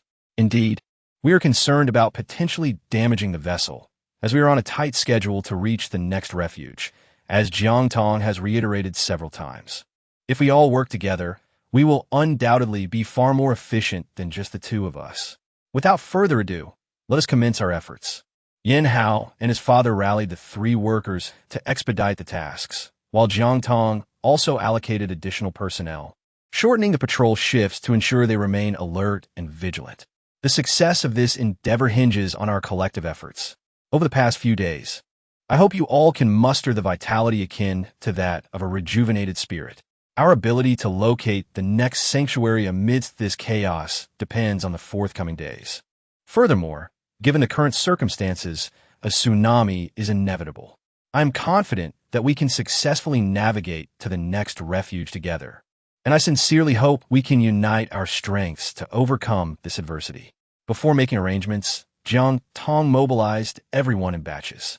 After all, he dared not be negligent in the face of this tsunami. And from the moment he brought these individuals together, he recognized that he was no longer alone. He bore responsibility. Jiang Tong expressed these sentiments in the hope that we could all strive together, wishing for everyone to comprehend his intentions. Furthermore, had any other man been at the helm of this team, I believe the current treatment would not have been as favorable. You all witnessed Lu Fang's recent downfall. Huolin is watching closely, and I urge you not to repeat Lu Fang's mistakes. If acts of betrayal occur again, do not blame me for being unyielding. Shao Qi seized this opportunity to clarify matters with everyone, for Lu Fang's previous actions had been perilous, nearly endangering Jiang Tong. Fortunately, it was he who was bitten by the zombie. Had it been Jiang Tong, he would have ground Huolin to dust without hesitation. Rest assured, Brother Shao, we are not like that despicable woman Lu Fang. Indeed, feasting on the supplies brought by Sister Jiang Tong, while sending others to seize our resources, is utterly shameful. Fear not. We shall diligently fulfill our tasks in the coming days. Feel free to assign us any duties, and we shall not utter a word of complaint. It is sufficient for everyone to be aware, and I do not harbor idlers. I have made that clear since your arrival here. Each and every one, young and old, must contribute their share. Only in this manner can we secure greater chances of survival amidst such chaotic times, and I hope everyone cherishes this opportunity. Let's commence our efforts. Jiang Tong understood all too well how to navigate life in such tumultuous times.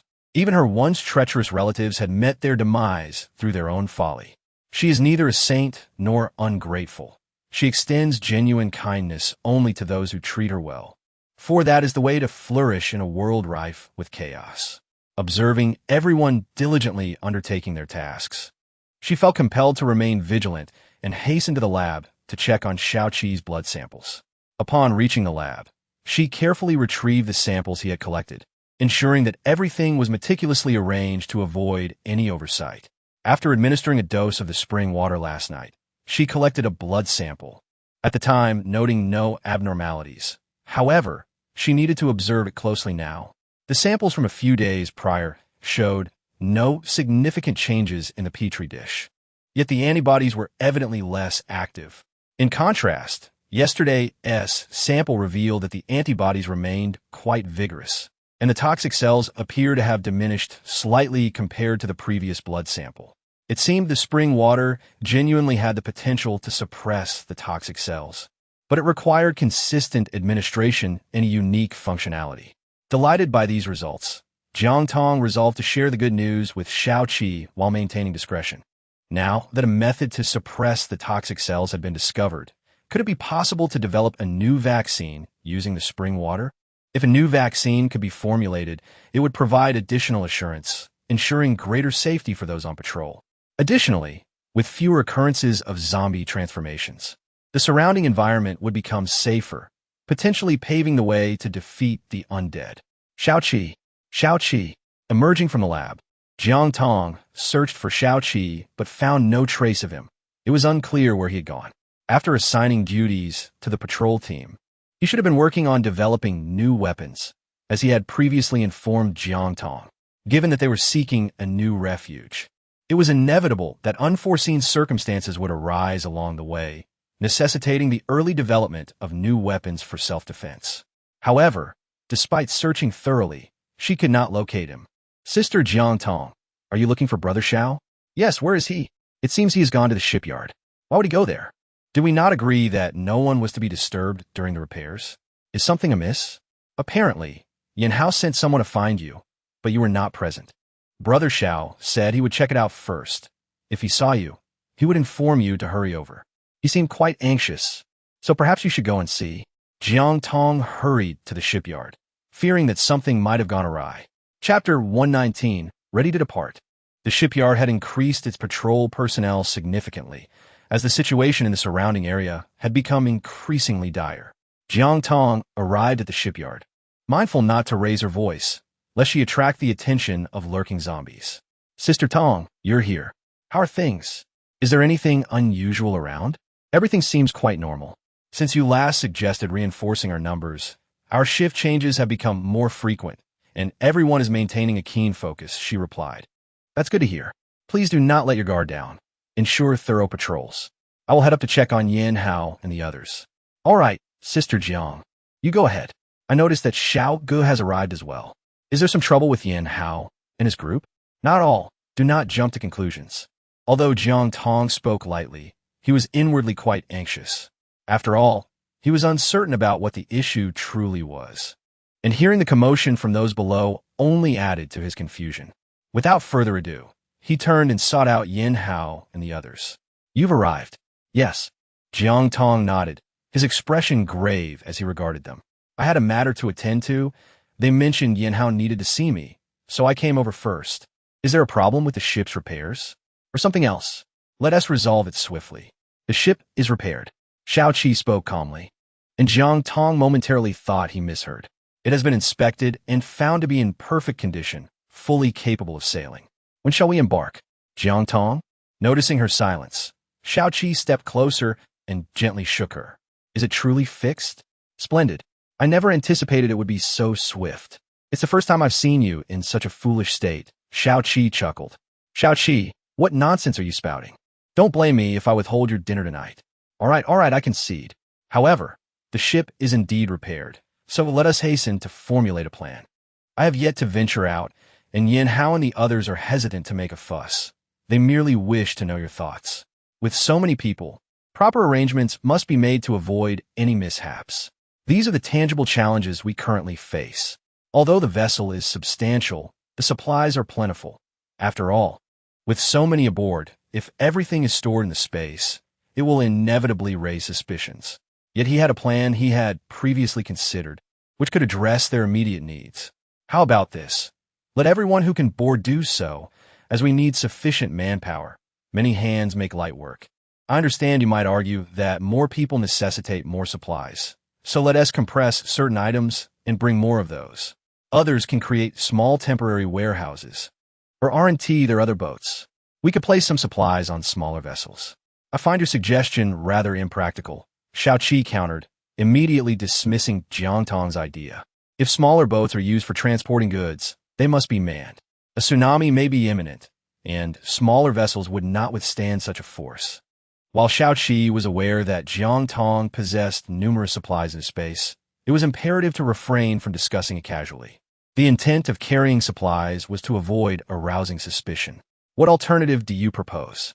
It is indeed crucial to have enough personnel. I believe we can distribute supplies among ourselves, allowing everyone to carry their share. However, to prevent any misappropriation, water and food should remain in the ship's hold, while other items can be allocated accordingly.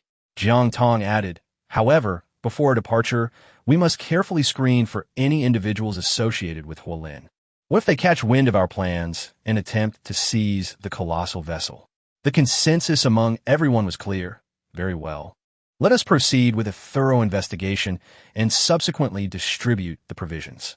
Jiang Tong gazed at the once severely damaged vessel, now rejuvenated and resplendent, feeling an immense joy in her heart. At last, she could seek the next refuge. Chapter 120, The Ongoing Escape. Indeed, Master Yan's considerations were exceedingly rational. The ship had been repaired, yet past incidents lingered in memory. The space aboard was limited, and we needed to ensure we possessed adequate supplies. Thus, we must verify everything thoroughly, and I hope everyone cherishes this opportunity. Upon hearing this, discussions erupted among the group. One of the leaders remarked, Sister Jiang, I understand your predicament. Together, we are indeed stronger in numbers.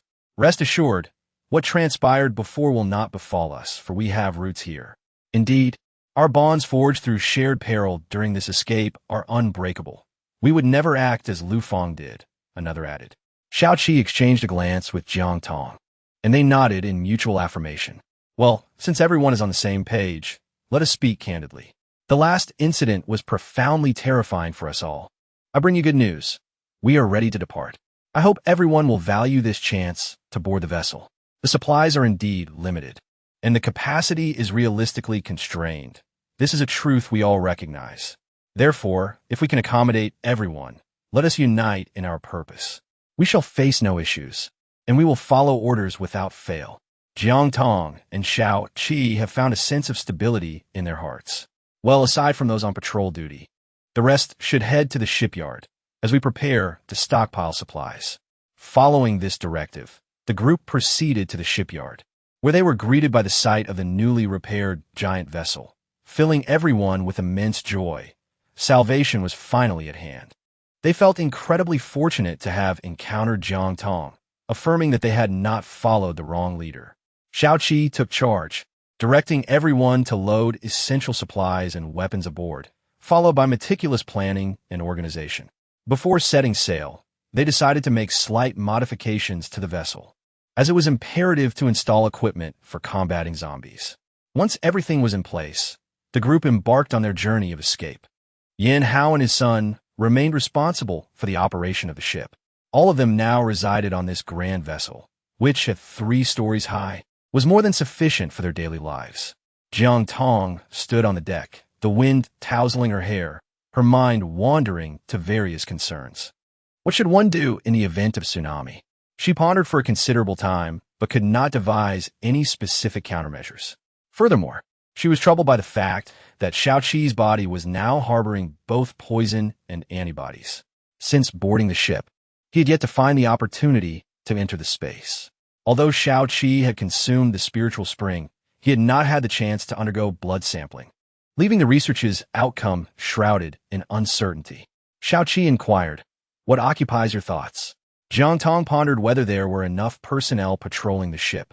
You are lying, Jiang Tong, Xiaoqi remarked, gazing into her beautiful eyes, round and glistening like dewy almonds.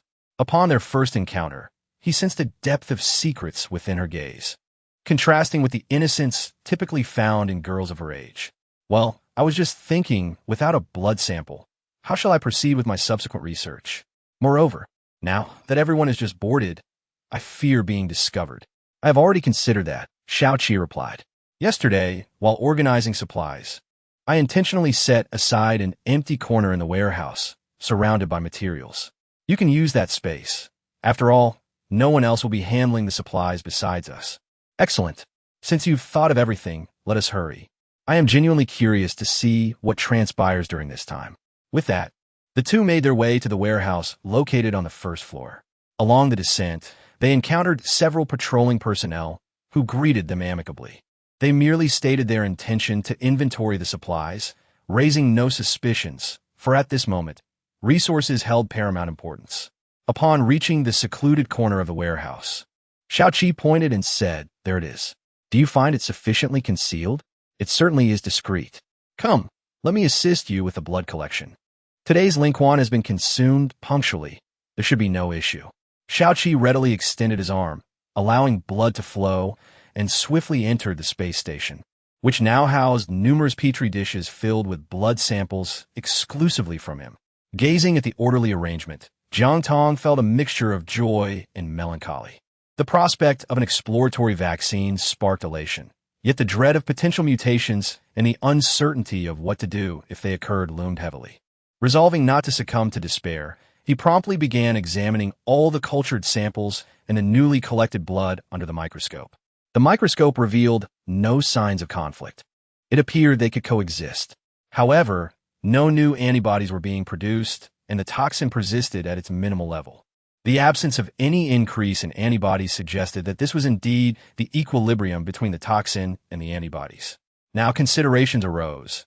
If Lingquan were discontinued, would the antibodies diminish? Furthermore, when administered to others, would Lingquan prove effective? After all, both he and Xiaoqi possessed certain unique abilities. Their consumption of Lingquan might yield specific results, but that did not guarantee similar outcomes for others.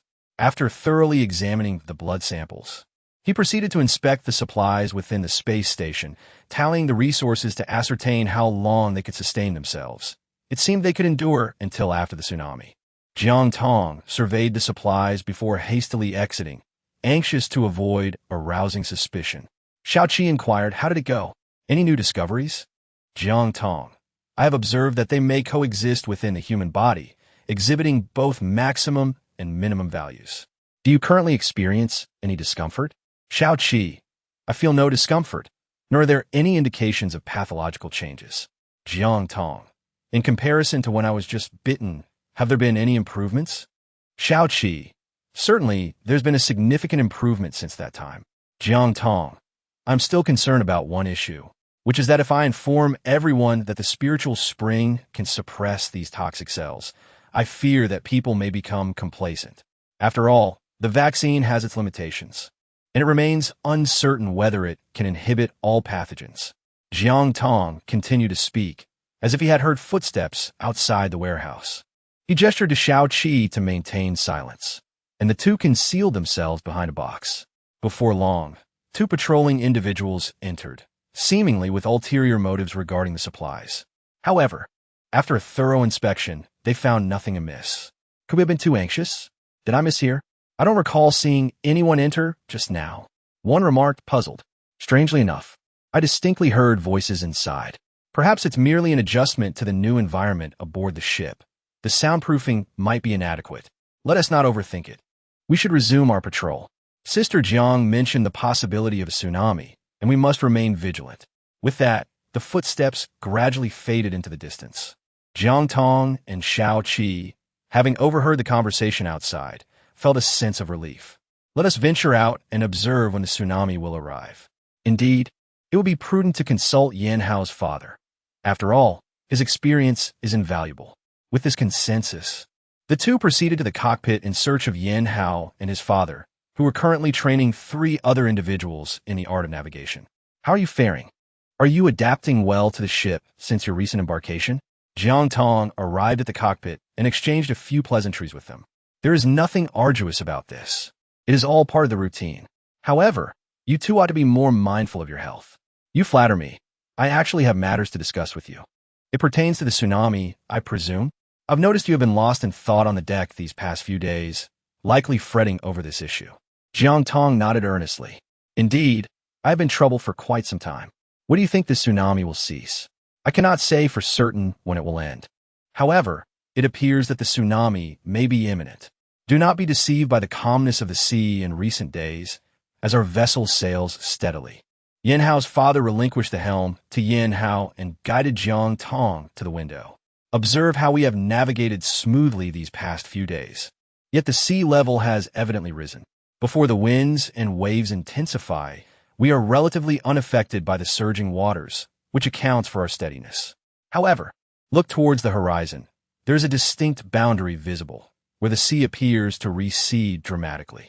As time progresses, the stratification of the water will become increasingly pronounced, and our maritime domain may transform into towering walls of water or perilous pits. What should we do now? Are there any defensive measures we can implement? Jiang Tong gazed at the distant, luminous dividing line, her heart pounding with trepidation. This was her first encounter with a tsunami, leaving her utterly bewildered. In her previous life, although she had faced a tsunami, she had been situated far from the epicenter of the disaster. Thus, she felt ill-equipped to respond now, especially since she bore the weight of so many villagers' lives upon her shoulders. Do not fear or worry excessively, she reassured herself. I have devised numerous improvements for our grand vessel, and during the repairs, I formulated a new plan. Will we be able to withstand this? This is the best course of action available to me at present. Chapter 122. Entering a defensive state, Jiang Tong nodded and said, "Let us all assume a defensive posture. It would be prudent to disseminate knowledge regarding tsunamis to everyone. Additionally, we must implement certain protective measures. This task is quite formidable, and I appreciate your cooperation." "Very well. I shall check the situation in the control room and then join you." Jiang Tong and Xiao Qi prepared to head out to gather those who had been on patrol, calling everyone together. "Which floor shall we convene on?" The second floor offers a degree of concealment and is conveniently close to those on patrol. "Very well. Xiao Qi will go out to summon everyone, while Jiang Tong remains on the second floor, mentally calculating the remaining supplies. There are not as many people on the ship. Should a tsunami truly occur, it would likely be a fierce battle. The others have arrived, waiting outside. Upon entering, Xiao Qi noticed Jiang Tong lost in thought, attributing his concern to the lingering toxins within his own body, which filled him with guilt. "Has Master Yin arrived? We have already sent someone to fetch him." "Good. Then let us invite everyone in." Jiang Tong stood atop a small platform at the front of the cabin, the once luxurious vessel now transformed. The second level featured a central hall reminiscent of a quaint bar, while this modest platform served as a stage for live performances. Positioned here offered a clear view for all, yet the area had undergone numerous alterations. In these tumultuous times, few could find solace in drinking and listening to music. What could have transpired? Meetings have been increasingly frequent lately. Surely, it could not be a matter akin to Lu Fang's incident. That seemed rather implausible. Below, hushed whispers filled the air. Xiao Qi, observing the growing unease among the crowd, remained silent, standing steadfastly beside Jiang Tong. The murmurs from below reached Jiang Tong's ears with clarity, yet he chose not to elaborate, intending to discuss matters thoroughly once Yin Hao's father arrived. At that moment, the cabin door swung open, revealing Yin Hao's father standing at the threshold. Jiang Tong and Xiao Qi swiftly rose to their feet upon his arrival, prompting others to escort him. "Everyone, please, let us quiet down. I have some exceedingly important matters to discuss with you all." Though the sea appears tranquil these past few days, a tsunami could strike at any moment. This is precisely why we are venturing out to sea. The shelters are situated in lower areas. I refrained from informing you earlier, fearing it might incite panic. But now we must confront these pressing issues. We must prepare to withstand the impending tsunami and comprehend the gravity of the situation at hand. After Jiang Tong concluded her remarks, a palpable chaos ensued among the crowd. Observing her furrowed brow, Xiao Qi spoke up, urging everyone to settle down. We have specifically summoned Master Yin Hao to enlighten us on the support mechanisms beneath the tsunami, with the hope that everyone will diligently adhere to this knowledge in the future. Yin Hao's father approached, picking up a small horn he had found in the cabin, and with a serious demeanor, addressed the assembly. I plan to first locate the harbor. The disparities and turbulence created by a tsunami in the harbor pose significant dangers. If time permits, I will steer the vessel into open waters before the tsunami strikes. However, should we lack the time to depart the harbor, I will truly rely on all of you. It is crucial to note that when a tsunami makes landfall, the sea often rises or falls dramatically. If you observe the water receding at an alarming rate, exposing vast stretches of beach, we will have the opportunity to evacuate to higher ground immediately. Therefore, I ask that everyone follows commands diligently, as I hope each of you will take responsibility for your own lives. In the unfortunate event of an accident, the most probable outcome would be drowning. Thus, I urge you to learn self-rescue techniques. Should you find yourself submerged, remain calm. Do not thrash your arms erratically, as this will only hasten your descent. Instead, strive to position yourself on your back. Take a deep breath, hold it, and then exhale slowly, ensuring your mouth and nose remain above the surface. If you must attempt a rescue, let those who are competent swimmers take the lead. Remove any outer clothing, pants, shoes, and socks, and swiftly swim towards the drowning individual from behind. Grasp their right hand with your left, or support their head while using a backstroke to guide them to safety. Alternatively, you may grasp their armpits from behind to assist. For those who cannot swim, I implore you not to take unnecessary risks. Avoid directly pulling a drowning person. Instead, seek a bamboo pole or rope at the scene, allowing them to grasp it before you pull them ashore. Otherwise, the drowning individual may inadvertently drag you into the water. That is all I wish to convey at this moment. The rest you may review later. After Yin Hao's father concluded, Jiang Tong solemnly reiterated, I hope everyone pays heed to what has been said and adheres to these principles. Furthermore, regarding tsunami defense, we certainly cannot expect the children to participate in such efforts. Therefore, those able to contribute, do so. Those unable, find shelter and do not complicate matters for us. Now, you may disperse. Jiang Tong hastily dismissed everyone after speaking, for he intended to venture into the realm of research. He had likely conceived an innovative approach to vaccine development the previous night. You stay here and supervise, he instructed, while I explore the research space. I shall refrain from blood collection today. Yet, he pondered, it is prudent to conduct an examination. What if there are new developments? Even though no issues have arisen in the past 3 or 4 days. Very well, I shall proceed with the blood draw swiftly. Have you experienced any irregularities in your health recently? No. Good, that is sufficient. I shall depart now. Jiang Tong, holding the blood of the new material, ventured once more into the realm of space. However, he was met with an unexpected delight. Antibodies had indeed manifested, and their numbers had increased significantly. The toxins appeared to have diminished somewhat, exhibiting signs of gradual absorption and conflict. In stark contrast, the toxins in the petri dishes from a few days prior had begun to outnumber the antibodies. It seemed that the spiritual spring had truly exerted its influence. Chapter 123, Developing the Vaccine. How wonderful! This brings a sense of assurance. Now, where could one seek applications for human experimentation that surpass ordinary means? It is, after all, endowed with extraordinary capabilities. After meticulously observing these matters, Jiang Tong hurriedly exited the space to consult Shao-Chi, believing that the notion of transforming into a vaccine required someone to brainstorm ideas with him. What's going on?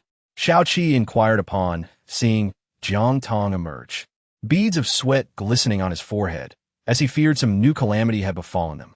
He had recently felt a slight itch within his body. I believe I may be on the verge of developing a new vaccine. I've noticed a significant transformation in the blood cultivated within the samples. It appears that your blood has begun to exhibit signs of phagocytosis. Are you quite certain there have been no new developments within your body? Jiang Tong spoke fervently, for he was consumed by a profound sense of urgency. His desire to save Shao-Chi was overwhelming. He felt a subtle itch within, though it was hardly pronounced. Was it a sign of illness? Shao-Chi had long been prepared for this moment. He had anticipated that such a day might arrive. Thus, He remained untroubled by the acceptance of his own mortality. If necessary, he would simply leap into the sea. No, that would not do.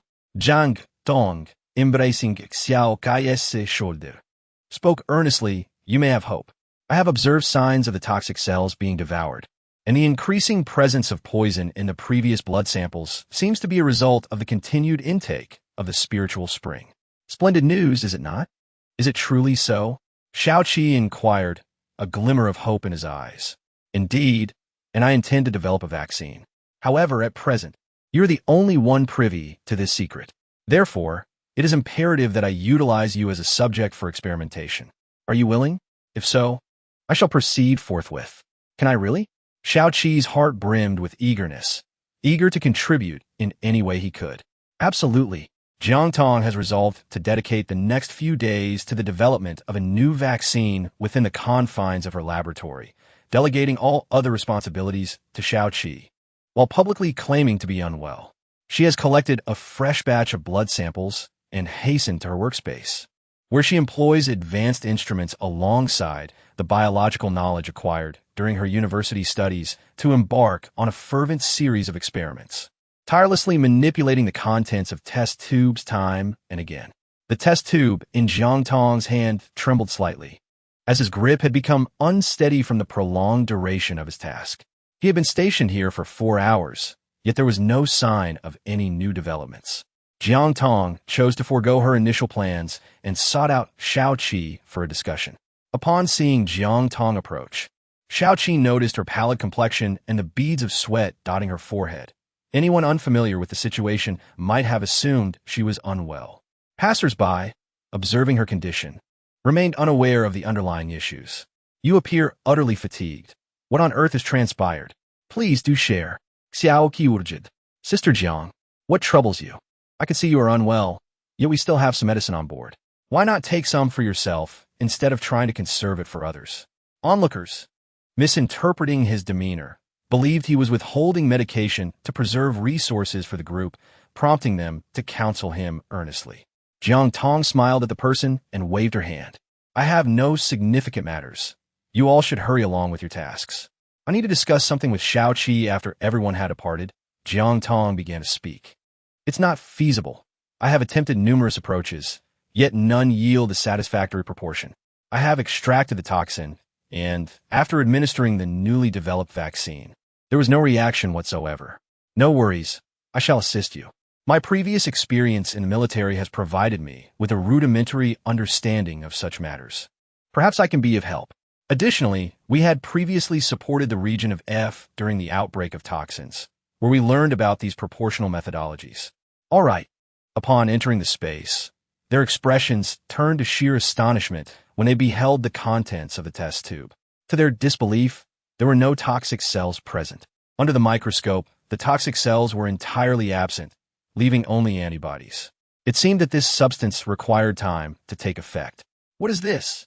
Upon witnessing this, Jiang Tong felt a surge of joy and excitement. It was indeed an unexpected delight. However, she found herself perplexed, unable to recall which specific formula it was. "Alas, I have completely forgotten the proportions of that particular mixture. What am I to do?" "Do not fret. Surely you remember all the proportions from earlier?" "Yes, indeed. Let us replicate the previous proportions and observe which formulation succeeds, and then we shall isolate that particular one," Xiaoqi remarked as he picked up a test tube and examined its contents. "However, the collected blood sample has been entirely utilized. I have just finished it all." "Fear not. I am here," Xiaoqi responded, crouching down beside her, rolling up his sleeves to reveal his arm, offering it to Jiang Tong. Jiang Tong gazed at the numerous pinpricks adorning his arm, each a testament to his recent blood draws following the consumption of the spiritual spring. Observing this, his hand holding the instrument began to tremble uncontrollably. "It's all right. No need for concern. Let us expedite the process. Only by swiftly developing the vaccine can we ensure a broader array of options in the future. If we truly succeed in this endeavor, it would transcend the mere status of a vaccine. It could even offer a cure. So why the delay? Do you not wish to restore me to health?" In this episode, Jiang Tong no longer hesitated and swiftly drew blood, then meticulously prepared the mixture according to the earlier proportions, while waiting for results alongside Xiaoqi. Approximately half an hour passed, and indeed, the toxicity levels in all the test tubes had changed. The blood collected a few days prior showed no signs of alteration. It appeared that continuous administration was essential for any potential success. I realized that the spiritual elixir needed to be taken consistently and only after a certain period.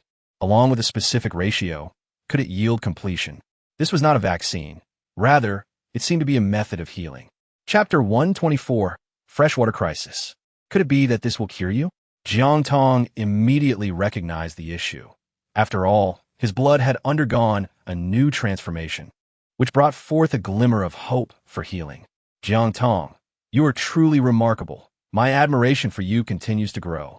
Xiaoqi gazed at Jiang Tong with a tender affection, his eyes brimming with warmth. Jiang Tong tilted his head and inquired, "Is it merely admiration?" Xiaoqi regarded Jiang Tong with a meaningful smile, responding, "What do you think?"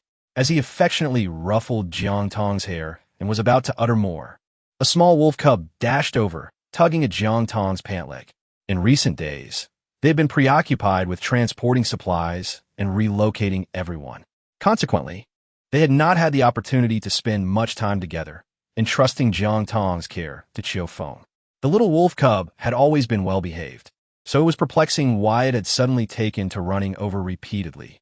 Moreover, it clung to Jiang Tong's pant leg, persistently pulling him toward the outside, as if something significant were occurring beyond. Jiang Tong and Xiaoqi both sensed something amiss. Instantly, Jiang Tong focused intently on the commotion outside. The water supply was dwindling. Couldn't they conserve it a little? Must they insist on washing their clothes? With no drinking water left, how could there be enough for laundry? Why not simply draw seawater while at sea? Seawater, with its excessive salinity, was utterly incapable of washing clothes. Was it not possible to refrain from washing? Their lives were at stake, yet they clung to such trivialities. It seemed a dispute had erupted over the freshwater situation. Although he had anticipated potential conflicts over this issue, he expected them to arise so swiftly. Moreover, in the past few days aboard the ship, he had been too preoccupied with research on toxins to attend to such matters, not to mention the impending threat of a tsunami. With this thought, she abruptly rose to her feet. Xiaoqi, I had foreseen that there might be problems arising from the freshwater situation, but I didn't expect it to occur so soon. Xiaoqi furrowed his brows, surprised that Jiang Tong would also conceal matters from him. He absent-mindedly stroked the little wolf cub, which had been growing quite rapidly, and feigned indifference as he inquired, "What's the matter? We are at sea. It's not like we have well water as we do on land. The freshwater supply is certainly insufficient, and we didn't bring enough bottled water aboard. Perhaps we could retrieve some from our storage space? We clearly lack the time and energy to seek purification methods for freshwater. How would we explain retrieving it from the storage? Only the two of us are aware of what supplies are stored there. Organizing everyone to transport items shouldn't be so memorable, as we were the only ones who accounted for them. I think you ought to temper your optimism. This seems excessively risky. Have you forgotten? I have a background in the military, and I possess some knowledge in these matters. Let me contemplate a solution. If it comes to it, we may have no choice but to retrieve supplies from the storage." Indeed, Xiaoqi had been compelled to enter the arms trade due to false accusations in the military, and his previous experiences could prove invaluable now. Jiang Tong recalled the scene of her first collaboration with Xiaoqi in procuring the solar power generator. "Having you by my side, Xiaoqi, truly is a stroke of good fortune." Upon hearing this, Xiaoqi felt a slight uplift in his spirits. The little wolf cub, having just been comforted, promptly resumed its yapping on the ground. Jiang Tong and Xiaoqi ceased their procrastination and promptly rose to leave. After Xiaoqi opened the warehouse door, he meticulously secured it, surveying the surroundings with diligence, while Jiang Tong made her way towards the raucous crowd. "Jiang Tong is here. Quiet down, everyone." Upon spotting Jiang Tong's approach, some swiftly pulled away the individuals causing the commotion, knowing full well that her presence would incite her wrath. Upon hearing this, the others turned to look, and upon seeing Jiang Tong, the intensity of both factions diminished considerably. Why the uproar? Why the silence now? We have just concluded a meeting where it was made abundantly clear that a tsunami is imminent, and yet here you are, embroiled in infighting. What could possibly be worth arguing about? Are there not issues that can be resolved without resorting to quarrels? Are you all oblivious? Do you not comprehend the perilous environment we are currently facing? Engaging in such cacophony aboard this vessel is utterly reckless. How many times must I reiterate that zombies are particularly sensitive to sound? Your clamor may very well attract them. And how many have already converged upon our previous refuge on land? Do you not possess any awareness of this? As her words resonated, the crowd fell into a solemn silence, heads bowed in reflection. Were you not just brimming with bravado? Why this sudden reticence? Jiang Tong, please calm down, came the voice of Chiu Feng as he stepped forward from the throng, attempting to soothe her. At that moment, the little wolf cub trailed closely behind Xiao Qi.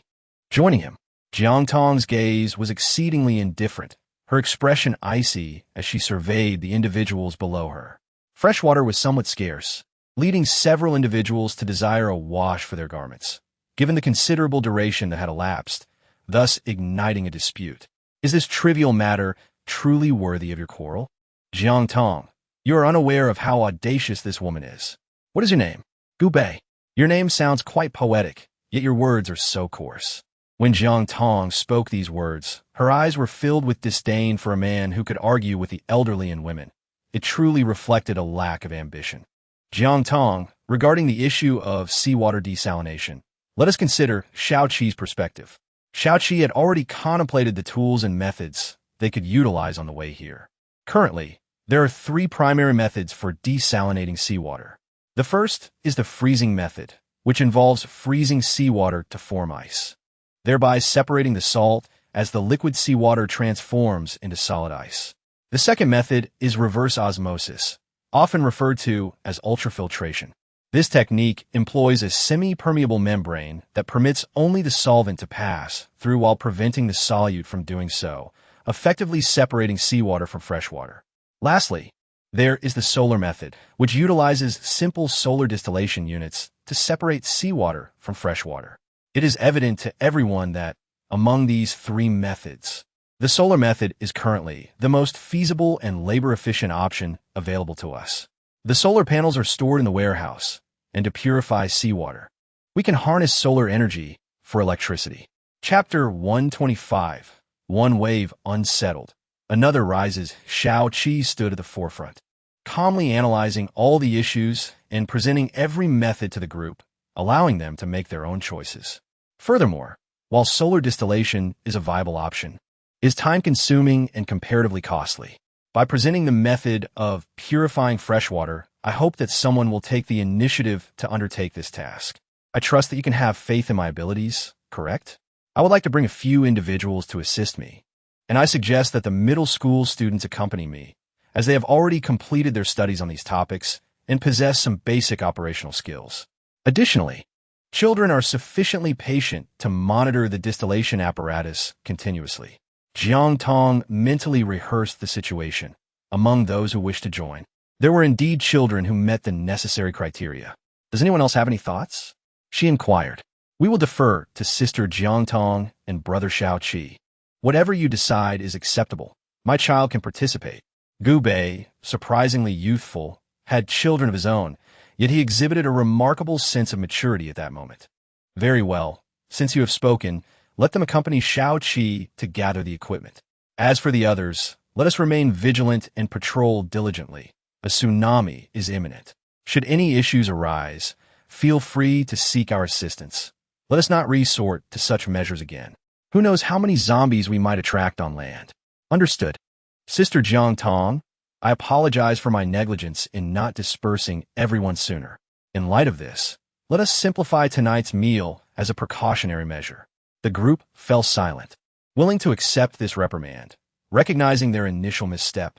Thus, this turmoil seemed temporarily resolved. All right, everyone disperse. Where are your children? Kulme. Quickly follow Brother Xiao Qi and work diligently. 2 young boys, appearing around 14 or 15 years of age, stepped out from behind Gu Bei. What are your names? Jiang Tong asked. Lu Yu one replied. I am Lu Hao, said the other. Jiang Tong, and Xiao Qi exchanged bewildered glances. Were these not Gu Bei's children? Why do they bear the surname Liu? Gu Bei sensed their confusion and promptly clarified, "These are my girlfriend's younger brothers. They did not manage to escape from the building. However, given the inexplicable bond that has developed between them, it is somewhat understandable. You truly have a challenging situation. Well then, follow us. And do mind your words in the presence of children." Jiang Tong could not restrain herself and, prompted by their earlier conversation, spoke to him once more. Subsequently, she, along with Xiao Qi and the two children, as well as the little wolf cub, proceeded to the upper deck to strategize the arrangement of the solar panels. Upon reflection, it seemed most suitable to install them on the first and second levels. Installing solar panels on the third level at the top would expose them to the fierce sea winds. Wouldn't it be more prudent to lay them flat on the top deck? Lu Yu, overhearing their discussion, unexpectedly interjected, "You make a valid point. Let us get to work." Jiang Tong observed the two before him and felt entirely confident in entrusting them with the task at hand. He decided to retreat to the warehouse, where he could procure some water from the space station and conceal it in a discreet location for their immediate use. Otherwise, the water might truly become insufficient. Moreover, he had been rather evasive earlier, failing to clarify whether their need was for laundry or for drinking. The recent events have been overwhelmingly numerous. With the imminent threat of a tsunami looming, he found himself lacking the mental bandwidth to dwell upon such trivial matters. It baffled him that these individuals could still agonize over the choice between washing clothes and quenching their thirst in the face of life and death. Having boarded the ship and distanced themselves from the zombies, they should have felt a greater sense of comfort. Indeed, one cannot remain in such a state of complacency, lest they become like frogs, unwittingly boiled alive in tepid water. Jiang Tong hurried back to the cockpit in search of Yan Hao's father, eager to inquire about the situation over the past few days. The little wolf cub bounced joyfully beside him, having not seen Jiang Tong for quite some time, and was undoubtedly pleased. However, he was uncertain where the little creature had been sleeping these past few days. After he climbed into bed, he had neglected to check on him. Although he had purchased numerous cozy pet beds, he was unaware if anyone had made them comfortable for the cub. He resolved to locate Yan Hao's father first before addressing the little one's sleeping arrangements. At that moment, Qiu Feng was scouring the entire ship for Jiang Tong. "Sister Jiang Tong, I finally found you. You must come and take a look," Qiu Feng exclaimed, arriving breathlessly, a mark of blood on his neck, as if he had been scratched by someone. Jiang Tong gazed intently at his wound, a result of the earlier insistence from that sister who demanded to do laundry. "You should hurry and check. He's about to clash with Gu Bei again. Hadn't that been resolved already? Why are they on the verge of fighting once more?" Lost in thought, she hastened to catch up. "It is precisely because you insisted on washing clothes that our dinner was delayed. Our child is still young. The compression of dinner was not my decision. If you have the audacity, why not shout at Jiang Tong instead? How can you be so shameless? Everyone is nearly parched, yet you wasted 2 entire buckets of water on laundry. And when we merely commented, you felt compelled to argue with us all. Perhaps you should simply forego dinner tonight. It seems you are all quite spirited, still possessing the energy to quarrel. That does appear to be a feasible option." Chapter 126. Clearing the doors. What are you all arguing about? Those children are over there, observing the distillation apparatus as it provides fresh water for you. And you continue to bicker about trivial matters. Each of you is engaged in this dispute. With the time spent arguing, why not contemplate alternative solutions? What is the purpose of this incessant quarrel? Jiang Tong gazed at the crowd surrounding her, a surge of anger welling within her. She felt that Han Xian had not anticipated that these individuals displayed no consideration for the present circumstances. With so many gathered here, even the patrolling officers seemed to be present, prioritizing neither the safety of the crowd nor the gravity of the situation. The words spoken just days prior appeared to have been uttered in vain. Have we truly abandoned our own responsibilities? What purpose does this gathering serve? Each of you remains oblivious to your own tasks, merely engaged in futile disputes. What is there to argue about? Jiang Tong could no longer contain her emotions and erupted in a fit of rage. Xiao Qi, having heard the commotion, hurried over. "What is amiss?" he inquired. "Are you still quarreling over the freshwater issue? What else could it be?" Jiang Tong let out a cold huff, clearly rolling her eyes in exasperation. What was the issue this time? Were they still dwelling on the earlier incident? Yet, it must be acknowledged that we bore some responsibility. We had failed to clarify whether laundry could be done and whether fresh water was necessary for washing. Were they truly still entangled in this matter? Xiaoqi believed it was best to resolve these questions once and for all. I understand that you must be concerned about this, but you must realize that fresh water resources are scarce. We are not here to wash your clothes, and the previous situation was not left unresolved. After Xiaoqi articulated his reasoning, he felt an odd disquiet. Surely, they could not repeatedly quarrel over fresh water. Jiang Tong, what are your thoughts? After Xiaoqi spoke, he noticed Jiang Tong's intent gaze, prompting him to lead her to a secluded spot for a more thorough discussion of their current predicament and an analysis of the situation. I believe you may proceed as you wish. If you think that continuing this argument will ensure your survival, then by all means, carry on. Jiang Tong nearly shouted these words in anger before storming off. The little wolf cub intended to follow, but, upon glancing at Qiu Feng's injury, obediently settled by Qiu Feng's feet. Xiaoqi hurriedly pursued her, grabbing Jiang Tong's arm, only to be shrugged off. Jiang Tong, listen to me. Don't you find the situation rather peculiar? They were just arguing fervently moments ago. Jiang Tong, upon hearing these words, gradually slowed her pace, and, after scanning her surroundings to confirm the absence of others, accompanied Xiaoqi to the warehouse. I too found it peculiar. However, I lacked substantial evidence. Moreover, as you are well aware, the events of recent days have been overwhelming, leaving me bereft of the energy to contemplate further. First, there was the issue of fresh water, and then the tsunami. These two matters have left me utterly bewildered. While I am preoccupied with the threat of the tsunami, I must also address the freshwater dilemma. I understand, truly, I empathize with your struggles. Yet these individuals seem to believe that once they board the ship in this apocalyptic world, they are free from the threat of zombies, leading to a sense of complacency. Nevertheless, something about this situation strikes me as exceedingly strange. I find it odd that they're not the type to hold grudges. Gubei appears rather carefree. Yet, observe how well those children have been raised, so cultured and refined. I attribute this to his exemplary guidance. Yet he is engaged in such a fierce argument with that woman. Do you not find this curious? Perhaps we should inquire with Gubei. I also noticed a scratch on Qiu Feng's neck. It strikes me as an unusual injury, one that does not resemble a typical wound. Jiang Tong's gaze was fixated on the wound before him. It appeared to be an ordinary injury, yet bore a striking resemblance to the scratches incurred during the incident at Qiu Feng's home. Could it be that a zombie had boarded the vessel? The mere thought of such a horrifying possibility sent shivers down his spine. Prompted by this unsettling notion, he and his companion hurriedly summoned Gubei and Qiu Feng. Jiang Tong, did you call for us? Gubei arrived, his neck flushed and his face betraying the aftermath of a recent quarrel. Honestly, as a grown man, why do you insist on clashing with women?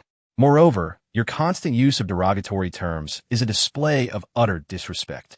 There are children present, and your loose tongues reflect poorly on all of us. Jiang Tong was the first to speak, reproaching Gubei and hoping he would defend himself and reveal the truth. However, Gubei remained silent, merely standing there. Unable to bear the tension, Qiu Feng interjected, Sister Jiang, you are truly misjudging him. That woman, for reasons unknown, who used to be quite amiable, initially behaved well after boarding the ship. Yet, something seems to have transpired, as she has been in constant conflict with others on board. Just a few days ago, she even clashed with 2 children. Today, her child approached Lu Yu to borrow water, claiming they had forgotten to bring any. However, they had just distributed water yesterday, making it implausible for them to have consumed it all so rapidly. Gubei inquired a bit, only to discover they had used the water for washing clothes. He voiced a few complaints, yet ultimately allowed Lu Yu to give them water, which prompted that woman to come over and unleash her wrath.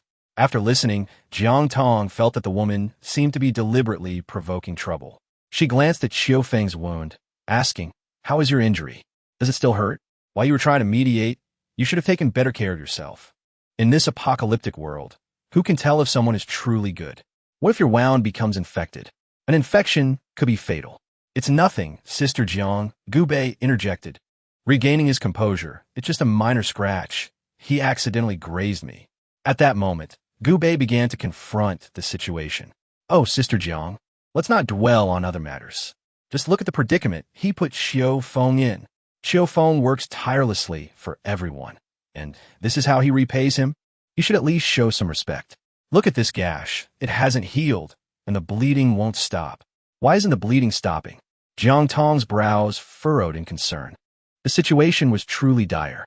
Let's not discuss anything else. His actions are utterly excessive. Shao Qi, go and clear the area immediately. Inform them to discard such behavior without hesitation. Chapter 127. Huolin's contingency plan. Gu Bei and Shao Qi left together, and before departing, Shao Qi cast a glance at Xiao Feng's wound, feeling that something was amiss. Why didn't you mention that you were injured so severely? Jiang Tong's words were imbued with deep concern. The little wolf cub continued to whimper nearby. Come closer, let me take a look. I can't shake the feeling that something is amiss. No need. It's merely a minor injury. Perhaps I've grazed a capillary or something similar, hence the persistent bleeding. If the bleeding continues, do you intend to succumb to it? Well, then let us examine it. Xiao Feng, observing Jiang Tong's demeanor, ceased to argue further. Jiang Tong scrutinized his wound carefully. It was indeed peculiar. The scratch should have appeared as a clean incision, yet it seemed jagged, resembling small serrations. This suggested it had been inflicted with an instrument rather than by hand. If it were indeed caused by a tool, could it be tainted with other toxins? The thought struck Jiang Tong immediately. Someone must have taken advantage of the situation to infiltrate. However, she had conducted a head count upon arrival, making it improbable for anyone to have slipped in unnoticed. Does the adhesive bandage hurt? Do you feel anything unusual? Is it akin to regular wound treatment? I sense a persistent chill at the sight of the bleeding. Oh, and when I scratched it, there was a sharp, fiery pain, but since then, it has been devoid of pain, almost as if it were coated with peppermint oil. Was there any disinfection applied? Upon hearing these words, Jiang Tong felt a chill seep into her heart. In her previous life, someone had claimed that being scratched by a zombie felt precisely like this. However, the scratch was not deep enough, merely resulting in a small wound. Yet, the injury would gradually widen and ultimately lead to the complete transformation of the individual into a corpse. Jiang Tong suddenly shouted, causing Xiao Feng to feel a surge of anxiety. Not yet. I haven't had the chance. Quickly, the medical supplies are in that box over there. Hurry and bring them to me. There are sterilization tools and medical kits. What are you waiting for? Move swiftly. Jiang Tong delivered a swift kick to Xiao Feng, then rushed to the doorway, calling out for Shao Qi. Shao Qi. Shao Qi. However, it was not Shao Qi who appeared, but rather Gu Bei. What happened? Where is Shao Qi? That woman insists on causing a scene. Shao Qi is dealing with it. Jiang Tong thought to herself that the woman was undoubtedly trying to seize the opportunity to harm Shao Qi, so she hurried over. Indeed, by the time they arrived, the woman had begun to lash out again. Just as the woman was about to make contact with Shao Qi, Jiang Tong intervened, pulling him away and shielding him, though her own neck was grazed in the process. What's wrong? Shao Qi asked, concern etched on his face as he observed Jiang Tong's condition. Someone, find that woman. Quickly restrain her. The onlookers, still reeling from the earlier commotion, were momentarily stunned by Jiang Tong's sudden demand. Xiao Feng, having just located a box, rushed over upon seeing Jiang Tong barreling toward the exit. What are you all standing around for? Get moving. Be careful. She has something dangerous in her hands. At that moment, Gu Bei appeared with a wooden stick, striking the woman from behind and rendering her unconscious. Hui, bin he. Hearing Jiang Tong's urgent instruction, the crowd snapped into action, hastily securing the woman like a tightly wrapped dumpling. What happened? Speak slowly. Are you all right, Jiang Tong? Shao Qi asked with deep concern. Uncertain if she had been injured, Gu Bei pried open the woman's fingers to reveal a small, serrated object hidden beneath her crimson nails. Jiang Tong, you were right. This woman must have infiltrated us from somewhere unknown. Douse her with a basin of cold water to wake her up. Just then, a small girl stumbled forward, collapsing onto the woman and weeping uncontrollably, shaking her mother. Mama, wake up. Mama, I want Mama. Wah, brother Mama. Wah, I'm so scared. Mama. Are you all dead? Get the child away. An elderly woman stepped forward to gently lift the girl away, soothing her nearby. But the little girl continued to cry for her brother, who was nowhere to be seen. Meanwhile, someone threw a basin of seawater over the woman, prompting her to react. Fortunately, the little girl had already been carried away by the elderly woman and did not witness the scene. Now, tell me, who are you? I am not a good person either. Since you have disrupted the order, I can choose to cast you and your daughter overboard to taste the salt of the sea. To everyone's surprise, the woman began to laugh maniacally upon hearing this. Ha ha ha! You once claimed you would protect us. Yet my son was taken away by Huolin because of you.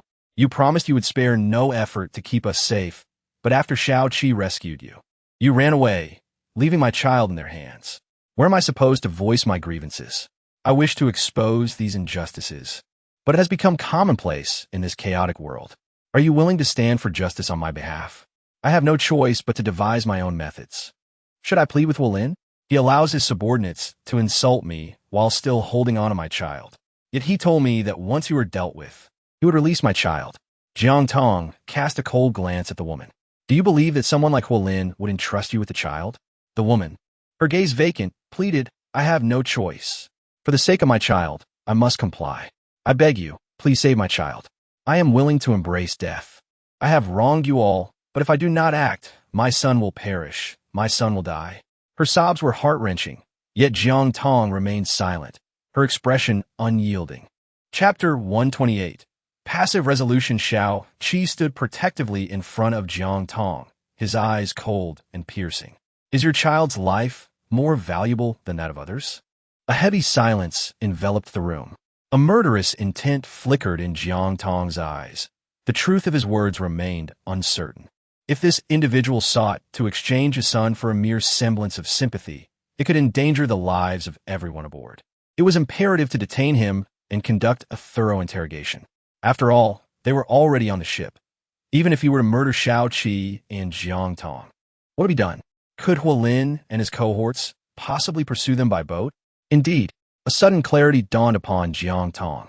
It was conceivable that they could locate a vessel, and perhaps Huolin's group was already informed. Lu Fang had undoubtedly divulged their plans. In that case, they might exploit this woman to eliminate key figures, seizing control of the escaped vessel along with its supplies. Take her to the lower deck. I shall interrogate her personally. Continue with your tasks, but remain vigilant. Shao-Chi, you and Gu Bei shall subdue her. The others may disperse. Understood.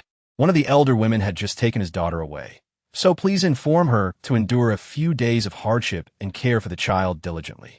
Who knows? In a critical moment, this child might prove to be of assistance. I refuse to believe that even a tiger would consume its cub. Jiang Tong's words serve as a cautionary tale. Does she still wish to play the role of the benevolent one when a knife is poised at her throat? Subsequently, Jiang Tong began to stride towards the deck on the first floor, with the little wolf cub obediently trailing beside her. It seemed he had matured a bit over the past few days, perhaps due to Jiang Tong's preoccupation with other matters since boarding the vessel, causing her to overlook him for some time. As she stepped onto the damp steps, the sea occasionally splashed over the edge. Yin Hao's father reassured everyone that this was a normal occurrence. Thus they all traversed the puddled ground with ease. The little wolf cub also padded along the wet floor, soon finding his paws slightly dampened. This area provided direct access to both the cockpit and the storage room, should anyone have ventured inside. The water stains would offer some insights into the situation. Before long, she arrived on the deck, where she spotted Shao-Chi and Jiang Tong standing alongside a woman who had been subdued, tightly bound, and struggling like a zongzi on the planks. It felt as though she might leap into the sea at any moment, still wrapped in her bindings. The sea breeze was strong in this area, tousling Shao-Chi's hair. Your daughter has already been restrained. As for your son, I cannot ascertain whether he will survive. As Jiang Tong approached him with an air of arrogance, she gazed intently, reciting the lines she had mentally rehearsed. I only know that if you fail to divulge any useful information today, I can ensure your daughter will be fed to the fish in the sea. Ha ha ha, Jiang Tong, you would dare. The reason I chose to betray you and work for Huolin is that I still see a glimmer of humanity in you. I am truly compelled to act. My son is in their grasp, and I am left with no options. I take full responsibility for my actions. You may do as you please with me. Spare my daughter, and Huolin will likewise release my son. I would consider my life fulfilled and without regrets. The woman lay on the deck like a lifeless fish. Her struggles ceased, tears glistening in her eyes as she spoke. Do you truly believe that if you die, your son will surely survive? You've acknowledged that Huolin is devoid of humanity. Do you really think your son can endure? Upon hearing this, the woman suddenly began to struggle anew. He will certainly release him, Jiang Tong.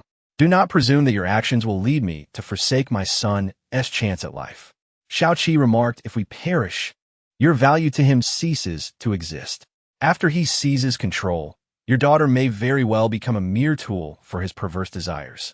Your son has already faced numerous injustices at Huolin's hands, and his future is bleak. Have you forgotten why Lu Feng was unable to escape? In contrast, if we remain alive, there remains a chance for your son to survive, as he still holds some usefulness. Do you not comprehend this? Upon hearing these words, the woman seemed to awaken to the reality, suddenly collapsing on the deck in tears. If you are truly intent on seeking death, I can certainly facilitate that. However, if you are indeed sent by Huolin to bring harm to us, I will not spare your daughter. Thus, you have no choice but to place your trust in us. Jiang Tong calmly provided him with an analysis, then resolved to observe the woman's reaction before making any decisions. How can I assist you? I will certainly share everything I know. My only desire is to ensure the survival of my 2 children. I can save the children. But as for you, you should understand that you must first reveal what you know to us. Very well, I replied. However, Jiang Tong, you must keep your word. You must guarantee the safety of my offspring, for my life is of little consequence. Jiang Tong knelt down and gently stroked the little wolf cub. It all depends on your performance. Chapter 129, Preparatory Plan. After Jiang Tong spoke, she slowly approached the woman. She realized that she had indeed overlooked one crucial matter. She had failed to inquire about the background and identity of this woman. Rest assured, I will share everything I know with you. But before you rush to make declarations, you ought to clarify your origins and how you came to be here. You are lying. I have never seen you in the village. Gu Bei immediately countered upon hearing her words. True, I'm not from this village, but I assure you, I'm not a villain. My husband conducts research in their village, though I am not well versed in agricultural matters. When the city fell, I had no choice but to come here to find him with the children. Unfortunately, it was too late. By the time I found him, he was already injured. If I am not mistaken, the small serrated tool you are holding is stained with his blood, is it not? Indeed, after realizing he was in trouble, he entrusted us to the village head and then leaped off from the other side of the village. The woman began to weep, collapsing onto the ground. Enough. We will verify these matters with the village head. Now, please recount your own issues. When did you engage in clandestine dealings with Huolin? Apart from these harmful weapons, what else did he provide you? The girl seemed to be lost in her sorrow, lying there as her speech became somewhat stammered. Xiaoqi knelt down to assist her, and Gu Bei joined in to help. Yet at that moment, Jiang Tong felt an unsettling sense of wrongness, as the little wolf cub yelped nearby. You wretched woman! You vile creature! With a cry of anguish and several curses, Gu Bei stood up, clutching his neck. Jiang Tong had once brutally stamped on that woman's abdomen. How audacious of you to demand respect while showing none. Jiang Tong, what I have just conveyed is entirely true, yet it stems from your indifference in the face of peril.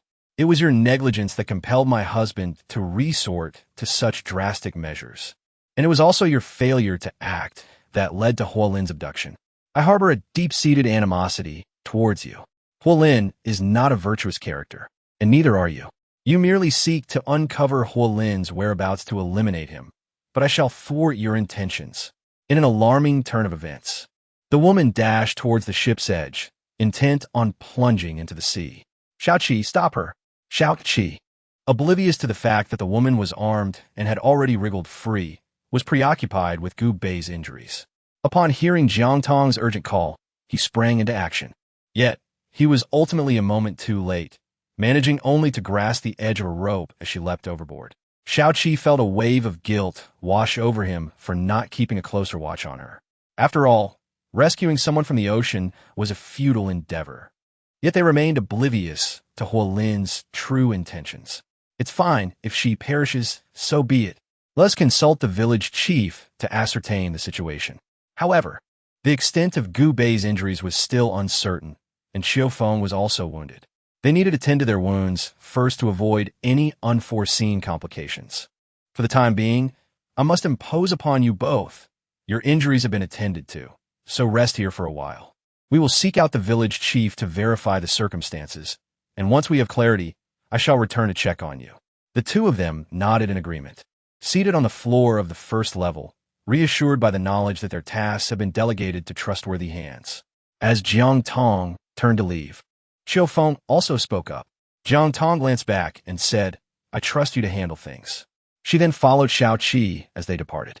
The turmoil surrounding this matter was largely self-inflicted, as he was the primary person responsible for security. However, numerous unexpected incidents had now arisen. It's all right. Don't be too hard on yourself. Gu Bei, though a rugged man, possessed a high emotional intelligence. He could discern the situation and offered a few words of comfort. Jiang Tong and his companions sought to verify the situation with the village chief. The findings were eerily consistent with what had been stated prior to the woman's demise, astonishingly. This individual had previously served as a spy for Country M. Orphaned at birth, he was taken in by illicit organizations. It is no wonder that his actions are so extreme. Such individuals often harbor a profound desire for retribution. Now that we have a lead, we can commence our next plan to eliminate Huolin. Master Yin, how have the sea conditions been these past few days? It is indeed curious. Just a few days ago, the situation seemed dire, yet there has been an unsettling calm lately. I suspect it may be due to the changing seasons, the influence of ocean currents, and the monsoon. Have you observed any suspicious vessels in our vicinity, or are there other ships navigating these waters besides our own? Yin Hao's father pondered seriously for a moment. Now that you mention it, there's indeed something. I initially thought I had misperceived, but upon reflection, it is quite plausible there are vessels, and at times they have drawn alarmingly close. I suspect they could be fishermen from the neighboring villages. Perhaps some have been fleeing on boats. Why do you ask? Has something occurred? Individuals associated with Huolin have also boarded ships at sea. We have just interrogated one of his dispatch spies. Should we decide to take action on the water, what are our chances of success? I cannot say for certain, as I lack the requisite experience. It may be prudent for you to consult Xiao Qi. He has served in the military. Jiang Tong turned a glance at Xiao Qi, who had remained silent throughout their journey. She sensed that his reticence stemmed from his lack of understanding of the situation. Do you have any viable solutions? She inquired. We could ensure the safety of the vulnerable, women, children, and the elderly by confining them to specific areas. Once their security is assured, we could devise our next steps. Additionally, I have a rough understanding of the personnel aboard the ship. The number of capable young adults, at most, does not exceed 50. Therefore, acquiring weapons is indeed essential. Chapter 130. Preparations for War. It seems that choosing to seek out Xiao Qi after my rebirth was an exceedingly wise decision. You previously advised us regarding the weapons we needed, and it appears we are nearly prepared. Xiao Qi regarded Jiang Tong with an inquisitive gaze, eager to hear her thoughts. Is that so? Have we truly gathered so much? Let us proceed with this arrangement, as you seem to have already formulated a plan. Very well. I shall now draft a combat strategy and make the necessary deployments. Uncle Yin, do you believe we can sustain ourselves until the onset of the tsunami? Should we commence our operational plans? Jiang Tong was still contemplating her options. Should a tsunami strike first, their small vessels would undoubtedly falter. Rather than exhausting our manpower, resources, and finances to tackle these issues, it might be wiser to let nature obliterate the debris directly. I believe the tsunami is not imminent. My dear, I understand your thoughts, yet it is prudent to remain prepared. The presence of even one woman aboard could signal future opportunities. Yin Hao's father discerned his intentions clearly. After all, who wouldn't prefer to choose the path of least resistance? However, relying solely on the tsunami presents its own challenges. Gathering everyone together, he explained the current situation and categorized all individuals: men, women, the elderly, the young, and the infirm, while meticulously recording their physical conditions and ages, along with their accompanying family members. Although they had already registered once during the upload, given the gravity of the situation, a cautious approach was warranted. Once all arrangements were finalized, Xiaoqi organized the group members accordingly. Thanks to previous registration, those wielding weapons were already identified, and a brief drill was initiated to prepare for any threats posed by those ruffians, Hualin. The atmosphere was charged. Everyone was to remain vigilant. My expectations of you are modest. You all have loved ones here. Should you become complacent and misfortune befall them, the consequences lie squarely upon your shoulders. My demands are minimal. I only hope for your complete obedience to orders and directives. Xiaoqi stood before those who had stepped forward, reflecting on the numerous years since he had encountered such a scenario after leaving the military. In fact, he had nearly forgotten he once served as an officer. Did you all comprehend my instructions? We did. The unified response rang with conviction. Good. It is reassuring to see your determination. Xiaoqi observed their earnest practice. He could not afford to let them disperse. Just then, Gubei rushed in with alarming news. Yin Shifu had reported peculiar resistance while at the helm, suggesting nearby vessels were causing disruptions. Is Jiang Tong aware of this? Does he grasp the situation? Xiaoqi pondered, recalling he had not spotted him during his arrival and had inquired with others to no avail. It struck him that Jiang Tong might have retreated to the warehouse, possibly working on those vaccines. Under the circumstances, it would be unwise to disturb him. Should he emerge from the strategic space, he would be apprised of the situation. If he remained within the space station, he could evade calamity, thus ensuring his safety. Xiaoge, what should we do now? Jiang Jie was entirely at a loss. It seemed he was the only one capable of devising a plan. You are acutely aware of the capabilities of those under your command. You understand how to deploy and engage effectively. Our very lives rest in your hands. Everyone, remain calm and prepare for battle. Assemble the group immediately. Understood. Gubei seized a baseball bat and headed outside. Everyone, quickly make your way out. Those who can hear me, exit promptly. Those who have been practicing these past few days, return to your designated positions and enter a state of readiness. The elderly, the weak, and the women should seek shelter in their assigned locations. Rally your spirits. Do not falter. Gubei busied himself directing the others. Everyone acted in accordance with commands, moving swiftly to organize their positions.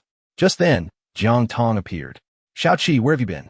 Seeing Jiang Tong brought Xiaoqi a sense of relief, and he briefed her on the situation regarding Hualin. I will check for any personnel who may not have retreated. Now that everyone is gathered, it would be wise to bring a telescope to assess the circumstances. Xiaoqi promptly shifted into action, recognizing the seriousness of their predicament. Chapter 131. Hualin offline, the current situation revealed that they were encircled. Visual estimation indicated 5 or 6 small boats nearby, although they appeared to be mere wooden vessels. Each was armed, as Hualin had previously dealt in arms. My greatest fear is that they may possess heavy weaponry aboard. If so, our ship would be rendered useless. Xiaoqi scanned the area with his binoculars, confirming the presence of arms, albeit not of a particularly heavy caliber. No worries. We have defensive measures prepared around the ship. First, we will pour down lubricating oil. Isn't that inappropriate at this juncture? Are you concerned they might hurl torches at us? I have assessed the situation, and there appears to be no substantial cargo. The lubricating oil will provide a certain degree of defense and mitigate corrosion from the seawater. Very well, let us act swiftly. Is there anything else we should address? Ensure you have your weapons ready and remain concealed. Those pouring the oil should await further instructions. Everyone began to mobilize, with Jiang Tong remaining close to Xiaoqi, unwilling to relax her vigilance. Ensure your own safety first. Don your protective gear. While it may not offer bulletproof protection, it will afford some level of safeguard. The group promptly donned their attire, observing the vast expanse of the sea, where the small warships commenced their pursuit. It was now up to the Yin father and son below to leverage their sailing skills to evade these foes. If successful, they might allow nature to eliminate the threat before the tsunami arrived, thus alleviating many burdens. Xiaoqi, everything is in readiness. Excellent. Now we wait in silence. At that moment, everyone lay quietly on the deck, scarcely daring to breathe as they monitored their surroundings. Soon, the sound of approaching boat engines buzzed ominously. indicating that their adversaries were preparing to act. Everyone, brace yourselves. I believe they are making their move. Prioritize your safety and keep your shields ready. With the crack of gunfire, they understood the confrontation had commenced. Fortunately, the lubricating oil had been applied in advance, allowing them to hear the clattering of ammunition and the sounds of weapons being discharged. Prepare for concealment. Do not move just yet. Let them believe we are in a state of complacency, which will work to our advantage. Shao Qi, maintaining a hushed tone, orchestrated their actions, feeling a sense of urgency. After all, many lack combat experience, and if they faltered in the heat of battle, their proficiency with weapons could prove inadequate, underscoring the importance of mental fortitude. Xiaoqi, do we still remain idle? I sense they are about to board our ship. No worries, there are defenders on the first level. Are you truly certain, Shao Qi? I too believe that if we do not act soon, they will indeed come aboard. Shao Qi turned to Jiang Tong and nodded. Trust me. Then everyone lay still, biding their time for the opportune moment to launch a counterattack. Indeed, they began their ascent, yet the presence of lubricating oil on the gangplank rendered their efforts futile. It seemed they realized they had fallen into a trap, but it was too late. One by one, stones were hurled down upon them, sending them crashing into the sea. Although the oil was present, the corrosive power of seawater was not particularly strong, preventing it from being easily washed away. Their attempt to board was already a considerable challenge. They could not succeed. Failing to ascend, they resorted to a desperate assault, deploying all manner of machinery. At that moment, Shao Qi, rallying his comrades, charged towards the deck. He firmly believed that to capture the thief, one must first seize the king. Eliminating that old wretch, Huolin, would bring resolution to the chaos. Once Huolin was dispatched, the others would likely remain inactive, for he understood well that these individuals were incapable of stirring significant trouble. Moreover, Huolin's subordinates were disunited. Upon his demise, they would instinctively flee rather than attempt to seize supplies. Everyone, follow the initial battle plan. Shao Qi regretted not informing everyone during the strategy session to adhere to the ascent protocol while he shouted fervently from his position, uncertain if his voice would even be heard amidst the ensuing chaos. Brother Shao Qi, the opposition is overwhelming. What shall we do? Do not fear. Remain low. I shall seek out Huolin. Jiang Tong surveyed the crowd, his gaze settling on Shao Qi, his mind clouded with uncertainty. Yet, he found himself devoid of any viable solutions. Thus, he could only observe as they continued to direct everyone, while the little wolf cub nestled beside him. Presently, he had no specific tasks at hand. His sole aim was to ensure that neither they nor himself became a burden to Shao Qi. I see Huolin. Quickly, hand me a firearm. Gu Bei swiftly passed a weapon from behind, tossing it over. The others seemed to have caught on as well. Those aboard the vessel were armed. They possessed weapons. So exercise caution. Soon after, the individuals on the small boat began to conceal themselves, with Huolin, that crafty old fox, keeping a low profile. The figure that had previously been visible through the binoculars vanished instantly. This won't do. They appear to have reacted. Everyone hide. Shao Qi muttered a curse under his breath. Yet he restrained himself, as the group's emotions were palpable. He could not afford to lose composure first. Is there no other way? If all else fails, we can launch a direct assault. We are not incapable of overcoming them. No, we must minimize our losses. Although the ship carries more resources, we are still encumbered. You all understand this. At that moment, the sounds of gunfire outside grew increasingly intense and loud. He could only shout, uncertain if the adversaries could hear him. But it sufficed that his own men did. All right, we understand. Wait, Huolin.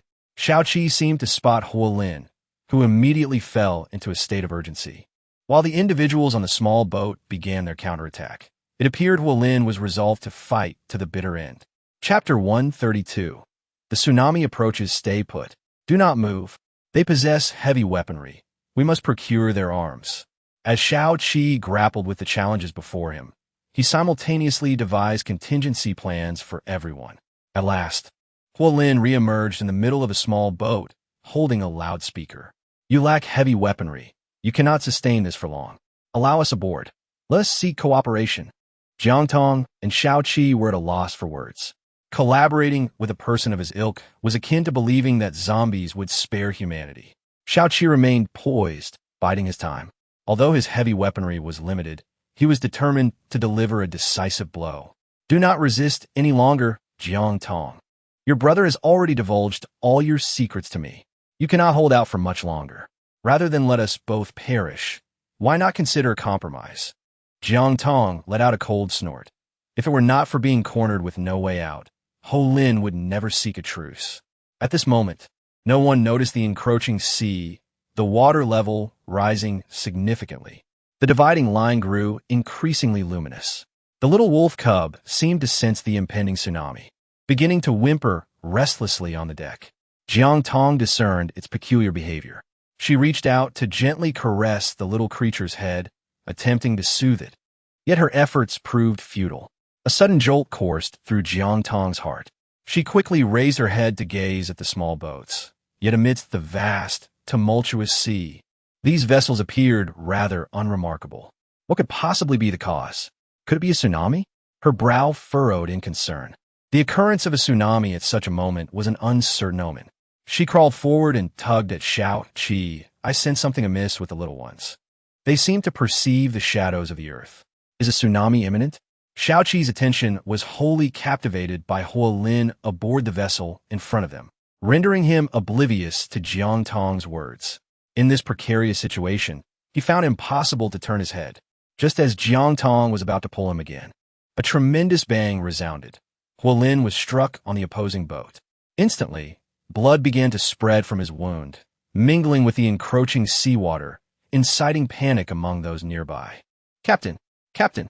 Others on different boats witnessed Ho Lin's injury and turned their gazes toward their small craft. Yet soon after, it appeared that a few boats grasped the gravity of the situation and hastily began to flee in all directions. The phrase pursuing to the end of despair resonated in Jiang Tong's mind. They were already scattered, and it was unnecessary to pursue further. All right, we shall heed your counsel. Shao-Chi, you truly are remarkable. Indeed, a perfect shot.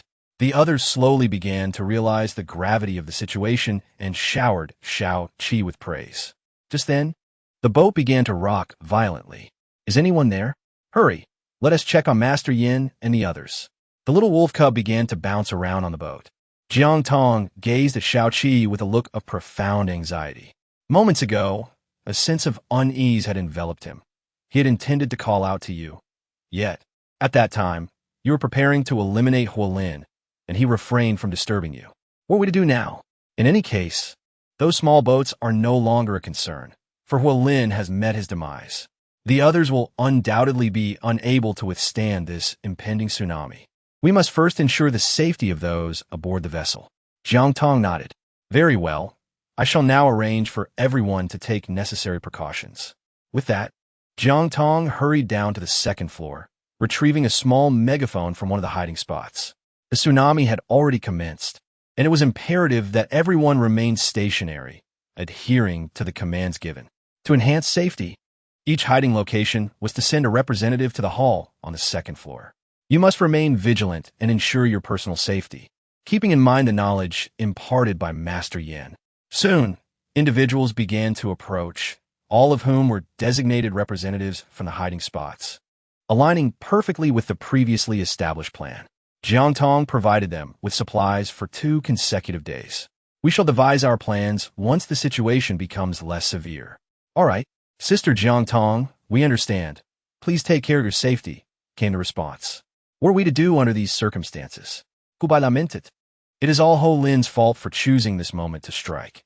Our focus has been entirely diverted by him, leaving us oblivious to the impending tsunami.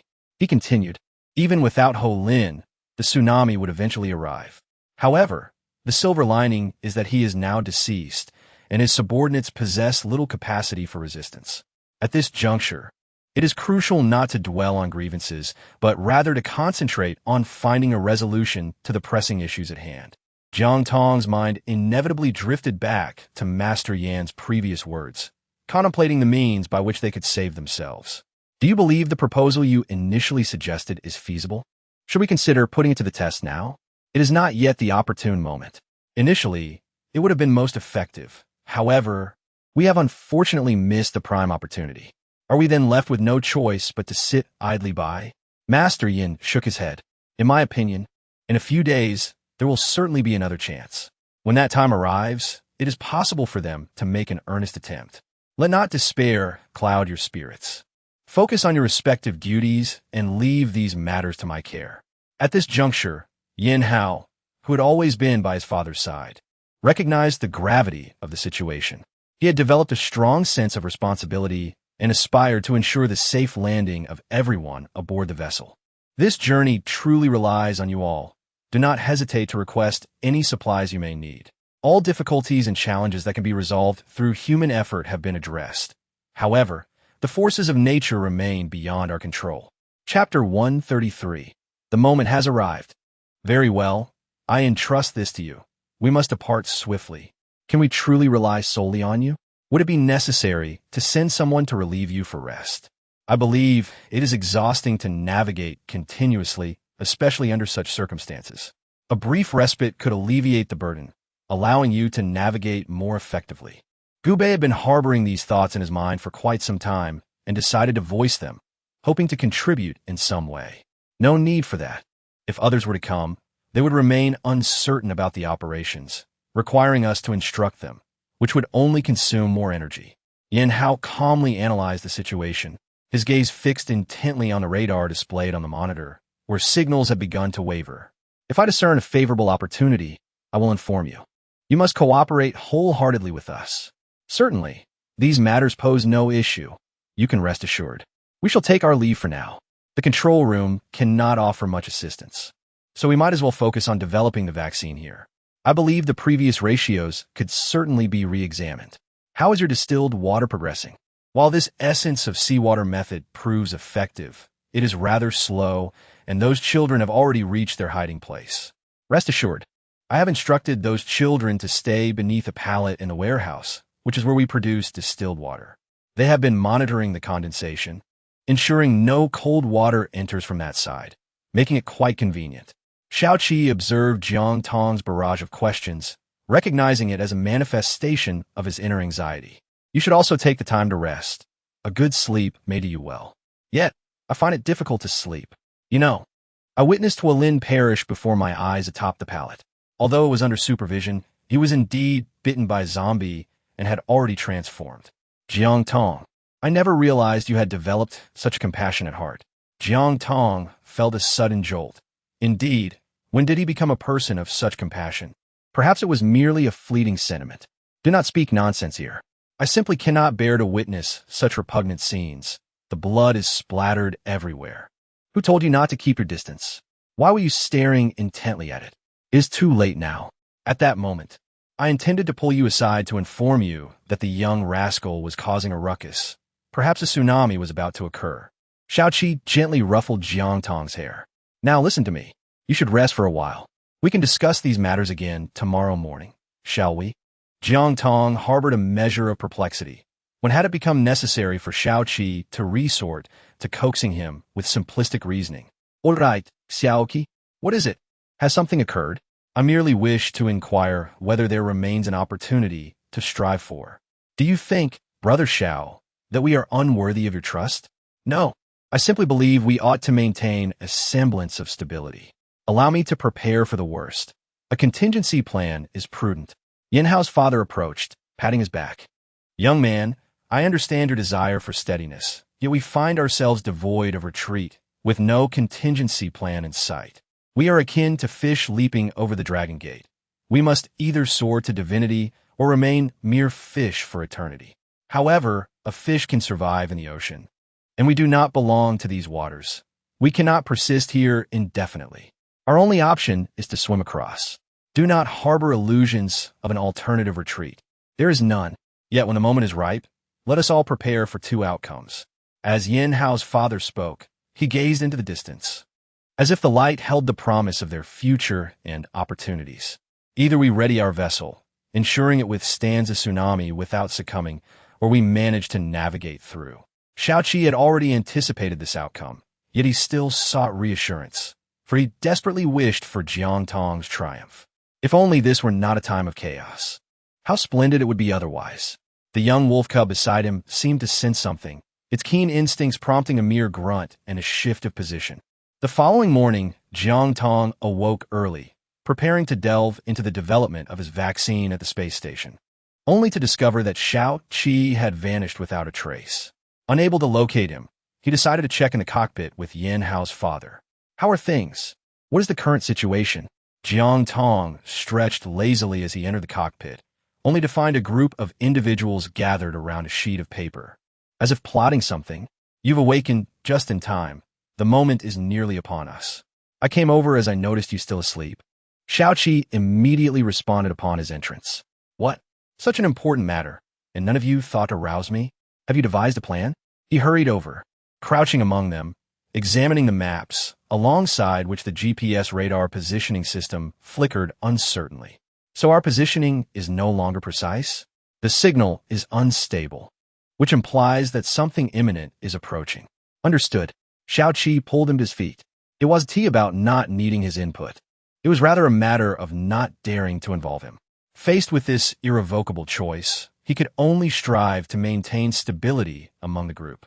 Chapter 134. Seasickness. Jiang Tong believed it best not to cause any further trouble, so she hurriedly made her way outside. Following Xiao Qi's advice, she sought to calm everyone. As anticipated, upon her arrival in the cabin, she was met with a cacophony of voices erupting between the second and third levels. Cries of distress filled the air. Be careful. Mommy, I want my mommy." The sound of Jiang Tong, rang out, but she was already overwhelmed with her own responsibilities. Hadn't they been instructed on preventive measures before? "Everyone, please compose yourselves as Master Yin advised." Amidst the chaos, Qiu Feng's voice stood out with remarkable clarity. He had been assigned to manage and assist the villagers, and it became evident that he executed his duties exceptionally well, adeptly resolving any issues that arose, save for the occasional deliberate provocations that would necessitate Jiang Tong's intervention. Jiang Tong hurried to the warehouse where the electrical system had been reconfigured for the convenience of distributing supplies. Now, everything was in order, and communication through the intercom was fully functional. He implored everyone to remain calm and refrain from moving about recklessly. The violent swaying of the vessel could lead to falls and injuries. "Please quiet down and heed the commands given. The intercom is broadcasting," he urged. Mommy. I'm scared." The cries of frightened children echoed, despite Jiang Tong's persistent calls over the intercom. The cacophony of noise from the cabin and the upper deck was overwhelming. Even after having briefed them and imparted essential knowledge, their panic in this dire situation was palpable. "If you have children, can you not soothe them?" A stern voice reverberated through the intercom, momentarily silencing the crowd, for this was indeed a matter of life and death. Though they had encountered zombies before, those unaccustomed to life aboard a ship were struggling. Recently, some had already succumbed to seasickness, and with the worsening storm, their discomfort was likely to escalate. As the leader responsible for the safety of all on board, Jiang Tong could not cater to each individual's needs. His priority was the safety of the collective rather than the few. Nearby, a young wolf cub settled quietly on the floor, displaying an intuitive understanding of Jiang Tong's intentions. "If you cannot calm your children, will you simply watch them suffer alongside you when the ship is in turmoil?" he thought. "Qiu Feng, gather the designated individuals to collect supplies. All actions must adhere to command. No one is permitted to run about. Report any issues, or we will have to abandon those who do not comply." The bridge crew had also heard Jiang Tong's directives. Xiao Qi had anticipated such chaos. However, Jiang Tong had yet to experience these circumstances, having witnessed far more perilous situations during disaster relief. Xiao Qi believed that allowing Jiang Tong to take charge now would strengthen his resolve for future crises. Upon hearing the broadcast, Qiu Feng quickly began to calm the crowd before leading those assigned to collect supplies upstairs. Although some noise persisted, it was significantly reduced compared to earlier. The realization dawned upon them that maintaining internal stability was crucial for withstanding external threats, and they gradually began to regain their composure. Hood. Outside the warehouse where Jiang Tong is located, a group of individuals has already gathered to collect supplies. In truth, Jiang Tong had anticipated their arrival long before they came, as the little wolf cub had detected the sound of footsteps, prompting him to prepare the medications he had previously retrieved from the space station. Presently, they are experiencing severe dizziness and require medication to counteract their condition. Otherwise, their health will inevitably deteriorate. Should they fail to receive timely medical intervention, dehydration may ensue, leading to even greater peril and potentially inciting panic among the crowd. Naturally, these medications were sourced from the supplies he had stored in the space station, and it is imperative that this remains undisclosed. Jiang Tong, are you there? Knock, knock, knock. Jiang Tong, are you in? Jiang Tong stepped forward and swung the door open to find them lined up outside. You're here? Come in. I have nearly finished packing the items. Please be diligent while transporting them, and check if I have overlooked anything. Inside, there are food, medicine, and water, all sorted per individual. Ensure you count them accurately. Any discrepancies will be your responsibility. Once you exit this warehouse, I shall bear no liability. If you're feeling seasick in the coming days, bear with it. I have labeled the anti-nausea medication and the post-seasickness medication. The red bags contain preventive measures, while the yellow ones are for alleviating nausea. Thank you, Sister Jiang Tong, for all that you have done for us, Xiao Feng expressed, gazing at the neatly arranged boxes.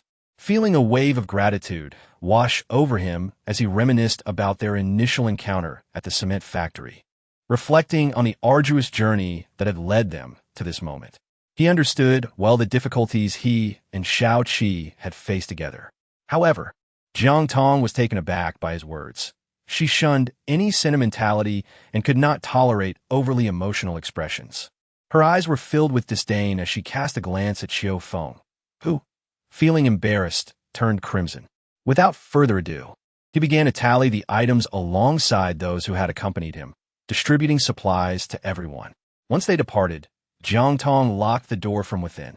She felt compelled to check the space station again, sensing that it was imperative to resolve the issues surrounding Xiaoqi sooner rather than later. Given the current circumstances, she worried that if he appeared again, he might truly be unable to endure it. Just as she prepared to engage in this critical undertaking, the ship lurched violently, causing her to stumble to the side. The little wolf cub, witnessing her fall, began to bark anxiously, rushing to her side and incessantly licking her fingers. As she attempted to rise, another jolt sent her tumbling once more.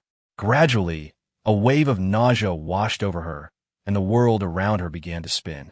She never anticipated that she too would succumb to seasickness. Chapter 135. Finally over, she struggled to rise, but the dizziness was overwhelming.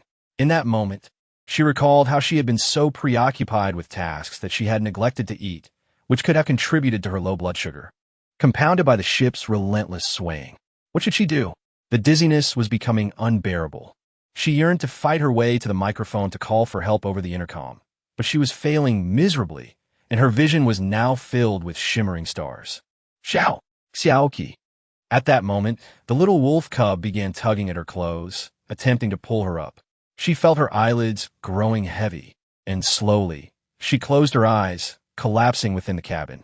The wolf cub, anxious, continued to bark beside her. Seeing Jiang Tong lying there with a pale complexion, the cub recalled bouncing around on the floor earlier. It then dashed to the door, trying desperately to dislodge the stick barring the entrance. Time again, it made the attempt, only to fall back repeatedly. Meanwhile, Jiang Tong's discomfort grew evident. Beads of sweat dotted her forehead, a clear sign of her distress. Jiang Tong gradually curled up on the ground, appearing to lose consciousness. The little wolf cub scampered to Jiang Tong's side, licked his face, and then wandered to the doorway. With a determined leap, it managed to knock aside a small stick that had been precariously placed at the edge. Once outside, the little wolf cub dashed straight toward the driver's cabin in search of Xiaoqi inside the cabin. A group of individuals had gathered, preparing for reception, oblivious to the commotion at the entrance. The little wolf cub barked frantically at the door and began scratching at it with its paws. Hearing the incessant noise, Xiaoqi sensed something was amiss and opened the door, discovering the little wolf cub. Upon seeing him, the cub immediately bit at Xiaoqi's leg, tugging him urgently. Xiaoqi quickly realized that something must have happened to Jiang City and followed the little wolf cub upstairs. Just as he reached the warehouse door, he found Jiang Tong lying on the floor. He rushed over, shouting, "Jiang Tong, wake up!" Jiang Tong, recognizing the signs of seasickness, he turned Jiang Tong over and began to vigorously pat his back. It was crucial to ensure that any vomit did not block the nasal passage, which could lead to asphyxiation. "Jiang Tong, wake up, Jiang Tong." Meanwhile, the microphone remained on, broadcasting these frantic sounds to everyone, inciting panic among the crowd. What's happening? Has Jiang Tong encountered trouble too? Xiao Feng, hearing the broadcast, grew anxious but knew he needed to stabilize the situation before making further plans. "Everyone, please calm down. I will go check the situation. You all must ensure your own safety. We cannot afford any more mishaps." The crowd gradually quieted, and the children nestled closer to their parents. Xiao Feng hurried downstairs and saw Xiao Qi desperately patting Jiang Tong. He swiftly turned off the microphone to prevent further alarm. "How is she? Is she better? What happened to Jiang Tong?" Xiao Qi was too focused on his rescue efforts to glance up, but he appreciated the assistance. "You, support her shoulders." "Okay." Together, they held Jiang Tong, initiating emergency aid. It seemed she was suffering from seasickness, and he was uncertain of her level of consciousness. His primary concern was that any vomit might rise. They positioned her accordingly, pinching her nose to ensure that if she vomited, it would emerge solely from her mouth. At that moment, Jiang Tong retched, expelling a mixture of water and stomach acid. Xiao Qi realized she had likely consumed nothing, which could be part of the problem. Having learned emergency rescue techniques in the military, he took out a small flashlight from his pocket to examine Jiang Tong's pupils. Fortunately, there appeared to be no serious issues. It seemed to be a combination of low blood sugar and seasickness. "You, go fetch some water and a few candies." Xiao Feng promptly retrieved the items and handed them to Xiao Qi. However, when Xiao Qi attempted to administer the water, he found it nearly impossible. With no other options, he took a sip himself and prepared to feed it to her. Watching Xiao Qi's efforts with Jiang Tong, Xiao Feng felt a mix of relief and discomfort. They managed to coax a bit of liquid into her, pressing the candies beneath her tongue. "Xiao Qi, how is it?" At that moment, Gubei rushed in from the driver's cabin, unaware of the ongoing crisis. Master Yin reported that the most intense situation is approaching. They have increased power and asked us to prepare and notify everyone. "Understood." Xiao Feng, turn on the broadcast and alert everyone, quickly. Xiao Feng scrambled to his feet and joined Gubei, activating the microphone. "The worst is yet to come. Please prepare yourselves and remain in place. Take care of the children and the elderly. Do not move." Jiang Tong's consciousness began to gradually recover. His hearing remained remarkably acute. However, his awareness was somewhat scattered, rendering him unable to concentrate on anything he heard. Yet, he could still perceive the cacophony from the 23rd floor. Xiao Qi cradled him and brought him to a corner of the warehouse. He held Jiang Tong tightly, gripping the nearby handrail with unwavering resolve. "Master Yin, we have reached the most intense moment. Do we have a chance?" At such a critical juncture, asking such a question seemed futile. This was my first encounter with such dire circumstances, and while I was uncertain of what to inquire, my desire to assist you was genuine. Press that button firmly, hold it down, and do it together with Yin Hao.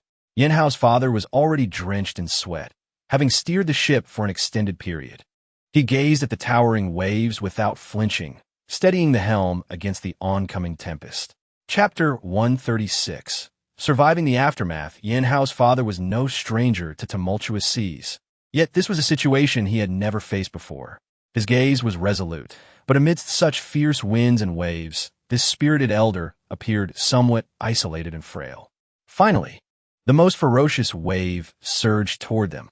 "Young men, our trial has come. We must ensure that every necessary switch is pressed firmly. Follow my lead." At this moment, Jiang Tong had also regained consciousness, his awareness nearly restored. Although he was situated in the warehouse on the second floor, his heightened auditory sensitivity allowed him to fully perceive the surrounding sounds. The most intense moment had arrived, yet he found himself incapacitated, lying there. Cough, cough, cough, cough. A violent fit of coughing erupted from Jiang Tong, emanating from within Xiao Qi's embrace. Xiao Qi tightly encircled her with his arms. Gripping the armrest beside him, Jiang Tong, hold on, it will soon pass. I apologize to everyone. Jiang Tong's eyes were not yet fully open, and he felt drowsy, repeatedly offering apologies. Indeed, at such a critical moment, it was his leadership that faltered first. Setting that aside, how do you feel? The first floor's deck has already begun to flood with seawater. The young men are holding on. The towering waves will soon pass, and we shall prevail. Woo, wah, mama, I'm scared. Woo. Everyone, remain calm and hold on tight. Do not fear, we will protect you. In the control room, Master Yin is encouraging everyone, while in the cabin, the initial panic has subsided. Parents are now comforting their children, learning how to shield them. One mother envelopes her child with her body, allowing him to rest beneath her. She grips the nearby handrail, softly soothing. Do not fear, my dear. Mama is here, and this will soon be over.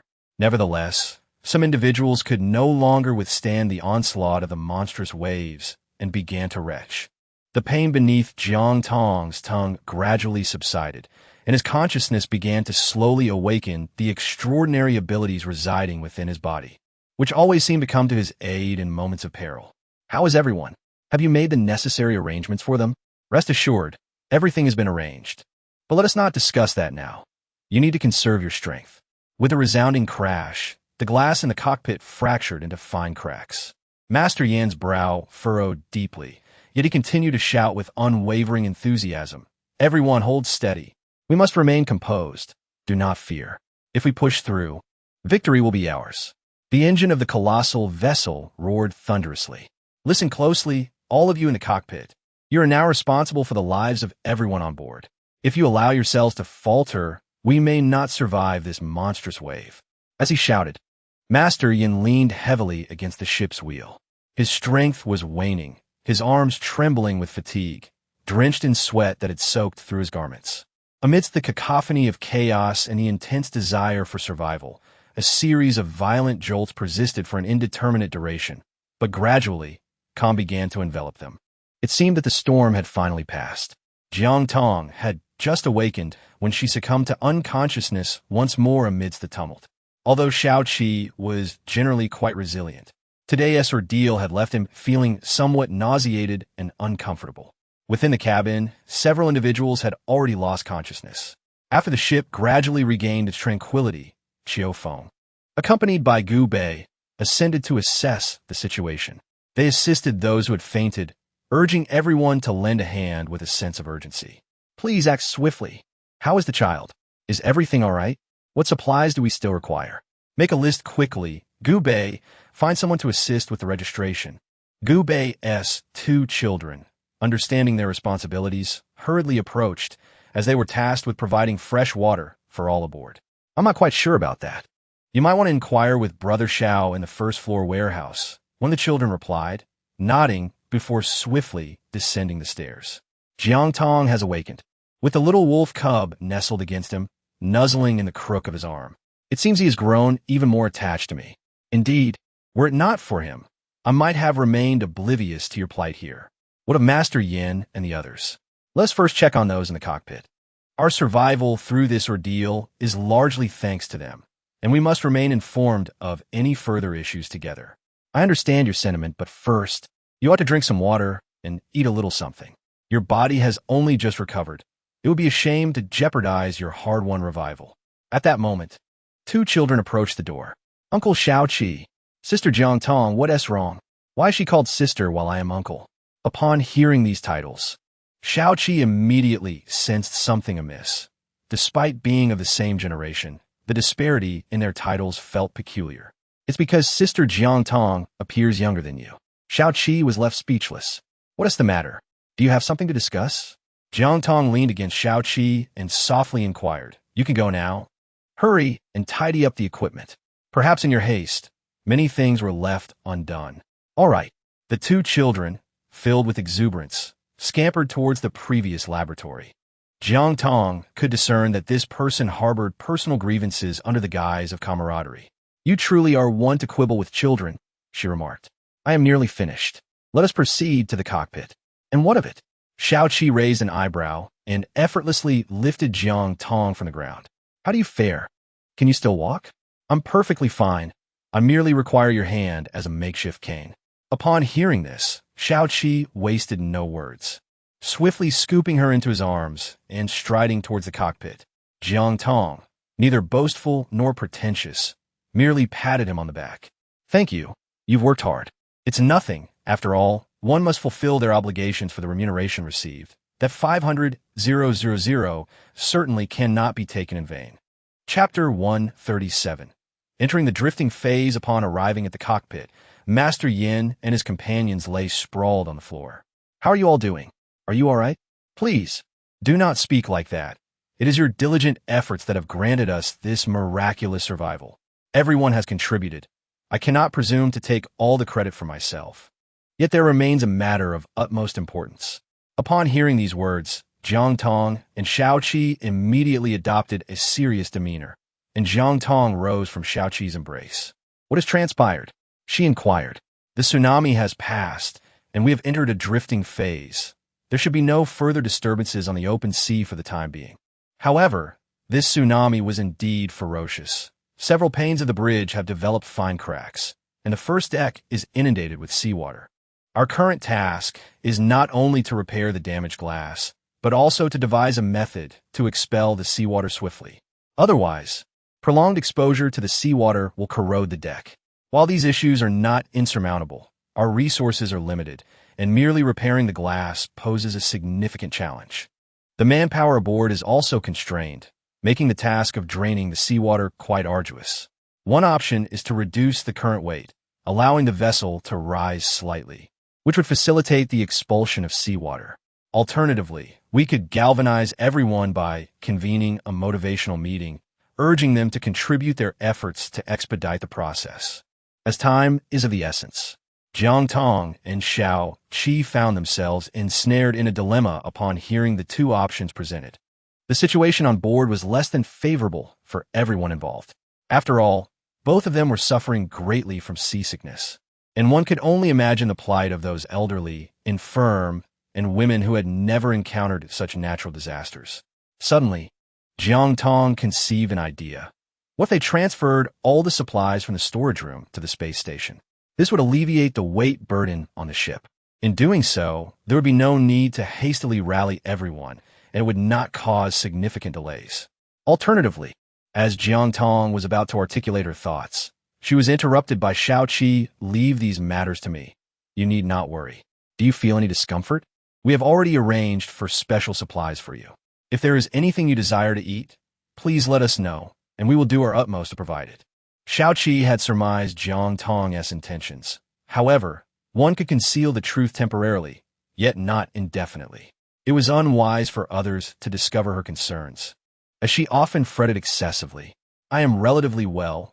Being older, I have no particular cravings. Let us inquire what the younger ones wish for, as they have endured considerable hardship. Master Yin leaned against a nearby crate, his lips parched and cracked. How can you utter such words? We owe much to your presence. Very well. I shall personally prepare a meal for everyone. No, that would be an extravagant use of resources. Indeed, Sister Jiang Tong, although we uphold our end here, without your steadfast support, we would not have survived. Let us refrain from such discussions for now. It is settled. Are there any health concerns among you? We are all fine. I have been aboard the vessel with my father, and we have adapted to the conditions. The others have also been engaged in repairs for quite some time. My father has been imparting theoretical knowledge to them. We are all well, although others may not fare as well. You should attend to their emotional needs. We need not concern ourselves. Understood. I shall address the issues you raised promptly. For now, focus on resting. Now that we are in the drifting phase with the rising tide, we should not encounter any hidden reefs.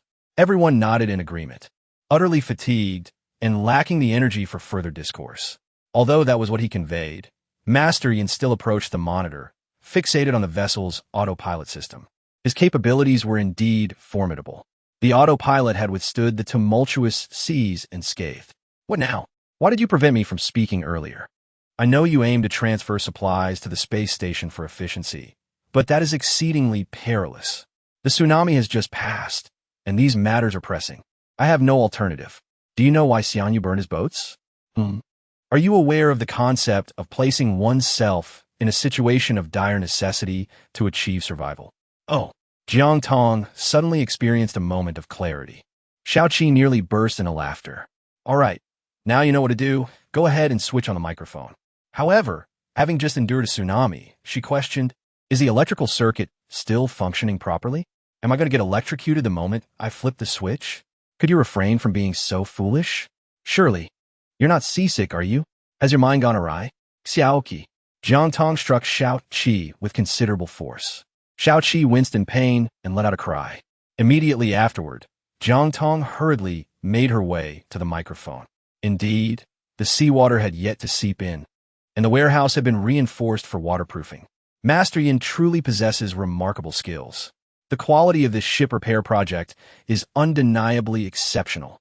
Otherwise, one might wonder why they had sequestered themselves here for over half a month. Jiang Tong pressed the switch. Hello everyone, I am Jiang Tong. Jiang Tong took a deep breath and continued speaking. It is indeed fortunate that we have all weathered the tsunami period unscathed, without any casualties. I am aware that some may be feeling unwell, but such instances are common to everyone, myself included. If you'd seen the several crew members in the cockpit, you would understand that physical discomfort pales in comparison to our situation. Firstly, this is something to be grateful for. However, I must also convey some unfortunate news. The ferocity of the tsunami's waves has resulted in cracks appearing in the cockpit's glass. Additionally, the first deck has already been inundated with considerable amounts of seawater, and if we do not expeditiously pump it out, it will lead to corrosion. Therefore, I implore all of you in this critical moment to unite in purpose and effort to repair our great vessel. As everyone was just beginning to regain their composure, they heard this announcement over the intercom. Yet retreat was no longer an option. They were acutely aware of the trials Jiang Tong had just faced, which only bolstered their resolve. Chapter 138. Unity in Purpose. Many individuals struggled to rise to their feet. Xiao Feng initially intended to offer words of encouragement, but upon witnessing the scene before him, he felt it unnecessary. Men and women, young and old, were all adjusting themselves, while the voice over the intercom persisted. I understand that you are all feeling distressed, but it is imperative that we expel the seawater without delay. A brief respite of 20 minutes, after which those who are able should gather at the warehouse entrance with tools in hand to assist in the drainage. Yes, do not say just 20 minutes. Give me 2 more, and once I am on my feet, I will be ready to work. Indeed, after facing the undead, it was a mere wave to fear. I nearly perished at their hands. If I survive that, I shall not fear the tsunami. Jiang Tong, rest assured, we are not weaklings. Xiao Feng, go inform Jiang Tong that he need not worry. I shall take care of the children. This old grandmother has been diligently watching over the 2 children of that woman from before. The children rarely cried or fussed, demonstrating her utmost dedication. Gu Bei observed the collective spirit of the group, feeling for the first time the profound sense of unity it instilled. Thank you all for your support. I will certainly convey your sentiments. You need not be concerned. Your attitudes are more than sufficient. Please take a moment to rest. I will now descend to find Sister Jiang Tong. Although Jiang Tong was in the warehouse, he was now able to concentrate fully. He had heard every word spoken. Xiaoqi, it seems we are no longer merely individuals, nor are we just the 2 of us. Xiaoqi nodded, but found Jiang Tong's sudden declaration rather peculiar. He lowered his gaze to observe the individual standing before him. Not particularly tall, nor possessing a robust physique, yet amidst this apocalyptic world, he had gradually developed defined muscles. His strength consistently exceeded his own expectations. Moreover, his character proved to be far more resilient than he had ever anticipated. What is the matter? Why do you suddenly bring this up? Jiang Tong raised her head, her clear eyes fixed upon Xiaoqi's gaze. As they locked eyes, his heart began to race fervently. In that moment, he felt an overwhelming sense that their efforts had not been in vain. Xiaoqi's cheeks flushed, and though he heard Jiang Tong's words, his mind was in disarray. Yet, Jiang Tong remained oblivious to his unease, for he had already heard Xiao Feng and the others nearing the door. Consequently, he hastily withdrew from Xiaoqi's embrace and stepped forward to open the door. Jiang Tong, sister, exclaimed Xiao Feng. Ah, it seems everything is fine now. Both Xiao Feng and Gu Bei upon seeing her, radiated joy. We were just worried. If you hadn't recovered, our heartfelt intentions would have been in vain, and you would have missed out. His playful banter continued. You two were merely concerned about being left unattended, fearing chaos would ensue. Weren't you? Xiaoge. Everyone believes it is entirely feasible. When shall we commence the task of draining the seawater? Gubei called out to Xiao Qi, who stumbled over his words in response. Well, that can happen any time. I think it would be best to inquire when everyone is available. As Xiao Qi spoke, he struggled to arrange his thoughts coherently, but his words remained jumbled. Jiang Tong, just right now, Xiaoge, what is going on with you? Xiao Feng and Jiang Tong's gazes sharpened with curiosity. I'm fine, he stammered. His attempt to downplay the situation only heightened their suspicion. Staring at someone like this is rather impolite, and your scrutiny is making me quite anxious. Xiaoqi exclaimed, flustered. Shouldn't our focus be on the pressing matter at hand? Perhaps we ought to consider resolving our immediate concerns. Jiang Tong suddenly seemed to realize something and quickly emerged to assist Xiao Qi in alleviating the situation. Indeed, it was imperative to prioritize the matters at hand. What was the last point of discussion? What seems to be the issue? Gu Bei and the others, exhibiting their keen awareness, promptly shifted the topic. They expressed their confidence in accomplishing the task and urged not to worry. They suggested that rather than taking a 20-minute break, it would be better for you to engage in discussions with everyone right now. In truth, Jiang Tong had already been aware of all this, yet he could not allow anyone to discern his extraordinary abilities. Very well, let us proceed now. Gu Bei and his group ascended, while in the cockpit, the few drivers, having rested for only a brief moment, resumed their vigil under Master Yan's guidance. I understand your sentiments. Since you are willing to contribute, I shall not impose further. You are all already apprised of the current situation, so let Xiao Qi handle the remaining matters. As for the division of labor, please act according to your capabilities. Do not overexert yourselves, as it is essential to maintain your physical well-being. Moreover, working at sea entails dealing with waves and winds. Should one's body falter and plunge into the ocean, no one would be able to rescue you. Rest assured, we are all fine, and we will certainly heed your guidance. Indeed, we have taken note of everything you mentioned. Now, please assign us our tasks. Jiang Tong entrusted this place to Xiao Qi subsequently. He ventured into the warehouse to prepare sustenance for several pilots stationed at the space station. In times like these, their physical well-being is paramount, especially after the recent tumultuous events that have already drained their energy. With everyone occupied with repairs, the warehouse was relatively deserted, making his trip to the space station seemingly unproblematic. Xiao Qi retrieved the schedule he had previously arranged with Master Yan, anticipating the potential challenges that might arise post-tsunami. He had proactively coordinated the plan, and now he merely needed to assign tasks accordingly. After informing everyone of their respective duties, they selected tasks based on their capabilities. A few additional individuals volunteered, and Xiao Qi, noticing the frailty of one, suggested a swap to ensure balance. Are you all prepared? If anyone requires further rest, please speak up, and we shall pause here a while longer, he announced. Brother Xiao Qi, perhaps we should first have something to eat. Considering the physical nature of this work, Gu Bei interjected, still concerned about the group's evident fatigue, their faces pale, some having recently experienced bouts of nausea. Let us ensure they freshen up first. However, fresh water is in limited supply. Let us inquire about our current provisions. How much do we have left? Bring out all available supplies for those descending from the ship. If anyone is feeling unwell, they should rinse their mouths and wash their faces.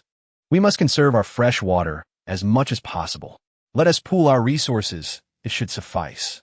Upon hearing this, others began to move towards the corner where supplies were stored.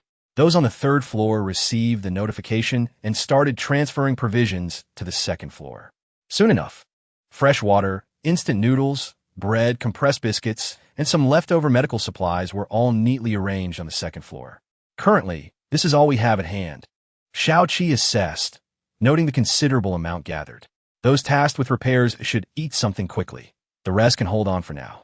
Once Jiang Tong returns, she will inform everyone to collect their provisions. No longer hesitating, others approach the front, retrieving water and their desired food, then settling down to replenish their energy. A few hungry children gazed longingly at the spread. An elderly woman took a piece of candy from her pocket, breaking into several pieces and offering one to each child. Xiaoqi and Xiaofeng noticed this touching scene in the corner. If anyone is struggling, particularly the elderly, women, or children, it appears there is enough food for us all, he reassured, observing that provisions were actually quite plentiful, as the tsunami had passed more swiftly than anticipated. Despite his words, many remained still.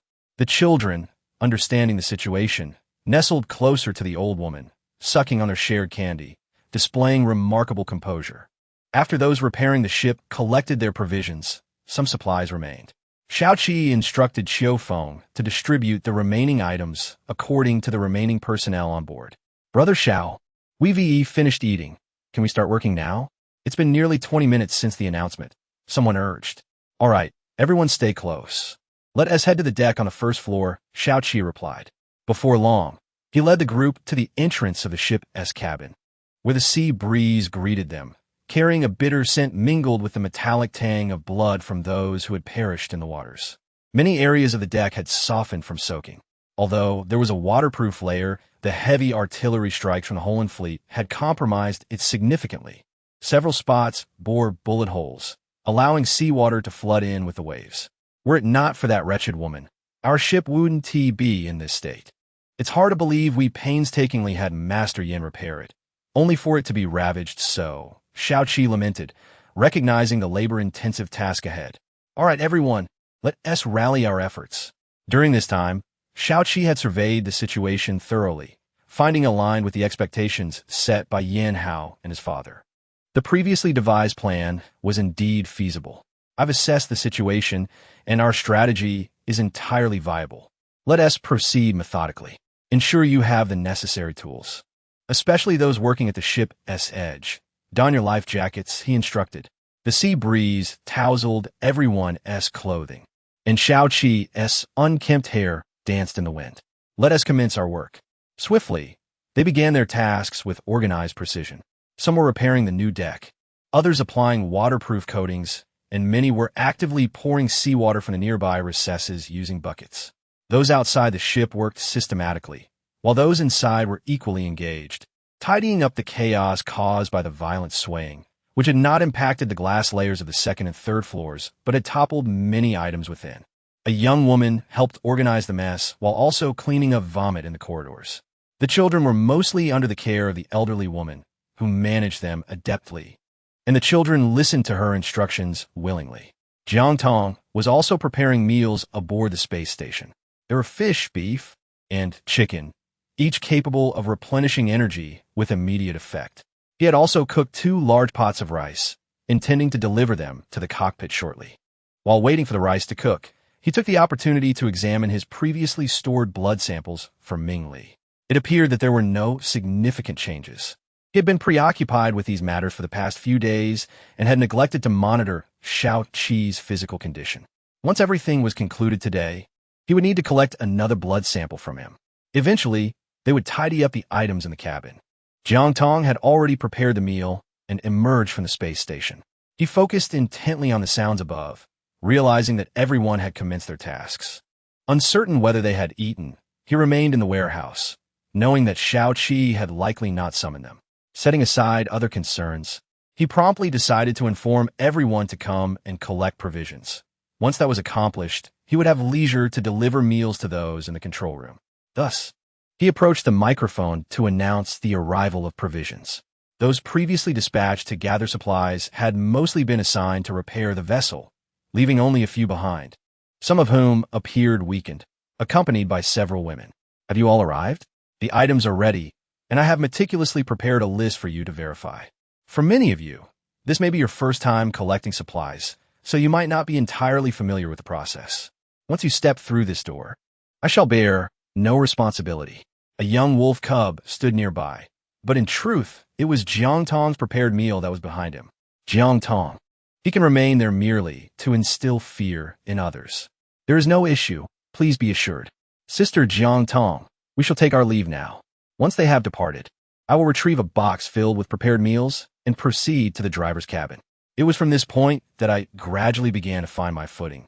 Chapter 140, Picturesque Scenery. Knock, knock, knock. As Jiang Tong approached the entrance, he noticed that the door to the cockpit was tightly shut. After a prolonged effort to push it open, he resorted to knocking on the door.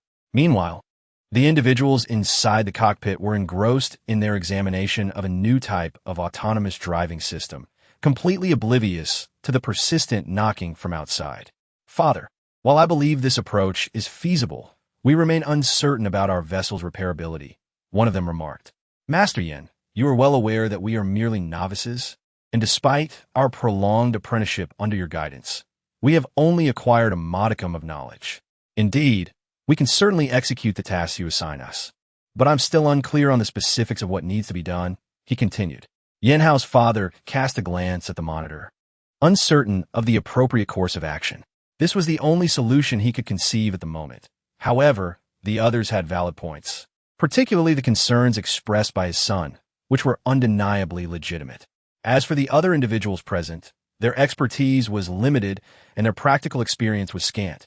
With his hands tucked in his pockets, Yen Hao's father pondered for some time. In that case, I shall think it over a bit longer. Surely, a resolution will present itself. Let's take a moment to rest, then he concluded. At that moment, Jiang Tong continued to knock fervently on the door, fearing that something might have gone awry inside. After all, if the cockpit were to come under attack, it could spell disaster for the entire ship. Father, do I hear someone knocking at the door? Quickly, how could we have forgotten this? Open the door at once. Yen Hao rushed over and swung the door open, revealing Jiang Tong, who was holding a large box, while a small wolf cub scratched at the door beside him. Tong Jie, you've arrived. Is everything all right? Jiang Tong clutched the box and ventured inside, beginning to survey her surroundings once she crossed the threshold. There is no cause for alarm. We are merely contemplating alternative methods to expedite our progress. So, have you devised any solutions? Jiang Tong set down the box and promptly plopped onto the adjacent bench. The shattered glass in front had yet to be repaired, and the sunlight refracted into several fragments, casting a similar disarray within the cabin, mirroring this fractured world. A notion flickered in her mind, yet it seemed rather impractical. Perhaps it would be best to have a meal first. She could ponder over it afterward. Jiang Tong pulled over the box and began to serve food to everyone, and an enticing aroma wafted through the air. Oh, how delightful it smells! I prepared this meal especially for all of you. Yen Hao's father remained fixated on the monitor, closely observing the radar system and the current autonomous driving system. Master Yen, come and have your meal. It will take some time to devise a new method. Later, let Xiao Qi and the others bring people over to make some repairs to the glass. Let the young ones eat first. Although the positioning system is quite useful, we must not let our guard down, especially after the recent tsunami. I will keep watch here. Once they finish, I will take my turn. Upon hearing these words, Jiang Tong ceased to insist further and promptly began distributing the meal to everyone. She then approached Master Yen to join him in observing closely. Master Yen, do you believe it is still possible for me to learn these things at this point? You are quite astute. I see no difficulty in your acquiring such knowledge. He replied. Then please teach me, she implored. Master Yen, who often engaged in conversation, turned to face her, adjusting his glasses. Do share your insights with me. I am eager to learn, for who knows when it may prove useful. Jiang Tong contemplated that perhaps conducting repairs within the confines of a space station would prove to be somewhat more manageable. Haha, I recognize your competence, dear girl. Yet mastering these skills can be quite arduous, and the foundational theoretical knowledge is not easily acquired. Venturing into this field without a systematic approach to learning, Master Yen refrained from elaborating further, choosing instead to focus intently on manipulating the control lever before him. Jiang Tong ceased her insistence and proceeded to serve them more food before seeking out Xiao Qi. I placed the little one in the cabin and stepped outside for a moment. All right, no problem. You go ahead, I replied. Upon leaving the cabin and stepping onto the deck, the sea breeze had lost its previous ferocity, now blowing pleasantly against my skin. What brings you out here? I inquired. I came to check on your progress with the repairs. Master Yin mentioned he would like to expedite the process, but it requires a new systematic assembly. And then, I sensed they were encountering difficulties.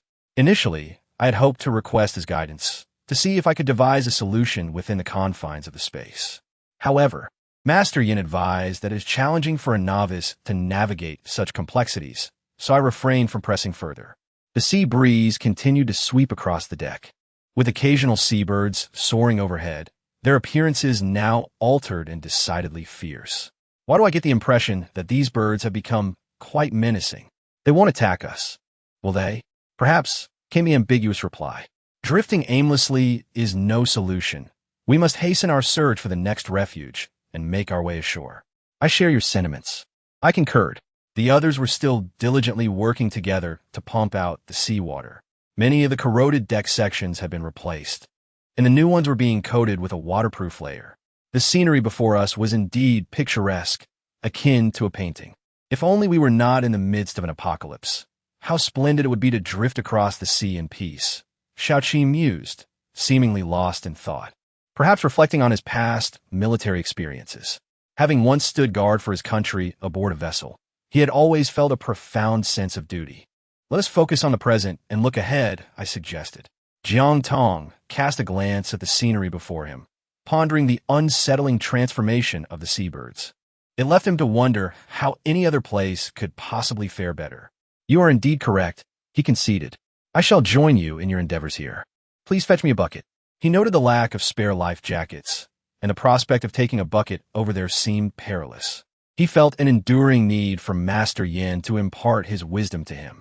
Perhaps a visit to the space station would yield external resources for his self-study. In Chapter 141, Xiaoqi, you are my deity. Upon arriving in space, she first attended to the usual inspection of the contents within the petri dish before seeking further information. It had become a habit for him to vigilantly observe these samples, fearful of missing any new developments that could render Xiaoqi a ticking time bomb.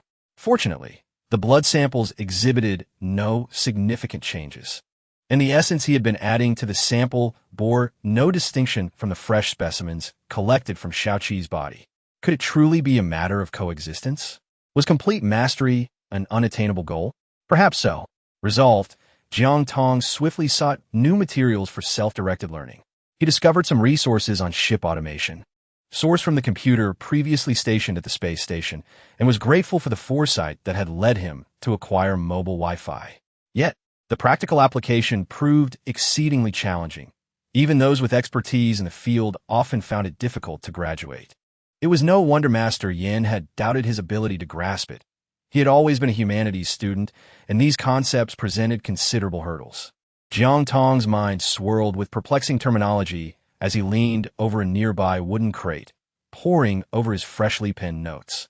Xiaoqi approached, observing Jiang Tong's intense focus on his notes, unaware of his presence until he drew closer. Upon closer inspection, he realized that the technical terms Jiang Tong had recorded were indeed familiar. They pertained to ship automation. Yet, some details were misrepresented, as Jiang Tong struggled to comprehend the connections between them. This entry is incorrect. Jiang Tong was taken aback, causing the pen in her hand to plunge downwards. Her notebook flipped over, and she lost her balance, tumbling to the side. Be careful. Xiaoqi rushed forward, taking 2 steps at once to catch her, pulling her into his embrace, but he himself lost his footing and fell down. Jiang Tong fell into Xiaoqi's embrace and collapsed onto the ground. Xiaoqi, are you out of your mind? You nearly frightened me to death. How can you walk without making a sound? I truly cannot comprehend you. Xiaoqi, pinned beneath Jiang Tong, retorted, could you please get up so we can continue this conversation? If I could stand, would I be here discussing this with you? Xiaoqi glanced down and noticed Jiang Tong in a peculiar position, firmly ensnared in his embrace.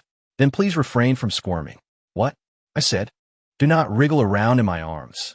Oh, you need to hold my neck tightly. Just then, Xiaoqi felt an extra pair of hands around his neck and promptly performed a sit-up. All right, can you stand on your own now? MHM. Jiang Tong struggled to free herself from his embrace, then steadied herself by leaning against the nearby box as she rose to her feet. You asked too many questions. I've forgotten everything. Jiang Tong rolled her eyes dramatically at him. Then please enlighten me on where I went wrong. There is an error in the formula on the paper, specifically in the 3rd line at the upper right corner. You just forgot what I said. Yet you recall this so vividly? Xiao Qi. Jiang Tong cast him a sidelong glance. Yet he suddenly realized that Xiao Qi was indeed capable of addressing such issues.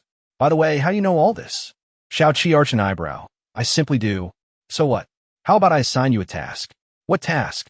Xiao Qi inquired, rubbing his stomach where Jiang Tong had elbowed him.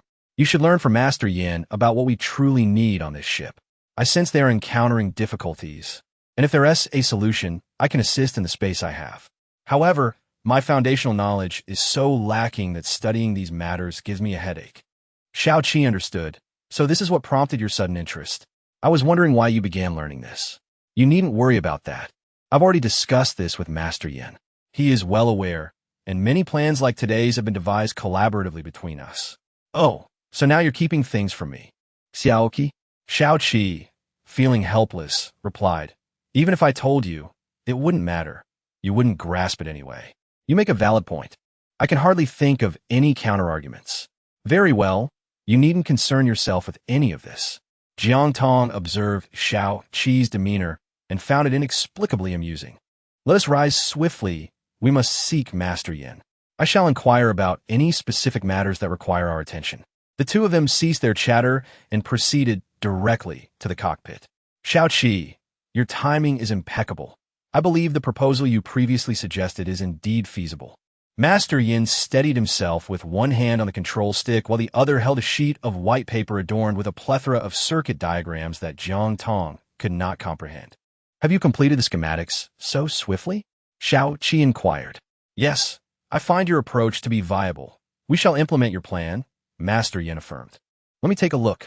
Oh, by the way, Master Yin, I neglected to inform you that our drainage plan has been finalized and the vessel has been repaired. I surmised as much. You were gone for quite a while, which surely indicated the plan's success, prompting you to continue with the work. Now, we are left with the issue of the glass. How shall we proceed? Actually, if we had the specialized adhesive, we could apply it directly. However, at present, we lack superior alternatives. We already have fine cracks appearing. We must either find the next refuge before disembarking or devise a means to create the specialized adhesive for repairs. While it may not compare to a brand new one, it could suffice temporarily. Leave that to me. I have a solution. Xiao Qi readily agreed, as he recalled the possibility of having Jiang Tong experiment within the space station. Previously, they had crafted their own materials while in the military. It was merely a matter of lacking the necessary components. Fortunately, the space station housed a laboratory where purification could be conducted. Very well, then there is nothing more to discuss. We shall adhere to our previously established plan. Chapter 142, Lan Ahoy. Xiao Qi could not help but steal a few more glances, remaining motionless in his spot. What are you doing? Hurry along. We still need to prepare some specialized adhesive, and if we keep them waiting too long, we may face complications. I'm observing that small island over there. It seems rather familiar.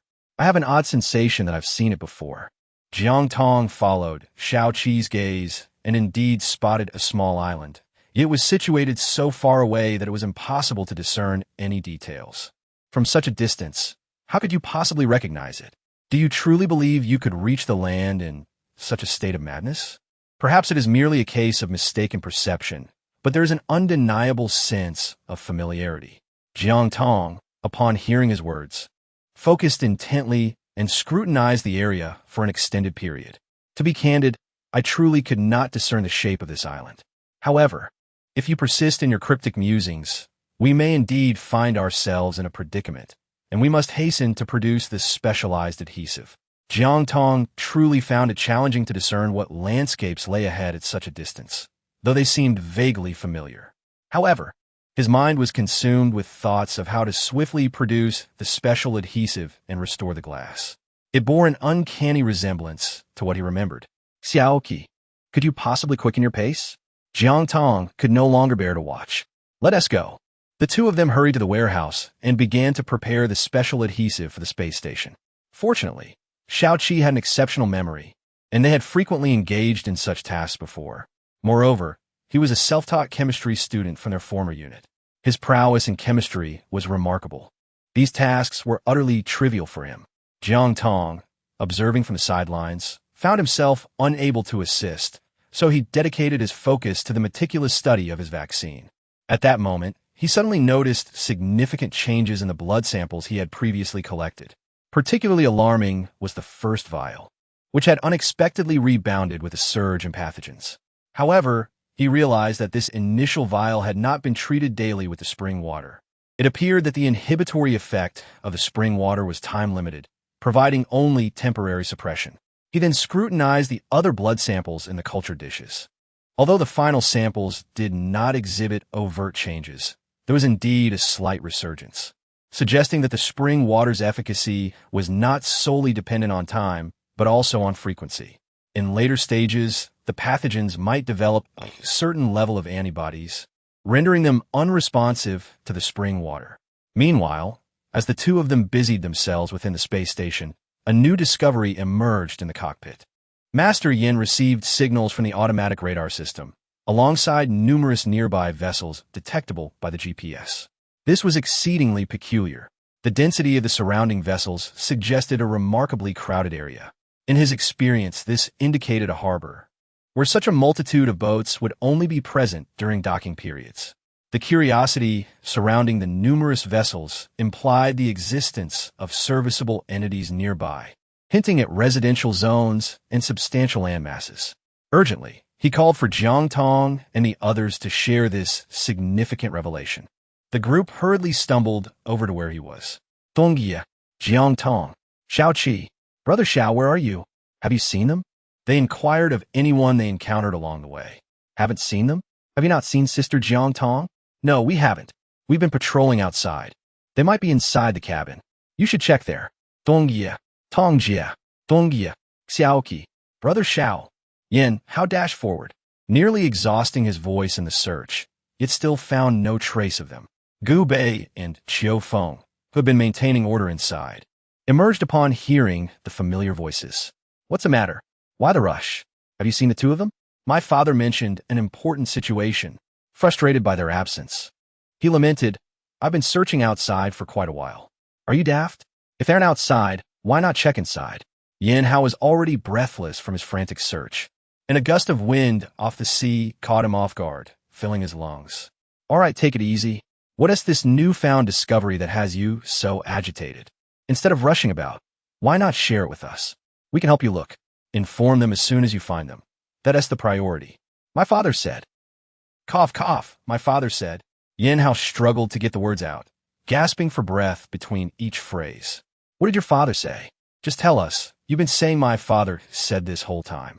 Gu Bei, impatient, could hardly wait, but Qiu Feng interjected to hold him back. Let him catch his breath. Yin Hao leaned against the railing, bowing his head and clutching his chest as he coughed violently. Just then, Jiang Tong and Xiao Qi emerged from the warehouse, having heard their voices and quickly made their way outside. I heard you were looking for us, and here you are. We finally found you. I was searching frantically. Jiang Tong hastily interjected, diverting the conversation. What is the matter? Please do tell. My father mentioned that there might be a residential area with extensive land nearby and suggested that we discuss whether to seek out that land or consider alternative plans. Jiang Tong's eyes widened in astonishment as she grasped the familiar island that Xiao Qi referred to. Could it be the very military district where he once resided? Was she certain? If so, there was no time to waste. She must hasten to the island to seek her father. Jiang Tong hurriedly rushed forward, while Yin Hao walked alongside him, explaining along the way. Xiao Qi remained rooted in place, staring intently at a certain area. Brother Xiao, what are you looking at? Hurry up. Gu Bei interjected, observing his dazed expression, mistakenly thinking he was lost in thought. Go on. At such a distance, what can you discern? It would be better to see how Master Yin identifies that region. Oh, my dear brother, just move along. Gu Bei tugged at his arm, urging him forward. After a few steps, Xiao Qi felt a bit uncomfortable and awkward, so he shook off Gu Bei's grip and hurried to catch up with Jiang Tong. Master Yin, how is it? Is this discovery reliable? Is it specific? Chapter 143, Preparing for Negotiation According to the Current Positioning System. It is highly probable that this is a residential area. Observe here, the distribution of boats consists entirely of speedboats. Yet, the vessels docked here are all large ships, and these sea areas are particularly suitable as bays and docking ports. Furthermore, The radar system has intercepted other signals. The presence of a communication system in the vicinity indicates that there must be a residential area and living quarters. Moreover, based on these systems, it is evident that this is not an ordinary communication setup. The signals are remarkably strong, yet the ones I am receiving appear to be deliberately altered, suggesting a degree of concealment. Jiang Tong listened for a considerable time, but could not comprehend what Master Yin was articulating. Master Yin, please inform me of the next steps we should take. What I wish to convey is that there may be a military district ahead. Jiang Tong's eyes widened in astonishment upon hearing those words. Could it be that her conjecture was indeed correct? Surely, Xiaoqi's vigilant observation of this island over the past few days suggested something amiss. The density of the speedboats scattered about was striking, and their technology was undeniably cutting edge. Furthermore, those colossal vessels were neither passenger ferries nor luxury cruise ships. It was highly probable that they belonged to a military zone. Should we attempt to land, I fear we might encounter significant obstacles. Moreover, if it is indeed a military zone, I remain uncertain whether it belongs to our nation. If it does, there might be room for negotiation. However, if it is a foreign military zone, we could be putting our lives at risk, especially considering the valuable supplies aboard our vessel. Master Yin's insights were not without merit, and he grasped their implications fully. Yet, he felt compelled to take a risk. It had been far too long since they had set foot on dry land, and remaining adrift was hardly a solution. The scarcity of fresh water posed a critical dilemma. Though no conflicts over fresh water had arisen thus far, their reserves were finite. He longed to reach land swiftly in order to address the pressing concerns of the crew. Drifting endlessly was becoming untenable, especially as the consumption of medical supplies was mounting. While everyone was adapting, the prospect of another catastrophic tsunami loomed large, rendering their situation precarious. Let us first repair the glass, he suggested, contemplating how to initiate negotiations with them. If contact could be established, negotiation would be the most favorable course of action. If all else fails, we would continue our journey forward. Having drifted this far, surely there must be a place where we would not be unwelcome. I refuse to believe that we cannot find refuge. At this moment, Jiang Tong could only think of these matters. He truly felt at a loss regarding how to further console others, as his mind was in disarray. Xiaoqi stood silently beside him, unusually taciturn, marking the first time since their upload that he remained so mute during a crucial decision-making moment. Xiaoqi, do you have any thoughts? Master Yin inquired, still curious about his stance. Was his silence an indication of dissent, or was there another reason? It was evident to him that Xiaoqi possessed a level of professionalism that had undoubtedly been honed through rigorous training. It was highly probable that this training stemmed from military instruction, as he consistently managed to navigate perilous situations, devising effective responses at critical junctures. Previously, when confronted with hostile fire, he had displayed remarkable composure, accurately striking Wu Lin. Although he claimed it was merely luck, one could hardly attribute such fortune solely to him. Ever since he entered the cockpit and comprehended the controls and displays, Master Yin recognized that this individual was anything but ordinary. Furthermore, Xiaoqi exhibited a profound understanding of specialized knowledge, surpassing even that of Master Yan's son. While the latter had only grasped some of the advanced technologies through subsequent study, Xiaoqi seemed to possess an innate familiarity with them. Yet, despite the discussion, Xiaoqi remained silent, offering no response. Jiang Tong once lent him a hand. Xiaoqi, Master Yin is speaking to you. I heard. I was merely contemplating a few matters. How about this, Master Yin? Could you please temporarily vacate the cockpit? I have something to discuss with you. Yin Hao's father nodded and then followed Xiaoqi outside, while the others remained in the cockpit. Jiang Tong approached the monitors and control levers that she found incomprehensible. Jiang Tong approached the door and gently opened it a crack, eavesdropping on the conversation outside. To be candid, Master Yin, I indeed have a military background, the voice resonated. I discern that, and you hail from the Navy, correct? Your professional acumen is commendable. You are truly remarkable. Indeed, this island was once my station, a place where I devoted my youth. Xiaoqi gazed longingly at the island, his eyes reflecting a blend of nostalgia and regret. Yes, to some extent. Do you believe we can negotiate successfully? To be honest, I am uncertain and lack confidence. However, seeing Jiang Tong's eager enthusiasm, I find it hard to dampen his spirits. Xiao Qi felt an overwhelming urge to smoke, seeking solace from his inner turmoil. He was acutely aware of the nature of the individuals on the island, fearing that remnants of the past might still linger. If those remnants were still present, he could not assure anyone's safety. Are you planning to reveal the truth to him now? Perhaps we should wait and see what decision she makes. What is the meaning of your summoning me alone? I wish for your insights regarding whether this island is worth our negotiations. To be frank, Xiao Qi, from an experiential standpoint, this island is indeed worth pursuing. Let us support Jiang Tong. Chapter 144. Before the volcanic eruption, suddenly. Signs of a tsunami emerged from the distant sea. Each occurrence was marked by a brilliant light, and the water seemed to swell, as if a wall of water was about to rise. Xiao Qi noticed nothing amiss, for these events were not particularly sensitive. He had already ventured halfway out, only to discover he was alone. Master Yan? What is the matter?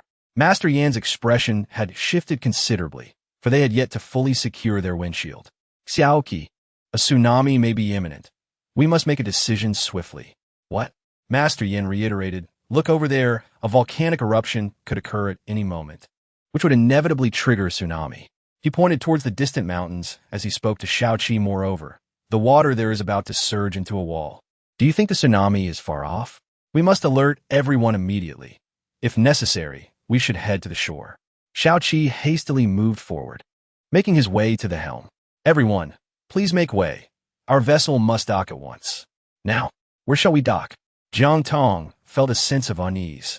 At this moment, approaching any shore without prior negotiation could lead to being mistaken for a villain. Should they make their way to the nearby island? Yet, they had not yet engaged in any discussions, so how could they dock? Then begin negotiations with them now, she suggested.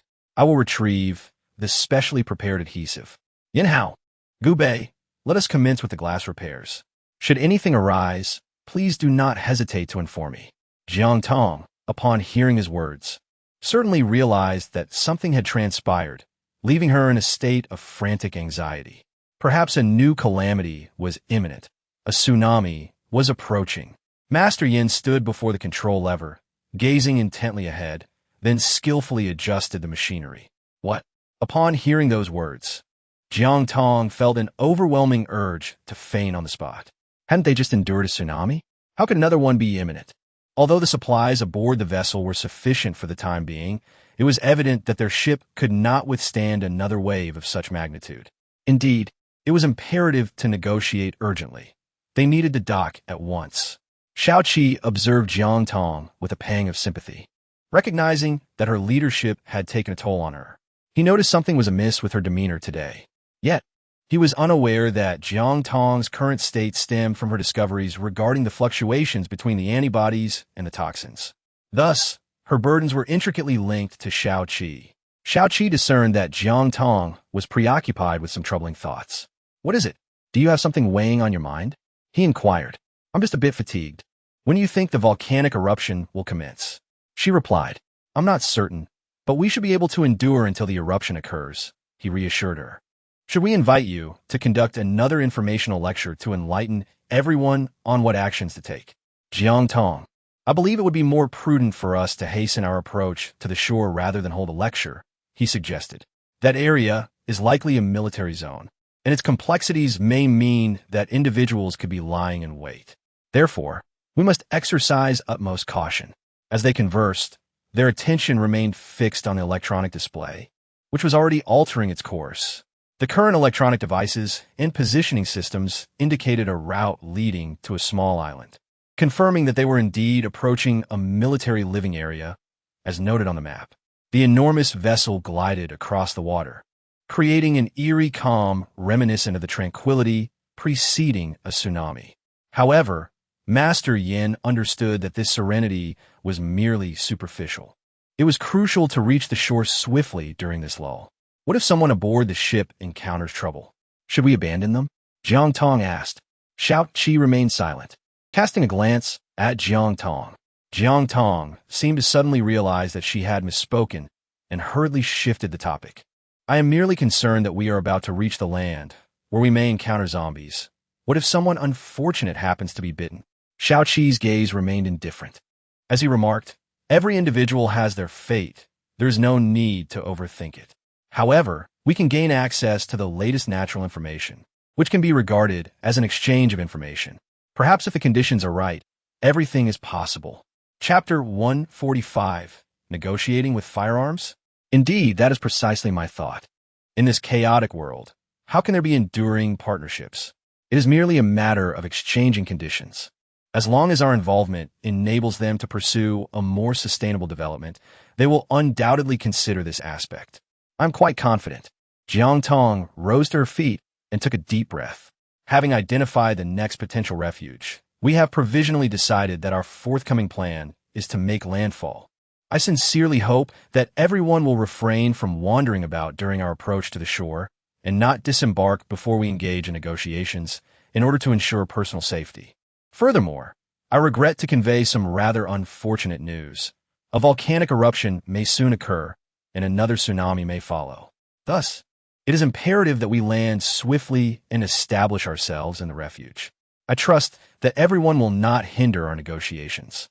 After Jiang Tong finished speaking, he turned off the microphone and began to tidy up the food containers. He felt an overwhelming sense of anxiety regarding the changes between the antibody and the illness. He longed to keep a vigilant eye on Xiao Qi at all times. Yet, he feared that his constant scrutiny would arouse suspicion among others. What should he do? He needed to devise a plan. While he was busy cleaning, an idea suddenly struck him. After all, he and Xiao Qi had long established a profound bond. In these tumultuous times, they cherished one another, guiding everyone to this point as good partners, friends, and comrades. Indeed, companions he hoped to grow old with. Why not formally announce their relationship to everyone and stage an official declaration? This way, his frequent disappearances with Xiao Qi would seem justifiable. As he contemplated sharing this plan with Xiao Qi, he noticed the bright dividing line that heralded the impending tsunami, feeling it draw closer. He understood that the tsunami was about to strike, and their time was limited. It would be prudent to assist in hastening the repairs of the glass. Qiu Feng was currently reassuring everyone on the second and third floors, though the atmosphere was far more composed than during the previous chaos. Everyone was orderly, aware that their collective survival depended on unity. Otherwise, they would suffer the consequences of a disaster that could ensnare them all. After all, when the lips are gone, the teeth are cold. Continuing in discord served no purpose. Qiu Feng, come here. A man beckoned. What is it? I want to ask how strong this upcoming tsunami will be. Our repaired boat should be fine, right? I'm not entirely sure. I will learn the news at the same time as everyone else. You've seen me maintaining order here on the second and third floors every day. As for the source of information, I truly don't know. If you ask me, I cannot provide an answer. However, I have faith in Jiang Tong. He will surely lead us through this crisis. I hope you all can firmly trust Jiang Tong as well. Although you have just arrived, and we began this life of flight at our previous refuge, Jiang Tong has never broken his word. He promised to bring you here, and he truly did. Thus, you should trust him, shouldn't you? After Qiu Feng expressed these thoughts, the others fell silent, returning to their preparations for daily necessities, each attending to their own tasks as before. Jiang Tong hurried into the cabin where Xiao Qi was still mending the glass. He joined in, picking up a brush to assist. Have you figured out how to negotiate? Yes, I have. If you have, perhaps you should go and soothe the other's emotions. I believe this task may not be suited for you. Xiao Qi observed Jiang Tong, who was applying glue beside the crack but failing to penetrate it, instead smearing the adjacent area. The special adhesive was in limited supply, and if he continued this way, they would undoubtedly run short. Very well, you all carry on. I shall take a short rest. When he next opened his eyes, the vessel was on the verge of docking. Master Yin truly possessed remarkable skills in such critical moments. He was indispensable. Everyone, wake up and focus. We are about to dock. Remember the precautions I previously outlined. After informing everyone over the broadcast, Jiang Tong retreated into the space to prepare himself, donning an appropriate outfit and tidying up his appearance. Given that the military personnel were not the easiest to approach, it would be prudent for him to appear less intimidating. He then took the megaphone he had previously used during the meeting and made his way to the deck. Upon seeing him standing at the bow of the ship, Xiaoqi understood that Jiang Tong was preparing to negotiate. "Aren't you going to go out and take a look?" He pondered. "No, let Gu Bei handle it. Yan Hao, you should join him, and also summon Xiao Feng." "Brother Xiao, why aren't you going?" It was essential for someone to remain on the ship to ensure its security. "With you all guarding Jiang Tong, I feel more at ease. However, with everyone attending to Jiang Tong, what if something were to happen on board?" "Very well." In truth, there was a reason behind Master Yan's new regulations. But Xiaoqi refrained from voicing his thoughts. He remained in the control room, keeping the door ajar while listening intently to the commotion outside. "Who goes there? Please halt your advance. We are survivors from the same journey. Bring your leader to me. I wish to negotiate." "What?" Jiang Tong, armed with the self-defense pistol he had purchased from Xiaoqi, fired a shot at their flagpole. This bold move left both his companions and the opposing party in stunned silence. "I demand to see your leader now for negotiations." Jiang Tong once again stood her ground and reiterated, "This is a military stronghold. What weaponry do we lack?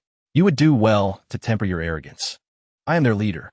Just as the messenger began to coerce Jiang Tong, an individual claiming to be their leader approached. The messenger saluted the newcomer, confirming his authority. "First, allow our vessel to dock. I will disembark alone to negotiate with you. You may bring your people down to engage in talks," he proposed. Chapter 146. Negotiations in progress. As long as you possess the courage to descend and discuss cooperation, the number of your entourage is of no concern. I have engaged in countless negotiations, yet encountering a young lady, such as yourself, is indeed quite intriguing. However, before we proceed, might you provide a brief introduction regarding your origins? Moreover, young lady, do you truly grasp the nature of this place before you seek to negotiate? What if we are affiliated with the notorious Guo faction? I presume your vessel harbors a considerable number of individuals, reflecting a diverse assembly of ages and genders. You dare to stake your lives and fortunes in a partnership here? The newcomer was a composed officer, exuding an air of steadfastness, with a gaze that radiated determination and an aura of nobility. There was an uncanny resemblance in his demeanor to that of Xiaoqi. He stood tall, effortlessly surveying the direction of their ship, seemingly unperturbed by the circumstances. Jiang Tong has reached this point, so he harbors no fear in his heart. After all, timidity resolves nothing. It is far better to take a bold step forward. This individual does not appear to be particularly troublesome. If your guesses are correct, so what? We are all merely striving for survival. I simply wish to have a conversation with you. My dear, I have just informed you that you should at least share your information with us. Otherwise, how can I trust you to come ashore? The officer has been standing in front, negotiating, yet he feels that this person's words might not hold weight. Jiang Tong has always felt that a leader should not embody such a demeanor. There should be an air of authority about them. However, within the confines of the ship, everyone is attentively observing the outside world. As Jiang Tong prepared to leave, she ensured that the cabin was securely shut, preventing them from hearing any external noises. Do you think there is something amiss with Sister Jiang Tong? I firmly believe she possesses remarkable capabilities. She remains unflinching in such trying times, and I truly admire her fortitude. What alternative is there? After all, the lives of several hundred individuals rest upon her shoulders. This places her in a precarious position, as she must manage both us and the negotiations outside. Xiaoge, why aren't you joining us to lend a hand? Indeed, Xiaoqi, why haven't you accompanied us outside? I believe Jiang Tong could greatly benefit from your presence. Xiaoqi wishes to assist as well, yet he feels it sufficient to remain with the others, tasked with safeguarding them against potential disturbances. Leaning against a railing, Xiaoqi scrutinizes the scene outside, recognizing the faces of those beyond the ship. The visage across from him is particularly familiar. It belongs to his mentor. He is well aware of his mentor's approach to matters, which alleviates any concerns about Jiang Tong encountering misfortune. Should genuine peril arise, he would undoubtedly rush to her aid. However, his mentor is a principled individual, without the consensus of the higher-ups. It is unlikely that he would readily permit anyone to set foot on the island. I find myself at a loss for how to provide you with a comprehensive introduction to our group. Perhaps it is more accurate to refer to us as a family rather than a mere team, encompassing individuals of all ages and genders. Among us are children and the elderly alike. We have collectively endured the initial chaos of the zombie apocalypse, traversed from one refuge to another, and weathered the recent tsunami, all while aboard this vessel. We possess commendable organizational and management skills. Furthermore, as you have observed, this ship dwarfs the smaller vessels in capacity. The supplies on board are sufficient for our needs. However, we can no longer remain adrift. As you have noted, geological disasters are increasingly frequent, with the potential for volcanic eruptions looming. Should a volcano erupt, a tsunami would inevitably follow. At that point, even our large vessel, despite its capacity, would be of little use, hence our desire to discuss cooperation with you. Dear girl, are these individuals solely under your purview? I often hear him speak of these matters, and he gradually straightens his posture. Indeed, this officer harbors a deep respect for the fact that, in such tumultuous times, a young woman like you has managed to lead these people to survival for so long. This officer is none other than Shao Qi's mentor, Xiao Ran, who also serves as Shao Qi's direct superior. In the past, Shao Qi was his most cherished student. Regrettably, Shao Qi was a spirited young man at the time, unwilling to bow to the sordid realities around him. Moreover, he seemed unable to grasp the principle that too much rigidity can lead to breakage, a source of great sorrow for Xiao Ran. Little did he expect to encounter his disciple again in his lifetime. Furthermore, he remains oblivious to the fact that this young woman before him is the object of his disciple's affections. Nonetheless, he genuinely admires Jiang Tong's indomitable spirit in these chaotic times. Yes, I have indeed been at the helm, guiding them from the outset of the zombie outbreak to the present moment. However, I have exerted all my efforts, and thus today, I earnestly hope you will permit us to access the island. We can assure you of our complete compliance within your living quarters. Most importantly, our roles are distinctly defined, and our tasks are clear. We exhibit a strong sense of obedience and a commendable spirit of self-sacrifice.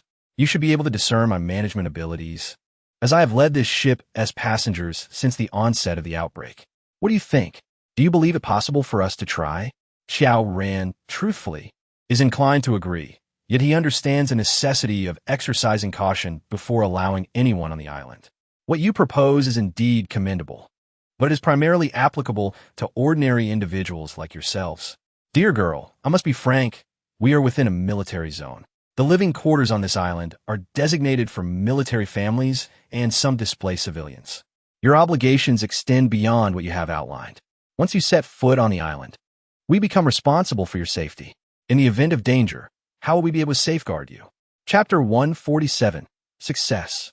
Are you implying that you still need to report to your superiors? Jiang Tong is particularly vexed by the incessant layers of reporting and approval processes. However, by the time they conclude their assessments, the timeline for results remains uncertain. This situation is exceedingly precarious. A volcanic eruption looms ominously. It is imperative to establish a presence on the island without delay. I understand your predicament, yet the threat of an eruption is imminent, and a tsunami may very well occur in the coming days. As a military district, your duty is to safeguard the populace. Must we, the common citizens, be barred from seeking refuge within your jurisdiction? If you have not provided shelter for the displaced, does that not include us? Why is it that others are permitted to reside in your area while we are not? Such reasoning appears rather unjust. Jiang Tong seized upon these pivotal points and began to address them one by one, fully aware that they had reached a critical juncture, thus adopting a tenacious attitude. Beside her, Gu Bei and Qiu Feng stood in solidarity, offering their support. Gu Bei, a man of quick temperament and earnest disposition, found every word that Jiang Tong uttered to be profoundly justified. Conversely, the elderly official across from them exuded an air of evasion, seemingly intent on prolonging the matter, perhaps in hopes of dissuading them from their pursuit. Indeed, he had just mentioned the presence of sheltered civilians. Why should they not be included? Are they not citizens as well? Sir, I am uncertain of the reasons behind your refusal to permit us onto the island. However, if you deem that such conditions are acceptable for ordinary individuals, then we are indeed ordinary citizens. Yes, sir, echoed Qiu Feng. Might you consider a compromise? We find ourselves in a desperate situation, Otherwise, we would not be here engaging in this dialogue. Being youthful and inexperienced in negotiation, Xiaofeng inadvertently revealed their lack of alternatives, which could potentially lead to their demands being suppressed. Sir, do you intend to turn a blind eye to our plight? We, as the citizens of this nation, are confronting the natural disasters wrought by the tsunami right before the military district of this country. What purpose does your military attire serve in such circumstances? What is the significance of this military district's existence? Gubei voiced his grievances candidly. He had always believed that a nation's military should genuinely contribute to the welfare of its citizens. Yet, the nation had been struggling since the outbreak of the zombie crisis. Their group was one of considerable self-rescue capability. Xiao Ran shared similar sentiments, yet found himself powerless to effectuate change. As he was not the decision-maker and his words held little weight, he harbored a strong sense of justice and yearned to make a tangible difference for his fellow citizens. But in these tumultuous times, safeguarding what little they had was paramount. Should they be allowed to board, it was conceivable that unsafe individuals might accompany them, which would render him culpable for the safety of all. I understand the sentiments you wish to express, yet I am equally constrained, he lamented. I hope you grasp the situation. After all, allowing you to board necessitates thorough checks for each of you, while you are indeed ordinary citizens deserving of protection. Permitting your entry carries inherent risks. I cannot gamble with the lives of thousands on the island. Let us not rush. He concluded, I will seek guidance from my superiors. After conversing with a nearby sentry, whose words were lost on Jiang Tong due to distance, the sentry subsequently gestured to them, signaling for their attention. Jiang Tong was perplexed by the signal, yet Master Yin could decipher it. The vessel had begun to move again, steering toward a nearby harbor. What could be the situation? Could it be that Master Yin believed our negotiations had succeeded and intended to advance directly? It seemed unlikely. At that moment, Yin Hao emerged from below deck. My father asked me to inform you that the opposing side signaled us to proceed to the docking area. Understood, came a reply. What do you think? Do you believe they have successfully negotiated? To be frank, I sensed otherwise, for Jiang Tong had no comprehension of the signal's meaning. If the negotiations had indeed succeeded, he would certainly have notified us to bring the ship alongside. Master Yin chuckled from the side. His son's logic was rather sound. Yet it seemed a pity for him to have to pilot the boat. Given that we were in a military district, why not give it a try? Father, what do you mean? Haven't you always wanted to enlist? Now that we are in a military zone, why not consider joining? Forget it. We haven't even succeeded in negotiations yet. Besides, I think things are going quite well as they are. There is no necessity to enlist. Master Yin refrained from further discussion, nodding as he continued to focus on the vessel's controls. Is the officer intending for us to board directly? I doubt it. Regardless, let's have Master Yin drive us over first. Once we arrive, we can inquire with the sentry. Inside the cabin, the others observed as the ship moved towards the shore, mistakenly believing there had been new developments, convinced that Jiang Tong had succeeded. Are we about to disembark? I told you, Sister Jiang Tong would be fine. Why hasn't she come aboard yet? Perhaps she is still coordinating with the leaders on the other side. Everyone engaged in animated discussions within the cabin. What did your superiors say? No comment. Gubei approached the side of the ship, leaning against the railing to question the sentry. Yet the man remained as unyielding as ice. So, can we disembark now? No. Why were we summoned here then? No comment. Gubei felt his temper rising, prompting Jiang Tong to intervene and restrain him. Since they say no comment, let us wait a bit longer. I just find it rather strange. They wouldn't be toying with us, would they?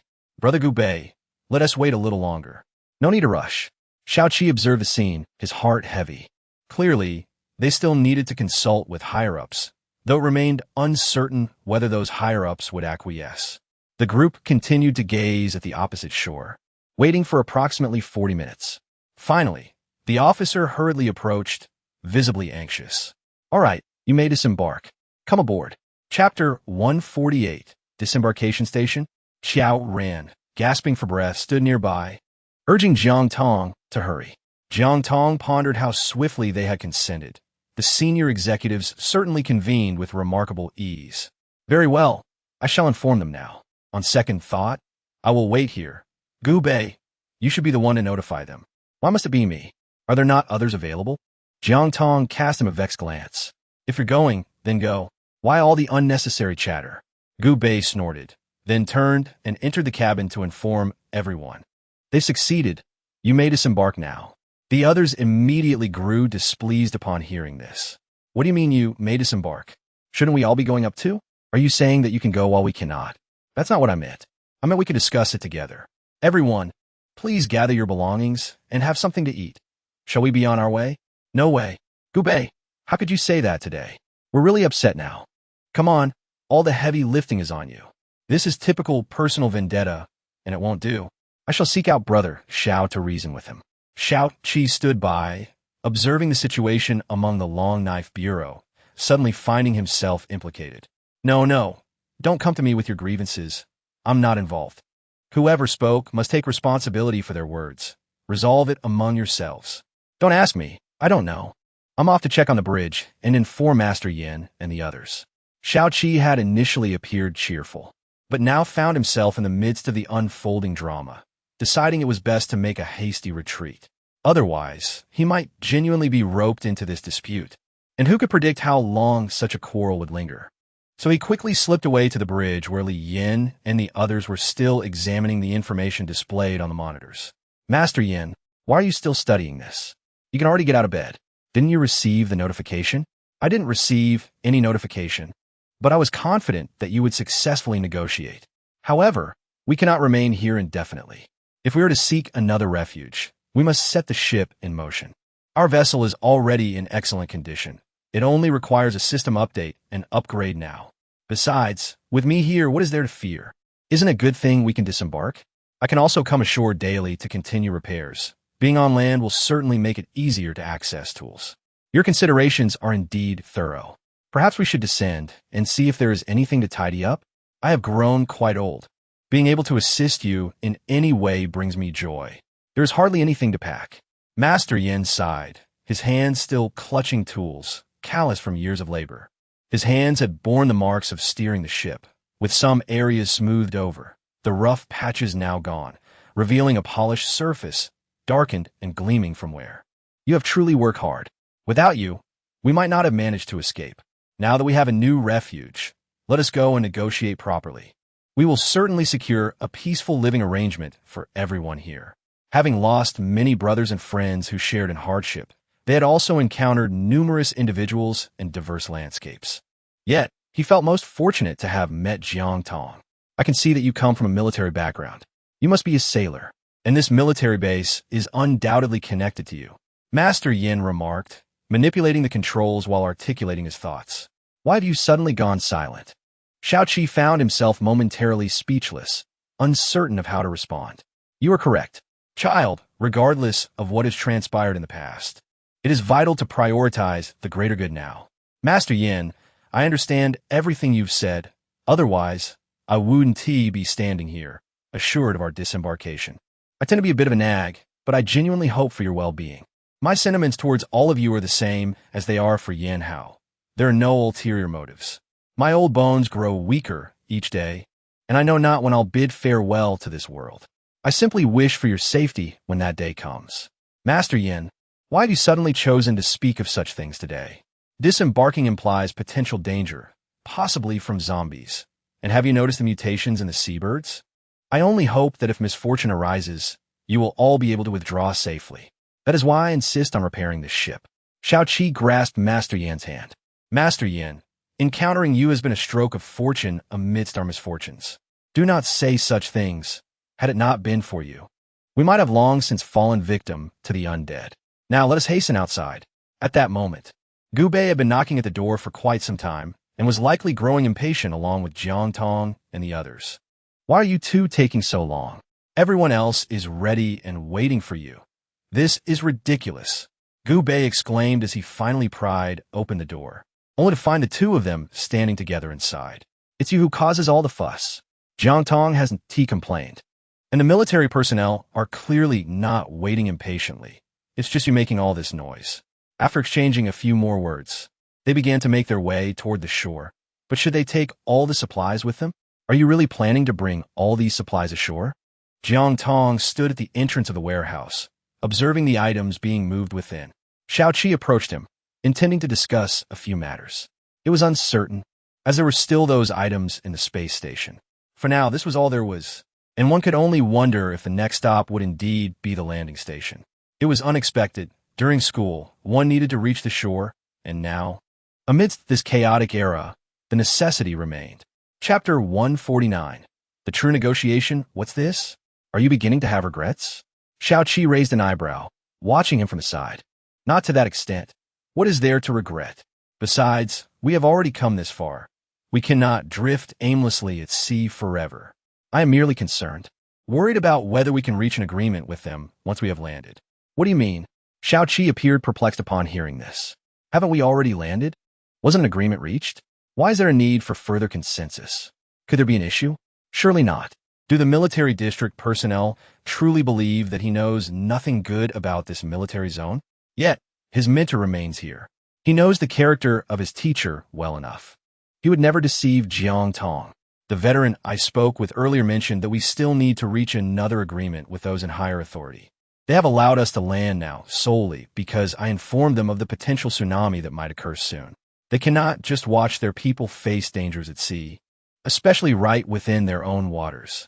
The veteran asked me whether we could reach an agreement, and if our people could remain, all depending on tonight's negotiation. Jiang Tong observed as these individuals transported the supplies outside, a shiver running through her. After all, they had yet to confirm that they could indeed remain. What if they moved the items out now, only for the agreement to be rescinded later? Who would she negotiate with tonight? How would the negotiations unfold? Xiao Qi immediately became alert, pondering the fate of the one who had once wronged him. Was that person still alive? Or is he still within this military camp? His heart began to wrestle with turmoil. Yet, this inner conflict was of little consequence. He had endured such grave injustice. Not a single soul had stood up to advocate for him, save for his mentor, who had offered a guarantee on his behalf. But what weight did such assurances carry?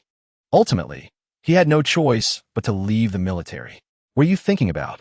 You seem so lost in thought. I've been speaking to you for ages. Jiang Tong had just been discussing with him where to place the supplies once they were brought down. However, she soon realized that he hadn't uttered a single word and was merely lost in thought. What is wrong with you lately? You seem rather absent-minded. Ever since we arrived in this maritime region, or perhaps since you laid eyes on this little island, you've been distracted. Are you concealing something from me? Nothing is amiss. You are overthinking, he replied. Let us head down and contemplate how to negotiate tonight. What about the supplies? Should we move them all down? Let us move them all down. I firmly believe we will succeed in our negotiations, so do not worry. After saying this, Xiao Qi patted Jiang Tong on the shoulder and proceeded to leave with the little wolf cub. It appeared that the little creature had grown closer to him than to Jiang Tong. The sea breeze swept over them repeatedly, while the waves crashed against the nearby rocks, scenes that felt all too familiar.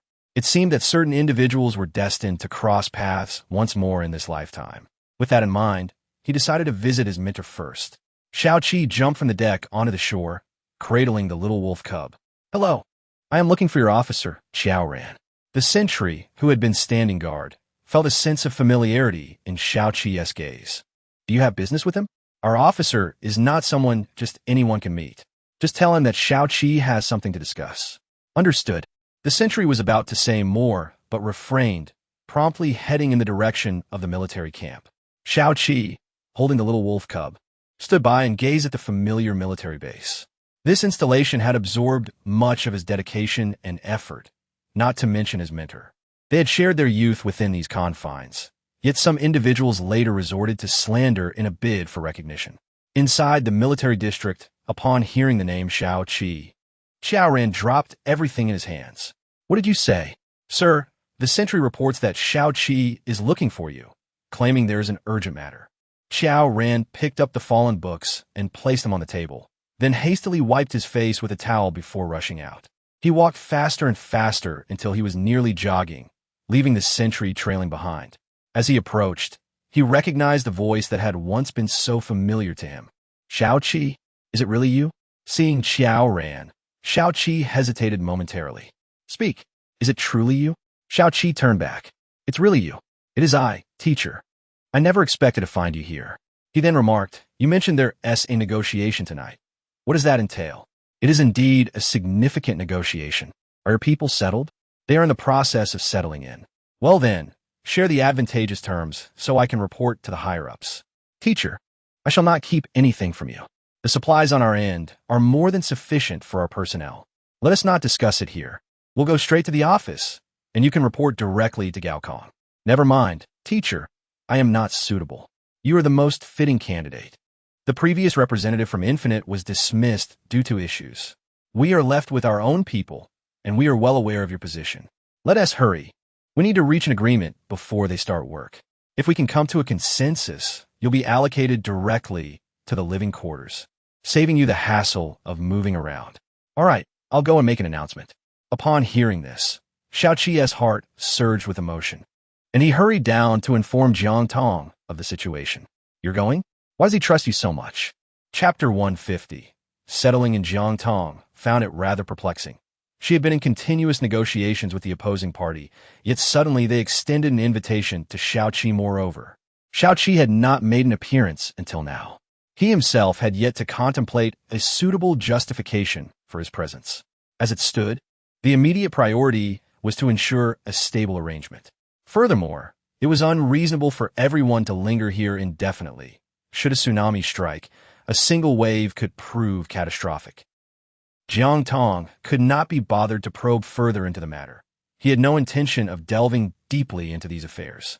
It's fine, you should hurry along, as long as they are willing to engage with you. Are you upset?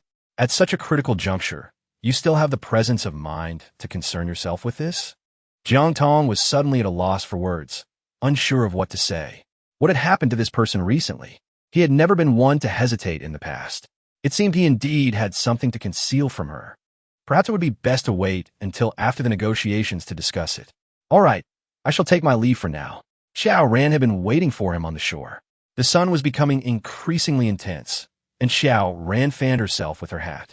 Observing Xiao Qi and Jiang Tong's every movement on the boat, she had likely begun to form some understanding in her heart. When Xiao Qi turned to run towards the opposite shore, he noticed Xiao Ran gazing intently in their direction. What is the matter, teacher? This girl was indeed formidable. Someone who would pique your interest. Xiao Qi's eyes brimmed with pride. Enough. Let us hurry along.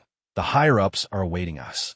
Xiao Ran understood that for these young individuals to navigate love amidst such tumultuous times was quite challenging, so she refrained from probing further. Moreover, the two of them were leaders. Should their relationship develop, it would inevitably stir various thoughts among others. This time, all the higher-ups were new arrivals. You may not be aware, but since your departure, many colleagues have advocated for you. Our comrades have even submitted a joint petition. Xiao Qi said nothing more, continuing to walk while surveying his surroundings. This military base had indeed undergone significant changes since his last visit. Moreover, while I appreciate everyone's efforts, that is all in the past. Let bygones be bygones. Your situation has already been reported to the higher-ups. As for how to proceed with them, that is your responsibility. Now let us enter. They arrived at a small two-story building and halted. Xiao Qi gazed at the structure in surprise, for it had previously been a place reserved for the top soldiers in their unit. What's going on? Teacher, I recall this was where the new recruits stayed. Why have the higher-ups moved in here? There are too many refugees and an influx of fishermen seeking refuge. It is safer for civilians to reside in the administrative building, while this location, being closer to the perimeter, allows us to better protect them. Furthermore, this arrangement was proposed by the leadership upon their arrival. For reasons unknown, Xiao Qi felt a warmth in his heart upon hearing these words. He hurried to the door and announced his presence. Come in. A commanding voice echoed from inside.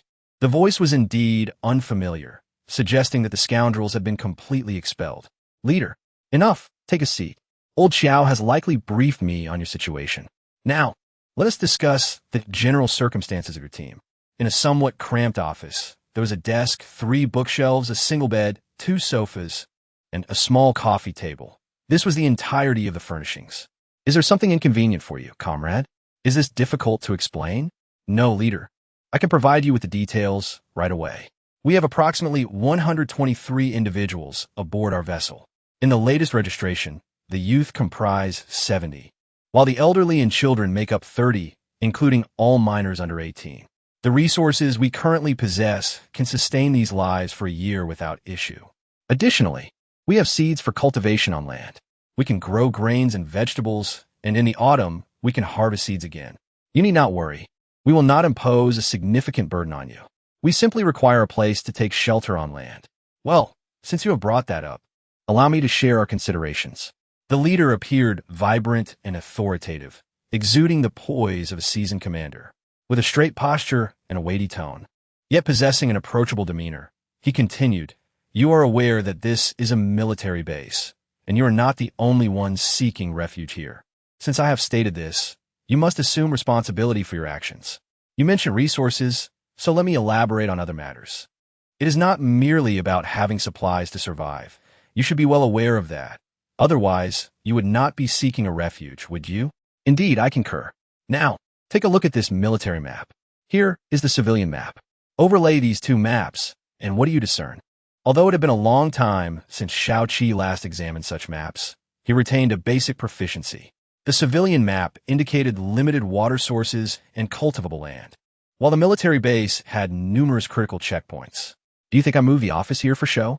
My actions are for the safety of everyone. Leader, I believe I understand your point. We have some light weaponry and captured heavy machine guns. We can ensure our own safety. Furthermore, is it not possible for those youths to be trained as new recruits? The leader nodded in response to his words. Very well, take your people to settle in. I have already designated your area on the map. Take it to Old Xiao for guidance. He knows how to lead you there and will arrange your accommodations. From now on, you will report directly to him. Does that mean we can remain? Yes, you may stay, but you must fulfill the commitments you just made to me. Shao Qi was momentarily taken aback, having unwittingly walked into a trap. Did you not say that those youths could be trained as new recruits? If they truly become well-trained, who would not want more recruits? Moreover, these recruits could protect everyone on the island. It would be a gain for me. However, I must clarify that participation must be voluntary. We do not enforce conscription. That is understood. Now, quickly take your belongings and proceed. Yes. Shao Qi felt as though an inner fire had been ignited, standing at attention and executing a precise military salute. After saluting, he was momentarily stunned. Not bad. Quite like those who emerge from our ranks. All right. Hasten to ensure they are settled. I still need to speak with you about other matters later. With the map and planning sheet in hand, Shao Qi exited to find Xiao Ran. Teacher has agreed. Ha ha. I knew my efforts would yield results. But I must thank you for facilitating this. Teacher, what is the name of this leader? Ouyang Yi. Ouyang Yi. That name sounds familiar. Is he not the renowned senior from your school? An outstanding graduate from your military academy. You must have heard of him. How did he end up here? Wasn't he said to have gone abroad? At that time, we were inundated with individuals seeking refuge, and it was only upon investigation that we uncovered the pervasive corruption. He was assigned to preside over the military tribunal. Eventually, he felt that seeking opportunities abroad held little significance, as we had descended into chaotic times. Countless citizens were displaced, and he could not bear to witness them floundering like headless flies amidst the turmoil. He submitted a report to the higher authorities, willingly choosing to remain here. It seems fortune smiled upon me as I crossed paths with him. Who could argue otherwise? Then, why is your official rank not advanced? Isn't it because your reckless antics have caused me too much trouble? You just pack up and leave, leaving me, this old man, to clean up your mess. Really? I think it's more a matter of your inadequate capabilities that dissuades others from promoting you. You insolent brat, your words grow increasingly absurd. Finally reaching the shore, Shao Qi came to a halt. Xiao Ran gasped for breath. I can't go on, I'm getting old. In the past, you could never outrun me. Why speak of age? I still rely on you. The leadership has stated that all matters fall under your jurisdiction, managed by you, and reported to you. Enough of this. Stop trying to play the clever one. Quickly inform your beloved girlfriend that everything is settled, and have her bring the team directly to me for resettlement. Shao Qi chuckled to himself before leaping onto the deck. Jiang Tong. At this moment, Jiang Tong is seated in the warehouse, cradling a small wolf cub while scribbling with a piece of chalk on the ground. Jiang Tong seems to be in a rather somber mood. Thus, one must tread carefully in conversation to avoid provoking him.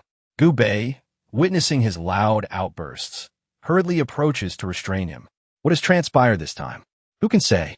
Perhaps you should inquire yourself. Xiaoqi pushes open the warehouse door and discovers Jiang Tong sitting by the window, embracing the little wolf cub. Sunlight streams through, illuminating his face, casting a serene aura, as if time stands still. An agreement has been reached. However, we must clarify to everyone that young adults are required to enlist in the military. Are you initiating their military journey without even consulting them? It was not my suggestion. It was the leader's directive. He stated that we must ensure our safety upon our arrival. I conveyed to him that we possess weapons and that the proportion of young adults is quite significant. If you deem it acceptable, then so be it. I have no substantial objections. Jiang Tong immediately shot her a glare upon hearing those words. Isn't it for your sake that I am troubled? Xiaoqi turned his body and sat down beside her, leaning against the box behind them. Pray, enlighten me as to what troubles your heart on my behalf. Xiaoqi, it seems that the antibodies in your blood have undergone some changes. With a surge of courage, Xiaoqi reached out his hand and firmly grasped Jiang Tong's. I understand. I can roughly deduce what it is. Jiang Tong turned her face to look at him, her expression one of disbelief. Outside, the sounds of people bustling about, moving their belongings, filled the air, accompanied by the excitement and joy of finding a new refuge. Yet within the confines of the ship, an inexplicable sense of sorrow and helplessness lingered. How did you know? She inquired. Did you peek at my petri dish when we were concocting this special gel at the space station last time? Xiaoqi shook his head. Are you a bit foolish? This is my body. How could I not perceive its changes? In truth, I have contemplated the worst outcome. But look, it hasn't come to pass, has it? What is the worst outcome? She asked. It would be that during our most perilous moment, I transformed into a zombie. Yet here I am, not only unchanged, but also having settled everyone and successfully negotiated. You have a rather optimistic outlook, she remarked. Why don't we get married? He suggested. Xiaoqi was completely taken aback by this declaration. What? Meanwhile, outside, most had finished moving, and everyone was searching for Xiaoqi and Jiang Tong, eager for them to ascend and select their rooms. Chapter 152. Announcement of a significant event. I propose we marry. Upon finishing her words, Jiang Tong immediately stood up and brushed off the dust from her clothes. She then helped Xiaoqi to his feet, and together they made their way outside. Since everyone was eagerly awaiting their selection of a room, she thought it only fitting to seize the opportunity, especially as they were to be wed soon. Having led everyone for so long, it seemed only natural for the couple to choose a room, and she hoped that none would object. The crowd, initially taken aback by her declaration, soon responded with heartfelt blessings. Jiang Tong swiftly traversed the building, selecting a suitable location where she and Xiaoqi settled in. Once all their belongings were organized, Jiang Tong apprised Xiaoqi of the situation.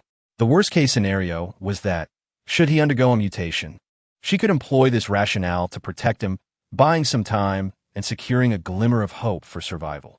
In the evening, laughter and joy filled the air as everyone gathered to extend their blessings to the newlyweds. Yet, in such tumultuous times, they could not host a grand feast. Instead, they merely prepared a few symbolic dishes. Everything appeared to be evolving positively, but only Jiang Tong understood that the antibodies within Xiaoqi's body were likely nearing exhaustion. She needed to hasten their journey to the space station. Let me explain everything, and then I shall take you to the space station for seclusion. I sense the antibodies won't last much longer. All right, no problem. Soon, the two summoned everyone together and, as previously discussed with Ouyang, delivered the necessary notifications. The military registration forms were available, and participation was entirely voluntary. Gu Bei stood nearby, clutching a stack of forms, which he swiftly distributed without leaving a single one behind. Those whose families opted for military service raised no objections. In truth, it was merely a plan to train a small self-rescue team. Only with sufficient self-defense capabilities could they confront the potential mutations arising from the impending volcanic eruption. Teacher, I leave all this in your capable hands. I have other matters to attend to and may require your assistance in the coming days. No worries. Focus on your tasks. Xiao Ran took charge of the new recruits, leading them to the training ground, where day by day he instructed them, starting with the most fundamental military posture. Meanwhile, Jiang Tong and Xiao Qi publicly claimed they were embarking on a brief honeymoon, both entering the space station. Yin Hao's dream of military service had also come to fruition, and Master Yin could hardly contain his joy. However, the surrounding environment instilled a sense of unease within him. Based on his experience, such geological turbulence was bound to trigger a volcanic eruption. Yet, since their arrival on land, no issues had arisen, rendering the situation oddly secure. Nevertheless, fixing the ship remained a priority, as it would facilitate all other activities. He even ventured to the engineering room to collaborate with a local instructor. 3 days later, within the space station, Jiang Tong was drenched in sweat as she faced the equally perspiring man before her, whose veins were visibly bulging. Indeed, this individual, who had begun to undergo physical changes, was none other than Xiao Qi. The Ling Quan was struggling to suppress the toxins in his body, which had inexplicably surged. Over the past few days, within the confines of the space station, Xiao Qi's abilities had been gradually awakened under the influence of the Ling Chuan suppression. However, upon waking from her slumber that noon, Jiang Tong found Xiao Qi standing rigidly beside her, his body tense. She realized that the toxins within him were beginning to invade. Xiao Qi, please wake up. Upon witnessing his demeanor, Jiang Tong instinctively reached behind to grasp the pistol concealed beneath her pillow. Alongside it lay a syringe filled with tranquilizer. It was evident that Xiao Qi was also exerting considerable restraint. Seizing the moment of his unguardedness, Jiang Tong swiftly extracted the tranquilizer and injected it into Xiao Qi's body. He collapsed straight to the ground, emitting a dull thud as he fell. Jiang Tong hurriedly descended to the ground and bound him to the adjacent table. She then retrieved specialized equipment to analyze the toxins and antibodies in his blood. This was a newly developed machine of hers, remarkably precise and convenient. Gazing at the alarmingly elevated readings on the monitor, Jiang Tong felt compelled to take a desperate gamble. She filled a syringe with the spiritual essence and injected it into Xiao Qi's bloodstream. After one complete circulatory cycle, she proceeded to make an incision on his right arm to draw blood, subsequently infusing the spiritual essence into his left arm. This method was something she had recently conceived, since the toxins within the body would inevitably confront the antibodies. Expelling them seemed the most effective approach. As for its efficacy, that depended on whether this experiment on Xiao Qi would yield successful results. Simultaneously, Jiang Tong had not abandoned her quest to develop a vaccine. The fact that Xiao Qi's extraordinary abilities could be activated indicated that the spiritual essence was the most significant factor. However, the essence could only exert its influence in a specific environment, which she had now discovered to be a pathogenic one. In other words, following an infection, the spiritual essence's ability to summon extraordinary powers was considerably enhanced. It appeared that only after the onset of bacterial infection could the essence invoke what was termed extraordinary capabilities. Thus, with the presence of bacteria in Xiao Qi's blood, this represented the most promising opportunity. Jiang Tong prepared the infusion set to administer the spiritual spring to Xiao Qi, while she took the collected blood to formulate the necessary mixtures. After 2 days and nights of relentless effort, Jiang Tong successfully developed a vaccine, along with a reagent capable of stimulating human superpowers. Although there were no living specimens available, she utilized some poultry that she had previously raised in the space station to conduct live cell experiments. Xiao Qi's final blood test results were all normal. Wonderful. At last, it is over. Indeed, you have been confined here for several days. Your body must feel quite uncomfortable, right? No significant issues, though. Let us discuss how we shall announce this to everyone once we are outside, as well as our next steps. Jiang Tong picked up a sheet of paper from the table, which was her meticulously organized plan. Since everything was in order, let us embark on our journey. Upon exiting the space station, the two of them realized that everyone had fully acclimatized to life here, adorning the several floors with a delightful sense of liveliness. Jiang Tong summoned Xiaofeng. It appeared that everyone had been faring well during our absence. Indeed, how could we possibly hinder your progress? What are you truly just returning from your honeymoon? With all of you here, how could we indulge in a honeymoon? Now, gather everyone. We have significant news to announce.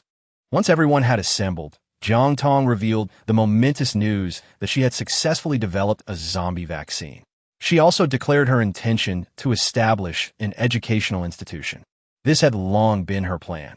Since the emergence of the special ability serum, she aimed to select a group of individuals to inject with the serum, equipping them with systematic combat strategies while nurturing their leadership skills.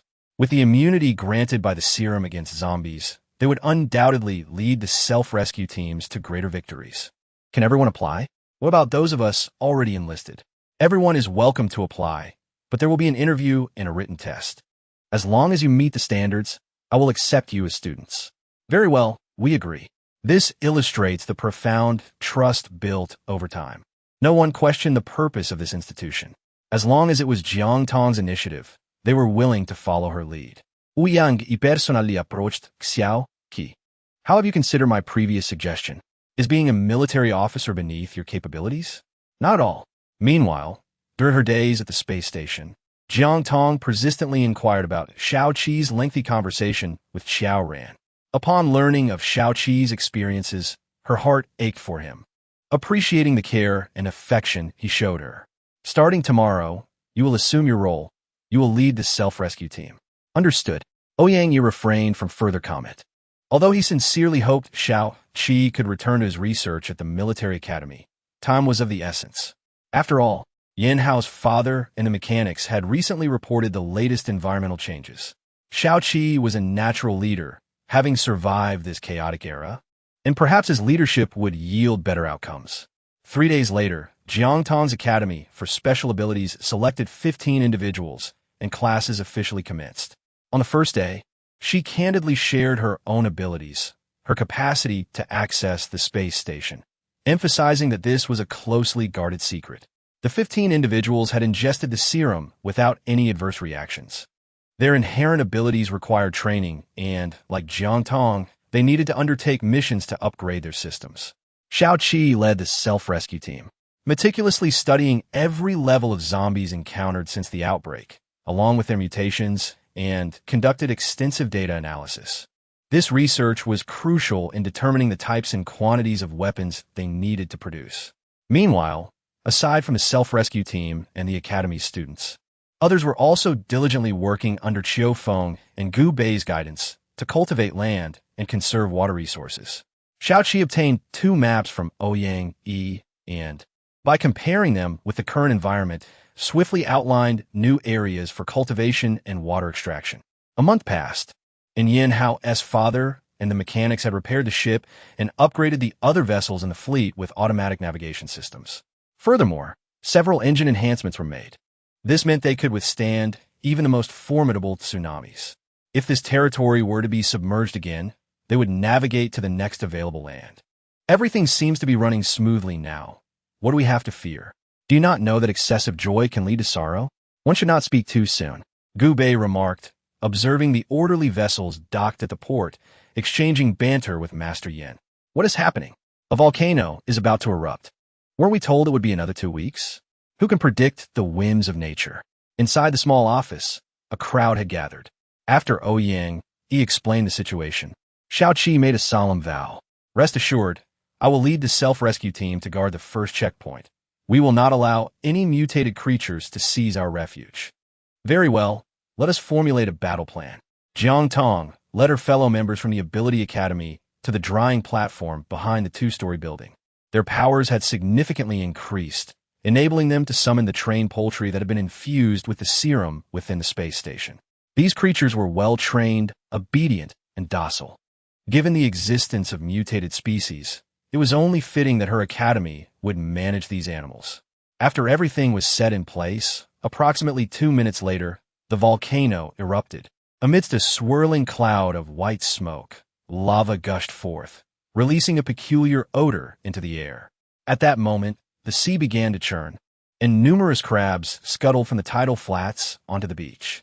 Oddly shaped fish tumbled through the waves, while seabirds flew in from the direction of the eruption. Perhaps it is instinctual for animals to seek survival and self-preservation. They possess the ability to discern the toxic gas.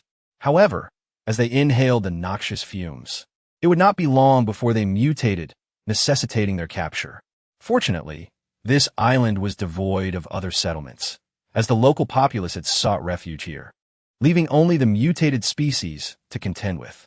The self-rescue team, armed with weapons and the specialized serum guns developed by Jiang Tong's academy to counteract zombie toxins, prepared to act.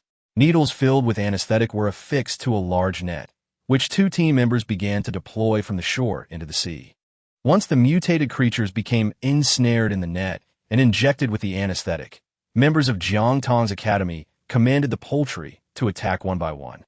The strategy mirrored that required for dealing with mutated humans, targeting the brain or heart for effective neutralization. The tactical plan devised by Shao Qi was meticulously crafted. These species would grow larger post-mutation, rendering the fine net largely ineffective in bringing them ashore. Nevertheless, some unfortunate individuals would still fall victim to bites, and their survival until the final vaccination would depend on their own resilience. The volcanic lava continued to flow, yet the tectonic movements gradually subsided. The initial violent tremors, now a distant memory. Ultimately, the team mounted a concerted offensive, successfully eliminating all mutated species. The wounded received medical attention, and although some met with tragedy, tranquility was restored.